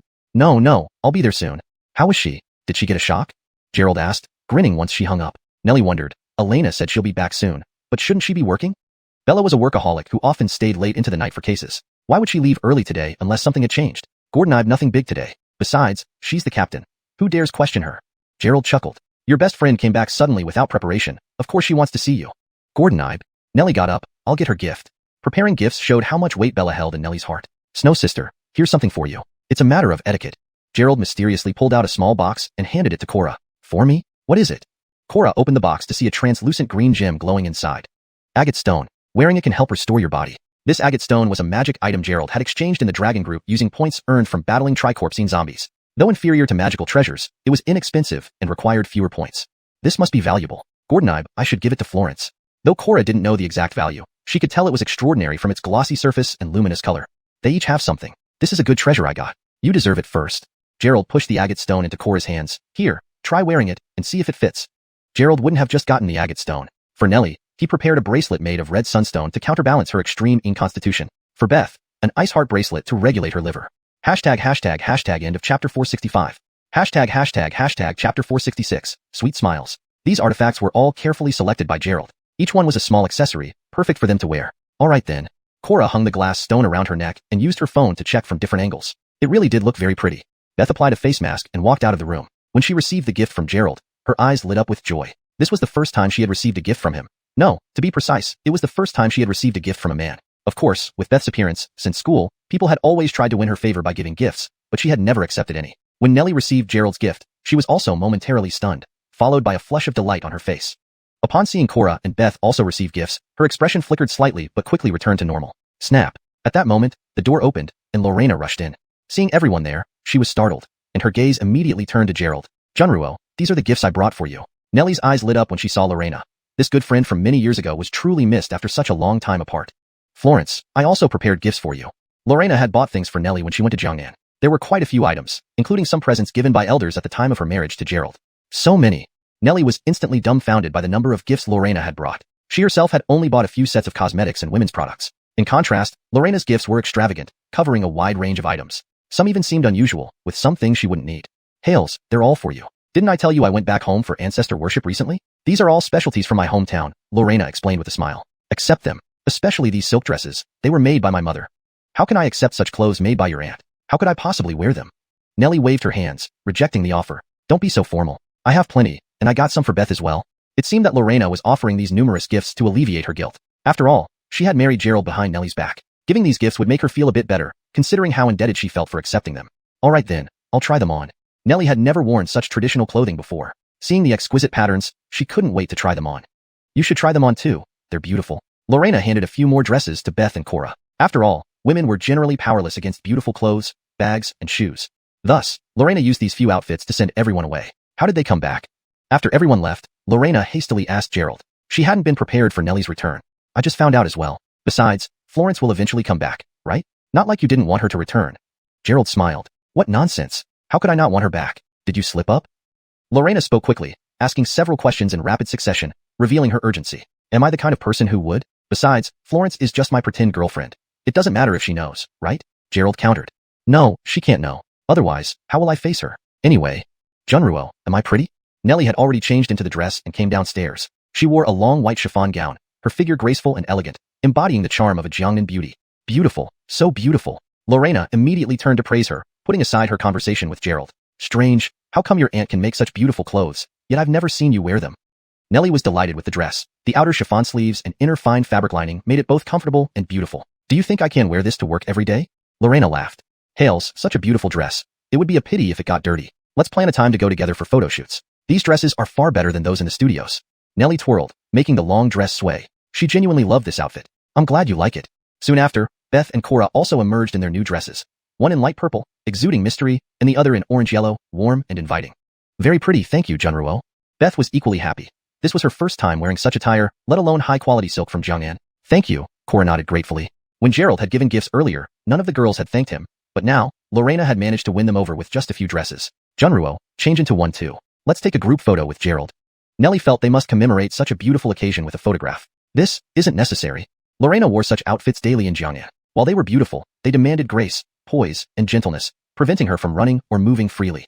Go ahead, let's take one together. Gerald, you're in charge of the photos. Unable to resist, Lorena joined them, changed into an ancient-style dress, and took photos together. 1, 2, 3, cheese. Gerald snapped the photos, capturing each beautiful girl smiling sweetly. Seeing them dressed like this, Gerald felt a sense of déjà vu. In his dream, they seemed to wear these exact outfits. I'll take a look. Really nice. Nellie grabbed Gerald's phone, looked at the photos, and promptly sent them to herself. It's a shame we can't post these pictures. They might get dirty, and cleaning them would be inconvenient. These clothes aren't practical anyway. You can't wear them to work. Lorena smiled and sneaked another glance at Gerald. Alright, let's change and head for dinner. Nellie hadn't felt this happy in a long time. Back in Beijing, she was constantly entangled in matters related to the Paubing group or Shepherd, leaving her anxious. After changing, they headed to Daryolin Hotel for dinner, sitting at the same window-side table. Gerald sat outside, Nellie inside, while Beth, Lorena, and Cora faced them.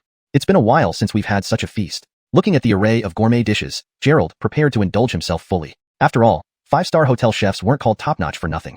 Hashtag chapter 467. Men turn bad when they have money. Nellie watched Gerald devour his food like a wild beast and couldn't help but cover her forehead. Indeed, this guy hadn't changed at all.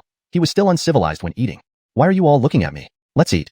Gerald wiped his mouth, picked up a piece of abalone, and placed it in Nellie's bowl. Here, have some collagen. Junyao, you should also get some nutrients. Xuanhuan, you too. Haven't been taking medicine lately? Have you been secretly drinking alcohol? Tabitha, here you go. Gerald dished out food for everyone one by one. Otherwise, if he ate on his own, there wouldn't be much left for them. Hails, everyone should eat. Otherwise, it'll all be finished by him soon. Nellie smiled, picked up some food, and started to chew slowly. Florence, did you visit the Forbidden City while you were in the Imperial capital? I haven't been there either. Although Bella was the eldest daughter of the Yvette family, she didn't have much time or interest in traveling beyond Jiangnan and Jiangcheng, so she had never been to the Imperial capital. How could I find the time? Every day was spent attending meetings or dealing with that shameless fellow. I had no heart to stay there. Nellie's tone revealed a hint of complaint. If she knew earlier, she would have brought Gerald along to the Imperial capital. With Gerald around, dealing with those shameless fellows would be much easier. If that guy continues bothering you, I can help catch him. Bella chuckled. He hasn't broken any laws. You can't just arrest people. Leave it to Gerald. Nellie was satisfied with having Gerald as her shield, even though he wasn't always reliable. However, when it came to pretending to be her boyfriend, he was undoubtedly qualified. Hails, he's pretty good. Bella took a bite of her food and didn't continue the conversation. Otherwise, they would end up discussing Gerald again. It seemed that every 3 sentences from Nellie revolved around Gerald. At this rate, I think I should start charging. Gerald had helped drive away quite a few stupid suitors, annoying flies, including Nellie's former admirer Milton, Beth's foolish landlord, George who harbored ill intentions toward Cora, and Gordon Tuzu who intended harm toward Yana. These girls around Gerald appeared to be single, but their suitors were all driven away by him. Charging? How much? I'll pay for an annual subscription. Nellie spoke with ease. She wasn't just responsible for Taoyuan now, but also managed the Polaris group, as Zahir seemed to be delegating more power to her. Nellie was now rich and influential, so much so that paying for Gerald's lifetime service wouldn't be a problem. Then give me my share of the fruit store dividends first? Taoyuan fruit store had been running for several months, and the monthly turnover was unimaginable. According to the contract, Gerald would receive a significant amount of money. What do you need the money for? Men turn bad when they have money. For now, it will stay under my custody. Hold on. Isn't that a bit bossy? Nellie rolled her eyes and continued eating as if nothing happened. The company has reinvested the funds. We can discuss dividends at the end of the year. Gerald looked gloomy, feeling he had fallen for her trick. At the time, he trusted the village head of Taoyuan village, and now, both the person and the money were slipping through his fingers. Why do you need the money? Bella asked curiously. Gerald already had a considerable fortune and assets far beyond what ordinary people could achieve. Why would he need more money? I recently need some medicinal ingredients, and my current funds aren't enough. Gerald needed to continue refining pills and improving his alchemy skills, but the success rate was low, and the ingredients were expensive. Even Longzhu points weren't sufficient, so he had to buy the materials. Just give me the list of medicines, and I'll help you purchase them. Nellie wasn't stingy with Gerald. After all, men without money couldn't do much, but too much money might lead them astray. You said it, don't back out later. Hearing Nellie agree to buy, Gerald immediately wrote down the list of required medicinal ingredients. Is that all? Doesn't seem very expensive. Nellie glanced at the list, which had about 7 or 8 types of ingredients. Although she had never seen these herbs before, she thought they wouldn't be too pricey. So she agreed. The list specifies the quantities needed. Just buy according to the amounts listed, not too much. These herbs were essential for refining third-grade pills, especially Bertenglong pills. Bertenglong pills were potent yang tonifying medicine and could harmonize Nellie's extremely lean constitution. Of course, this medicine had another effect. It made the user feel wonderful, whether male or female. Okay. Nellie folded the paper and put it in her bag. Florence, dear little boyfriend, didn't you think to invite me to join your meal? A familiar flirtatious voice sounded, and turning around, they saw Raquel walking over with a smile. Her appearance remained as enchanting as ever, wearing a fiery red sexy gown that accentuated her voluptuous figure. Raquel seemed to have extensive intelligence, always knowing when they were dining here. Without hesitation, she sat next to Gerald as if she belonged there. Nellie's eyes flashed with dissatisfaction, joined by Bella's unfriendly gaze. In Bella's conservative view, Raquel represented the type of unrestrained woman she disapproved of, regardless of her impressive background. Little devil sister, you own the entire hotel, do you really need to come eat with us? Gerald poured her a glass of water and joked, by coming to dine with us, does that mean we're getting a free meal? Raquel gazed at Gerald with her flirtatious eyes. Florence, your little boyfriend is quite savvy. He's even saving on meal expenses for you. Nellie tugged at Gerald to sit farther from Raquel. Xiang Yu, if you want to eat, just say so. It sounds like I'm being stingy. Come, I'll get you utensils. Though Nellie sympathized with Raquel's marital issues, she wouldn't hand Gerald over. Especially with such a bold girl like Raquel, she didn't want Gerald to fall for her charm. I can do it myself. Beth picked up utensils to offer Raquel. Beth, we're not at work now. I can manage on my own. Note, the translation aims to maintain the original paragraph structure and style while ensuring fluency and coherence in English. Hashtag chapter 468, borrowing a boyfriend. Raquel picked up the chopsticks and took a bite of the dish, nodding slightly as if she was satisfied with the taste. What do you think of these dishes? I haven't tried any of them before. Have you never tried your hotel's dishes? Nellie chatted casually with her. Did you change the chef? These dishes weren't on the menu before. Hales, before going to the capital, I changed the chef because he secretly told Yusef what dishes I liked to curry favor with me. After I found out, I fired him. He really wanted to get closer to me. Mentioning Yusef made Raquel a bit angry. Despite all her efforts, she hadn't managed to break off the engagement. So, how do you plan to deal with your engagement? Nellie asked. Let's see how things go. Anyway, I don't want to see him before the engagement. Raquel's eyes twinkled, and she smiled mischievously. By the way, Florence, I have a favor to ask. What is it? Nellie couldn't imagine what Raquel could possibly need from her. Raquel's expressive eyes studied Gerald for a moment. It's not a big deal, just borrowing your little boyfriend for a while.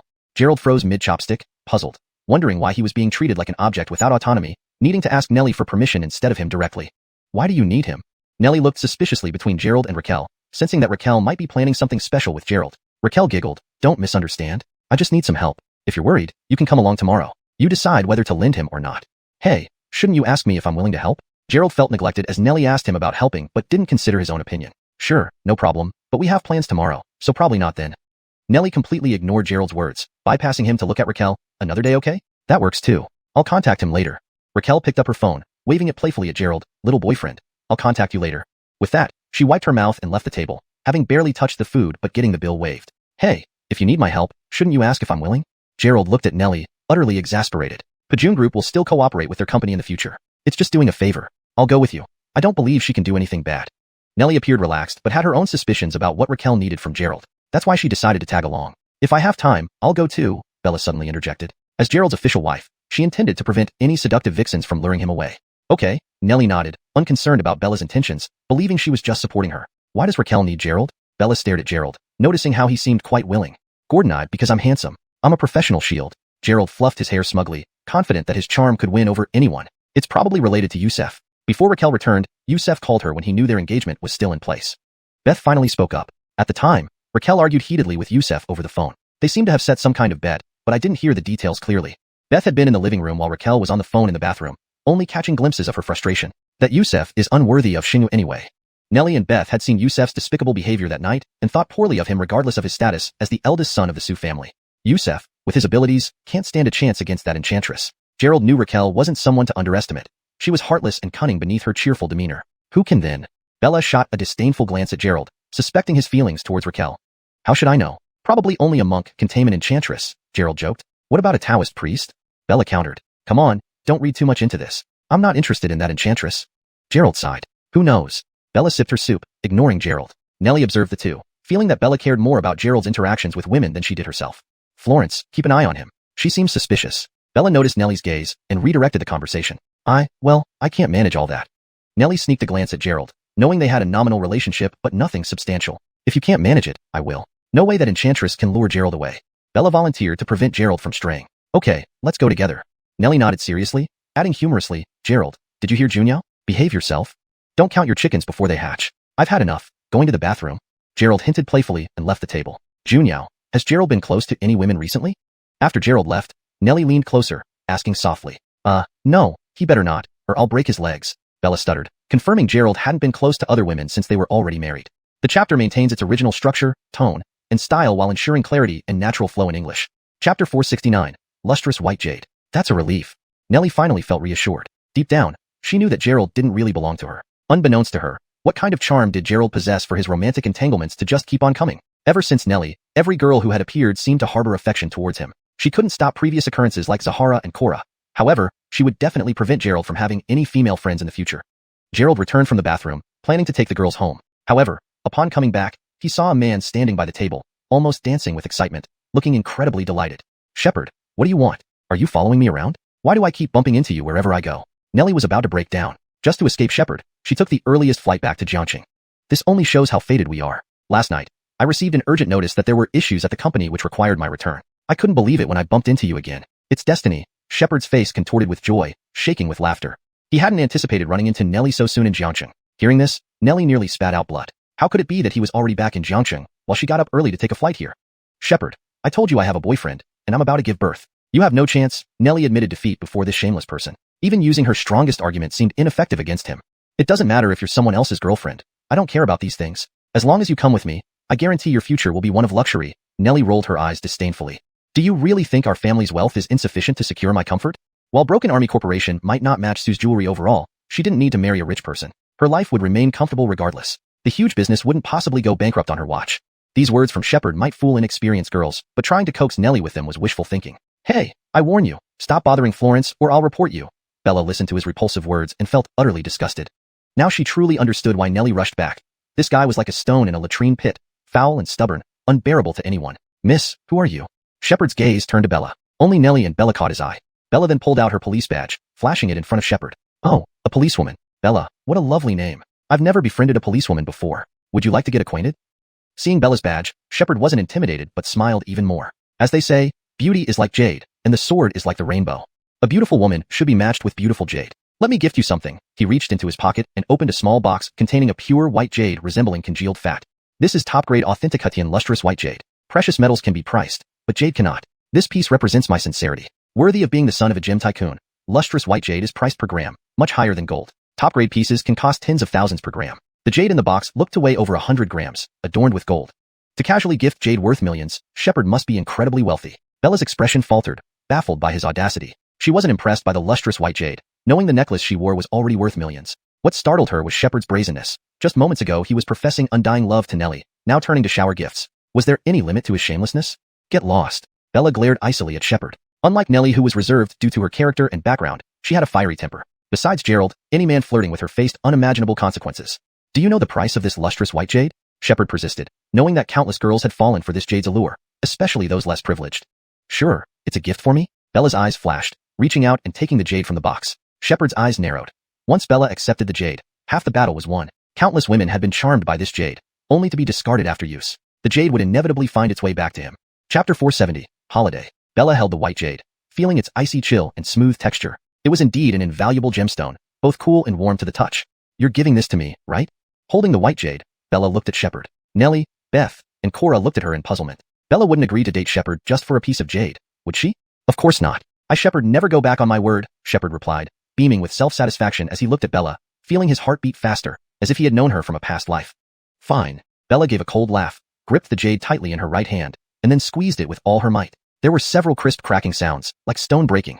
Using internal strength, Bella clenched it tightly before releasing her hand. The jade was now just a pile of rubble. Although it hadn't been crushed into powder, this sufficiently demonstrated the power of her grip. Seeing this, Shepard's facial muscles twitched. That was a high-quality white jade worth a fortune. More importantly, jade is after all a type of rock. One must possess incredible strength to crush a polished piece of jade. All right, I've taken it. You can leave, said Bella, lightly opening her palm and sprinkling the rubble onto the table. My jade, my jade. Shepard nearly lost it. That jade was the means by which he seduced women. Worse, it was an extremely valuable piece, irreplaceable once destroyed. Gimme compensation, or don't expect to leave without paying $5 million. Enraged, Shepard pointed at Bella and said through gritted teeth, Alina, pay up now. Weren't you gifting it to me? Without hurrying, Bella took out her phone and replayed the recording. Surely you remember saying that you gifted me the jade. If it's mine, I can do whatever I want with it. These modern girls were smart, knowing how to use video recordings as evidence. Clearly Malag Chun did a good job educating them. You bastard. Slap. Suddenly standing up, Bella struck Shepard across the face, making him stagger backwards multiple steps, almost unable to stand steady. I've put up with you long enough. Remember this. Show some respect for women. If you continue harassing Florence, I won't let you off so easily, Bella threatened as she stood up and walked 2 steps forward, kicking Shepard in the stomach and sending him flying 10 meters away. Never having witnessed such a scene before, Shepard struggled to stand after being kicked. Holding his abdomen and looking pained, he slowly got up and spat, You wait. Unable to fight back, seeing the jade shattered, what could Shepard do? Of course, he chose to flee the restaurant hastily. Junyao, you're amazing. Beth looked at Bella with admiration. Normally, men often bullied her, but she lacked the courage to retaliate. Now, seeing Bella kick the man until he couldn't get up, she felt relieved and satisfied. Junyao, you sure were harsh, but boy, did you give us a vent, Nellie chuckled. Indeed. Next time, anyone who dares to bully you should report it to me. Don't think women are easy targets. Let me teach you a few self-defense moves specifically for dealing with such scumbags, said Bella, brushing the dust off her hands and sitting back down with ease. How impressive, Officer Yvette. Crushing $1 million jade like that. Malag Chun walked over, grinning. He'd enjoy quite a show. It's no big deal. Let's see him come back at me, Bella retorted, glancing at Malag Chun. And why didn't you step in? Did you have to let me handle it? She'd already seen Malag Chun come over earlier, yet he did nothing to intervene. This certainly didn't help preserve her reputation as the daughter of the Yvette family. I was watching your performance, and you really don't remember Shepard? Malag Chun asked. Why would I know such a scoundrel? Bella responded. Malag Chun stroked his chin, narrowing his eyes at her. Do you remember last time in the bar, when you were drunk and someone took you away? During her last mission, Bella drank herself to oblivion and was taken away by a man. For a week, she had investigated but found no clues. Is he the one? Bella jumped from her seat, leaping over everyone. Florence, go home first. You don't need to wait for me. Having spent so long investigating without results, Bella could not let this opportunity slip. Now, thinking about it, her initial strike seemed too lenient. She should have dealt Shepard a heavier blow, rendering him incapable of flirting with women ever again. Bang bang bang. Bella dashed off, disappearing within seconds. If Shepard was caught, a brutal beating awaited him. What did you say? Why was she so agitated? Nellie asked, puzzled. How did you make Junyao react like a bomb ready to explode? Don't worry, they have history. Rest assured, Junyao won't kill him. Let's go home, said Malag Chun as Nellie picked up her purse, still concerned about what Bella might do next. Are you sure she's fine? Her expression changed drastically just now, Nellie remarked. Malag Chun waved his hand. Absolutely fine. Come on, let's head back and wait for her. Considering Bella's early stage internal strength level and family martial arts, she'd likely best any ordinary internal strength martial artist, not to mention Shepard. Back home, while Malag Chun prepared to continue refining elixirs, Nellie insisted on questioning him about Bella's condition. Women's curiosity knows no bounds. Reluctantly, Malag Chun summarized the conflict between Bella and Shepard during her mission, without revealing the details about being drugged and taken to a hotel room. It was too sensitive regarding her dignity. That explains it. Shepard is truly despicable. Nellie finally understood why Bella was so furious. Anyone in her position would have lashed out. Bang. Just as everyone agreed Shepard was a scoundrel, the front door opened and slammed shut. Bella returned with a gloomy expression, stormily walking into the house, plopping down on the sofa, and gulping down water from a random cup. The atmosphere remained heavy. Chapter 471. An enraged Bella. Seeing her like this, Gerald knew she obviously hadn't caught up with Shepard. Otherwise, she wouldn't be so angry. So, did you take care of that guy? Bella put down her water cup and said resentfully, that guy was too fast. By the time I reached the parking lot, he had already driven out in a McLaren GT. I rushed to chase him, but when he started off, his speed hit at least 120 immediately. I couldn't catch up, but I noted his license plate. Next time, I'll beat him to death. Nellie, Beth, and Cora all looked at Bella in surprise. They had never seen anyone chase after a sports car on foot, especially one traveling at high speed. How deep must their enmity be? Forget it, Xuanhuan. It's not a big deal. You're not injured either. Don't make too much fuss, Nellie consoled. Exactly. Just now you crushed those millions worth of jadeite and hit him. I felt relieved enough, Beth added. Bella poured another glass of water and drank it hurriedly. She had been running nonstop for 3 blocks, almost catching up if not for the green lights along the way. Here, take these. If you can't catch him next time, take one of these pills. Guaranteed you'll run super fast. Gerald took out a few windwalking pills and handed them to Bella. The effects of this medicine were comparable to an 8-cylinder engine, making you run incredibly fast. Moreover, the higher your cultivation, the better the effect, though the duration would be shorter. Why didn't you tell me about this before? Bella snatched the windwalking pills and quickly stashed them in her bag, planning to thoroughly thrash Shepard next time.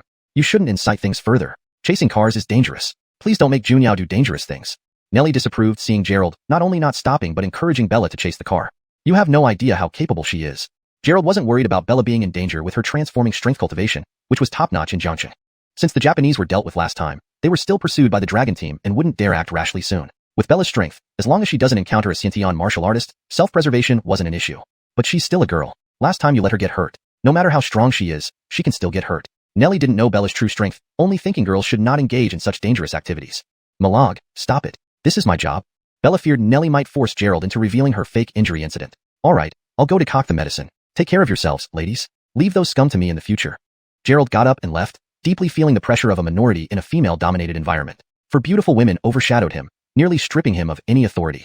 Do we still need to drink medicine? I feel perfectly fine. Bella had advanced to transforming strength and no longer experienced abdominal pain. During her time in Jiangnan, Gerald never made her drink any medicine. Why now? Exactly. I haven't touched alcohol for half a month. I don't want to drink medicine either. Beth thought of Gerald's herbal medicine, finding it far more unpalatable than white wine. Nellie remained silent, knowing her condition. Without medicine, she wouldn't live past 30, hence drinking the bitter herbal concoction was necessary. Tabitha can drink less. I'll reduce her dosage since her health has mostly recovered. But the rest of you, not a single one escapes. Gerald wore a smug look, finally discovering these girls' weaknesses. Apparently, bitter medicine works well. In the kitchen, Gerald prepared medicinal ingredients to decoct the medicine. With plenty of good herbs on hand, adding a bit could expedite their recovery. After brewing the medicine, Gerald walked out holding the pot to see the 4 girls with face masks, lounging on the sofa like baby birds waiting to be fed. Are you hosting a Halloween party? It's too early to start putting on face masks. Gerald placed the bowls of steaming hot herbal medicine before them. All 4 women stared at him simultaneously. These face masks are specifically bought from Beijing. Nothing else matches the quality I found in Jiangnan. Bella patted her cheeks, appreciating the cool, hydrating effect. Women's money is indeed easy to earn. Sitting nearby, Gerald decided to research whitening formulas, ready to cash in when they sought beauty and youth-preserving cosmetics. Gerald, what exactly are these medicinal ingredients you requested? Nellie held her bowl of medicine, struggling to gulp down a large mouthful. It had been too long since she had last tasted the concoction, making it extremely hard to swallow. They are needed for refining pills. Is there something wrong? Gerald asked. I just checked, and the cost of purchasing these herbs amounts to about 10 million. Why so expensive? Nellie had casually searched the names of the herbs. Sold per gram, some were pricier than gold, almost as costly as nephrite jade. Without assets of over $1 billion, none of these herbs were affordable. Furthermore, they were scarce, hard to procure even with her current capabilities. Miss Mila, you won't back out, will you? Gerald chuckled. Nellie finished her medicine, placing the bowl aside. Back out? I'll buy them right away. She picked up her phone, searching for suppliers who could ship the herbs overnight. Fortunately, while the herbs were pricey, they didn't need to be alive, making them somewhat easier to locate. With the capital at her disposal, providing a portion to Gerald for purchasing medicines wasn't an issue. You keep chatting. I'll step out for a bit. Beth removed her face mask, finished her medicine, and prepared to leave. It's late. Where are you going? Gerald was curious. It was nearly 9 o'clock, and Beth still planned to go out. It wasn't that Gerald was overly concerned about Beth's personal life. Mainly, she had no close friends in Jiangxing, so leaving alone at night seemed peculiar. Chapter 472. Izakaya. Beth picked up her handbag, checked that the keys were inside, and then turned to look at Gerald. I'm going to check on the bar. Business has been bad recently, and the manager is almost going crazy. Beth smiled, saying, after all, I am now in charge of it, right? There was a hint of resentment in her words. She had gone to the capital and couldn't manage it, while Gerald, as the largest shareholder, hadn't even visited once. Gerald felt incredibly awkward. If not for Beth's reminder, he would have nearly forgotten about the bar. After all, it had been taken over from the Azure Dragon Chamber of Commerce and later handed over to Ethan's people to manage, so there was no need for him to intervene directly. Ethan did send people to oversee things, but it didn't bring much profit. During Beth's absence, without her singing regularly, business had plummeted significantly. How about I go with you? Gerald hadn't visited for a long time either, and it was a good opportunity to check on the current situation. Then come back early, Nellie said to Gerald without much restriction. She just hoped this guy wouldn't bring other girls back to the villa. Otherwise, they wouldn't be able to stay there. Gerald drove Beth to Chujian Bar. Speaking of this bar, it seemed Gerald had always acted like a completely hands-off boss, leaving everything to Beth. This girl worked during the day and sang at the bar at night. The workload seemed quite heavy. If things don't improve, maybe we should hire a professional singer? Chu Jian Bar could still break even despite poor sales, mainly due to the lack of Beth's performances. But always relying on Beth raised safety concerns, especially since she faced harassment from time to time, which could lead to trouble if someone took an interest in her. Hiring a professional singer isn't cheap. The bar barely makes any money now. It wouldn't be cost-effective. Beth shook her head. I still have time, and performing twice a week wouldn't affect my life. Currently, Chu Jian Bar hired amateur singers aspiring to make it big in music, who charged lower appearance fees. Hiring a more famous one would exceed the bar's budget. All right, be careful, especially watch out for those perverts, Gerald said with a smile, stepping on the gas and speeding toward the bar. Are there really that many perverts? And besides, I'm not like President Mila or President Hale. I don't have their appeal to attract so many men. Beth sounded somewhat resentful. Indeed, her family background wasn't great. She might as well be considered an orphan. This led to few quality men appearing in her life. Aside from her looks, she lacked outstanding qualities, making her potential suitors suspect of ulterior motives. Don't be so pessimistic. Your initial impression of men isn't good because you already dislike them. Gerald glanced at Beth, acknowledging that she wasn't lacking in attributes. Beautiful face, slender figure, flowing hair. Plus, she was the executive assistant to Daryoling Group's president. Many people wanted to ingratiate themselves with her. Men are inherently not good.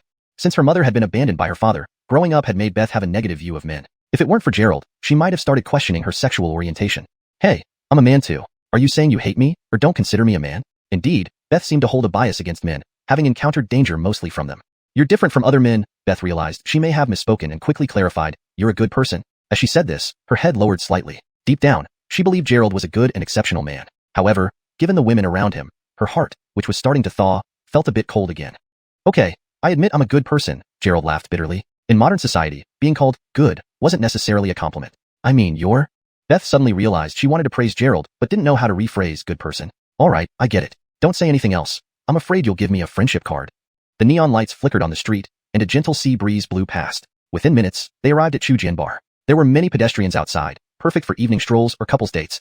At the entrance of Chu Jian Bar stood two waiters in suits looking rather upscale but somewhat listless, standing silently without much expression. Seeing the boss and manager approach, the two hurried forward. Keenan Malag, Sister Xiang, you've finally come?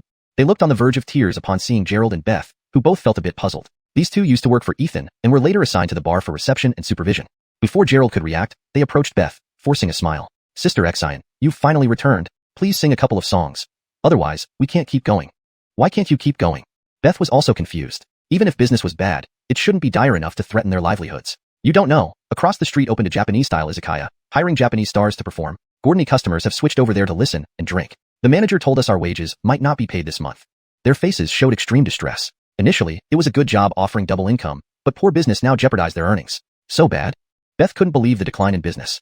Could these Japanese people be related to the Azure Dragon Chamber of Commerce? Hearing about the Japanese izakaya, Gerald immediately thought of the Azure Dragon Gang, especially since Axton's organization was dismantled, but the strongest martial artists, Xavian and Fraser Ryunosuke, hadn't been caught yet. If they were lurking in Jiangxing, the potential damage would be significant. The owner is Japanese, employing Japanese staff and performers. Other employees are Chinese. It's just a gimmick, they reported. In this translation, I have maintained the paragraph structure and line breaks of the original text, ensuring a natural flow while preserving the tone and style of the story. Chapter 473. A Secret Love in the Peach Blossom Land. Gerald nodded. There were also Japanese people doing legitimate business in Jiangxing. What if they were just here to do honest work? Moreover, Ethan was still in Jiangxing. If the Japanese Blue Dragon Gang was up to something suspicious, he should have been the first to know. Forget it, let's go inside. Gerald was too lazy to worry about it. Honestly speaking, this bar was mainly established to give Beth something to do. After all, this girl loved alcohol but found it hard to abstain from it. Entering the bar, it was still the same dazzling lights, dim environment, and the singer who had been invited today was performing a song with little energy. Seeing the few guests in the bar, Gerald couldn't help but sigh.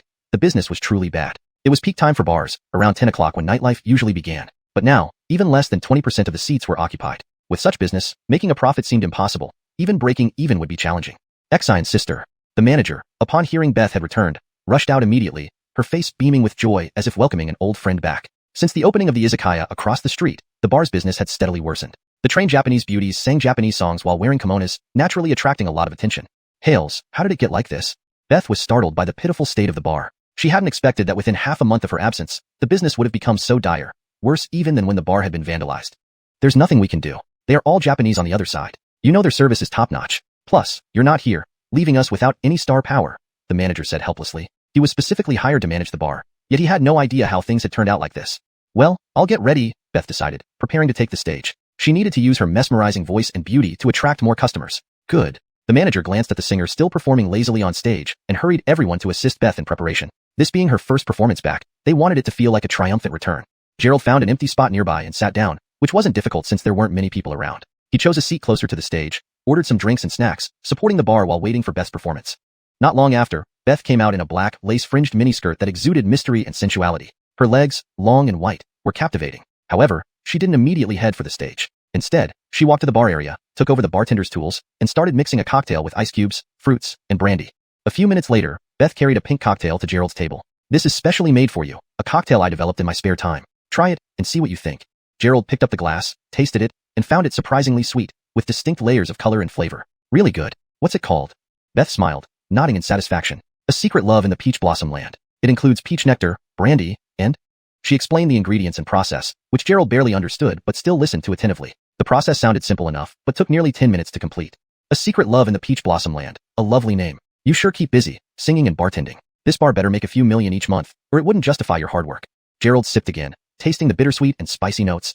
It did evoke a feeling of unrequited love. "You don't need to earn that much, just breaking even would be fine. I've already taught the recipe to the bartender. They can handle it." Beth smiled sweetly, finding great satisfaction in Gerald's approval. "Keenan, boss lady, it's been 10 minutes and the stage has been empty. It's time to perform, or the atmosphere might turn cold." The manager rushed over, worried about them chatting instead of getting ready. Indeed, people came to the bar for ambience. If the mood soured, no one would come back, paying premium prices for drinks without enjoying the experience. "All right, I'm going now." Okay, right away." Beth walked onto the stage. Gerald sat there, finishing his drink, watching her approach the stage with narrowed eyes. When Beth stepped onto the stage, her presence commanded attention. An aura rivaled only by top international stars. All eyes were on her, especially as the room lights dimmed, focusing the spotlight solely on her. Standing at the center of the stage, her commanding presence matched any superstars. "Finally, Miss Beth is here." Crawford clapped enthusiastically from the front row, followed by applause from his colleagues. Encouraged by them, thunderous applause filled the room even before Beth started singing. "Thank you." Beth smiled warmly at the crowd. "I'll sing a love song for you tonight." "Great." Crawford applauded once more, proving himself a devoted fan. It seemed he hadn't given up on recruiting Beth for Tinching Entertainment as a professional singer.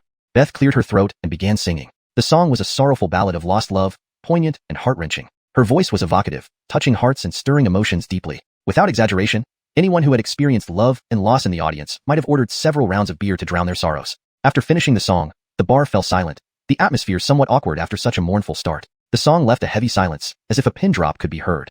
Beth wiped her lips calmly. "Next, I'll sing a foreign language song. Hope you enjoy it." Gerald's expression changed. He never expected Beth's English to be so proficient, and most surprisingly, she could even perform rock music, truly unexpected. As Beth began singing, her rich, soulful voice filled the room. The unexpected shift from sorrow to a different genre added a new dimension to her performance. Chapter 474, Christie. The atmosphere in the bar reignited with Beth's performance, everyone swaying to the rhythm, nearly ready to stand and dance along. Observing around, more guests continued to stream in, drawn by the electrifying music and vibrant environment. Indeed, this was a perfect spot for drinking and socializing. Gerald finished his cocktail, glanced up at the stage, then stood up and left. Exiting the First Encounter bar, he surveyed the street. After walking a few steps, he arrived at the izakaya mentioned earlier. True to its Eastern style, two Japanese waitresses in kimonos greeted him at the entrance. While they weren't exceptionally beautiful, their cute and adorable appearance exuded a typical kawaii charm. A red lantern hung outside, displaying the characters for izakaya, while the curtain bore Japanese text that Gerald couldn't read. "Konnichiwa." Both girls bowed deeply, immersing him in the profound cultural ambience of Japan right away. "Sir, how many are in your party?" one of the girls asked. Gerald observed them. They were ordinary Japanese girls who spoke some Chinese, albeit not fluently. After all, if you wanted to do business in China, you had to speak Chinese. You couldn't just cater to Japanese customers. 1. He was merely checking the situation, seeing if the business was as prosperous as the manager had claimed. The Japanese waitress pulled back the curtain and led Gerald inside. The entire place was styled in traditional Japanese decor, without any chairs, just tatami mats and low tables. The menu items were written on boards at the bar, listing sake, sochu, plum wine, beer, and wine, as well as Japanese noodles and tofu snacks. Gerald was guided to a table suitable for two, but perfect for him alone. "Sir, would you like something to drink?" The waitress smiled sweetly, her waist always bent in deference to the principle that the customer is God. Gerald scanned the menu.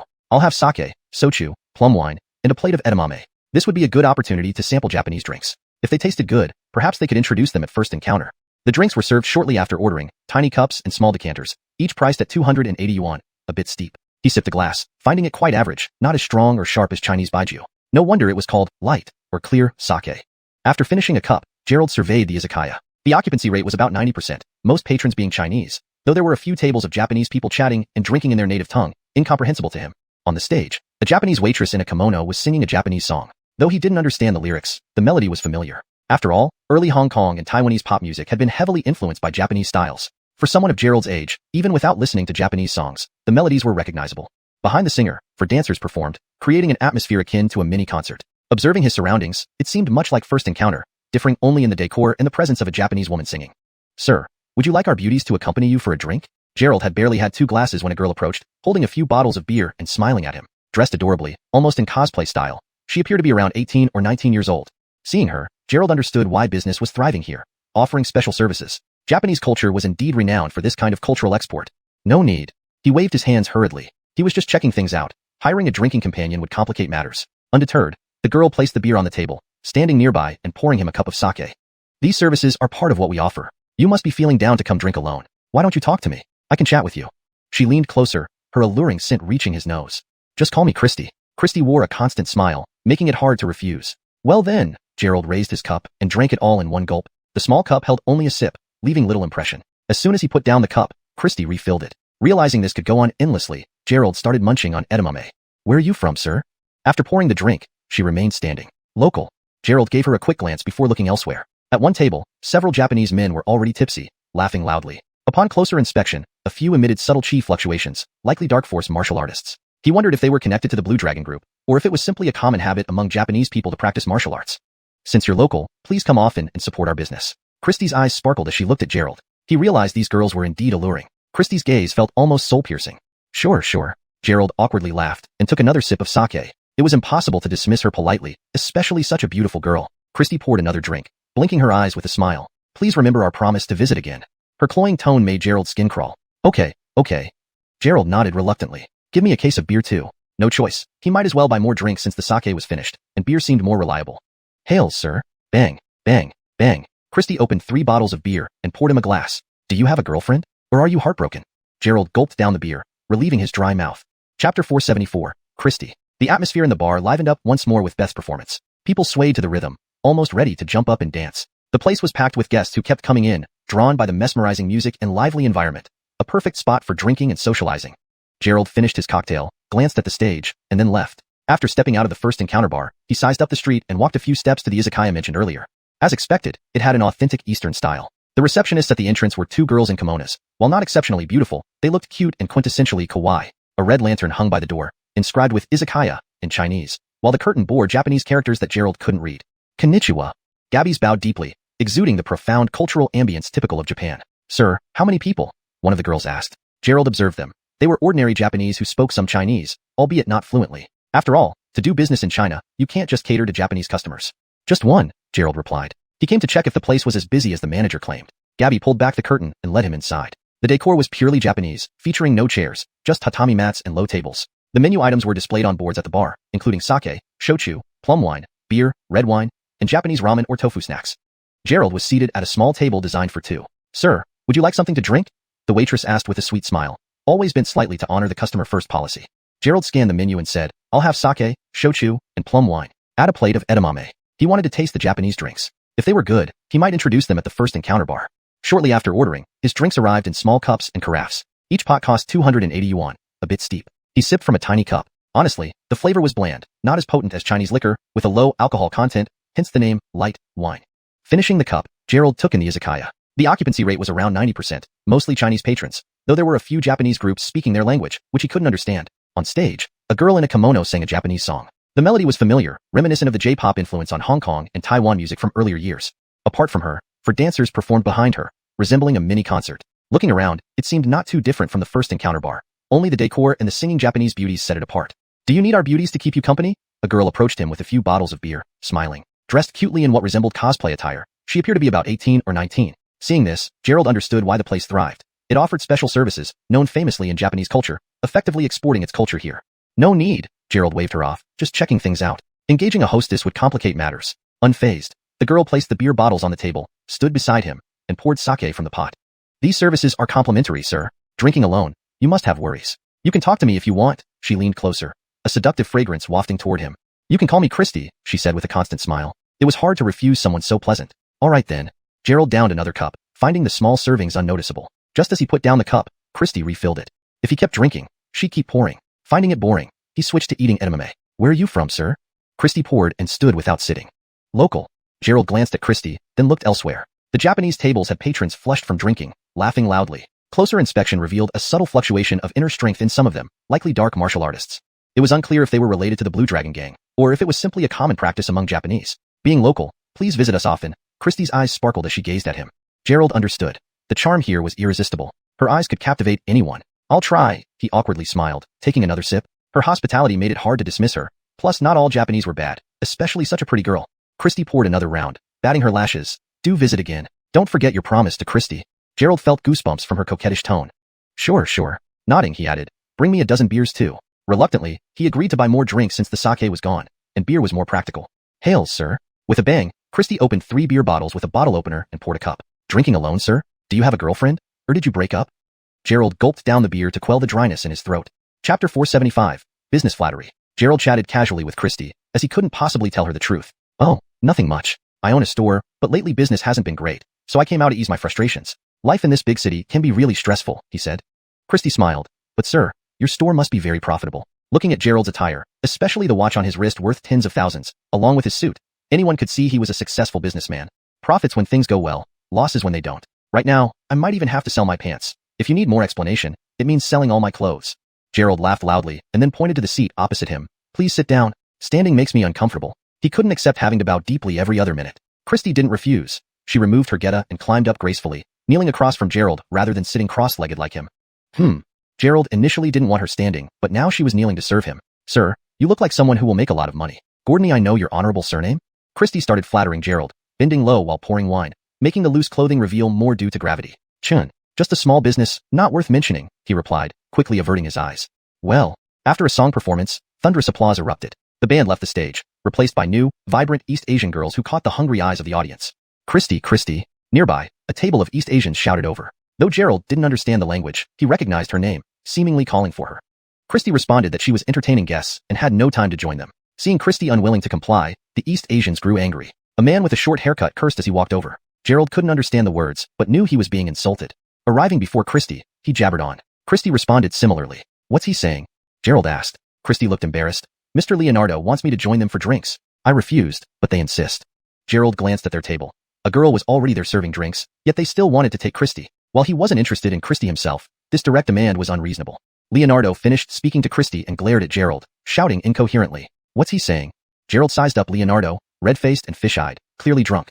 Mr. Leonardo insists I go, saying you aren't worthy of my service. Please help me, Mr. Chun. They become touchy and grabby when drunk. Christie was merely a waitress, not engaged in that sort of work. Now being openly abducted, she naturally sought help. Walla wah.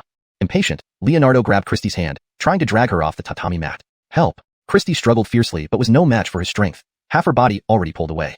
Hearing her cries for help, Gerald paused, realizing how different it sounded live compared to movies where it often seemed flirtatious. Mr. Chun? Gerald couldn't just stand by. Seeing her treated so roughly made him furious. Get over here. From behind, Gerald grabbed Leonardo's collar and threw him to the ground. Bang. Leonardo landed heavily, vomiting profusely, evidently quite drunk. He probably summoned the courage from alcohol. Leonardo likely resembled a typical East Asian otaku, unable to date girls normally, thus seeking thrills here. These East Asians were devoted to their country's women even in China. Not like Axton and others who kidnap Chinese girls to serve East Asians. However, loving their own women so much, why come to China? Couldn't they find amusement in Tokyo's entertainment districts? Scram. No, Bakayuru. Overlooking Leonardo, Gerald swore, one of few phrases he knew in Japanese. Baka. Seeing Leonardo beaten, the other East Asians stood and rushed over. Mr. Chun, let's go. Christie tugged at Gerald, trying to lead him away from the izakaya. Drunk people did unspeakable things. These East Asians often harassed young girls after drinking, the least severe being verbal insults. No worries. Gerald watched the approaching East Asians, a cold smile forming. Swiftly, he struck an attacker with a palm to the chest and hurled another away. In seconds, 6 or 7 lay sprawled around him. Who are you? Why meddle in our affairs? Christie, collaborating with Chinese, traitor, muttered a fallen East Asian in broken Chinese. Gerald rubbed his hands, stepped forward, and planted his foot on the man. I'm a righteous young man. This is China, not your land. Your perverse behavior won't fly here. If you want to play, return home.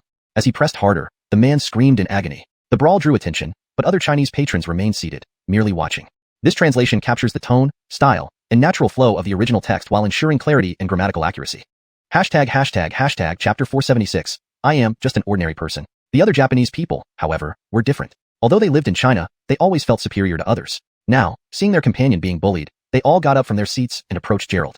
There were about 50 or 60 Japanese people here for drinks, most of whom worked nearby. Just as Chinese people like to go to Chinatown when abroad, Japanese people in China also preferred to gather in places frequented by their compatriots. Mr. Chun. Christie hurriedly tugged at Gerald's arm, saying, Quick, let's go. You should leave. Although this was China, the izakaya was owned by a Japanese person. It would not be easy for a Chinese man to cause trouble here. Gerald stood on the guy he had just beaten, showing no intention of leaving. He glanced at the approaching Japanese people and thought that he could handle them with one hand tied behind his back. Don't worry, stay here, Gerald said, standing in front of Christy. Though she was Japanese, Gerald believed in righteousness and could not stand injustice without intervening, embodying the spirit of Chinese chivalry. Baka, the leading Japanese person, seeing Gerald still standing there, brandished a beer bottle and rushed over aggressively. Baka you. Gerald detested hearing Japanese insults. Watching those idiotic anti-Japanese dramas where the Japanese villains swung katana swords while spouting curses, he found it irritating to hear these fools use such words again. Gerald flipped his palm, revealing several silver needles. With a swift motion of his right hand, the needles shot out like petals falling from the sky, striking each of the Japanese men. Gerald's needle-throwing skills were already perfected under the control of his spiritual energy and consciousness, accurately hitting various pressure points on their bodies. Plop plop plop. Silver flashes appeared, and within moments, the once aggressive Japanese men lay sprawled on the ground in pain, clutching their bodies and screaming. This sudden turn of events made the remaining Japanese hesitant to advance further, looking at Gerald with fearful eyes as if they had seen a ghost. Just as the situation remained tense, a few Japanese people emerged quickly from the bar's office area, shouting in Japanese and walking towards Gerald. He's our boss and very influential. Mr. Chun, you must leave now, Christy said tearfully. Originally, Gerald's seat was only a dozen meters from the bar entrance. He could have easily left but chose to fight instead. If this escalated further and offended these Japanese people, how could Christy possibly continue her life? Why should I leave? What if they take you away? Gerald turned to look at Christy, who looked to be around 20 years old, with large eyes and a high-nosed bridge. Cute, like many Japanese girls, and quite similar to Aisha. For such a young girl working in an izakaya, it was clear she often faced hardships. Now that this incident had occurred, what would become of her if Gerald left? The boss of the izakaya, accompanied by two bulky subordinates, stormed up to Gerald. His originally twisted expression instantly changed upon seeing Gerald. Mr. Nikawa, long time no see, Gerald smiled at Hendricks, surprised to find him running a bar after Axton's downfall. Axton, although arrested, had been cleared of some crimes, and the Azure Dragon Society continued to operate despite losing its leader. Gordony innocent-looking Japanese members still worked for the society, continuing their business in China. Hendricks, previously assigned to work with Muhammad, had now started his own business independently. Gerald immediately suspected that this bar must be associated with the Azure Dragon Society. Though Nikawa appeared to be a respectable businessman, he was still helping with covert operations. Mr. Chun. Hendricks did not seem as arrogant upon recognizing Gerald, whose fighting prowess was widely known among the Japanese. Even innate martial artists couldn't defeat him, so other Japanese wouldn't dare challenge Gerald either. What's he saying? Gerald, unable to understand Japanese, asked Christy. Judging from Nikawa's respectful bow and nods, it seemed he knew his place. Mr. Nikawa says he didn't realize you were here drinking and asks for your forgiveness, Christy translated. Gerald nodded, smiling. Tell him to conduct his business properly in China, or else I will come every day to keep his business lively. Since the bar belonged to Nikawa, Gerald had to be cautious about whether Efren and Fraser Ryunosuk, the two innate martial artists, were still in Jiangqing. Given Gerald's current strength, he couldn't win against them but could still escape. Nikawa says he will conduct business properly and invites you to continue drinking on the house, Christy relayed. After addressing the other Japanese patrons, Nikawa had them dispersed, even dragging away those Gerald had subdued, including the likes of Gil. Returning to his seat, Gerald resumed drinking as Christy poured him another cup. Mr. Chun, what exactly do you do? Why is Mr. Nikawa so afraid of you? You don't know how aggressive he usually is, often scolding us and forcing us to wear strange outfits to serve customers. Christy looked at Gerald with admiration, having never seen Nikawa behave in such a manner. Ever since the izakaya opened, Nikawa always acted as if everyone owed him money, docking wages and bonuses over the slightest customer dissatisfaction. I am just an ordinary person. Don't overthink it, Gerald said, sipping his drink leisurely. Glancing at the Japanese people occasionally sneaking glances at him but hesitating to approach, Gerald concluded they likely wouldn't dare to cause trouble again. Unsure whether Efren was still around, Gerald wondered if, with his improved Boangju cultivation and Qigong level 20, he could now face off against him. Chapter 477, Beth's Popularity. Gerald drank a few more cups of sake. Seeing no reason to stay any longer, he prepared to leave. Christy, keep these bottles for me. I'll drink them the next time I come.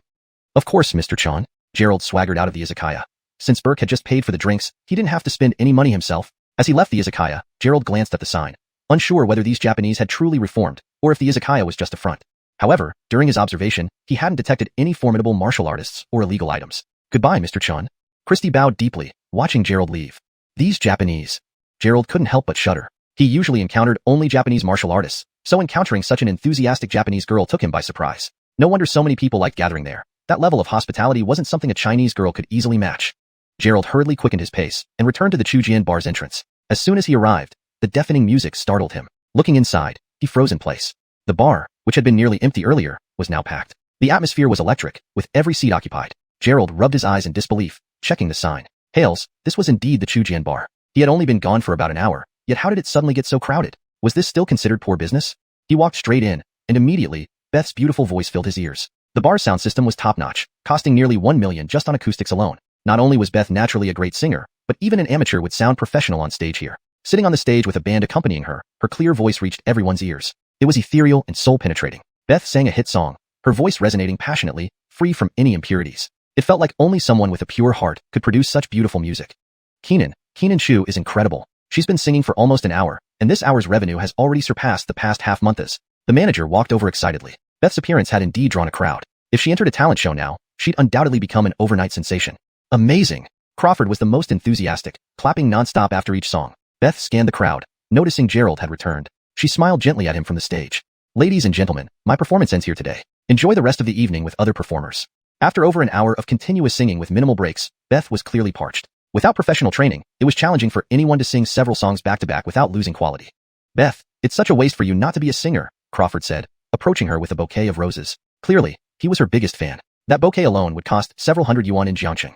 Honestly, being a singer would make you much more money than performing in a bar. Have you considered it? Crawford genuinely wanted to recruit Beth for his company. With her looks, voice, and figure, she could easily develop in both music and film industries. While their company had many artists, none were leading stars, and they desperately needed someone to boost their lineup. Dixon, thank you for the flowers. However, singing isn't my main career, it's just a hobby. If I ever think about changing careers, I'll contact you, Beth politely declined, preparing to find Gerald. You can consider our company, but surely you can take the flowers? Crawford handed the bouquet to Beth. That's fine. Beth hesitated briefly before accepting the flowers. After all, the bar depended on wealthy patrons like him to support the performances. Where did you go just now? Beth asked, walking over to Gerald with the flowers. She had been looking for him while on stage, but noticed he was gone. Not far, just checked out the place across the street. Their business is booming. Larger area, nice decor, and most importantly, those gorgeous waitresses. Gerald spoke salaciously, practically drooling over the thought of the Japanese waitresses who attracted single men like magnets. Beth gave Gerald a disdainful look. He skipped her performance to ogle the waitresses at the izakaya, wasting her 1-hour performance.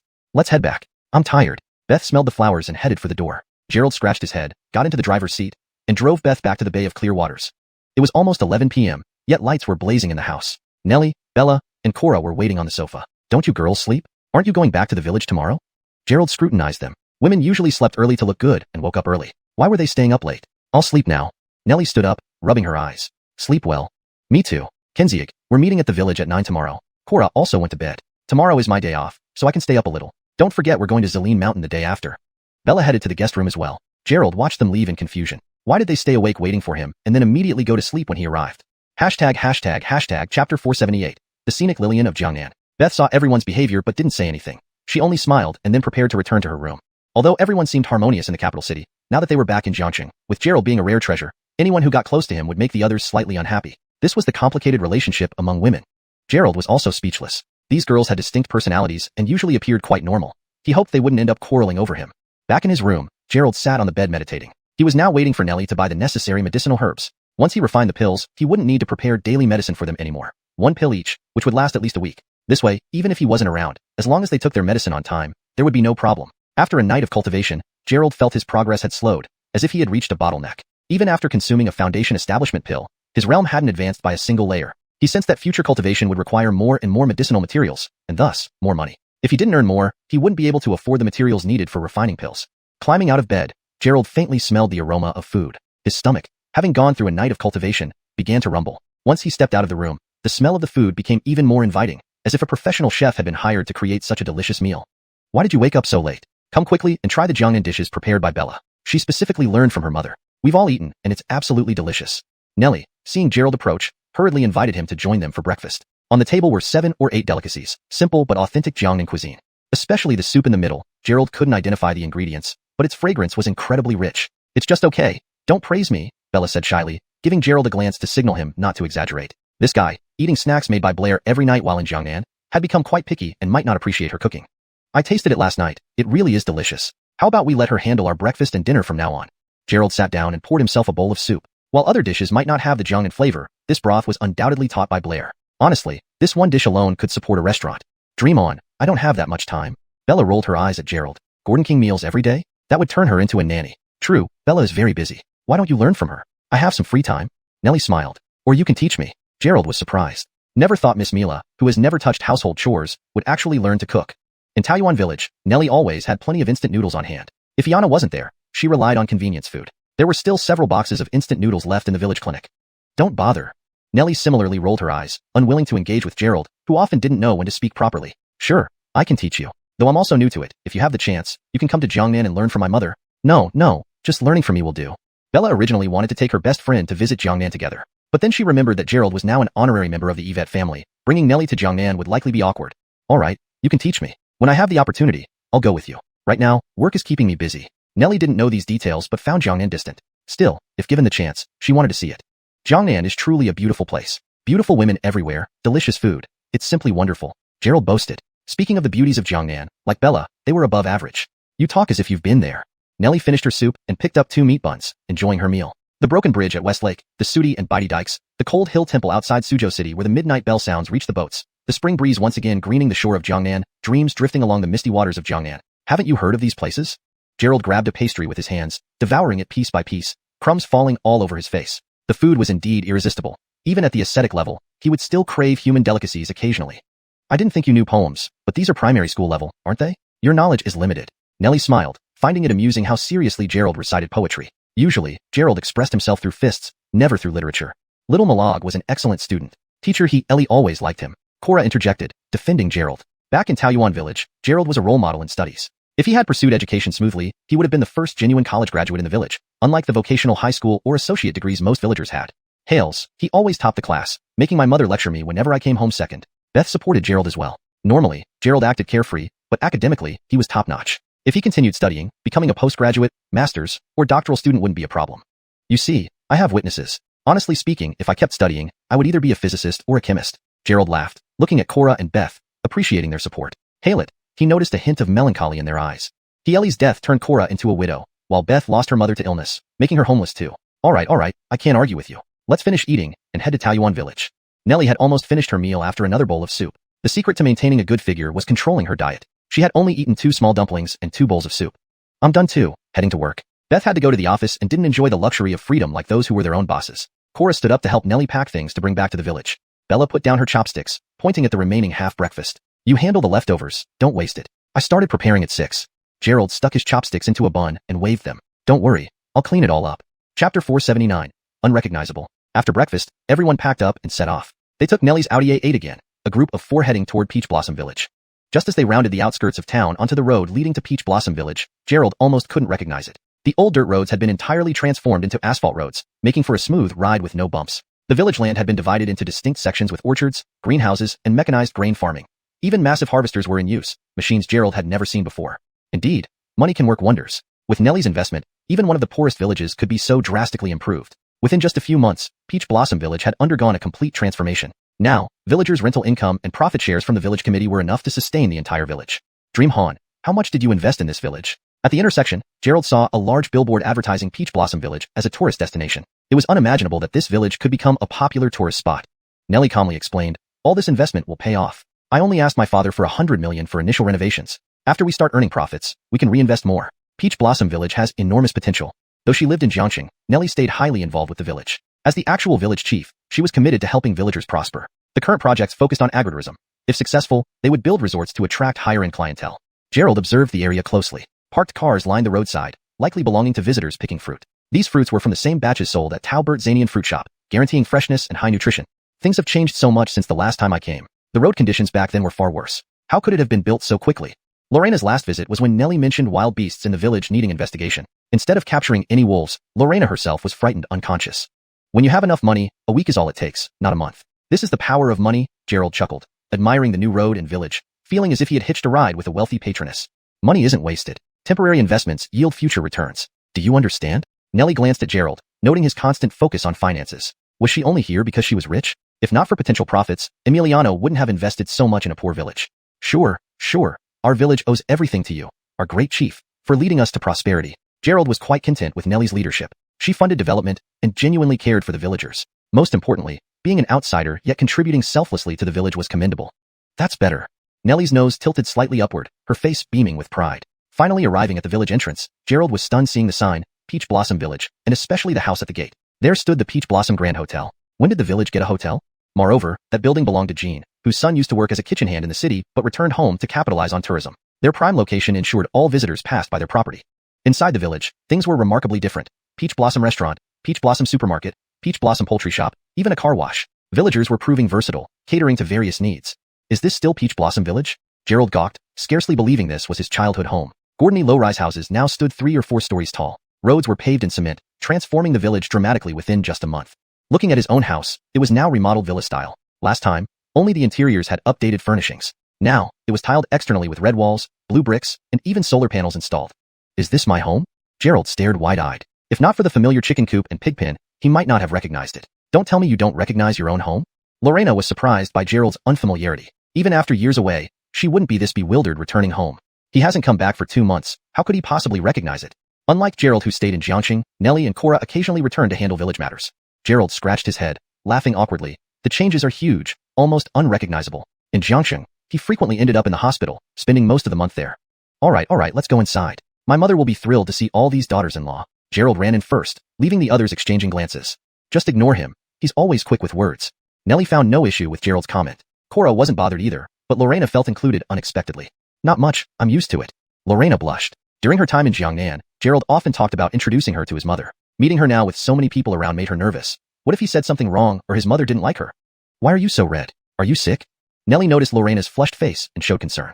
Chapter 480, Daughter-in-Law. Bella appeared somewhat nervous and guilty, even avoiding Nellie's gaze. It's too hot. I'm fine, let's go inside quickly. Shaking her head, Bella hurriedly followed them into the house. Mom, I'm back. As soon as they entered the yard, Gerald shouted loudly. You rotten kid. You still remember to come back. How long has it been since you last visited without even a phone call? Do you think you can ignore home once things are going well outside? Barbara's angry voice came from inside, and she stormed out carrying a rolling pin and wearing an apron. I've been busy earning money outside so I can bring a daughter-in-law for you. Gerald laughed at Barbara and said, Mom, are you planning to make dumplings? Even if I do, I won't give any to you, this rotten boy. Your sister recently called saying she wants dumplings, so I'm making some to send over to her. Wiping the flour off her clothes, Barbara glared at Gerald. Mom, you're being partial. Whatever Liao wants, you prepare for her, but you don't even give me any. Liao has exams coming up and needs to eat well. Since you're here, you can take some over to her, Barbara added. Why are you just standing there? Hurry up and come in to help. Sure thing, I'll be right there. Just as Gerald stepped inside, Nellie also followed. Auntie, we've come to visit you. Nellie walked in with 2 gift bags, smiling warmly. Florence, Mingru, you're here. Barbara's previously angry face instantly softened when she saw the 2 women. Auntie, hello. Bella also greeted politely, though she felt rather nervous as it was her first time meeting Barbara. Good. What a beautiful girl. Seeing Bella, Barbara nodded approvingly. Bella's demeanor was distinctly different from Nellie and Cora, having grown up among boys, making it hard for her to appear reserved. Mom, this is Officer Bella. She's quite pretty, right? If you like her, why don't we marry her into the family as your daughter-in-law? You rascal, stop talking nonsense and get in there to make dumplings. Barbara lifted the rolling pin and smacked Gerald. All right, I'm going. Gerald swiftly slipped into the kitchen. The house had become truly luxurious now, a 3-story building bigger than a villa. The kitchen was equipped with various facilities, even a noodle-making machine, likely bought because his mother loved noodles. Auntie will help too. Although Nellie couldn't cook, politeness was necessary. You don't need to help. Sit down and have some tea while I make that rascal start on the dumplings.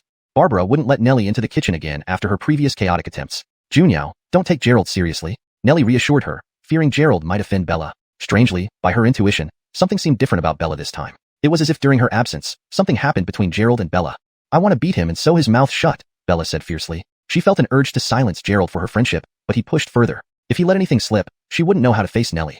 Seeing her reaction, Nellie felt relieved. This was the usual Bella, and perhaps her concerns were unfounded. Unbeknownst to them, Gerald was preemptively warning Nellie. Gordony people knew about his marriage to Bella in Jiangnan. Including residents and tourists, it could number in the thousands. With so many witnesses, keeping it secret would be difficult. Preparing Nellie in advance ensured she wouldn't have a heart attack if she found out later. I'll go help in the kitchen. Feeling uneasy drinking tea while others worked, Cora decided to assist. After all, she was quite skilled at cooking. Then I'll join you. Being new here, Bella wanted to leave a good impression on Barbara. Thus, only Nellie remained in the living room. She placed the gifts on the table, used a constant temperature water heater to boil some water, and started brewing tea as skill taught by Zahir. After finishing, Gerald emerged from the kitchen. Why did you come out? 3 women talking away, they were chatting. Want to join and impress Mom with some talk? Gerald sat on the sofa, picked up the tea, and took a sip. You're really trying hard to please my mom. She kept praising you, making Junyao and Tabitha feel uncomfortable. Gerald put down the cup and smiled. Barbara genuinely liked Nellie. Beautiful, wealthy, educated, a perfect daughter-in-law. Of course, we need to act the part. Otherwise, how would we convince Dad? He insists on visiting your place too. Taking a sip of tea, Nellie wondered if she was too deep into the role or if she was genuinely acting. Either way, she was fully involved. After dinner, I need to gather the villagers for a meeting to discuss Taoyuan Village's future development. You should organize it. Taoyuan Village's prosperity relied heavily on its residents. Now, they needed to diversify beyond fruits. The restaurants run by the Lao Zhang and Lao Wang families were already moving toward agritourism. The livestock fattened on premium fruits, and the nearby land by the water could be developed into a fish pond for tourists. No problem. Just use the loudspeaker at the clinic. It's easy, Gerald laughed. Chapter 481. Presiding over the meeting. In the kitchen, the sound of chopping and preparing food was incessant, indicating that those inside making dumplings were very busy. After finishing her cup of tea, Nellie got up and went to the dining area to clear the dishes. Gerald surveyed his home. It truly felt like time had flown by. Now, With all these luxurious decorations, there was no trace of how poor they used to be. It only lacked a few antiques to show off their wealth. His current home was what Gerald had always strived for. Having a car, a house, taking care of his mother, with Leah graduating from university, marrying a wife, living an easy life. It seemed he had achieved all this ahead of schedule. The money he earned now could last him several lifetimes. He could almost retire and enjoy life. Of course, if Gerald weren't a cultivator, he might have chosen this lifestyle. But as a cultivator, there were many more responsibilities awaiting him. Brat, come in and help set the table for dinner. Barbara came out of the kitchen holding a plate. Mom, just now Meadow told me to get lost and stop being a nuisance inside. Now you want me to help? Isn't that contradictory? Gerald stood up, ready to take the plates, but he found his mother's temper hard to understand. Wash your hands first before eating. Gerald had just reached for a dumpling when Barbara caught him. Reluctantly, he went to wash his hands. By the time he returned, the table was fully set. The main dish was dumplings, accompanied by 6 or 7 side dishes, more than enough for everyone. These are simple dishes, please don't mind. Barbara laughed as she served each person a bowl of dumplings. The dumplings here were made from village-grown flour and meat from their own fattened pigs, absolutely organic, something rarely found in the city. Auntie, let me do it, Yvette Junrua offered eagerly to help, wanting to demonstrate her diligence. I'll ladle the soup. Nellie joined in, having just set the table and now fetching the chicken broth. Their enthusiasm left Cora, who usually handled cooking, with nothing to do. Mom, they're used to rich meals every day. Our countryside dishes are delicacies for them. Let them handle it. Gerald bit into a dumpling, savoring the flavor. These boiled dumplings tasted better, steamed ones lacked juice, and fried ones were too dry. Don't talk nonsense. They're guests. If you aren't helping, don't sit there gossiping. Barbara glared at Gerald, finding him lazier since moving to the city. Guests? We're all family. Look, they finished everything I wanted to help with. Gerald dipped another dumpling into the sauce, enjoying the meal. Since his father went missing, dumplings were only available during festivals. Back then, the family often ate vegetable-only dumplings due to poor conditions, far different from now where pork was plentiful and the dumplings were truly thin-skinned and full of filling. Eat your dumplings, less talking. Nellie placed a bowl of soup in front of Gerald, warning him not to speak frivolously. Gerald chuckled and stopped talking, sipping his soup slowly. Auntie, you worked so hard this morning. Eat more. Nellie handed the soup bowl to Barbara, who nodded repeatedly, smiling broadly. Gerald watched this scene with a wry smile. If he couldn't marry Nellie, his mother might die of heartbreak. After the meal, Gerald sneaked into the medical room, dusted off the old loudspeaker covered in thick layers of dust, and started broadcasting. Attention everyone, our beautiful village chief is back today to inspect the village. Those who hear this announcement, head to the village committee quickly. She will lead us towards prosperity. Gerald's announcement caused a commotion in the village. Hearing the news, villagers rushed to the village committee. Clearly, Nellie's influence in Peach Source Village was immense. After announcing 3 times, Gerald arrived at the village committee, where at least half the villagers were already seated on stools, with others still on their way. Nellie sat at the front on a chair, facing a table with a stack of A4 papers detailing her plan for developing Peach Source Village. People are gathered. Let me briefly explain. Looking at the villagers, Nellie began the meeting. Simply put, the agricultural sector in Peach Source Village was well established. Next, focus would shift to selling agricultural products. Nellie planned to start with a fish pond, which would be leased out to the highest bidder, with profits shared with the Peach Source Company. Other farms for chickens, ducks, geese, pigs, and cattle would follow the same model. This standardized approach ensured quality control and easier management. Once inspected, the village's meat products would supply local restaurants and the upcoming resort hotel. Any surplus would be sold in Jiangqing markets or even at the Peach Source fruit stores. This strategy aimed to create a self-sustaining economic cycle, generating significant benefits for the village. Hearing Nellie's plans, the villagers eagerly signed up, seeing this as a foolproof business opportunity. Securing contracts for the fish pond or farms would guarantee high sales, allowing them to become wealthy through proper farming. My family has raised pigs for over a decade, ensuring no problems. Our family is best suited for the fish pond. I'll raise pigs. We eat whatever the pigs eat. Quiet, please. Nellie tried to calm the enthusiastic crowd. Eager for profit, they were visibly agitated. Seeing the chance to make money, they scrambled to participate. To ensure organized farming, unlike the scattered efforts previously, poultry should be raised in the mountains, and livestock must be allowed regular outdoor activities for tender meat. Since this isn't achievable by individual households, to ensure fairness, we'll hold a lottery. Nellie brought out a prepared lottery box and distributed slips of paper to each household to write their names down. Chapter 482. The Grudge-Holding Little Wolf. The person who draws the lot will have 1 year of operating rights, and after a year, the lots will be redrawn. This method ensures fairness. Of course, if anyone slacks off or refuses to follow management rules during this year, they will be replaced immediately. Each project requires at least 3 households for cooperation. For example, with a chicken farm, the initial scale involves raising tens of thousands of chickens. Proper management is critical. Otherwise, an outbreak of avian influenza could occur, necessitating total incineration and resulting in significant financial loss. Nellie dared not put all her eggs in one basket, so she required participation from 3 different families. Contracts must also be signed to ensure that any unexpected situations would result in shared compensation responsibility. Gerald, go check, then place them into the drawing bucket and you draw the lots. Nellie saw that Gerald had been watching for a long time without assisting, so she assigned him tasks to keep him busy. Got it, my big village chief. Gerald walked over and began collecting slips of paper from each household. He noticed there were many villagers. The drawing bucket was nearly bursting full. Observing various families present, he realized that many who previously worked outside had now returned to develop within the village. They once believed urban jobs paid better than village projects, but were now flocking back. Especially a few families that had conflicts with Nelly over land leases were now shamelessly returning, seeking to take on projects. After Gerald collected all the slips, he placed the drawing bucket on the table and looked down at the villagers. Florence's authority is quite imposing. It's really a pity she didn't take the civil service exam, Lorena commented. She observed how Nelly handled issues and explained plans methodically, exuding natural authority similar to their bureau director during meetings. Indeed, ever since she returned from the capital, her demeanor has significantly elevated, sometimes even intimidating me when I look directly into her eyes, Cora agreed. Unbeknownst to them, Nelly's current high-cold aura stemmed from the approaching climax of her constitution, causing her to unintentionally emit icy vibes. Nelly stood before the table, shaking the drawing bucket in preparation for drawing names. One project is fish farming. I've already outlined a plan. Just follow it for farming. Nelly drew a slip and started announcing names. Time moved forward as the drawn villagers accepted results without objection, though some who missed out grumbled, particularly Ashlyn muttering about foul play and cheating. However, as the drawing was conducted publicly with freshly written slips, no one believed her claims. After the drawing, Nelly proceeded to assign tasks to others while Cora assisted. Gerald and Lorena, meanwhile, had nothing much to do and wandered around the village after leaving the village committee office. Lorena had last come when it was dark, too distracted by events to explore Peach Source Village. Now, under Nelly's renovations, the village displayed magnificent scenery. While not matching Luoxia Town's beauty, it held its own unique charm. Junruo, let me show you a place. Gerald gazed at Daxishan Mountain, recalling that he hadn't visited in a while and hadn't brought Snow Wolf any treats. He wondered if they still remembered him. Where? Lorena watched Gerald walk toward Daxishan Mountain, puzzled as the area lacked development and special features. Just follow me. Gerald led the way mysteriously through the mountain. Lorena, now at Burgeing stage, kept pace effortlessly, matching Gerald's speed. The two darted through the forest, occasionally startling birds.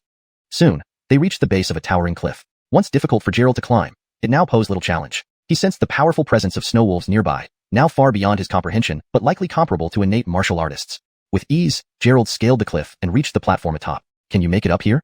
He leaned out to ask Lorena below. She sprang 10 meters high with a single leap, yet fell short. Then, using inner strength, she kicked a nearby tree for leverage, landing gracefully on the platform amidst falling leaves. Ow! Ow! They heard a small wolf's baby-like cry followed by a white puppy-like figure dashing joyfully from the cave. Spotting Gerald, it ran familiarly to his feet, opening its mouth to bite his pants leg. Hey, it's been a while, and you still hold a grudge? Gerald laughed and sighed. The little creature indeed held a long memory. To treat its broken leg, he had rebroken and reset it, earning himself a perpetual bite each visit.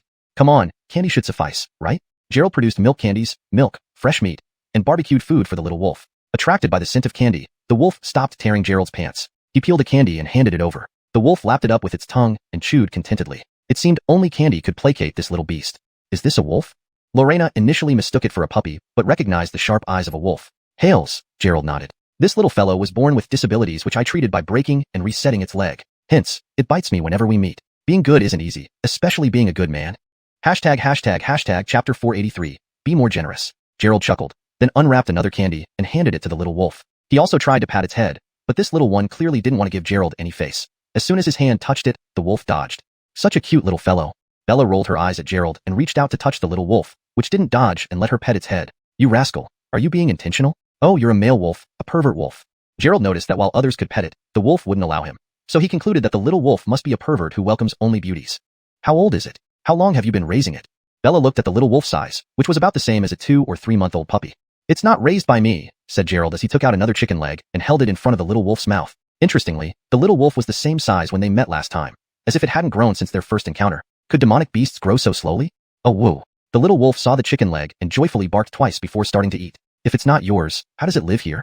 Bella glanced around. Given the sheer height of the cliffs, the little wolf surely couldn't have climbed down. She looked into the cave. Could this little wolf survive on its own in here? How did it manage to stay alive? Gerald glanced into the cave and laughed. You'd better prepare yourself. Soon you'll see how it lives. Boom, boom, boom. Suddenly, the ground began to vibrate slightly. Bella felt a chill run through her body. As a martial artist, she sensed danger nearby. Next, the massive snow wolf emerged from the cave with powerful limbs and icy eyes, exuding an intimidating presence. Wolf, wolf. Bella instantly recalled the giant wolf she encountered during her last visit to Great Green Mountain. It looked just like this one. Fortunately, her cultivation had improved. Otherwise, she would probably faint again at the sight of this snow wolf. Gerald put down the chicken leg and stepped forward, smiling. Didn't I tell you it's a wolf? He bowed to the snow wolf and continued, Brother Wolf, long time no see. I'm back to bring you supplies. Bella stood trembling behind Gerald, feeling that her small frame wouldn't even suffice for one meal for the snow wolf. Oh woo. The little wolf barked and ran back to the snow wolf, intending to feed the chicken leg to its father. But the proud snow wolf ignored such ordinary food. After scanning Gerald and Bella, it lay down on the adjacent open space, basking in the sun, enjoying its leisurely life. Is this the wolf I encountered last time? Bella was tense, her palms sweating profusely. Her strength told her that this snow wolf was beyond her resistance. These wolves are friends of mine, Florence knows too. We didn't tell you to prevent you from leading a team here to exterminate them. Brother Wolf isn't harmful to us, explained Gerald. Humph, you've been deceiving me all along. And I suffered nightmares for days after my encounter, Bella grumbled. She thought she was hallucinating back then, dreaming of being chased and carried by wolves. Now it seemed those experiences were real. I'm revealing the truth now. Be more generous and don't bear grudges like this little fellow. As soon as Gerald spoke, the little wolf darted towards him, once again biting his trouser leg. You mischievous little thing, come, have some milk. Gerald had brought plenty of items this time. Since the snow wolf didn't eat, these items were enough to sustain the little wolf for a while. Plus, there was a spirit spring here, perfect for preserving food. Bella, watching the snow wolf lying motionless, gradually relaxed and started feeding the little wolf. Gerald went inside the cave to collect more spirit spring water for replenishment. He shouldn't take too much, just enough for practice. The spirit spring also had benefits for ordinary people. Bringing it back home to modify the water heater meant everyone could enjoy the spiritual water for baths. Inside the cave, Gerald froze at what he saw near the spring. A decaying corpse with 3 heads and 6 arms, unmistakably a 3-bodied corpse beast. In Xiangnan, Gerald had vivid memories of this creature. Back then, Benicio's formidable cultivation would have killed him if Raheem hadn't intervened. Upon closer inspection, the corpse beast seemed devoid of necrotic insects and control. It was just an ordinary corpse now, slowly decomposing over time. It doesn't seem to be the same corpse beast from Xiangnan. Though this creature looked uglier, the 3-bodied corpse beast from Xiangnan was larger. This corpse, only 2 meters tall, appeared unfinished, likely taken down by the snow wolf before it completed its transformation. Could it be that Jiangqing has also become a breeding ground for heavenly corpse sex monstrosities? After securing the spirit spring water, Gerald planned to investigate further. Roar! The snow wolf walked in from outside, looking at the corpse. Brother Wolf, did you eliminate this? Gerald realized his question might be redundant. If not the snow wolf, who else could handle such a beast? The snow wolf nodded, acknowledging his feat. Did you kill the one controlling this corpse beast? Gerald still had necrotic insects within him. If this 3-bodied corpse beast belonged to Peter, and if the snow wolf had killed Peter, the necrotic insects would be leaderless, allowing Gerald to easily expel them.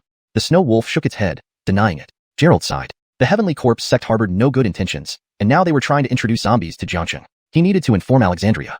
The snow wolf looked at Gerald, seemingly wanting to say something, but without understanding beast language or signing a master pet contract, Gerald couldn't comprehend it. For demonic beasts to speak human languages or transform into humans, they needed at least to reach the nascent soul stage. Some stronger ones required the soul transformation stage. Clearly, the snow wolf hadn't achieved this yet.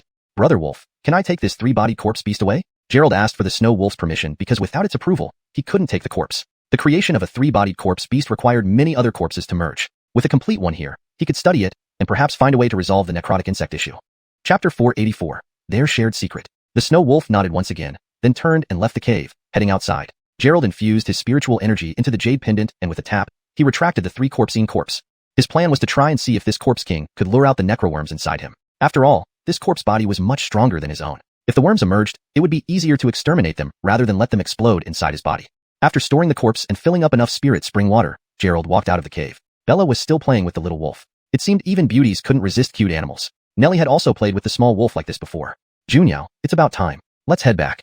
Gerald checked the time. Dinner should be ready soon. If they returned too late, he'd get lectured by his mother again. Okay, see you next time.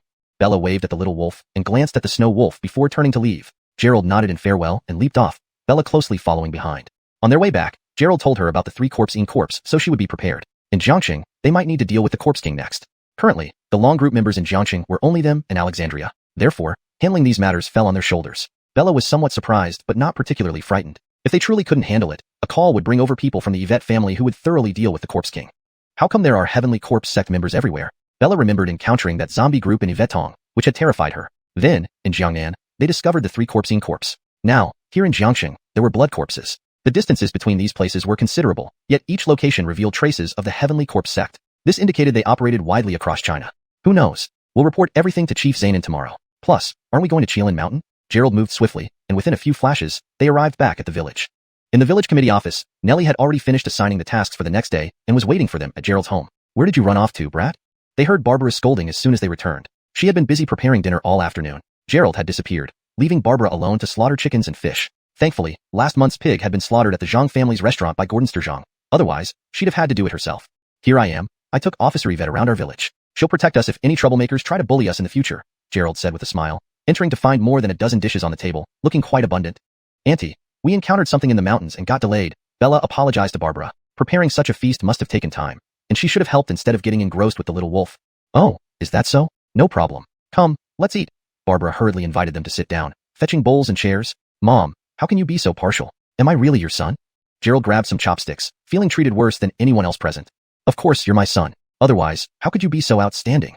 Barbara shot him a look and said to everyone, let's eat. Mom, you're very confident, Gerald laughed, glancing at Bella. Eat. This table full of dishes shows just how excellent my mom is. Well, thanks to Xiaoming's help. You wouldn't be reliable, Barbara remarked. So, thanks Tabitha. Gerald wasn't shy, immediately placing a piece of braised pork in his mouth. Tonight's meal was indeed more luxurious than the new Hallier feast. Sweet and sour fish, braised pork, spicy chicken, steamed goose, ribs stewed with ginseng soup, etc. Speaking of the ginseng, it was supposed to be for his mother's health. How extravagant to use it in cooking. What did you go to the mountain for? Nellie asked Bella while eating. You told me there were wolves in the mountains. When I went to find you, I encountered them.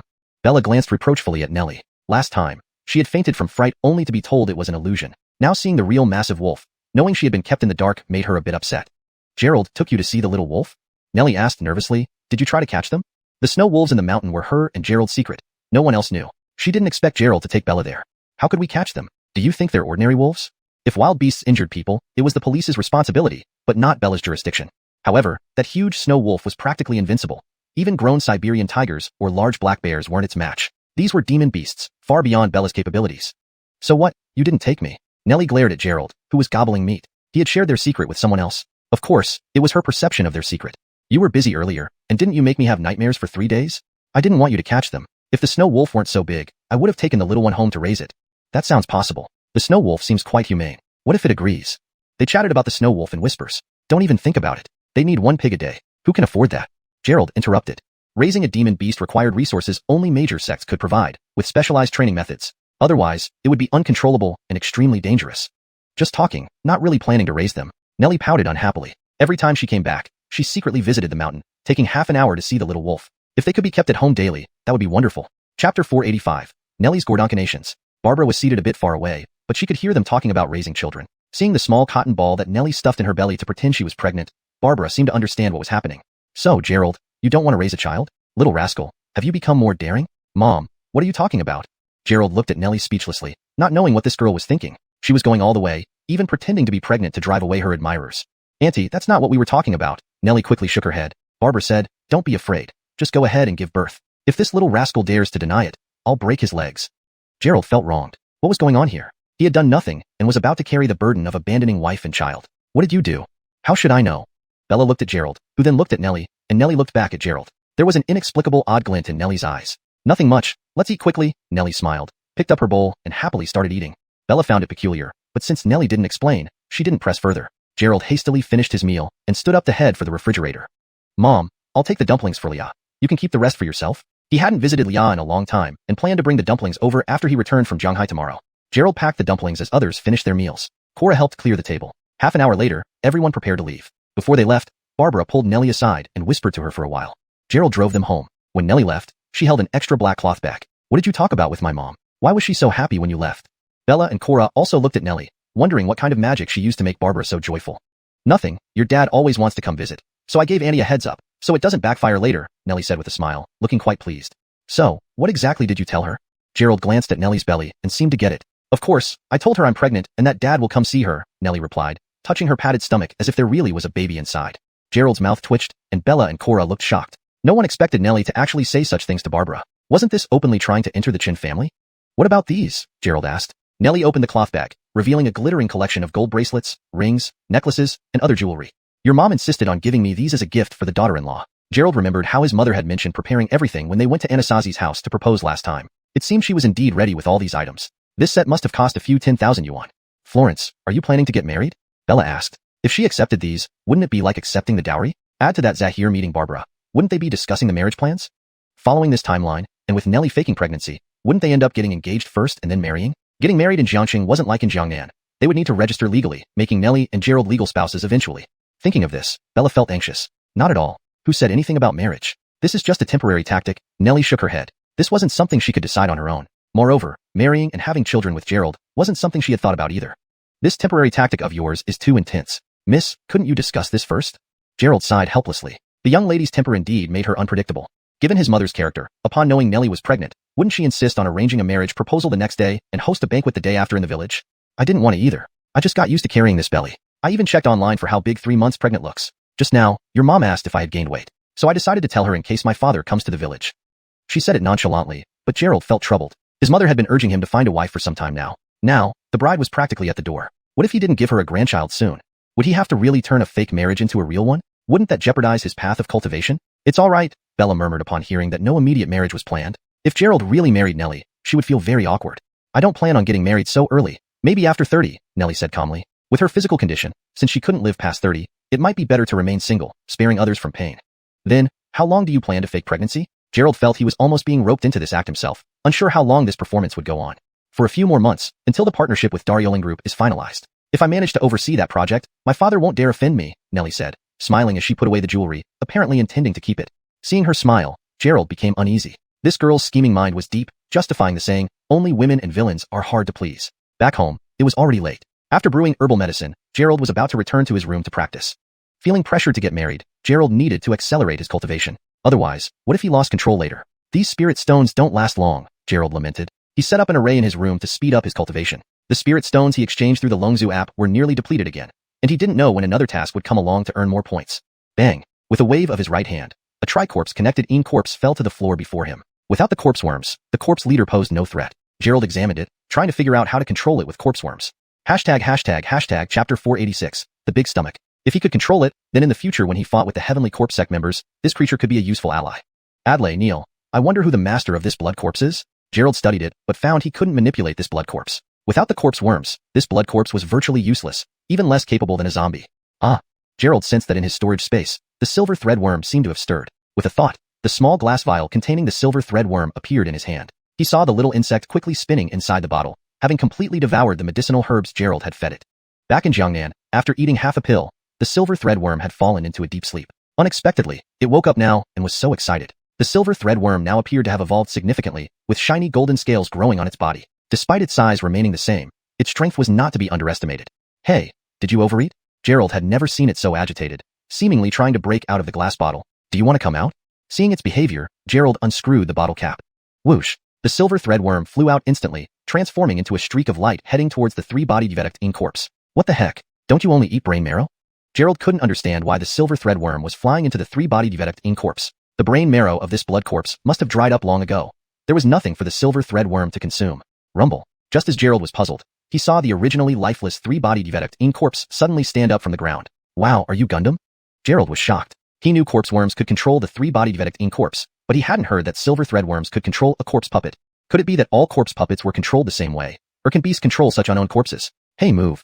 Gerald waved at the corpse puppet. The stiff body of the three-bodied corpse slowly turned toward Gerald's position. The color of the three-bodied corpse's body seemed to change. Originally blood red like fresh blood, it now had a faint silvery skin resembling scales. Seeing this, Gerald's mind was almost overturned. According to records of strange beasts in the wilds, the silver thread worm only ate brain marrow, whether from beasts or humans. As long as there was brain marrow, it would attack and consume it. Without brain marrow, it would eat medicinal herbs or flesh, somewhat similar to corpse worms, but nowhere did it mention that the silver thread worm could control a corpse. Is it really this powerful? Gerald watched the blood corpse move left and right under his control. He felt the connection between himself and the silver thread worm soul. Now, Gerald could control the three-bodied corpse by controlling the silver thread worm. Although the quality of this corpse puppet wasn't very high, it belonged to him now. Next time when encountering corpse puppets, he could fight against evil cultivators without being outnumbered. But how do I refine and upgrade this thing? Can't possibly let it suck blood, right?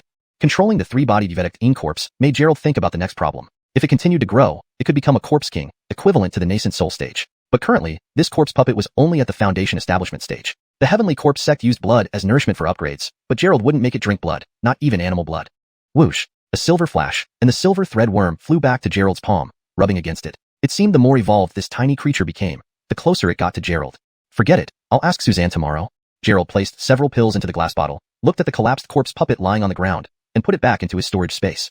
After organizing everything, Gerald resumed his meditation and consumed another foundation establishment pill, aiming to break through to the Qi refinement 20th layer soon. Gerald was somewhat dissatisfied with his cultivation progress. It was getting harder the deeper he went. When would he finally reach the foundation establishment stage? After a night of cultivation, his cultivation indeed broke through, but the progress was quite slow. Similarly at the Qi refinement stage, why was Suzanne so powerful? A Qi refinement cultivator like her could contend with innate martial artists, while he still couldn't achieve that. Exiting the room, Bella had prepared breakfast again. They were leaving early today, so the mealtime was earlier as well. I've already told Florence. We need to go to Shanghai to investigate the case. Eat less, the rest is for them. Bella rose early to prepare breakfast for everyone, specifically preparing hers and Gerald's meals first. Nellie's meal was kept in the kitchen, ready to heat up and eat. No problem, my appetite is actually quite small. Gerald grinned, grabbing a bun directly with his hands and devouring it happily. Eat slower. With your speed, there won't be any leftovers. Bella looked helpless. Meeting someone with such a big appetite as Gerald meant she needed to start cooking at 3 in the morning, otherwise, it wouldn't be enough. Alright, I'll eat less, okay? While saying less, Gerald still ate over 10 buns. At this moment, Bella took out a bowl of soup from the pot and placed it in front of Gerald. Drink this. Gerald glanced at the bowl of soup and shivered involuntarily. Many of the ingredients were unfamiliar, including reptiles and lizards. This soup seemed eerily familiar. This soup. Xuanhuan, it's early morning. You're not trying to knock me out, are you? Gerald remembered Blair once made such a soup. After drinking it, the feeling was indescribable, nearly driving him crazy. Bella blushed and explained, "What nonsense. This recipe was taught to me by my mother. It has many benefits for men. Drink it." Actually, these recipes Blair taught her were unique medicinal treatments of the Tang family. Despite looking strange, they were absolutely nutritious.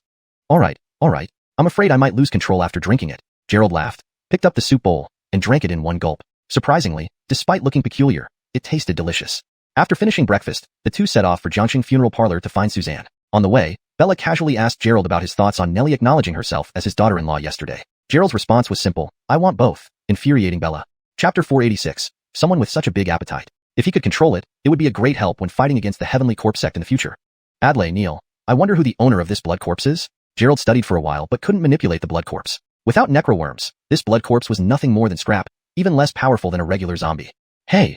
Gerald sensed some movements from the silver-threaded worm inside his storage space. With a thought, the small glass bottle containing the silver-threaded worm appeared in his hand. He saw the little worm spinning rapidly within the glass bottle, and all the herbs he had fed it were completely consumed.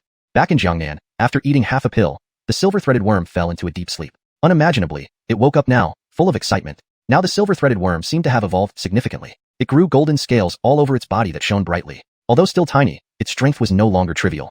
Hey, did you overdose on medicine? Gerald had never seen it so excited, seemingly wanting to break out of the glass bottle. Do you want to come out? Gerald unscrewed the bottle cap at its behavior. Whoosh! The silver-threaded worm flew out instantly, turning into a streak of light heading straight for the three-body conjoined corpse. What the heck? Don't you only eat brain marrow? Gerald couldn't understand why the silver-threaded worm wanted to enter the three-body conjoined corpse. The blood corpse's brain marrow should have dried up long ago, providing nothing the worm needed. Rumble. Just as Gerald was puzzled, he saw the originally lifeless three-body conjoined corpse suddenly stand up from the ground. Gosh, are you a giant robot? Gerald was stunned. He knew necroworms could control corpses like this one, but he had never heard of silver-threaded worms being able to do the same. Could it be that the method of controlling these creatures was the same? Or could all demonic beasts control unknown corpses? Hey, move. Gerald waved his hand at the corpse, and the stiff body of the three-body conjoined corpse slowly turned towards him. The color of the three-body conjoined corpse's body seemed to change, originally blood red like fresh blood. But now, there was a layer of faint silvery skin covering it, similar to fish scales. Seeing this scene, Gerald's imagination was thoroughly shaken. The barbaric strange beasts record merely recorded that the silver-threaded worm feeds on brain marrow. Whether of demon beasts or humans, any creature with brain marrow would be killed and devoured by it. Without brain marrow, it would also feed on herbs or flesh, somewhat like the necroworm, but there was no record of the silver-threaded worm controlling corpses. So amazing. Watching the blood corpse moving under his control, Gerald felt a psychic connection with the silver-threaded worm. Now, Gerald could control the three-body conjoined corpse by manipulating the silver-threaded worm. Although this corpse's quality wasn't high, at least it served him. In the next encounter, when corporeal battles took place, and he fought evil cultivators, they wouldn't form an uneven fight. But how can this thing be refined and upgraded? Can't make it drink blood too, right? Controlling the three-body conjoined corpse now, Gerald pondered the next problem. If this thing kept growing, it could become a corpse king, equivalent to a core formation stage, but this corpse currently was at most foundation establishment level. For upgrading, the Heavenly Corpse sect used blood as food, which Gerald couldn't allow. Whoosh! A silver flash and the silver-threaded worm flew back to Gerald's palm, rubbing itself against his hand affectionately. Seemed like the more it evolved, the closer it got to Gerald. Forget it. I'll ask Xiang and Zhou tomorrow. Gerald put a few pills into the glass bottle, looked at the collapsed corpse and put it back into his storage space. After organizing things, Gerald continued meditating and practiced again. Another foundation establishment pill might help him reach the 21st level of chi condensation. Gerald was unsatisfied with his cultivation effect. The higher the level, the harder it became. How long would it take to reach the foundation establishment stage? After a night of cultivation, he indeed broke through, but the progress was rather slow. Similarly at chi condensation stage, why was Xiang and Zhou so strong? A chi condensation stage cultivator could fight with innate martial artists, something Gerald himself might not yet achieve. Coming out of the room, Bella prepared breakfast, setting out early in the morning. I told Florence I'm going to Shanghai with you. Try not to eat too much, save some for them. Bella rose early to prepare breakfast for everyone. She prepared hers and Gerald's first. Nellie's meals were kept in the kitchen, needing only to be reheated. No problem, my appetite isn't big. Gerald laughed and directly grabbed the steamed bun, gobbling it down happily. Eat slowly. If you eat like that, how will there be leftovers? Bella sighed helplessly. Unless she got up at 3 to cook, there wouldn't be enough for this glutton. Calm down, I'll eat less, okay? Despite saying so, Gerald still ate over 10 more buns. At this moment, Bella took a bowl of soup out of the pot and placed it in front of Gerald. Drink this. Gerald glanced at the soup in the bowl, involuntarily shivering. There were many ingredients in the soup that he had never seen before, including insects and lizards. This bowl of soup seemed eerily familiar. This soup. Xuanhuan, it's early morning. You're not trying to overpower me, are you? Gerald remembered Blair once made a similar bowl. After drinking it, the feeling was indescribably good, almost intoxicating. Bella blushed and explained, "Stop talking nonsense. My mother taught me how to make this soup. It's very beneficial for men. Drink it now." Actually, these recipes Blair taught her were unique therapeutic methods of the Tang clan. Though the ingredients seemed strange, they were extremely nourishing. All right. I'm afraid I won't be able to control myself after drinking. Gerald smiled, picked up the bowl and gulped it down. Despite its odd appearance, it tasted delicious. After breakfast, they set off, heading for Jiangqing's funeral home to find Zain and Wei Yao. On the way, Bella asked Gerald about his thoughts on Nellie calling herself his daughter-in-law yesterday. Gerald's answer was simple: "I want all of them," which infuriated Bella. Chapter 487. The Gordongical Gordon Cup Skills. After arriving at the Jiangqing funeral home, Bella still hid behind Gerald. It was quite amusing that she, now a Burjin martial artist, was still afraid of ghosts.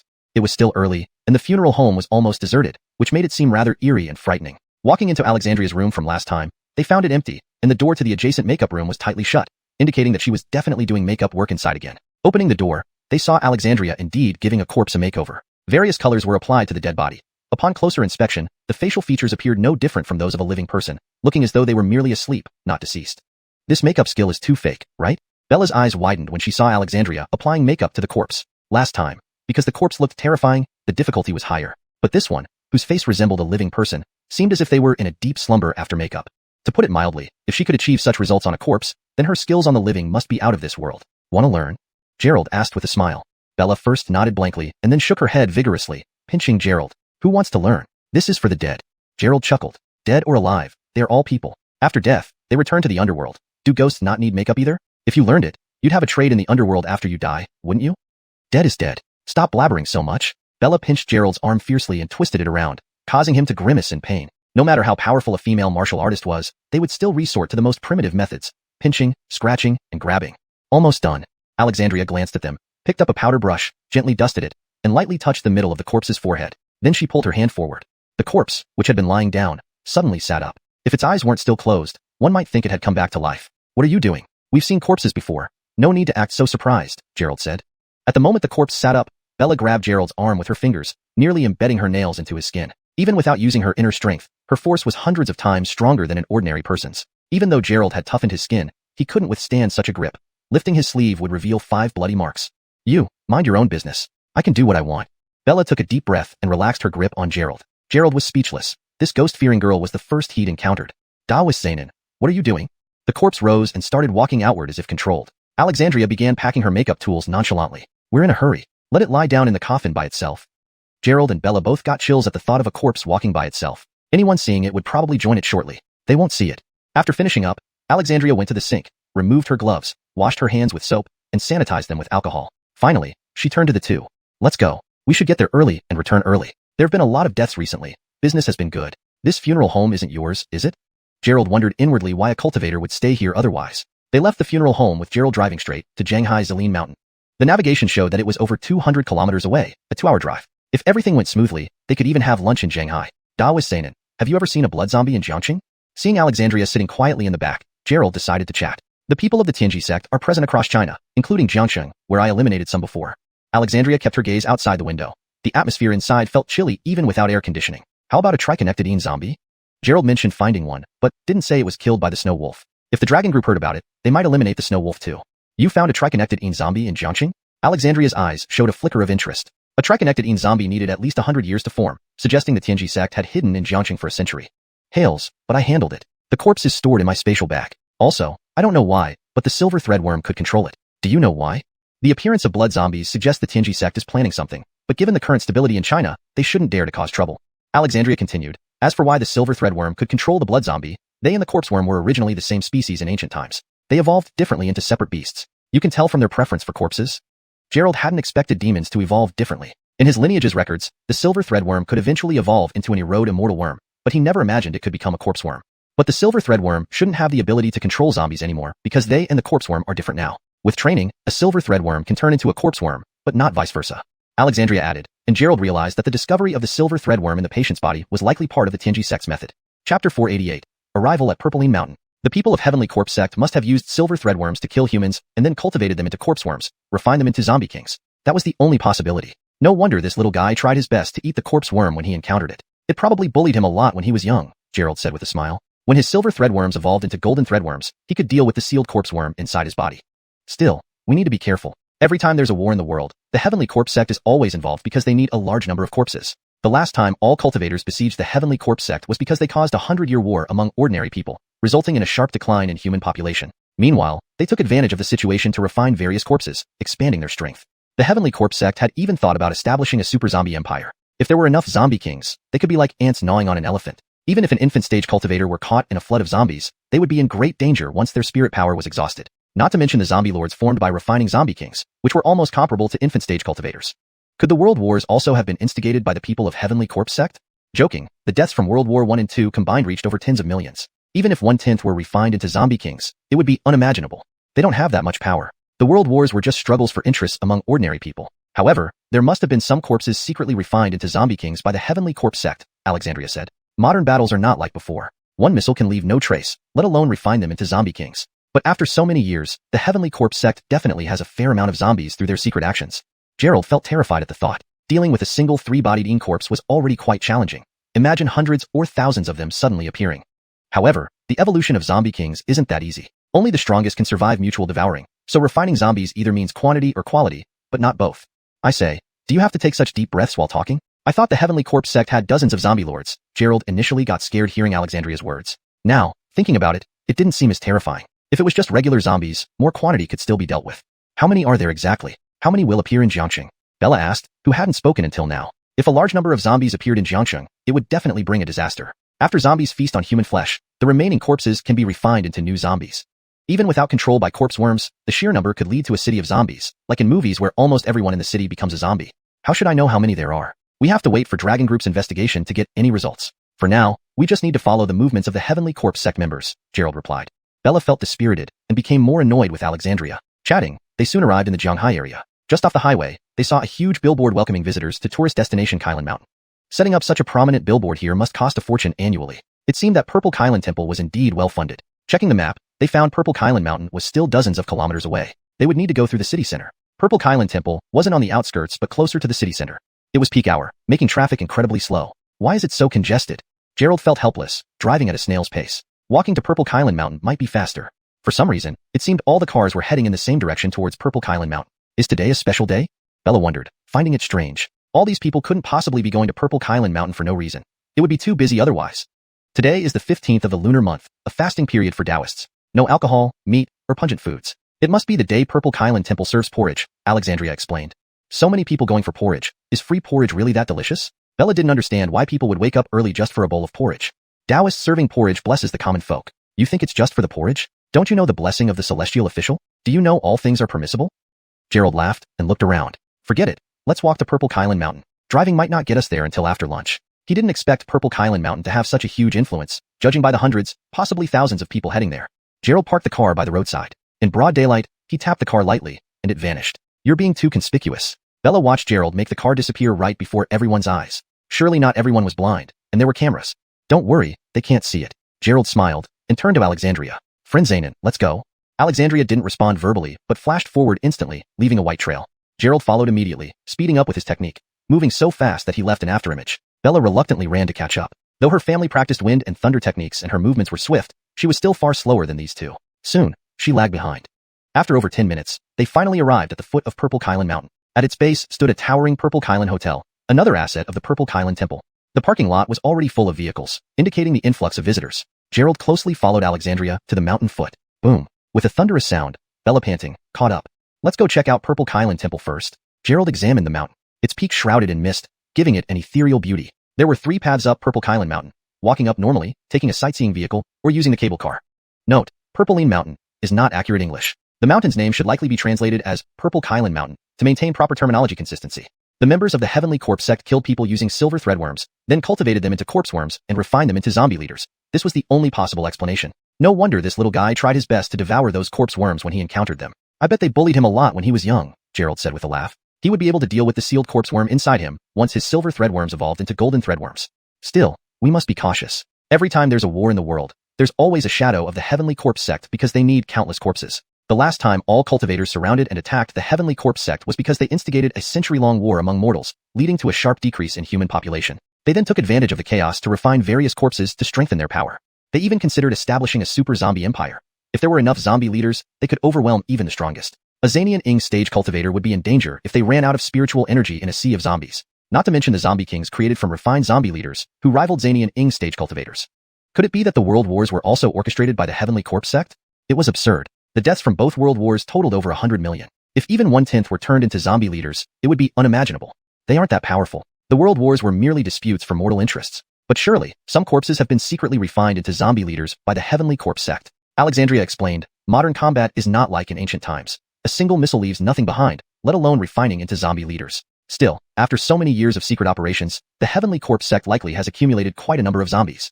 Gerald felt a chill run down his spine. Dealing with just one three-bodied Ing corpse required considerable effort. What if hundreds or thousands suddenly appeared? However, the evolution of zombie leaders isn't easy. It's a process of mutual devouring, leaving only the strongest. So, refining zombies means either quantity or quality, but not both. I say, can you breathe normally while speaking? For a moment, I thought the Heavenly Corpse sect had dozens of zombie kings. Initially, Gerald was terrified by what Alexandria said. But now, thinking about it, it didn't seem as terrifying. Ordinary zombies, even in large numbers, could still be handled. How many are there, and how many are in Jiangsheng? Lorena asked finally. If a large number of zombies appeared in Jiangsheng, it would be a disaster. Zombies feed on human flesh and blood, leaving corpses that could be refined into more zombies. Even without control by corpse worms, the sheer number could lead to a city full of zombies, much like in movies where almost no one is alive. I don't know how many. We have to wait for Dragon Group's investigation for results. For now, we'll follow any movement of the Heavenly Corpse sect. Lorena felt ignored and grew even more annoyed with Alexandria. Talking while driving, the car soon arrived at the border of Zhanghai City. Just off the highway, they saw a huge billboard welcoming visitors to Qilin Mountain. Such a conspicuous advertisement would likely cost several million annually. Clearly, the Purpleine Temple was quite wealthy. Note, the term Purpleine Temple seems to be a direct translation. A more fluent expression might require further context or an official English name for this location. If lean refers to a specific concept or proper noun, it may need a different translation or explanation. For better fluency, I would suggest, such a prominent billboard would likely cost several million annually. It seems the Purple Kylan Temple was indeed very wealthy. Checking the map, Purpleine Mountain was still dozens of kilometers away, but the route passed through the city center. The temple wasn't located on the outskirts, but rather closer to the central area. Note, Purpleine Mountain should be consistently translated as Purpleine Mountain, should be Purple Kylan Mountain, or Ziline Mountain, depending on the preferred translation for Jilinsan in the rest of the document. I kept it as is based on the provided segment. For better fluency, here is a refined version. Checking the map, Purple Kylan Mountain was still dozens of kilometers away, and the route passed through the city center. The temple wasn't located on the outskirts, but rather closer to the central area. It was rush hour, so traffic moved slowly. Why is it so congested? Gerald lamented. At this snail's pace, getting out and walking to Purpleine Mountain might be faster. Note, the term Purpleine Mountain seems to be a mix of English and Chinese. If lean is meant to be ridge, then it should read Purple Ridge Mountain. Please confirm the correct name. For fluency and accuracy, I suggest, why is it so congested? Gerald lamented. At this snail's pace, they might as well get out and walk to Purple Ridge Mountain. For some reason, it seemed like all the cars were headed in the direction of Purpleine Mountain. To maintain fluency and natural reading flow in English, I made slight adjustments to the sentence structure while ensuring the meaning remains accurate. Is today a special day? Lorena wondered. It seemed odd that so many people were heading to Purpleine Mountain. There had to be a reason, or else it would imply an incredible amount of business.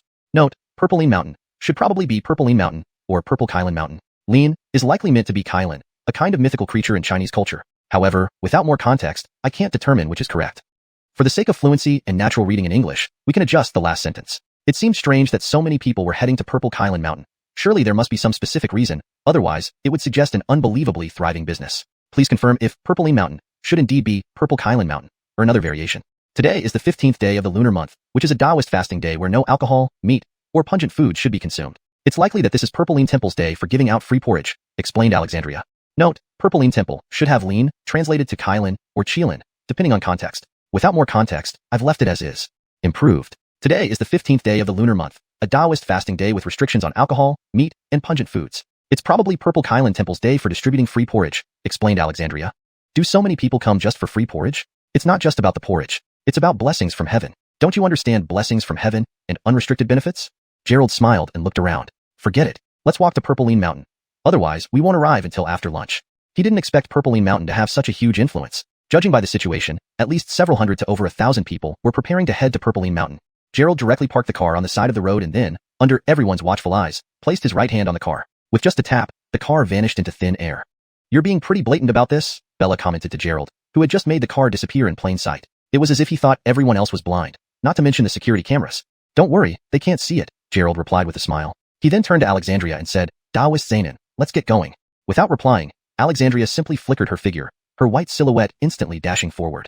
Gerald immediately followed, pushing off the ground and activating his technique. His speed was so fast that ordinary people could barely perceive him, only catching a fleeting shadow. Bella, somewhat helplessly, had to sprint to keep up. Although the Yvette family practiced wind and thunder techniques which were themselves swift, her speed was still much slower compared to these two. Soon enough, she was left far behind. After more than 10 minutes, they finally arrived at the foot of Purpleine Mountain. At its base stood a towering Purpleine hotel with dozens of floors, undoubtedly another asset of the Purpleine Temple. The parking lot was already filled with numerous vehicles, attesting to the number of visitors drawn by its reputation. Gerald closely followed Alexandria, standing at the foot of the mountain. With a heavy breath, Bella caught up, panting. Let's go. Let's first visit the Purpleine Temple. Gerald appraised the mountain peak where clouds and mist swirled, creating a distant, ethereal scene that resembled a heavenly paradise on earth.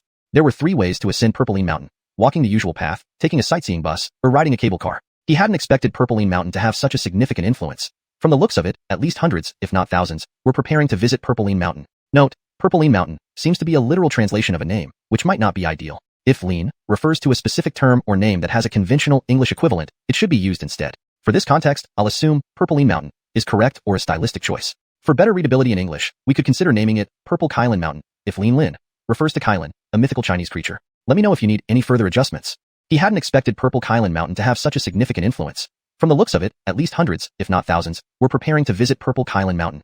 Gerald parked the car by the roadside and made it disappear with a gesture. You're being too blatant, Lorena remarked. Don't worry, they can't see it. Gerald turned to Alexandria. Let's go, fellow Daoist Seinen. Without a word, Alexandria's figure flashed forward instantly. Gerald followed quickly, running so fast that only a trail of afterimages remained visible. Lorena had no choice but to sprint to catch up. Although her family practiced wind thunder techniques for speed, she couldn't match Gerald and Alexandria, soon falling far behind.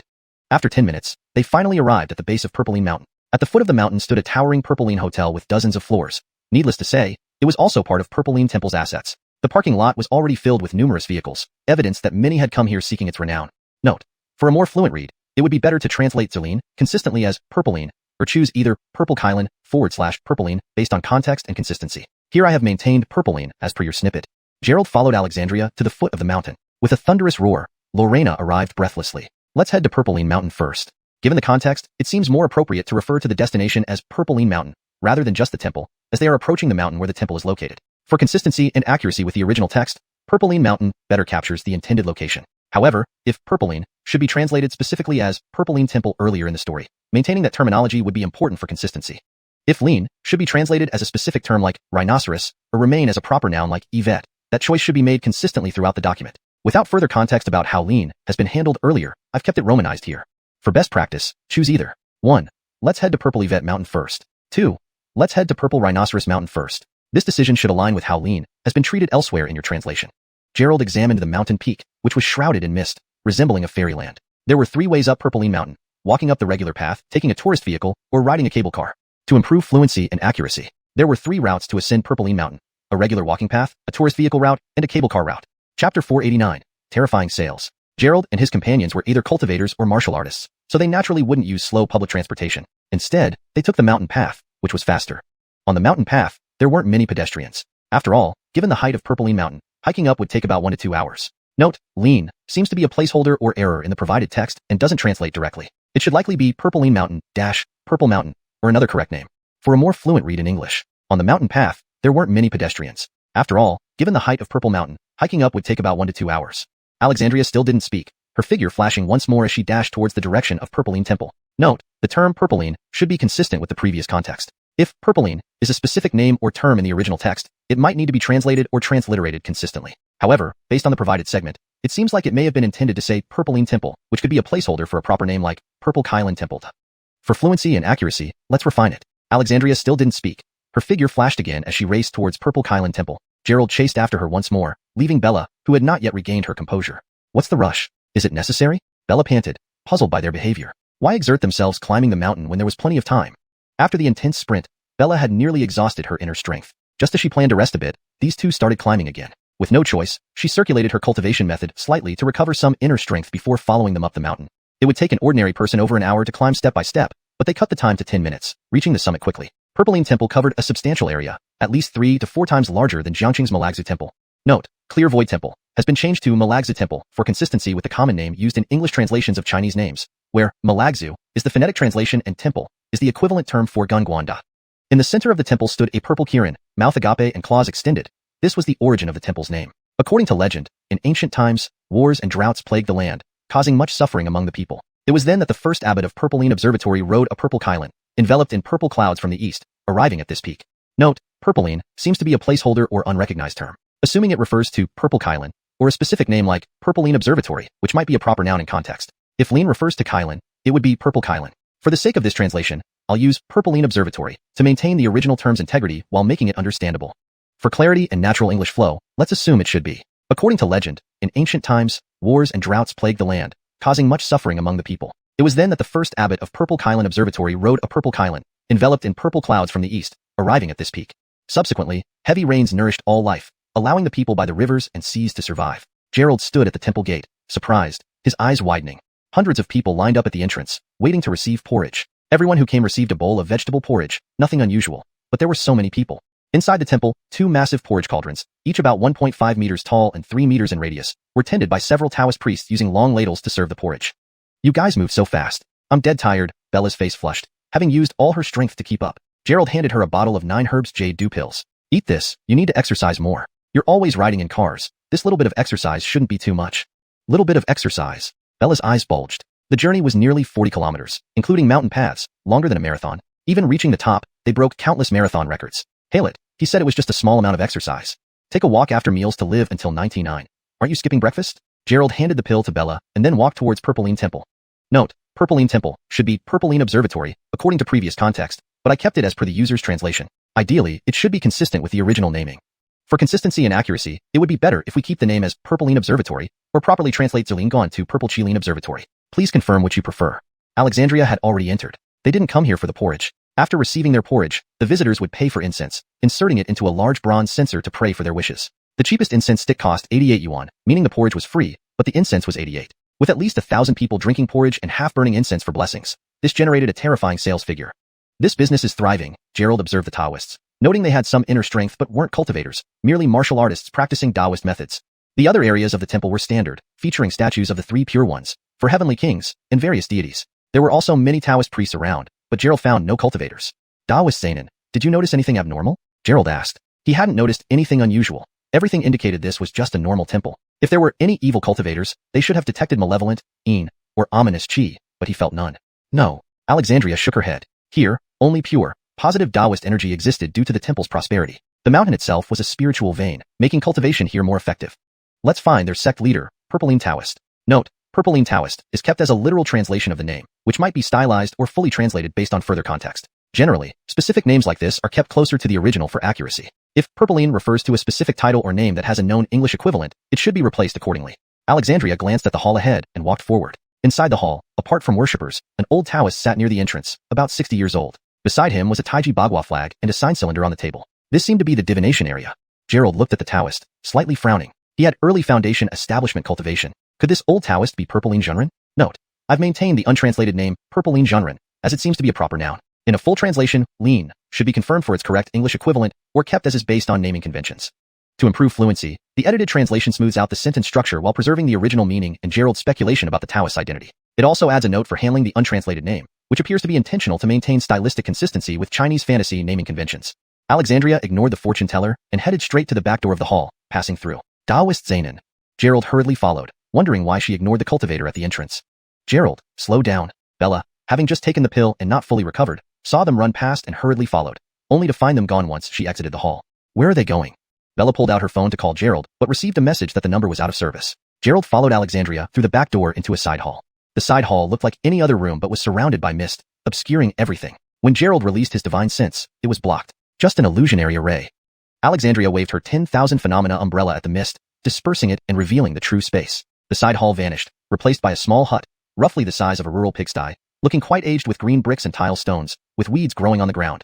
At the entrance stood 2 young Taoists, about 17 or 18, both cultivators at Qi cultivation stages 5 or 6. Seeing Gerald and Alexandria enter, their faces changed dramatically as they hurried over. The 2 lay people, this is our sect leader's private retreat. It is not open to the public. Please go elsewhere. Alexandria gazed at them coldly. I want to see him. Move aside. Sorry, entry is not allowed. If you don't leave, we will have to ask you to leave. Annoyed by Alexandria's arrogance, the 2 were unhappy. They were cultivators. Being polite to ordinary people was already giving them face. If they refused, things would get rough. Though they didn't know how Alexandria and Gerald bypassed the illusion, they hadn't detected any spiritual power from them, assuming they were just commoners. Hashtag chapter 490, flawless. Without the slightest hesitation, Alexandria swept her yellow oil paper umbrella lightly, sending out an immensely powerful gust of wind. The two men were caught off guard and were immediately knocked to the ground. Now can I go in? Alexandria retracted her oil paper umbrella and walked towards the small stone house. The two Taoists stood up simultaneously. One held a whisk while the other gripped a long sword. So you've come to cause trouble. Wait until I catch you and hand you over to the master for punishment. The whisk swept forward, releasing spiritual energy. It was clearly a magical treasure. The long sword flicked, sending out beams of light. Also a magical treasure with considerable power. Tiny Taoist temple, and you dare call someone master? Alexandria's eyes showed disdain. She didn't even use a magical treasure. Her right hand rose, and 3 colored flames appeared in her palm. Then she pushed her palms towards the 2 attackers. Flames erupted, instantly exploding. The palm strikes hit their chests directly, throwing these 2 Cultivation Foundation realm cultivators over 10 meters away. Gerald was dumbstruck. This Alexandria was truly domineering. To attack people like that on their own territory, it was as good as openly insulting them. Could this be how the Dragon Group operates? Looks like he should learn from this. If you have to be arrogantly effective. In the world of cultivators, power is everything. You, mere Cultivation Foundation realm cultivators, dare to attack me? Alexandria withdrew her technique and glanced at the 2 men on the ground. What she said made it seem like she wasn't Cultivation Foundation herself, though Gerald was also only at the 21st layer of Cultivation Foundation realm. The 2 of you, forgive my disciple's ignorance. Let us go now, came an elderly voice from inside the stone hut, followed by the creaking sound of the wooden door opening. Please enter. Alexandria walked straight through the small wooden door, with Gerald following behind. Inside the wooden house, there was only a table, a few chairs, some straw mats, and basic daily necessities. There were alchemy furnaces and ritual platforms too. It looked like a place for secluded cultivation, much like Gordanthia's residence, but with some modern conveniences like a TV for news and a phone for communication. Gerald noticed an old Taoist sitting on a straw mat. He wore simple coarse robes, looking very ancient. Judging by appearance, he seemed around 60, similar to what Isaiah's age might suggest. Gustav, being the eldest grandson, would be in his 60s or 70s, which fit well. Examining him further, his face did not look aged, his complexion was vibrant, and except for his gray hair, he had no signs of frailty. More importantly, Gerald couldn't discern Gustav's specific level of cultivation, meaning his realm was definitely higher than Gerald's. Any cultivator at the Foundation establishment stage would be higher, naturally. But even with Foundation establishment cultivators, Gerald could usually gauge their level using his divine sense. Gustav's level was evidently even higher. Looking at him, Gerald felt he was no different from an ordinary person. Could this guy be at the Golden Core stage? Gerald mused internally. Now at the 21st layer of Cultivation Foundation, his strength was equivalent to an early stage Foundation establishment cultivator. Encountering a Golden Core old monster would be akin to being crushed like an ant. Alexandria observed Gustav, maintaining her usual calm yet icy demeanor. You're Gustav? Her tone was audacious, considering she might be facing a Golden Core elder. Did she not fear being detained by him? Gustav looked at Alexandria with a gentle smile, almost like a kind, elderly man. Gustav, that secular name. I haven't used it for decades. Please call me Taoist Zelene. Speaking of which, I've been here at Zelene Mountain for nearly 70 years. Alexandria fixed her gaze on Gustav, not fussing over his name, but speaking in an interrogating tone. Isaiah is your grandfather. Where is he now? This attitude reminded Gerald of Bella interrogating suspects. Was this how the Dragon Group operated? One policeman questioning civilians, the other questioning supernaturals? Do the 2 of you need anything from my late grandfather? Gustav's eyes gleamed sharply, not resembling those of a 70-year-old at all. His body may be old, but his physical condition was indistinguishable from a robust 30-year-old. It seemed he expected someone to visit him. His voice was steady, unhurried, calm, and composed. The Dragon Group is investigating a case. We suspect recent incidents of human souls being captured are related to your grandfather. You say he's dead? Alexandria asked counter-questioningly. Hales, his remains were cremated, and his ashes buried here in Zelene Mountain. If you don't believe me, you can verify for yourself.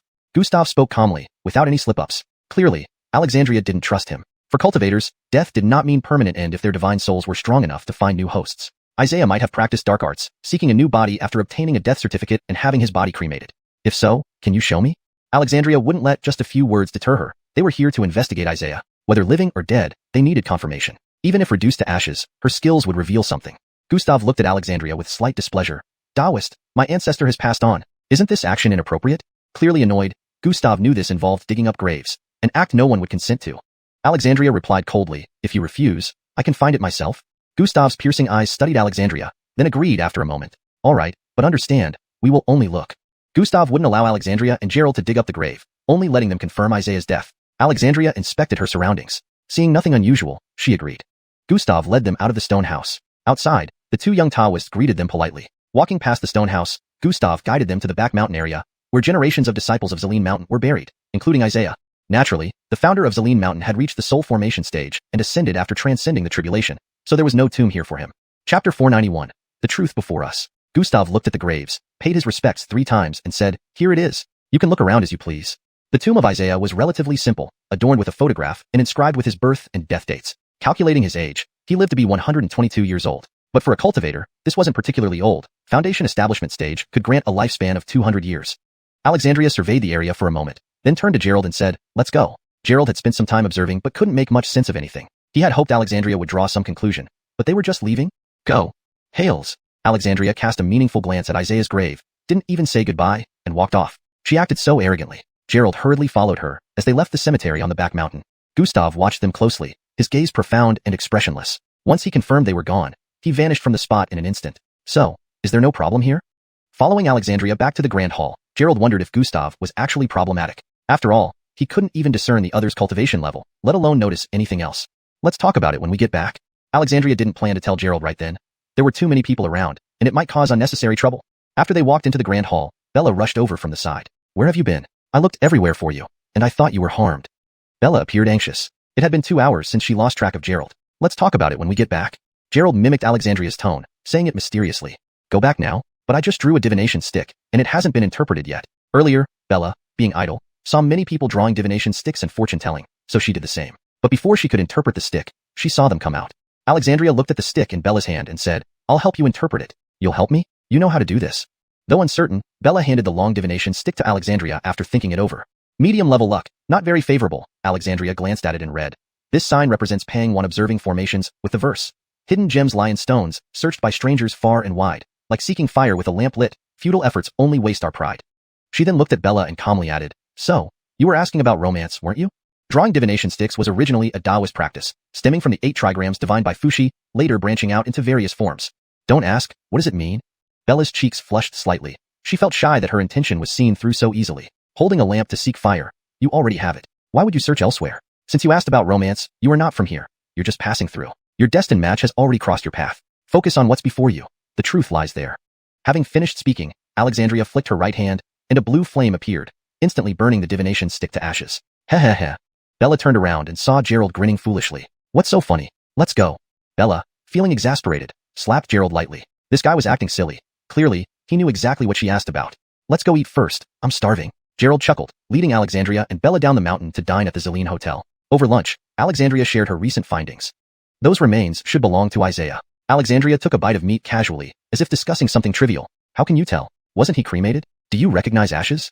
Gerald had also examined the grave, and saw the ashes inside but couldn't confirm their identity. Alexandria lifted her head to look at Gerald, then continued eating. Her clear, cold voice rang out. A cultivator's bones absorb celestial energy. Even when cremated, the ashes contain spiritual power. Because Isaiah shares blood ties with Gustav, I sensed the connection between them when Gustav appeared. Do you have X-ray vision or something? Gerald asked in astonishment. So, Isaiah is really dead, and the evil cultivator isn't him? If not Isaiah, then could it be Gustav?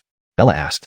There was definitely an evil cultivator, and it had to be someone from the Zhang family. If Isaiah was dead, it could only be Gustav, who had the skill to capture souls from afar. No, initially I was unsure. Now, after seeing this, I'm certain the evil cultivator is Isaiah, Alexandria reiterated. This confused Gerald and Bella again. They were just told Isaiah was dead, and now they were hearing he was the evil cultivator. It left them baffled.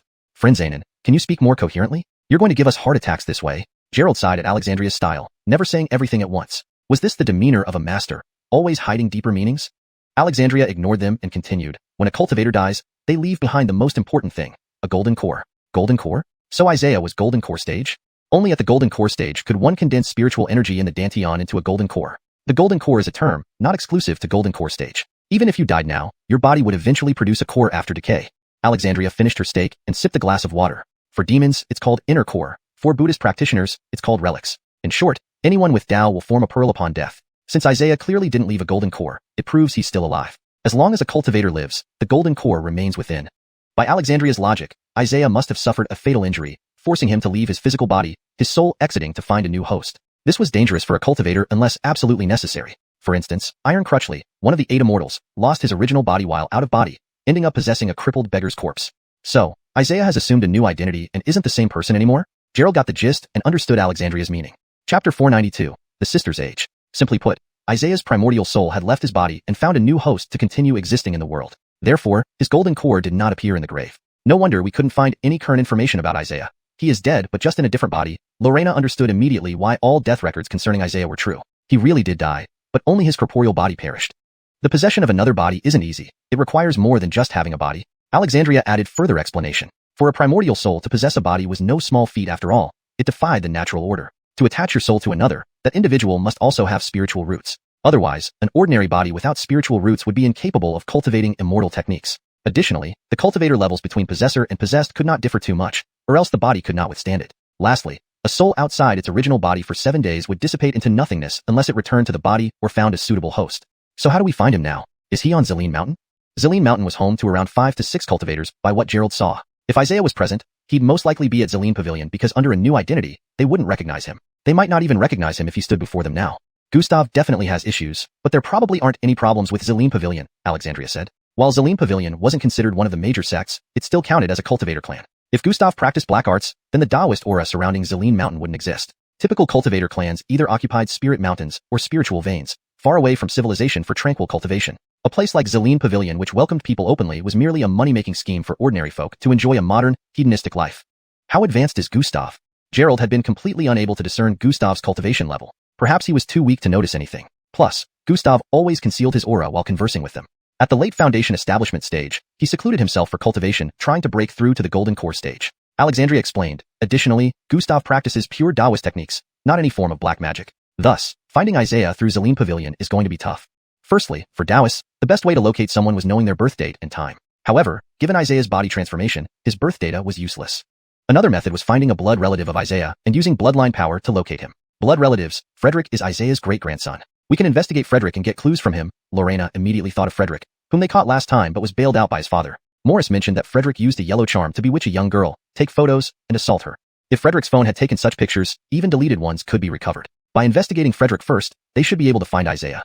Alexandria nodded, saying, that works. Investigating ordinary people is your task. I'll wait here for your news. Long group targeted cultivators and martial artists. Ordinary humans were beneath Alexandria's attention. Hey, what if Isaiah is at the Golden Core stage? What if he tricks us? Gerald was unhappy with Alexandria's seemingly irresponsible attitude. Given Gustav's late Foundation establishment stage, Isaiah was likely already a Golden Core cultivator. Such a powerful immortal would make this investigation akin to lambs entering a tiger's den. Alexandria set down her cup and glanced at them. He wouldn't dare if he wasn't acting stealthily. Moreover, Long Group has handled countless villains over the years. He's nothing special. With a flick of her hand, 2 finely carved jade pendants appeared. These are soul-guarding jades. They protect the soul. I'm currently working towards a breakthrough, so this task is yours. Seeing she provided them with a magical artifact, Gerald didn't press the matter. Excuse me, how long have you been cultivating? Even for cultivators, signs of age eventually show unless practicing specific beauty-preserving techniques. But Alexandria's skin was smooth and flawless, looking like a woman in her early 20s. She must have cultivated longer than Gustav, possibly decades, unless using beauty-preserving methods. Alexandria's eyes flashed coldly, making Gerald uneasy. Are you suggesting I'm an old woman who's been cultivating for decades? Not at all. I just admire you greatly and wonder when I'll reach your level, Gerald hastily denied. For women, talking about age could indeed be touchy. I'm 24 this year, my Chinese zodiac birthday. How long do you think I've been cultivating? Alexandria pulled out her ID card, her face remaining icy but her tone showing evident displeasure. 24. Gerald was dumbstruck. A 24-year-old girl, who had mastered 9 revolving primordial techniques to such strength, was truly extraordinary. The difficulty of this technique required multiple transformations within 100 years, failing which one would perish. Even breaking through to Foundation establishment meant needing to quickly advance to the Golden Core stage, or face an untimely death. Essentially, it was a race against time, where a slight delay could end in one's demise. Lorena wore a bitter expression. She was barely past the entry requirements of Long Group, and had only reached the inner strength stage with her grandfather's personal teachings. Hail it! Alexandria was already leading a group, a position usually reserved for innate martial artists. Group Pandora, please don't misunderstand. I genuinely admire you. Gerald complimented generously, wanting to avoid offending this formidable figure. Women's feelings were hard to read. Insulting her might lead to trouble. Note: this chapter translates well but does contain some cultural elements like the use of Chinese names and references that may require contextual understanding for full comprehension. ####Chapter 493. Senior Gordonlick. Alexandria grabbed the ID card from the table and stood up to leave. I'm in room 808 of this hotel. Come find me after your investigation. With that, she vanished from sight. Seeing her move like that, Gerald estimated she must have reached the 7th circle cultivation level. Otherwise, she wouldn't dare confront a congenital martial artist.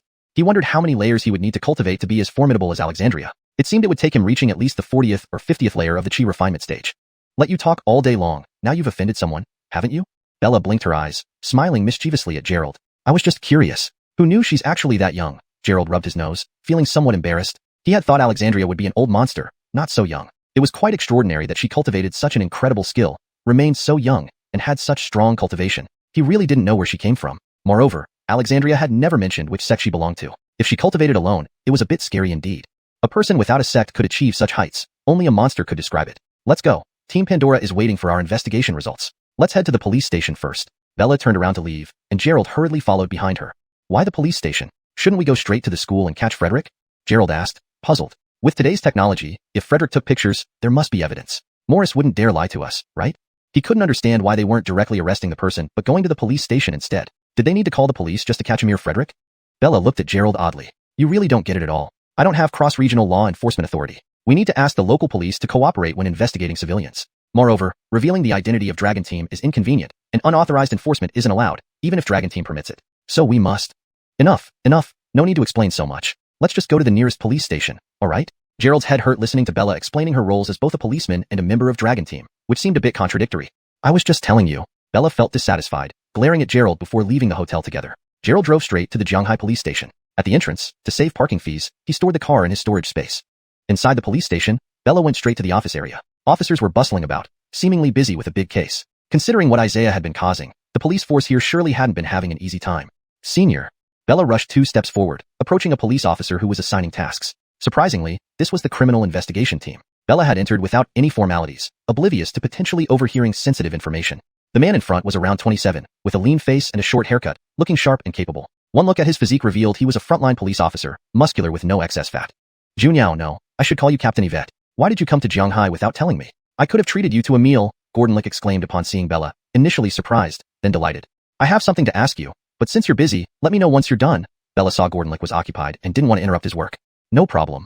Gordon turned to his team and introduced. This is my junior sister and also the youngest captain of the criminal investigation unit in Jiangqing. They recently cracked a huge illegal goods case and arrested many criminals. You all should learn from her. Hello, Captain Yvette. You're so young, Captain Yvette.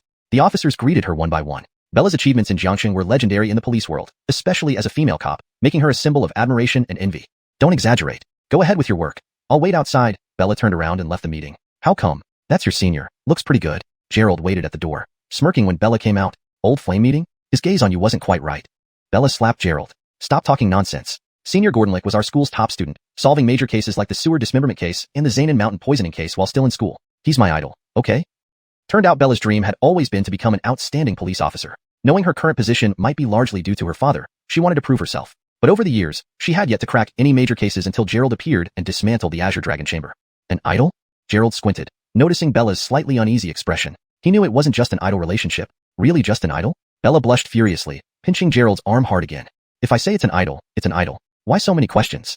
Back in the police academy, when Bella was a student, Gordon was nearly graduating. He was a legend in the school, handsome and excellent at solving cases, a campus heartthrob pursued by countless girls. Bella only got to know him occasionally, becoming good friends but not dating. After a year, Gordon graduated, and their contact decreased. Occasionally, Bella would consult him on difficult issues. Otherwise, even with Sergio's help, she wouldn't have reached her current position. Stop. What kind of martial artist are you? Pinching people is a girl's way of fighting. Gerald winced in pain. Normally, a pinch wouldn't hurt him, but Bella seemed emotionally triggered, using internal strength in her pinch. She was already at the transformation stage, and even stones could be crushed under her grip. Let you suspect all day long. We are married, alright? Bella's hand didn't stop, nearly turning Gerald's arm green. Hashtag chapter 494, capturing Frederick. Bella gritted her teeth. Throughout her entire student life and career as a police officer, she had never been in a serious relationship. She merely harbored some feelings for Gordon. Now, when Gerald made such comments, it felt like he was accusing her of being unfaithful, which made this beautiful Jiangnan woman erupt with anger. Wife, stop. Are you trying to murder your husband? Gerald screamed dramatically as Gordon walked out of his office just in time to see Bella and him fooling around. Junyao, is this your boyfriend? Hearing the voice, Bella immediately stopped her actions. Her previously cool and composed face turned slightly red. Hales, sort of. What do you mean sort of? I am her husband. Ignoring the pain in his arm, Gerald confidently wrapped his arm around Bella's shoulders, as if declaring his ownership. Really didn't expect that the tomboy from the police academy would already be married. But why didn't you inform me? Isn't that not very friendly? Gordon was genuinely handsome, and compared to him, Gerald seemed insignificant. His smile was bright and sunny, and the stubble from staying up late only added to his rugged charm. I don't even know if I'm married. Bella's wedding had happened quickly. The notice came in the morning, and by nightfall, she was married and had spent the night in the nuptial chamber. There was no time to invite friends, especially since they hadn't even gotten an official marriage certificate. Forget about that. Since you're here, let's have dinner at my place tonight. Try my sister-in-law's cooking. Upon hearing sister-in-law, Gerald looked down at Bella, realizing that Gordon must also be married. Why should he feel jealous or claim ownership? Hales, but I need help with a case. Bella gently pushed Gerald's hand away and glanced around before saying, Senior Wei, let's discuss this inside. So mysterious. Is it another strange case? Gordon immediately perked up at the mention of a case, his eyes sparkling with interest. He loved these types of puzzling cases and had solved quite a few. It's not really a strange case, just one where a prohibited substance was used to incapacitate the victim, violating the victim's will. Bella gave a brief overview without revealing too much, considering Gordon was just a civilian with limited exposure to such matters. Why did you come personally for this? Gordon was puzzled. Such a minor case shouldn't warrant her special trip to Shanghai, especially since there had been no report filed. The case is more complex than it seems. Let me explain briefly. Bella explained Isaiah's apparent death and subsequent malevolent activities using terms understandable to civilians. She mentioned poisoning instead of dark magic, knowing Zane and Weirua would erase Gordonlick's memory if she found out. Poisoning. This seems connected to a case I've been investigating.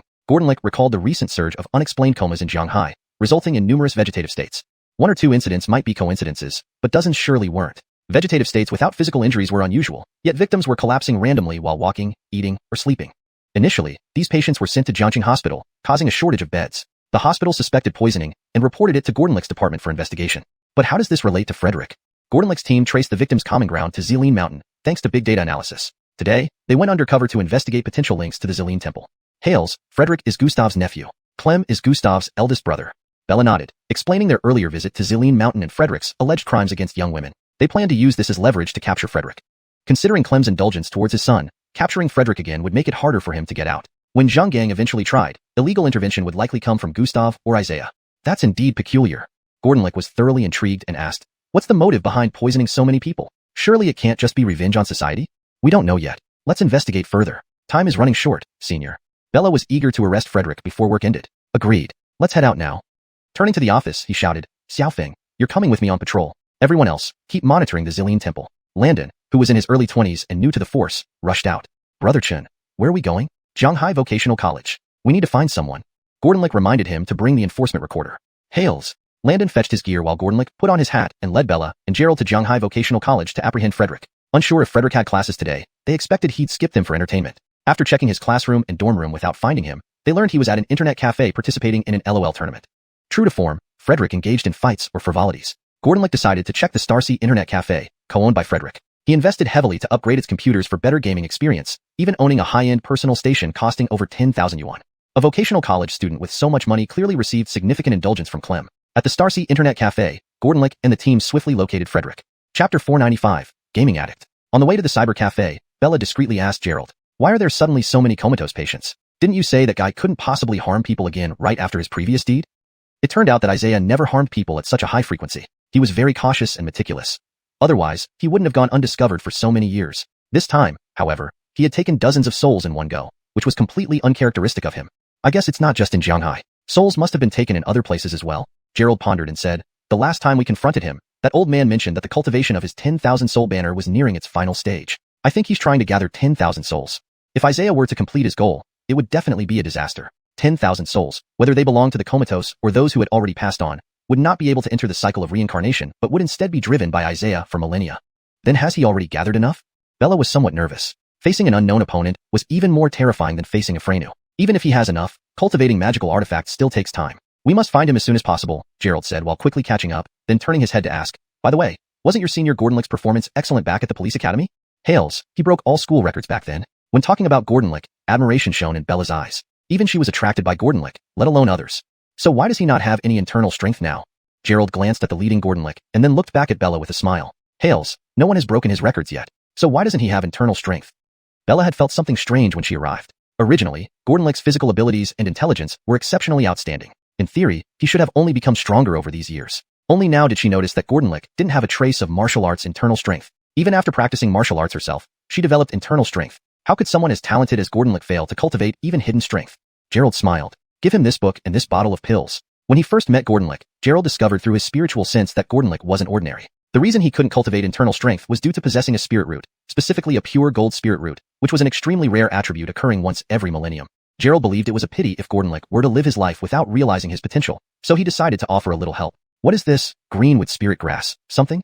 Bella looked at the title and was bewildered. Just give it to him. The rest depends on his luck. Each type of spirit root has its basic cultivation method. Greenwood spirit grass is the basic cultivation method for a wood spirit root. That's also why cultivating a single spirit root progresses faster.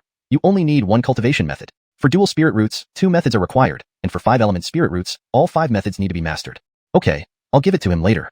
Bella nodded and put the book away. Soon, the 4 of them arrived at the cyber cafe. As soon as they walked in, Gordonlick's police uniform immediately drew attention. Police officer, what's with the inspection today?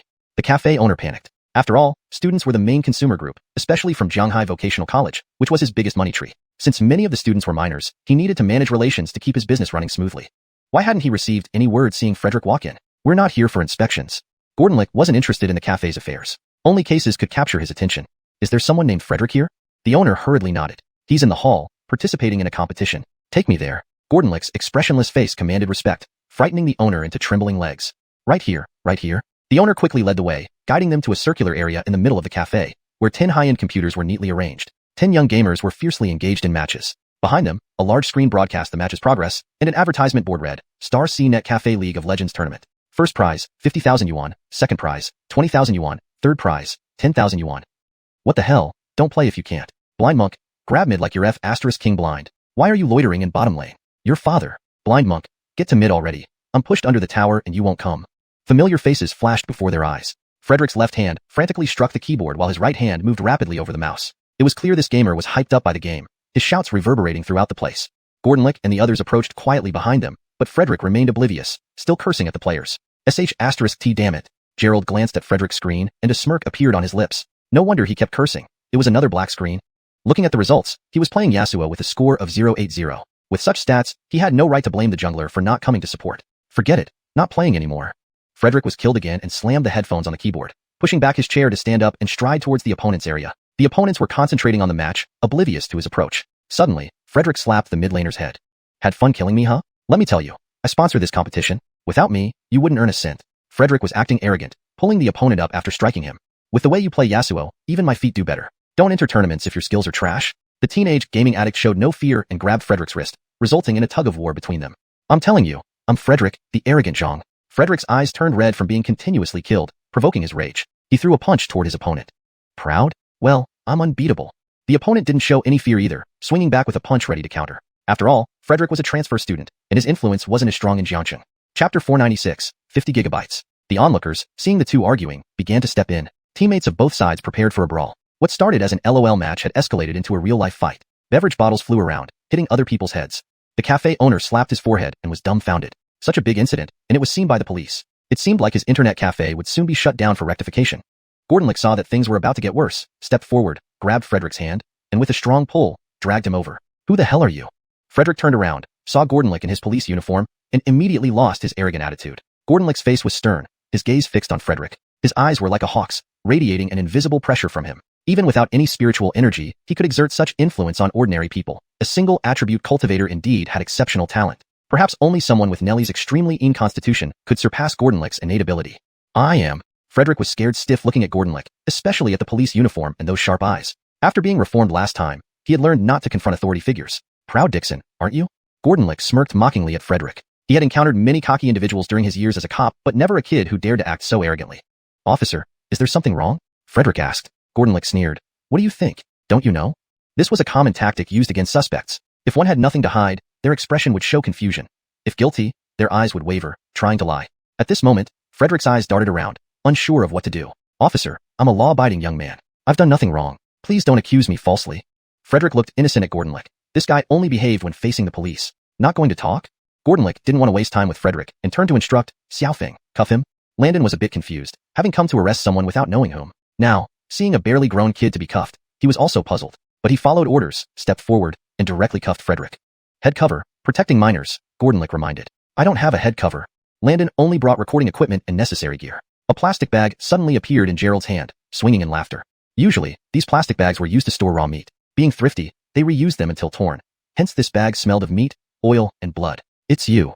Seeing Gerald, Frederick's eyes instantly turned red. If not for this person, he wouldn't have been caught or forced to change schools. Less talk, put it on. Protecting minors.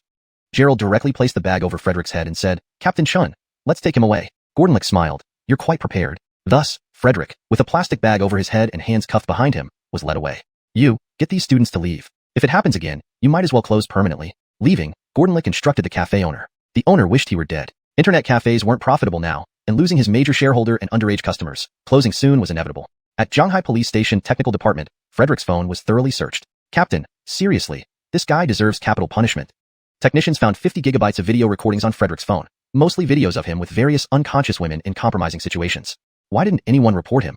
Landon asked. There were over 30 different women. If even one reported, Frederick wouldn't have gotten away. Report? Traditional Chinese women may not disclose this. Plus, the Zhang family has money to smooth things over. Investigate these victims first. Ask if anyone is willing to report while ensuring confidentiality. This mustn't leak out, Gordonlick instructed. Hails, Captain. Landon took the materials and rushed off. There had to be some willing to seek justice. For women, this was a matter of dignity. Check especially for minors, particularly under 16. If Frederick targeted minors, especially under 16, his sentence would increase significantly. After this, they waited for Landon's findings. Looks like we'll be working overtime today. Gordonlick checked the time and told Bella and Gerald, come, have dinner at my place. My sister-in-law is waiting. What does Malag work is now? Bella smiled, evidently familiar with Gordonlick's wife. As a lawyer, Gordonlick gathered his belongings and remarked, a good match, right? Halia, a perfect match. But I never thought Malag would switch professions. Gordonlick and Kristen used to be an unbeatable duo. Unexpectedly, Kristen changed careers. Colleagues shouldn't marry. It increases conflicts. Let's go home. Gordonlick drove home with the two, discussing Isaiah and Frederick on the way. Chapter 497. Can you chat? It didn't take long before they arrived at Gordonlick's neighborhood. The environment was rather serene, situated in the suburbs, surrounded by birdsong and flowers. It seemed like a pretty good place. As soon as they entered, a fragrant smell of cooking greeted them. Malag, see who's here. Gordonlick slipped into slippers, hung his bag on the hook by the door, and walked in with a smile. Who is it? A graceful beauty with a clear voice emerged from inside. Given Gordonlick's age, this beauty should be around 28 or 29, but Kristen looked like she was only 22 or 23, about the same age as Bella. Big sister Malag. Bella ran over happily, truly excited to see her. Junyao, how did you come here without giving me any notice? I would have prepared some good dishes for you, Kristen said, visibly pleased to see Bella. Big sister Malag, you're still so beautiful. No wonder you were the school flower back then. I came suddenly and didn't prepare any gifts for you. Bella thought for a moment, realizing she hadn't brought any gifts, but Gerald's storage space should have something. She turned around but noticed Gerald staring blankly at Kristen. What are you doing? Bella was immediately annoyed. Was Gerald looking at Kristen just because she was pretty? The problem was that she was already married. Gerald. Bella reached out again, pinching Gerald's arm. I'm here. Gifts? Sure, I brought some. Gerald finally snapped out of it, pretended to search his coat, and casually pulled out a gift box. You shouldn't bring gifts. With my job and status, I can't accept presents, Gordonlick said sternly. Bella rolled her eyes and replied, they're not for you. They're for big sister Malag. Do you think you're someone important? Kristen laughed and accepted the gift box, saying, thank you, Junyao. Is this your boyfriend? Halia, more or less, Bella replied. What do you mean more or less? Either he is or he isn't. Your words are really interesting, Kristen responded. Sister-in-law, hello? Gerald smiled. All right, let's eat first, Kristen said. What did you prepare? Gordonlick moved forward to help serve the dishes. Just regular home-cooked meals. I made braised pork for you. I'll make a couple more dishes, Kristen explained. Big sister Malag, no need to trouble yourself. We can eat whatever you've prepared, Bella hurriedly said, pulling Gerald along. What are you looking at, you scoundrel? Bella whispered in Gerald's ear, scolding him. He had been staring at Kristen since the moment they met her. It wasn't surprising that she thought he might be mistaken for someone else. How am I a scoundrel? Gerald looked innocent. Bella glared at Gerald and said, if you keep staring at big sister Malag, don't blame me if you get thrown out later. Got it, let's eat. At the dining table, the four of them began eating. Gerald used his divine sense to observe Kristen continuously. This beautiful woman appeared no different from an ordinary person, but from the first glance, Gerald felt a bit wary and filled with fear. This feeling stemmed from his sharp intuition, one he experienced when facing formidable opponents. He had felt this way when dealing with Zainin Weiwei and Benicio. Now, facing Kristen, he had the same sensation. This confirmed that Kristen was far from simple on the surface. Though Gerald couldn't fully understand her, he knew she wasn't ordinary. Kristen continued to serve Gordonlick and Bella food while chatting amiably, showing no sign of anything unusual. Big sister Malag, shouldn't you two consider having a child soon? Do you plan to have a boy or a girl, or perhaps twins?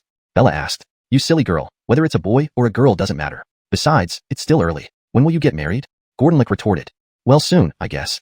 Bella blushed slightly, sneaking a glance at Gerald but found him focused on his meal. She then lifted her foot and stomped on Gerald's foot. Damn, why did you step on me? Gerald glared at her. Don't you know how to chat? Bella felt frustrated, as though she had brought a mute. Though their visit wasn't planned, proper greetings were necessary. Oh. Gerald looked up and smiled. Junyao and I aren't too far off. We'll catch up with you soon enough. Bella shook her head repeatedly, puzzled by his nonsensical talk. Then we'll wait for your wedding feast. Gordonlick looked at Kristen and added, prepare the gifts, we'll reciprocate. Got it, Kristen smiled. By the way, senior, this is for you. Bella took out the ancient book and the bottle of pills Gerald had given her. What's this? Gordonlick was puzzled. Sending books and medicine didn't make sense. He wasn't sick and didn't need these items. They're beneficial for you, trust me, Bella insisted. Gerald noticed Kristen's eyes twitch slightly when Bella revealed the greenwood spirit grass technique. This puzzled Gerald. From Kristen's reaction, it seemed she knew Gordonlick possessed spiritual roots, and that she was skilled in cultivation. Why wouldn't she let Gordonlick cultivate? Achun, I'll store what Junyao gave you for now. Kristen took the book and the bottle of pills, saying, I'm done eating. You continue. With that, she put away the items and returned to her room. Moments later, Kristen reappeared, sat on the sofa, and watched the news broadcast. True to her profession as a lawyer, she liked watching the news. Nowadays, with widespread smartphone usage, fewer people watch the evening news. I'm full too. Gerald stood up and sat on the sofa next to Kristen. Bella glanced curiously at Gerald. Normally, he ate much more, yet today he ate so little. However, as Gordonlick resumed chatting with her, she didn't pay much attention. Kristen kept her eyes on the TV, seemingly unaware of Gerald beside her. Gerald wanted to ask Raheem if he could discern anything, given Kristen's unusual behavior. Logically, since they were married, she should encourage Gordonlick to cultivate. However, Rahim hadn't responded after the last incident with carrying the plane, presumably due to damage to his divine soul while recovering. Do you really want to know why I don't let a Qin cultivate? A cold voice resonated in Gerald's mind. Kristen still watched TV, unfazed. I'm just curious, Gerald responded. Chapter 498, Covert Dragon Team Leader. Muru Malag's words echoed in Gerald's mind again. Roman has a lone tree spirit root. If he practices cultivation, it will be impossible for him to form a golden core in this life. After a pause, Muru Malag continued, cultivating now would only harm him. However, you are quite surprising me. A small fry at the chi refining stage actually managed to discern my cultivation level. From Muru Malag's words, this girl must have been practicing for many years. It was unknown how these high-level cultivators thought, choosing to stay among mortals and go to university instead of staying deep in the mountains to cultivate. Perhaps my spiritual awareness is sharp. Isn't that right, sister-in-law? Gerald did not dare to be presumptuous with Muru Malag. The fact that he couldn't discern her level indicated that she was at least late foundation establishment, or even golden core. You little one. Gerald gave a bitter smile. He had just been Bella's boyfriend, and now he was called a little one. I am somewhat surprised by your efforts. I'm preparing a fake spirit root now, so Roman can start cultivating. Gerald listened in astonishment. Creating an artificial spirit root required formidable cultivation. This was truly impressive. Are you from the dragon group? Muru Malag asked again. Hails, Gerald replied. Which team? Well, we belong to the Flying Dragon team. The Alexandria team? No wonder everyone is strange here. She is indeed a peculiar person. Gerald remained speechless. He found Alexandria strange, but he thought Muru Malag was stranger. However, someone who could create a fake spirit root must possess a real one first. Someone like Bella, born without a spirit root, could not become a cultivator. Is sister-in-law also from the dragon group? Gerald asked. If Muru Malag was from the dragon group, she should have long sensed Isaiah's trickery. Why did they let this guy run free? I'm the leader of the covert dragon. Muru Malag said. You came to Xianghai to investigate Isaiah, didn't you? You know about him. Yet why does Isaiah still imprison souls in Xianghai? He hides deeply, making it hard to find him. Who says he's in Xianghai? Muru Malag countered. But isn't Frederick his great-grandson, who transferred here? That's why we came to Xianghai. Could he not be here? Gerald was confused. They had come to Xianghai based on leads, but now he was told Isaiah wasn't there. The dragon group's intelligence system seemed chaotic. Neither Alexandria nor Muru Malag knew where Isaiah was. Paying respects requires soul reincarnation. It's not easy to find him, but your clues seem solid. Investigate through Frederick. Muru Malag stood up as the news program ended. Roman, I still have matters at my law firm. I'll be off. All right, I'll wash the dishes later. Muru Malag left with her purse. Gordonlick and Bella finished their meal and tidied up the dishes before heading home to rest. With no results yet from Frederick, Bella decided to take Gerald back to wait for news. Why do you keep staring at Sister Malag? In the car, Bella expressed her displeasure, finding Gerald too lecherous. Sister Malag. Gerald grinned awkwardly. You call her Sister Malag, but I think she could be your grandma. What do you mean? Bella asked. If I guessed right, Sister Malag is at least Golden Core realm, equivalent to your grandfather. Gerald explained. What? Bella's eyes widened. She had known Muru Malag for some time, and never imagined this beautiful senior was a cultivator, much less at Golden Core level. Surprised? I don't dare to think otherwise. Your senior is really lucky. Gerald saw Bella's shock and smiled even wider. Oh, she also mentioned Isaiah might not be in Xianghai. Not in Xianghai? Then where? Bella felt dizzy. After investigating for so long and finding Isaiah wasn't in Xianghai, they needed to find out where he could be. China was vast, and by the time they found him, his myriad soul flag might already be complete. Let's meet with Director Zainin first. Gerald, having no leads, figured going back to the hotel to see Alexandria was better. Back at the hotel, Gerald recounted Muru Malag's words to Alexandria. It puzzled him why Alexandria had come to Xianghai and not consulted Muru Malag first. Isaiah isn't in Xianghai. Muru Malag investigated for so long and didn't find him. Alexandria sat on the sofa, a wisp of incense burning before her, filling the air with a fragrance that refreshed the mind. Friend Zainin, since Director Muru is part of the dragon group, why didn't we ask her? Wasn't that more efficient? Gerald questioned. Would asking her have made a difference? I came to investigate, not involve others. Alexandria glanced at Gerald, her expression indifferent. Truly, she was an odd one. No wonder besides Ewan and Ian's team, only Gerald and Bella joined. Gerald felt rebuffed. He discussed the next steps with Alexandria, planning to follow Frederick's trail and try to draw out Isaiah. Gerald then took another room for the night, waiting for new clues from Gordonlick the next day. In the room, after washing up, Bella slept soundly, exhausted from climbing the mountain. She slept especially well. Gerald meditated beside her, focused on cultivating. Meeting Muru Malag today, he realized his own lack of cultivation compared to the dragon group. He must catch up, or else even a girl would surpass him. How could he hope to advance then? As night fell, the room felt unusually cold and eerie. Gerald used his spiritual awareness to scan but found nothing. Checking the clock, it was midnight, the peak of Yin energy. Strange. The cold felt abnormal, yet he detected nothing unusual. Gordonibe, I shouldn't have stayed here. This hotel belonged to Zillion Temple. Perhaps Armand had spies watching them. Suddenly, a shadow flitted past the window. Gerald's eyes opened wide. Chapter 499, Dream Ghost. A figure floated past the window, and then glided into the room gracefully. Gerald stared in disbelief. The person who entered was undoubtedly Alexandria. However, there was an issue. This girl was only at the cultivation level of chi refinement stage, yet she could fly. Gerald, now at the 21st layer of chi refinement, couldn't even float in the air. If he were to fall from here, he would surely be reduced to pulp. Alexandria landed silently on the ground, making no sound whatsoever, not even awakening Bella, who was sound asleep on the bed.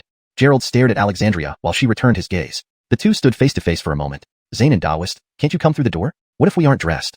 He expressed his dissatisfaction with her manner of entry. Alexandria didn't bat an eyelid and replied calmly, I already checked before I came in. You're wearing clothes. Gerald was thoroughly defeated. She had scanned the place with her divine sense, which would have detected everything clearly. If he weren't clothed, she'd have seen him anyway. He wondered if this team leader understood anything about tact. Okay, so what's up? Gerald asked helplessly, finding it hard to handle such sudden appearances. Had he not sensed Alexandria's icy spiritual energy just now, he might have attacked the instant she entered. Didn't you notice? Alexandria surveyed him. There's been a faint, ghostly aura permeating the hotel, indicating something evil is approaching. I checked everywhere but found nothing, so I'm asking you if you saw anything. Well, I did feel a chill just now, but I didn't spot anything unusual. Could Isaiah be coming? The eerie sensation just now likely suggested that some malevolent entity was near, probably Isaiah. You didn't notice anything? Alexandria's eyes revealed a hint of surprise as she walked over to the bed. Gerald was perplexed. He had been meditating all along and indeed noticed nothing. Watching Alexandria approach the bed, she waved her right hand, unleashing a gust of wind formed by spiritual energy. The quilt covering Bella as she slept was blown off completely. Gerald was more puzzled now. Was she trying to prevent sleep? But after Alexandria pulled away the quilt, Bella showed no reaction at all. Alexandria looked intently at Bella and then turned to Gerald. Is this what you call nothing out of the ordinary? Gerald hurried over. Bella lay like a sleeping beauty, showing no signs of disturbance. She wore a silk nightgown and breathed steadily without any anomaly. Near Bella, though, lay ashes from incense paper, which was Gerald's soul anchoring charm. Next to it was a broken jade pendant, given by Alexandria to protect the soul. On Bella's chest was a warm sunlight jade, glowing softly. It was these items that kept Bella's soul intact, preventing it from being taken away. Gerald scratched his head, feeling embarrassed. My bad. Is it okay now? Alexandria picked up the broken jade pendant, crumbled it in her palm, and then sprinkled the powder onto Bella's nose. As Bella breathed, she inhaled all the jade powder. Bella suddenly began to cough intensely, expelling more dust as she did so. What happened? She asked dazedly upon waking, looking at Gerald and Alexandria. Did you see or dream of anything strange just now? Alexandria remained expressionless. Seeing Bella still bewildered, Gerald explained, We were just ambushed. Your soul almost got taken away. But why don't I feel anything? Bella said, I just felt very tired, fell asleep, and then saw a dark shadow appear, blowing air at me. What did it look like? Alexandria probed further. After careful recollection, Bella described the shadow she dreamed of. A dream ghost. Alexandria identified immediately. A dream ghost? What's that? Gerald hadn't heard of such creatures before. His book on mythical beasts only mentioned two types capable of devouring dreams, the tapir and the baki. Both were ancient demons, possibly extinct in the human world. Even if they still existed, it would be impossible for cultivators to control them. If Isaiah could control one, he wouldn't need to act secretly. With the ability of the baki to devour dreams, it could plunge an entire city into endless slumber. A dream ghost isn't a real ghost but the soul of a powerful cultivator refined outside their body. Depending on the realm of the original cultivator, its strength will vary. According to Alexandria, from the concentration of the ghostly aura, this dream ghost must be at least at the late Foundation establishment stage. Gerald took a sharp breath. No wonder he didn't notice anything. The dream ghost was far more powerful than him. No wonder Isaiah could snatch souls so easily. It seems dealing with this guy would be tricky, especially with a Foundation establishment dream ghost under his command. Alexandria examined Bella again, and then tore off her nightgown with her right hand. Note: in translating this section, some liberties were taken to maintain coherence and clarity, particularly regarding the supernatural elements and character interactions, ensuring the translation aligns well with the preceding narrative. Chapter 500, Flying Car. Gerald was dumbfounded, and so was Bella. Alexandria's speed was simply too fast for anyone to react. Bella's graceful figure suddenly appeared. Ah! Accompanied by Bella's scream, she quickly covered her chest with both hands. What are you doing? Bella felt both embarrassed and ashamed. It was her first time having a girl tear off her pajamas. Alexandria glanced at the panicked Bella with a look of indifference and a hint of strangeness. You're already married. What's all this fuss about? Turn around. Bella's face blushed red as clouds across the sky. Though she and Gerald were married in the Yvette family and had slept together on one bed for so long, that was Gerald, not Alexandria, who tore off her pajamas. This is completely different. Reluctantly, Bella turned her body slightly. Finally, Gerald regained his senses from shock. When he saw Bella's back, his gaze lingered. A hand-sized palm print, dark purple in color, was visible on the back of Bella's neck. It looked like someone had struck her there. Nightmare ghosts devour dreams, steal souls. A person has 3 flames on their body, 2 lamps on the shoulders, and 1 on the crown of the head. They capture souls through these areas. Had it been an ordinary person's dream, nightmare ghosts wouldn't be necessary. Bella, being a transformation-level martial artist, had a much stronger divine soul than an average person. While speaking, Alexandria pressed her palm against the back of Bella's neck. The nightmare ghost's failed soul capture left behind this palm print, which contained ghostly energy that could trace the location of the caster. So hot.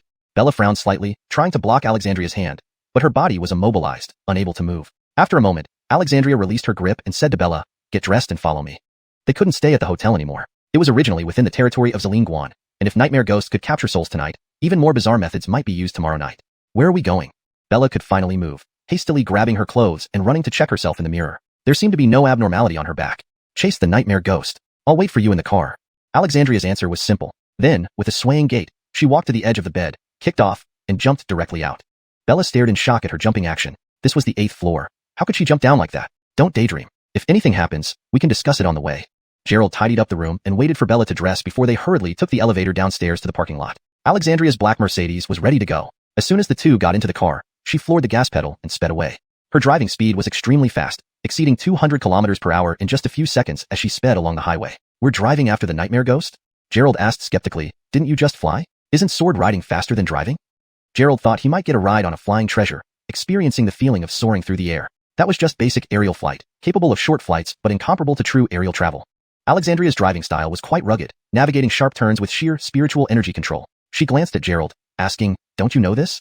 True aerial flight generally requires reaching the golden core stage to be achieved effortlessly while standing on empty air. After reaching the foundation establishment stage, one could use treasures to achieve the same result over hundreds of kilometers. I don't. Gerald felt foolish, thinking he was just a frog at the bottom of a well. In the dragon group, you can trade for such skills, but aerial techniques aren't practical. You should focus on breaking through to the foundation establishment stage, or your cultivation will remain weak.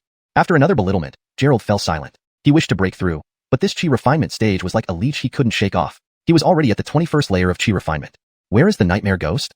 Bella looked around. They were now on the highway, unsure of their destination. With one hand on the steering wheel, Alexandria made a compass appear in her right palm, with a cluster of black gas concentrated in its center. This black gas was the remnant of the nightmare ghost's aura extracted from Bella's body, guiding their direction. The distance isn't far, but it's moving very fast. The car accelerated again, the scenery flashing by rapidly. The current speed rivaled that of a high-speed train, the speedometer needle nearing its maximum. Watch out, there's a toll station ahead. Bella had never felt so fearless while driving. Although she drove somewhat recklessly herself, Alexandria's driving was dangerously careless to a whole new level, not using the brakes at all. Passing the toll station at such speed, with speed bumps ahead, would definitely make the car take off.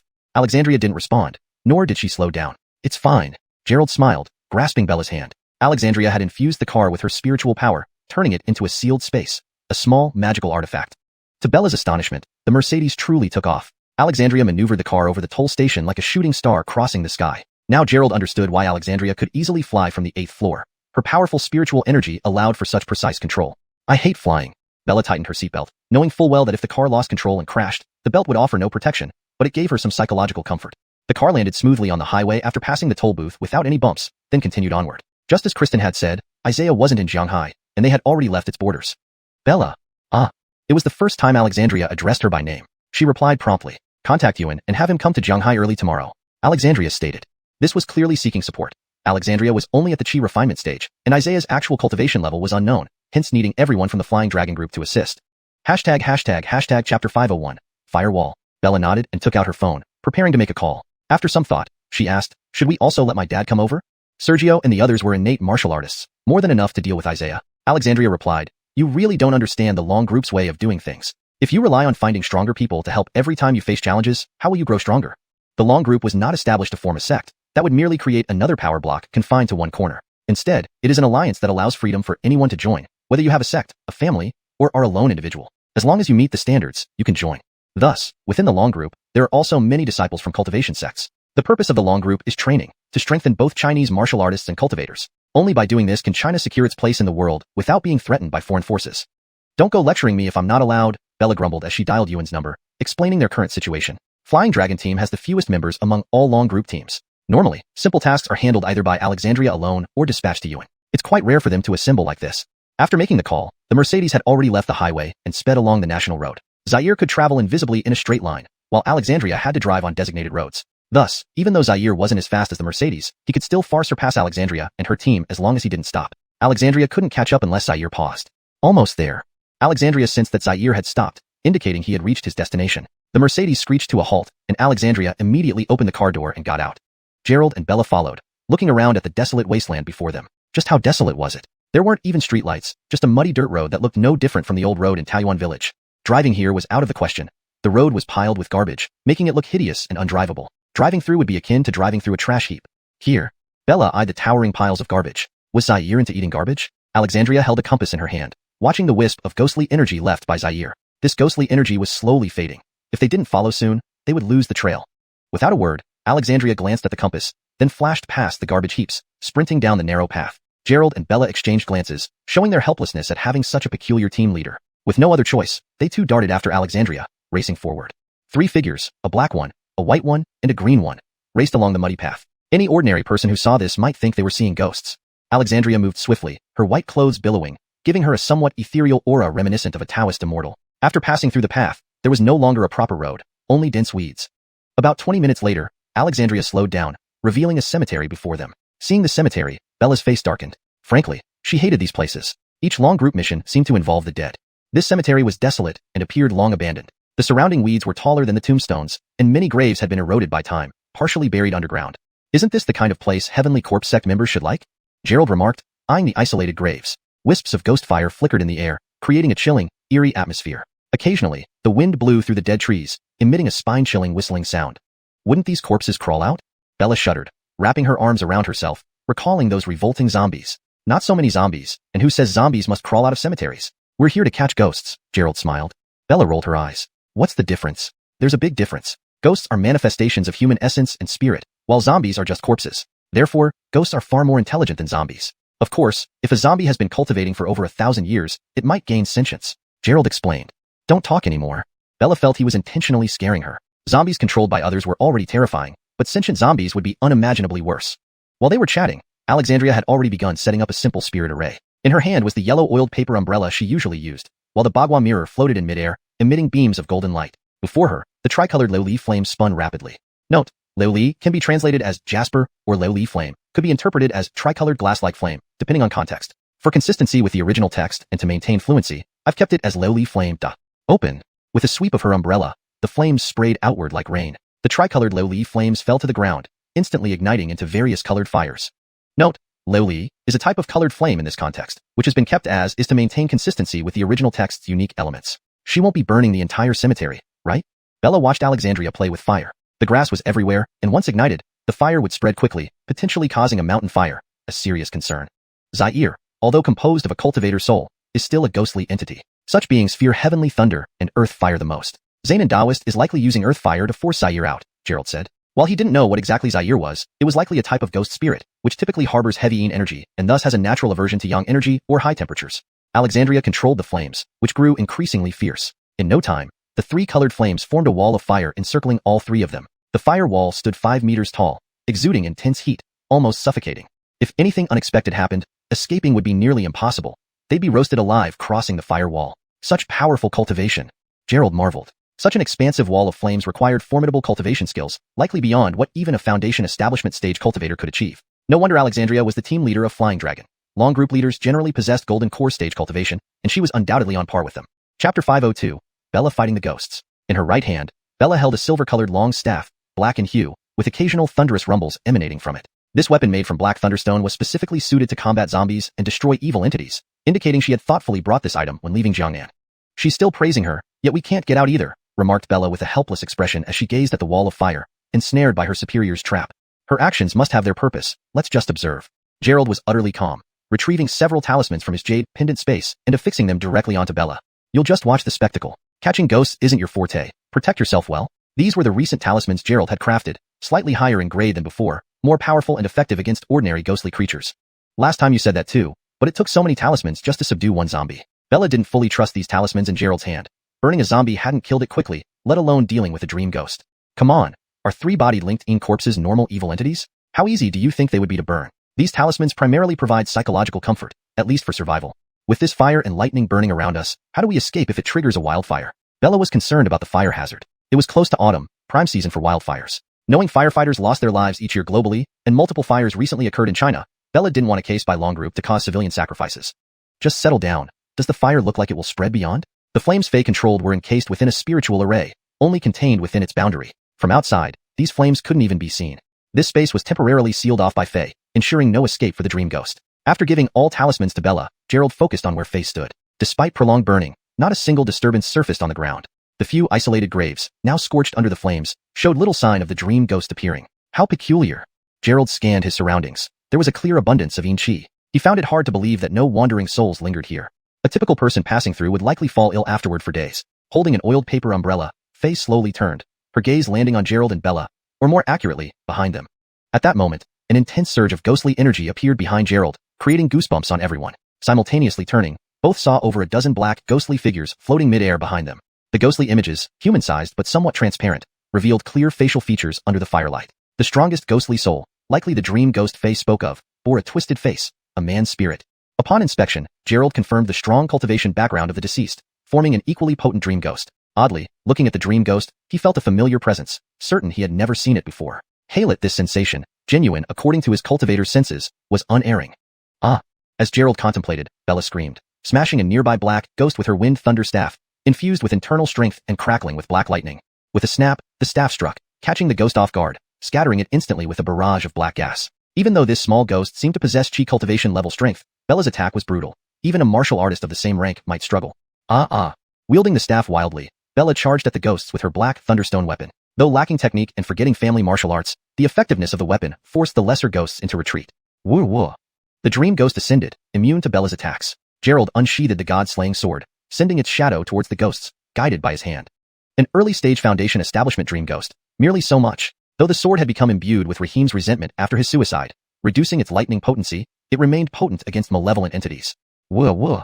The dream ghost cries were incomprehensible, spewing black ghostly chi from its gaping mouth. Ghosts resembled cultivators or demon beasts, cultivating ghost force, capable of further training in the netherworld. However, on Earth, they harmed mortals, necessitating their elimination.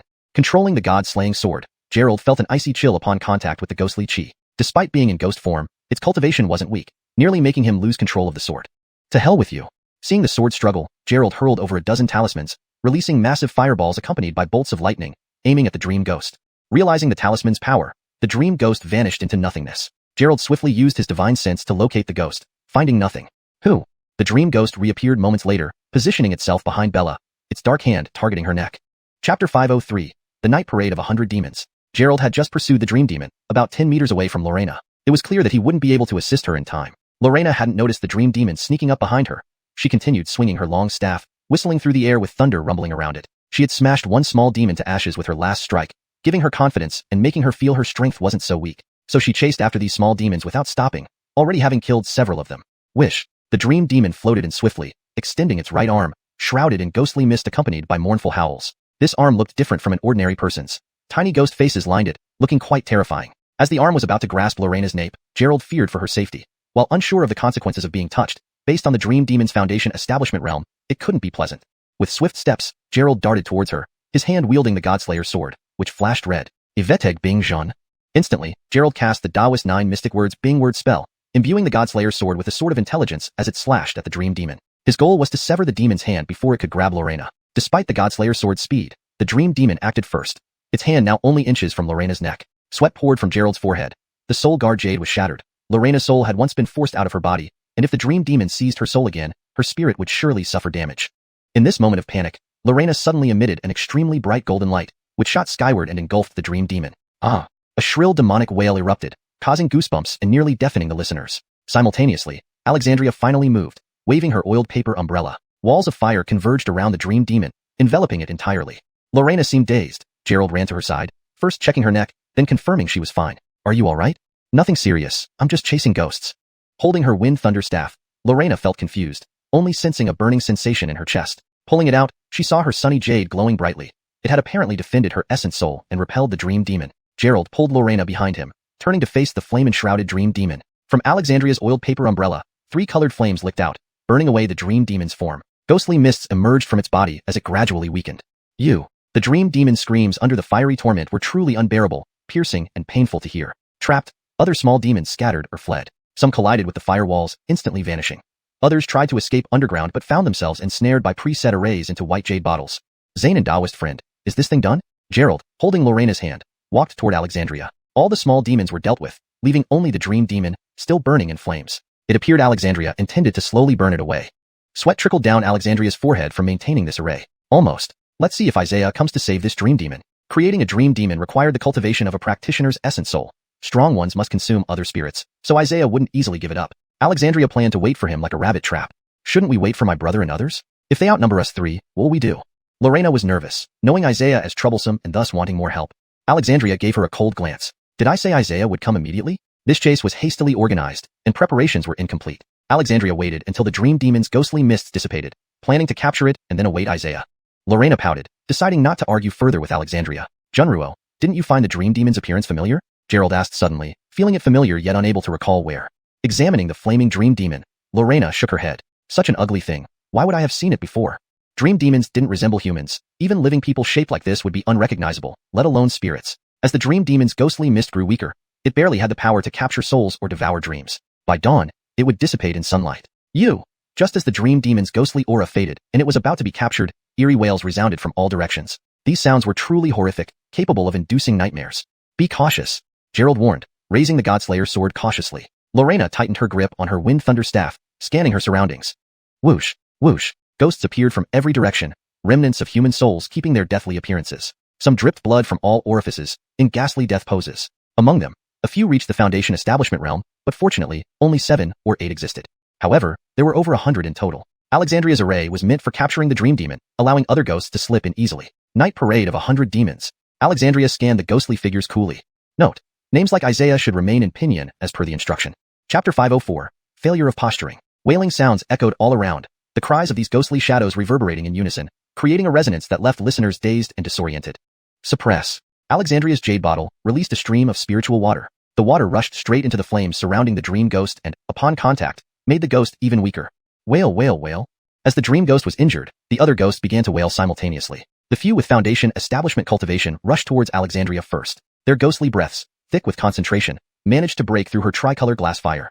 The dream ghost also screeched as it absorbed the exhaled ghostly breaths, swelling in size again. Wail, wail, wail. F*******.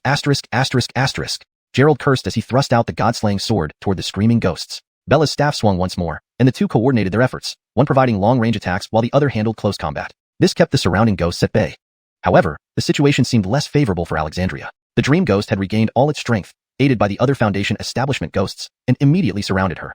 But Gerald and Bella were also too preoccupied to assist. Although these ghosts had low cultivations, they were numerous. Varieties like hanged ghosts, drowned ghosts, burned ghosts, smoke-choked ghosts, and more. Especially a red-robed long-haired female ghost, who must have had over 100 years of Daoic practice, commanded the other ghosts to continuously assault Gerald and Bella, preventing them from helping Alexandria. Hell no, not again.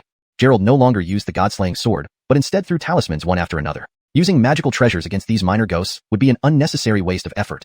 Even controlling treasures consumed a significant amount of spirit power. Against enemies of lower realms, but in large numbers, continuous use of treasures would drain one's spirit power, leaving them vulnerable to a 100 ghost attack.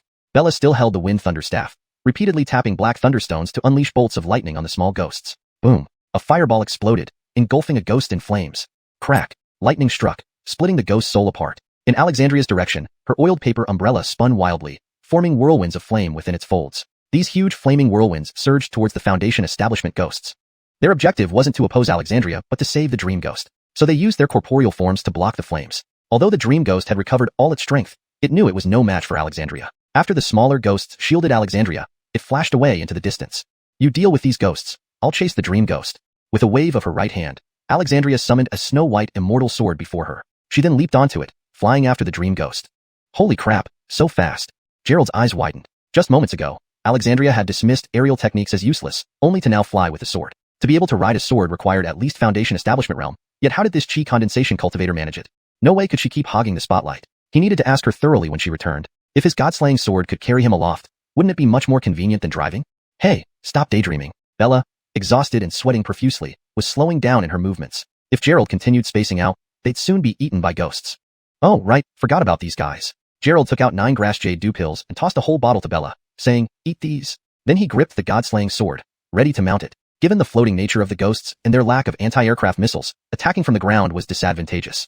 He planned to copy Alexandria's style and ride the sword to gain air superiority over the ghosts. Ouch! However, as soon as Gerald stepped on the sword, it couldn't bear his weight and crashed down. Bella, covering her forehead, sighed helplessly. What are you trying to do? Give me a second, let me try again. Gerald poured all his spirit power into the sword. This time, he didn't fall off, but after flying just over 10 meters high, he couldn't support himself any further. Damn, flying isn't that easy. At this height, Gerald clasped his hands together, and a scorching flame emerged from his palms. As he spread his hands, streams of flame erupted, striking the surrounding ghosts. Fire control was his forte, honed daily from alchemy. With a dozen jets of flame directed at ghosts in every direction, ghostly breaths dissipated, causing many to flee or perish. Thud. Gerald landed on the ground, wiping sweat. Clearly, posturing wasn't as simple as it seemed, and flying wasn't easy either. Seeing only dozens of ghosts remaining, Gerald pulled out all his fire and lightning talismans and hurled them at the ghosts. For a moment, it looked like a fireworks show, colorful and spectacular. After several seconds, silence fell. All the ghosts had been exterminated without a single one left. Done. Gerald clapped his hands. Eliminating so many ghosts should earn us some points from the dragon group. Last time, eliminating 3 interconnected corpses earned him quite a few points. Even though these minor ghosts were of lower realms, there were over 100 of them. Surely, there should be some reward. Probably not, said Bella, sighing in relief, gaining a clearer understanding of her own abilities. We shouldn't count on it. Gerald looked around this desolate wilderness, devoid of any suitable resting places. Let's find somewhere to sleep. Sleep? What about Pandora? Bella countered. You didn't see her flying? We can never catch up to her level of skill. Since she dared to pursue, there's nothing to worry about. Our priority is to rest and recover. Gerald stretched lazily. Tomorrow, when your brother and the others arrive, things will be much easier. If Ewan and the others were here, they could easily dispatch these minor ghosts with gunfire, saving them the trouble.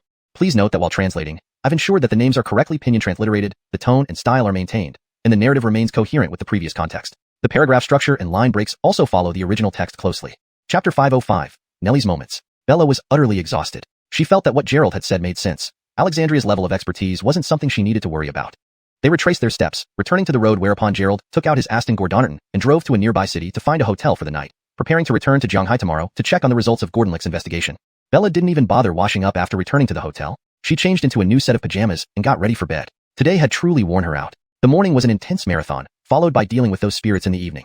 With her spirit being separated from her body due to Dream Ghost, she was now extremely weak. Seeing her asleep, Gerald did not disturb her. He prepared a calming soup and refined some pills to stabilize Bella's spirit. Do I have to drink more medicine? I'm so tired. Bella shivered under the covers, this reaction brought on by the muscle fatigue caused by intense physical activity. Drink it, and you'll be lively as usual tomorrow. Otherwise, with your current condition, you might need at least 3 days in bed.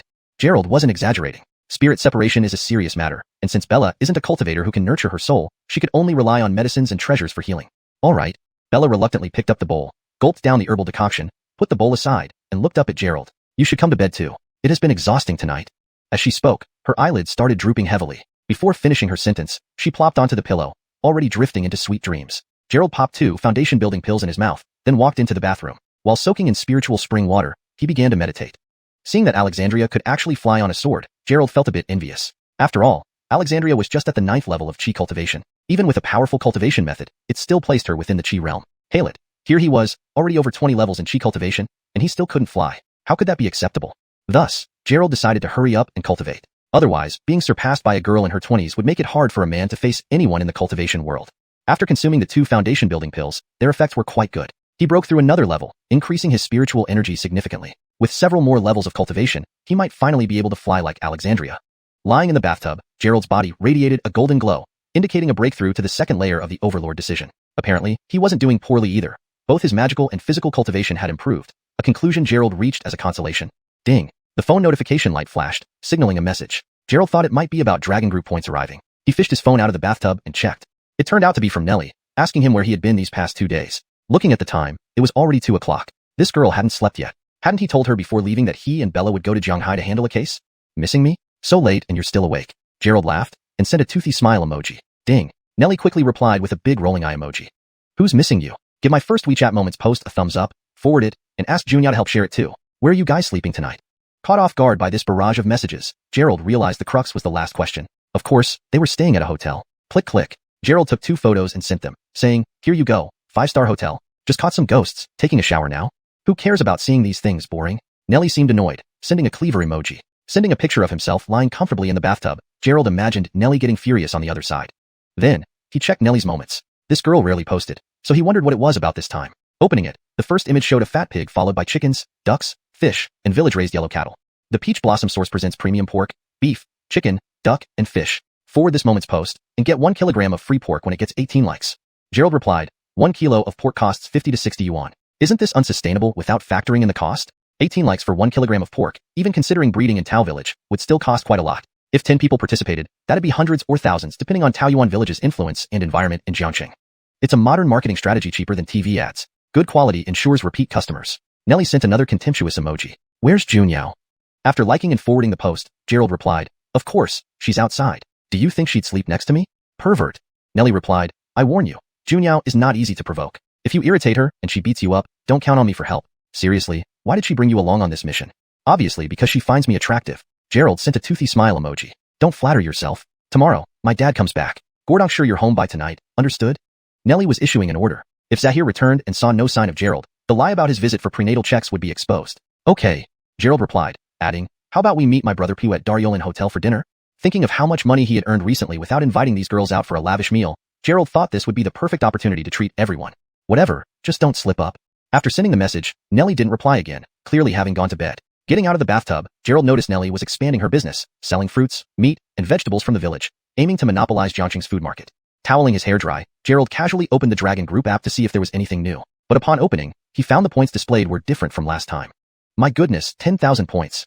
His eyes widened. Last time, dealing with the tricephalic corpse, though perilous, didn't earn this many points. How did catching a few spirits this time net such a high score? Was it a bug? Note: please review this chapter carefully, ensuring names like Gerald, Nellie, Bella, Alexandria, etc. remain consistent in translation.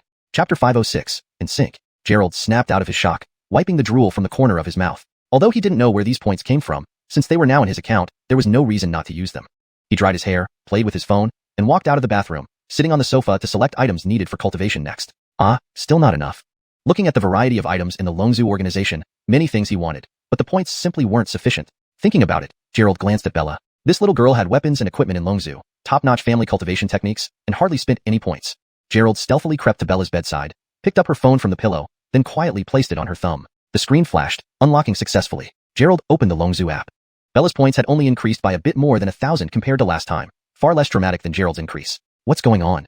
Gerald was puzzled. He had always carried out missions with Bella. During the cleanup of the tricorporeal corpses, Bella just lent a hand, so she didn't get many points. But this time dealing with ghosts, Bella used wind and thunder staff just as much as Gerald. Their point difference should not be so large. Could it really be a bug? If Gerald got 10,000 points while Bella only got 1,000, it definitely wasn't reasonable. If there was a bug, he could farm points and get rich. What are you doing? Under the phone light, Bella's face appeared somewhat pale. Her big eyes glared at Gerald fiercely, like staring at a thief.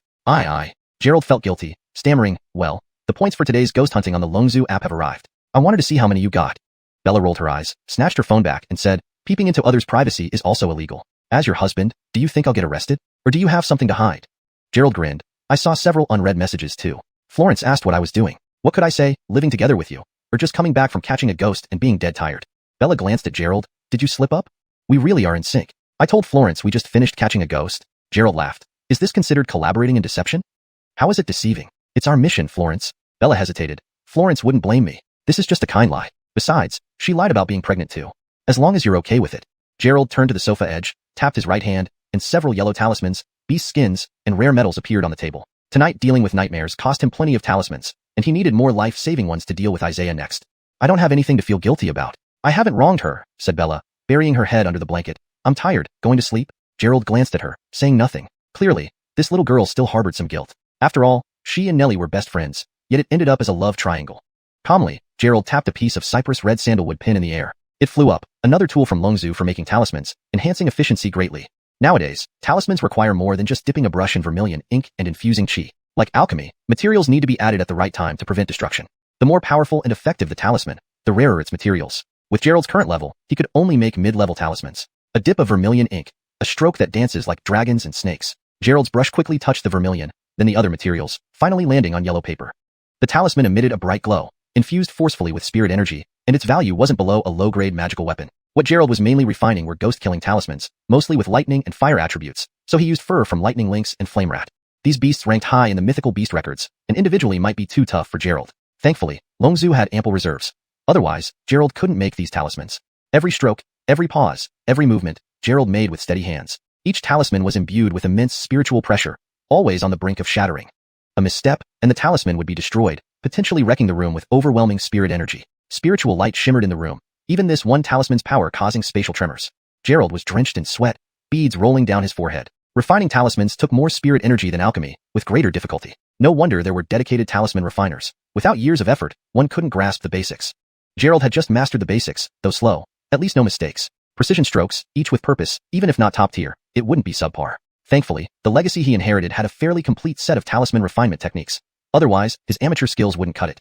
Bella peeked out from under the covers, disturbed by the luminous glow of Gerald's refinement. It felt like Gerald was holding an arc welder, sparking nonstop.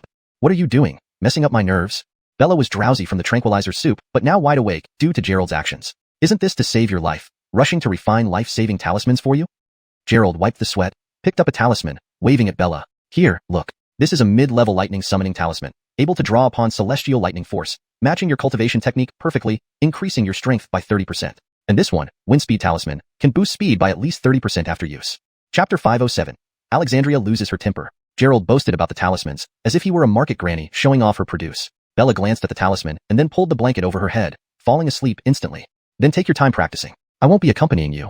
Gerald helplessly shook his head, wiped his sweat, and continued to refine talismans. A few hours passed. Dawn was almost breaking. Gerald had barely managed to refine 20 or so talismans when all his materials ran out. This isn't cultivating, this is just burning money. Gerald sighed. Refining pills and talismans was expensive indeed. His points weren't enough for cultivation. He would have to undertake more missions and get some spirit stones.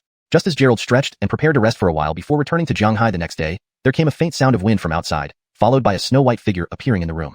Alexandria stood calmly in front of Gerald, still dressed in her spotless white attire. But it was clear that she had been through a bit of dirt. Did you deal with it, Daoist Seinen? Gerald stood up, looking at Alexandria's cold and deadly eyes which indicated she had definitely been in a battle. No, he got away. Alexandria brushed the dust off her clothes, then reached out her right hand, revealing a black shadow wriggling inside a snow-white jade bottle. Just captured this guy. Gerald was taken aback by her casual tone. Goodness gracious, Zaire had just fully recovered his cultivation, reaching late foundation establishment. Hail it. Alexandria had caught him so easily. Looking at Alexandria again, other than her dirty clothes, she seemed unharmed. Daoist Seinen is truly formidable. Gerald smiled, then scrutinized Alexandria. Daoist Seinen, what is your current level of cultivation? If Gerald's divine sense hadn't failed him, Alexandria was only at the first level of chi condensation now. When she left, Alexandria was at 9th level chi condensation, but now she had dropped to first level, a huge discrepancy. Oh, I accidentally broke through my cultivation level during practice, Alexandria said nonchalantly. Gerald couldn't help but feel speechless. People generally advance their levels progressively, but Alexandria went backward? Daoist Seinen, how far are you with the 9-turn revitalizing art? Gerald was curious about Alexandria's true cultivation level. If she had mastered the 9 turns, her strength would be unfathomable. 7th turn. 2 more turns, and I can reach foundation establishment. Alexandria didn't hide anything from Gerald. A bead of sweat appeared on Gerald's forehead. 7th turn? That means she had completed 7 cycles at the 9th level of chi condensation. No, regular cultivators usually needed more than 10 years to reach 9th level chi condensation. Alexandria had already completed 8 cycles. No wonder she could lead Dragon Group. Once she completed 9th level, she would likely rival even nascent soul cultivators. 7 cycles of 9th level, 49 times, equivalent to level 63. Comparing that to his mere 22 levels of chi condensation, Gerald felt a significant gap between them. Done asking? Alexandria turned to Gerald. If you're done, let's return to Shanghai and use Zaire as bait to force Isaiah to show up. During the chase after Zaire, Alexandria suffered a setback, vowing not to let Isaiah escape. All done, let's set off now. Gerald nodded, quickly waking Bella who was fast asleep. Huh? We're leaving already? Bella rubbed her eyes, feeling sore all over. Ignoring her, Alexandria disappeared in an instant. I'll wait for you at the parking lot in 3 minutes. What the heck? I haven't even washed my face yet. Bella was disgruntled, wondering why she had joined Dragon Group instead of remaining a simple police officer. It's fine, our leader looks upset. Let's finish this case quickly. We'll surely reap rewards. Gerald noticed Alexandria was angry because of her encounter with Zaire. Last time, dealing with the Corpse King array set up by Neil didn't provoke such fury.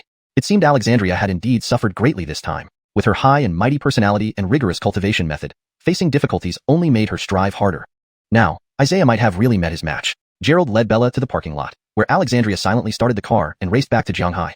At the outskirts of Shanghai City, in a secluded location, Yuan and Fuller's teams gathered, awaiting Alexandria. Pandora, who ticked you off? You don't look too good.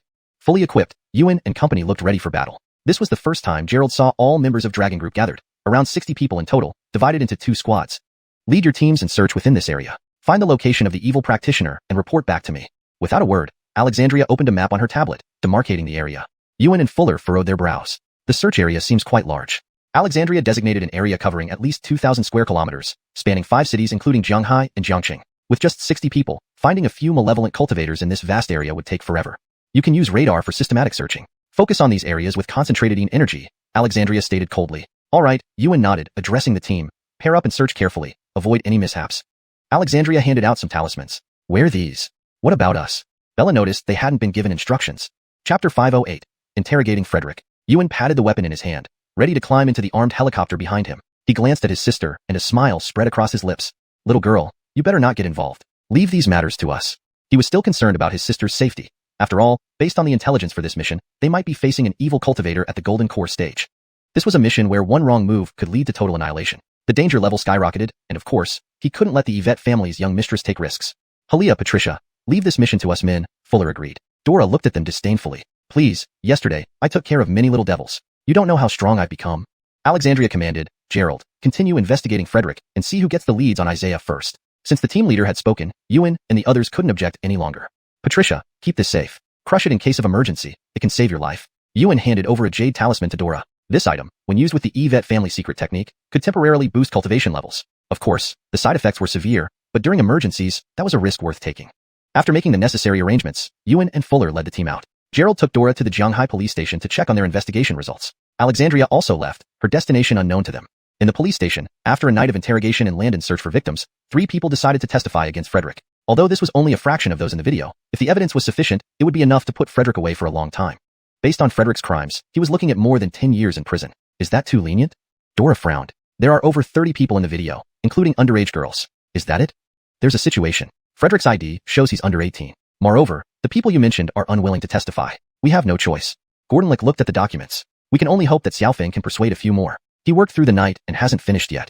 He's 16, so he can be held criminally responsible, Dora remarked. Let's gather more evidence and sentence his brother to life. For now, getting 10 years is already quite good. The Zhang family has hired lawyers and is preparing to sue, Gordonlick replied. And apparently, after Frederick's arrest yesterday, several people retracted their testimonies, saying it was voluntary. What kind of people are these? This was modern society. Money could get you off the hook legally, and there wasn't much you could do about it. This is voluntary? Dora angrily slammed her fist into the wall, leaving a crack. Gordonlick stared at the indentation, speechless. Never mind. We can only do our best. 10 years should be enough, he sighed. Gerald quickly pulled Dora aside. Their mission wasn't to catch Frederick, but to lure out Isaiah. As long as Frederick was detained, they wouldn't worry about Isaiah not showing up.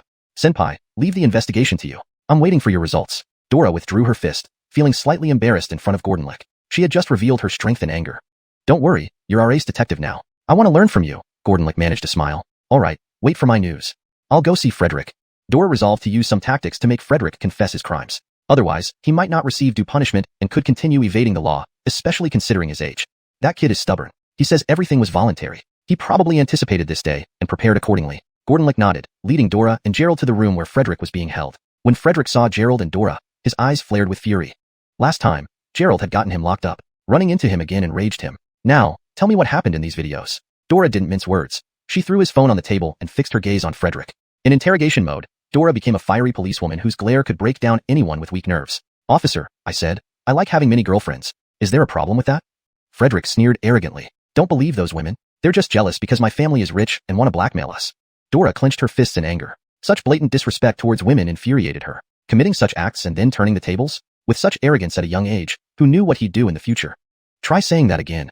Dora glared intensely at Frederick, visibly furious. What's wrong? My family is rich, and I can do whatever I want. Isn't everything voluntary? Don't believe me? Ask around, Frederick boasted. Hands crossed defiantly over his chest. Bang. Crack. Asterisk asterisk. Dora slapped the table with such force that the solid wood plank split in two, collapsing loudly to the floor. Frederick froze, cold sweat pouring down his face. If a simple slap on a table caused this much damage, imagine what it would do to a human body. Bones shattered, blood spilling everywhere. One last time, did you use means like talismans? Dora's eyes gleamed menacingly as she stared at Frederick, causing him to shiver slightly at the mention of talismans. Calm down. Maintain civility. Gordonlick intervened, alarmed by Dora's intensity. He had no idea she was so powerful, breaking a thick wooden table with one slap. If she really attacked, Frederick could end up dead. Chapter 509. Soul Capture. Frederick couldn't help trembling, cold sweat breaking out on his forehead as he dared not meet Bella's eyes. Officer, without evidence, don't make accusations recklessly. I didn't do anything. They all came willingly, Frederick said, trying to defend himself. He then looked at Gordonlick and added, Officer, abuse of power is against the law. Cut the nonsense. Answer what you're asked. Bella glared, interrogating him sternly. I know nothing. Oh, my head hurts so much. In response to Bella's interrogation, Frederick acted like a lunatic, holding his head tightly, refusing to answer any questions. Since I happen to be a doctor, let me try questioning him, Gerald suggested with a faint smile, stepping forward toward Frederick. Tired of their ineffective questioning methods, he thought unconventional means might make the guy spill the beans more easily. Are you sure you can handle it? Bella was skeptical. After all, Gerald wasn't trained as a policeman. Facing obstinate criminals would be tough for even seasoned interrogators, let alone a novice like Gerald. Don't worry. Leave it to me, Gerald assured her. He locked his gaze into Frederick's eyes, exerting a mental pressure that was irresistibly compelling. Frederick found himself unable to look away. I ask you something, you answer something. Gerald used the most basic soul capturing technique, which worked well on those with weaker spiritual awareness and unstable souls. Lower-level cultivators could easily delve into their memories with this method, especially against ordinary people. What methods did you use to incapacitate those girls? Gerald spoke calmly as if discussing an everyday matter. I used yellow talismans. Once used, they control a person for 12 hours, during which time the victim remains unconscious. Frederick responded robotically under what seemed like hypnosis. Who gave them to you? The talisman used by Frederick should have a mind-controlling effect, but was relatively low-grade, effective only on regular people and useless against even slightly advanced cultivators or martial artists. I stole them from home, Frederick answered mechanically. Which home? Gerald continued. Frederick had several residences in Jiangqing and Jianghai, so it was hard to know which one he referred to. My home is in Yevedigian Complex, Building 14, Frederick answered absent-mindedly. Which apartment? Gerald pressed. The whole building belongs to my family, Frederick replied. Gerald was momentarily speechless. An entire building belonged to him. No wonder Frederick was so arrogant. His family must have plenty of money. Anything else? Gerald wanted to dig deeper, hoping to extract more clues. With his current level of cultivation, directly searching someone's soul wouldn't be necessary just yet. Just as Frederick was about to speak again, his eyes flashed with a cold, fierce light. Slowly raising his head, he stared straight at Gerald with a chilling voice. You little whelp, don't push your luck, disrupting my plans repeatedly. Think I won't make you my first sacrifice? A sneer crept onto Gerald's face. I thought you'd keep hiding. Can't take it anymore? You seem quite fond of your great-grandson. How about I end his life now, so you lose him forever? Brat, heed my warning, this is the last time I talk to you nicely. Next time, my temper won't be so pleasant. Frederick glared at Gerald with intense ferocity. It was clear that Barrett felt threatened. Gerald couldn't understand why a golden core cultivator would care so much about an unrooted descendant. There had to be a hidden agenda. Why don't we see how good your temper is? Want to spar privately if you disagree? All of Phylong was searching for Barrett, and it was too rare an opportunity to let go. One measly chi condensation cultivator dares to challenge me? Ha, ha, ha. The deaths of cultivators at my hands will keep counting, starting with you. With that, Frederick suddenly collapsed to the ground with a thud. Gerald felt a chill. Barrett's words sounded genuine, considering he had refined dream ghosts from cultivator souls. If such a powerful enemy targeted him, it could spell disaster. What just happened? Gordonlick looked bewildered. While he had handled many cases, such an eerie scene was new to him. Oh, there was a slight mishap during hypnosis. It went off track, Gerald smiled, signaling Bella to follow up. Let's check out Yevedigian Complex first. Since Frederick admitted stealing the talisman from home, this clue shouldn't be ignored. Did hypnosis cause him to develop multiple personalities? Gordonlick wondered aloud, looking at Frederick lying on the floor, recalling that usually only psychopaths showed alternate personas under hypnosis. Something like that, Gerald nodded, choosing not to elaborate further. Bella turned to Gerald, seated beside her, and asked, Did you notify Pandora? I tried calling, but couldn't get through. No idea where she is. Gerald found her elusive leader frustrating. They were supposed to be alerted immediately, yet they still couldn't locate her before heading into the lion's den. If Barrett captures everyone, we'll have no chance of justice after death, he thought. I informed my brother. He's on his way here, Bella explained. Gordonlick promptly ordered Landon to bring Frederick for medical evaluation and set off for Yevedigian Complex with his team. Chapter 510, Spirit Tablet. They were now dealing with Dalton, a demon who had lived for over 100 years. Clearly, they would be undermanned and outclassed in combat strength. With the capabilities of a golden core cultivator, if Dalton wanted to escape, he could simply wave his hand, and even if they could hold him off, they wouldn't be able to chase after him. After all, Gerald's current ability did not allow him to fly in the air. At our current speed, Dalton will have already set up a trap waiting for us, said Gerald. He had a gut feeling that given Dalton's cunning nature, the old man definitely wouldn't reveal himself so easily. Every time, he was always sneaky, and probably too busy to deal with him directly. Following the police car, they arrived at Yevedigian residential area. Gordonlick led the team straight to building number 14. Standing below building number 14, Gordonlick felt somewhat baffled. Frederick had just mentioned that the entire building belonged to his family, and the Hallow charm was also found here. The problem was, this building had 30 floors, and with 6 households per floor, there were almost 200 units in total. A 3-bedroom, 2-living-room apartment took up multiple floors. It would take ages to search each floor one by one. Moreover, from the faint lights seen on every floor, it seemed as if people were living in all the units. Gerald scanned the building with his divine sense and did not detect any strong presence. Dalton was likely not here. This old guy is really devious. I thought he would set up traps, but apparently not. Though Gerald didn't conduct a thorough investigation, he discovered that the dimly lit units inside were actually uninhabited. Let's go in first and see. Gordonlick waved his hand, signaling everyone to enter and begin searching. Xiaofeng, you lead one team, and I'll lead another. We'll divide into 2 teams and enter from both sides. After observing the building, they noted there were only 2 entrances. By entering together, they would ensure no one inside could escape. All right, Landon nodded. Senior, follow me. Gerald, you go with Landon's team. Without knowing why Ewan and the others hadn't arrived yet, they decided to enter first. Bella arranged this to ensure everyone's safety. She had handled many ghosts yesterday and was confident in her abilities. The others, however, being ordinary people, might die of fright if they encountered a night parade of ghosts. Okay. Gerald nodded. The charms he had made yesterday were all handed over to Bella. As long as they didn't meet Zhang Zininshin, other small ghosts shouldn't pose a problem. Gerald followed Landon's team through the south entrance. This building started from the 2nd floor, so they stationed people at the elevator and stairwell entrances before conducting a floor-by-floor search. Hurry up, don't let these guys get away. Landon felt they were working on a major case, and his interest peaked as he dashed upstairs. Bang bang bang. The footsteps echoed throughout the stairs as they rushed towards the 2nd floor. 101, let's start here. Landon took the lead, knocking on the door. However, no matter how long he knocked, the door showed no sign of opening. Break it down. At this rate, you'll still be knocking until tomorrow morning. Gerald stepped forward, lightly pushing his right hand forward. With a crack, the door lock along with its core was shattered by his palm strike. Pushing open the door, they entered the living room, which was completely different from what they expected. There were no sofas, coffee tables, or TVs. Instead, a wooden table, made from a locust tree trunk, sat in the center.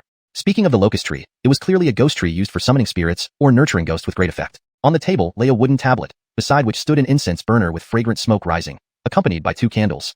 What is this? This was Landon's first time seeing such a setup. A living space with no residence but a spirit tablet for worshipping ghosts was truly bizarre. Other officers were equally puzzled. None had ever encountered such a scene. Nurturing ghosts, unless you check what's written on that tablet. Gerald appeared nonchalant. To him, this was just a small matter compared to dream ghosts. Any ghosts nurtured within this building wouldn't surpass the realm of a dream ghost. Nurturing ghosts. Landon was shocked, but he couldn't waste much time. There were hundreds of units to investigate, and spending so much time on the first one would delay the rest. He quickly approached the table and picked up the wooden tablet. It was also made from locust wood, feeling icy cold when touched, as if holding a block of ice. Reading aloud the inscription on the tablet, Landon said, "No name. Born in 1830, died in 1897. That's all." Oh, and... Upon hearing him, everyone exchanged puzzled looks. Died in 1897? That's over 100 years ago. The tablet looked brand new, not like something from a century ago. Crack. As Landon pondered, the spirit tablet suddenly split into 2 halves, emitting a puff of black smoke. "Beware of poison," Landon shouted and tossed the broken tablet to the ground. He covered his mouth and nose and retreated backward. Hearing his shout, the other officers likewise retreated, fearing a biological weapon attack. Quickly retreat. The room was filled with chaos as everyone hastily exited. Gerald stood in the middle, his lips twitching. Were they watching too many movies? A soul tablet generating poisonous gas? Hey, come out quick. Beware of poisoning. Seeing everyone leave the room except Gerald, Landon urged him to come out immediately. Just a small issue. With a flick of his right hand, Gerald conjured a mirror. The ghost-suppressing mirror had the power to suppress and destroy ghosts, making it convenient for handling lesser spirits. The black smoke rapidly condensed into a shadowy figure. "What is that?" Landon exclaimed, startled by the black figure. Clearly, it was beyond their understanding. Soon, a human-like silhouette emerged, exuding an extremely chilling aura that began to spread through the room. Chapter 511. A Centenarian Aiden. Outside the door, Landon and the others were completely stunned. Inside the room, the black shadow gradually took form, and the candle began to flicker. Ghost. Even if Landon were a fool, he would now recognize this as the kind of ghost they often see in horror movies. After forming its shape, the ghost released its ghostly aura and then forcefully inhaled through its nostrils, absorbing all the incense fragrance into its body.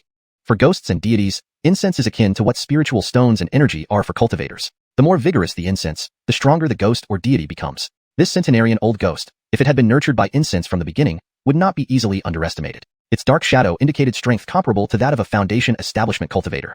After absorbing the offerings, the old ghost's face showed an expression of pure enjoyment. His attire resembled something out of a zombie movie, a Malag dynasty official with a feathered hat and dragon robe. This ghost must have been a nobleman during his life, possibly one of the royal relatives, but it was unclear exactly who.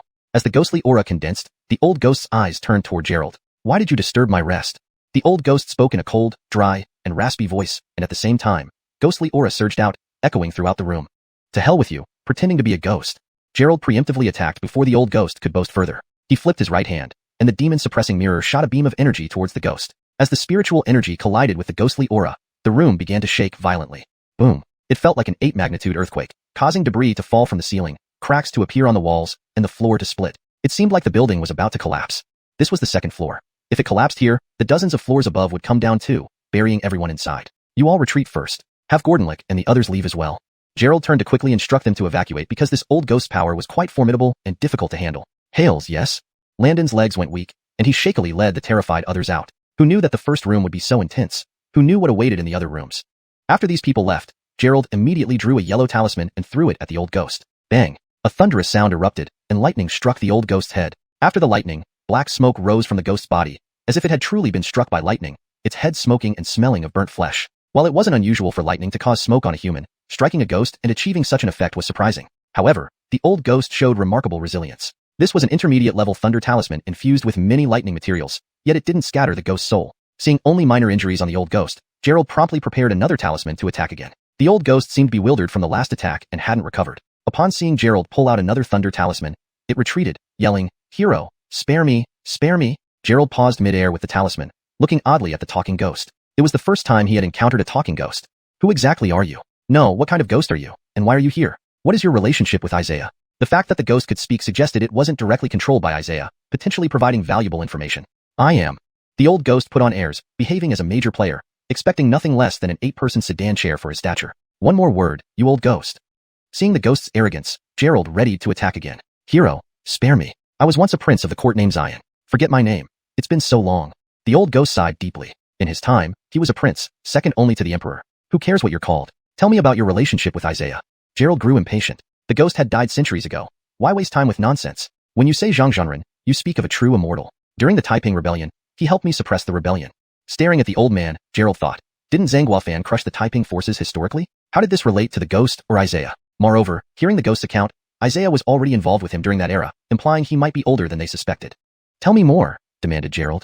The old ghost began recounting. During the Taiping Rebellion, Zhang Guofan indeed destroyed the Taiping forces, but the Malag court, to maintain Gordanshu control, recalled Zhang and assigned the old ghost to finish off the remnants. Isaiah, acting as a Taoist advisor, possessed formidable abilities. At that time, Isaiah was at the Foundation establishment stage, having lived over a century, nearly reaching his lifespan's end. But on the battlefield, Zhang found a partial book on necromancy, which could extend his lifespan. Thus, Zhang shifted from orthodox Taoism to dark arts. He also proposed to the old ghost that they both continue existing. Believing in Isaiah, the old ghost agreed, still hoping to revive the Malag dynasty despite its imminent fall. Upon dying, the old ghost's soul was extracted by Isaiah, refined into a Yin spirit to guard this building. Along with the ghost, several family members were similarly sacrificed. Zhang ordered the ghost to trap intruder souls to craft a myriad souls banner. Recently, Zhang's dark arts neared completion, and the old ghost revival became possible. Chapter 512, Bonding. Gerald sneered at the old ghost. This ancient spirit was not only physically aged but also mentally deteriorated, still aspiring to be resurrected despite being a wraith. When Isaiah's 10,000 souls banner reached full power, this old ghost would likely become part of its sacrificial ensemble. I see your brain really isn't functioning well. You've been dreaming all these years about restoring the Malag dynasty. It's been over 100 years since it fell, Gerald said without hesitation. What? The old ghost's face showed shock as he exclaimed, Impossible! Gordon Sturgeon always said that although the Malag's fortunes have dispersed, they retreated beyond the passes, our ancestral land, and only need to wait 300 years to reclaim China. Gerald shook his head. This old ghost was indeed a victim, having been deceived while alive and continuing to be misled even in death for over a century. A miserable existence both in life and after death.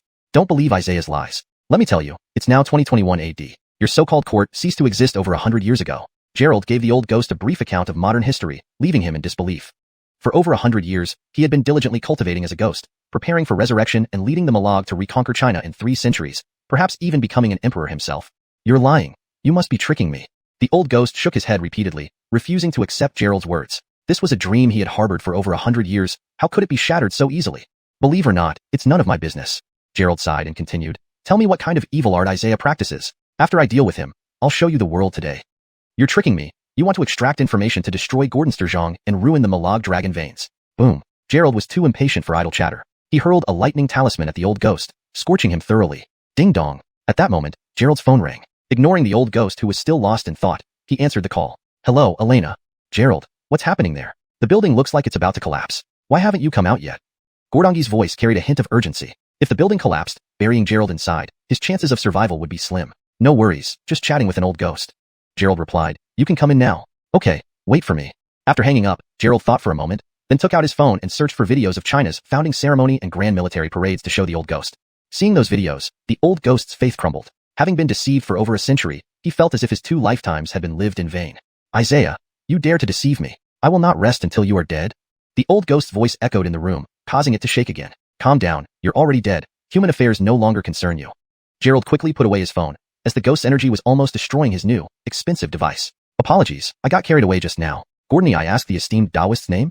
The old ghost regained some composure and smiled ingratiatingly at Gerald, showing how easily he could change his demeanor. Gerald, so it's Taoist-chen. Where do you cultivate, Mount Longhu, Mount Jiuhua, or Wudong Mountain? Don't waste time. Tell me, what evil arts does Isaiah practice? Gerald couldn't help but feel disappointed by how submissive this once imperial prince had become, losing all the dignity he might have had. He practices the reverse yin-yang art, a technique that can turn the living into the dead and vice versa. The old ghost described the art with a fawning smile. It was a despicable, vile, and malicious sorcery. To extend his own life, Isaiah sacrificed the souls of his descendants, extracting their spirits and taking over their bodies to gain their lifespans. When Isaiah's cultivation lifespan was nearing its end during the Foundation establishment stage, he ensnared his son's soul, sacrificing it into the 10,000 souls banner, and occupied the body instead. After decades of cultivation within his son's body, Isaiah failed to reach the golden core stage. Facing another short lifespan, he repeated the process with his grandson, P. Clem, extracting his spirit and possessing his body. Now Isaiah couldn't be found because he had taken over Clem's identity. Damn, that explains why the dream ghost looked familiar. Gerald recalled the dream ghost's appearance, identical to Clem's. The dream ghost was, in fact, Clem's spirit, while Isaiah possessed his body. This sorcery bypassed the restrictions typically faced by cultivators trying to possess others' bodies. Isaiah valued Frederick not for the person but for the body. Now at the golden core stage, he needed to ensure his lineage's continuity for future cultivation. Taoist-chen, is there anything else you'd like to ask? The old ghost asked, his earlier ferocity completely gone. Gerald lifted his head and stared intently at the old ghost, saying, Nothing more for now. Since you've been deceived for over a century, should I send you to the underworld or disperse your soul? The old ghost shuddered and retreated, pleading, Please don't joke, Taoist-chen. I haven't done anything unforgivable. If you have grievances, take them to Isaiah. Staying here has been peaceful. Gerald had no intention of letting such a powerful ghost remain in the mortal world. Leaving a Foundation establishment-level entity unchecked would invite disaster. Do you think I'm joking? Gerald retorted. The old ghost thought for a moment, then suggested, how about I recognize you as my master and help you against Isaiah? A true opportunist, ready to betray Isaiah in an instant. However, Isaiah's actions were indeed too extreme. He had ensnared the souls of everyone in the old ghost's family under the pretense of helping them all be resurrected someday. To recognize me as your master, what benefit is there? Gerald wasn't an evil cultivator and didn't know nor needed ghost-keeping methods. Keeping an old ghost seemed pointless unless providing spirit stones for its cultivation. Chapter 513. Mistress. The old ghost's smile was ingratiating. It was fortunate that he died early. Otherwise, during the war against Japan, he would have surely become a traitor like his descendant, Tammy. Gordonster, although my abilities are limited, I know a bit about Isaiah's affairs. Take this ghost building, for instance. All the spirits inside were collected by that old man Isaiah from outside and entrusted to me for supervision. Even before acknowledging ownership, he had already called the person master. Clearly, the old ghost's survival instinct was quite strong. How about we gather all the ghosts here to create more trouble for that old man? Gerald sized up the old ghost, dressed in princely attire, looking quite impressive despite uttering such words. That's not a bad idea, but why should I trust you? Gerald asked the old ghost. Having lived for over a century, as the saying goes, old people and old ghosts are very cunning. The old ghost was definitely not simple, and trusting him would make Gerald look foolish. Gordonster, how about I directly give you a thread of my soul and sign a master-servant contract with you? If I dare to violate my oath, I will suffer divine retribution, the old ghost said. To survive, he was willing to say or do anything. For humans, the soul governs life and death, while for ghost cultivators, it is even more crucial. If one's soul falls into another's hands, it means one's life is at their mercy. After being ensnared by Isaiah, the old ghost had always guarded his soul, forcing Isaiah to swear blood oaths to ensure his own safety until Isaiah completed his cultivation. All right then. Gerald considered it. Getting help from the old ghost might be beneficial. Isaiah had many lesser ghosts under his command, and having the old ghost on his side could pit ghost against ghost. Hails, Gordonster. The old ghost drew a deep breath, and his ghostly form began to swell. Soon, a palm-sized soul resembling the old ghost appeared before him. With a gesture from Gerald's right hand, the old ghost's life essence was stored away. A drop of refined blood from his fingertip landed on the life essence, sealing the master-servant contract. Gordonster, let's go clean up those spirits upstairs now. After losing his life essence, the old ghost's body weakened significantly. Gerald, Bella, and Gordonlick burst in. Gerald waved his right hand, immediately storing the old ghost's form within the jade pendant space. How are you? Are you okay? Bella asked. I'm fine. Just ran into some minor troubles. Let's continue investigating this building, Gerald replied with a smile. I heard you saw ghosts just now? Gordonlick remarked. It was just some illusions conjured by Isaiah. There weren't any real ghosts. Gerald calmly walked out, not intending to reveal the truth. After all, they were mere mortals, and even though Gordonlick had spiritual roots, Kristen hadn't told him these secrets either. Just be prepared. What you see might be an illusion. Try not to get too scared, Gerald warned everyone as they moved forward, worried about their reactions to such startling encounters. So, who exactly is Isaiah? Gordonlick asked curiously. He wondered what kind of power Isaiah possessed to cause such a commotion. In ancient times, he could be referred to as a sorcerer or alchemist, Gerald explained, or simply a fraudster. They turned into an adjacent room with the same layout, burning incense candles on the table and a spirit tablet in the center, but with less intense ghostly energy compared to the old ghost's previous chamber. A ghostly shadow flashed again, revealing a hideous specter. Though everyone was mentally prepared, they were still startled by the grotesque appearance. Without hesitation, Gerald hurled a lightning talisman, which easily obliterated the lesser-powered specter. Okay, let's check the next room. You stay behind to search for clues, and Junyao and I will proceed ahead. Gerald found it exhausting to bring them along, especially since they couldn't assist against malevolent spirits. Thus, he decided to lead the way with Bella, leaving the others to follow up. Soon, all the ghosts on the second floor were cleared except for the old ghost, who lacked the power to pose any significant threat. Some lecherous spirits ogled Bella disgustingly, only to be swiftly dispersed by her staff. Gordonster, may I discuss something with you? At the staircase leading to the third floor, the old ghost suddenly emerged, enveloped in eerie black smoke. Upon seeing him, Bella shouted, "What kind of ghost is this?" and swung her wind thunder staff toward the old ghost. Ouch, don't hit the face. Mistress, please stop. I'll die if you keep hitting me. Gordonster, save me. The old ghost's ghostly aura was further dissipated by Bella's attacks. Hearing the old ghost cry out and call her mistress, Bella's blows grew even harsher. Thud, thud, thud. The old ghost was battered severely, wailing pitifully. That's enough, don't kill him. Gerald stepped in to protect the nearly obliterated old ghost. Gordonster. The old ghost floated over, hiding behind Gerald, thoroughly miserable and fearing another beating from Bella. He jumped out at you unexpectedly, so it's understandable you reacted the way you did. Gerald watched the hapless old ghost, speculating that perhaps he had bad luck in life, continuing even after death. What's going on here? Bella's eyes widened in confusion. She was extremely fearful of ghosts, and normally wanted to eliminate them instantly. This sudden change felt awkward to her. Nothing much. Remember when I mentioned talking to an old ghost? It's him, the unlucky one. Gerald moved aside, revealing the almost defeated old ghost. Mistress, I mean no harm. The old ghost looked at Bella with profound grievance. In his time, women were supposed to be demure and obedient, not violent. Tell us your story briefly, Gerald instructed. The old ghost recounted his misfortunes, and Bella listened attentively, eventually laughing. You really are an unfortunate ghost, deceived for over a century. How can anyone, or any ghost, be so stupid? Gordonster, I may not be very capable, but I do know a little about Isaiah. Take this haunted building for instance. All the ghosts inside were collected by that old miser from outside, whom I helped watch over. Even before recognizing him as master, the old ghost called him master, showing just how strong his survival instinct was. Why don't we collect all these ghosts and give that old miser a hard time? Gerald sized up the old ghost, noting that the prince attire looked rather imposing on him for someone who could speak so casually about rebellion. It's a good idea, but why should I trust you? Gerald asked the old ghost. Living for over a century, an old ghost like him must have been extremely cunning. Believing him would make Gerald look foolish. Gordonster, how about I give you a strand of my life soul and sign a master-servant contract? If I break my vow, I shall be struck down by heavenly punishment. The old ghost would say or do anything to survive. A life soul controls one's life for humans, and is even more crucial for ghost cultivators. Whoever has control of the life soul essentially holds their life in their hands. After being restrained by Isaiah, the old ghost always kept his life soul secure, making Isaiah swear a blood oath before entrusting it to him. Alright. Gerald thought it might not be bad to let the old ghost help him, especially with Isaiah having so many minor ghosts under his command. It could lead to some interesting internal conflict. Hails, Gordonster. The old ghost took a deep breath, his ghostly form swelling before a palm-sized soul resembling him appeared. Gerald flicked his right hand, collecting the old ghost's life soul, then dripped a drop of essence blood onto it, sealing the master-servant contract.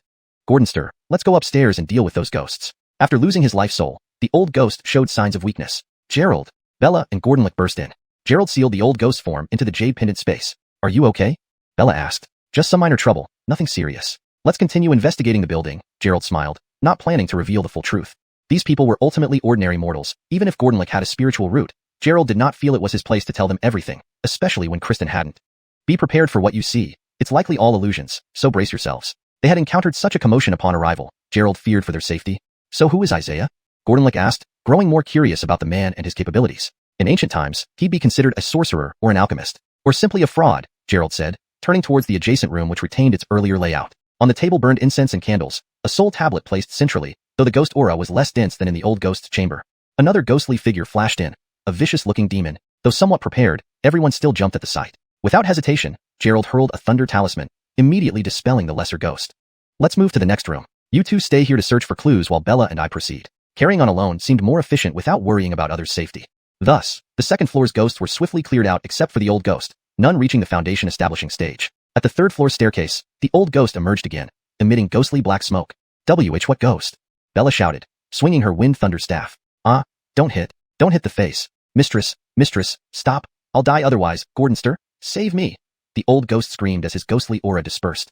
Hearing mistress and master, Bella struck harder. Smack, smack, smack. Bruised and battered, the old ghost whined pitifully. Enough, you'll really disperse him, Gerald intervened. Gordonster. The old ghost floated behind Gerald, looking woebegone. She doesn't recognize you. It's normal she attacked you for sneaking up. Why are you talking to ghosts now? Bella stared wide-eyed. I told you I was talking to an old ghost. This unlucky one. Gerald moved aside, revealing the beaten old ghost. Mistress, I mean no harm. He sounds pathetic, Bella commented.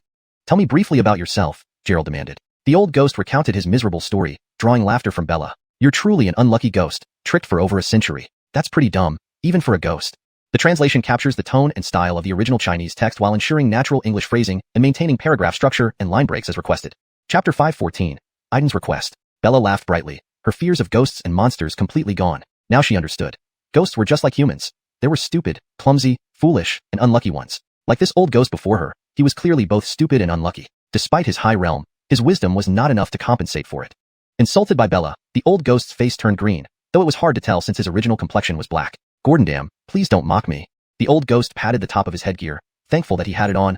Otherwise, he would have been beaten until bruised all over by Bella. Bella laughed as bright as spring breeze, looking at the old ghost and finding him more and more amusing. You are a prince? I didn't expect princes to be of such caliber. Why do you call me Gordondam? The old ghost wiped his cold sweat and replied, Gordonster Qian is my master, and you are his wife, so naturally, you are my Gordondam. Bella glanced oddly at Gerald and asked, what did you say to this old ghost? She was speechless. She had wanted to keep her marriage to Gerald a secret, but now even ghosts knew about it. I never said anything. This old ghost must have guessed. Gerald wasn't sure why the old ghost insisted on calling Bella Gordondam. Perhaps he deduced their unusual relationship when they entered. From now on, don't call me that, understand? Bella demanded. Hails, Gordondam. The old ghost bowed deeply. That's enough. You've called many Gordondams, haven't you? What are you trying to do? Gerald had just stored the old ghost in his storage space to nourish its own soul when it came out looking battered. The old ghost smiled sycophantically and suggested, Gordonster, could you leave some of the fourth floor souls for me to absorb the ghost chi from? For a ghost cultivator to improve, besides receiving incense offerings or absorbing the essence of heaven and earth, they could also take yin and ghost chi from other souls. The old ghost, now at the foundation establishment stage, found these low-level ghosts insufficient. If Isaiah were here, the old ghost would still feel some restraint. But now that they had fallen out, there was no need to hold back. You really know how to plan things. Fine, those lesser ghosts are yours. After all, with the old ghost's soul in his hands, Gerald wasn't worried about any mischief.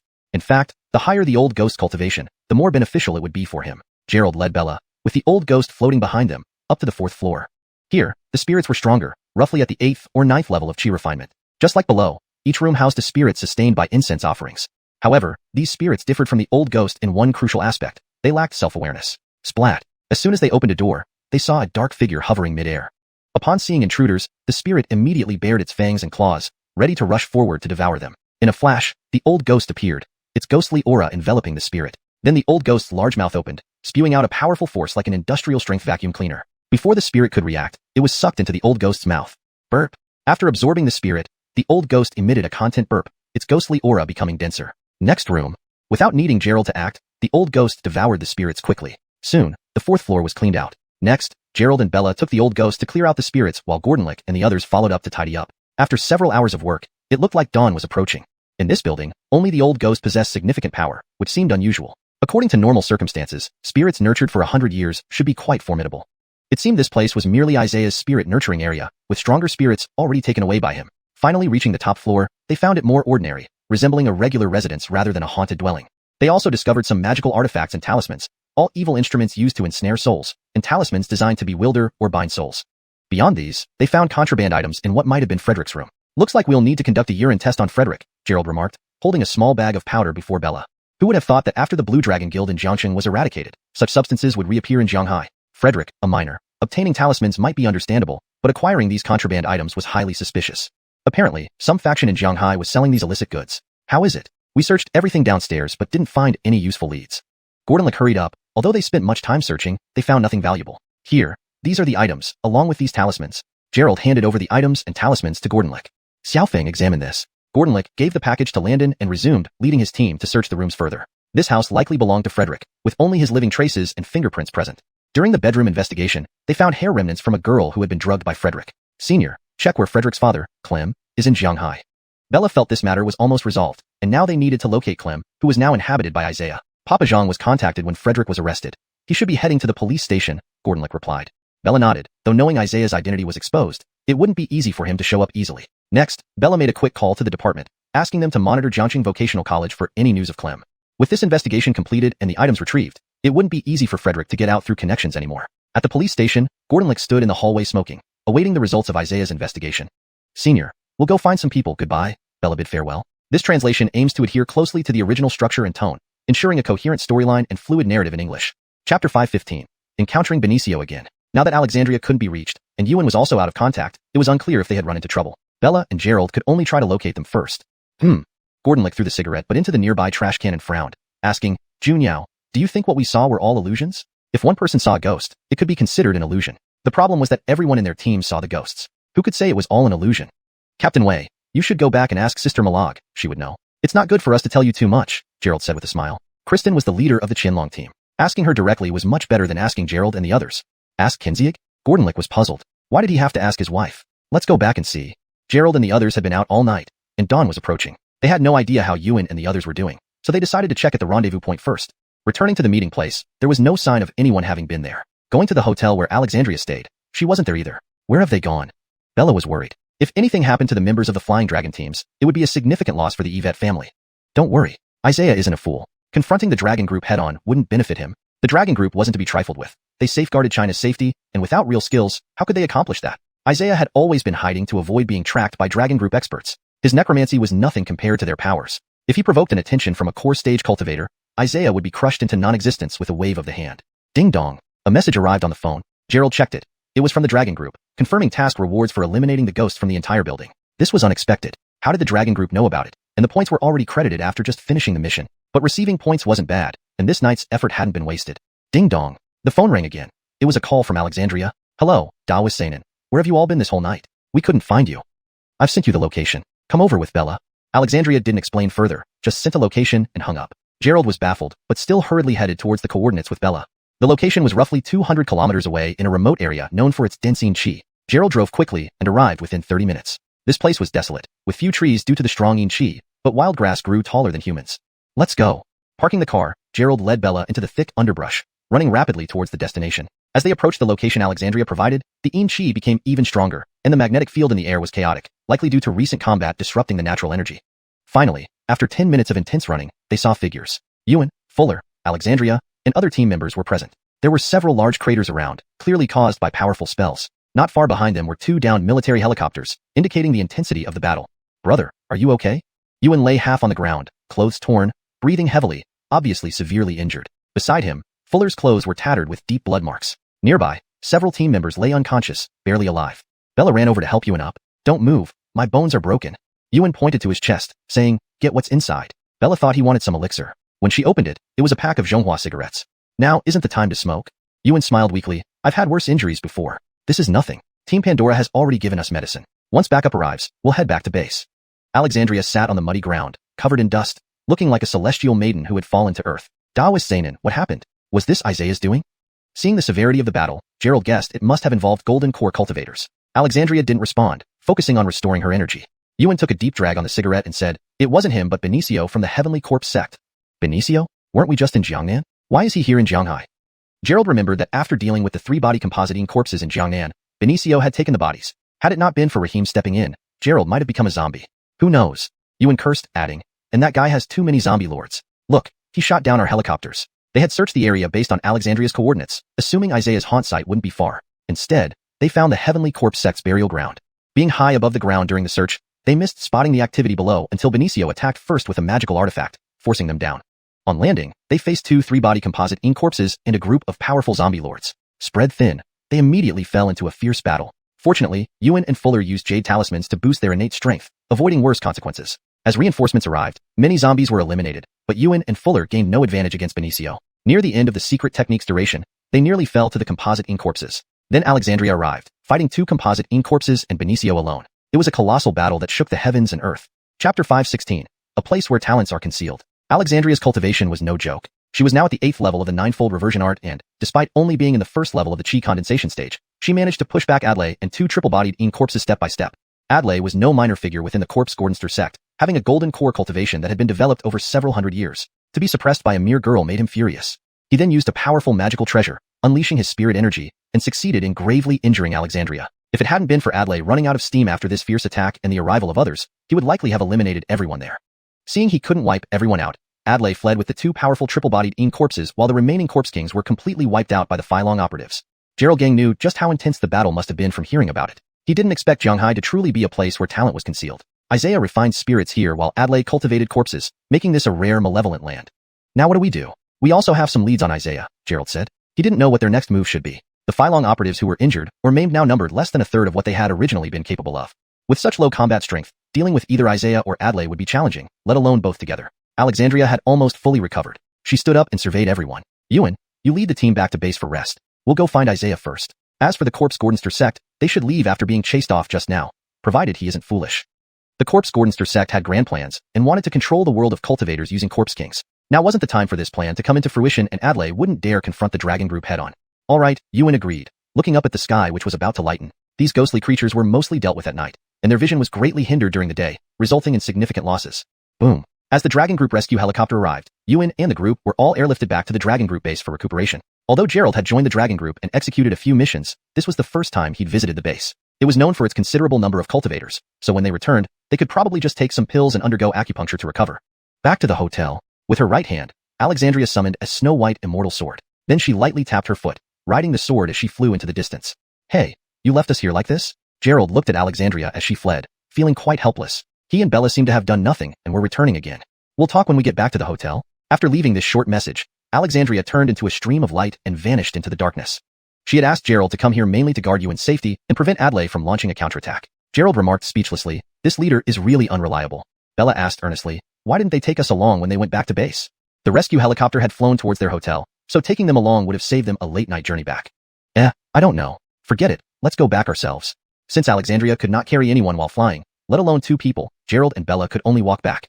By the way, Junyao, I see that points in the Dragon Group app can also exchange for helicopters. How about we pool our points to get one? Gerald's storage space was huge, able to easily store a helicopter among his already varied collection of items. Having a helicopter for long-distance travel would be very useful when he couldn't ride a sword. Bella glanced at him, walking into the grass. Can you even fly one? Besides, exchanging so many points for a helicopter isn't worth it.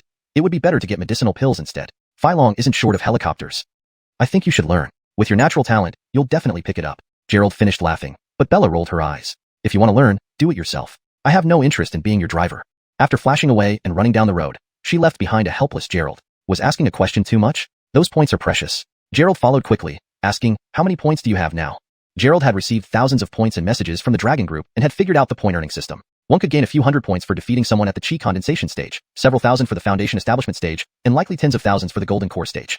Even though they didn't completely eliminate the triple-bodied eating corpses last time, he still earned 5,000 points, and he should have gained quite a lot of points this time for eliminating an entire building of ghosts. Bella checked her phone and replied, a little over 5,000. What are you thinking of exchanging for? Shaking his head, Gerald replied, not right now, let's save them. These points shouldn't be spent recklessly since Dragon Group goods weren't cheap, especially medicinal pills and talismans which were extraordinarily expensive. Even Gerald only exchanged basic magical treasures and materials, sparing the most expensive items. Halia, Bella nodded. She didn't need anything herself because she could always get pills and talismans from Gerald. Moreover, the Wind Thunder Staff was far more powerful than general magical treasures and suited her cultivation method, so she had no need for other items. They returned to the highway and drove away. When they reached the hotel, dawn was breaking. Alexandria was quietly meditating in her room. The battle today had cost her much effort, and her cultivation almost fell because her realm was unstable. Upon entering the room, Gerald felt an abnormal abundance of spirit energy, several times higher than usual. Looking closely, there was an extremely pure, translucent spirit stone beside Alexandria. A high-grade spirit stone. Gerald almost drooled looking at it. High-grade spirit stones weren't easy to obtain. Spirit stones exchanged at a ratio of 100 low-grade stones to 1 mid-grade stone and 1 mid-grade stone to 1 high-grade stone. Chapter 517. I have an appointment. The high-grade spirit stone in Alexandria's hand could be exchanged for 10,000 low-grade spirit stones if traded. Moreover, because of the abundance of essence energy and its rarity, it might require more when exchanged. Such a spirit stone is usually only used when cultivation needs to break through, so it was unexpected that Alexandria had simply used it. What's strange about it? Although Alexandria was at the alchemy period, her actual strength compared to those at the Golden Core stage was no weaker and likely even stronger. It was probably only Golden Core late-stage cultivators who could suppress her. Therefore, having high-grade spirit stones wasn't surprising at all. There's nothing. Gerald sat on the chair, activating his cultivation technique to benefit from the essence energy of the high-grade spirit stone, while Alexandria didn't mind him cultivating along with her. She stared at Gerald and asked, how did your investigation go today? Gerald promptly reported everything Garfield mentioned about Isaiah practicing evil techniques and already living 2 lifetimes as a human. Evil techniques. Alexandria nodded slightly. No wonder they couldn't find Isaiah's specific whereabouts. Turns out he had long been replaced. Now what? Go back to Jiangxing or stay in Jianghai? Gerald felt that the old man Isaiah was definitely hiding in Jiangxing. After all, he saw him at the police station there last time. However, this time they caused quite a commotion by dismantling his entire ghost tower where he raised ghosts, so it was also possible that Isaiah had fled. I have an appointment, we'll see later. Alexandria lightly tapped the high-grade spirit stone with her right hand, causing it to fly up and then land in her palm. A flash of light shone as Alexandria absorbed the entire high-grade spirit stone. This one is for you. Use it sparingly. With another wave of her finger, 2 high-grade spirit stones flew toward Gerald. Gerald accepted the spirit stones, his facial muscles twitching. High-grade spirit stones were worth much more than any medicinal pills. Thank you, Daoist Seinen. It seemed that following Alexandria could still reap benefits. If exchanged within the Dragon Group, a high-grade spirit stone would cost 10,000 points, while even a low-grade spirit stone costs 100 points. What about me? Can I follow you around and help out? Bella, seeing Gerald rewarded but getting nothing herself, was not pleased. It wasn't that she insisted on receiving a reward, but if only Gerald got rewarded while she received nothing, Bella would start to suspect if Alexandria had ulterior motives towards Gerald. Here. Alexandria waved her right hand, sending a bottle of medicinal pills flying over. These are body refining pills, which will aid your cultivation. Your weapon doesn't need refinement temporarily, and your internal martial arts are sufficient. I don't have much else to give you. Modern equipment for martial artists is actually more beneficial than harmful. Martial artists in ancient times were capable of competing with cultivators. However, with the emergence of various high-tech weapons in modern society, martial artists' training increasingly relied on these devices, which felt somewhat misplaced. Weapons and equipment certainly provided immense benefits for low-level martial artists, enhancing their combat power significantly. But for those wanting to advance further in the martial path, reliance on personal strength rather than external forces was crucial. Bella's hand froze mid-air. It was the first time she had heard Alexandria speak so much to her and make such reasonable statements. Okay. Dazed, Bella responded and took the bottle of medicinal pills. Ding dong. At this moment, the doorbell rang. Alexandria glanced at the door calmly and said, "Come in." The door opened automatically, revealing a woman in green attire slowly walking in. "Big Sister Malag, why are you here?" Bella's face showed surprise upon seeing the visitor. Mewing Malag smiled gently and replied, "Someone invited me, so I came." Alexandria scanned Mewing Malag with a cold glance and said indifferently, "This place is under your jurisdiction. You think I should handle it?" Mewing Malag remained smiling, saying, "In the end, you didn't complete the task and asked for my help." Alexandria's icy eyes fixed on Mewing Malag, retorting, I didn't ask you for help. You mishandled things in Jianghai, causing so many issues. This is just cleanup for you. Gerald glanced at Alexandria, then at Mewing Malag, sensing the intense animosity between them. Mewing Malag was a golden core cultivator and leader of Qianlong, at least 100 years old, yet spoke confrontationally, clearly opposing each other. All right, I won't argue with you. What exactly do you want me to do? Mewing Malag waved her hand, sat on the sofa, and propped up her legs. Tell her what you found out. Alexandria closed her eyes and continued meditating after speaking. Little Yao, what happened? Tell big sister. Mewing Malag maintained her smile, contrasting sharply with Alexandria's stern expression. Oh, like this? Bella carefully recounted all the events encountered today to Mewing Malag. After understanding, Mewing Malag revealed her usual warm smile. I've said before, Isaiah isn't in Jianghai. Now he's called Clem, who is in Jiangqing. But he raises ghosts in Jianghai, Alexandria argued. And Heavenly Corpse Sex Adlai's place for nurturing corpses is in Jianghai too. Isn't this your problem? Jianghai is vast. How can I oversee everything? And Adlai obviously came to Jianghai later. I've thoroughly investigated all the Insha locations in Jianghai. That's still your problem. My team members suffered heavily due to your negligence. Aren't you supposed to compensate? Compensation? That's your leadership issue. What does it have to do with me? Seeing the argument escalate, Bella quickly interjected, Big Sister Malag, Team Pandora, let's discuss our next move. These two leaders, one from Feilong and one from Qianlong, both quite senior, sounded like squabbling children. Right, what's next? Deal with Isaiah first or Adlai? Gerald sensed the tension rising. Verbal sparring was minor compared to a physical fight tearing apart the hotel. Mewing Malag looked at Alexandria and suggested, let's do this. You handle Jiangcheng, I'll handle Jianghai. I'll send people to look for Adlai and Isaiah, and you return to Jiangqing to find Isaiah. Chapter 518, Cause and Effect. Liana's suggestion seemed practical. Each would return to their respective territories and handle the matters there, ensuring clear attribution of credit and responsibility. All right. Alexandria nodded in agreement and prepared to head back to Jiangqing with Gerald to find Isaiah. Liana also left the room as they were all about to depart. Da was Sainin, are you and Leader Morong old acquaintances? In the elevator, Gerald couldn't contain his curiosity. Their banter suggested a history of resentment. Alexandria glanced at Gerald with a cold tone. Why so many questions? The last time Gerald pried, it had already annoyed Alexandria. This time, he was testing her patience again. Just curious, but you're much prettier than her. She's married, and I bet it won't be long before she and Gordonlick have kids once he can practice cultivation. Gerald chuckled, offering a few compliments. Whether cultivators or ordinary people, flattering women always worked. Watching her and Liana clash, praising Alexandria's beauty ensured she wouldn't provoke Liana's wrath. Indeed, after those words, Alexandria's expression softened. She explained how she met Liana, beginning with their initial rivalry. Back then, Alexandria hadn't joined the dragon group and practiced alone. Later, in a remote mountain in China, she found a herb essential for cultivating the 9 revolutions regeneration art. Coincidentally, Liana also eyed that herb, crucial for refining a pseudo-spirit root for Gordonlick. Given Alexandria's temperament, she naturally refused. Liana, already a golden core cultivator, seeing a mere breath condensation cultivator challenge her, intended to buy her off with some spirit stones.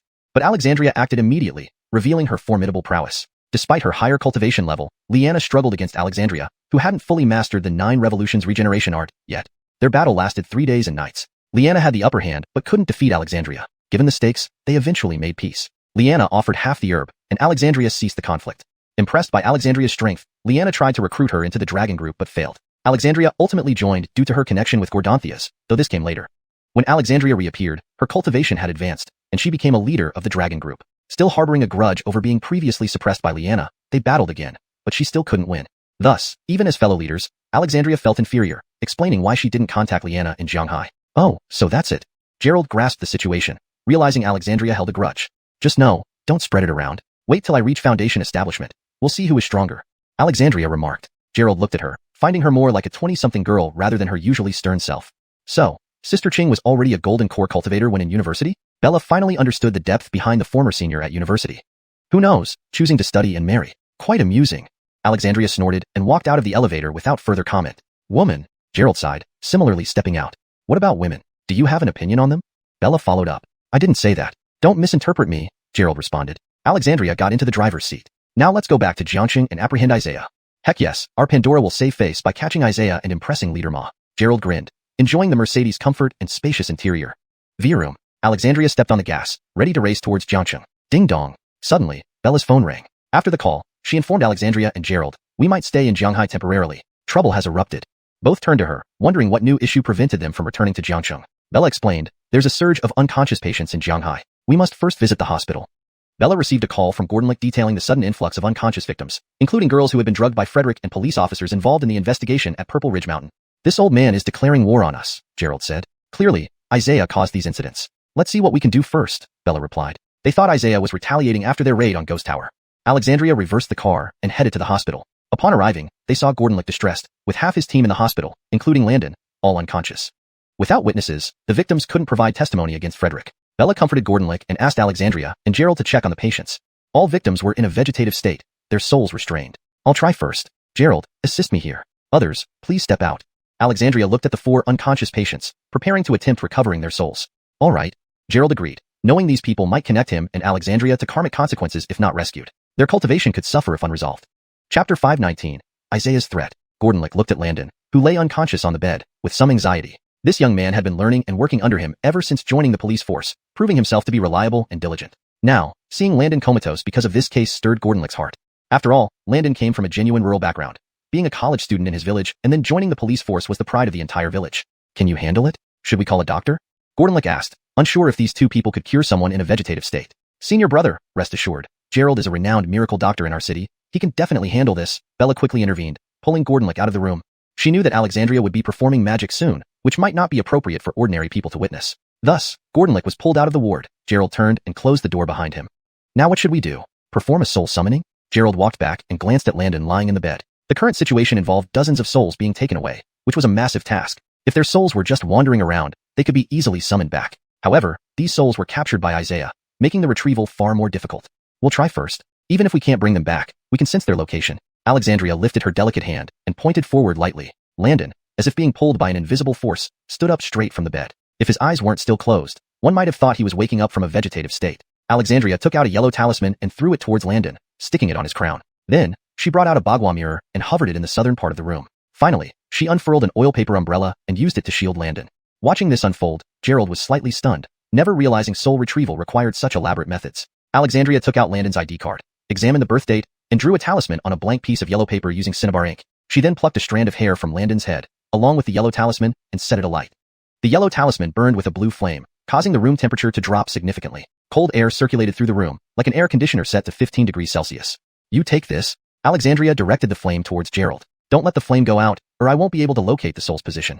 With that, Alexandria took out her purple gold compass and began searching for Landon's soul. Gerald carefully protected the flame, maintaining it with spiritual power. Alexandria truly possessed countless treasures, not only various magical artifacts but even tricolor Lo Li flame, a type of earth fire. Note, Lo Li is translated as Li to maintain fluency in English as tricolor Lo Li flame. Sounds more natural than tricolor Lo Li fire. However, if you want to keep the original term for specificity, it should be italicized or explained in context. For better fluency and accuracy, it would read, Alexandria truly possessed countless treasures, not only various magical artifacts but even tricolor Lo Li flame, a type of celestial fire. Or, if you prefer to keep the original term, Alexandria truly possessed countless treasures, not only various magical artifacts but even tricolor Lo Li flame, a type of earth fire known as tricolor Lo Li flame.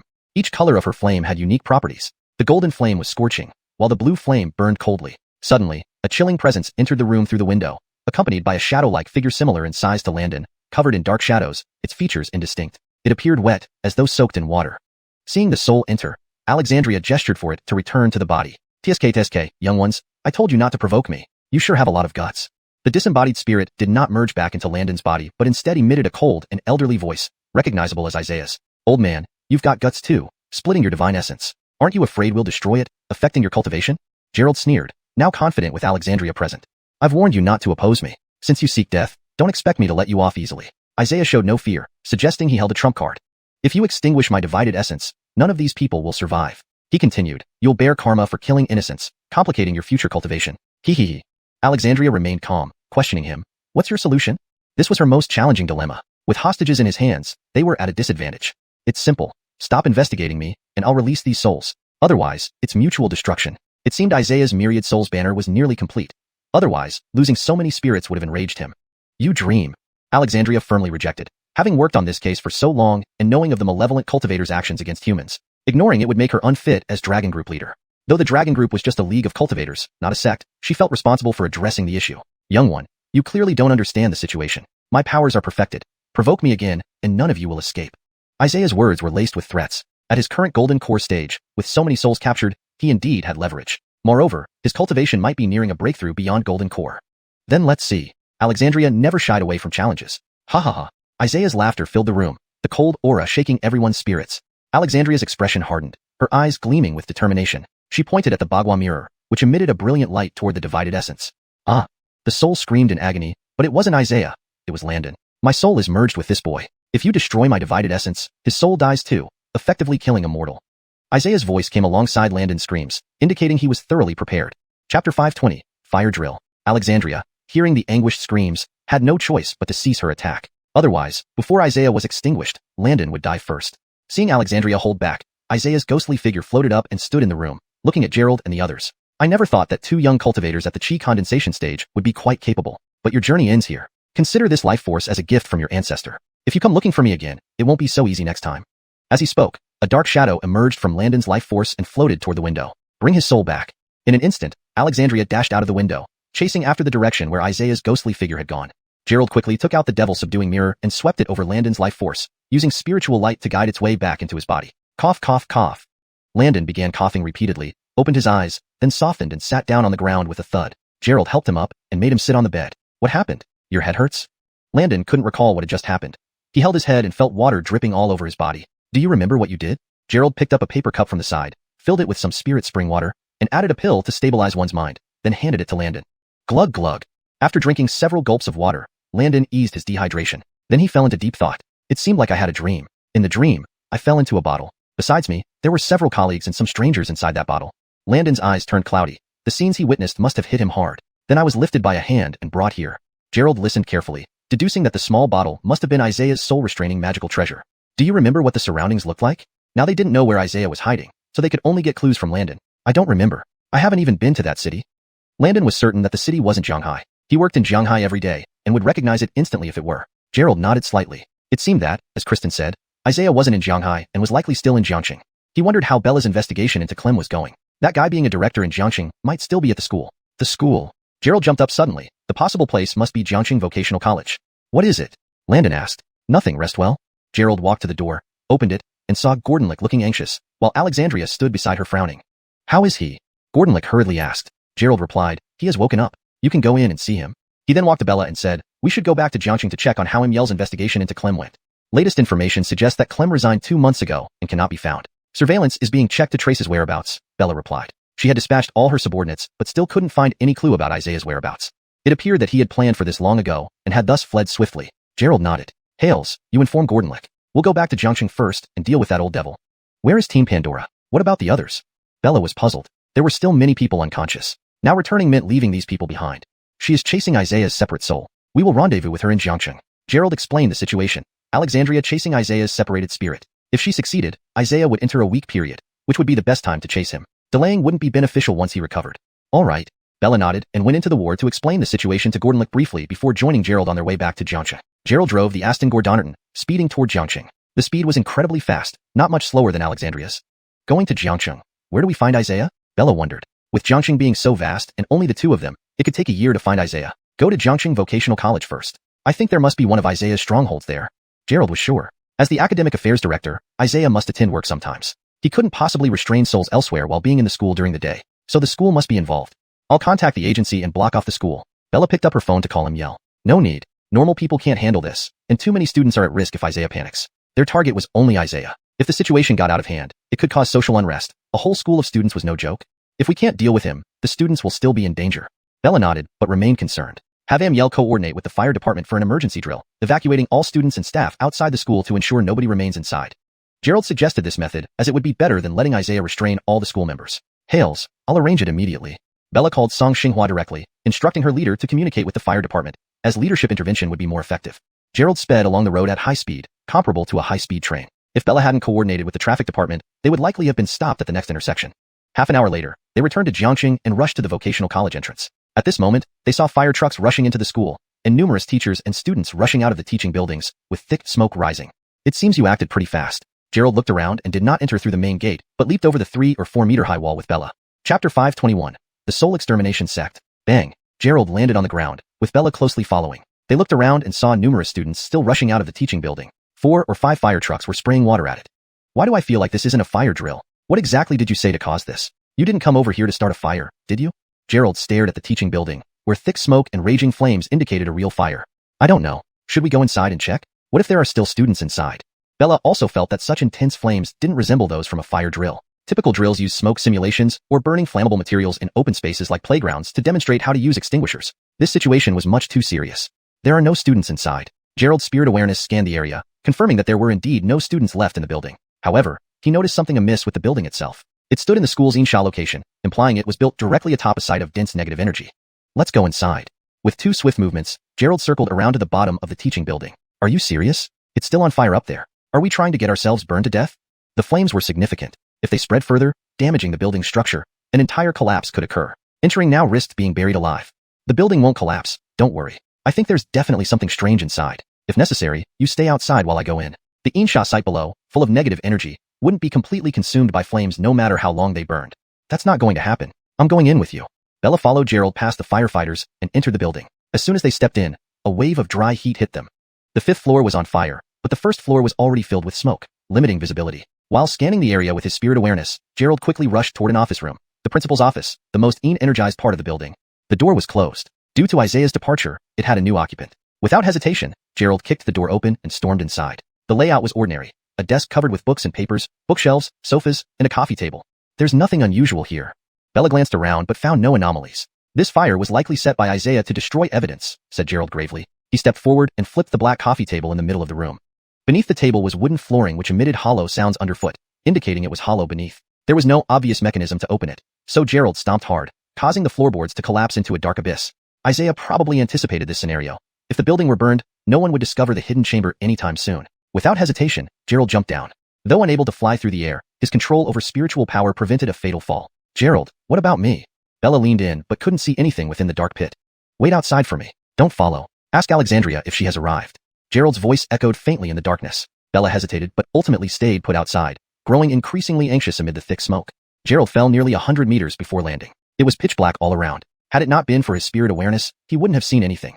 He flicked his right hand, casting a yellow talisman flame to light up the surroundings. Below was a modified cavern, damp and filled with icy winds, obviously due to its Insha position.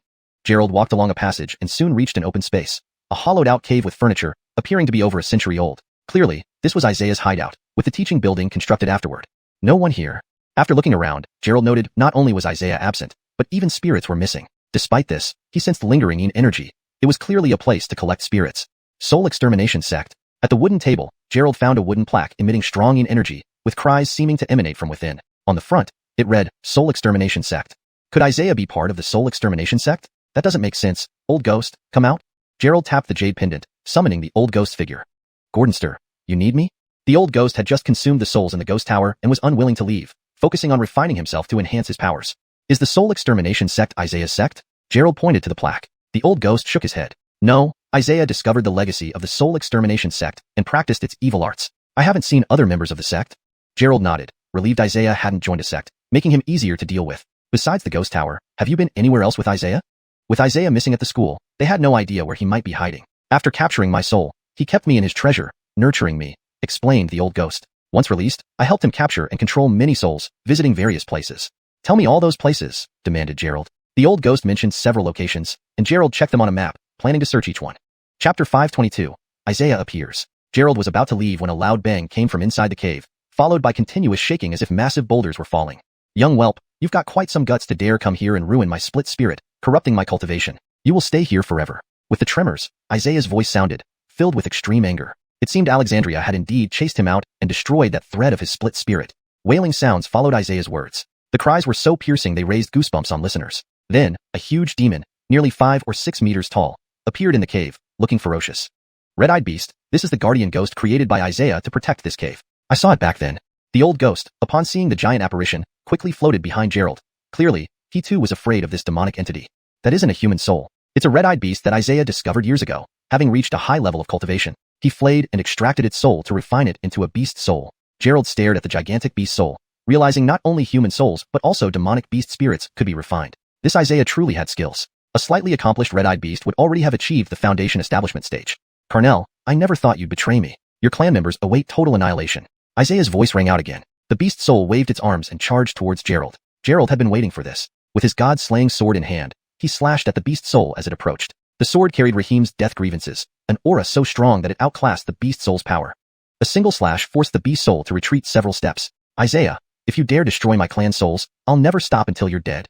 The old ghost shouted towards the direction of Isaiah's voice. Trusting his lies back then, Carnell believed their collected souls still had a chance of resurrection. Now, the souls of hundreds in the Wong family were under Isaiah's control. Hee, Carnell, If you'd remain loyal, I might have helped revive you with a suitable body. But since you betrayed me, prepare for death. Roar. The beast soul roared, retreating after being struck by the god-slaying sword, before charging forward again. Ironically, a living red-eyed beast would be more powerful than this beast soul. Hail it. Isaiah chose to extract the beast soul instead of training a live beast, which was downright absurd. Gerald whipped out a flame-burst talisman. The talisman instantly exploded, illuminating the entire room with flames. These intermediate talismans he crafted with various materials proved incredibly effective. The flames burned the beast soul fiercely, eliciting continuous screams. Despite its formidable nature in life, now reduced to a beast soul, it could only be suppressed. You guys enjoy yourselves, the ancestors leaving. Isaiah's voice vanished, replaced by even stronger vibrations. The cave seemed ready to collapse. Gerald's eyes turned cold. Arlen, hold him off. Having located Isaiah through his words, Gerald charged into the darkness. This cave had been modified by Isaiah for years, likely spanning the size of a whole school, with many small pathways designed for escape. Gordonster, I fear I can't fight him. The old ghost pleaded, having little experience fighting against entities like the beast soul. The beast soul is already suppressed, and can only use 70% of its strength. Destroy it, absorb its own soul, and your strength will significantly increase. Gerald's figure dashed into the hidden passages. With Isaiah's split spirit destroyed by Alexandria, he was currently weakened. This was the opportunity to eliminate him. The old ghost watched the towering beast soul, feeling powerless. Over 100 years ago, despite being a prince, he lived in late Malag China where the Banner offspring were weak. His real combat ability in life was only slightly above average, and as a ghost, he lacked any experience in magical battles. You, don't come near me. Gerald ignored the old ghost, focusing on chasing Isaiah. He sensed Isaiah had already fled several hundred meters away. The old man runs pretty fast. Cursing, Gerald pursued Isaiah. Inside the cave, Isaiah could only run on foot, making it essential to catch him soon, or else he'd escape by aerial flight. Young whelp, it seems you're playing with fire. Let me give you a send-off. Isaiah's voice contained rage. Initially intending to intimidate Gerald and Alexandria, he hadn't expected her relentless pursuit, ultimately leading to his split spirit's destruction. He also needed to complete the final rituals of his 10,000 souls banner, hence opting for this desperate escape method. Just as he ignited the building, Gerald caught up. With his spirit damaged and own soul destroyed, Isaiah didn't wish to provoke further trouble and had to temporarily evade. Gerald pressed on, suddenly encountering a powerful gust of ghost wind. Ahead of him appeared over 10 ghosts. Red-robed demons. Each of these ghosts radiated red light, representing genuine malevolent spirits far stronger than the old ghost's aura. Without doubt, these ghosts had been meticulously refined by Isaiah over a century, acquiring such formidable malevolent energy. Go to hell. Gerald threw talismans towards the dozen ghosts. Thankfully, this was the human realm rather than the netherworld. Thus, it was filled with spirit chi rather than ghost chi. Otherwise, at his current level, Gerald might not stand a chance against them. Flames erupted, lighting up the surroundings. Thanks to his preparation, these specialized talismans were crucial for dealing with evil beings. Chapter 523, Converging Gordon-Levelant Chi. Red-robed demons are formed from the grievous, vengeful spirits of people who died wearing red. These vengeful energies coalesce into malevolent entities. Such demons are typically extremely aggressive and very difficult to handle. The fact that Isaiah can subdue them speaks volumes about his capabilities. Wah! The group of red-robed demons were engulfed by an explosive fire, emitting ear-piercing cries. Hail it! They seemed undeterred, charging at Gerald even more fiercely. Summon thunder. Gerald pointed his god-slaying sword upward. Affixed to it was a thunder talisman. Rumbling followed as thunder surged, guided by the sword. This particular talisman had cost Gerald many points to craft. Usually, even Foundation Establishment stage cultivators would hesitate to face its power head-on. Demons and heretical practitioners would flee at the sight of this talisman's might. Thunderlight flashed, golden rays shot out, and Gerald's god-slaying sword shone brightly. A sweeping strike accompanied by thunder energy, along with black lightning, surged toward the demons. These red-robed demons hadn't even begun their attack when they were struck by this thunder-filled strike, sending several flying away, utterly dispersing a few into oblivion. Piddling skills. Gerald sneered disdainfully. If they were at Cody's level, he might have struggled. However, these demonic presences were nothing in front of his god-slaying sword. Another sweep cleared out more demons, forcing all the red-robed demons back. Holding the god-slaying sword, Gerald watched the dissipating demons, thinking they'd be formidable, but 2 strikes had already wiped out half of them. A bunch of weaklings. Gerald sheathed his god-slaying sword, ready to pursue further, but taking only 2 steps forward, an intense burst of malevolent chi pushed him back. If not for his stable stance, he would have fallen on his rear. Just then, the scattered red-robed demons began converging, their ghostly red aura merging into a single mass of red mist. The mist thickened, becoming increasingly potent, soon forming a shadowy figure before Gerald. Raising his gaze, Gerald saw a powerful figure emerging from the red malevolent chi, its ghostly presence exuding an ominous atmosphere. What in the world is this? Staring at the shadow, Gerald felt bewildered. There was no record of such an entity in his lineage's teachings. Whoosh! The red mist figure was around 5 meters tall, larger than any beast soul encountered earlier. It lacked distinct features or limbs, but vaguely resembled a human form. As the mist concentrated, an oppressive malevolent chi rushed toward Gerald, swiftly condensing into a sphere that enveloped the cave entrance's passageway, leaving no escape route. Seeing this, Gerald retrieved another thunder talisman, using his sword as a guide, releasing a blinding flash of thunder. Bang! The thunder clashed with the shadow, yet the malevolent chi did not seem diminished. The composition of this malevolent chi, condensed from red-robed demons, was unknown, saturating the entire passage. In an instant, Gerald felt dizzy, surrounded by malevolent chi attempting to penetrate his skin and enter his body. Cold sweat broke out. He knew well the consequences. Minor cases could lead to a mental breakdown, major ones to a violent death. He quickly channeled his cultivation method, his skin turning a golden hue, maximizing the Bawang decision. At the same time, he focused his mind, keeping his consciousness anchored to prevent invasion by the malevolent chi. Before long, Gerald was completely enveloped by malevolent chi. Immobile, he feared giving the concentrated chi an opportunity to invade his body. Damn, what sorcery did that old man practice, able to distill such powerful malevolent chi? Clearly, Isaiah wasn't just breeding ghosts. He harvested the malevolent chi from each death. Thump, thump. As Gerald pondered, a faint heartbeat-like sound echoed within him. Bloody hell, really pushing me now. Gerald felt his sanity slipping. Just as he needed to combat the malevolent chi, the sealed corpse worms within him began showing signs of awakening. If they awoke and he used spiritual energy, the worms would invade his heart, transforming him into a corpse king without Isaiah needing to extract his soul. Truly trapped. Resisting the malevolent chi required using spiritual energy, but using spiritual energy awakened the worms. Should I project my soul out of my body and find a new host? That was the only solution Gerald could think of, abandon his physical form, allowing his soul to leave. But considering there were no other cultivators nearby, and occupying someone else's body wouldn't differ much from Isaiah's actions, Gerald felt his head spin. Without defensive techniques, tendrils of malevolent chi began entering his body. Clang. Suddenly, the god-slaying sword flew from his grasp. Its bronze surface emitted crimson light, like blood. Dense malevolent chi swarmed toward it. The sword turned ever redder, as if drenched in blood, absorbing the surrounding malevolent chi entirely. Gerald widened his eyes in shock. Normally, divine treasures would clash violently with malevolent energy, suggesting that only heretical demon cultivators could create such weapons. Could it be that the sword had absorbed too much of Rahim's malevolent energy, transforming from a divine weapon into one imbued with malevolence? Relieved as the malevolent chi dissipated, Gerald recalled the sword. Examining it, he noticed its bloody red glow, feeling the wild energy pulsating within. Great, a fine divine weapon has become a malevolent one. Once Brother Zane wakes up, I'll need to ask how to handle it or risk losing control. Ordinary people couldn't control such potent malevolent energy. If it erupted and retaliated against its master, Gerald would become a mindless zombie, driven mad by the malevolent chi. Putting away the god-slaying sword, Gerald rushed to pursue Isaiah. However, he found that the path was destroyed. The entire passage was blocked by large rocks.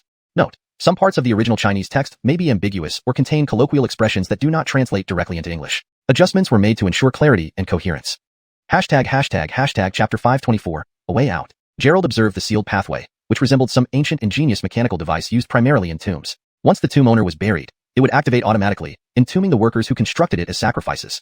Scanning with his spiritual sense, Gerald noticed that at least 100 meters of the path were blocked by massive rocks. Breaking through these would likely take several days, and by the time he managed to do so, it might already be too late.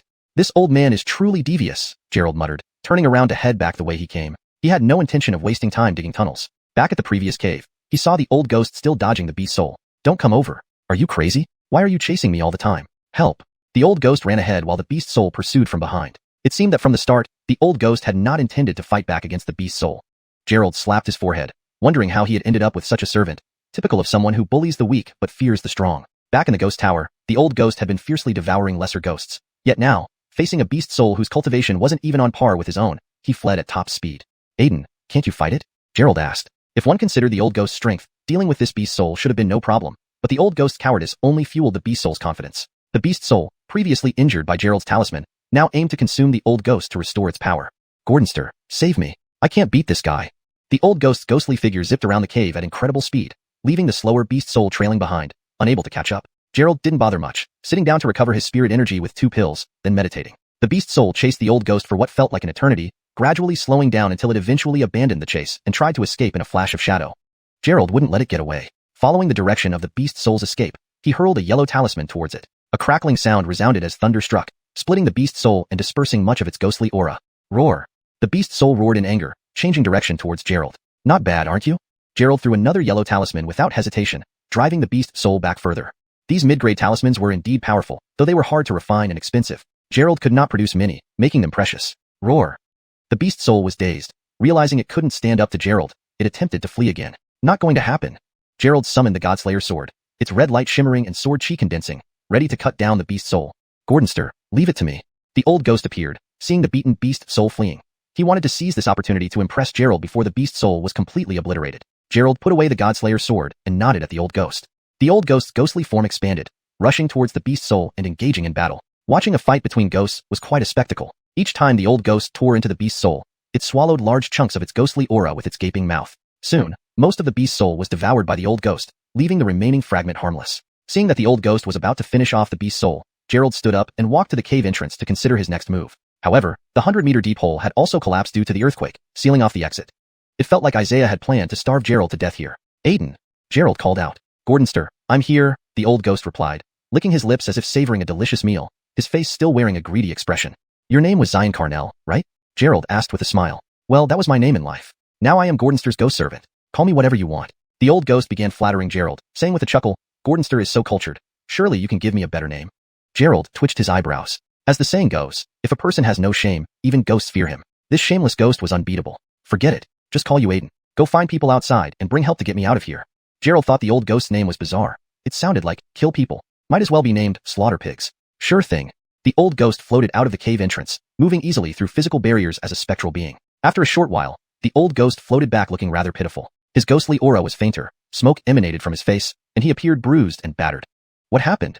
Gerald asked curiously. How did he get beaten up just after stepping outside? The old ghost touched his face, feigning innocence. Gordonster, there's a fierce woman outside. She seems like a demoness. I barely escaped with my life. A demoness? Gerald immediately knew who it was. It must be Alexandria. Carson had seen the old ghost and wouldn't attack him. Bang! Just as the old ghost continued complaining, violent vibrations erupted from the cave entrance. The huge boulders began cracking, turning into powder.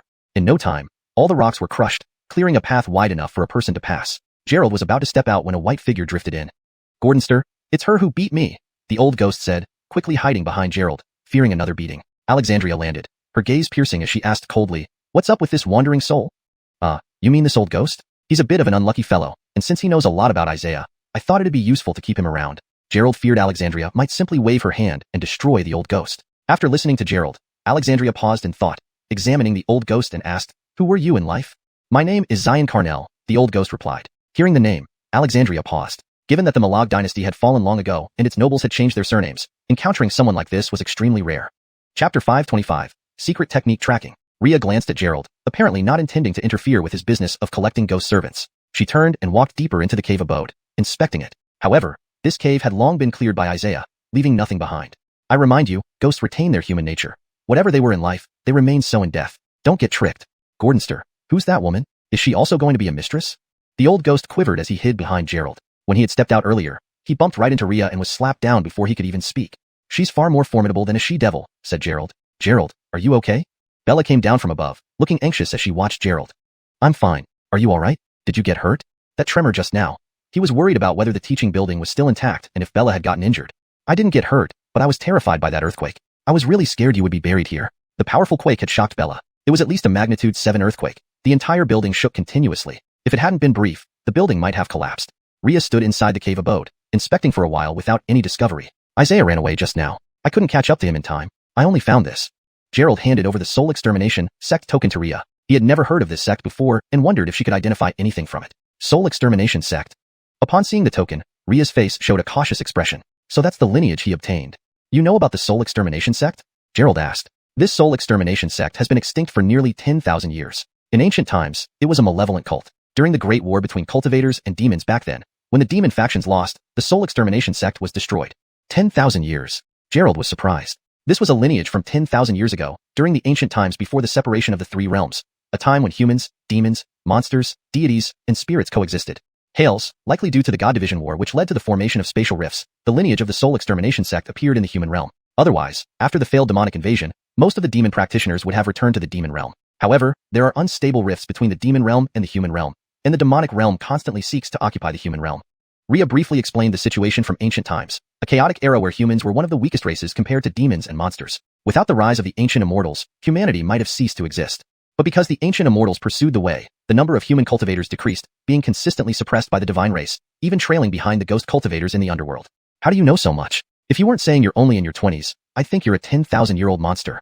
Gerald had a newfound respect for Rhea's knowledge, feeling like she was an all-knowing encyclopedia. Rhea gave Gerald a cold look. Now that we know Isaiah practiced not ghost cultivation but demon cultivation, we must be even more cautious. The demon race is innately powerful. In ancient times, ancient demons were far superior to ancient gods, ancient immortals, and ancient monsters. Had their ambitions not been too great to unify all races, they wouldn't have been driven back to the demon realm. Demons? Can humans cultivate demonic arts? Gerald only knew about cultivating immortality. He hadn't imagined that cultivating demonic arts was a possibility. Humans originate from all things. The paths chosen are defined by oneself. Cultivating demons leads naturally to the ancient demon realm, and cultivating monsters leads to the monster realm. There's nothing strange about it. Buddhist cultivation can even lead to the Buddhist realm. The Buddhist realm formed after the separation of the three realms. Although vast, its size made it vulnerable to scrutiny by other worlds. With humans being weak, the human realm faces constant peril. There were records in the Divine Sword Bureau of multiple human invasions. So what should we do now? Where do we find Isaiah? Gerald asked. Find him? He will come to me eventually. Ria's eyes showed disdain as she pointed her right hand, revealing a palm-sized figure within a small bottle. This is Isaiah's split consciousness? Gerald looked at the dark shadow. It clearly resembled Isaiah himself, with his aged appearance and gaunt face, definitely a formidable elder. He thought Ria had directly destroyed the split consciousness, but instead, it was sealed using a magical artifact. Hails, capturing it delayed us a bit. Ria handed the Soul Extermination Sect token back to Gerald. Since you found it, keep it. What's it used for?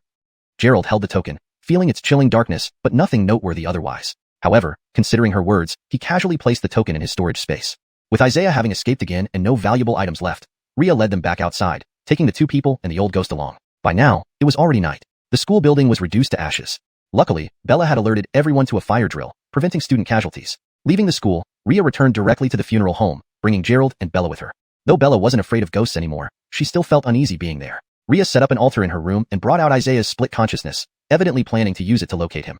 The purple gold compass began to spin, the needle rotating toward the Bagua directions. Inside the small bottle, the strand of split consciousness collided against it repeatedly. Thankfully, it was sealed by a magical artifact. Otherwise, it might have escaped. Let's go. After locating him, Ria immediately took the two out. Bella barely sat down and didn't even have time for a drink before being pulled out again. Ria drove, guided by the compass, speeding through Jiangqing streets. How long will this take? I haven't eaten yet. Bella, exhausted from running errands all day, was hungry. From morning until evening, she hadn't eaten a thing. She should have eaten more breakfast knowing how taxing it would be. Even solving cases at the bureau wasn't this demanding. Chapter 526, Filming a Movie. Gerald looked at her gloomy face and found it amusing. This little girl originally dreamed of joining the dragon group every day, but now that she was in, she started to complain. Here, take it. Gerald, as if performing magic, held out a large drumstick right in front of Bella's mouth. So big, you want to stuff me to death? Where did you get this from? The so-called drumstick looked bigger than Bella's face. Calling this a chicken leg means this chicken must have been enormous. It was meant for Melvin, the leftovers from last time when he couldn't finish it. Gerald laughed. You were starving, weren't you? Forget the drumstick. I think you could even eat an entire roasted lamb leg. Don't be shy, hurry up and eat. We might have a fierce battle later. Bella looked at Gerald with her bright eyes and said, I'm not that much of a big eater. Despite saying that, her hands truthfully grabbed the drumstick, took a bite, and stuffed it into her mouth. Even though Gerald had given her pills to recover her internal energy, even if both physical strength and internal energy were recovered, the hunger was real and persistent. Bella finished the big drumstick in just 3 bites. At her current stage of inner strength cultivation, one's appetite really does match their power, let alone such a chicken drumstick or a lamb leg. Even a whole cow would be reduced to bones if Bella was still hungry. After finishing the drumstick, Bella seemed unsatisfied. Her tiny tongue lightly licked her lips, looking like a little girl who had been sneaking snacks, utterly adorable.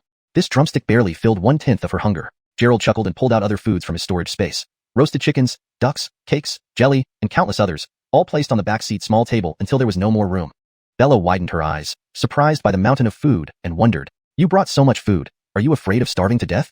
Gerald replied, Eat and don't talk so much. I'm afraid you'll starve to death, not me. At Gerald's current level, he could survive for 2 or 3 months without eating just by absorbing the essence of heaven and earth. His body had long been altered by Foundation establishment pills, and eating was merely to maintain normal metabolism. If he reached the golden core stage, drinking water would be enough to sustain life indefinitely. Bella pouted, but picked up a cake and began to eat. Come here, let me feed you, hee. Go away, no way. Alexandria, driving in the front, completely ignored the couple's show of affection and continued driving rapidly according to the guidance of the purple gold compass towards Jiangqing's outskirts. Screech. With a sharp braking sound, the car made a 90-degree sideways drift, causing intense friction between the tires and the ground. Oh! Caught off guard, Bella tumbled directly into Gerald's arms. With her cultivation, such minor jolts wouldn't affect her unless she intentionally allowed herself to lose balance, or was too engrossed in eating. Bella ended up lying awkwardly on Gerald's lap. After a stylish drift, Alexandria resumed driving steadily. Bella lifted her head and found herself eye to eye with Gerald, making her blush fiercely. Gerald stared at the girl in his arms, a teasing smile curling at his lips. He reached out and gently touched Bella's face. The atmosphere turned subtly intimate, causing Bella's face to turn even redder. She unconsciously swallowed saliva under Gerald's provocation. Gulp. As Bella's cheeks flushed even more, Gerald finally withdrew his hand from her face. This cake is pretty expensive. He then sucked his fingers clean. Cake. Bella raised her head to see that part of the cake had smashed onto her face due to the collision. Halia, tastes good. Gerald stroked her face again, leaving Bella unsure if he was talking about the cake or the foundation she wore. Pervert. Bella cursed him, pulling out a tissue to wipe her face. Gerald laughed, lifting his head to ask, Taoist friend Zainin, we've nearly circled Jiangqing. Did you find that old guy? Alexandria retorted. Did I interrupt your sweetness? Bella blushed even harder, realizing she forgot about Alexandria witnessing their moment of intimacy.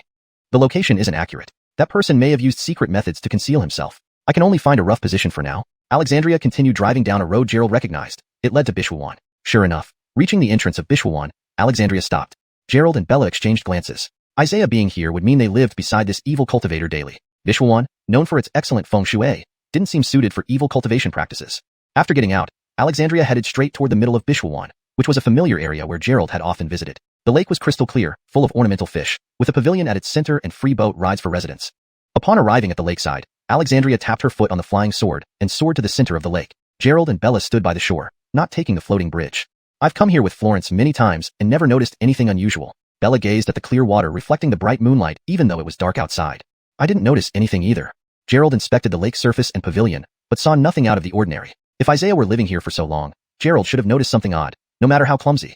Alexandria's speed was incredible, landing swiftly on the pavilion tip. She stood gracefully on the pavilion roof, holding an oiled paper umbrella in one hand and a snow-white sword in the other, radiating formidable aura. There's no surveillance here, right? Gerald glanced around, concerned about potential evidence captured by cameras, which could turn Alexandria into a sensation online. However, the strong release of spiritual energy disrupted the magnetic field, rendering cameras ineffective. Alexandria pointed, launching the yellow oiled paper umbrella over the lake, spinning rapidly. The rapid rotation caused the lake water to rise in spirals, creating a scene of splitting gold and draining rivers, moving mountains and filling seas. Boom! Water surged upward, forming pillars over the lake. Alexandria wielded the sword, slicing through the water pillars, releasing a dozen powerful sword chi beams. Splash! Water fell like rain, splashing continuously on the ground. Alexandria struck relentlessly, thunderous sounds echoing, increasing the rainfall volume. Such a loud noise inevitably drew attention. Night patrolling security guards approached. Hey, what are you doing? A flashlight shone on Alexandria, standing atop the pavilion, unleashing divine power. Egon, it's me. Note: the translation maintains the structure and style of the original text while ensuring readability and fluency in English. Seeing it was a security guard he knew, Gerald stepped forward and, with a flick of his right hand, took out a pack of xuanhuan cigarettes from his bag and handed them over. Mr. Chun, what are you doing here? Egon's angry expression instantly turned into a smile upon recognizing Gerald. Oh, we're filming a movie. Gerald casually fabricated a reason, and it was indeed a perfect one. After all, dealing with supernatural beings was already beyond the common sense of ordinary people. But if he said they were filming a movie, any situation could be brushed off. A movie? Egon watched Alexandria in the lake, unleashing thunderous power with rolling lightning and surging water reaching up to the sky. It certainly didn't look like anything within normal limits. If not for the filming a movie excuse, anyone would think they were witnessing a celestial being descending to Earth. Gerald wiped the sweat from his forehead. The movie excuse was plausible, but where were the lights, cameras, directors, or crew? Apart from the three of them, there was no one else. If this couldn't fool him, things might get complicated. Did he need to wait until Alexandria finished her display and then erase these people's memories? Mr. Chun, you do this kind of thing? Egon chuckled without suspicion and continued. If there's a chance, can you arrange a role for me? Rich people had their way.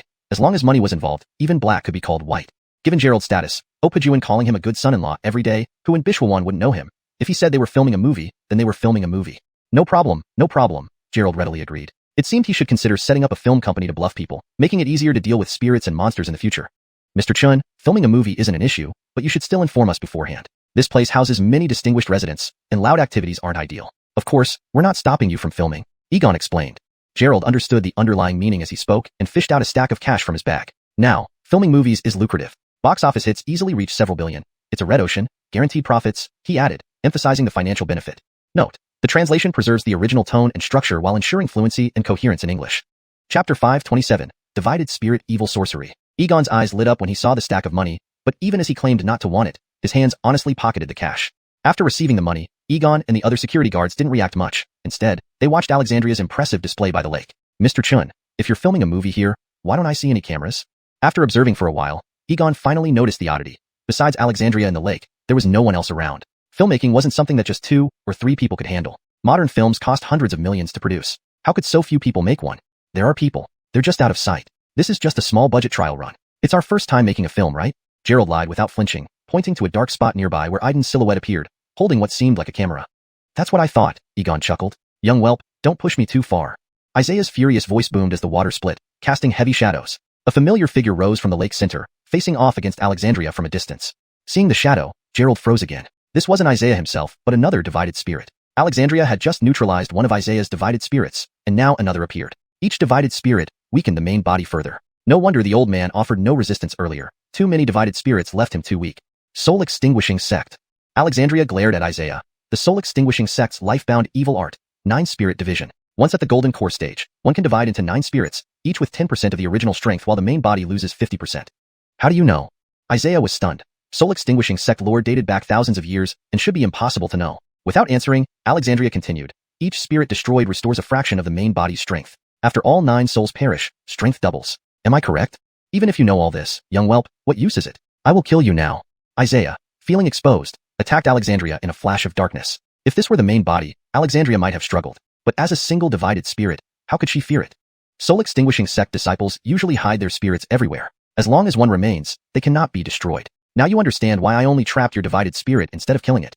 Alexandria wielded her sword, unleashing sword chi. Isaiah panicked. He intended to fight to the death with this divided spirit to regain strength upon its destruction. Though possessing 9 lives, each death weakened him. However, with others still surviving, losing a couple wouldn't matter.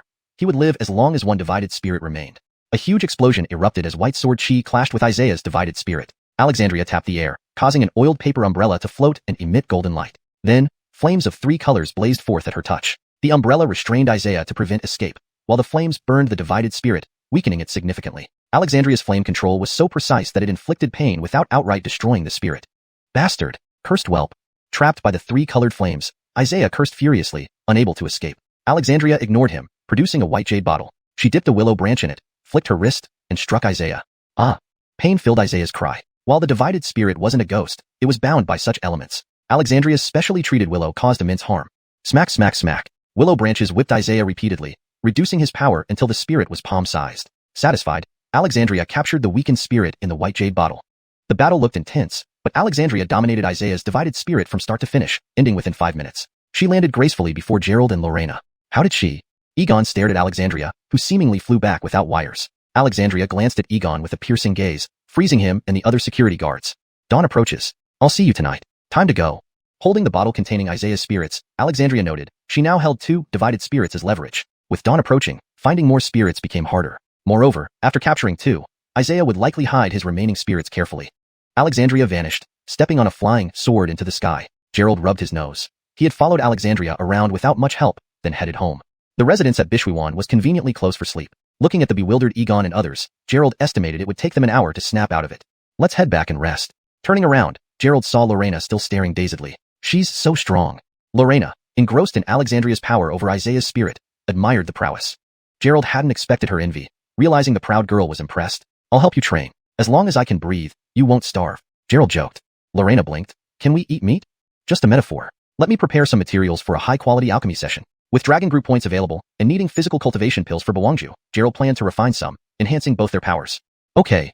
Lorena yawned deeply, exhausted from the recent events. Rest was crucial before the upcoming battle. Both returned home, utterly drained. Today almost buried him alive, Gerald mused. At breakfast, Nellie and Beth, ready for work, looked oddly at the disheveled duo, as if they had rolled in mud. Oh, we filmed a movie yesterday. Exhausting. Gerald saw prepared breakfast and started eating. Film a movie? Why would you do that? Nellie, puzzled, couldn't comprehend it. Don't listen to his nonsense. We were out on a case. Lorena Bumanda Pili Shachan Ching, thinking this guy always liked to talk nonsense. Revised. Lorena slapped Gerald Bumanda, feeling that this guy always liked to talk nonsense. Note, the first sentence is a direct translation and it's not natural in English. I have revised it to make it more fluent. A better revision would be. Lorena gave Gerald and Bumanda a slap, thinking that he was always talking nonsense. Further improvement. Lorena gave Gerald and Bumanda a slap, annoyed that he was always talking nonsense. Best revision. Annoyed. Lorena gave Gerald a tap, thinking that he was always talking nonsense. For the term Bumanda, a more natural way to express this in English would be through adverbs or contextual description rather than a direct translation, so the best version would be. Annoyed. Lorena gave Gerald a tap, feeling he was always talking nonsense. You two were gone for quite some time. Nellie, eating her bread, spoke with a hint of complaint in her tone. Her expression didn't look too good, as if she was somewhat upset. This case was rather complicated. Florence, let me tell you, Gerald and I almost didn't make it back. Those little ghosts and big ghosts were terrifying.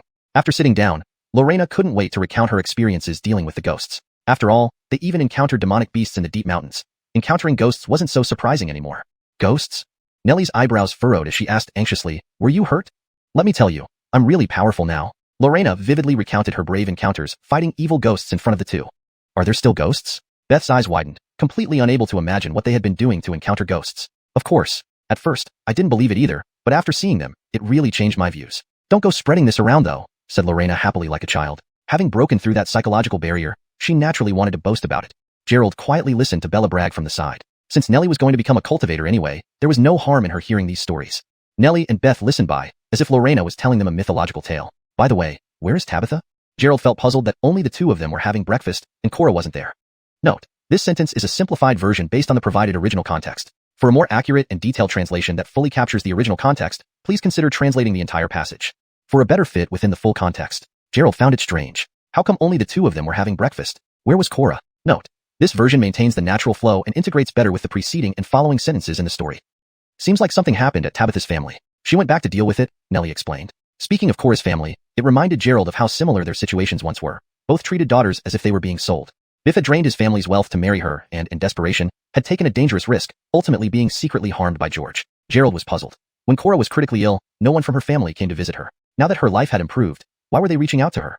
Biff had emptied his family's wealth to marry her and was forced to take desperate measures, eventually being betrayed and killed by George. Gerald was puzzled. When Cora was seriously ill, not a single person from her family came to visit her. Now that her life had improved, why were they suddenly in contact with her again? Why is her family contacting her now that her life has improved? When she was seriously ill, no one from her family came to see her. Gerald wondered aloud.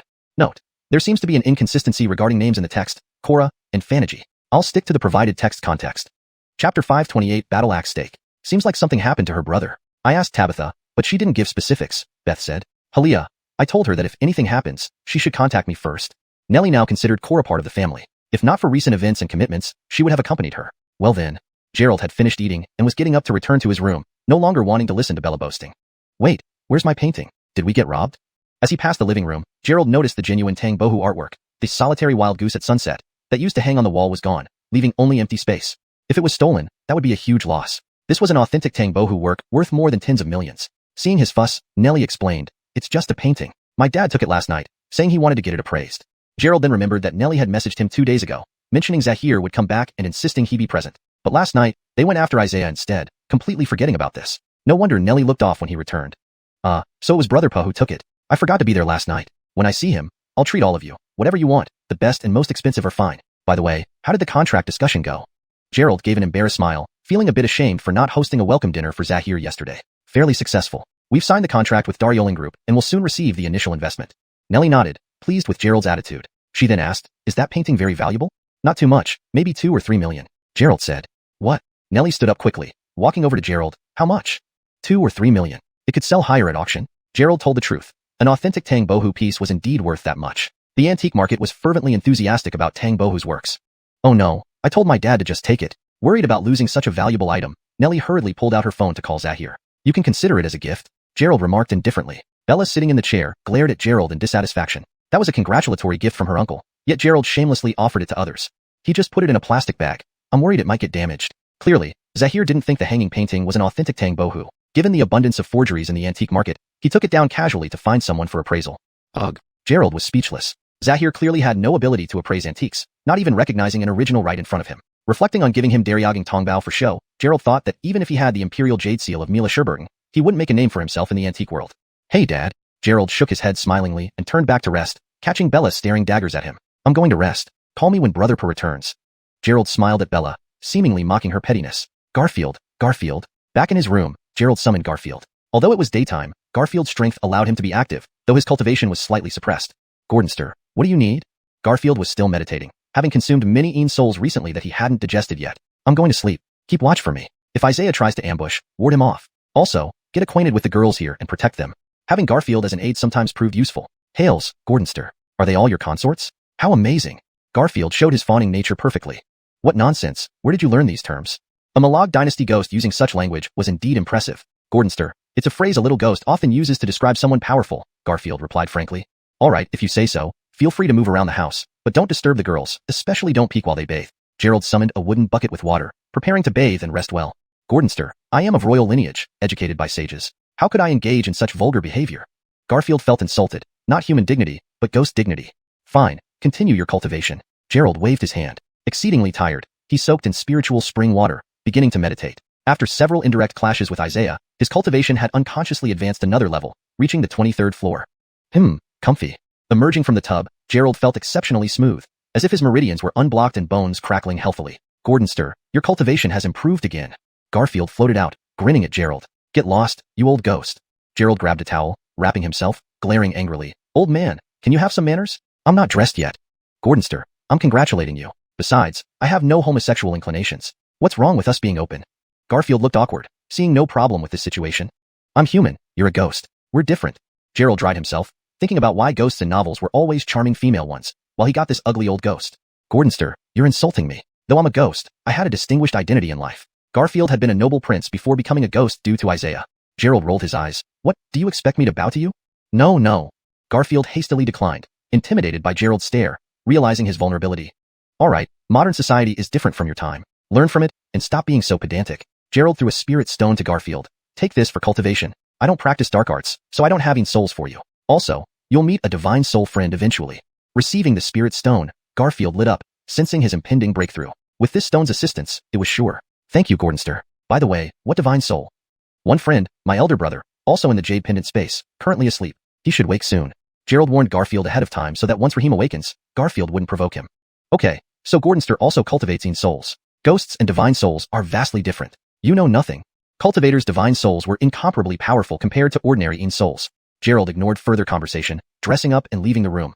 His stomach growled, urging him to go find something to eat. Filling his belly was the priority. Unlike this old ghost who could live off incense offerings. Stepping into the living room, he found that the other girls were not around. Bella was still resting in the bedroom, and it seemed no one had prepared lunch for him. The food in Gerald's space pocket had also been mostly eaten by Bella. It looked like he would have to fend for himself and rely on self-sufficiency. Opening the fridge, he found a good supply of food. Chicken, pork, beef, everything was available. Clearly, Nellie and Beth were making efforts to manage the household frugally, avoiding eating out every meal.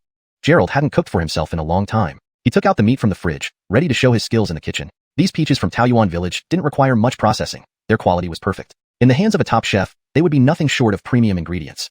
PFFF, PFFF. In the kitchen, smoke filled the air as Gerald began working with the beef. Without even using a gas stove, he summoned flames directly to grill the ingredients. Battle axe steak, let's go with this. Gerald selected a piece of beef, then flipped open his phone, following a video recipe to prepare the steak. The frying pan floated in midair while the phone hovered on the other side, allowing him the best angle for cooking the steak. Soon, golden brown beef drippings oozed out, and the aroma of the sizzling steak filled the air. Gordonster, what is this meat? It smells so good. Garfield floated over, nearly drooling. Beef, battle axe steak. Pretty impressive, right? Gerald waited for Garfield to praise his culinary skills. If the flattery was appropriate, he might even share a bite of the steak with the ghost. Although ghosts couldn't eat human food, they could absorb the spiritual energy within it for a similar experience. What? This is beef? Slaughtering oxen is against the law. Instead of praise, Garfield's expression turned panicked, looking at the steak as if it were a specter. Note, the logic about slaughtering oxen being illegal seems to introduce a cultural or legal context specific to certain regions, which might not align well with the overall tone. Given this, I suggest clarifying or adapting this detail for coherence. For instance, what? This is beef? Isn't this too luxurious for daily meals? This adjustment retains the surprise but avoids introducing an abrupt legal context that may confuse readers. Chapter 529. The Shameless Old Dog. Gerald tossed the steak high up and grabbed a plate casually. The steak drew a beautiful arc and landed precisely on the plate. If you don't want to eat, fine. You've been nagging all day.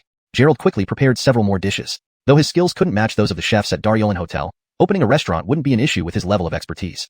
Gordonster, I was just talking randomly. Those laws are hundreds of years old. I think they're outdated too. To tell you the truth, back in the day, I even ate beef secretly. It was really delicious. Gerald looked at the old ghost speechlessly. For a prince to have to eat beef in secret clearly showed the decline of the Malag dynasty. But in the old ghost's era, chaos ruled the land, and livestock had long been wiped out by the Taiping army. Eating beef then meant risking decapitation.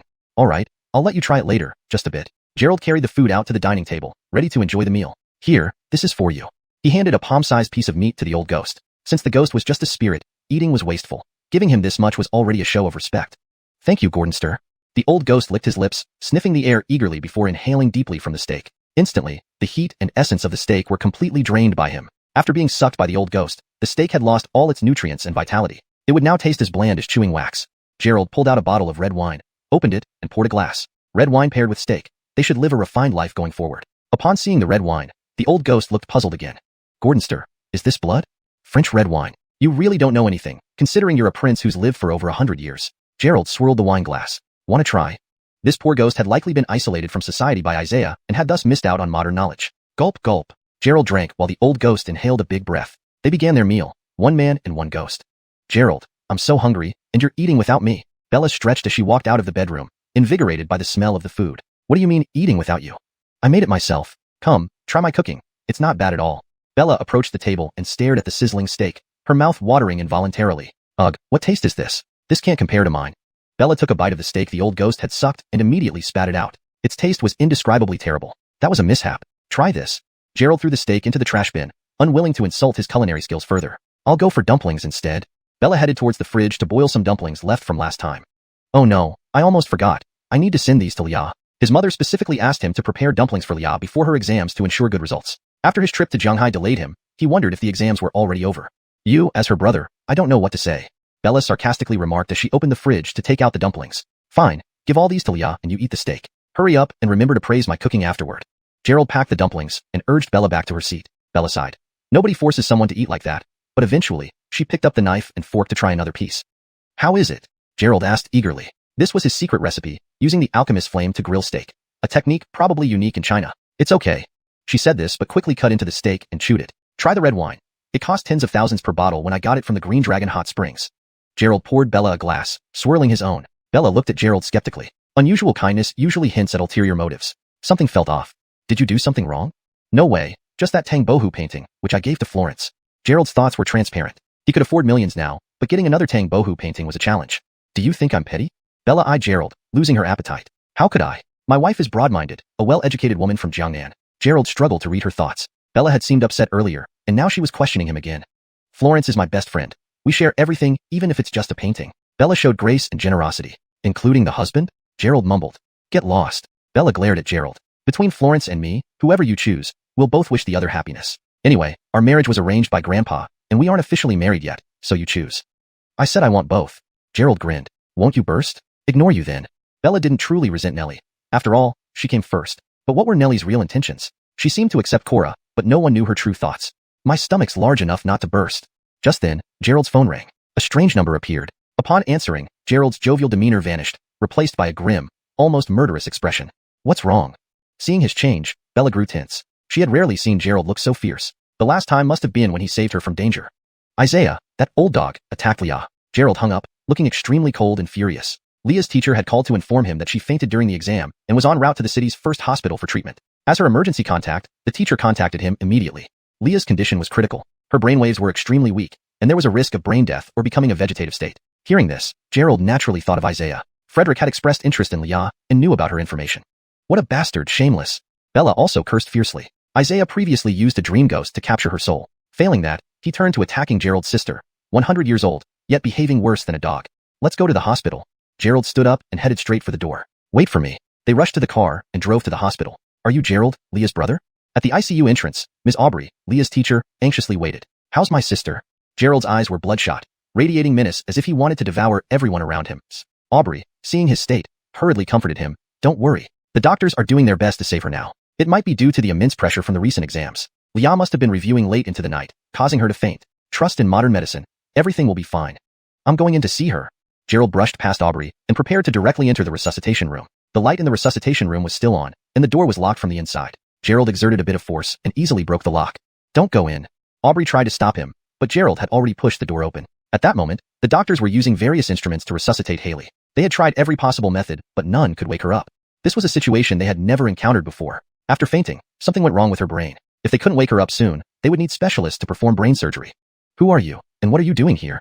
One of the doctors was sweating profusely, with nurses wiping his forehead with towels, when someone burst in, adding chaos to the scene.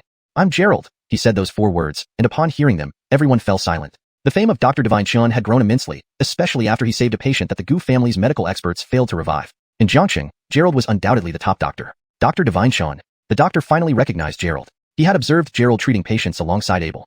Leave it to me. You can all go out. Gerald regained some composure. Getting angry now wouldn't help. It would only play right into Isaiah's hands. Everyone out. The doctor put down his equipment. Faced with the legendary name of Dr. Divine Chun, they could only obey. Aubrey followed behind, stunned by the scene. As Leah's homeroom teacher, she had never met Gerald before. She couldn't imagine how one sentence from Gerald could make the chief doctor abandon his efforts.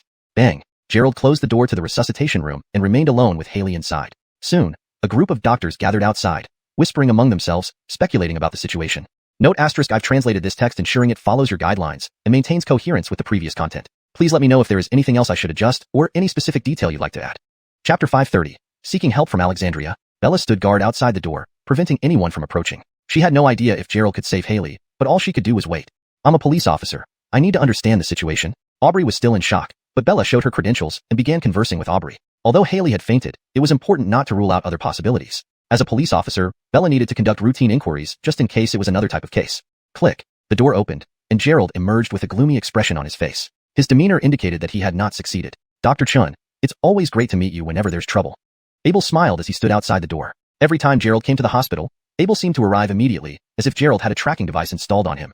How is it? Bella and Aubrey also approached, asking about the situation inside. A trace of coldness flashed across Gerald's eyes as he looked at Abel and said, Director Zhang, I need to take my sister home for treatment. Please arrange for it.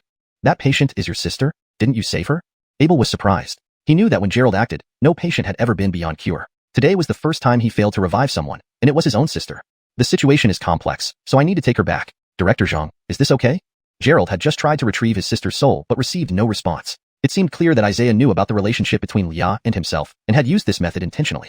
For now, he could only take Lia back and wait for Alexandria to come over and see if there was any solution. All right, I'll make the arrangements. Abel turned and said to others, Disperse. What are you all doing here? Don't you have work to do? Everyone dispersed, having originally wanted to observe Dr. Chin's miraculous healing process, but unexpectedly, he did not manage to cure her. Teacher, I'll take Lia home first. Please handle the school matters for me. Gerald now hated Isaiah more than ever. Such an ancient creature shouldn't target an underage girl. He was nothing but a vile scumbag who had lived for centuries. Hales, I will go back to the school and make the necessary arrangements. If Lia returns before the semester starts, I will organize makeup exams for her remaining subjects. Aubrey's face showed some panic. She had graduated only recently, and Haley was her first batch of students. She never expected such an issue to arise. After handling everything, Gerald returned to the ward and carried Haley out of the emergency room. Surrounded by puzzled looks, he carried his sister to the parking lot. What exactly happened? Bella was driving while glancing worriedly at the two people in the backseat. Haley's eyes were tightly shut, her breathing faint, showing no reaction to external stimuli. One soul and one soul fragment are missing. I can't locate her soul. Let's contact Daoist Zainin and see if she can help. Gerald glanced at his unconscious sister and silently cursed Isaiah's ancestors.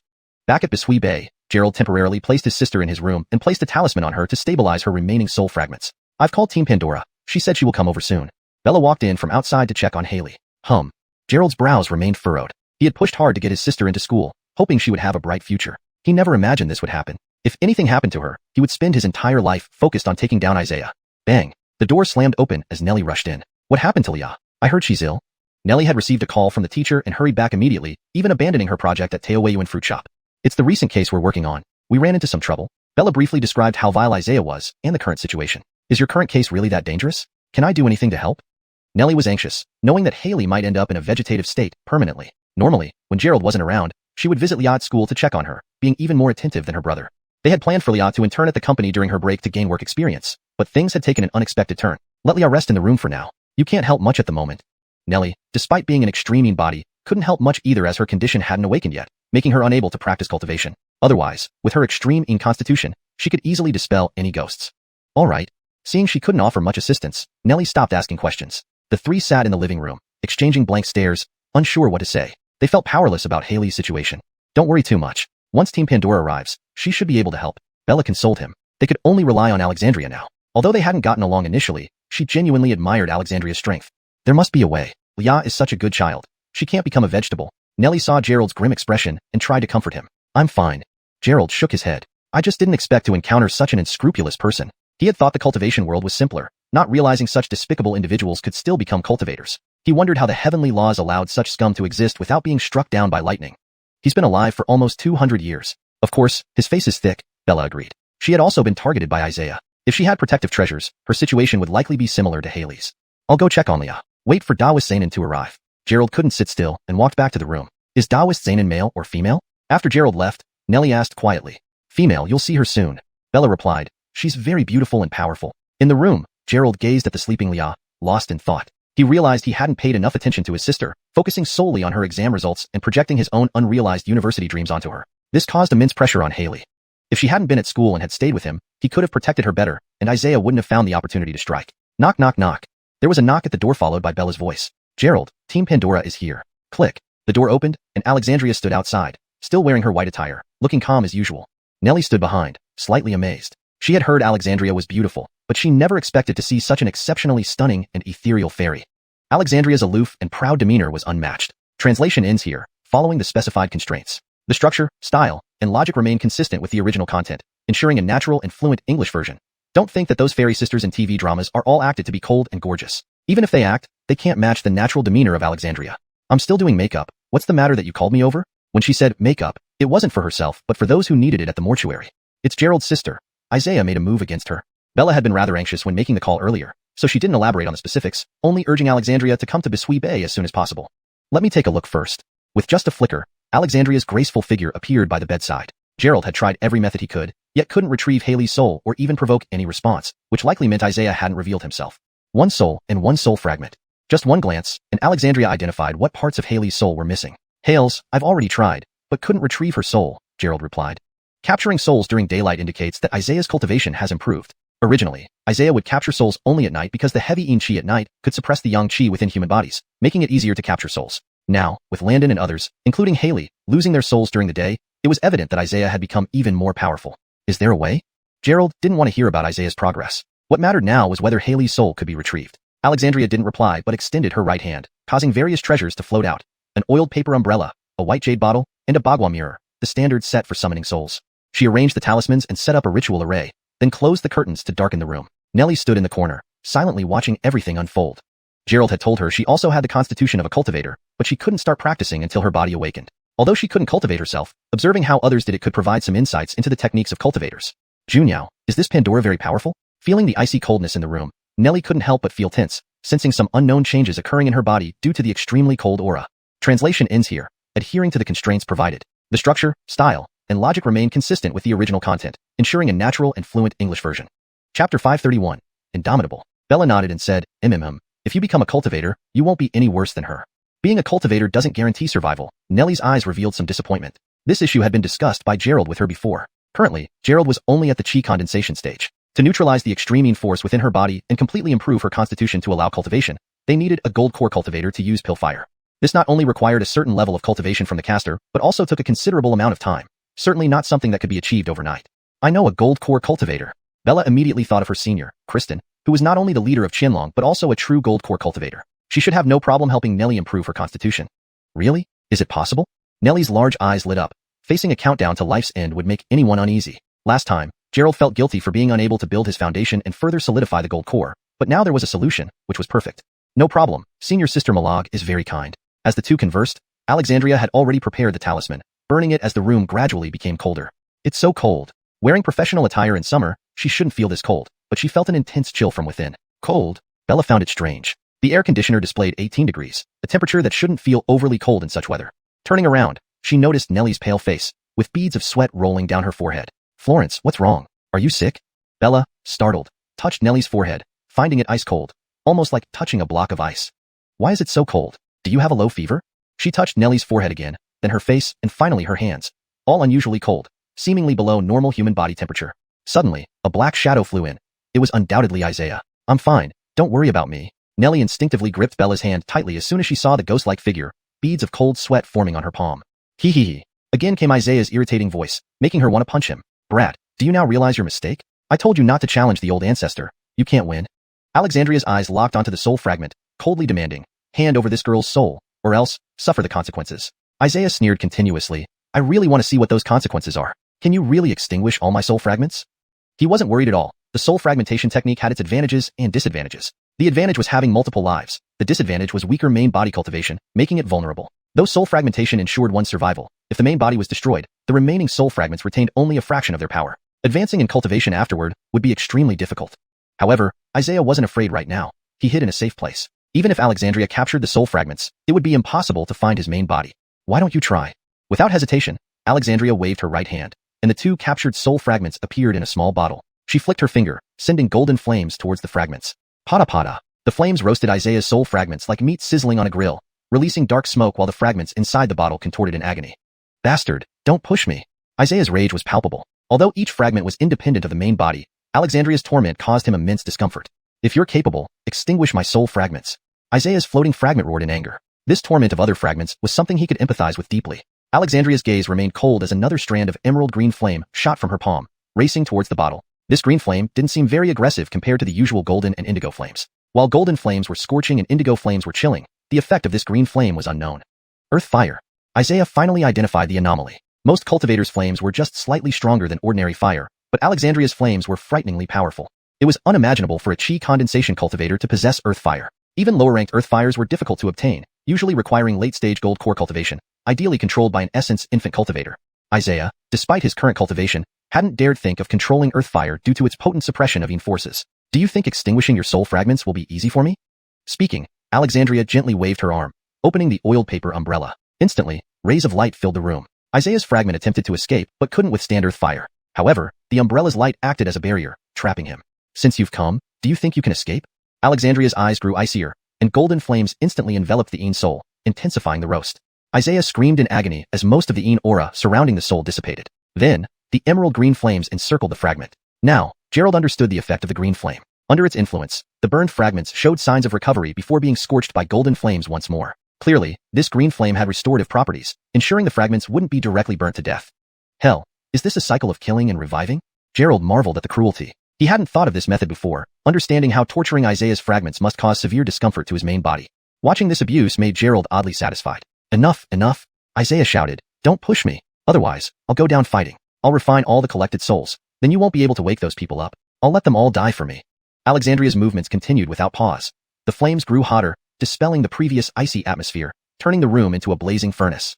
Do you think human lives matter to me? Alexandria's tone was full of disdain. Indeed, compared to cultivators, ordinary humans were as insignificant as ants. Even chi condensation cultivators far surpassed humans in both cultivation and lifespan. Only martial artists could slightly compare, but their inherent disadvantages made them less formidable. Aren't you afraid of heavenly retribution and cultivation backfires? Isaiah's shrill voice was a threat against cultivators, who feared accumulating karma, hindering cultivation or affecting Dao heart, leading to backfire. Alexandria ignored the threat, directing continuous golden flames to burn the fragment, while the green flames enhanced recovery efforts. From this situation, it was clear that as long as there was sufficient spiritual energy, Isaiah's divided soul could be tormented to the point of being worse than dead. Finally, I'm giving you one last chance. Release this girl's soul or else when I find you, you'll know what endless suffering in hell is like. Isaiah's decision this time was indeed unwise. Alexandria was obviously not the type to be threatened. Based on her style, she was the kind who wouldn't budge under any circumstances, no matter how tough things got. The old ancestor will make all of you dissipate into nothingness. Under the intense flames, Isaiah couldn't take it anymore and began screaming wildly, with boundless Yin energy converging toward his Yin soul. Do you want to self-destruct your divine soul? Alexandria's eyes locked onto Isaiah's divided soul. If it were to self-destruct, the entire building might be destroyed. Hold! Within the oiled paper umbrella, a concentrated light instantly gathered from all directions towards Isaiah's divided soul. This restraining spell was originally set up to prevent Isaiah's divided soul from escaping. Now, the concentrated light slowly compressed the Yin energy inside, preventing it from releasing. Isaiah couldn't break free. He was suppressed by the surrounding concentrated light. In no time, his divided soul shrank to the size of a palm. With a wave of her right hand, Alexandria folded the oiled paper umbrella, capturing Isaiah's divided soul inside it. Including this one, she had now captured 3 out of Isaiah's 9 divided souls, 1/3 of them. What should we do now? Seeing that Isaiah showed no signs of yielding, Gerald was worried about Tori's soul in his hands, which posed a significant danger. Alexandria put away her magical weapon and said, continue searching for Isaiah's souls. Once we gather more than half, I have my own methods to deal with him. Gathering more than half meant capturing 2 more souls. Although they didn't know Alexandria's plan to handle Isaiah, judging from his earlier agony, her methods would certainly be effective. Dreamhan. At that moment, Bella suddenly shouted loudly. Nellie fainted stiffly. If Bella hadn't caught her quickly, she would have hit the doorframe directly. With this momentum, as long as there was sufficient spiritual power, Isaiah's detached soul could be roasted to a state worse than death. I give you one last chance. Release the girl's soul. Otherwise, when I find you, you'll know what it means to suffer endlessly in the netherworld. Isaiah's choice this time was truly unwise. Alexandria clearly wasn't someone who would be intimidated. Based on her style, she was the type who wouldn't yield to any form of coercion. The patriarch will make all of you disintegrate into nothingness. Under the intense heat from the flames, Isaiah couldn't take it anymore. He screamed wildly, with boundless dark energy converging towards his spectral form. You want to self-destruct your divine soul? Alexandria's gaze was fixed on Isaiah's detached soul. If it were to explode, the entire building would likely be destroyed. Seal. From the oiled paper umbrella, beams of light instantly gathered, converging from all directions toward Isaiah's detached soul. Initially set up to prevent Isaiah's detached soul from escaping, these light beams now gradually compressed the dark energy, trapping it within. Isaiah couldn't break free. Completely restrained by the surrounding light, he soon shrunk to the size of a palm. With a wave of her right hand, Alexandria folded the oiled paper umbrella, capturing Isaiah's detached soul inside. Including this one, she had already captured 3 of his 9 divided souls. That made up 1/3 of his total split soul essence. What should we do now? Seeing that Isaiah showed no signs of giving in and holding someone else's soul, Gerald knew it was very dangerous. Alexandria put away her magical artifact and said, we continue to look for Isaiah's other souls. Once we collect more than half, I will have a way to deal with him. Collecting half meant capturing 2 more soul fragments. While Gerald didn't know how Alexandria intended to deal with Isaiah, judging from Isaiah's earlier agony, it would certainly be effective. Florence. At that moment, Bella suddenly cried out. Nellie fainted straight away. Had Bella not caught her quickly, she would have hit the door frame. Chapter 532 2 Solutions. Gerald's heart skipped a beat. Surely Isaiah hadn't taken advantage of the moment to also capture Nellie's living soul? Alexandria turned around and looked at Nellie, uttering 4 words. Utmost inconstitution? The utmost inconstitution. Gerald had only heard about it from her but never actually seen it in Nellie. Probably because the room had too much energy earlier. Her utmost inconstitution absorbed part of this extreme energy, triggering a backlash, Alexandria explained. She then added, lay her down on the bed first.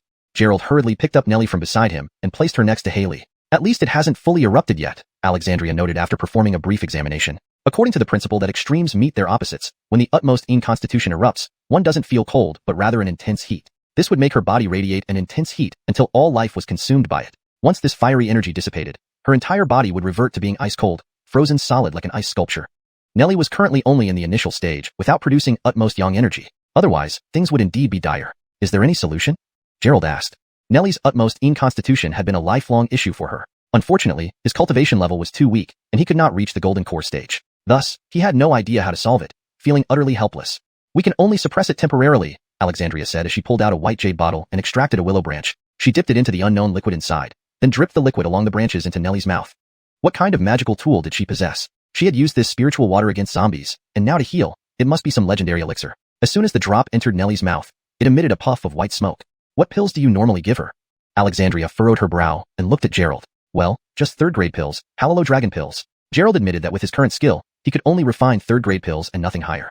Alexandria pulled out a pill that seemed like a milk candy from her hand and placed it in Nellie's mouth. Do you know what treating symptoms is? Gerald was baffled. Giving Nellie Hallow Dragon pills didn't seem problematic since they were purely young attribute pills which should suppress the utmost in forces. So, is there a problem with that?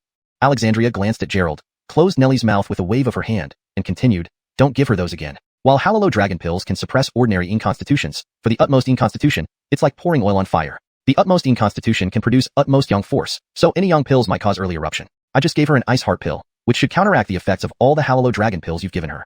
But, Alexandria continued, her utmost in constitution is unusual. Even with the ice spirit pill, her utmost in power might erupt within a year. What should we do then? Gerald and Bella asked simultaneously. Initially, they thought that using third-grade Hallow Dragon pills would delay the eruption for 3 to 5 years, but now Alexandria suggested it might accelerate it instead. I have no permanent solution for now, Alexandria began. To change her utmost in constitution to enable cultivation, there are generally 2 methods. The first is for a cultivator above the golden core stage to use their primordial fire to dispel the Yin energies. Golden core cultivators have golden core fire, while nascent soul cultivators have nascent soul fire. Both are ordinary fires unsuitable for alchemy, but used for cultivation and combat. However, hearing the however, Gerald felt anxious again. Why did this girl always speak in breaths? If a golden core cultivator uses their primordial fire to treat the utmost in constitution, it takes half a year, causing harm and possibly regression in cultivation for the caster. This made Gerald gasp. Treating her condition could regress a cultivator, potentially turning a golden core beginner back to foundation establishment.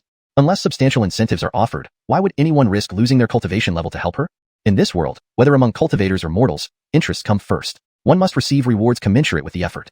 Bella hesitated, considering asking Kristen for help, but such a high cost would likely be impossible unless someone owed them a favor. What's the second method? Bella persisted, hoping it was simpler. Alexandria casually eyed Gerald with a chilly gaze, making him uneasy. The second method involves a fire attribute spirit root cultivator using their primordial energy to resolve the issue. You get it. Despite sounding simple, the conditions were stringent. Only a fire attribute cultivator who has not engaged in intimacy can use their primordial energy, and it requires mutual willingness. Most importantly, primordial energy can only be used once. If it fails, it's over. Bella blushed, realizing how complicated the seemingly simple solution was. How could Gerald spend intimate time with Nellie? Is that all? Gerald asked. That's it, Alexandria simply replied. Gerald froze. Although Nellie was beautiful and favored by his mother, using her as an excuse for intimate activities seemed inappropriate. Moreover, losing his primordial energy early would hinder reaching the golden core stage.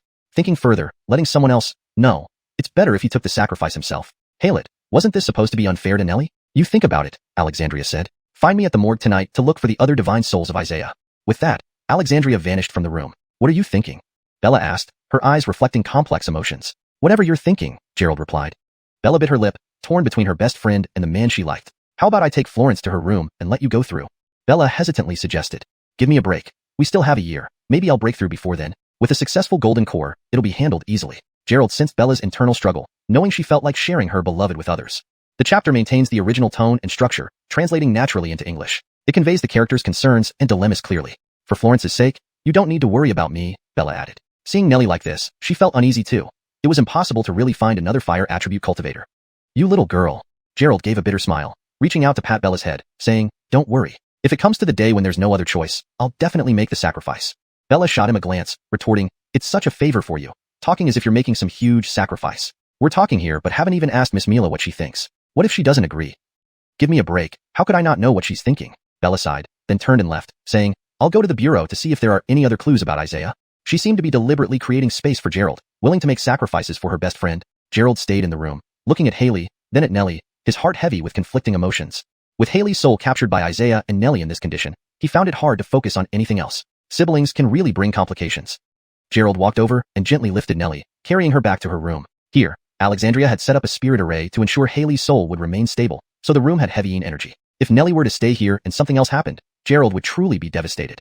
A few hours later, Nellie stirred awake on the bed, noticing Gerald sitting on the sofa nearby, practicing cultivation. What happened to me? Nellie examined her body, finding nothing obviously wrong but sensing something amiss. Nothing serious, it's just your constitution. Remember what I told you about that? Gerald briefly explained the cause and Alexandria's proposed solutions, which he needed to convey to Nellie since the decision ultimately rested with her. You mean, I have to with you? Given Nellie's intelligence, she naturally understood what the union of yin and yang entailed. The chapter maintains the original tone and structure, translating naturally into English while conveying the characters' concerns and dilemmas clearly. It remains consistent with the previous content and ensures the storyline and logic are coherent. Chapter 533, The Nature of a Merchant. Gerald looked at her shy face, feeling somewhat embarrassed himself. After all, it was awkward to talk about such matters, especially with Nellie, who had never even been in love before. What Nellie said next left Gerald speechless. So, when do we start? As she spoke, her round, rosy cheeks blushed deeply. Her beautiful eyes revealed both shyness and longing, as if she had grown hopeful from listening to Gerald's words. Gerald's body trembled slightly. Looking at her almost predator-like gaze, he felt a twinge of fear. Well, actually there's no rush. With Taoist Zainan's elixirs, everything will be fine for this year. Or are you unable to wait? Gerald recovered from his shock. As he observed Nellie's bashful expression, he began to feel increasingly uneasy about preserving his innocence. Don't you want to? Nellie's eyes suddenly turned cold, staring straight at Gerald. And no, I'm just worried you might not accept it. Gerald's words stumbled out. Even his soul quivered. It was a deep-seated tremor that stemmed from an innate fear cultivated by practitioners. Fine, if you don't want to, then so be it. In a year, on my anniversary, you can light incense for me. Nellie pouted and got up from the bed, tidying her clothes and preparing to leave. No, that's not what I meant. Gerald hurriedly chased after her, unaccustomed to handling such forward women. Dear son-in-law, you're home. They had just walked from the room into the living room when they saw Zahir standing there, holding several beautifully packaged scrolls. Good daughter, now that you're pregnant, don't run around aimlessly. Just rest in bed. Nellie rolled her eyes and stormed out, saying, your grandson probably won't survive. I'm going to the company. She grabbed her bag and prepared to leave. Florence. Gerald quickly followed, leaving her bewildered. Boom. Nellie rushed into her car, started the engine, and was about to speed off. With a swift motion, Gerald jumped through the window into the passenger seat. Then, Nellie slammed down on the gas pedal and drove out of the complex. Florence, don't be angry. You see, Tori hasn't woken up yet. If we do this now, isn't it a bit too hasty? This phrase, too hasty, struck a chord. Upon hearing these words, Nellie slowed her racing car. For Tori's sake, I won't hold it against you. Nellie shot Gerald a glare, interpreting his words as a sign of disdain for her efforts. This is also for your own good. Your extremine body is absolutely top tier for cultivation, Gerald explained. If one were to compare this unusual constitution, only a heavenly spirit root or lightning spirit root could rival it. A path where reaching the golden core stage would be standard. Then what? Nellie glared at Gerald. Today, she would demand an explanation.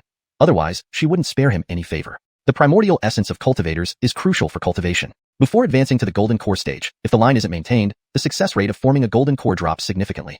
Gerald wasn't exaggerating. Any cultivator with aspirations would never become immersed in such pleasures early on. Only those without hope of forming a golden core, lacking talent, would indulge in the allure of pleasure.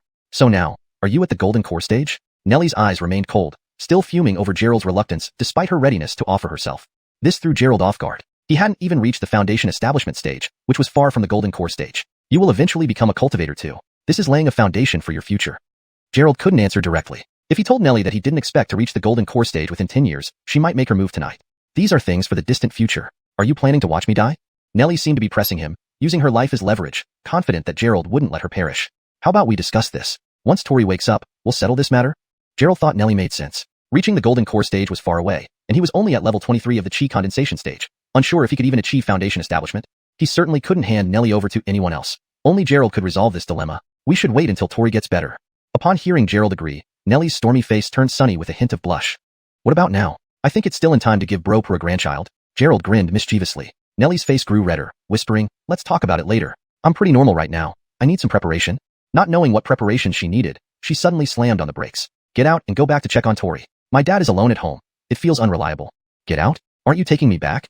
Having driven over 10 kilometers, making her go back alone seemed unreasonable. I was negotiating with another company and rushed back upon hearing about Tori. Now that Tori is temporarily fine, I need to explain. Tabitha isn't in Jiangxing either. Nellie offered a reasonable excuse. After Gerald got out, she sped away quickly as if escaping a beast. Sigh, women. Gerald sighed. Women's hearts were hard to fathom. It seemed his 20-year-old chastity might soon end. The thought of Nellie, such a famous beauty, gave him a strange thrill. Since his Aston Gordonnerton was still parked at the villa entrance, he summoned his Wuling Hongguang and headed home. At home, Herb was leisurely sipping tea. Seeing Gerald return, he asked, "What's wrong with Florence?" She stormed out. "Nothing serious, just a misunderstanding. It's resolved now." Gerald sat nearby, scanning Tori's room with his divine sense. She was still asleep but safe. Gordonridge life is like this. Arguments in the morning, reconciliations by night. Not that I'm lecturing you, but Florence has missed you during her time in Imperial Capital. Look at you, coming home without spending time with her. Yesterday, you weren't even home. What if she miscarries because of missing you? Herb, acting paternal, gave a long-winded lecture on marital duties. Gerald was dumbfounded. He felt like he had turned into a philandering husband who stayed out late. That's enough. I won't say more. Unexpectedly, Herb stopped after that brief lecture. Then, his demeanor changed abruptly. His previously stern face turned into a laughing Buddha's. Son-in-law, where did you get that Tang Bohu masterpiece? His eyes and smile clearly showed his true mercantile nature. Gerald knew Herb would eventually ask. He felt that his precious painting was doomed. It's a gift from an elder. There's nothing wrong with the painting, right? Gerald couldn't possibly tell him that the painting was a gift from Bella for their marriage, so he could only come up with an excuse to fob him off. Of course there's no problem. I had it appraised by General Gordonridge Wang and his team. It's a genuine masterpiece. If it were auctioned, it would be valued at over 30 million. Zahir's face glowed as he spoke of Tang Bohu, his neck thickening and his breathing becoming heavy. Alas, my painting, Gerald sighed deeply in his heart. Giving this painting to Herb, he wondered what he would give Bella in return in the future. Bropo, do you like that painting? Gerald asked. Of course I do. Herb seemed to have been waiting for him to say this, nodding repeatedly. To put it bluntly, if this painting wasn't part of his collection, Herb wouldn't be able to sleep at night. Then I'll give it to you. Gerald wasn't a stingy person. It was just that the painting had special significance. But since Bella didn't mind, Gerald felt comfortable offering it. What do you mean give? We're family now. What's yours is mine, and what's mine is yours. I gave you my daughter. Herb displayed his true mercantile nature, wanting Gerald to concede willingly without making him pay a cent for the Tang Bohu artwork. Don't worry, I won't treat you badly. When you join the company, I'll make you the president. Herb patted Gerald's shoulder with a hearty laugh, leaving Gerald no chance to object. That's not necessary. To outsiders, becoming the president of Pujuan Group might seem like a dream job. But for Gerald, it would feel more like paying money to suffer, going to work and clocking out daily, though not on the dreaded 996 schedule, it would still be quite tiring. Alright, if you need anything, just let me know. After getting Gerald's agreement, Herb couldn't wait to leave, taking the genuine Tang Bohu masterpiece with him to show off to his old buddies as his prized possession. Gerald shook his head with a wry smile, checking the time. It was almost dinner. He called the check, and found that everyone was coming back to eat. So he ordered takeout from Daryolan Hotel, a luxurious set meal. Translation notes asterisk. 1. Character names asterisk translated using pinyin for Chinese names, e.g., Gerald, Herb. 2. Tone and style, asterisk Gordon maintained the conversational and somewhat casual tone of the original text.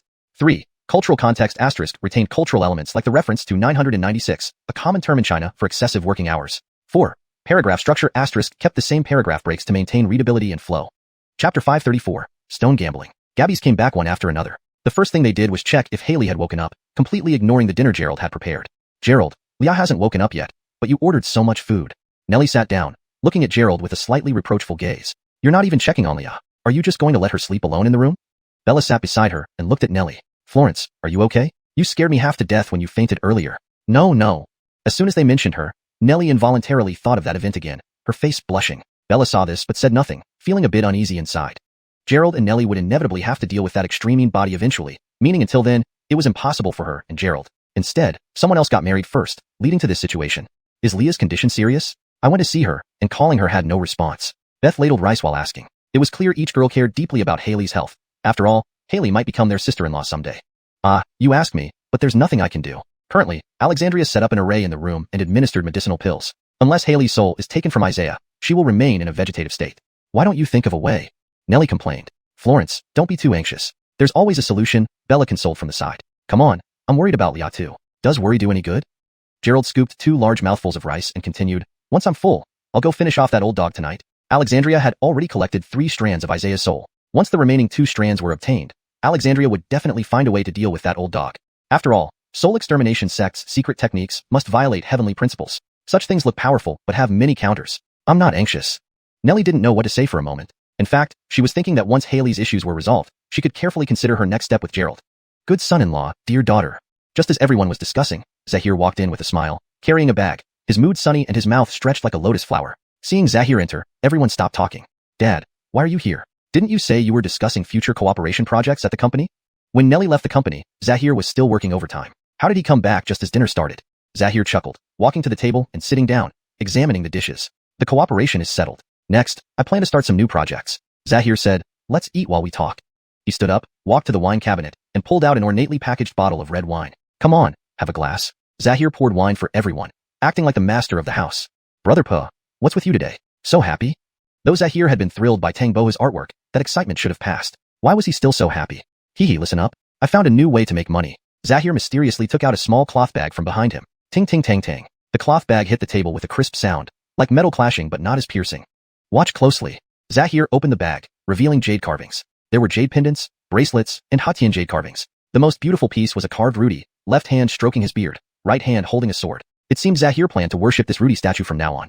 But Zahir hadn't expected the lady's lack of surprise or interest, as if they considered these ordinary jades unimpressive. After all, when Gerald returned from Jiangnan, he gave them even more beautiful, valuable jades that could serve as magical artifacts. Disliking these common stones made sense. Don't you like them? Zahir paused, seemingly realizing his performance was met with indifference. When did you start buying jade? Nellie's expression turned curious. The company hadn't dealt with jade projects. If Dad talked about starting a new project outside his expertise, it could be very risky. An overly ambitious project without proper returns could drag down the entire company. This shows my prowess. Zahir boasted. In the capital, I met some old friends during a Daryoling group collaboration. They operate a jade business, importing raw stones from Zanin and Burma. Stone gambling was something Gerald had heard of but never seen. Stones turning into money naturally sounded intriguing, especially considering the value of spirit stones used by cultivators. But I don't understand other stones. These jade pieces came from a stone I personally picked, cut, and had processed. Zahir began boasting. I spent 50,000 on this raw stone. Do you know how much this jade is worth now? Nellie wasn't interested but asked curiously to save face for her father. How much? Now it's worth 3 million, Zahir proudly declared. And this is just ordinary jade. If I get better quality, the value is even higher. A 5 to 30 profit margin was impressive. Dad, this is your new project? Nellie asked. Isn't this gambling? How can stone gambling be called gambling? It's investment. I plan to invest 20 million to mine some jade stones. If I get lucky, our company can venture into this. The money comes in fast. Zahir built his fortune from pennies, now running a vast enterprise. Spending a bit on stone gambling wasn't unreasonable. Do whatever you want. To Nellie, a 20 million investment wasn't high risk. Even if lost, it wouldn't affect Pajun Corporation. She felt relieved knowing it wasn't going to some mistress. Brother Pur, such a huge sum. Aren't you afraid of losing it? Gerald sighed, envying how easy it was to spend millions on luck-based investments. What's there to fear? I'm investing with friends. Zahir explained. President Wang also wants to get some jade for his treasure pavilion. We're doing this together. Of course, President Wang was Ethan. His treasure pavilion had antiques and paintings, including jade items. Jade prices could skyrocket, offering significant profits. Old brother Wang is joining you? Since returning, Gerald hadn't visited Ethan due to recent events. Hails, he has studied jade for many years. When I asked him to appraise my calligraphy and paintings, it just so happened that he also wanted to get some jade. Isn't that a coincidence? Zahir continued. With him on board, our collaboration is bound to be invincible. It was unclear where Zahir's confidence came from, believing he would definitely make money. Brother Pa, when are you going? Can I come along? Gerald's sudden words left Nellie and Bella puzzled. Bang bang. Gerald's left and right feet were simultaneously kicked, Nellie on the left, Bella on the right. These two clearly didn't want Gerald involved in this type of gambling venture. Gambling on jade might sound like doing business, but it could also be seen as pure gambling. One cut could lead to poverty, another to wealth. Just because one profited now didn't mean they wouldn't eventually lose if they got too engrossed. You want to invest too? No problem, I'll take care of it. We'll split the profits 3 ways. Zahir patted his chest confidently. What are you doing? Must you involve yourself? Nellie whispered in Gerald's ear. It's just stones. Who knows, there might be something good. Gerald had his own plans. Jade like jadeite and Hatian jade came from raw stones. But there was another aspect. Spirit stones were mined from mountains. Stones absorbed heavenly and earthly energy, containing both jade and spirit stones. Gerald wasn't interested in jade, but if he found spirit stones, it would greatly benefit him. Spirit stones were currently what he lacked most. The last time Alexandria gave him some high-quality spirit stones, he hadn't even used them much. If he could obtain more spirit stones, cultivation would become much easier. There won't be anything good, they're just rocks. Nellie didn't have much faith in her father. When Pajuan Group started improving, her father once initiated a project that nearly bankrupted the company. Therefore, she was keeping a close eye on Zahir's new ventures. Chapter 535. The Origin of the Utmost Een Constitution. Gerald was merely curious and wanted to verify it. The history of the human realm stretched back so far that, despite the weakening of earthly chi today, a significant number of spirit stones should still be available. He needed only spirit stones, not jade. Don't worry, I have my own measures. Why don't you come with me? Gerald deeply understood the insufficiency of his current strength compared to Alexandria's. He felt like being in heaven versus being on earth. His current points could only exchange for materials, but were not enough to get spirit stones. He had to find a way elsewhere. No interest. We haven't finished dealing with the matters in Jiangxing yet. Nellie rolled her eyes, saying, Dad, take care not to drag Gerald into trouble. What is called trouble? This is an investment, okay? Emiliano leisurely sipped a glass of red wine, saying, By the way, remember to go for your prenatal checkup tomorrow. It's almost a month now, and I wonder how my grandson is doing. Nellie trembled, nearly dropping the bowl in her hand. I know. I've eaten enough.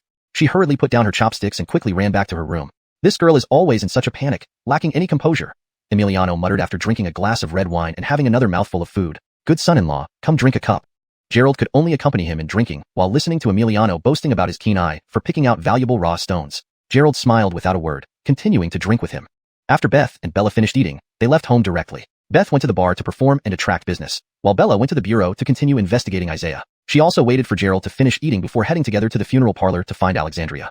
Emiliano still had many things to handle, including the project to purchase Jade, which wouldn't start for several months, so there was no rush. After finishing his meal, Gerald left the drunk Emiliano on the sofa and set off to find Bella.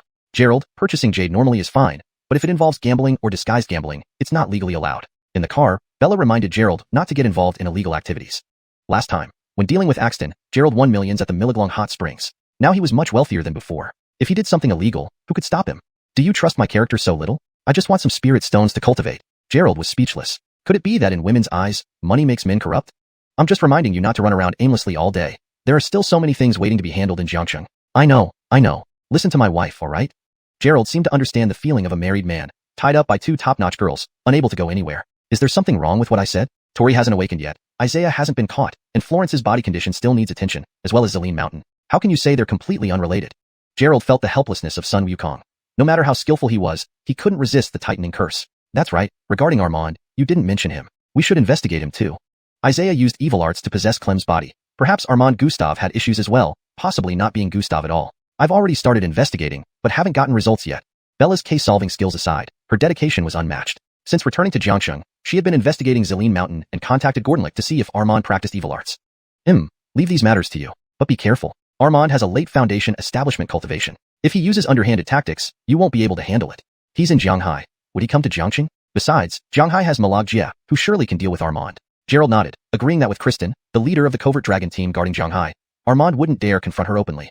Chatting about the case, they soon arrived at the funeral parlor. Alexandria was still in the dressing room as usual, but tonight she wasn't applying makeup to the dead. Instead, she was sitting cross-legged in meditation. Seeing them approach, Alexandria opened her eyes. Her gaze carefully examined Gerald for a long time without speaking. Da was Zainin. What are you looking at? Gerald was puzzled. Why was she staring at him? Did he have something on his face? Only then did Alexandria speak. I thought you wouldn't come tonight. It seems you haven't done anything with that utmost in-constitution cultivator. Gerald was embarrassed. Why did Alexandria care about this issue? Could it be the gossip heart of women? Bella heard this and gave Gerald a subtle glance. It's your pills that temporarily suppress it. Am I the type to rush into things? Gerald said. At this moment, Alexandria stood up, putting away an upper-grade spirit stone before her. Let's go. I found some clues. I'll tell you more on the way. Riding in Alexandria's Benz once again, Gerald experienced speed and passion. This girl drove wildly, ensuring no vehicle remained in front of her. Before long, they had left the Jiangcheng area. Take care of that utmost in-constitution as soon as possible. Alexandria suddenly said this, making Gerald feel a bit bewildered. Why was she urging him so aggressively? Why? There's still a year left. Gerald was curious. Why did Alexandria keep pressing this question? It seemed that Nellie's utmost in-constitution wasn't the most urgent issue now. Alexandria steadily drove, accelerated, and then asked, do you know what exactly the utmost in-constitution is? Gerald glanced at Bella, who was also confused, unsure why she asked this. Isn't the utmost in-constitution a special constitution? In Gerald's heritage, there were brief records of the utmost in-constitution and methods to resolve it, but nothing mentioned its origin. According to Emiliano, Nellie's constitution stemmed from her family lineage, where each generation produced one utmost in-constitution person. Alexandria continued, do you know why the utmost in-constitution lacks spirit roots, but can still cultivate?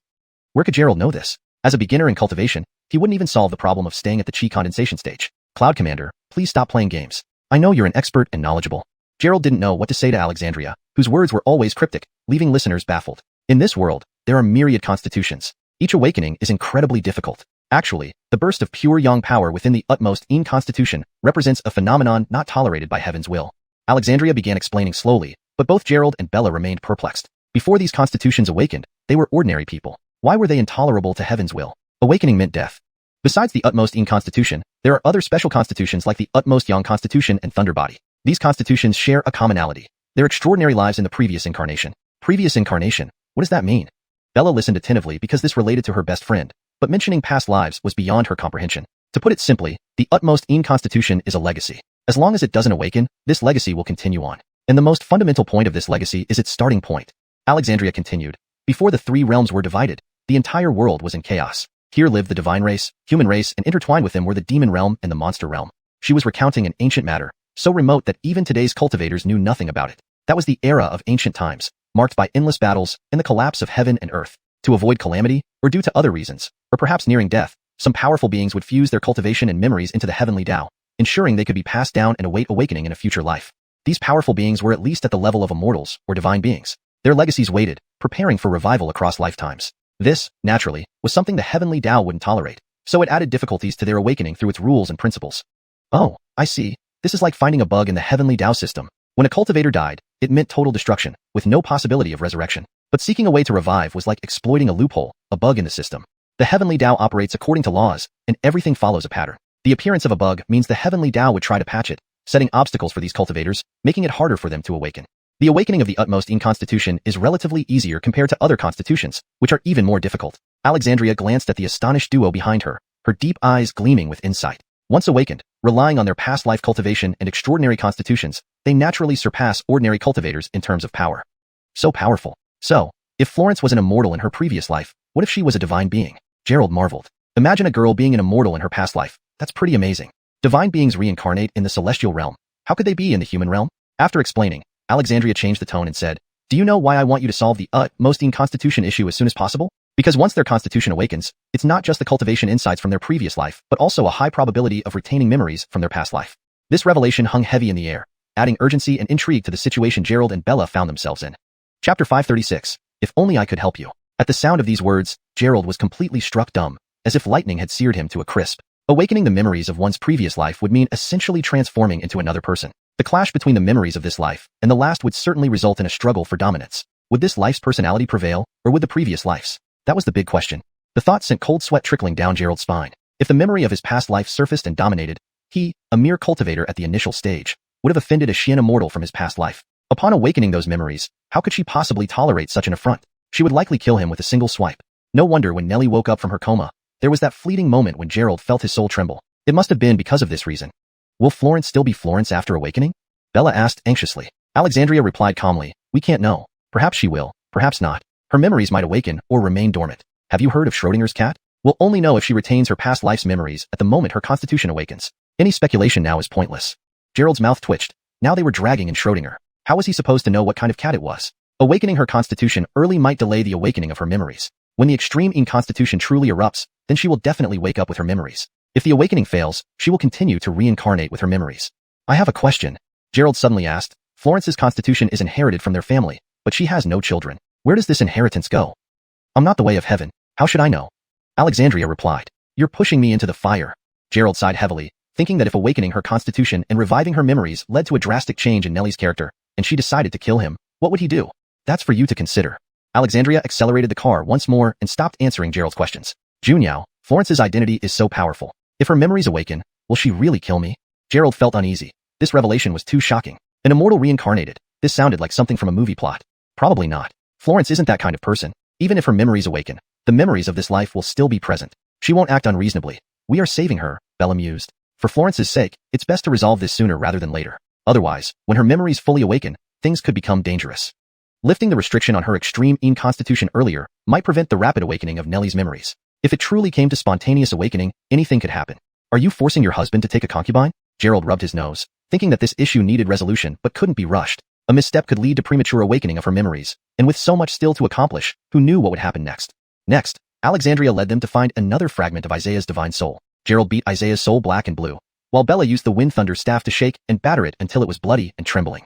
But they still didn't locate the main body of Isaiah. Alexandria continued searching but found no other fragments. With Isaiah's golden core stage power, his divine soul couldn't be far away, probably within neighboring cities, not across the ocean in America.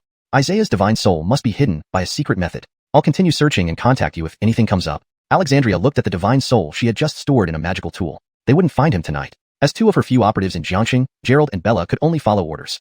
"Tell me, who exactly is Director Zainin?" On the way back, Bella started discussing again. Given Alexandria's young age and immense power, it wasn't unreasonable to think she was a prodigy, even among cultivators. There were rare talents every 10,000 years, and Alexandria might be one of them. But her extensive knowledge and expertise at such a young age were indeed extraordinary. "She's a tough one," Gerald nodded. Bella continued, "Do you think it's possible that she's also an immortal reborn?" It was Bella's intuition. Alexandria's strength exceeded comprehension. Kristen took over 100 years to reach her level, while Alexandria reached it in 20 years. "I think it's not impossible," Gerald glanced at Bella. Recalling their first meeting, Alexandria hadn't fully integrated into society. Gerald's lineage never mentioned a second method to handle the extreme inconstitution or deal with corpse worms. His lineage was comprehensive yet fell short of Alexandria's expertise. Her opportunities seemed beyond exceptional. Even if she's an immortal reborn and successfully awakened, she still needs to start cultivating from scratch, right? And it doesn't affect us directly. Let's focus on Florence. Alexandria's strength only brought benefits. Starting higher meant winning the race, but becoming an immortal remained extremely challenging. Even reaching the nascent soul stage and surviving the tribulation, more cultivation awaited in the heavenly realm until the grand tribulation passed, achieving true immortality. Florence won't hurt you, right? Bella wondered, worrying that if Gerald and Nellie fulfilled human heritage and Nellie awoke with her memories, Bella could end up a widow. Zane and Daoist said it wouldn't be too dangerous, Gerald reassured her. An immortal's identity was daunting. Immortals lived virtually immortal lives, enduring occasional heavenly tribulations unless fatally wounded in duels, living eternally. Back home, Bella hurriedly prepared for a shower before Gerald occupied the only bathroom downstairs. After her shower, she found Gerald nowhere in sight, not outside or in his room. Did he leave already? Bella frowned, feeling slightly disappointed. Click. Nellie lay in bed, half asleep. Suddenly, the window opened and someone jumped in. What are you doing here? Seeing Gerald, Nellie panicked, her heart pounding and cheeks flushing red in the dark. Why was Gerald here? She wasn't ready to give herself over. Your dad is sleeping downstairs. Where else am I supposed to sleep? His room was occupied by Leah, so sharing a bed with his sister wasn't an option. Gerald stared quizzically at Nellie. Didn't he always stay here when Zahir visited? Why had her attitude changed after going to the capital? Oh well, you should take a shower first then sleep. Good night. Nellie pulled the blanket tightly around herself, her heart racing and face blushing. Gerald scratched his head and headed to the bathroom. The bathroom was still warm, indicating that Nellie had finished her shower not long ago. Her recently changed clothes were still hanging on the adjacent clothes hanger, yet to be washed. Gerald stretched lazily. It had been a while since he last bathed here. He turned on the shower head and began to enjoy a comfortable bath. You old dog, if you dare to harm my sister, I'll make sure you're dead.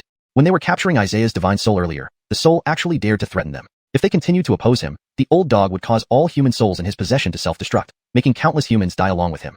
A preliminary estimate suggested that Isaiah had at least several thousand living human souls in his possession, which indeed posed a troubling problem. After finishing his shower, Gerald returned to the bedroom and sat on the sofa nearby. Aren't you asleep yet? Gerald sensed Nellie's breath, quick and somewhat disordered, clearly pretending to sleep. I'm sleeping. I've already fallen asleep. Nellie pouted, revealing a cute little face. She had been caught pretending to sleep right away. If you're asleep, are you speaking in your dreams? Gerald smiled, looking at Nellie who was pretending to sleep on the bed. He wasn't sure what to say either. Awakening her constitution early so that Nellie could cultivate into an immortal, this point was fine. However, this memory might awaken in the future. Would a reincarnated immortal really be easygoing? And if the memories awakened, wouldn't that mean Nellie wouldn't be Nellie anymore? Then, who would she be? As Gerald pondered this philosophical question, his head grew dizzy. Gerald. Nellie turned her head, noticing that Gerald hadn't spoken for a long time, and called out to him. What's wrong? Are you feeling unwell anywhere? Gerald asked. Now, every move Nellie made gave off a strong sense of pressure. You and Junyao go on cases together every day. Isn't it dangerous? If only I could help you. Nellie's words indirectly told Gerald that she also wanted to cultivate. Watching Gerald and Bella going out together late into the night, and always in pairs made Nellie feel uneasy inside. Chapter 537, Heart's Desire. Gerald smiled, then got up and walked to the bedside. He didn't climb into bed directly but sat at the head of the bed, looking down at Nellie's exquisite face from above. Florence. Nellie couldn't help but shiver. These two words seemed to carry immense power, making her entire body weak. Do you have any unfulfilled dreams? Gerald didn't answer Nellie's thoughts but asked this question instead. If Nellie's memory awakened, she might become a completely different person. Gerald wanted to ask about Nellie's heart's desire, so he could fulfill it for her properly. Nellie looked into Gerald's eyes and couldn't help feeling nervous. Why was he suddenly asking this? It was as if he were expecting his last words before death. Why are you suddenly talking about this? Nellie moved away from the bed slightly, so she could see Gerald more easily. Nothing much, I'm just curious. What is your dream? Gerald looked very serious. There wasn't a trace of malice in his eyes. Are we having a heartfelt talk? Nellie thought to herself and asked while looking at Gerald, I had many dreams when I was young, but now I don't really have any. Have you heard that money can buy 99% of happiness, and the remaining 1% needs even more money to achieve? This meant that she was not lacking money now, and thus quite happy. She didn't have any dreams left. She only wanted to be carefree. Gerald smiled without saying anything more. But, Nellie continued, if there's something I truly wish for, it would be to bring my mother back to life. She hadn't experienced much maternal love since her mother passed away early on. As a result, Nellie's memories of her mother were somewhat blurred. The corner of Gerald's mouth twitched. Reviving someone was beyond even the capabilities of immortals. That was already the realm of heavenly Tao and reincarnation. Perhaps only sages who understood the 3,000 great truths might be able to find someone's reincarnated self within heavenly Tao. That dream is too big. Let's discuss it after you become an immortal. This dream was impossible for Gerald or even Alexandria, or even the strongest cultivator in China, a soul formation cultivator, to accomplish. The three realms are separate. Once a person dies, their soul enters the netherworld, awaiting reincarnation. Powerful beings in the netherworld, like Yama or King Chakra, are at most celestial immortals. Asking them to find a mortal's reincarnation would be like inviting death. To become an immortal, do you think you can reach that level? Nellie blinked her eyes and looked at Gerald. Let's talk about that later. Do you have any smaller dreams that I can fulfill? Gerald hadn't yet reached the foundation establishment stage. Becoming an immortal was merely a dream. Nellie pondered further. After a long time, she raised her head to look at Gerald and shared her dream. I want to go to an amusement park. Does that count as a dream? Gerald almost fell off the bed. Going to an amusement park counted as a dream? Even when he was poor, he could take his sister there sometimes. After all, amusement parks don't require tickets. Seeing Gerald's shocked expression, Nellie explained, since my mother passed away, my father has always been busy with work, business, and social events, leaving him no time to care for me. Once, our teacher assigned an essay to describe a day at an amusement park with our parents. As Nellie spoke, her expression became sad. On that day, I specifically asked my father to set aside some time, even just a few hours. He agreed at first, but ended up drinking heavily and never came home. I waited alone outside the amusement park all afternoon. From that day on, I never mentioned going to an amusement park again. It was unclear whether this was maturity or misfortune. Who would have imagined that the daughter of a group CEO would have such a small wish as visiting an amusement park? Well, alright, let's go tomorrow afternoon. You don't have any meetings, right? This little wish was simple enough to fulfill. Even playing all the attractions at the amusement park wouldn't cost much. Tomorrow afternoon. Nellie thought for a moment and nodded lightly. Okay. Then it's settled. Rest early. Gerald got up and returned to the sofa, with no intention of sleeping in the bed. His spiritual awareness swept through the room. Haley was still in bed, surrounded by spirit energy, thanks to Alexandria's array formation which proved effective. On the other side, Bella seemed awake, seemingly lost in thought. Beth was probably exhausted from singing at the bar and slept soundly. Soon after, Nellie also fell asleep. Gerald began meditating in peace. Using long group credits, Gerald exchanged items to boost his cultivation. The next morning, Nellie had already tidied up, holding a bag containing the prenatal checkup report. It's already 9 o'clock. Gerald glanced at the time, surprised by how long he'd practiced. Typically, each meditation session lasted only 3 to 4 hours, and he would naturally wake up to continue practicing. This time, however, he had practiced for 8 hours, doubling his previous meditation time, proving his cultivation had clearly improved. You noticed it's 9 o'clock, Nellie said as she organized things, standing beside the mirror checking her appearance, then stuffed a cushion under her clothes. Aren't you tired? If you're 8 or 9 months pregnant, wouldn't you need a watermelon in there? Gerald smirked at her pretense of being pregnant. Just mind your own business.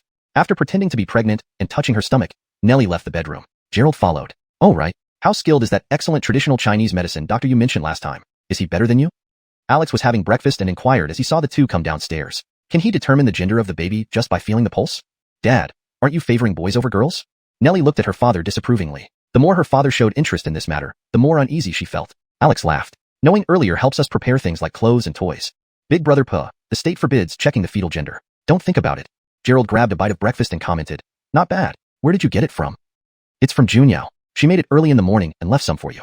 My good daughter, you should learn from Junyao. You never do household chores or cook. Are you planning to order takeaway every day, or eat out forever? Nellie frowned. That's because mom passed away early and never had the chance to teach me. And you've never taught me either. We've always hired nannies and maids. Alex was momentarily speechless, hit by Nellie's rebuttal, creating an awkward atmosphere. Pujuan, isn't all this for her good living? Let's hurry up and go. Hospitals are crowded, and we'll have to queue. Gerald quickly tried to smooth things over, hoping their relationship hadn't soured again. Halia, yeah, let's eat. Alex stopped criticizing his daughter and focused on eating. After breakfast, they headed straight to the hospital. Gerald rushed to register, choosing the TCM department in Liuxiaxia. So many people.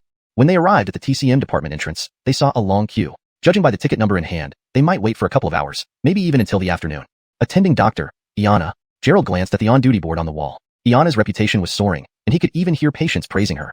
This is a genius doctor in the hospital. Last time, there was a person whose legs had been disabled for 2 years. Guess what? This beautiful doctor gave him a few acupuncture treatments, and he recovered. Really? That's amazing. Are you sure you're not exaggerating? Not exaggerating at all. You'll see soon. Let me tell you, I queued up for this expert appointment 2 days in advance. There's no problem with your minor ailment. Minor ailment? If it's not cured, I might have to get divorced. Listening to their conversation, Gerald realized they were discussing a specific health issue. It seemed that even this little girl could treat such conditions. She must be quite skilled. The queue moved faster than expected. After about an hour, it was finally their turn. Next, number 34. Iana's lethargic voice called out, and Gerald brought them inside. Where are you feeling unwell? Iana didn't even look up, holding a pen and paper as if preparing to write a prescription immediately. Can you handle gynecology? Gerald asked. Gynecology? Wanting a son? We don't offer that service, Iana replied. Can you do prenatal checkups? To check the baby's health, Nellie said. Hearing this, Iana finally looked up, her face lighting up upon seeing Gerald and Nellie. Sister Florence, Gerald, you're finally here. Her expression made it seem like a prisoner who had just received a visit from family members. You mean the TCM doctor you mentioned is this little girl? Herb's eyes widened when he saw Iana. He had met her before and found it hard to believe she was a traditional Chinese medicine practitioner. Don't look down on people, okay? Look at this. Iana pointed to the wall, which was covered with banners of appreciation. After interning in the TCM department for some time and learning medical techniques from Gerald, Iana had become capable enough to practice independently. Her skills improved, and so did her confidence, making her appear young but highly competent. Note: for better coherence with previous content, slight adjustments were made while maintaining the original tone and storyline. Chapter 538. Gwendolyn's Boundless Imagination. Zahir glanced at the banners, and his facial muscles began to twitch. Typically, patients give doctors banners with phrases like, miracle hands, or saving lives and healing the injured. However, these banners from Iana were totally unconventional. One banner said, small expert in justice. Another called her a little savior of the world. And one even read, highly skilled goddess doctor. There was certainly no shortage of self-praise here. This didn't come from you, did it? Gerald also looked at the banners. True to Mindy's style, they clashed with everything else here. How could it be? They insisted on giving me these. They lacked creativity, so I wrote them myself. Mindy stated matter-of-factly, demonstrating her extraordinary imagination. You're impressive. Let's first see Dreamhan's sister, maybe prescribe some medicine to stabilize the pregnancy, so she doesn't wander around outside all day risking harm to the baby inside her, Gerald smiled. Hells yes, Zahir replied from beside. She is always thinking about entrepreneurship. Wouldn't it be better for her to rest at home? Mindy squinted her eyes, revealing her adorable little fangs. Dreamhan's sister, put your hand here, let me check your pulse to see how the baby is doing. Nellie suddenly felt unsure, knowing very well what kind of person Mindy was. Unable to resist, Nellie steeled herself, sat down, and extended her slender arm. Mindy stretched out her hand in an imitation professional manner to check the pulse, while Gerald frowned. Even though this was acting, it should still look professional. Directly going to pulse checking without other checks seemed odd. Incredible.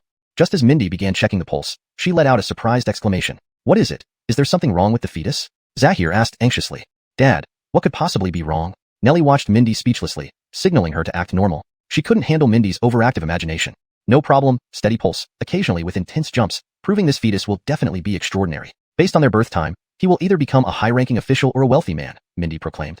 Gerald's forehead veins bulged. What nonsense. Though Chinese medicine involves yin-yang, the 5 elements, and other principles, she shouldn't flaunt it so casually. There's more. Mindy continued smugly. This child might be like Neza, with a longer gestation period. She was making excuses for Nellie. If they really had a child someday, a slightly delayed birth would seem more reasonable. Neza?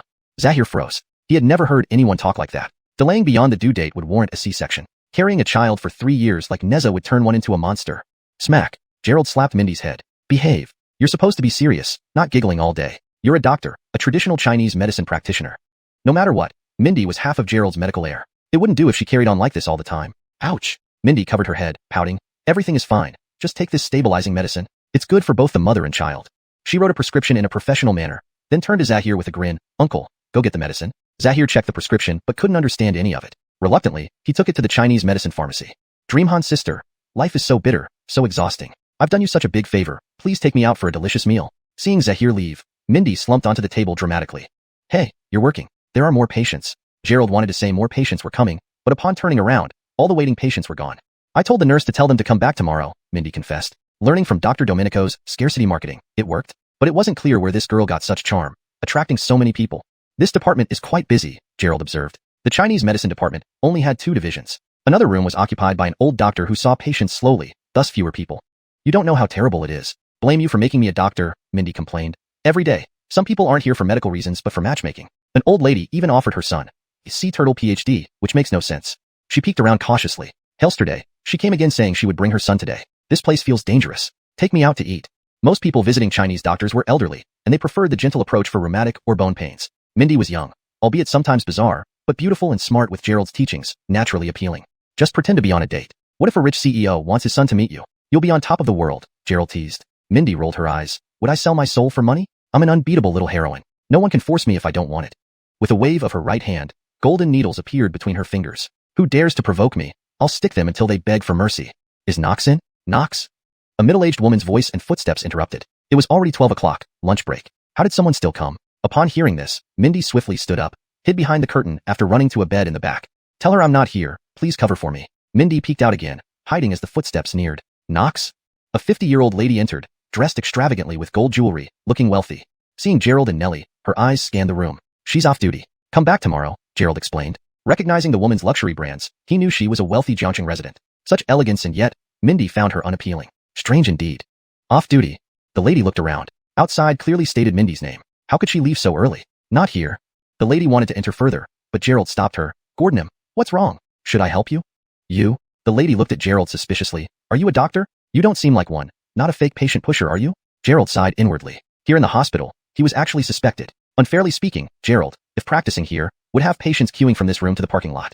Gordon, I'm Gerald, a real doctor here. Being mistaken as a fake, Gerald had to assert himself. Fine, I'll come back tomorrow. The older woman glanced around, not spotting Yana, and thus left reluctantly. Gerald wore an awkward expression, noticing Nellie trying hard not to laugh while looking at him. So funny? Gerald touched his nose to ease the embarrassment. It was the first time he couldn't use his reputation as Dr. Chun. Did she leave? Yana poked her head out to check, and only emerged when she was sure no one was around. Gerald, Sister Florence, let's go quickly. She hurried back to the desk, grabbed a mask, sunglasses, and a fisherman's hat from there, and covered herself up thoroughly. Aren't you hot like this? Nellie found it odd that such precautions were necessary for just avoiding an elderly lady. One might think a big star was visiting the hospital. You don't understand, hurry up. Iana slung her purse over her shoulder and quickly left the clinic. My medicine hasn't come yet. Zahir had gone to prepare the decoction. In the Chinese medicine department, patients usually didn't take raw herbs home, but either had them ground into powder or decocted, so it took more time. You're not really pregnant. What medicine do you need? Let's go before it's too late. Iana spoke rapidly, swiftly disappearing down the corridor. Gerald and Nellie exchanged puzzled glances. Let's follow her. This girl is always a bit scatterbrained. Maybe she encountered something strange again. Gerald chuckled and led Nellie out of the clinic, following Iana. What is it? In the elevator, Nellie asked Iana, who was covered head to toe, in a low voice. Nothing much, just some quirks I encounter at work. Iana shook her head and darted out as soon as the elevator reached the ground floor. Gerald and Nellie followed her to the hospital entrance. There, they saw 3 or 4 young people, in their 20s, dressed fashionably, each holding a bouquet of flowers and looking around anxiously. Chapter 539, Darling Liver. After seeing those few people, Iana hurriedly turned around and walked away. Over here. Over here. Knox is still not off duty? What Knox? That's my little sweetheart. Last time when I presented her with a banner, she made me write specifically that she's the cutest little darling in Jiangxing. You don't say. Last time when she examined me, she also said, darling liver to me, and I called her sweetie. Iana almost stumbled and fell over from their words. This caught the attention of those few individuals. What are you talking about? I tell you, my sweetie belongs to me. That's my sweetheart. They began arguing amongst themselves as if they were ready for a fight.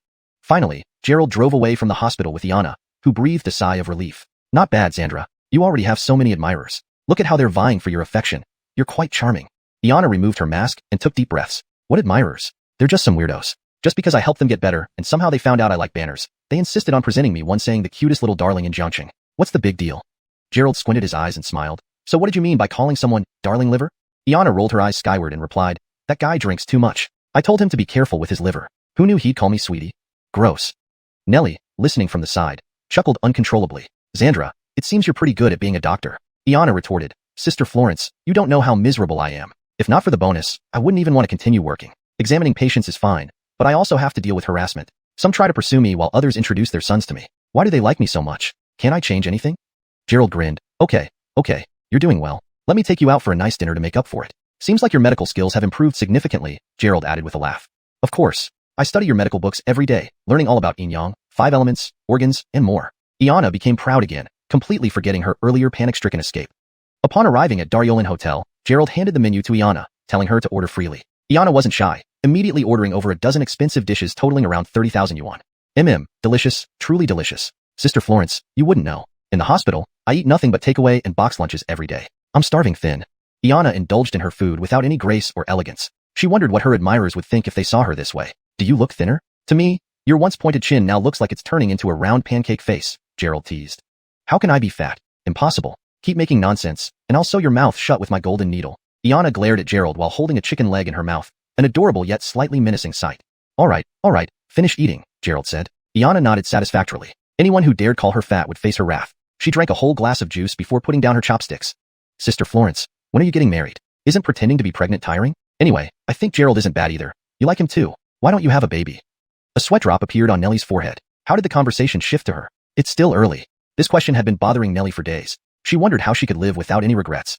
Don't act so childish. What are you thinking about? Can't you focus on eating?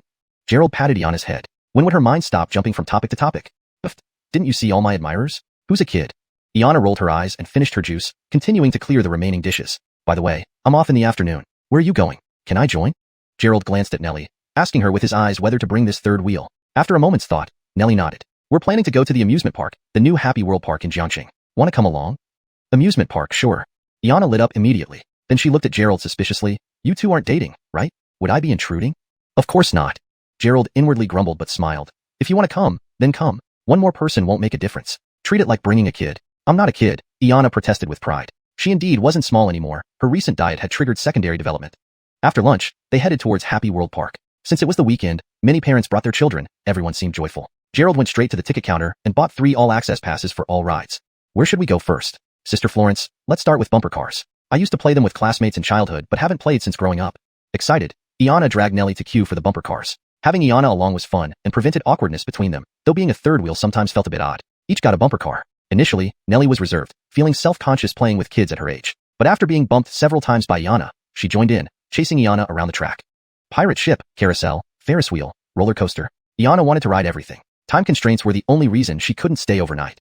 At the entrance to the roller coaster, a crowd was queuing up. Iana rushed forward with tickets for all 3. Xandra lost both parents, but her cheerful nature remained unaffected. Grandfather Lou is busy and doesn't spend much time teaching her.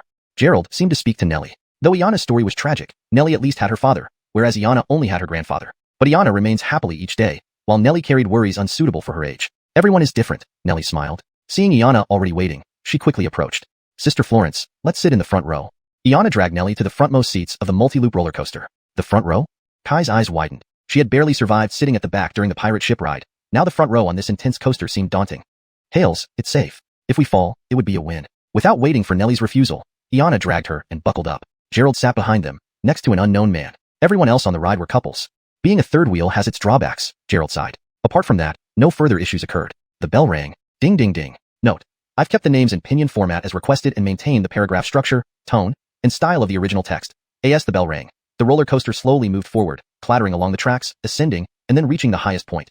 Pausing briefly at the peak, it suddenly plunged downward with a swoosh. Accompanied by tremendous centrifugal force, screams echoed all around. Ah! Rumbling. After the first loop, Nelly's hair was tossed about wildly, and her face became distorted. By the second loop, she couldn't hold back anymore, screaming at the top of her lungs, sounding as if she were being harassed. At the third loop, Nelly stopped screaming but felt dizzy. Seated behind them, Gerald remained expressionless and completely unfazed. Compared to ghost busting and fighting zombies, this was child's play. After one round, they returned to the starting point. Nelly stumbled off, feeling dizzy and nearly vomited. Dreamy sister, there are photos over there. Let me go get them. Photos were taken during the ride, and naturally, purchasing these photos required spending money. Iana bought 3 pictures, all close-ups of them. Dreamy sister, look how much fun it was. They're so ugly, let's not keep them. Nelly looked at her own pitiful state in the photos. Hair flying everywhere, face contorted, looking like she had seen a ghost. These have so much sentimental value. Here's one for you, and here's one for me, Gerald, this is yours. Iana directly distributed the photos to both of them, then checked the map and said, there's bungee jumping next. That must be fun. Upon hearing that bungee jumping was next, Nelly's legs went weak. The roller coaster had almost killed her, and now bungee jumping would probably finish her off. You wanted to come and play, didn't you? There's nothing to fear. What about going on the carousel again? Gerald teased from the side. Or maybe we could build sandcastles, play fishing with a toy rod, or make clay figures. Nelly shot Gerald an annoyed glance. Those were activities for kids. Did he think she hadn't played them as a child and needed to do so now? If bungee jumping is what we're doing, so be it. What's there to fear? With an unknown source of courage, Nelly followed Iana toward the bungee jumping area. Nothing ventured, nothing gained, Nelly thought, ready to face the challenge head-on. Chapter 540, Bungee Jumping. Iana eagerly queued up at the front, with Nelly following behind. When she realized that insurance had to be purchased for bungee jumping, she became a little anxious. Insurance too? She glanced up at the platform, which was at least 100 meters high, equivalent to over 30 stories. Jumping from here, if any mishap occurred, even into a lake below, one would end up as minced meat. Miss, rest assured, our equipment is inspected daily. It's never had any issues, the staff member reassured her. Nelly shrank her head, feeling this sounded exactly like those who sold parachutes, claiming their products had 0 complaints and never failed to open. Florence G., have you ever tried bungee jumping? Iana quickly signed her name and turned to look at Nelly beside her. No, have you? Nelly shook her head and asked in return. Of course not, this is our first time. Iana smiled mischievously, grabbing Nelly and preparing to take the elevator up for the jump. Gerald followed behind but didn't sign up or intend to join them. Watching such activities was enough for him. If he jumped and his instinct kicked in, causing him to fly back up due to his spiritual power, it would cause quite a commotion. I can't do this. I don't want to jump. Just as they exited the elevator, they saw a man standing on the bungee platform, loudly refusing to jump. In the end, his girlfriend lost patience and gave him a push. Come on, tickets cost $300 each and aren't refundable once used. Seeing this, Nelly froze, then turned to look at Gerald. Why are you looking at me? I'm not going to kick you down, Gerald laughed. If you don't jump, the staff will kick you down eventually, Iana added. I've seen this on TikTok. Xandra, why don't you go first? Nelly peered over the edge. The height was intimidating without any barriers. Just the wind alone was chilling. She regretted coming up here with Iana. Wouldn't it have been nicer to enjoy normal rides? Her stomach growled. The sausages at the hot dog stand she passed earlier seemed quite tempting. Iana stepped forward as the staff fastened her safety harness and double-checked its tightness. Count to 1, 2, 3 and jump. Got anything to say? A nearby staff member recorded video, clearly intending to charge extra for it. Let me think. Standing at the edge of the platform, Iana pondered. After 10 seconds of silence, she still hadn't spoken, and the staff began to lose patience. I got it. I wanna. Her eyes lit up just as she started speaking. She lifted her foot and plunged down immediately. A perfect arc traced through the air as Iana plummeted headfirst, bouncing several times before finally settling. Swish, swish, swish. She swung back and forth a few times before the motion ceased. Then the staff pulled her up, unclipped the rope, and she waited at the exit. Xandra, how was it? Nelly watched Iana get pulled up and asked about her experience. Not much, nothing special. Any acceptance speech? Iana shook her head, implying the experience was as simple as eating or sleeping. Indeed, having a bold imagination had its benefits, as she wasn't afraid at all. The staff said not to wear phones, wallets, or keys. We don't retrieve anything dropped into the lake. The staff explained while fastening the safety harness around Nelly. She handed her belongings to Gerald, took a deep breath, and walked over. Count to 3. Don't be like the last guy. I wasn't ready either. Got it. Standing at the edge, Nelly felt a cool breeze and goosebumps rising. She took a deep breath, not daring to look down. It would rob her of courage. 1, 2, 3. The staff counted to 3, but Nellie stood still. What's wrong? Gerald asked. Nellie shook her head. Why not ask what I want to say? Do you have something to say? The staff responded. Nellie smiled. Gerald, do you like me? Gerald was stunned. Was this a confession? What's up with her today? Has she given up on life? Though slightly nervous about the sudden declaration, Gerald nodded. Who wouldn't like a beautiful, wealthy young lady? Florence G., is this a confession? Iana held her phone, filming with stars twinkling in her eyes. Like? Gerald flashed a bright smile. Thank you for accompanying me. Nellie smiled back, then leaped out, her body plunging instantly with the force of gravity. Suddenly, Gerald sensed a chill envelop the platform. With a click, the safety lock opened under an invisible force. Damn it! Without hesitation, Gerald jumped after her without any safety measures. What's that? That person just jumped straight down. Is that suicide? The other tourists watching were shocked. Gerald. Iana filmed with her phone, running over when she saw Gerald jump. Gerald fell faster, his spiritual powers swirling around him. Nellie kept her eyes closed, feeling the pull of gravity. But the fall felt longer than expected. The rope hadn't reached its limit yet. The bungee cord was 20 meters above the lake surface, avoiding a direct drop. Nellie mentally calculated. With gravitational acceleration, the fall should have ended in 5 seconds. So, in another 2 seconds, the rope should start stretching. As she waited, suddenly her body tightened as if embraced by something. Opening her eyes, she saw Gerald holding her and undoing her waist clip. Gerald! Nellie nearly fainted. Was this a trick of her mind? How did Gerald appear here? Deep breath. Don't move. Gerald managed to utter these words before unclipping her waist. His aerial skills weren't proficient enough to fully defy gravity, only to slightly slow the descent. Thus, although he slowed Nellie's fall, they couldn't avoid falling into the water. How? Nellie felt her descent slow but wondered how Gerald could be here. Just as she thought this, she felt a soft impact beneath her as Gerald grabbed her again. A loud splash signaled their entry into the water, the current instantly engulfing them. Gerald softened the impact so it wasn't fatal, but the remaining water pressure rushed in, making Nellie dizzy and causing her to choke on water. She had forgotten to hold her breath. They plunged dozens of meters underwater, momentum carrying them deeper. Nellie felt the water pressure pressing against her chest, making her involuntarily want to inhale. As soon as she opened her mouth, lake water gurgled into her stomach through her nose and mouth. Unable to breathe, it was suffocating and dizzying. Was she going to die? Nellie's consciousness grew hazy. After the initial seconds underwater, all the air in her lungs had been expelled. Without oxygen, she would soon suffocate.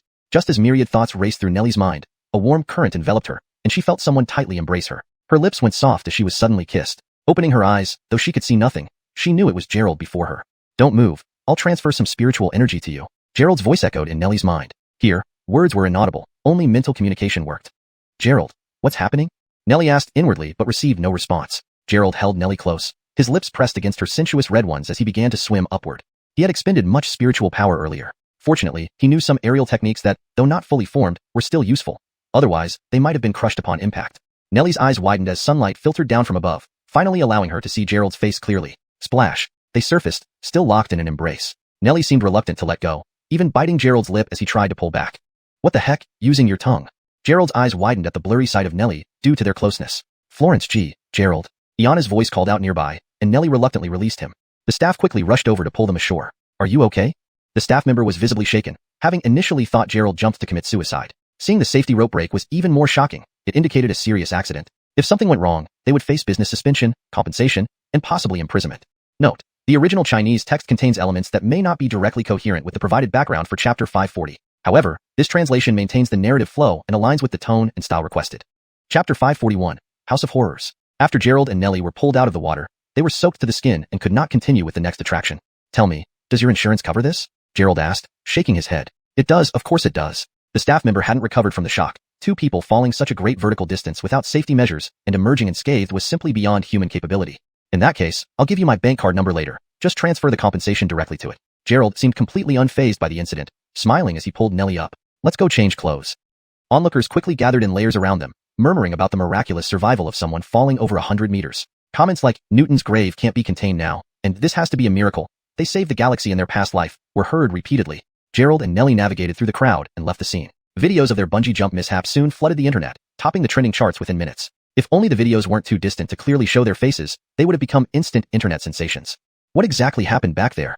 Nellie asked as she regained her composure inside the car. She knew this wasn't an ordinary incident. It was Isaiah. It had to be him.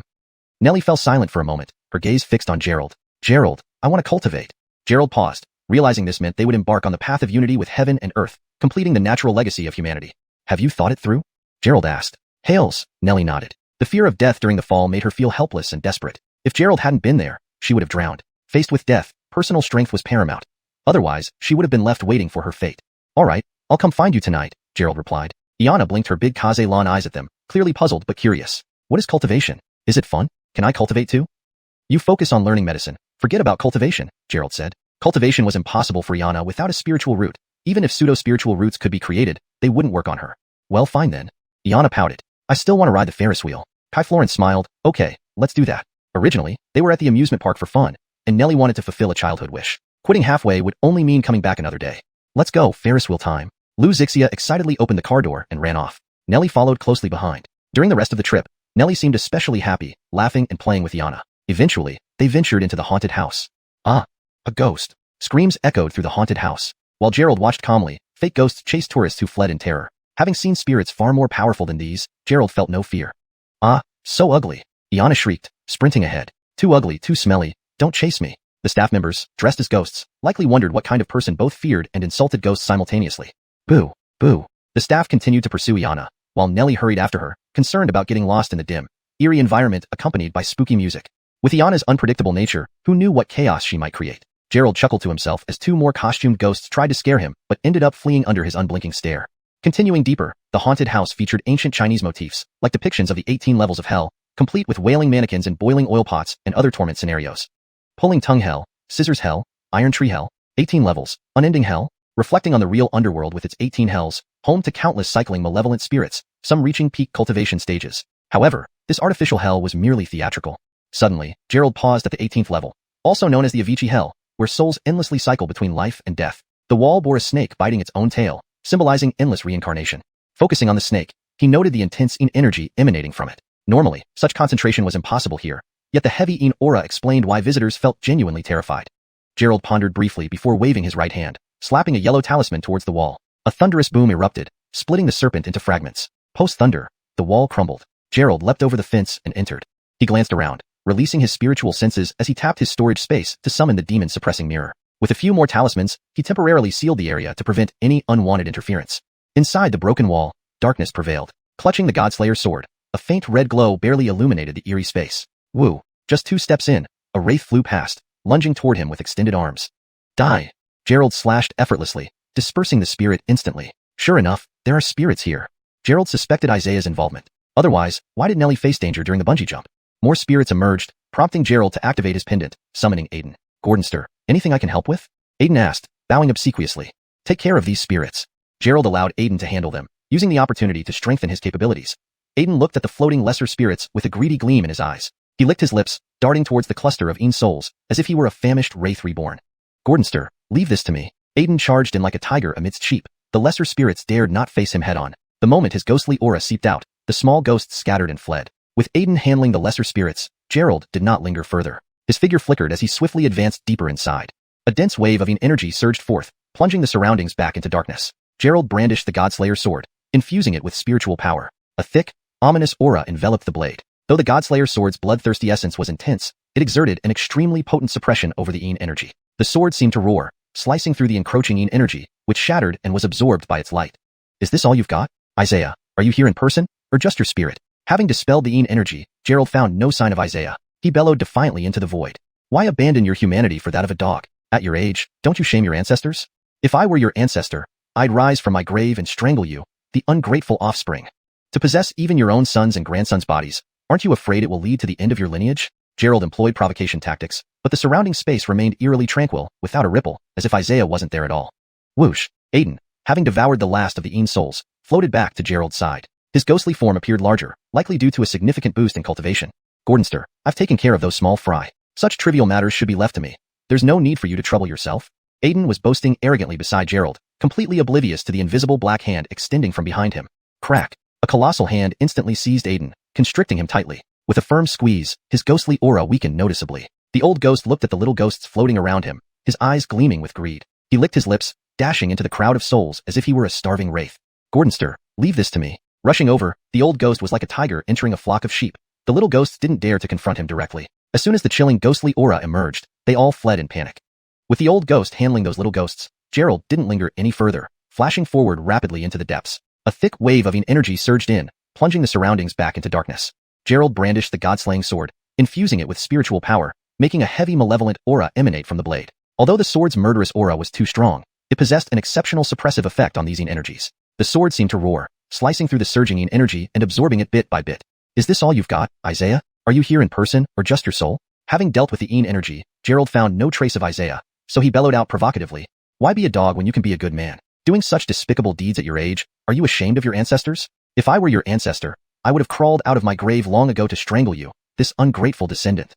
To even want to take over your sons' and grandsons' bodies, aren't you afraid your family line will end because of you?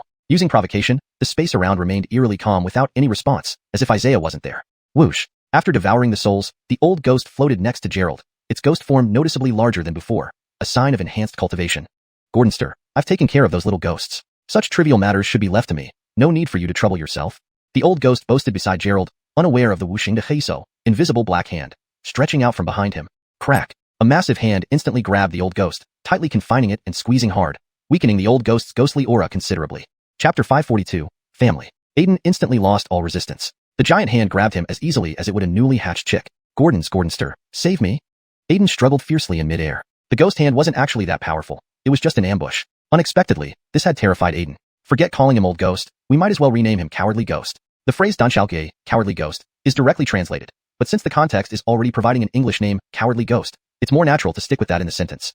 Gerald formed a sword seal with his right hand and pointed at the ghost hand. The god-slaying sword sliced through the air in a graceful arc, cutting down upon the ghost hand with lightning speed. The god-slaying sword emitted a red glow that illuminated the surroundings. The sword energy cut through like slicing tofu, splitting the massive ghost hand right down the middle. The ghost energy dissipated, the hand loosened its grip, and Aiden was freed. Aiden hurried back to hide behind Gerald, watching the retracting ghost hand warily. Just this much skill? Gerald looked at the direction from which the ghost hand had come, scorn clear on his face. Beck, you must be sick of living, still daring to oppose me. Isaiah's familiar voice echoed in the space, though he remained hidden somewhere within this haunted house. They hadn't intended to find Isaiah. Colleen had only come here for some fun, but unexpectedly they found him. Isaiah, I will never tolerate evil. You've committed countless wrongdoings. Today I, along with my master, will bring you, this worm of society, this disgrace to humanity, to justice. Aiden shouted. Gerald couldn't help but twitch his lips listening to this melodramatic declaration beside him. He thought he'd let Aiden catch up with modern times by letting him read books and use a mobile phone, but apparently, it went in strange directions. Isaiah laughed coldly. Just you two? Let me give you a taste of my 100-ghost formation first. Isaiah's voice then disappeared, and a group of ghosts surged forth again. These ghost cultivations were roughly at the chi condensation stage, with a few at the foundation establishment stage, but none were a match for Aiden. Aiden, handle them.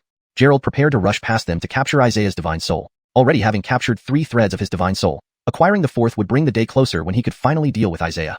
I can't handle them, Aiden said gloomily, staring at the swarm of over 100 ghosts. His face was grim, not making any move to devour them. You can't handle them? Gerald surveyed the situation. These 100 ghosts together weren't a match for Aiden.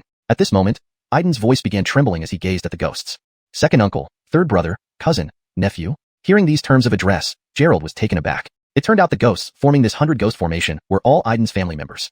He remembered Aiden mentioning how after being deceived by Isaiah, believing he could revive them, he handed over their souls to Isaiah. Now, it seemed these souls had lost even their memories from the mortal world. Wailing cries filled the air as those ghost spirits rushed towards Aiden in the center in a formation reminiscent of the 9-palace 8-trigram pattern. Enhanced by the array, their ghostly aura was especially strong. Plus, Aiden didn't seem to want to consume them, so he was quickly surrounded, with those ghosts tearing at him non-stop. It's all my fault, I've harmed all of you. Aiden made no attempt to fight back, muttering to himself. The other ghosts paid no heed to his remorse, savagely tearing away Aiden's ghostly aura. As Aiden's power weakened, the other ghosts grew stronger. Gerald originally planned to chase after Isaiah, but now, seeing that Aiden refused to fight, he knew Aiden would soon be consumed by the ghosts if this continued. They are already dead and are merely unconscious, memoryless spirits. Continuing like this will only get your spirit devoured as well. Gerald took out talismans, preparing to act. These ghosts weren't individually strong, but bolstered by the array, they had considerable power. Aiden stood amidst them, shaking his head. This is my wrongdoing. Let them punish me. It's because of me that they cannot reincarnate.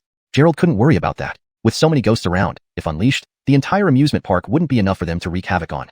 Tossing out talismans, Gerald, wielding the champion sword, charged at the ghosts. Aiden continued to be torn at, his ghostly aura weakening visibly. It wouldn't take more than a few minutes before he was completely devoured. Gerald slashed out wave after wave of sword chi. Although he eliminated quite a few ghosts, he noticed something peculiar. Every time a ghost was eliminated, its ghostly aura gathered in the remaining ones, strengthening them. In other words, without absorbing the ghostly aura, killing these ghosts would make the remaining ones stronger. If 99 were eliminated, the last one would have the accumulated power of all the previous ones, which would be terrifying. Aiden, if you continue like this, Isaiah will keep using your family's spirits. They'll always be under his control and unable to reincarnate. Gather them first. I'll send them to the afterlife afterward. Gerald yelled. While he could use the god-slaying sword to absorb the ghostly aura, the malevolent aura on it was too intense. Absorbing too much could lead to a backlash that even Gerald couldn't resist. Using talismans to destroy the spirits, however, would eventually lead to the remaining ones becoming uncontrollably powerful. If only he had an appropriate tool to absorb the ghostly aura without destroying the ghosts themselves. Gerald had to combat while trying to disperse their ghostly aura and asked Aiden to help absorb it gradually. Only by controlling it well could he weaken the ghostly aura without exterminating them. Hearing Gerald's words, Aiden's eyes lit up. Hails, I am a generation's battle god. I have fought on the battlefield and shed blood. Why should I be used by Isaiah? Aiden shouted loudly, War god returns, soldiers obey. Instantly, Aiden's aura surged. The Malag dynasty official robes he wore started emitting a dark light, and the string of imperial pearls hanging from his neck shone brilliantly. Gordonjic treasure? No. Gerald noticed the string of pearls, usually carried by Aiden without incident, but now each bead was radiating immense power. Celestial artifact. When one became a ghost, items they carried in life retained their essence and acquired ghostly energy. Clearly, the string of pearls was extraordinary, thus it had such a strong presence when worn by Aiden. Aiden roared and swung his right hand. A surge of ghostly energy erupted from his sleeves, dispersing all the surrounding spirits. He then removed the string of pearls from his neck and flung it toward the spirits. The pearls emitted black light, directly absorbing the ghostly energy from the spirits. The pearls rotated in midair, pulling in spirit after spirit, rapidly weakening them. Wailing cries filled the air. Deprived of their ghostly energy, the spirits could only cry in misery, powerless to attack. Rumble. At this moment, a gigantic ghost figure appeared, towering over 3 meters tall, standing before Aiden. The enormous ghost, having absorbed the others, had grown incredibly powerful. Its realm was at least late-stage Foundation establishment, far surpassing Aiden in ghostly energy. Aiden looked up at the giant ghost shadow, trembling. Second brother. Wailing. Aiden's second brother clearly did not recognize him, extending a large hand to crush Aiden. Aiden's figure darted around, moving to his second brother's side. Second brother, it's me, Beck. Huh. Smack. Aiden wanted to stir up familial bonds with the ghost spirit, but it did no good. He was slapped away by a huge hand. Gerald threw out a thunder talisman which struck the ghost spirit. Under the lightning, a fraction of the ghostly energy dispersed. Gordonster, wait, let me talk to second brother again. Aiden blocked Gerald, preventing him from attacking. This spirit's soul thread has long been in Isaiah's hands. It is merely a tool he exploits. Gerald raised his right hand, and the 3 purities bell appeared before him. With a shake, it emitted a series of clear and pleasant chimes. The giant ghost body began to sway, clearly unable to withstand the pure Taoist power. Iveteg Bing Zhenjia. Gerald formed a seal with both hands, using the Bing word secret. The 3 purities bell spun in the air, suddenly growing several times its size and pressing down on the ghost. Shan. Instantly, 3 beams of light shot from the bell, ready to suppress the giant ghost shadow. Gordonster, no? Aiden appeared before Gerald again, blocking the attack of the 3 purities bell. His ghostly energy also waned. As Aiden's ghostly energy was dispelled, the giant ghost rapidly grew larger, absorbing Aiden's energy and increasing his cultivation level. Damn! Gerald cursed and prepared to use the god-slaying sword. Before he could raise it, the giant ghost made the first move, striking twice and arriving in front of Gerald. Because Aiden had blocked Gerald earlier, he hadn't time to react. A palm struck Gerald squarely on the chest without warning. PFT. Gerald spat out a mouthful of blood and was sent flying several meters back, crashing into the ground. Blood mist spread onto the ghost's form. The ghost, encountering this blood, grew more frenzied. Cultivator's blood contained incomparable spiritual energy. He strode forward towards Gerald. Still reeling from the previous blow, Gerald couldn't gather his breath in time as the ghost approached to finish him off. Quickly raising his right hand, he sent the god-slaying sword flying toward the ghost. Chapter 543, Half-Beast Ghost. The red glow of the godslayer's sword clashed with the black ghostly aura, causing Gerald's heart to shudder. He nearly spat out another mouthful of blood. Isaiah's formation was truly despicable. Whenever a ghost was destroyed, its ghostly aura would be absorbed by the old ghost's second brother. Fortunately, only part of the ghosts were eliminated just now. Otherwise, if all of them were killed, the ghost shadow's power could rival that of a golden core cultivator. Realizing the might of the godslayer's sword, the ghost shadow dared not face it head-on again and instead looked back at the old ghost. Second brother, second brother? The old ghost called out twice, but the ghost shadow showed no reaction. Suddenly, a pair of elderly hands reached out towards the old ghost. The ghost shadow grabbed the old ghost's throat and squeezed hard, forcing out his ghostly aura. Then, with a snort and a mighty inhalation, it sucked in the ghostly aura from the old ghost. Having absorbed the old ghost's ghostly aura, the ghost shadow grew stronger, applying even more pressure. It treated the old ghost like an orange, squeezing him to extract juice, which greatly enhanced its strength. Being a ghost seemed easy. As long as one absorbed other spirits' ghostly auras, they could quickly strengthen themselves far more rapidly than cultivators could through practice. Damn, does he think it's a power pill? Gerald gritted his teeth and tried to command the Godslayer's sword against the ghost shadow again. If this thing completely absorbed the old ghost, he wouldn't be able to stand up to it either. Whoosh! The Godslayer's sword, glowing red, darted towards the ghost shadow's position. To Gerald's surprise, the old ghost's second brother was quite clever, using the old ghost as a shield to meet the sword. This move turned the old ghost into a human shield. If he wanted to eliminate the ghost shadow, the old ghost standing in front would not be spared. Gerald pointed at the Godslayer's sword with his right hand, and the blade shifted direction, attacking the ghost shadow from the side at a 90-degree angle. But the ghost shadow used the old ghost to change its position again and move closer to Gerald. Apparently, having tasted the spiritual energy in Gerald's blood earlier, it now aimed not only to devour the old ghost but also Gerald himself. Cursing inwardly, Gerald thought the old ghost was utterly useless. Without him obstructing the way, there would have been a chance to destroy the ghost shadow. Now, The old ghost's ghostly aura was weakening while the ghost shadows grew stronger. Soon, the old ghost would be completely consumed. F***K. Ignoring everything else, Gerald tapped a jade pendant on his chest, sending over a dozen yellow talismans floating before him. He channeled spiritual energy into them, making the talismans spin and burn as they charged toward the ghost shadow. Among these talismans were lightning talismans, fire talismans, suppression talismans, and soul talismans, all effective against ghosts and demons, costing a great deal to acquire. Boom, rumble, crack. In midair, thunder roared and fire raged. Talismans, designed specifically for dealing with evil entities, unleashed their power. Both the ghost shadow and the old ghost were battered, smoking from their heads and appearing exhausted. Erf. The ghost shadow emitted a long, mournful cry, clearly angered by the bombardment. It pounced towards Gerald with fangs bared and claws waving. The old ghost, held by the ghost shadow, had fainted from Gerald's assault but was still used as a shield.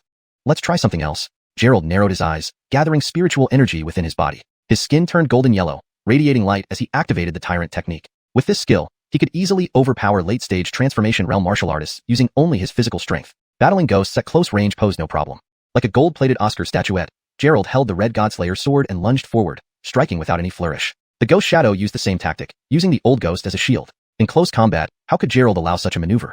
With a swift kick in midair, he redirected the blade past the old ghost's side, piercing through the ghostly aura and into the ghost shadow's thigh.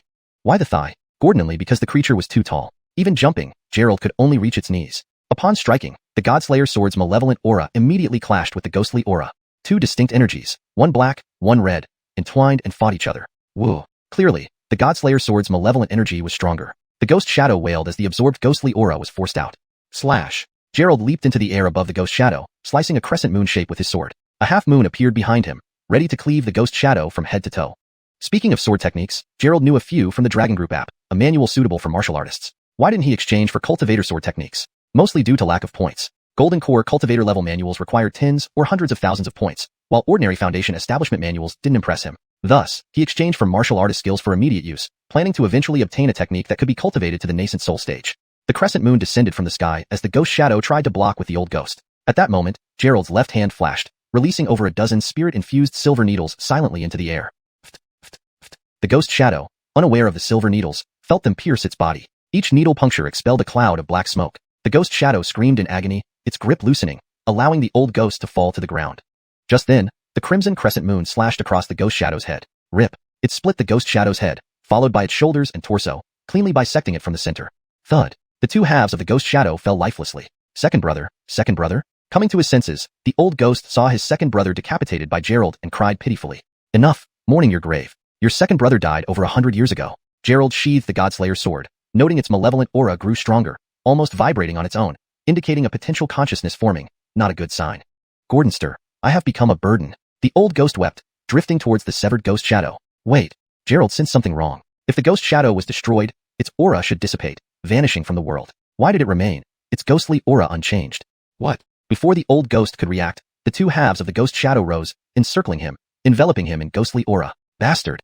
Gerald cursed. This thing intended to absorb the old ghost as nourishment. Roar. The ghost shadow transformed, no longer human-like, but with two heads, one resembling a human, the other a beast, with large forelimbs and sharp claws. Holy shit, are you a half-beast? No, a half-beast ghost. Clearly, it was a hybrid formed by merging human and beast souls, exuding both ghostly and demonic auras. Roar. The two heads roared in unison, closing the distance in 2 strides to confront Gerald. Gordonster, save me. In the chest area of the half-beast ghost, the old ghost's form appeared, struggling amidst ghostly aura, only a head visible. Gerald gripped the Godslayer sword, intending to use it to combat the half-beast ghost. However, just as he infused his spiritual energy into the sword, a powerful malevolent aura surged from within the blade, rushing up through his hand and directly assaulting his consciousness. Gerald felt an excruciating pain in his head, as if his sea of consciousness was being pierced by thousands of needles. The agony was unbearable, leaving him unable to muster any spiritual energy. Damn, is it backfiring? Gerald's mind plunged into darkness, his consciousness completely suppressed, rendering him incapable of detecting the half-beast ghost's position in this pitch-black space. You son of a...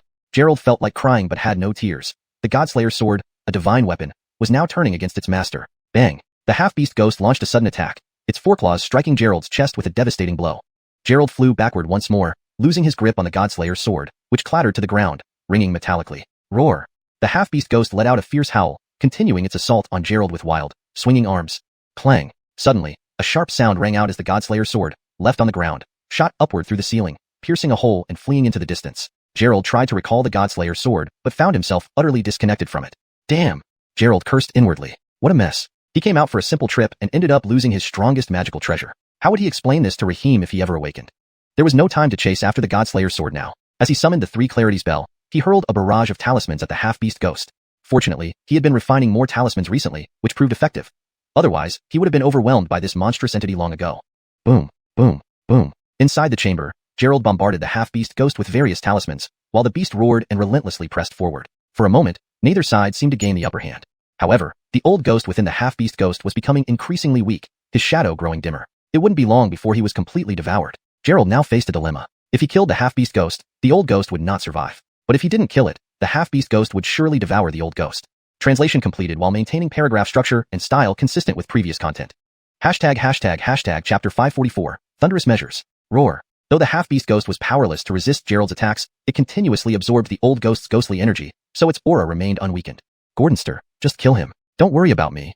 The old ghost, now almost entirely consumed except for his eyes and mouth, looked at Gerald with unparalleled weakness. Gerald pitied this old ghost. His human life was already unfortunate enough, but even in death, he had such misfortune. To be killed by his younger brother's ghost. This was truly an endless streak of bad luck. Yvette Bing Zhenzhe. Gerald channeled the Overlord decree, managing to barely use the Taoist 9 true words array technique under its enhancement. Talismans flew about, the three pure ones bell emitted light, and Gerald's spiritual energy surged within him, making his strength comparable to that of a late Foundation establishment cultivator. As Gerald's strength skyrocketed, blood began to seep through his skin, staining his clothes red. Roar. The half-beast ghost roared in fury and continued attacking Gerald relentlessly. Despite being repeatedly assaulted by both magical treasures and talismans, its fighting power remained formidable. Suppress. With a grand wave of his hand, all the talismans followed the three pure ones bell, striking down on the ghost together. He hastily swallowed a bottle of pills to restore some of his stamina. Boom, boom. Under the influence of the 9 true words, a chaotic explosion ensued. The secret chamber seemed to be enduring an 8th-grade hurricane. Walls and ceilings were obliterated entirely.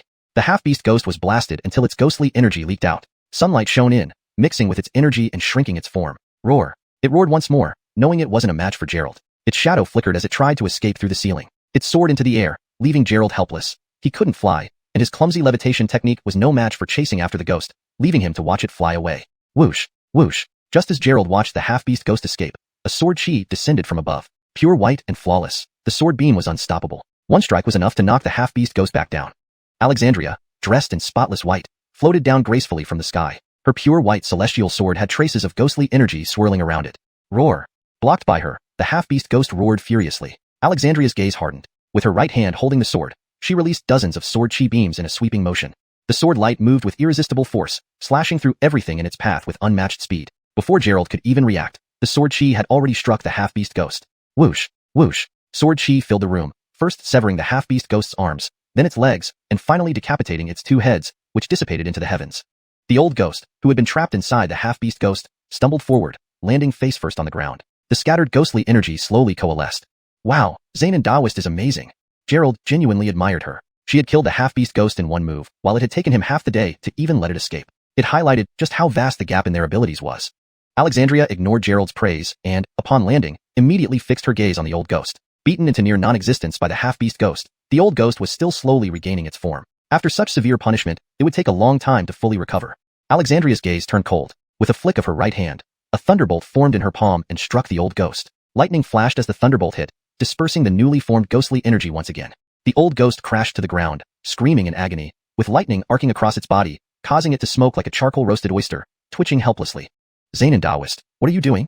Gerald was bewildered. Why would she turn on the old ghost after showing such prowess? Alexandria glared at Gerald. Do you find keeping a ghost amusing? You don't know that harboring ghosts can lead to disaster. If it hadn't held you back, wouldn't you have caught Isaiah's divine soul and dealt with the Een soul?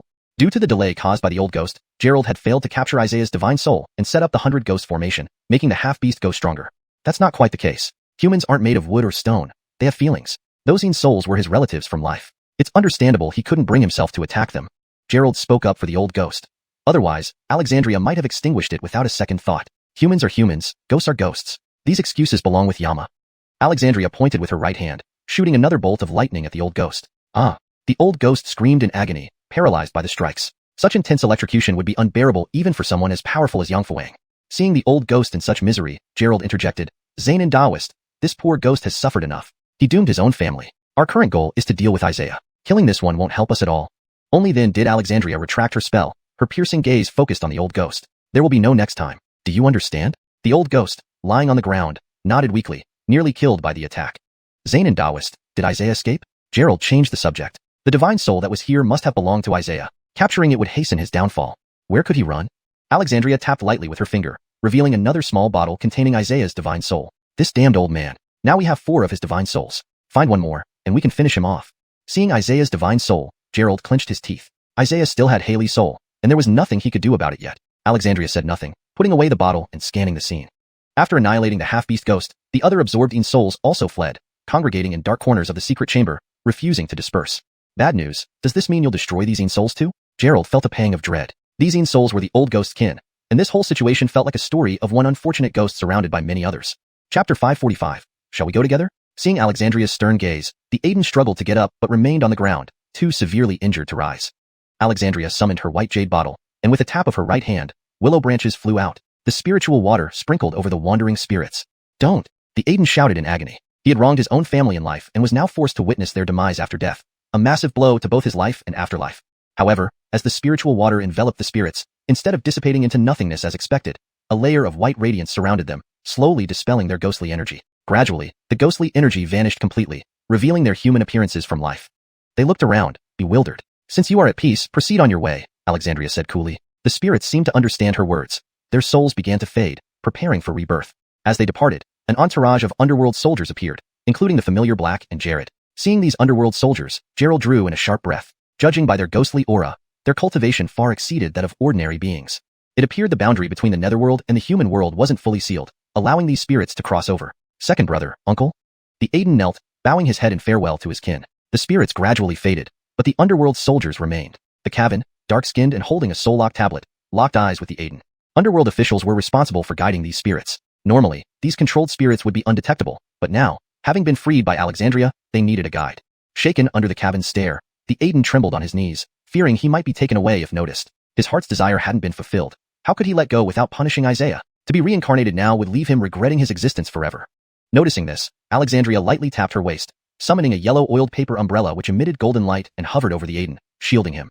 The Cavan's face was genuinely dark, looking around but finding no trace of the Aiden. With no expression discernible on his black face, he turned to the spirits, waving his hand, causing all of them to vanish instantly. Phew! Gerald exhaled, the presence of the Black and Jared having been overwhelmingly oppressive, as if one gesture could obliterate him. Thank you, Immortal. The Aiden floated before Alexandria, kneeling in the traditional 3 kneelings and 9 prostrations. As a former prince, few outside the emperor could accept such a salute, indicating his sincerity. Alexandria retracted her umbrella, ignoring his plea, and walked towards the door. Gerald activated a pendant, storing the Aiden within its space for rest. Otherwise, given his current state, battered by a half-beast ghost and split by Alexandria, he would likely dissolve into nothingness. Zane and Daoist, those powerful underworld soldiers we just saw, were they the Black and Jared? Gerald asked, following Alexandria. He knew little of the netherworld, unlike Alexandria, who frequented morgues. Alexandria responded briefly, continuing forward. How strong are they? I felt my scalp tingle and my soul waver just from the Cavan's glance. Gerald wondered about the netherworld, what it was like, how ghosts trained there, especially since cultivator souls didn't enter the netherworld upon death. Yet these spirits were so powerful. Do you think the Black and Jared descend in their physical form? Alexandria glanced at Gerald as if he were a child. They come in soul form due to spatial limitations. They cannot manifest physically. To breach the spatial barrier would require celestial power. In human terms, suppressed by our realm's laws, they possess approximately the cultivation of a nascent soul stage. Hearing this, Gerald was stunned. Even suppressed, they were still as strong as a nascent soul cultivator. Imagine their true strength, certainly surpassing nascent soul, possibly beyond deity transformation or even enlightenment stages. If the Black and Jared were so powerful, the netherworld's judges must be even stronger. And what about the 10 Yama Kings? Surely they must be at the immortal level. Reflecting on this, Gerald marveled at humanity's weakness. No wonder they were ruled by deities. The strongest human cultivators today were only at the deity transformation stage, ascending after the minor heavenly tribulation. Hail it, even deity transformation couldn't match the Black and Jared, not to mention the more powerful generals and kings. Leaving the room with Alexandria, they found a crowd and police outside, drawn by the earlier commotion. Gerald, are you okay? Iana and Nellie rushed over. The vibrations had been intense, resembling an earthquake centered on the haunted house. I'm fine. Let's keep enjoying, Gerald smiled, ready to continue the amusement. Zane and Daoist, shall we join you? Gerald looked at Alexandria, unsure of her interest. This sister is so beautiful. Iana exclaimed, starry-eyed. She hadn't expected Gerald to emerge with such a stunning companion. Moreover, this beauty was perfect in every aspect, leaving Iana envious. Alexandria, uninterested in children's play, said, I'll inform you later, and vanished into the crowd. Note, the translation maintains the original structure, tone, and style while ensuring natural and fluent English. Chapter 546, Fierce Flood. After Alexandria left, Nellie asked, why did she come here? She had seen Alexandria helping Haley summon a soul the day before, but fainted halfway through. So, she knew little about this team leader Zanin and only heard about her from Bella. Seeing Alexandria again made her feel puzzled. It's just about catching ghosts. Alright, let's continue with our fun. Gerald glanced around. It seemed he and Alexandria were the last to leave, as cleanup work was already underway at the scene. Halep, I still want to go boating and on the speedboat. Iana's heart was truly big. The bungee cord broke, and the haunted house collapsed, yet she still had such a good mood. It seems that lacking a certain something indeed increases happiness in life. So, Gerald took the two of them to continue enjoying the amusement park until 8:30 in the evening before they finally left. In the car, Nellie and Iana slept soundly, having exhausted themselves today. Sending Iana back to Domenico, Gerald then returned home. Good son-in-law, where have you been? My decoction is nearly ruined. Zahir had been waiting for them. After getting the medicine in the afternoon, he only came back home late in the evening. I took Florence out to play, Brother Puh. Is this really the herbal decoction you made? Gerald looked at the dark black liquid on the table, resembling black sesame paste. He couldn't help but twitch his lips. Could this really be the herbal medicine Zahir prescribed today? Its appearance was too bizarre. Didn't the young doctor say to simmer 3 bowls down to 1 bowl, hence this result? Zahir also felt strange. Logically, herbal medicine shouldn't end up like this. No matter what, it should remain in a soup-like state. How could this bowl be a semi-fluid? Let me see the prescription. Gerald guessed that there must be an issue with Iana's prescription. Sure enough, upon checking the prescription, the medicine Iana prescribed was for external application, meant to be rubbed on the body, explaining why it turned into ointment. That little girl is indeed unreliable, Gerald managed to smile. Brother Purr, don't take this medicine for now. Florence's body has no issues. If Nellie ingested this external medicine internally, it would cause more harm than good. It seemed Iana simplified things by writing a random prescription. But the doctor said if I take this medicine, I can definitely have a grandson. For his future grandson, Zahir had fretted endlessly. The toys and clothes he bought would be enough to use till primary school. If she didn't hurry up, he might start buying university supplies next. Don't listen to her nonsense. Whether a child is male or female is determined by chromosomes. There's no secret Chinese medicine formula for that. Gerald outright denied Iana's claims. This pregnancy was fake. Giving birth was impossible, not to mention producing a grandson. I'm tired. Nellie didn't want to listen to their discussion. She was exhausted from today's events and nearly drowned. All she wanted was a hot bath and a good night's rest to regain energy. Seeing Nellie leave, Zahir didn't force her to drink the medicine. After chatting for a while, he went back. Gerald first checked on his sister, whose condition remained unchanged. Isaiah wouldn't return Haley's soul unless he achieved his goal. Bella called to say she was investigating a case and working overtime. Whether she was really busy or avoiding them to give them space, he wasn't sure. Beth went to perform at a bar, seemingly more passionate about singing than her job. Now, in the villa, only Gerald and Nellie remained, apart from the unconscious Haley. Gerald calmly walked upstairs to Nellie's room. This time, he didn't need to climb in through the window. Click. He easily opened the door, which seemed intentionally left unlocked. His heart raced thinking of Nellie's background. A celestial reincarnated, soon to awaken her extreme body. This process might be thrilling, but the outcome would also be intense. Upon entering, he felt a wave of heat from the bathroom. Nellie had even finished bathing, clearly well prepared. The bedroom was dimly lit, with only a single lamp glowing faintly. Curtains were drawn, but the windows were open, allowing occasional breezes to waft in. Nellie lay on the bed, covered only by a light blanket barely concealing her abdomen. Approaching her, Gerald detected a faint fragrance distinctly different from her usual scent, specially applied perfume for him. Just smelling this aroma made him feel somewhat distracted. Only 3 words came to mind: City Slicker Games. Who would have thought that the usually cold Nellie had such a playful side? Had she specifically studied these things?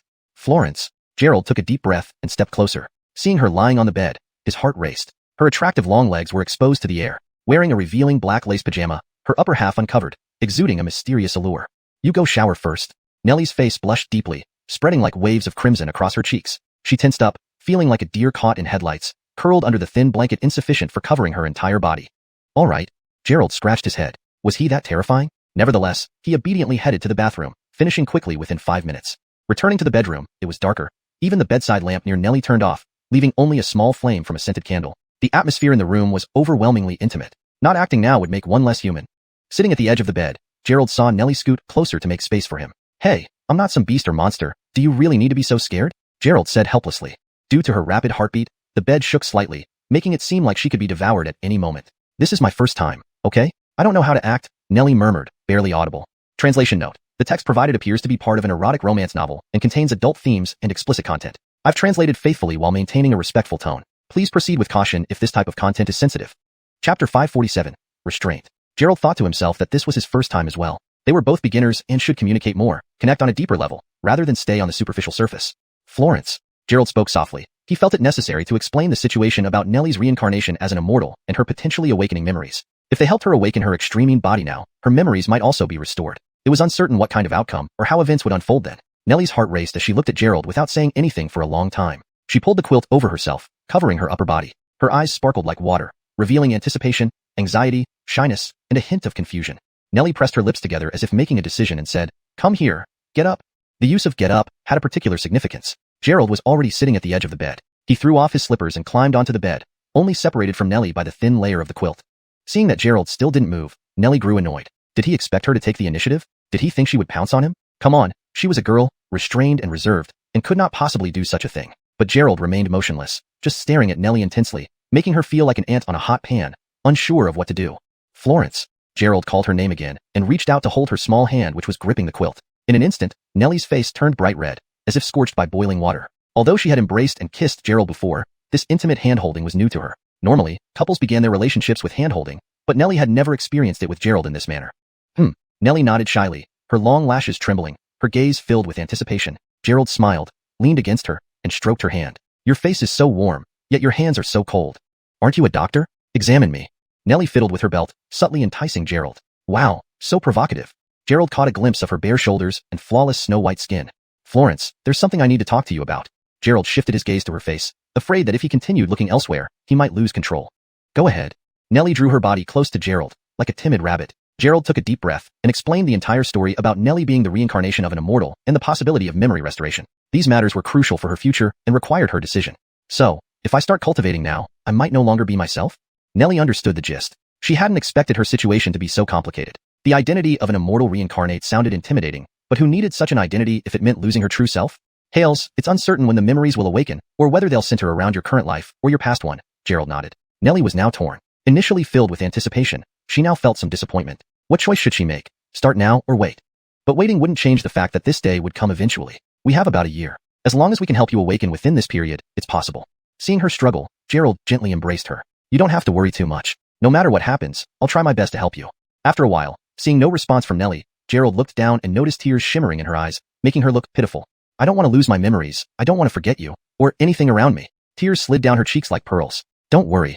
Gerald patted her shoulder reassuringly. Your memories will only merge, not disappear. Sigh. Even though he mentioned merging, this was about an immortal reincarnate. After all, this life was just a host. Just as Gerald was pondering how to console Nellie, he suddenly felt a tightness around his body. A shadow appeared before him. Nellie quickly got up from the bed and sat in front of Gerald, her tear-streaked face visible. Then, catching Gerald off guard, she leaned in, pressing her lipstick-coated lips against his. Shouldn't I be the one to start?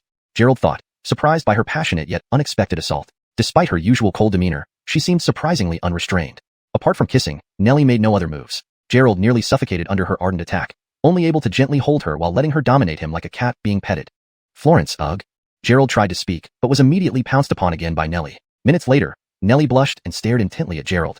Do you like me? Upon asking this, Nellie trembled, eager for a sincere answer. How could Gerald say no? Deep down, he liked this girl. Beyond her initially arrogant and haughty attitude, Nellie was caring and attentive towards him. What are you thinking? Of course, ugh. Before Gerald could finish, Nellie attacked him again, seemingly intent on devouring him. After a while, Gerald felt his lips swell. Was Nellie suggesting that kissing alone could ensure human continuity? Florence, don't you know anything else? Gerald gasped for air, his collar torn open. Appearances were deceiving. My hair is messy. Nellie, whose breathing was heavy, realized she was taking the initiative but wasn't sure how far to go. What else do I need to know? Nellie, inexperienced and having never been in love or seen any romance films, truly did not understand how things should proceed. Chapter 548. Just a moment. Gerald flashed a mischievous grin, then turned the tables, gently tapping out the aromatherapy candle and plunging the room into darkness. Gerald.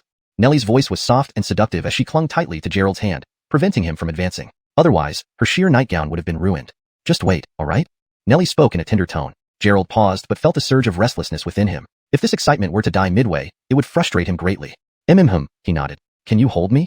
Nellie looked at Gerald with gentle eyes that shone like the moon in the dark. Gerald, can we wait? I still have some things to finish.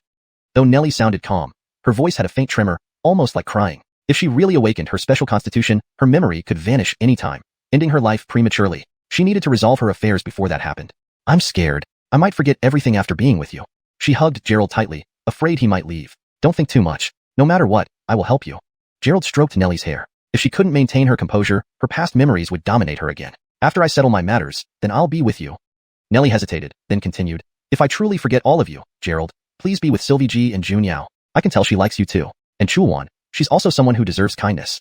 Hearing these words, which sounded like a farewell, Gerald lost his smile, sensing that she might disappear soon.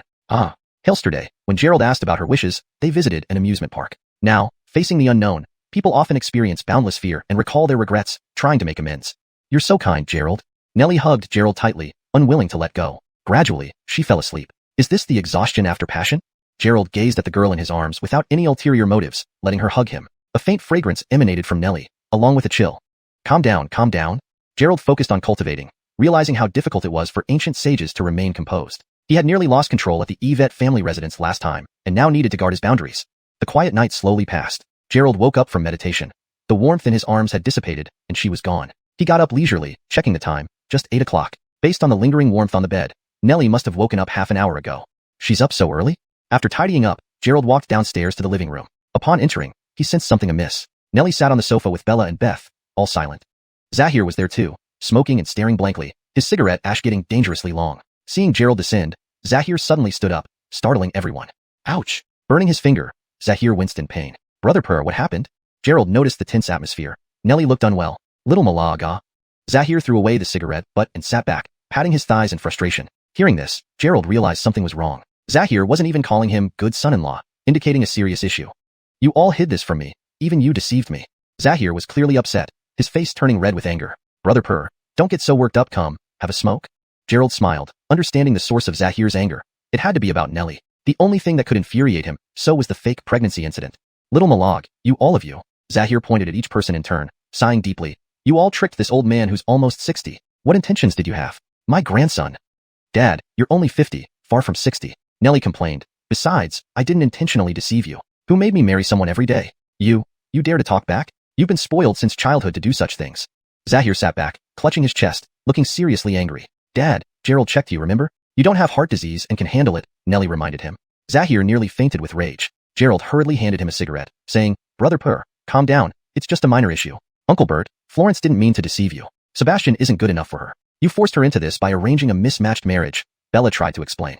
Beth wanted to speak, but felt it wasn't appropriate, and stayed silent. Is this a minor issue? It's outrageous. Using your purity and lineage to trick someone? Give me back my grandson. Zahir acted childishly, refusing the offered cigarette and demanding his grandchild. Where do I find your grandson? I already told you I'm not pregnant, Nellie sighed.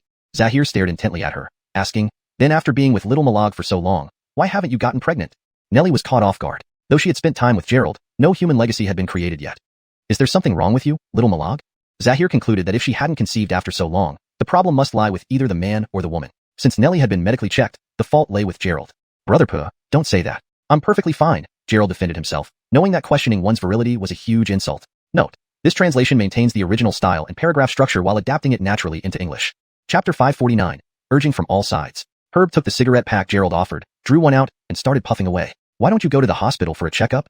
His desire for a grandson was extremely urgent. He had already filled a room with items bought for his future grandson. Gerald nearly spat out a mouthful of blood. How would he know it wouldn't work if they hadn't even tried? Father, can you please not pressure us like this? I'm not dead yet. Nellie felt anxious. She had planned on coming clean today, thinking she might be scolded a bit, but didn't expect such an outcome. Herb took a deep drag on his cigarette, calming down. He looked at Gerald, then at Nellie and said, since there's nothing wrong with either of your bodies, then next year, I must see my grandson. You have several months to prepare. Gordon's sure to focus on giving me a grandchild during this period. Gerald was stunned. He didn't think Herb would make such a demand. Nellie also blushed furiously at his words in front of everyone. Patricia, Beth, help me keep an eye on them. I have a meeting, so I'll be leaving now. Herb nodded, grabbed Gerald's cigarette pack, and said, this tobacco is quite good. Bring more next time. Once he left, everyone stared blankly at each other, completely puzzled. I'm going to work now. Hale General wants to meet you at the company the day after tomorrow. Beth grabbed her handbag, feeling it best not to stay long. She already had feelings for Gerald, and now having to supervise his and Nellie's reproductive efforts left her feeling very uncomfortable. Well, I'm off to work too. Dora was ready to leave as well. She had just been lectured by Herb and still felt dazed. Patricia, I need to talk to you for a moment. Nellie quickly followed Dora, leaving behind a bewildered Gerald. Do we really have to have a child? Gerald widened his eyes, almost wanting to light up another cigarette. His cultivation goals, particularly reaching the golden elixir stage, seemed increasingly difficult. It dawned on him that his tenderness towards women made it hard to take relationships further.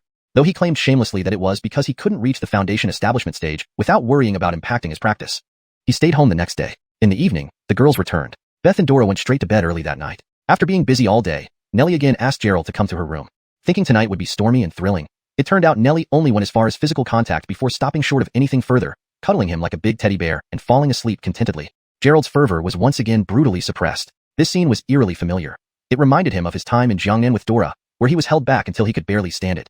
The next morning, Gerald arrived at the dining table with dark circles under his eyes. Dora and Beth both wore strange expressions, as if they believed Gerald had expended too much energy overnight, resulting in a chi deficiency. In contrast, Nellie, who was eating bread spread with jam, looked radiantly healthy, proof of love's nurturing power. Only Gerald knew his own frustrations, feeling like he had talents but couldn't use them, sighing at the challenges of life.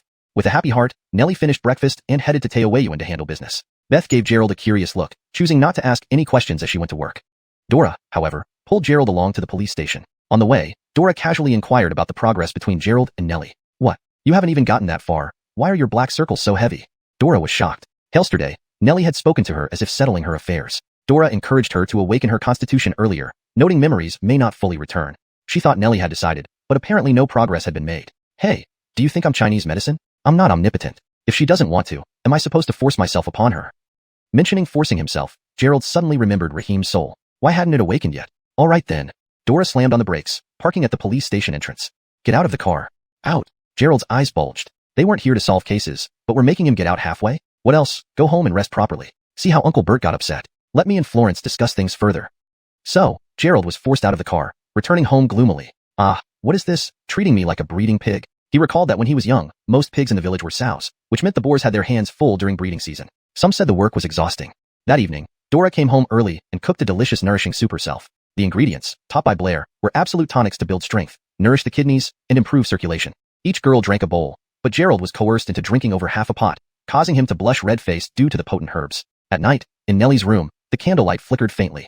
Silhouettes moved intimately. Tonight, Nellie seemed more proactive, perhaps influenced by the soup or Dora's encouragement. But nothing further happened, despite the increased excitement. Nellie didn't plan on revealing herself fully.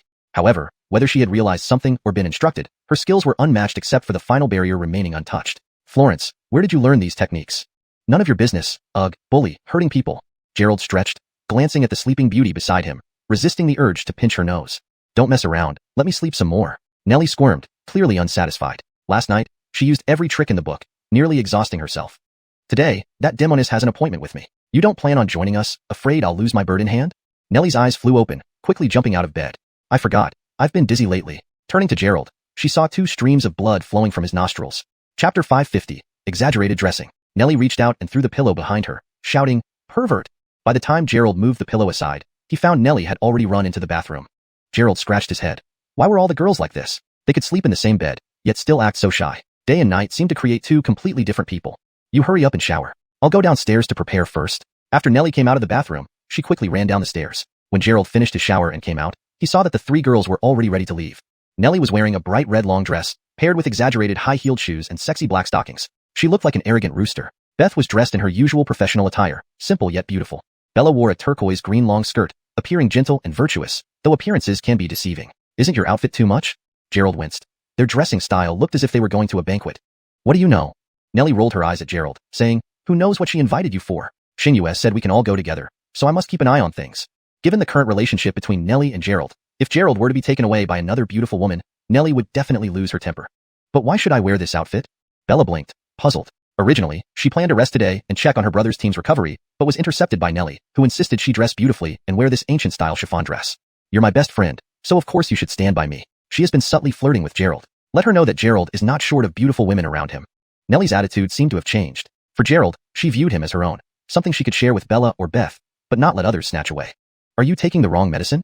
Gerald couldn't help but laugh, unsure why she wanted to compete with that enchantress. After all, Raquel's flirtatiousness was way beyond Nellie's reach. I'm the one who took the wrong medicine? Beth, don't you think it's true that your Hale Keenan likes to flirt with other people's boyfriends? Nellie turned to look at Beth. This question put Beth in a difficult position. As Raquel's secretary, she couldn't speak ill of her boss. Actually, Keenan Hale has her difficulties. Due to Yusef, she is indeed in a tricky situation. On the surface, it appears like this, but it's actually to maintain interpersonal relationships and gain leverage for terminating her engagement. Beth defended Raquel a bit. Indeed, such arranged marriages posed real challenges. Just to get rid of Sebastian, Zahir was incredibly furious with Nellie. For Raquel, breaking off her engagement with Yusef was far more challenging than Nellie's predicament. Alright, no need to compare anymore, Nellie nodded, showing a sympathetic expression. The time is about right. Keenan Hale set the appointment at 9. Let's go.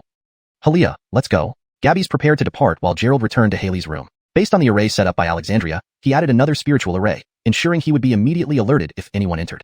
Gerald drove his Aston Gordon, bringing along the 3 exquisite beauties towards Dariolan Hotel. It had been a long time since he brought these girls out, so he specifically lowered the windows, flashing through the streets, drawing countless envious glances. Arriving at Dariolan Hotel, Beth led everyone straight to the president's office. Raquel's office looked neat and tidy, with only a desk, a computer, and a guest sofa inside. Raquel stood by the window, admiring the outside view, just as seductive as ever, emphasizing her long legs and voluptuous figure. Dressed in a mysterious, enchanting purple gown, there was no denying that she was a top beauty. If Nelly tried to compete against Raquel in seductiveness, she wouldn't stand a chance. Keenan Hale, President Mila, and Gerald have arrived, Beth reported. Raquel turned around, revealing a typical sly smile, her eyes starting to give off electric vibes without moving. No wonder she was known as a socialite in Jiangqing. Her gaze was absolutely at a master level. She remained still, but her eyes alone could stir hearts. Florence, you all arrived quite early. I set the appointment for 9, and now it's 20 past 9.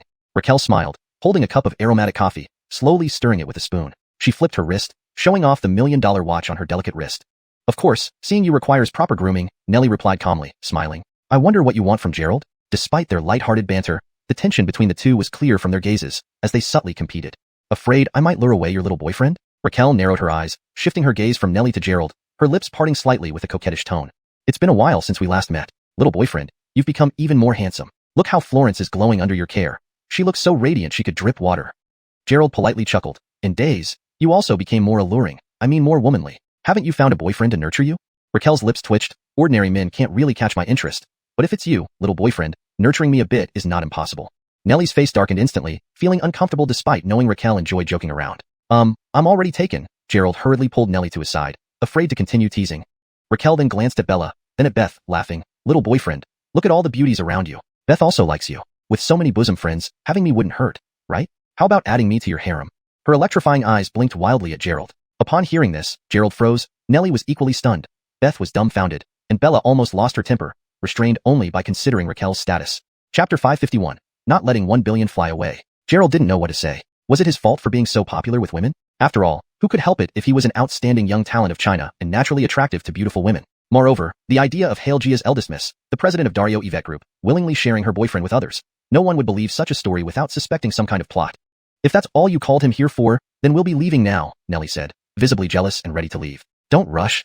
Raquel took out her phone and sent Nelly a location with a smile, saying, just joking, I'll be waiting for you here. If you arrive before I do, I'll add another $1 billion in investment to your fruit company. After sending the address, Raquel left the office without looking back. As she walked away, Nelly paused, then hurriedly said, let's go. For Nelly, Gerald was priority number 1, but the company was definitely number 2. Since Raquel promised an additional $1 billion in investment, they couldn't afford to miss this opportunity. Wait, hold on. Gerald quickly followed Nelly out, joining the group as they stepped into the elevator. This is your President Hale, always playing tricks. What does she really want? Nelly asked bitterly once inside the elevator. It seemed earning this $1 billion wouldn't be easy. Every floor button had been pressed, meaning the elevator would stop at each floor while Raquel had already taken another elevator down. Beth also looked puzzled, saying, I don't know either. President Hale just invited you over and canceled all meetings for today. Though Beth was Raquel's secretary, the unpredictable CEO never played by the rules, so no one knew what she had planned. This is truly boring. Nelly had to cancel the floor buttons one by one, wasting precious time. Taking advantage of the delay, Gerald struck up a conversation. Florence, sometimes I feel you'd sell me out for money. Nelly glanced at him. Impossible. What if someone offered you 10 billion for free? Do you take me for what kind of person? And are you even worth that much? 100 billion? Still impossible. How about 1 trillion? For free, Gerald teased. In that case, I might consider it. If you're worth that much, this deal doesn't sound too bad. Nelly narrowed her eyes, looking at Gerald. You think Raquel can afford 1 trillion to buy you? I doubt she has that much. Just testing your heart to see how much I really mean to you. Gerald smiled as the elevator continued its descent. If Nelly's will remain firm when her memories returned, this life's memories might take precedence. Otherwise, everything would be ruined. Actually, you don't have to mean that much to me. If you don't love me anymore, I'd leave on my own. Kai Florence's eyes suddenly softened, gazing at Gerald with a touch of resentment. Caught off guard, Gerald didn't know what to say. Lorena quickly interjected, don't talk nonsense. If Gerald ever changes his heart, I'll chop him up first. We're almost there, let's hurry. We can't let her get away after showing off. Lorena pulled Nelly out of the elevator, her green chiffon dress trailing behind like a breeze. Beth, what's going on with your boss? Upon reaching the parking lot, Gerald was stunned. His Aston Gordonnerton was surrounded by over 10 cars, making it impossible to drive out. President Hale says 1 billion, and she'll definitely add it. She's always unpredictable. This wasn't the first time Beth saw Raquel's tricks. Without special abilities, no one could catch her attention, let alone receive any funds from her. We can't miss out on this $1 billion. Gerald, get the car out. Time is running out. The distance between Jiangqing and the given location was over 100 kilometers, and with Raquel's Ferrari, she could reach there in half an hour. They had already wasted 5 minutes at Dario Yvette Group and couldn't delay any longer or risk losing the $1 billion. This is no big deal. Without hesitation, Gerald waved his hand, moving all the blocking vehicles into his jade pendant space, leaving only one lonely parking spot. This, Beth's eyes widened. It was her first time witnessing such impressive skills from Gerald. The scene was more incredible than any magic trick, especially considering the sheer weight of those cars. Don't just stand there, that sly vixen will be here soon. Gerald opened the car door and got in first. Time didn't wait for anyone, especially not for Raquel's modified Ferrari, which must perform excellently. Others snapped out of their daze and rushed into the car. With the roar of the engine, the Aston Gordonnerton sped out of the parking lot. Before leaving, Gerald waved his hand again, restoring the cars to their original positions. Vroom. The engine roared, and the speed rapidly increased, breaking through 100 km/h and heading toward 200. Driving like this, won't we get fined? Beth clung to the handle, amazed at the reckless driving on city roads. Why worry? We've got a cop on board. Hurry up, we can't lose that billion. Gerald accelerated even more, blurring the surrounding scenery. Luckily, it wasn't rush hour. Otherwise, no matter how luxurious the car, it wouldn't move fast. Don't use me as an excuse. When not on duty, traffic laws must be followed. Lorena threw cold water on Gerald's boldness. How would she explain the speeding tickets to the chief? Just for $1 billion? Who cares, it's not my car anyway. Let Florence deal with the fines. Gerald accelerated further, running through several red lights. Surprisingly, every time they approached an intersection, it turned green, allowing them to continue at high speed without stopping. Forget it. We just need to beat Xiang Yu. Nellie paid no mind to the law. What mattered was overtaking Raquel. Being outdone by her would depress her enough that even $1 billion might not cure it. Chapter 552, Envy or Not. Soon, the car was about to leave the city center and head onto the highway. The green lights along the way made the journey smoother, though this was all thanks to Gerald's spiritual awareness control. Bang! Just as they were approaching the last traffic light before the highway, an electric motorcycle suddenly darted across the pedestrian crossing, completely ignoring any traffic signals as if the world revolved around it. Gerald immediately noticed the two people on the motorcycle. He slammed on the accelerator, causing the car to screech to a halt. With this abrupt stop, the tires were probably not far from being written off. But at such high speed, relying solely on the brakes would have sent those two rule breakers flying into the air. As Gerald slammed on the brakes, his spiritual energy surged, infusing into the car to force it to decelerate wildly. It was as if an invisible hand was pulling the vehicle backward, eventually stopping just 2 meters away from the electric motorcycle. Behind it, a long skid mark stretched out. The two people on the motorcycle seemed stunned by the sudden brake sound, frozen in place, waiting for Gerald to collide with them. Once the car stabilized, the driver of the motorcycle put up his middle finger and shouted, "Damn, think you're cool because you've got money? Why don't you get out and fight me one-on-one? Driving so fast, rushing to your doom?" Gerald rolled down his window and glared coldly at the two men. "You ran a red light. I'd say you're the ones rushing to your doom. Want to see some ghosts?" These two on the motorcycle could only be called accidents waiting to happen. "Oh wow, getting a few girls with you makes you arrogant, huh? Come here, let me show you what a punch feels like." Gerald ignored their taunts, as he had more pressing matters, namely catching Raquel. With a pat on the jade pendant, Iden Spectre appeared. "Deal with those two. If you can't scare the piss out of them, don't come back to me."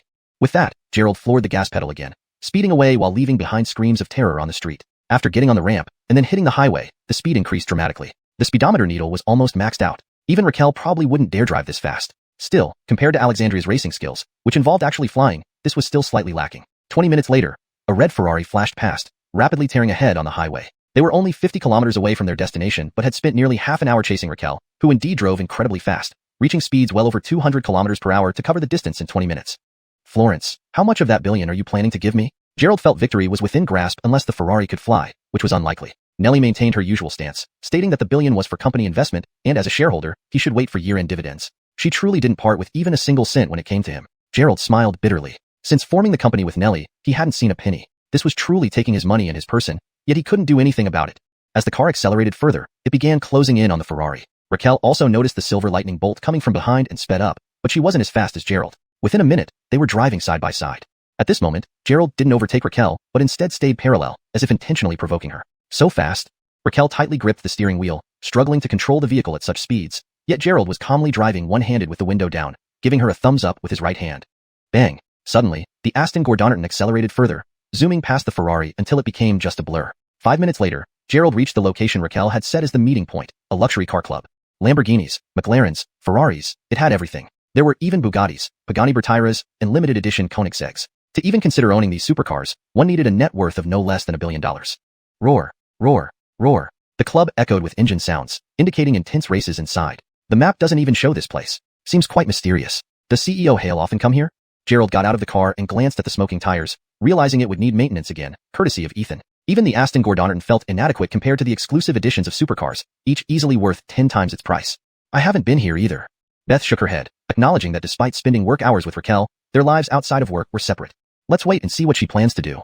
Gerald leaned against his car, noting the hot hood. Supersports cars were indeed beyond ordinary people's means. A thrill like this would likely cost at least 100,000 renminbi for maintenance alone. "Florence, we truly meet by chance. Who would have thought we'd meet again?"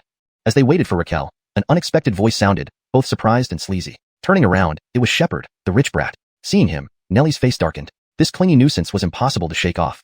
Bella clenched her fists, ready to punch him, remembering the humiliation suffered at his hands. Before she could move forward, Gerald blocked her path and embraced Nellie. "Mr. Sue, are you blind? Didn't you see Florence is mine?" Nellie clung affectionately to Gerald, enraging Shepard. "Wow, Miss Yvette, nice outfit today. Really stunning." Shepard eyed Bella lustfully, seemingly forgetting how she crushed his jade last time. "Scram!" Bella snapped. "Mr. Sue, this beauty is also mine. Envious, are you? Gerald extended his right hand, enveloping Bella as well, perfectly embodying the term, flanked by beauties. Chapter 553, Raquel's Intention. Shepard was about to explode with anger at the sight of two stunning beauties being so intimately held by Gerald, which made him feel profoundly humiliated as a rich second generation. What? Speechless now. Mr. Sue, why is your face turning black? Gerald gloated, almost wishing he had more hands just to wrap around Beth too and thoroughly enrage the man in front of him. Indeed, Shepard's face was on the verge of bursting with fury. His face turned liver-colored, eyes bloodshot, and teeth clenched as he hissed. You were racing today as well. With that junk heap you call a car, wait for it. I'll show you this place isn't meant for cars like yours. With that, Shepard fumbled out a cigarette, lit it, took a harsh drag, and strode toward the luxury club, pretending to be nonchalant. Only then did Gerald release the embarrassed beauties. The public display of affection was making both of them uncomfortable. You're so boring. You're utterly shameless. Both women denounced Gerald's audacious behavior. This was indeed the height of impudence. He had two beauties on each arm and acted completely without a shred of decency. Gerald stroked his chin, gloating further. Let that guy see what a real lady killer looks like. All three ladies rolled their eyes at him simultaneously. This fellow was even putting on an act. Boom. Just then, a red blur shot towards them, emitting a roaring sound. From its appearance, it seemed Raquel was nearly mashing the gas pedal. Despite approaching quickly, there was no sign of slowing down. Finally, as the roaring beast was almost upon them, Raquel slammed the brakes, tires screeching loudly against the ground, emitting white smoke. The Ferrari skidded sideways, performed an elegant drift, and glided gracefully to a halt before everyone. Raquel opened the door and stepped out, her posture seductive, still wearing a pair of sunglasses that obscured half her face. Little demon sister, is this the finish line you mentioned? Gerald smiled at Raquel, thinking the 100 million should now be within reach. Raquel returned to the car, grabbed a contract from the passenger seat. I had this drafted yesterday. Beth, take it to Florence for review. If there are no problems, return to sign and stamp it. Beth hurriedly responded, Hails, Miss Hale. Little demon sister, did you calculate you'd lose today? Preparing the contract like this, aren't you just handing over money? Gerald teased, rich families' young misses really are different. 1 billion ready at hand. One race worth 1 billion is not bad at all. Raquel removed her sunglasses, her large eyes blinking at Gerald, practically exuding electricity. I never thought with 3 people in tow, you could still surpass me. How much did you spend on modifications for this car? Her gaze shifted to the Aston Gordonnerton behind Gerald. Judging from the extravagant speed and the stability of the body, the car must have undergone modifications. Otherwise, it would be impossible to achieve such high speeds. Modification? Gerald smiled. This is a stock model, untouched. How can that be? Even the usually calm Raquel showed a hint of surprise. Her Ferrari 488 already cost 5 million originally, and she had spent another 2 million on enhancements, boosting performance and speed significantly. Hail it, an unmodified Aston Gordonnerton outran it? There's nothing impossible. Why waste that money? Even a QQ could easily win against you. This wasn't boasting. Under normal circumstances, it wouldn't be possible, but Gerald was a cultivator and could use unconventional methods to easily win the race. Quite the bluffer, Raquel raised her eyebrows. Drive in. I'll arrange everything for you. She gestured for everyone to follow and walked into the club. Inside, everything was luxurious. Most decorations related to cars showcased opulence. For instance, the tires hanging on the walls could buy a house in a small city. Carbon fiber bodies, exquisite rear wings. The entire hall exuded raw power. Miss Hale, your room is ready. A staff member approached and said. Raquel tossed the car keys to the staff, change the tires and do some maintenance. That frenzy drive would damage the supercar if not maintained, potentially rendering the tires useless. So, let's give mine a tune-up too. Gerald chuckled, seeing a free maintenance opportunity. Raquel grinned. Baby, you've just earned 1 billion from me and now expect free maintenance? Are you a stingy rooster? Little demon sister, you've given the 1 billion, so the small maintenance fee shouldn't matter. By the way, what exactly do you want us to do here? Gerald changed the subject and handed over the car keys, preparing to take advantage of the free service. Raquel didn't argue further, leading everyone to the VIP lounge and explaining her reasons. This visit primarily concerned Youssef, that rascal. For her wedding plans, Raquel had tried every method. When she caught evidence of Youssef's indiscretions, her grandfather dismissed it, saying youth love to play, as long as they settle down after marriage. That remark dashed any hopes Raquel had of canceling the engagement. It led to Youssef becoming even bolder, calling Raquel wife whenever he saw her, which nauseated her. To prevent Youssef from harassing her before the marriage, Raquel decided on a plan. Since Youssef also loved racing, she would determine their engagement status through a race. If she won, Youssef couldn't bother her until the wedding, ideally not even seeing him. If Youssef won, Raquel wouldn't interfere with anything he said or did. Chapter 554 Best of 3. Raquel's plan was excellent, and since Youssef had agreed to it, if she won, there would be a period of peace at least. She could use this time to find another opportunity to thoroughly suppress Youssef. She asked Gerald to join because the competition wouldn't just be between her and Youssef. Each side would send 3 participants for a best of 3 format, which made things more stable. While Raquel's driving skills were commendable, Youssef was no easy opponent either. As a rich second generation, he spent most of his free time street racing and was even an amateur racer. After interacting with Gerald several times, Raquel prepared to invite him into the race team. The simplest way was for her to win 1 round, and Gerald to win another, making their victory secure. So, you're only inviting 2 people for the 3 rounds. Are you that confident? Gerald quickly picked up on the problem. Raquel invited only him, implying that only 2 would participate. If either lost, wouldn't they be done? Who said only 2? Raquel smiled. Florence can join too, as well as Officer Yvette. If not, Beth can also participate. Nellie was stunned. She came along merely to watch Gerald. Why should she join in the racing? Driving and racing were entirely different things. Without professional training, one couldn't control a racing car. Besides, she never agreed to participate. Why must she race just by coming along? Keenan Hale, I can't drive a supercar. Beth felt even more conflicted. Being Raquel's subordinate, if she demanded, Beth might have to reluctantly agree. Don't be scared, I was just suggesting. It's not mandatory. Raquel confidently replied, I can handle it myself. That bastard better not come bother me anymore. Due to Daryoling Group and Sue's Group collaboration, many of Raquel's projects now faced interference from Sue's Group members, preventing her plans from progressing smoothly. For instance, the Old Town renovation project was stalled due to Yusef's meddling, causing daily financial loss. Raquel aimed to kick Yusef out to manage Daryoling Group's Zhongqing branch properly, preparing for future resistance. So, when is the competition? Gerald sat on the sofa, casually opening a bottle of beverage. Later today. Raquel replied succinctly. Later? You called us so early. Gerald planned to talk about life and aspirations with Nellie, but ended up here, watching a bunch of rich kids play with expensive cars. Need to get familiar with the course first. Do you think it's so easy? Raquel added, lunch will be provided. Feel free to order anything later. Our chefs are 5-star quality. Can we eat now? Gerald asked. He barely ate breakfast and was eager to fill his stomach before the race. Raquel rolled her eyes. First, we'll get used to the track, then you can eat after a few laps. The car was ready, so Raquel led Gerald and others to the external track. This club's racetrack stretched for miles, far surpassing regular closed tracks. The road surface was specially designed for racing cars, indicating significant investment by the club owner. 2 supercars were currently racing fiercely on the track, merging into small dots soon. On the upper floor, there were binoculars and surveillance cameras at every corner, broadcasting the live competition. What's this? Gerald noticed a screen displaying numbers. He wondered aloud, thinking it wasn't speed-related. Real-time odds. There's a room for betting. It's gambling essentially. Such a large club, hosting numerous luxurious cars, meant the owner wouldn't miss a profitable business opportunity. What was faster than gambling? Raquel wasn't interested in betting. Her goal was solely to beat Yusef. Gerald's eyes lit up. Can we bet on our race? You can bet on others' races, but for your own, only bet on yourself. With that, Raquel grabbed the keys and headed for the track, wearing professional gear including a helmet. Climb in. Let me show you around the track. Raquel opened the passenger door, signaling Gerald to enter. Dreamhan, you wait here for me. To improve the translation and ensure it reads naturally in English while maintaining the meaning and context. Dreamhan, stay here and wait for me. Note, Dreamhan seems to be a name or nickname. In a fully polished translation, you would either use the original Chinese name, Nellie, or an appropriate English name if one has been established earlier in the text. If Dreamhan is meant to be a unique nickname, you might consider explaining or translating it further for clarity. For consistency and natural flow, I'll assume it's a nickname and provide an edited version. Florence, stay here and wait for me. This maintains consistency in terminology and style while ensuring the text reads naturally in English. Gerald climbed into the passenger seat, starting the ride with Raquel. The car roared as it sped off. Regarding Raquel, one thing undeniable was her superb driving skills. She focused entirely while driving, showing no trace of her usual flirtatious manner. The track has many bends, so straight-line acceleration isn't everything. It tests the driver's skill. As she drove, Raquel explained further, also, there are tight turns in the latter half. When you're behind, stay calm and don't attempt overtaking at bends. Many accidents happen this way. These are minor issues. Show me a drift, fairy sister. Comfortably seated, Gerald remained relaxed despite the high-speed ride. Screech. The tires squealed as they approached a bend. The Ferrari decelerated and swerved sideways like in Need for Speed games, performing an impressive drift. However, Raquel's control over the car was still lacking. Although she completed the drift, the wide turn nearly caused a collision with the railing. Fortunately, it wasn't a mountain road, or few would dare attempt such stunts. Not bad. Fairy sister has some skills, Gerald chuckled. Raquel slowed down, turning to scowl. Are you mocking me? How could I? I'm praising Fairy sister's superb driving skills, worthy of a seasoned driver. Hashtag chapter 555, little boyfriend. Raquel opened the car door and got out, letting Gerald take over to familiarize himself with the track. You drive, put on the helmet.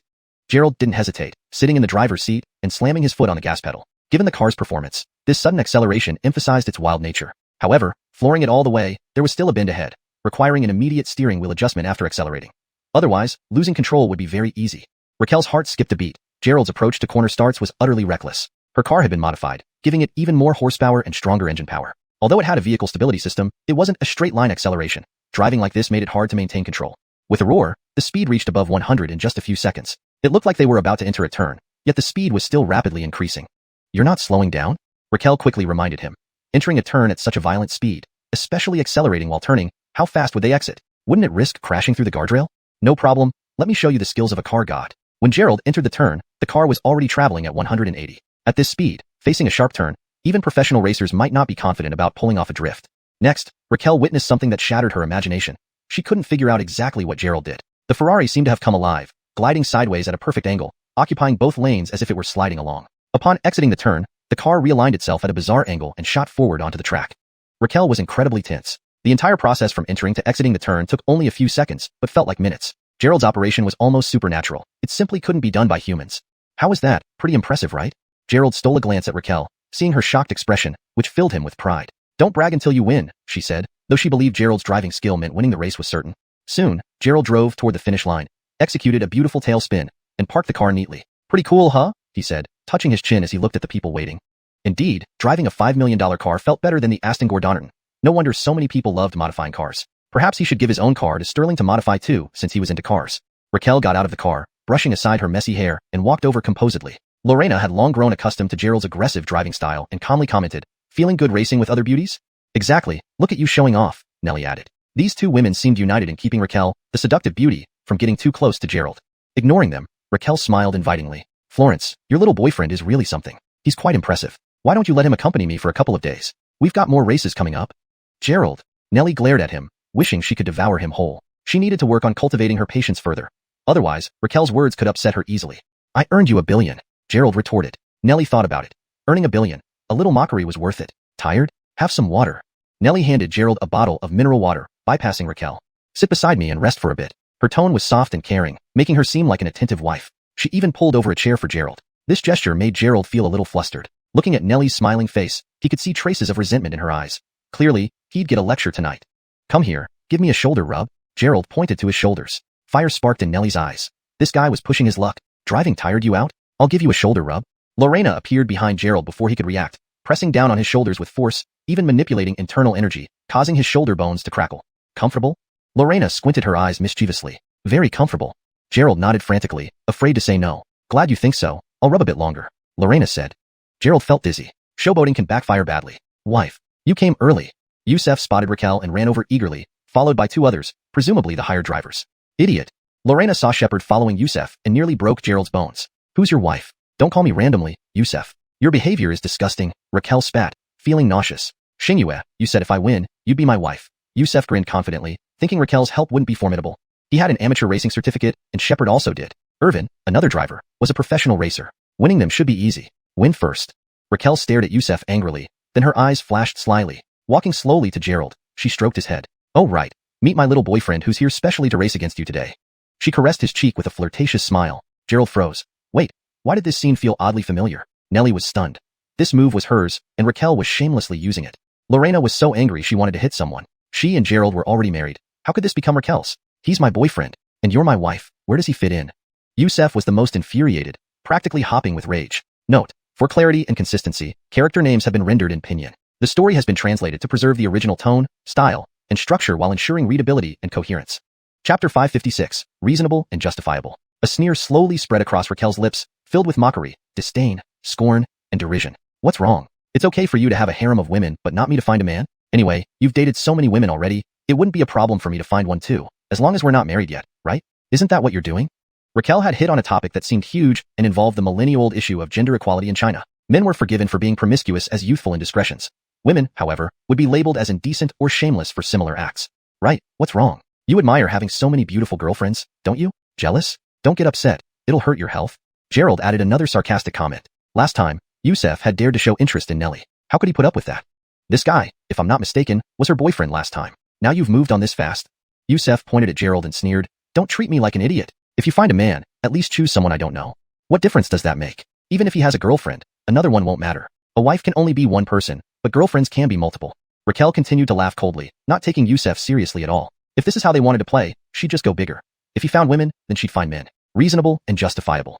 "Su Xiao, are you worried you're about to lose your wife?" Shepard, standing behind, watched the scene unfold and grinned, showing off his yellow teeth. "If I were you, I'd just kill this guy." This was typical stirring the pot, adding fuel to the fire for entertainment.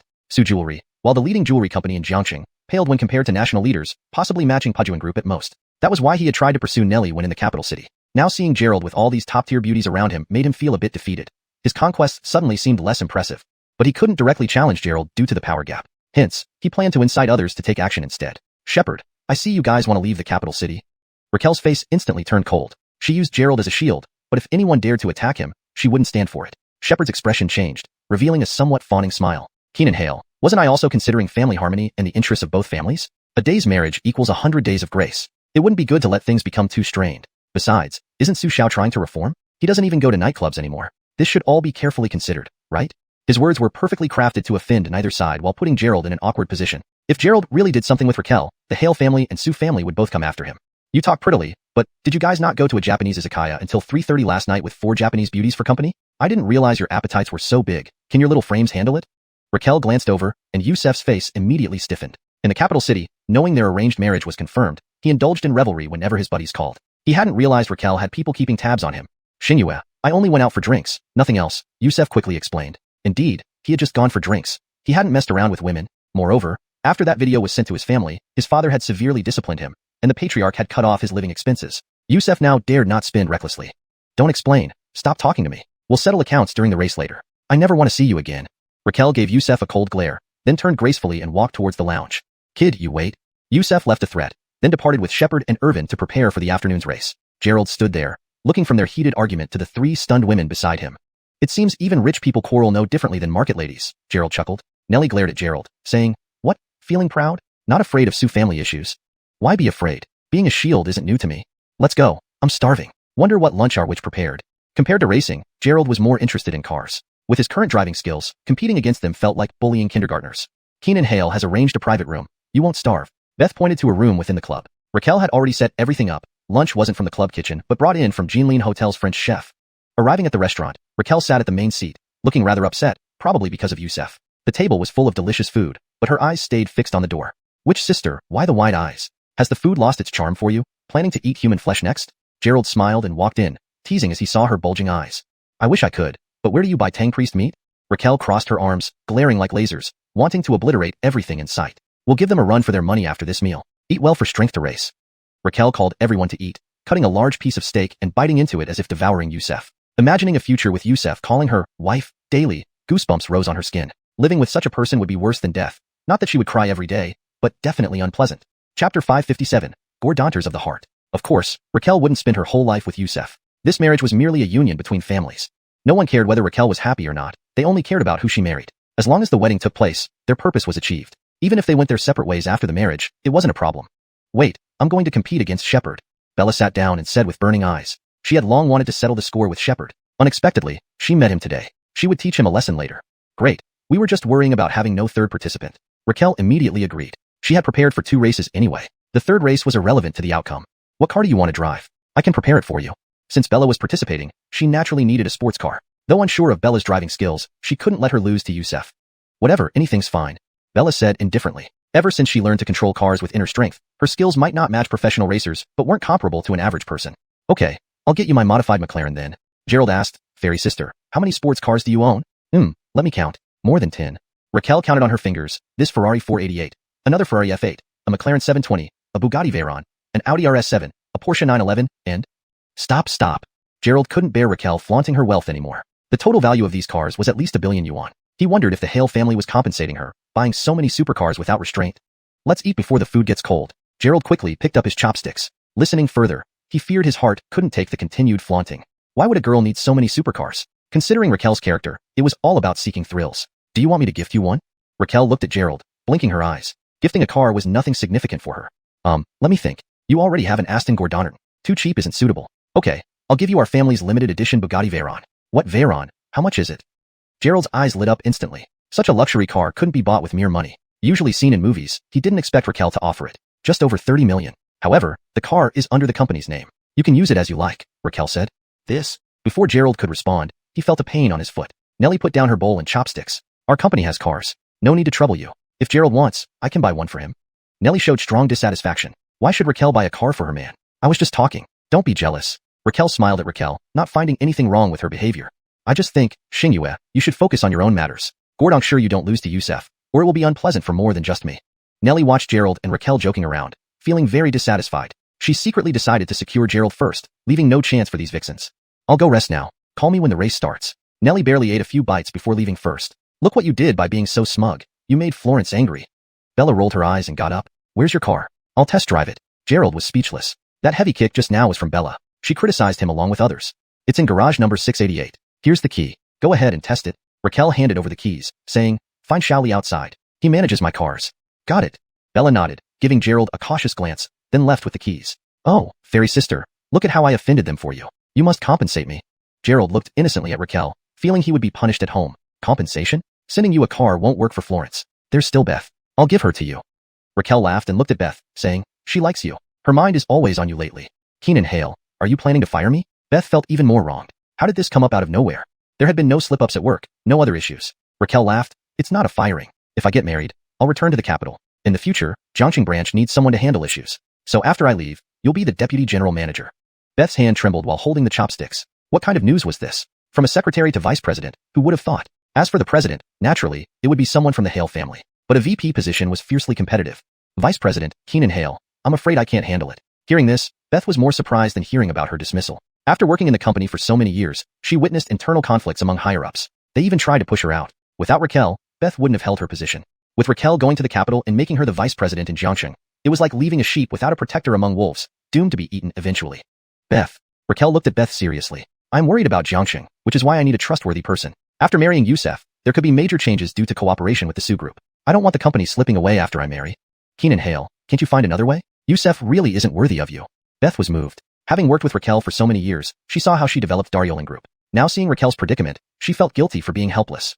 Don't worry, I won't give up unless I'm in a hopeless situation. Have you ever seen me admit defeat? Raquel smiled, wiped her mouth with a napkin, and said, I'm going to familiarize myself with the track again. After you finish eating, bring back the contract copy. Florence should have handled it. In this chapter, Raquel faces challenges both personal and professional. Her engagement to Youssef troubles her closest friends and employees, leading to some unexpected dynamics and plans for the future. Chapter 558. Race like Tianji's horse racing. The meal on the table was enjoyed heartily only by the carefree Gerald, while everyone else seemed somewhat unhappy. Soon, it was time for the agreed meeting, and Raquel brought everyone to meet Youssef again. Xiang Yu, just to remind you, may the best driver win. Don't deny your loss later. Youssef stood there, with a peculiar look in his eyes as if he was confident of winning, though it was unclear where his confidence came from. When have I ever gone back on my word? Stop the nonsense and let's start the race. The racetrack was cleared for them specifically for this competition, and 6 sleek sports cars were parked on both sides of the road. Please have the participants register first. A staff member approached to assist with registration. Using this racetrack naturally meant adhering to the club's regulations. They registered the drivers not for insurance purposes, such expensive cars for racing wouldn't be covered, but primarily to facilitate betting among other spectators and allow the club to take a cut. Gerald, Aston Gordonnerton, license plate number. Gerald filled out the information, wondering why so much detail was required for just one lap. It felt like they needed to list his height, weight, and everything else. After completing the form, under the guidance of the staff, they walked to the starting line. For the 3 rounds, Raquel was up first, aiming to secure a victory and steady everyone's nerves. Youssef watched from the side, smirking as Raquel got into her car. He did not get into his vehicle. Instead, Irvin opened the door of the first Lamborghini and sat inside. Raquel glanced over, stunned to see that Irvin was competing rather than Youssef. Irvin had been standing silently behind Youssef all along, smoking like an uncommunicative expert. She hadn't noticed until now that she would be facing Irvin, completely disrupting her plans. Youssef, what are you doing? Come race me, Raquel shouted, clearly displeased. Xiang Yu, the registration is already done. You'll race against Irvin. Youssef waved his hand at Raquel, his face beaming as his plan unfolded successfully. This was his strategy. Wait until Raquel arranged her drivers, then he would make his move. Just like in Tianji's horse racing, Irvin's skills were impeccable and could definitely win, so he arranged for Irvin to race Raquel. Even if Gerald were an excellent driver and won one round, Shepard would be up next in the 3rd round. Looking at their team, aside from Gerald, all the others were girls, none of whom seemed like a match for Shepard. Bastard. Raquel cursed, unable to believe that Youssef would use such tactics. It was her oversight not anticipating that Youssef wouldn't compete himself, leading to this trickery. The traffic light signaling the start of the race began counting down. If Raquel were to get out now, Youssef could simply declare her the loser. So, she had no choice but to focus entirely on winning this race. 4, 3, 2, 1. With the green light on, the Ferrari and Lamborghini started almost simultaneously. Such luxury cars offered little difference in acceleration as they sped straight out. Whoosh, whoosh. The red Ferrari was like flames, and the yellow Lamborghini like the sun. These 2 brands were longtime rivals, born from Lamborghini's defiance after being dismissed by Ferrari. Now they were competing head-to-head on the track. Looks like she's going to lose, Gerald observed, shaking his head. It just started. How can you tell? Nellie asked, watching the 2 cars zoom out of sight, leaving them to follow the race on screens. Hales, Keenan Hale drives pretty well, Beth commented. Though I don't like her, I don't want to see her lose, Yvette Junshao said softly. Both she and Raquel were strong-willed, one catching criminals like a man, the other with a male-like passion. Yvette Junshao empathized with Raquel, feeling a kindred spirit in her inability to be a man. You guys watch. I'll go inside for a moment. Gerald shook his head and disappeared into the club. On the other side, Youssef and Shepard were smoking nearby, occasionally exchanging lecherous grins, hinting at their devious plans. On the track, Raquel concentrated on controlling the Ferrari, staying even with Irvin on the straightaway. The roar of the engines reverberated throughout the track, luckily enclosed to prevent accidents from parallel driving. First turn coming up. Raquel was familiar with the track, noting the upcoming right-hand corner. Her car on the right allowed for a tighter radius compared to Irvin, giving her an advantage. Steadying herself, she aimed to overtake him on the first curve. However, entering the curve from the inside made the car harder to handle. Watching the speedometer, she adjusted her speed for the most comfortable entry. Screech. Both cars skidded into the bend one after another. He went for the inside too. Raquel's eyes widened. Irvin did not stick to the previous path, but followed closely behind her. Not letting her guard down, she maneuvered perfectly around the turn. Behind her, Irvin kept pace, preparing to overtake from the left. His front bumper was nearly at the middle of the Ferrari. How dare he? Raquel's exit angle was fixed, and she prepared to accelerate out of the turn. Hail at Irvin seemed faster, which baffled her. Despite having modified her car, it shouldn't be any less competitive. There was no time to ponder as Irvin closed in. Raquel accelerated faster. Bang! Amidst an explosion of sound, the Lamborghini shot past on the left and drove steadily ahead of Raquel. Damn!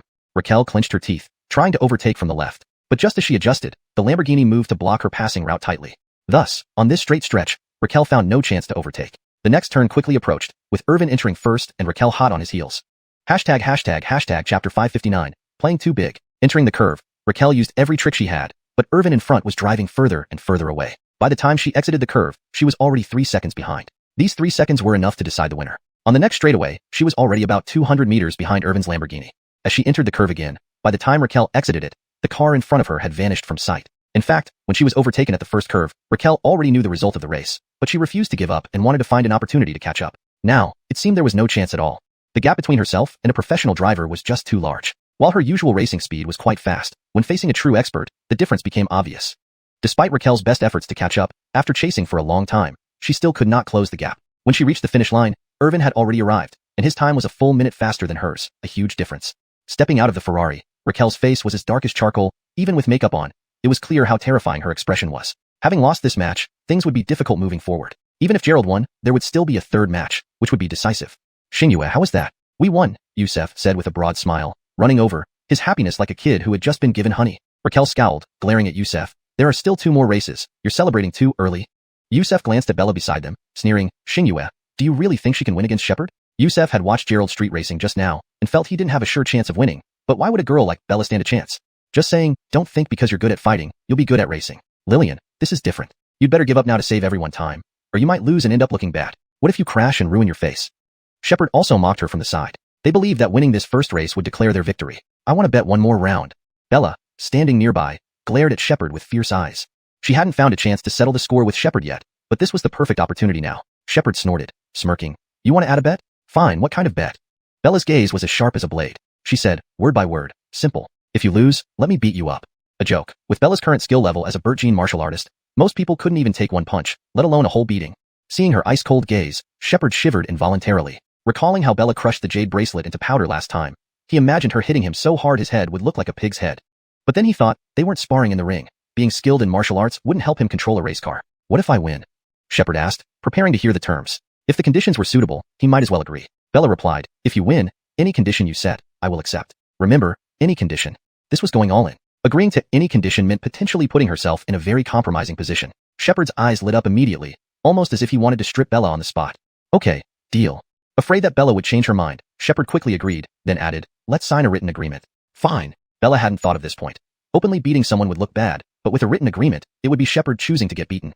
Raquel, Nellie, and Beth all stood there stunned. What was happening? Such deep-seated grudges? This was getting way too serious. Junyao, you? Nellie tried to dissuade her, but before she could, Bella had already written and signed the agreement. Hold on to this, watch me deal with him. Fuming, Bella stormed towards the McLaren Raquel had prepared, while Shepard got into his Mercedes AMG. Why is she acting like this? This is playing too big. Raquel felt her bet with Yusef was already risky, involving reputation and integrity. Now, Bella was risking even more. Who knows, where's Gerald? Call him quickly. Nellie was equally puzzled. This was getting too serious. If Bella lost, it would be impossible to resolve. Coming. Did the race start yet? Gerald ran over hastily. What were you doing? Something happened to Junyao. Nellie glared at Gerald, dissatisfied. He had missed a crucial moment, and if he had been there, he might have persuaded Bella. What happened?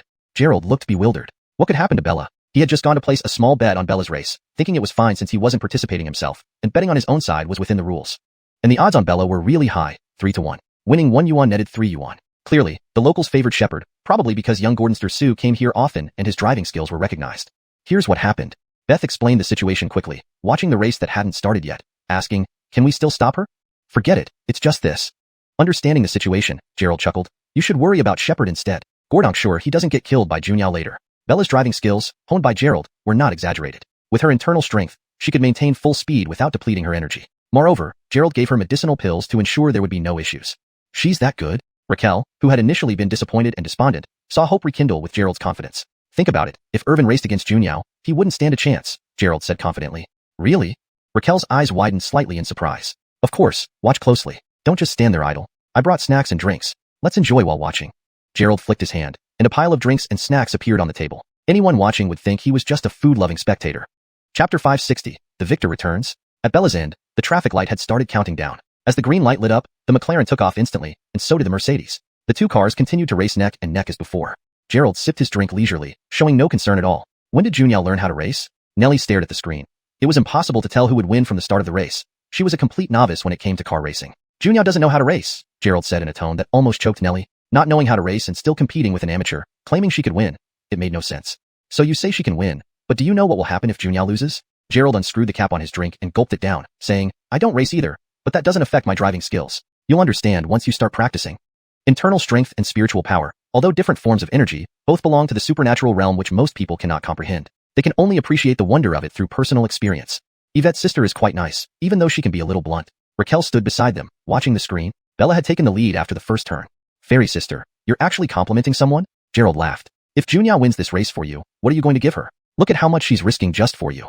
Raquel rolled her eyes again. You think I'm a gold mine or something? Fine. I'll give her that car if she wins. The McLaren was worth at least 8 to 9 million. To Raquel, it was already a very valuable gift. But Raquel didn't know about Bella's background. From the Zhang and Yvette family, even a single painting by Tang Bohu would be worth several million. Would they really care about this car? Very good, very good. Gerald nodded repeatedly, thinking he might get another sports car out of this. Uh-oh.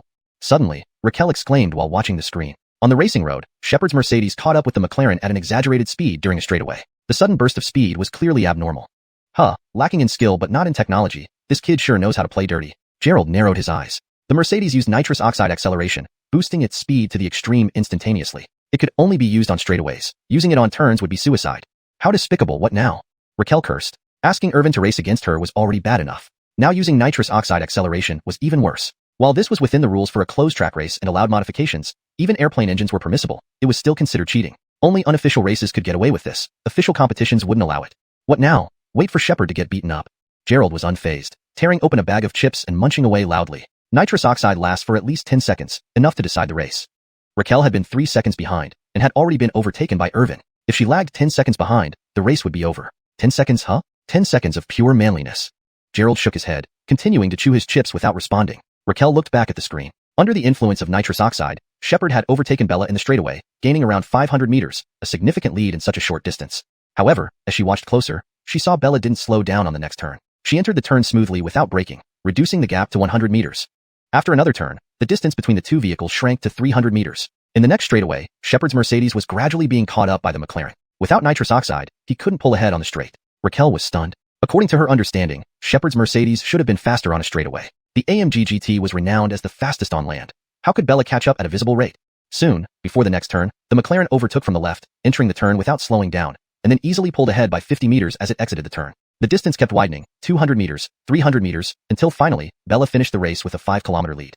Xuanhuan, you're amazing. Nellie ran excitedly to greet the victor. Thirsty? Have some water. Gerald smiled, handing her a bottle. Bella's eyes were cold. She drank the entire bottle in one go, and then looked towards the finish line, waiting for the Mercedes. Don't hit too hard. Don't kill him. Gerald grinned, reading her thoughts. As long as he's not dead, any injury can be healed. I won't kill him. I'm not stupid. Bella tossed the empty bottle into a trash bin several meters away with a graceful arc.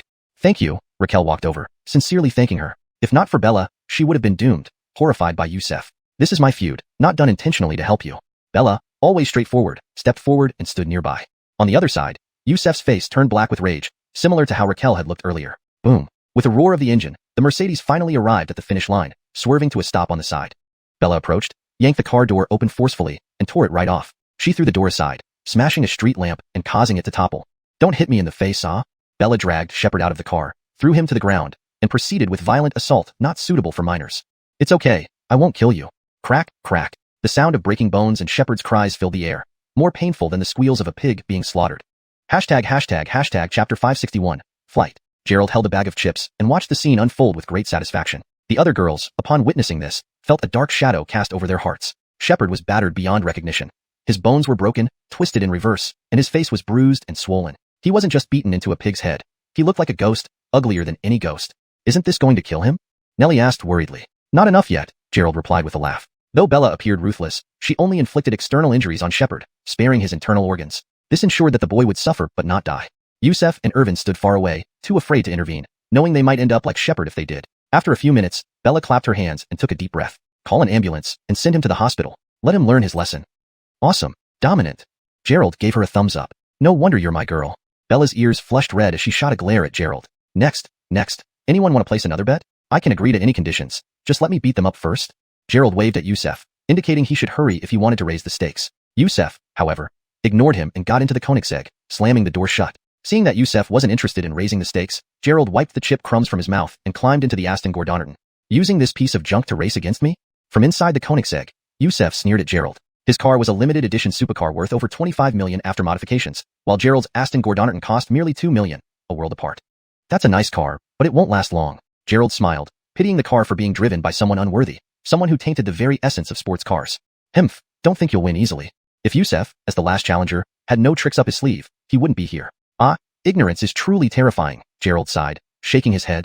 This fool was still arrogant. Gerald would soon show him that charming girls wasn't as easy as he thought, especially without skills. As the lights flickered and the green light flashed, Yusef's Koenigsegg launched forward in an explosive start, leaving a trail of smoke. The roaring engine and impressive acceleration hinted at significant modifications. Even on such a standard track, this level of customization would require frequent repairs, making it an expensive hobby. In contrast, Gerald remained calm, sipping his drink leisurely until the last drop before stowing the empty bottle away. What's he doing? Raquel grew anxious, seeing Gerald hadn't started his car yet. In racing, every second counted, and starting half a minute late required immense confidence, or a problem. Pretending to be cool, Bella remarked casually. She knew Gerald's capabilities well. Giving Yusef a 30-second head start was nothing compared to what Gerald could do. After finishing his drink, Gerald finally accelerated, the roar of the engine echoing as his car sped off. Finding death, not moving. Yusef spat, watching through his rearview mirror. He then increased his speed, hoping to lose Gerald in the first corner. Gerald followed unhurriedly, taking the first corner at an even more extreme speed than Bella had earlier. The tires smoked from the intense friction. On screen, Yusef's lead slowly diminished. You slowed down so much, thinking you can catch up? Humph, who do you underestimate? Just as Yusef gloated, the sound of a rocketing engine approached from behind. Looking back, he saw the silver lightning streak of Gerald's car closing in rapidly. How is this possible? Despite maintaining full speed for 5 minutes, Yusef couldn't believe Gerald had caught up. What kind of monster was this guy? What kind of car was this? He must have used nitrous oxide. Humph, does he think I don't have it? Yusef believed Gerald must have used advanced technology, given his car's extensive modifications. With his own nitrous oxide used, Yusef planned to pull ahead during the next straightaway. Bang! At the next corner, Yusef immediately engaged the nitrous oxide, propelling the car to incredible speeds, transforming it into a streak of light. I'm winning. Seeing no sign of Gerald, Yusef concluded the Aston Gordonnerton couldn't possibly compete with his Koenigsegg. Silly boy, running so fast? An old man is nearly dead chasing you. A sinister, ghostly voice suddenly echoed beside Yusef. Turning, he saw the old ghost sitting next to him, grinning maliciously. Yusef's eyes widened in horror as he lost control of the car. The vehicle kept moving forward due to inertia. You're speaking, look, you're about to fly out. The old ghost's expression morphed grotesquely, eyes bulging, braids growing wildly, filling the entire cabin. Raising his hand, long nails extended like sharp blades, inches from Yusef's face. Ghost. Overwhelmed by fear, Yusef released the steering wheel, trying to fend off the ghost's hands. The car veered out of control, crashing into a barrier and flipping 360 degrees mid-air. Upon landing, it crumbled into a heap of wreckage. No one knew if Yusef would survive such a crash. Gerald drove calmly past the scattered remnants of the Koenigsegg, casting a glance at the bloodied, dazed Yusef, and continued driving leisurely towards the finish line. Chapter 562, wrapping it up. Bang! Gerald slammed the car door shut, straightened his clothes, and climbed out with a chuckle. This match had taken longer than the previous two, but Yusef's car had flipped over, and he was carted away by an ambulance. Naturally, Gerald won the race. Job done, all wrapped up. Did that Yusef die? Gerald looked at the gaping crowd with a smug grin on his face. Yusef, how did your car flip? You didn't do this yourself, did you? Raquel seemed dazed. Though Yusef wasn't a good person, his status was different. If he died in a car crash, not only would her engagement be annulled, but the Hale and Sue families would probably have a falling out. If blame was assigned, Gerald wouldn't escape either. Please, I was behind him. How could I have done it? He must have seen a ghost, said Gerald. It's about time for dinner, so let's go eat. The Golden Scales Hotel, treat courtesy of Fairy Sister. Just like that, the evening turned into another free meal. This was quite the win. Getting a 100 million contract was no small deal. However, Gerald had secretly bet on Bella, and what he gained far exceeded 100 million. If there were no limits on betting, Gerald could have made the club owner weep. During dinner, Raquel was delighted. Aside from winning the bet, Yusef being in the hospital for at least a month due to the car accident greatly lifted her spirits. She couldn't help but drink more than usual. Her cheeks flushed red, and she exuded an even more alluring charm. She kept thanking Gerald, Nellie, and Bella while raising her glass in their honor, frequently winking at Gerald, as if she really intended to add this young man to her collection. One cup after another, Raquel naturally drank too much and was sent home by Beth. Gerald returned home with Nellie and Bella. The two girls in the backseat kept whispering about all sorts of secrets between men and women, which Gerald heard clearly. Once they got home, Bella went to rest early. After a long and exhausting day of fighting people, taking care not to kill anyone but still letting off some pent-up anger, Miss Yvette was thoroughly drained. Nellie dragged Gerald into the room as soon as they arrived. He thought this girl finally saw sense, But to his surprise, she still insisted on the same old routine without making any progress toward their natural conception plan. Lying in bed with the girl in his arms, Gerald stared blankly at the ceiling, surprised by how hard it was to date. Originally, he intended to avoid inappropriate actions for the sake of his cultivation, but now he felt like he couldn't do anything lewd either. Ding! Suddenly, Gerald's phone buzzed. Pulling it out, he saw it was a message from the dragon team. Looking closely, it was Alexandria asking him to come to the living room. Gerald was puzzled. Why did she want him there? Still, as the leader, she had her reasons. So, he got up and went to the living room. Upon arrival, he saw Alexandria sitting on the sofa, while Bella had changed into new clothes and was drinking tea nearby. Alexandria eyed Gerald with a peculiar look.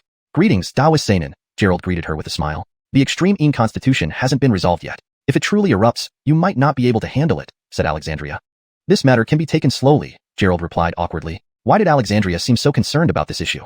Could it be because she lacked a male partner, or did she have some special preferences? Alexandria didn't press further on the subject. I found Isaiah's whereabouts. Follow me.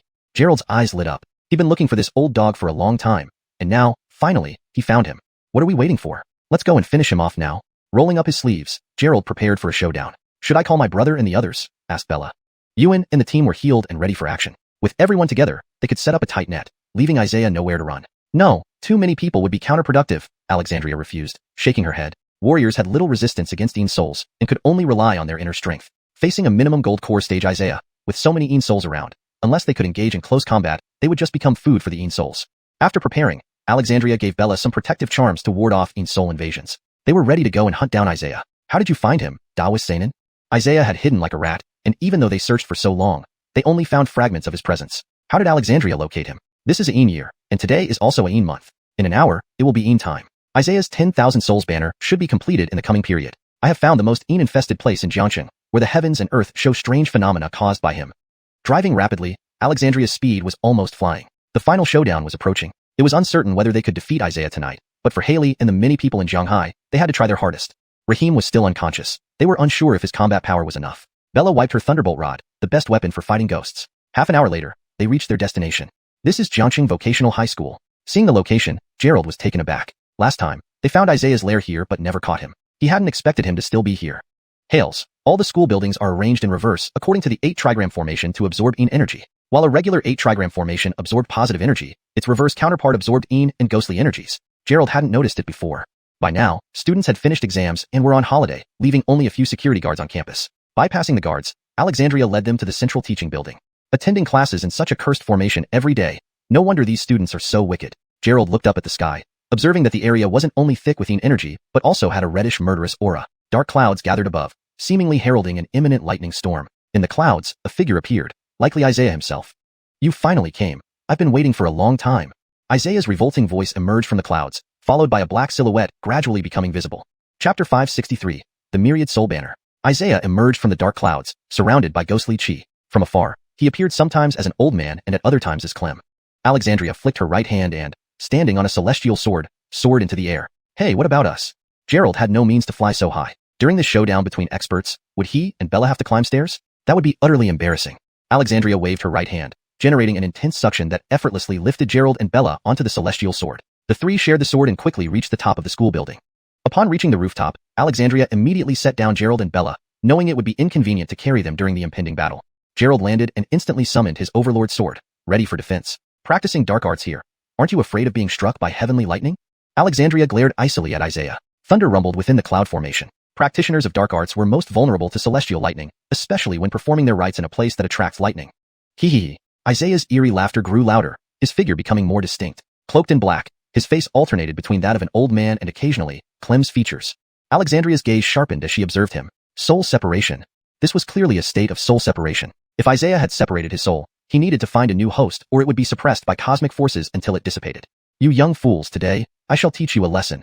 With a wave of his hand, Isaiah unfurled a sinister flag filled with ghostly energy. Unfolding, the banner stretched over 100 meters, each inch adorned with a tormented spirit head screaming in agony. The cacophony of despairing cries could chill one's spine. Today, my myriad soul banner reaches its full power. You three will be the first to be sacrificed. With cold laughter, he swung the banner, unleashing countless spirits towards Alexandria. It was a scene of hundreds of ghosts wailing, which would terrify any ordinary person. Alexandria cast a spell, causing her oiled paper umbrella to emerge and spin rapidly toward the spirits. Radiating a yellow light, it was soon overwhelmed by the sheer number of spirits who began to bite and chew at it ferociously. Gerald kept his eyes on the banner, noticing that the souls of Haley and Officer Landon weren't present. It seemed these newly captured souls hadn't been fully refined yet. On one side, the spirits lunged at Alexandria, while on the other, they attacked Gerald and Bella. To hell with you. Holding the Overlord sword, Gerald unleashed waves of sword chi, slashing through the spirits. Bella, wielding the wind thunder staff, swiftly smacked away the spirits, dispersing them. These spirits possessed low levels of cultivation and were easily handled. On Alexandria's side, the massive spirits gnawed incessantly at the umbrella, eventually biting through the fabric, causing her spiritual energy to leak out. Alexandria backhanded another gesture, and the Bagua mirror floated up, casting golden rays that slowly melted the spirits into nothingness. She then took out a white jade bottle, dipping a willow branch in holy water and sprinkling it upon the spirits. Trifles unworthy of mention. Let me show you the true power of the Ancient One. Unruffled, Isaiah remained aloft, laughing coldly. With a wave of the myriad soul banner, a whirlwind of ghostly chi rushed towards them. The swirling, relentless ghostly chi started cracking the walls and ceiling of the school building. At this rate, the entire school might be destroyed by Isaiah. Alexandria, closest to the attack, summoned her celestial sword to resist. Despite her sword emitting sword chi up to 10 meters long, she couldn't dissipate the ghostly tornado. Gerald pulled out a lightning talisman and hurled it at Isaiah. Boom. Despite the explosion, Isaiah remained unscathed, still laughing. Hee, this is getting more interesting. Who should I sacrifice first? He looked at Gerald, licking his lips with a cruel smile. Whoosh. Isaiah flashed forward, taking advantage of the spirits holding Alexandria back, appearing less than 10 meters from Gerald. Seize him. With a wave of his hand, the myriad soul banner generated a powerful suction force, pulling Gerald's soul with ghostly chi. Gerald felt his spirit shaking, as if his soul was about to be sucked out. Damn it. With a fierce slash, red sword chi mixed with fierce Insha energy tore through the ghostly chi. Hee. Does that work? Gradually, the ghostly chi gathered again, enveloping Gerald despite his struggles. Gerald. Bella tried to help but was blocked by a giant 3-meter-high ghost that leaped out from the banner, facing her. Reluctantly, Bella raised her staff to confront the evil spirit. Struggling fiercely, Gerald's spiritual power surged, turning his skin golden, pushing the Overlord art to its current limits. Isaiah sneered at Gerald. What a fine body. His face suddenly changed back to Clem's, extending a large hand toward Gerald. Only now did Gerald realize the gap between himself and the Golden Core Stage practitioner. He lacked the ability to confront Isaiah directly. To hell with you. Gripping the Overlord's sword, Gerald slowly approached Isaiah. Isaiah nodded approvingly at Gerald's resolve. Swoosh. Suddenly, a whistling sound came from above as Alexandria's celestial sword shot straight toward Isaiah's back. As a cultivator, Isaiah's body wasn't invincible, and if struck, he would definitely be injured. Chapter 564, Purpose. At this moment, Isaiah's figure slowly blurred. The immortal sword swung at him but missed. Its momentum undiminished, it sped toward the back where Gerald stood. Gerald saw the immortal sword hurtling towards him and hastily summoned his Overlord's sword to block it. If he were to die by a friendly attack rather than take out Isaiah, who could he complain to? Fortunately, the immortal sword paused in midair just less than a meter away from Gerald. Then a ray of spiritual light flashed as it flew back into Alexandria's hand. The Isaiah that had just dissipated reappeared in the air and managed to split into 3 separate metaspirits from his body, making 4 Isaiahs in total. Isaiah's dark arts allowed him to divide into 9 metaspirits. Alexandria had sealed 4 earlier, and now another 4 had appeared, proving that 1 metaspirit had been hidden away by Isaiah. It was unforeseen that he would still keep something in reserve at such a time. 3 of the separated metaspirits charged directly at Alexandria, each wielding different evil treasures. One held a pitch-black long knife with an oversized ghost head on it. Another remotely controlled a black wind demon hammer dripping with blood, while the last held a small black tower enveloped in ghostly miasma. These 3 spirits surrounded Alexandria and unleashed their magical artifacts to attack her. The sky roared as they fought fiercely. Although Alexandria did not have 3 heads and 6 arms, she possessed many magical artifacts, including the immortal sword, Bagua mirror, magma, and oiled paper umbrella. Thus, she remained evenly matched against her opponents. Dark clouds above grew thicker, thunder crackled continuously, indicating a heavy rainstorm was imminent. Boom. A bolt of lightning struck the highest building just over 10 meters away from Gerald. Clearly, it was aimed at Isaiah nearby. Is this celestial thunder for real? Gerald thought aloud. One strike could turn Isaiah into smoking remains. Celestial thunder, HMPF? Isaiah sneered, waving his hand, causing several large ghosts to emerge from the 10,000 soul banner. Their towering shadows suggested at least golden core cultivation level. This was purely an unfair tactic, summoning numerous powerful spirits to outnumber the opponent. The ghosts flew toward Alexandria, gnashing teeth and slashing claws, joining the other 3 metaspirits in besieging her. Meanwhile, Isaiah waved his sleeve to retract the 10,000 soul banner into his hands before rushing towards Gerald once again. Rumble. Thunder continued unabated as celestial thunder followed Isaiah's movement and descended. Don't come closer, Gerald shouted. This wasn't a game. What if he got hit by celestial thunder while being too close to Isaiah? Die, brat. Isaiah laughed menacingly, shifting between Clem and himself as he charged at Gerald. Bang. A gunshot echoed. Bella appeared with a rifle, firing multiple shots at Isaiah. With Bella's sharpshooting skills at such close range, every bullet hit its mark.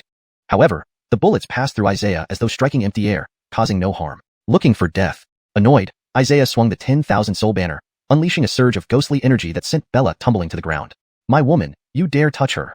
Gerald's aura surged. He thrust his sword at Isaiah with immense force. The blade cut through the ghostly mist around Isaiah, producing a violent explosion upon colliding with the malevolent energy. Isaiah was taken aback, never expecting a cultivator of the chi condensation stage to unleash such powerful sword chi. If Gerald joined forces with Alexandria, he might be outmatched. He hurriedly summoned the 10,000 soul banner to clash with the Overlord sword. Gerald relied solely on his physical strength combined with infused spiritual energy for this blow. The collision sent Isaiah reeling back dozens of meters. Seeing Gerald's strength, Isaiah smirked. So much showmanship. I'll finish you off now.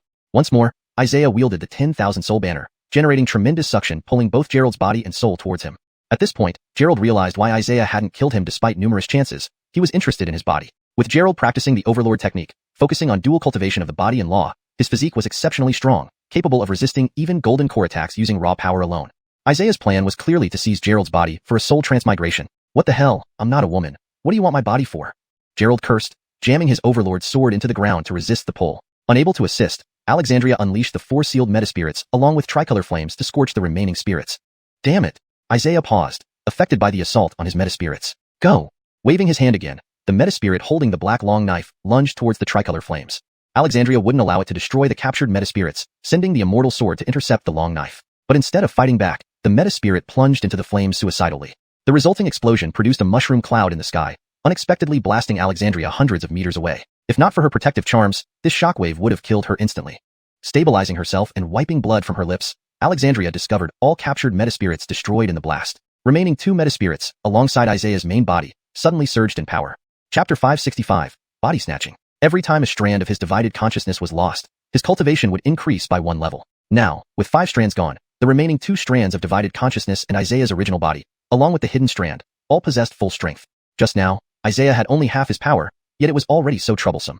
Now that his cultivation had been restored, things would be even more difficult. Boom, boom. Those 2 strands rushed toward Alexandria, while the original body once again used the 10,000 souls banner, attempting to extract Gerald's soul. This time, the ghostly energy was even more intense. Gerald vaguely felt his soul had already moved at least 3 inches away from his body, making his reactions sluggish. Finished. Florence hasn't regained her memories yet, and I'm about to be taken over. Oh heavens, send down your lightning and kill this bastard.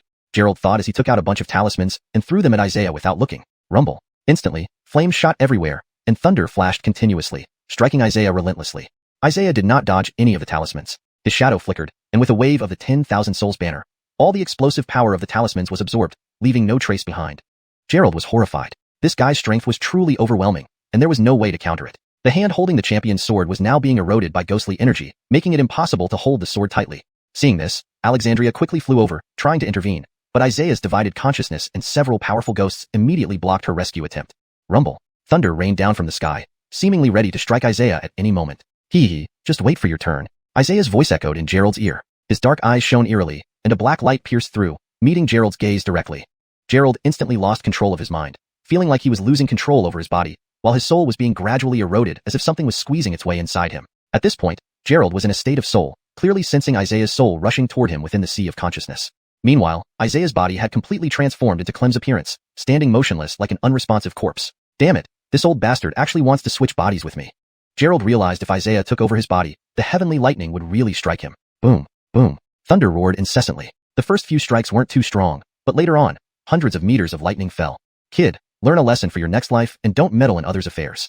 Isaiah's mocking voice echoed, treating Gerald like someone about to be struck dead by lightning. Gerald's soul and Isaiah's were about to fight for control of the body. He could sense Isaiah's soul as a black dot, while his own was a white dot. As Isaiah's soul closed in, Gerald could only dodge left and right. How could a cultivator of the Foundation establishment stage match Isaiah, a centuries-old monster? If his soul was swallowed or expelled, Gerald would have to occupy Clem's body, turning into a withered, ugly form. Damn, I don't want to end up in such a mess, Gerald shouted internally, circling within his body to prevent Isaiah from driving him out. Brat, stand still. Old bastard, try to catch me if you dare. I'll swallow you alive when I get you. Being familiar with his own spiritual sea, Gerald evaded quickly, the white dot dashing frantically. There was one hope left, waiting for Alexandria to defeat Isaiah's other divided souls, and then expel this intruding soul from his body. Unsure how much time had passed, Gerald struggled within his soul, growing physically exhausted as Isaiah roared closer. Dawa's sister Zainan, if I die, please help Florence solve her extreme inconstitution. Tell Junyao she is a widow now, though they haven't married yet, so she can remarry. Tabitha hasn't seen her for long and misses her. Little Yana should study medicine well and carry on my legacy. Beth will rely on Florence and Junyao for protection. Sigh. While Gerald was lost in his chaotic thoughts, a blinding light suddenly flashed before him, so bright that he couldn't open his eyes. After a few seconds, Gerald found he could move his hands, feet, and body again. He had regained control. As the light faded, Gerald opened his eyes to see a green figure holding a turquoise longsword, pointing it at Isaiah. Sister Malag. Gerald's eyes lit up. This was a savior indeed. Kristen's arrival saved his life. You are quite brave, daring to duel with a golden core cultivator and fight for soul control. Kristen smiled at Gerald and then turned her gaze to Isaiah. Murdoch Group leader Kristen is here to arrest you. Isaiah's face returned to Clem's form, revealing a sinister smile. The Murdoch Group? Another one come to die. Holding the 10,000 souls banner, he showed no fear towards Kristen. Humph. Kristen said nothing, her figure flashing as the long sword emerged. The turquoise celestial sword shot out, heading straight for Isaiah. Isaiah defended with the banner, and both clashed with a deafening boom. Thunder continued to strike around them. Gerald was speechless. This heavenly aim was terrible, never hitting the target. Boom. Suddenly, Isaiah's aura surged, ghostly energy rising violently. Bang, bang, bang. With consecutive strikes of the 10,000 souls banner, he managed to push back Kristen's attacks. A closer look revealed that Alexandria had destroyed one of Isaiah's divided souls, increasing the remaining strands and original body's cultivation further. How shamelessly vile. Fighting with multiple against one was bad enough, but winning made them stronger. Chapter 565, Body Snatching. Every loss of a strand of divine spirit increased one's cultivation level. Now, with 5 strands directly gone, it meant the remaining 2 strands of divine spirits in Isaiah's main body, along with that hidden strand of divine spirit, all possessed full strength. Just now, Isaiah was only at half strength, yet it was already hard to deal with him. Now with his cultivation restored, he was even more difficult to handle. Boom. The 2 strands of divine spirits charged towards Alexandria, while the main body once again used the 10,000 soul banner, preparing to extract Gerald's soul. This time, the ghostly aura was even stronger. Gerald vaguely felt that his soul had already deviated from his body by at least 3 inches, making his reaction slower. Damn, Florence hasn't awakened her memories yet, but I'm about to be body snatched. Heavenly Father, quick, send down a thunderbolt to strike this bastard dead, Gerald thought as he pulled out a stack of talismans from his pocket, not caring what they were, and threw them at Isaiah. Rumble. In an instant, various fiery lights scattered, and flashes of lightning continuously struck Isaiah. Isaiah didn't dodge or evade any of these talismans. His shadow flickered, and with a swing of the 10,000 soul banner, all the power from the exploding talismans was absorbed into the banner without leaving a trace. Gerald was shocked.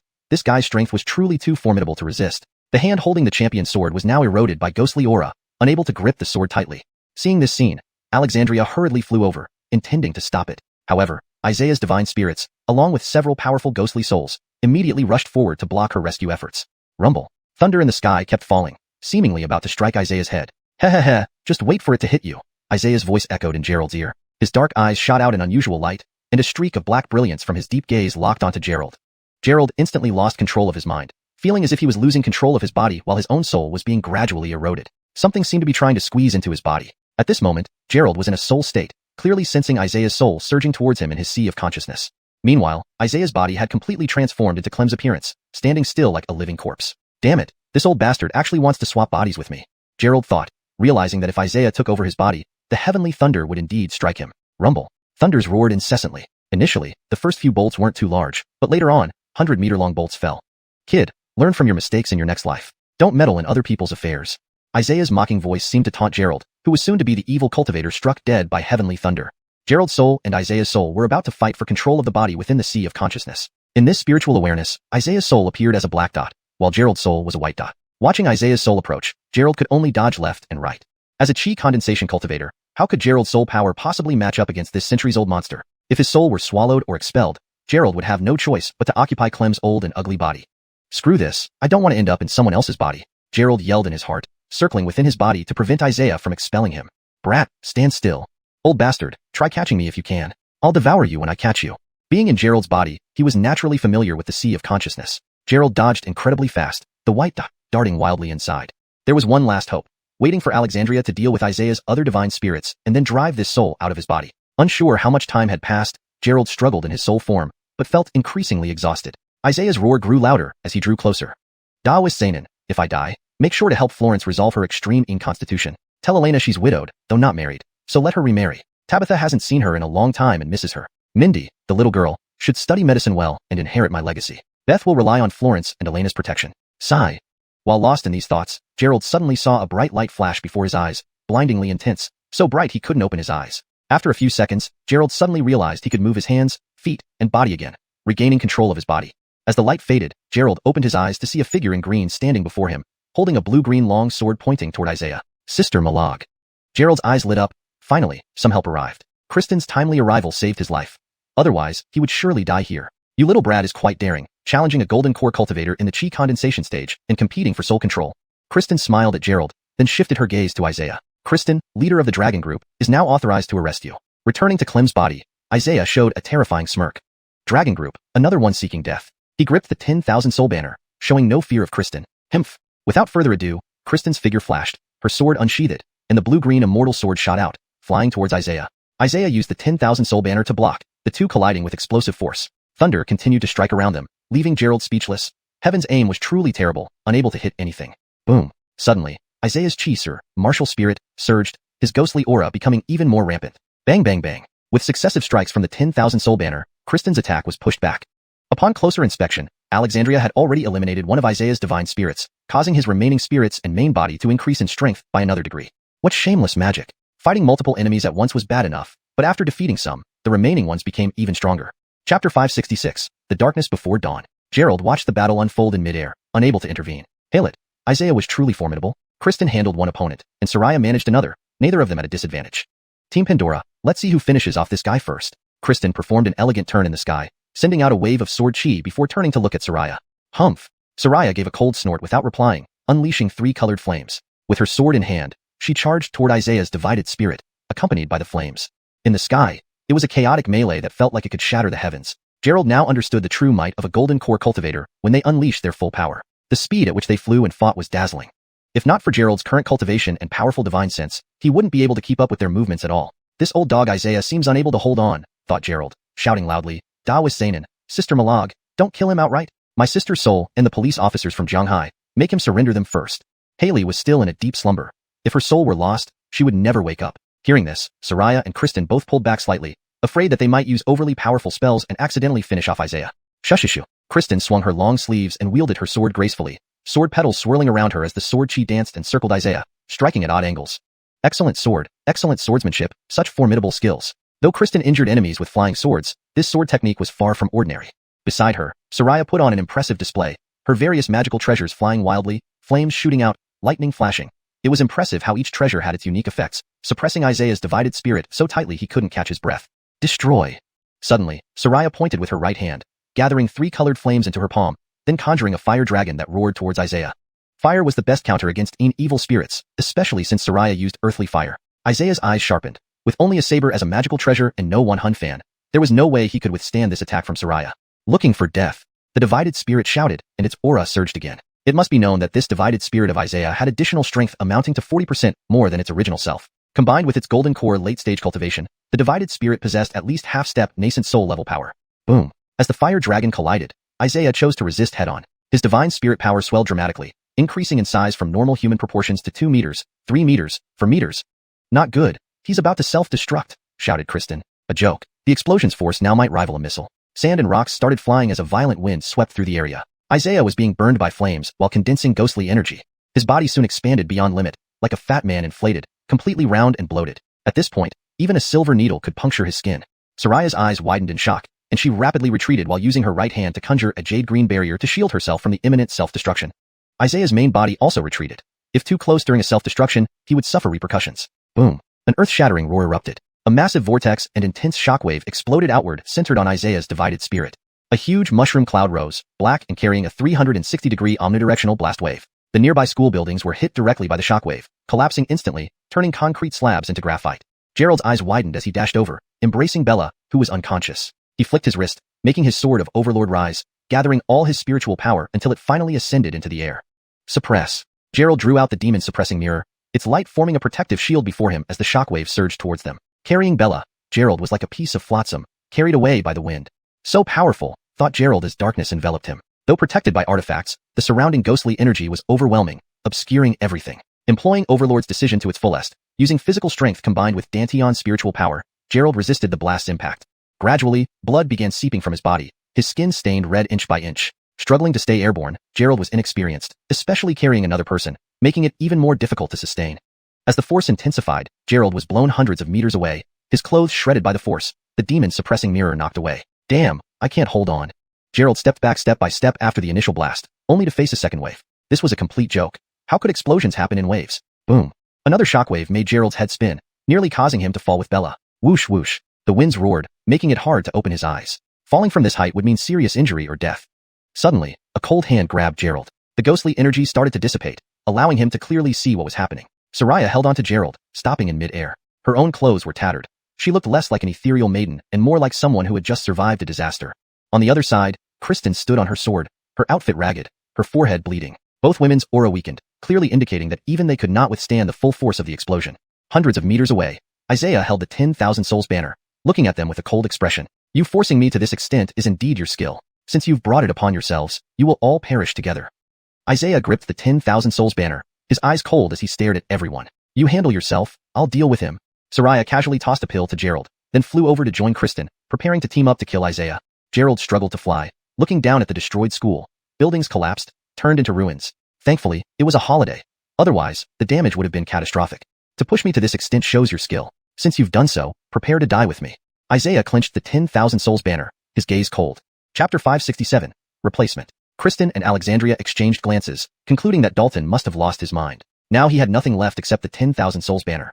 What did he have to fight them with? While he might still hold an edge in a one-on-one fight, there was no way he could win against both of them working together. Both were top-tier geniuses, especially Alexandria. To achieve such cultivation at her age meant boundless potential. Who could stand in her way?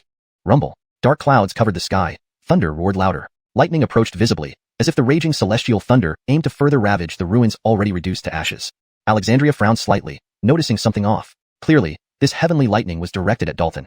His act of refining 10,000 souls had long incurred heavenly discontent. There was no need for them to fight him now. They could simply wait for the lightning to kill him. Hee, you've noticed something, haven't you?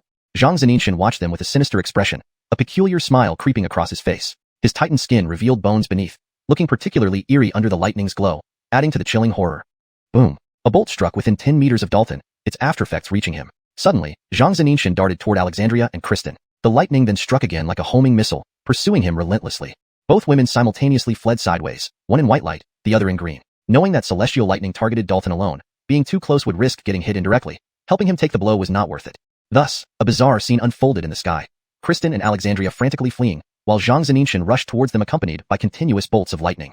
Rumble. Thunder kept striking. It seemed the power of these celestial strikes wasn't formidable because it deemed Xiang Yu unworthy. If it were something like the thunderstorm for transcending at the soul formation stage, it would obliterate everything within 100 miles. Xiang Yu circled the sky, chasing Kristen at times, Alexandria at others. Having nothing left to lose, he intended to possess another body should his physical form be destroyed. Kristen and Alexandria faced a different peril. Their deaths from lightning would mean complete annihilation with no chance of rebirth. F***K, what a shameless old bastard. Gerald cursed, powerless to help due to his weak cultivation. He could only watch helplessly as the immortals fought. Welp, feel the power of your ancestor, Xiang Yu shouted, shadow flickering rapidly. They had circled dozens of times without a single strike landing on any of them. Boy. Suddenly, Xiang Yu's voice echoed in Gerald's ear. Changing direction, he charged towards Gerald. Oh my god, how shameful. Attacking me is no skill. Gerald attempted to flee but was too weak and inexperienced. Before he could move far, Xiang Yu was already beside him. Zainin Daoist, Sister Malag, catch Junyao. Seeing no escape, Gerald hurled Bella away like a cannonball. Kristen, closest, swiftly caught her. Meanwhile, Xiang Yu's spirit surged again, moving faster out of his body and instantly invading Gerald's body. Xiang Yu, I'll die with you.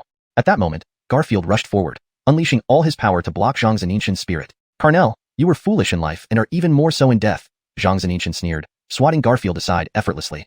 Thud. A tremendous bolt of thunder descended, seeming to concentrate all the accumulated energy from the storm into one colossal strike. In this last vision, Gerald saw Clem's body turn to ashes, leaving not a trace behind. 50 meters apart, Clem's spirit reached Gerald just as his physical form was destroyed by the lightning. On the edge of the strike's range, Gerald lost consciousness amidst the brilliance. Hee boy, we meet again. Inside Gerald's mind, Xiang Yu's voice echoed once more. The black dot of his powerful spirit towered over Gerald's weakened one, like a fragile glass ball compared to a mighty force. Had Gerald been unharmed, he could have escaped. But now, weakened by the lightning, he stood no chance. Your spirit looks fine. After I devour you and take over your body, I'll enjoy living here. You forced me to do this, destroying 7 of my divine splits. This is the price you'll pay. Ha ha ha. For some reason, villains always had a lot to say. Confident in his victory, Xiang Yu relished the process of slowly consuming Gerald. He had plans upon waking up as Gerald. You insolent old fiend. Your son was just blasted to pieces. What kind of person creates such evil offspring? Just a pile of shit, black and foul-smelling. Gerald cursed while the small light point inside his mind tried to escape, though incomparably weaker than Xiang Yu's spirit, making it impossible to flee. You're still defiant. Soon I'll take over and have all your women bear my children. Xiang Yu moved leisurely toward Gerald. Old bastard, you shameless fool. I wonder if your father really gave birth to you. Old ancestor, stop running. Xiang Yu accelerated, chasing after Gerald's tiny spirit. This translation retains the original paragraph structure and tone while ensuring fluency and coherence in English. Chapter 568. The Tyrant's Primordial Spirit. One after another, they resumed the chase. Despite Gerald's small light, not being very fast, its agility more than made up for the speed. The black dot of Isaiah behind tried to catch up and directly attempted a sharp 90-degree turn, but Gerald's small light nimbly dodged Isaiah's pursuit. Little brat, don't run. Isaiah roared as he dashed forward. His black light point whirled in a gust that wouldn't make him dizzy. Old fart, old dog, why shouldn't I run? Gerald's little light spot was like a corgi facing an attack from a Tibetan Gordonstiff, totally unbothered. Behind him, Isaiah chased maniacally while Gerald weaved through imaginary curves on some race track. It was thrilling, yet catching him would mean certain death. Though Gerald's speed wasn't remarkable, his agile figure helped him evade wave after wave of perilous attacks. Isaiah was also in his primordial spirit state, disembodied, or else he'd have leaped with rage. Damn scoundrel, once I consume your primordial soul, you'll belong to me. Gerald ran happily like a little horse, but deep down, he knew this wasn't a solution. His current primordial spirit force wouldn't last long. Gerald. Suddenly, Gerald heard voices in his ear. Nellie, Bella, Iana, Beth, and even Cora. It seemed the girls cared deeply about him. That felt nice. Gerald found solace in this, until he realized only girls were around. Where were Alexandria and Kristen? If those two didn't help him, there'd be no salvation. As Gerald was lost in thought, Isaiah caught up swiftly. Girls, if I don't wake up, whatever you do, don't let this old dog fool you. Gerald had no strength left, his divine power almost gone, leaving his primordial spirit as weak as a peanut. Who dares disturb my rest again? Just when Gerald despaired, a voice resonated thunderously through the air, loud enough to deter an army. Zane brother, Gerald yelled out, nearly forgetting about the powerful presence within him. The primordial spirit of Rahim, who could easily annihilate Isaiah. Lately, Rahim had been sleeping, so Gerald had forgotten about this formidable ally. Gerald, what happened to you? How did you end up as a primordial spirit? Where's your physical body? No, it's still there. Rahim's voice echoed, puzzled by how weak Gerald had become during his sleep. Gerald hurriedly replied, Zane brother, we can talk about this later. Deal with this old dog first. He wants to take over my body. Who is fooling around? Isaiah's voice rang out as his black dot hovered, trying to locate the source of the sound without success. If you have any guts, come out, urged Gerald. Zane brother, crush this old dog quick. Boom. In Gerald's mind, a colossal sun seemed to appear. The massive light illuminated the entire sea of consciousness, revealing a gigantic light spot. If Gerald's primordial spirit were a star and Isaiah's a moon, then Rahim's primordial spirit was undoubtedly the sun. Blinding and overwhelmingly powerful, its emergence made even one's soul tremble. Looking for this king? Rahim's voice was calm, but carried an undeniable authority. Who are you? Isaiah was shocked. He hadn't expected such a powerful primordial spirit to reside within Gerald. Judging by the size of that light dot, it couldn't be anything less than an immortal's cultivation. The name of this king is not something you, a little rat, can know. Gerald's sweat dropped at Rahim's dramatic tone, clearly influenced by modern arrogance. Old dog, let me tell you, this is my brother, Rahim, the tyrant. Got it? Isaiah's voice quivered. Rahim, impossible. Rahim's primordial spirit was obliterated. How could it survive? Gillis wouldn't have let Rahim's spirit escape. Foolishness. Without further ado, Rahim's giant light spot emitted intense light, swallowing Isaiah's primordial spirit effortlessly like devouring a peanut. Watching this, Gerald gulped. Thankfully, Rahim harbored no ill intentions toward him. Otherwise, his primordial spirit wouldn't suffice for even a fraction of Rahim's appetite. Zane brother, you're amazing, Gerald praised profusely. Alright, you've caused enough trouble. This guy's primordial spirit will nourish me for a while. Now, I'll send you back to your body. With that, Gerald felt disoriented, then sensed his heartbeat and people calling out. Slowly opening his eyes, he saw several girls gathered worriedly around his hospital bed. Alexandria and Kristen stood nearby, waiting for Gerald to wake up and confirm if it was truly him and not Isaiah. Gerald woke up. Iana, monitoring the equipment, exclaimed. Nellie and Bella immediately rushed over, their eyes full of concern. Behind them, Beth and Kristen lingered further back, unable to push past the crowd. Gerald surveyed the familiar hospital room. He always woke up here whenever hospitalized. Gerald, are you okay? Bella clutched Gerald's arm, still in shock from hearing about him getting struck by lightning. Nellie teared up silently, overwhelmed with relief, unsure what to say. To see her cry was rare. It showed how important he was to her. No worries.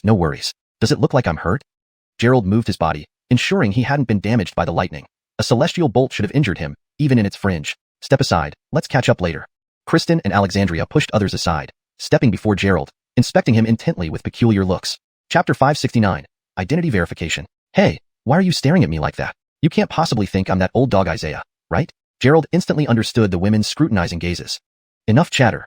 Kristen flicked her right hand, and a mirror appeared in her palm. Then a beam of light shone on Gerald, making him feel like his primordial spirit was detaching again.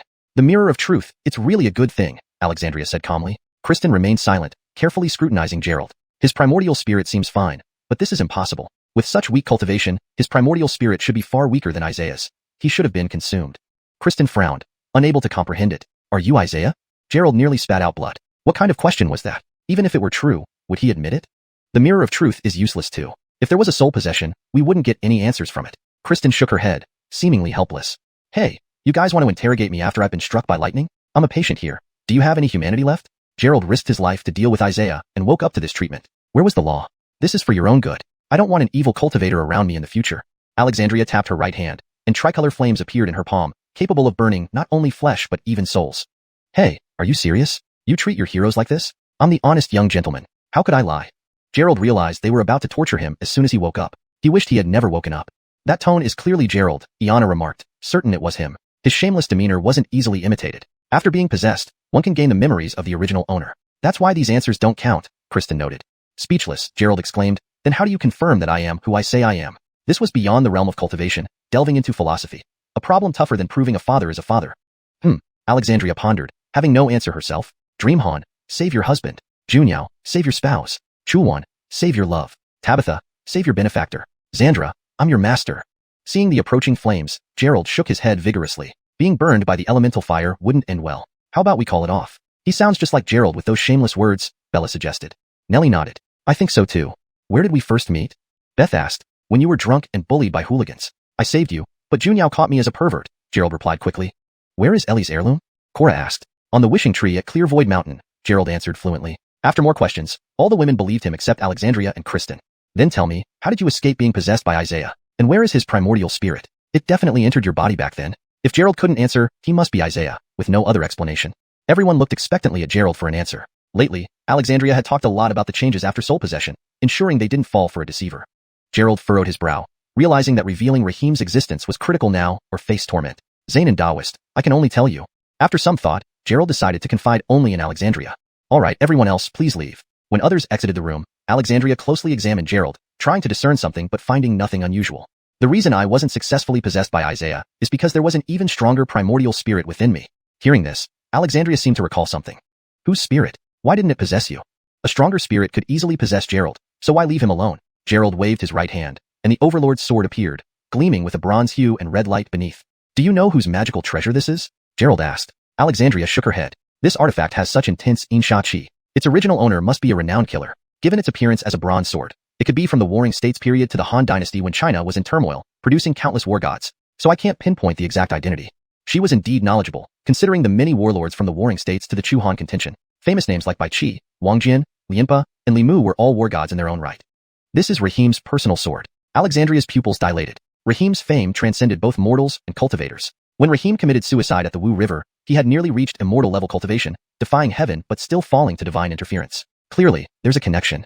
Alexandria mostly believed him. During the Blood Corpse attack, Gerald's burst of power wasn't explainable by his cultivation alone. Little girl, you're quite informed. Had it not been for the treachery of the divine race attacking unethically, I would have long crushed Gillis. They feared I might ascend to heaven, using vile methods to ensure my downfall. But I won't go down easily. Once I regain my body, they'll see. Rahim's voice echoed, still as domineering as ever. Alexandria simply glanced at Gerald. All right, I'll let them come in. Chapter 570. Have a proper meal. Not long after, the girls outside once again swarmed in. With so many girls around, Gerald really didn't want to die.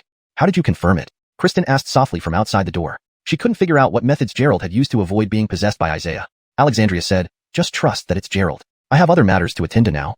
Though Isaiah was destroyed, his stray split soul had yet to be found. The mission wouldn't end until they found it. Indeed, I need to go back and make some soup. Kristen smiled and vanished from the hospital along with Alexandria. Oh right, how is Tori? And the others? After they left, Gerald hurriedly inquired about his sister. He had no idea how long she had been lying in the hospital, or if she had woken up yet. Don't worry about Tori. Her exams are almost over, Nellie explained. She's currently helping me manage the Peach Source Village's orchard and livestock. Gerald relaxed. He was relieved his sister was fine. Otherwise, he wouldn't know how to face his mother. How long was I unconscious? Gerald asked. Bella replied, including today, it has been 7 days. You all stayed here this whole time? If he remembered correctly, there were always voices beside him while he was unconscious. Well, I took 7 days off. If you hadn't woken up, my promotion would have been at risk. Beth had a position as vice president waiting for her. No company would keep a VP who wasn't showing up. Actually, it's not that serious. I have nothing much to do anyway, Cora said. Right, Sylvie G. What have you been doing recently? I haven't seen you around. Cora's ears suddenly turned red, and she nervously shook her head. Nothing much. Gerald didn't press further. He sighed and lay back on the bed, pondering the next move. Surrounded by chattering girls, Gerald felt like his head might explode. After they took turns tending to him, he finally got some peace. Leading the pack was naturally Nellie, who started complaining about how reckless he was. Gerald chuckled without responding while sipping the soup. Although he nearly lost his life this time, the harvest was rich. For some reason, probably due to the celestial thunder, his cultivation had advanced to the 30th layer of the chi refinement stage. His current strength was comparable to early golden core. The Overlord technique also broke through to the 3rd level. His flesh became tough and strong, uncertain if it could withstand an attack from a congenital Gordonishal artist. In a few days, after you're discharged, let's go to Zenin in Burma. Nellie fed him the soup and revealed the next plan. To Zenin in Burma? What for? Gerald licked his lips, It tasted like Bella's cooking. It's still because of my dad. He's gambling on stones again. He made 2 million and decided to take 200 million to buy some raw jade and expand our jade business. Nelly sighed. I have to go with him to prevent any mishaps. 200 million was a significant amount even for Pobbing Group's working capital. If Xiao Pobbing lost it all on gambling, the loss would be devastating. Therefore, Nelly had to go along. 200 million, Brother Pobbing sure knows how to play big. Gerald pointed at a chicken wing nearby, indicating he wanted one. Nelly reluctantly picked up a drumstick and put it near Gerald's mouth. Money doesn't grow on trees. You should come with me. No problem. There seems to be a traditional medicine exchange conference coming up. I'll ask Paula later. Gerald sprang from the bed, stretching his limbs, intending to find Iana. He wondered how the little girl was doing lately. Can you move? Nelly froze, holding the bowl. She thought Gerald was paralyzed and needed assistance to eat and sleep. How could he look so well now? Who said I can't move? Gerald turned, smiling at Nelly. Why did you need me to feed you then? Nelly felt deceived by his shamelessness. This feels good. Let's go. Find Paula, Gerald said, dashing away with Nelly following behind. Speaking of Iana, her study of medical skills had shown remarkable progress during this period, earning her quite a reputation in the hospital. When Gerald found her, Iana was being pestered by admirers. Reluctantly, Gerald acted as her boyfriend again to chase them away. After dealing with the admirers, Gerald asked about the medical skills exchange conference. Being Chen Shengyi, he surely needed to be present for such exchanges among traditional Chinese medicine practitioners. The response was that due to the Gu family's temporary absence, the conference was postponed. Apparently, the Gu family wanted to prepare fully before regaining their lost dignity. Since there was no participation in the conference, Gerald planned to go to Zenin in Burma with Nelly. At night, in the ward, Gerald was quietly cultivating, sensing the changes brought by the improvement in cultivation. Reaching the 30th layer of qi refinement meant significant power, although not yet foundation establishment. He finally understood why Alexandria, at the same qi refinement stage, could be so powerful. Each higher layer added exponentially more power. The zombie worms are gone. Gerald looked at his arm where the bloodline extending to his heart had completely vanished. It seemed the celestial thunder's force was too much for the worms to bear. They were directly struck dead. Even the divine soul force improved. That old dog died meaningfully indeed. Gerald closed his eyes, practicing his cultivation technique. The entire room buzzed with spiritual energy fluctuations, causing the curtains to sway despite no wind. Nelly, lying beside him, watched him cultivate without disturbing him. The next day, Bella came to take over. She brought her specially prepared ingredients, which included various Chinese herbs. This was something she specifically consulted Blair about. Upon hearing her daughter wanted to cook, Blair naturally taught her everything without reservation.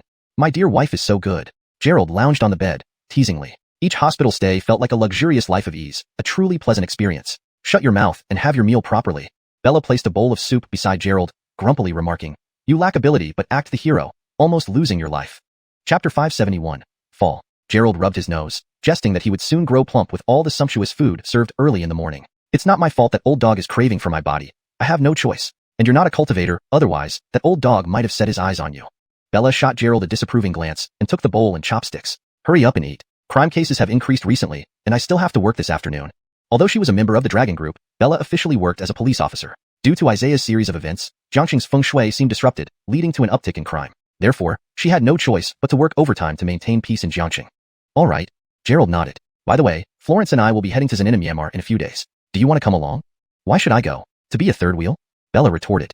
She knew Nelly's extreme body hadn't been resolved. If anything happened between Gerald and Nelly while they were in Zenin in Myanmar, it would be awkward for her. Out of sight, out of mind.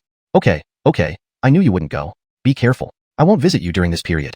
After tidying up, Bella left directly, her back view looking somewhat desolate. Gerald smiled bitterly.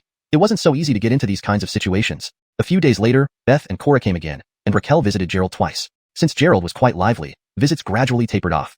This wasn't the first time Gerald had been hospitalized, and everyone seemed accustomed to it. They were used to his daredevil stunts and hospital stays. On the plane, son-in-law, just watch, I'm making big money this time. On the flight, Herb kept boasting to Gerald about his stone gambling skills and how he planned to turn those 200 million into 5 or 600 million.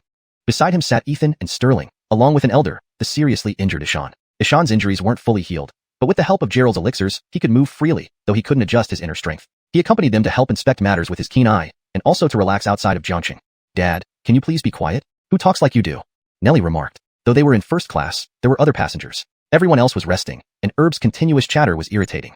Just let him talk. After all, bragging doesn't cost anything, Gerald laughed. What bragging? Ask General Gordinager Wang about my acumen. I've never been wrong, Herb replied indignantly. Ethan simply smiled and put on his eye mask to rest. Herb felt snubbed and chose not to speak anymore. Gerald silently gazed at the clouds outside, wondering when he would be able to fly freely. Nelly sat beside him, staring out too, lost in thought. Shortly after, they heard thunder rumbling through the plane as it entered a cloud layer. For some reason, Gerald felt a deep sense of impending danger, especially after being struck by lightning before. Fear of thunder now made sense. Will this plane fall? Gerald looked around, remembering how he almost met his end in the sky with Bella. Thus, he felt particularly nervous this time. At 10,000 meters high, one's life is out of control. With my current flying sword technique, Escaping is impossible. Don't talk nonsense. Planes are the safest mode of transportation. Nellie disliked Gerald's pessimistic predictions. Talking about accidents on a plane was asking for trouble. Haven't you seen the news? The last accident in Jiangxing nearly didn't return. Nellie rolled her eyes. Fact is, planes are the safest. But if there's an accident, you'll probably die. Gerald felt something bad was going to happen, his cultivator's intuition, and said this partly to alleviate his unease.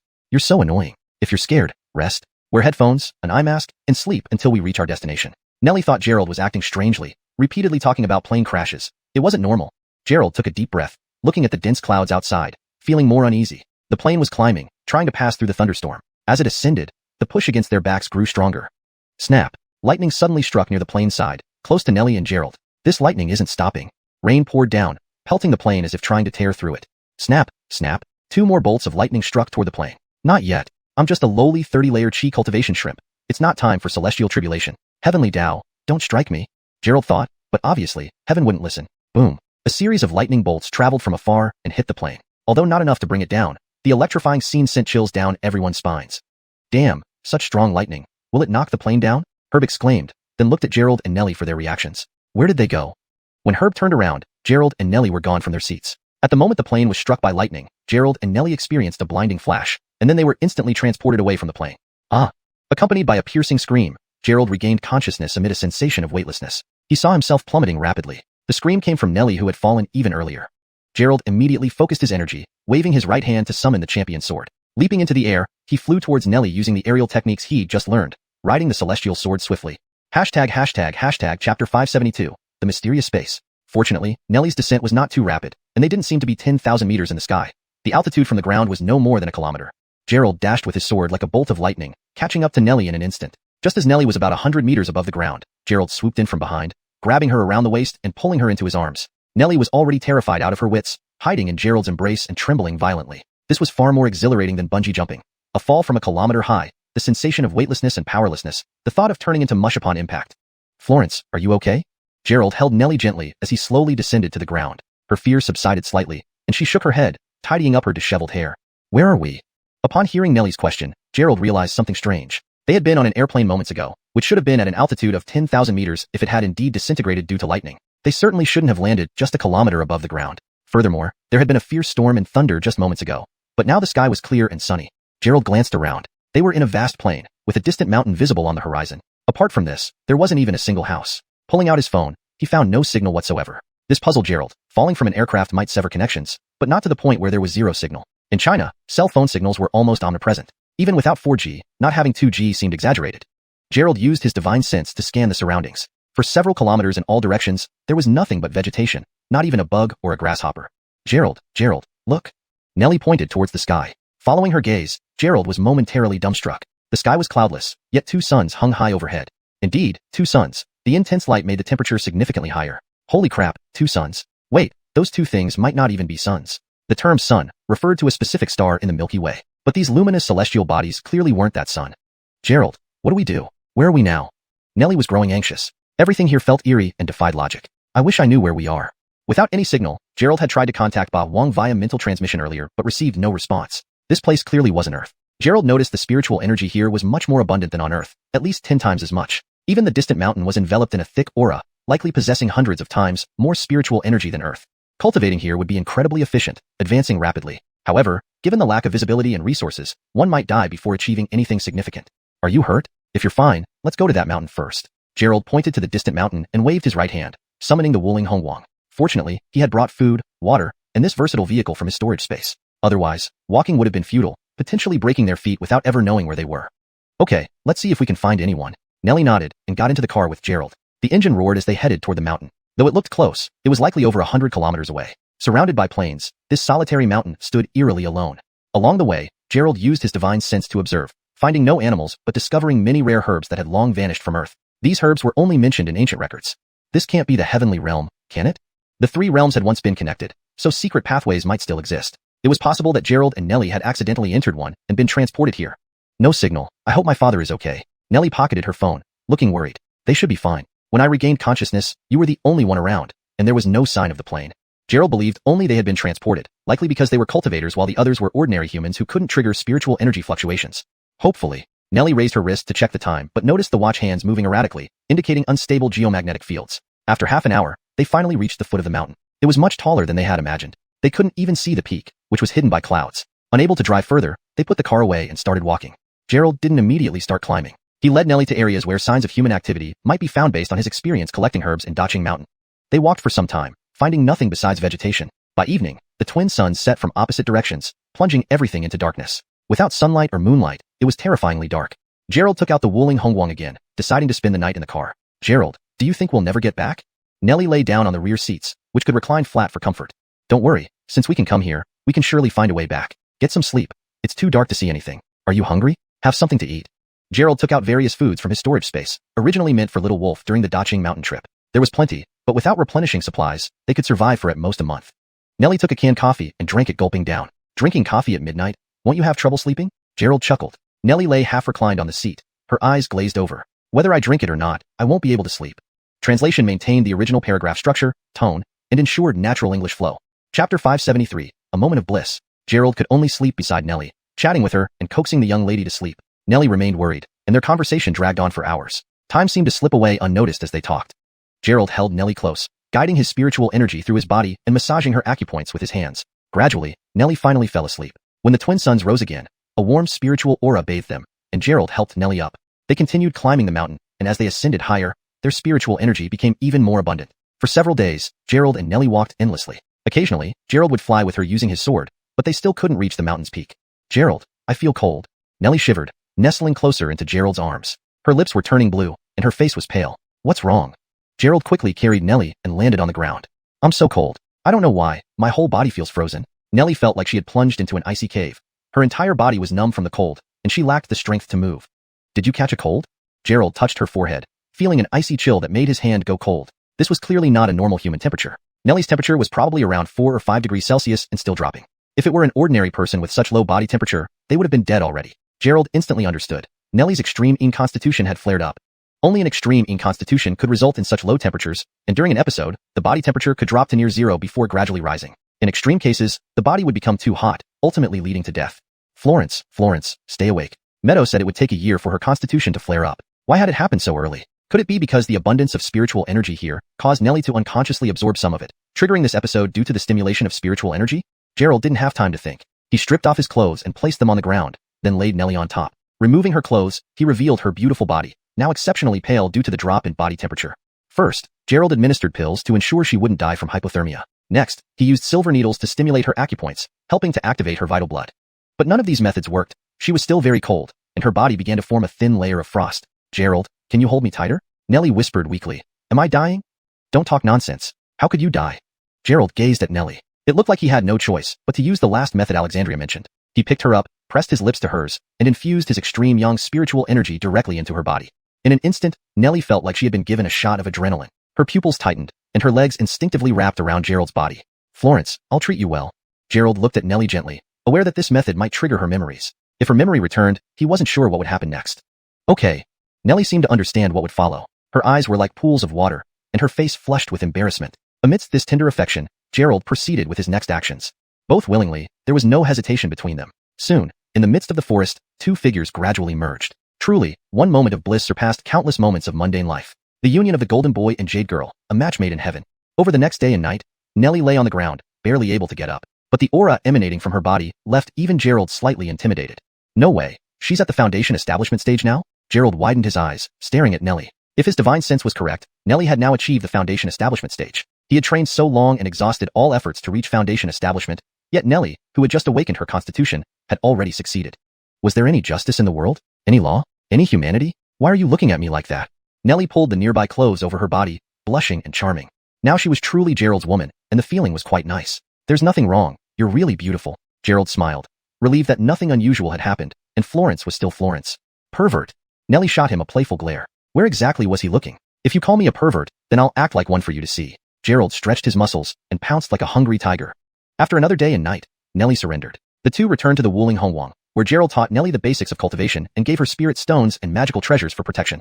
New to the world of cultivation, Nellie was curious about everything. She played with a small bell, trying to control its flight, almost tearing apart the xuanhuan when she lost control. During the following days, they climbed the mountain while practicing cultivation. Nellie's talent was undeniable. She grasped new skills effortlessly, sometimes performing minor spells more powerfully than Gerald. Comparison makes one die of envy. Gerald shook his head. Talent was truly incomparable. He had thought having dual wood and fire spirit roots and being an alchemist made him pretty amazing, but compared to Nelly, they weren't even on the same level. Gerald, am I good? Nelly pointed her finger, releasing a thread of spiritual energy that struck a nearby tree. The thick tree snapped in half and fell to the side. Good, very good. My wife is definitely powerful. Gerald praised her. The thread of spiritual energy in midair formed an ice sculpture, sharp and powerful, comparable to the sword chi he used, proving how strong Nelly had become. Pa, we aren't married yet. Who's your wife? Nelly laughed happily. Even stranded in this place, having the one she loved by her side made everything perfect. Chapter 574, starting from scratch, grand finale. In the days that followed, Nelly treated this place as a retreat for sightseeing. Though it was a wilderness, she was happy because Gerald was with her. A month passed quickly, and the food Gerald had brought was almost gone. Fortunately, they discovered a spring in these mountains, which had live fish, preventing them from starving. The spiritual energy in this spring was more than 100 times richer than the spirit spring Gerald had found in Green Mountain. Calling it a divine spring wouldn't be an exaggeration. Gerald and Nelly chose to set up camp here temporarily, building a simple shelter to protect against wind and rain. They led a life akin to the ancient way of man farming and woman weaving. Gerald planted medicinal herb seeds, and they grew beautifully. At least you brought some fruit seeds. Otherwise, eating wild fruits every day would have made me sick. Nelly sat by the spring, holding a plate of fruit while eating. Although there were no phones or modern technology here, it still had its own charm. Gerald smiled and said, if we can't return, even fruit would make you nauseous. I've explored for hundreds of miles and didn't see anyone. After setting up protective formations, Gerald scouted the surroundings, searching for humans. He didn't find any people, but he did discover something else. Still no one. Nelly bit into an apple with a crisp sound, pouting slightly despite enjoying this place, missing the modern world. I didn't find any people, but I found these. Gerald extended his hand, revealing two snow-white figures, tiny and adorable, huddled together. Little bunnies? Where did you get them? Nelly's eyes lit up, surprised to find such cute little rabbits here. I don't know. I just saw these two little ones running around and brought them back. Gerald placed the bunnies on the table. It was rare to find animals here, but these rabbits had absorbed the natural spiritual energy and were far more agile than Earth's rabbits. It took Gerald quite an effort to catch them. Nelly cradled the bunnies, gently stroking them, her face beaming. Seeing Nelly's happiness, Gerald felt a sense of relief. Being alone in this place could make one feel very lonely, especially when he hadn't found a single person in the vast expanse. Gerald. Nelly looked at him tenderly, her eyes shimmering. What is it? Gerald asked, noticing her strange gaze. Nelly gave a charming smile and suggested, we don't know how long we'll stay here. What if we have a baby? Gerald was taken aback. Nelly had pretended to be pregnant before, and now she wanted it to become real. I think having a baby might bring us good luck. Look, even the bunnies are a pair, Nelly added. Gerald laughed. All right, let's try. Preferably, we should have a whole litter. A whole litter? You really think I'm a rabbit? Nelly blushed, looking embarrassed. From then on, Gerald and Nelly dedicated themselves to continuing their lineage. 6 months later, Nelly was 3 months pregnant, resting to preserve her health. Her mood had started to fluctuate. Gerald doted on her constantly. For him, childbirth wasn't a problem with his current medical skills, but he worried about Nelly's emotional state, fearing she might disturb the pregnancy. Now, being a cultivator, Nelly could still move freely and join Gerald in exploring the mountains and valleys. During the day, Gerald flew using his sword, carrying Nelly through beautiful landscapes. In the evening, they returned to their camp to rest and care for the pregnancy. Life seemed peaceful, with trees and plants growing lushly within a 100-mile radius, providing ample food and drink. But during Nelly's 6th month of pregnancy, this tranquility was shattered. A group of people suddenly arrived at their camp. Seeing other people filled them with joy, but their intentions were clear. They came for Nelly. Mila clan's sacred Gordonadon has awakened her bloodline today. Follow us back to the clan. The leader was a man in his 30s, with several others dressed in ancient attire behind him. The most concerning thing was that Gerald couldn't discern their cultivation level at all. They were incredibly powerful. What sacred Gordonadon? I am not, let go of me. Nelly struggled as Gerald tried to resist, but was easily overpowered with a single finger from the leader. Hey, who are you people? Gerald shouted, lying on the ground. How ridiculous.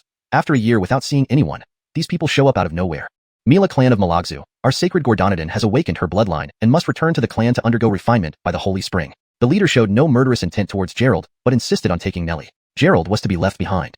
You insulted our sacred Gordonadon and deserve punishment by heavenly thunder, but considering she was lost for years and unaware of your crimes, you are spared. With your cultivation level, you do not qualify to search for her. He's my husband. If you take me, you take him too. Nelly's struggle was futile as the group flew away into the distance. Gerald stood frozen, his wife and child both taken from him. Goddammit, where is Malagzu?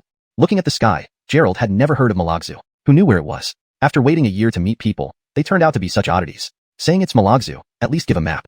Whatever Mila clan, one day I'll destroy you. This pisses me off.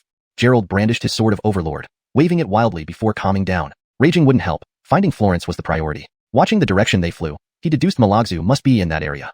Flying on his sword, Gerald headed in that direction. As he flew, he calmly pondered his next moves. Gerald pulled out the jade pendant hanging on his chest, examining it closely. The pendant was inscribed with Zhou Chang clan.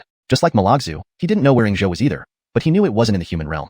Perhaps being too weak here means I can't find Florence. Gordonib, I should find Zhou first. Thus, Gerald set his goals: find his wife, find his child, finding Zhou, and find the Chen clan. Starting from scratch once again, Gerald embarked on a new journey. Whatever the future held, as long as he breathed, he would never stop fighting. End of book.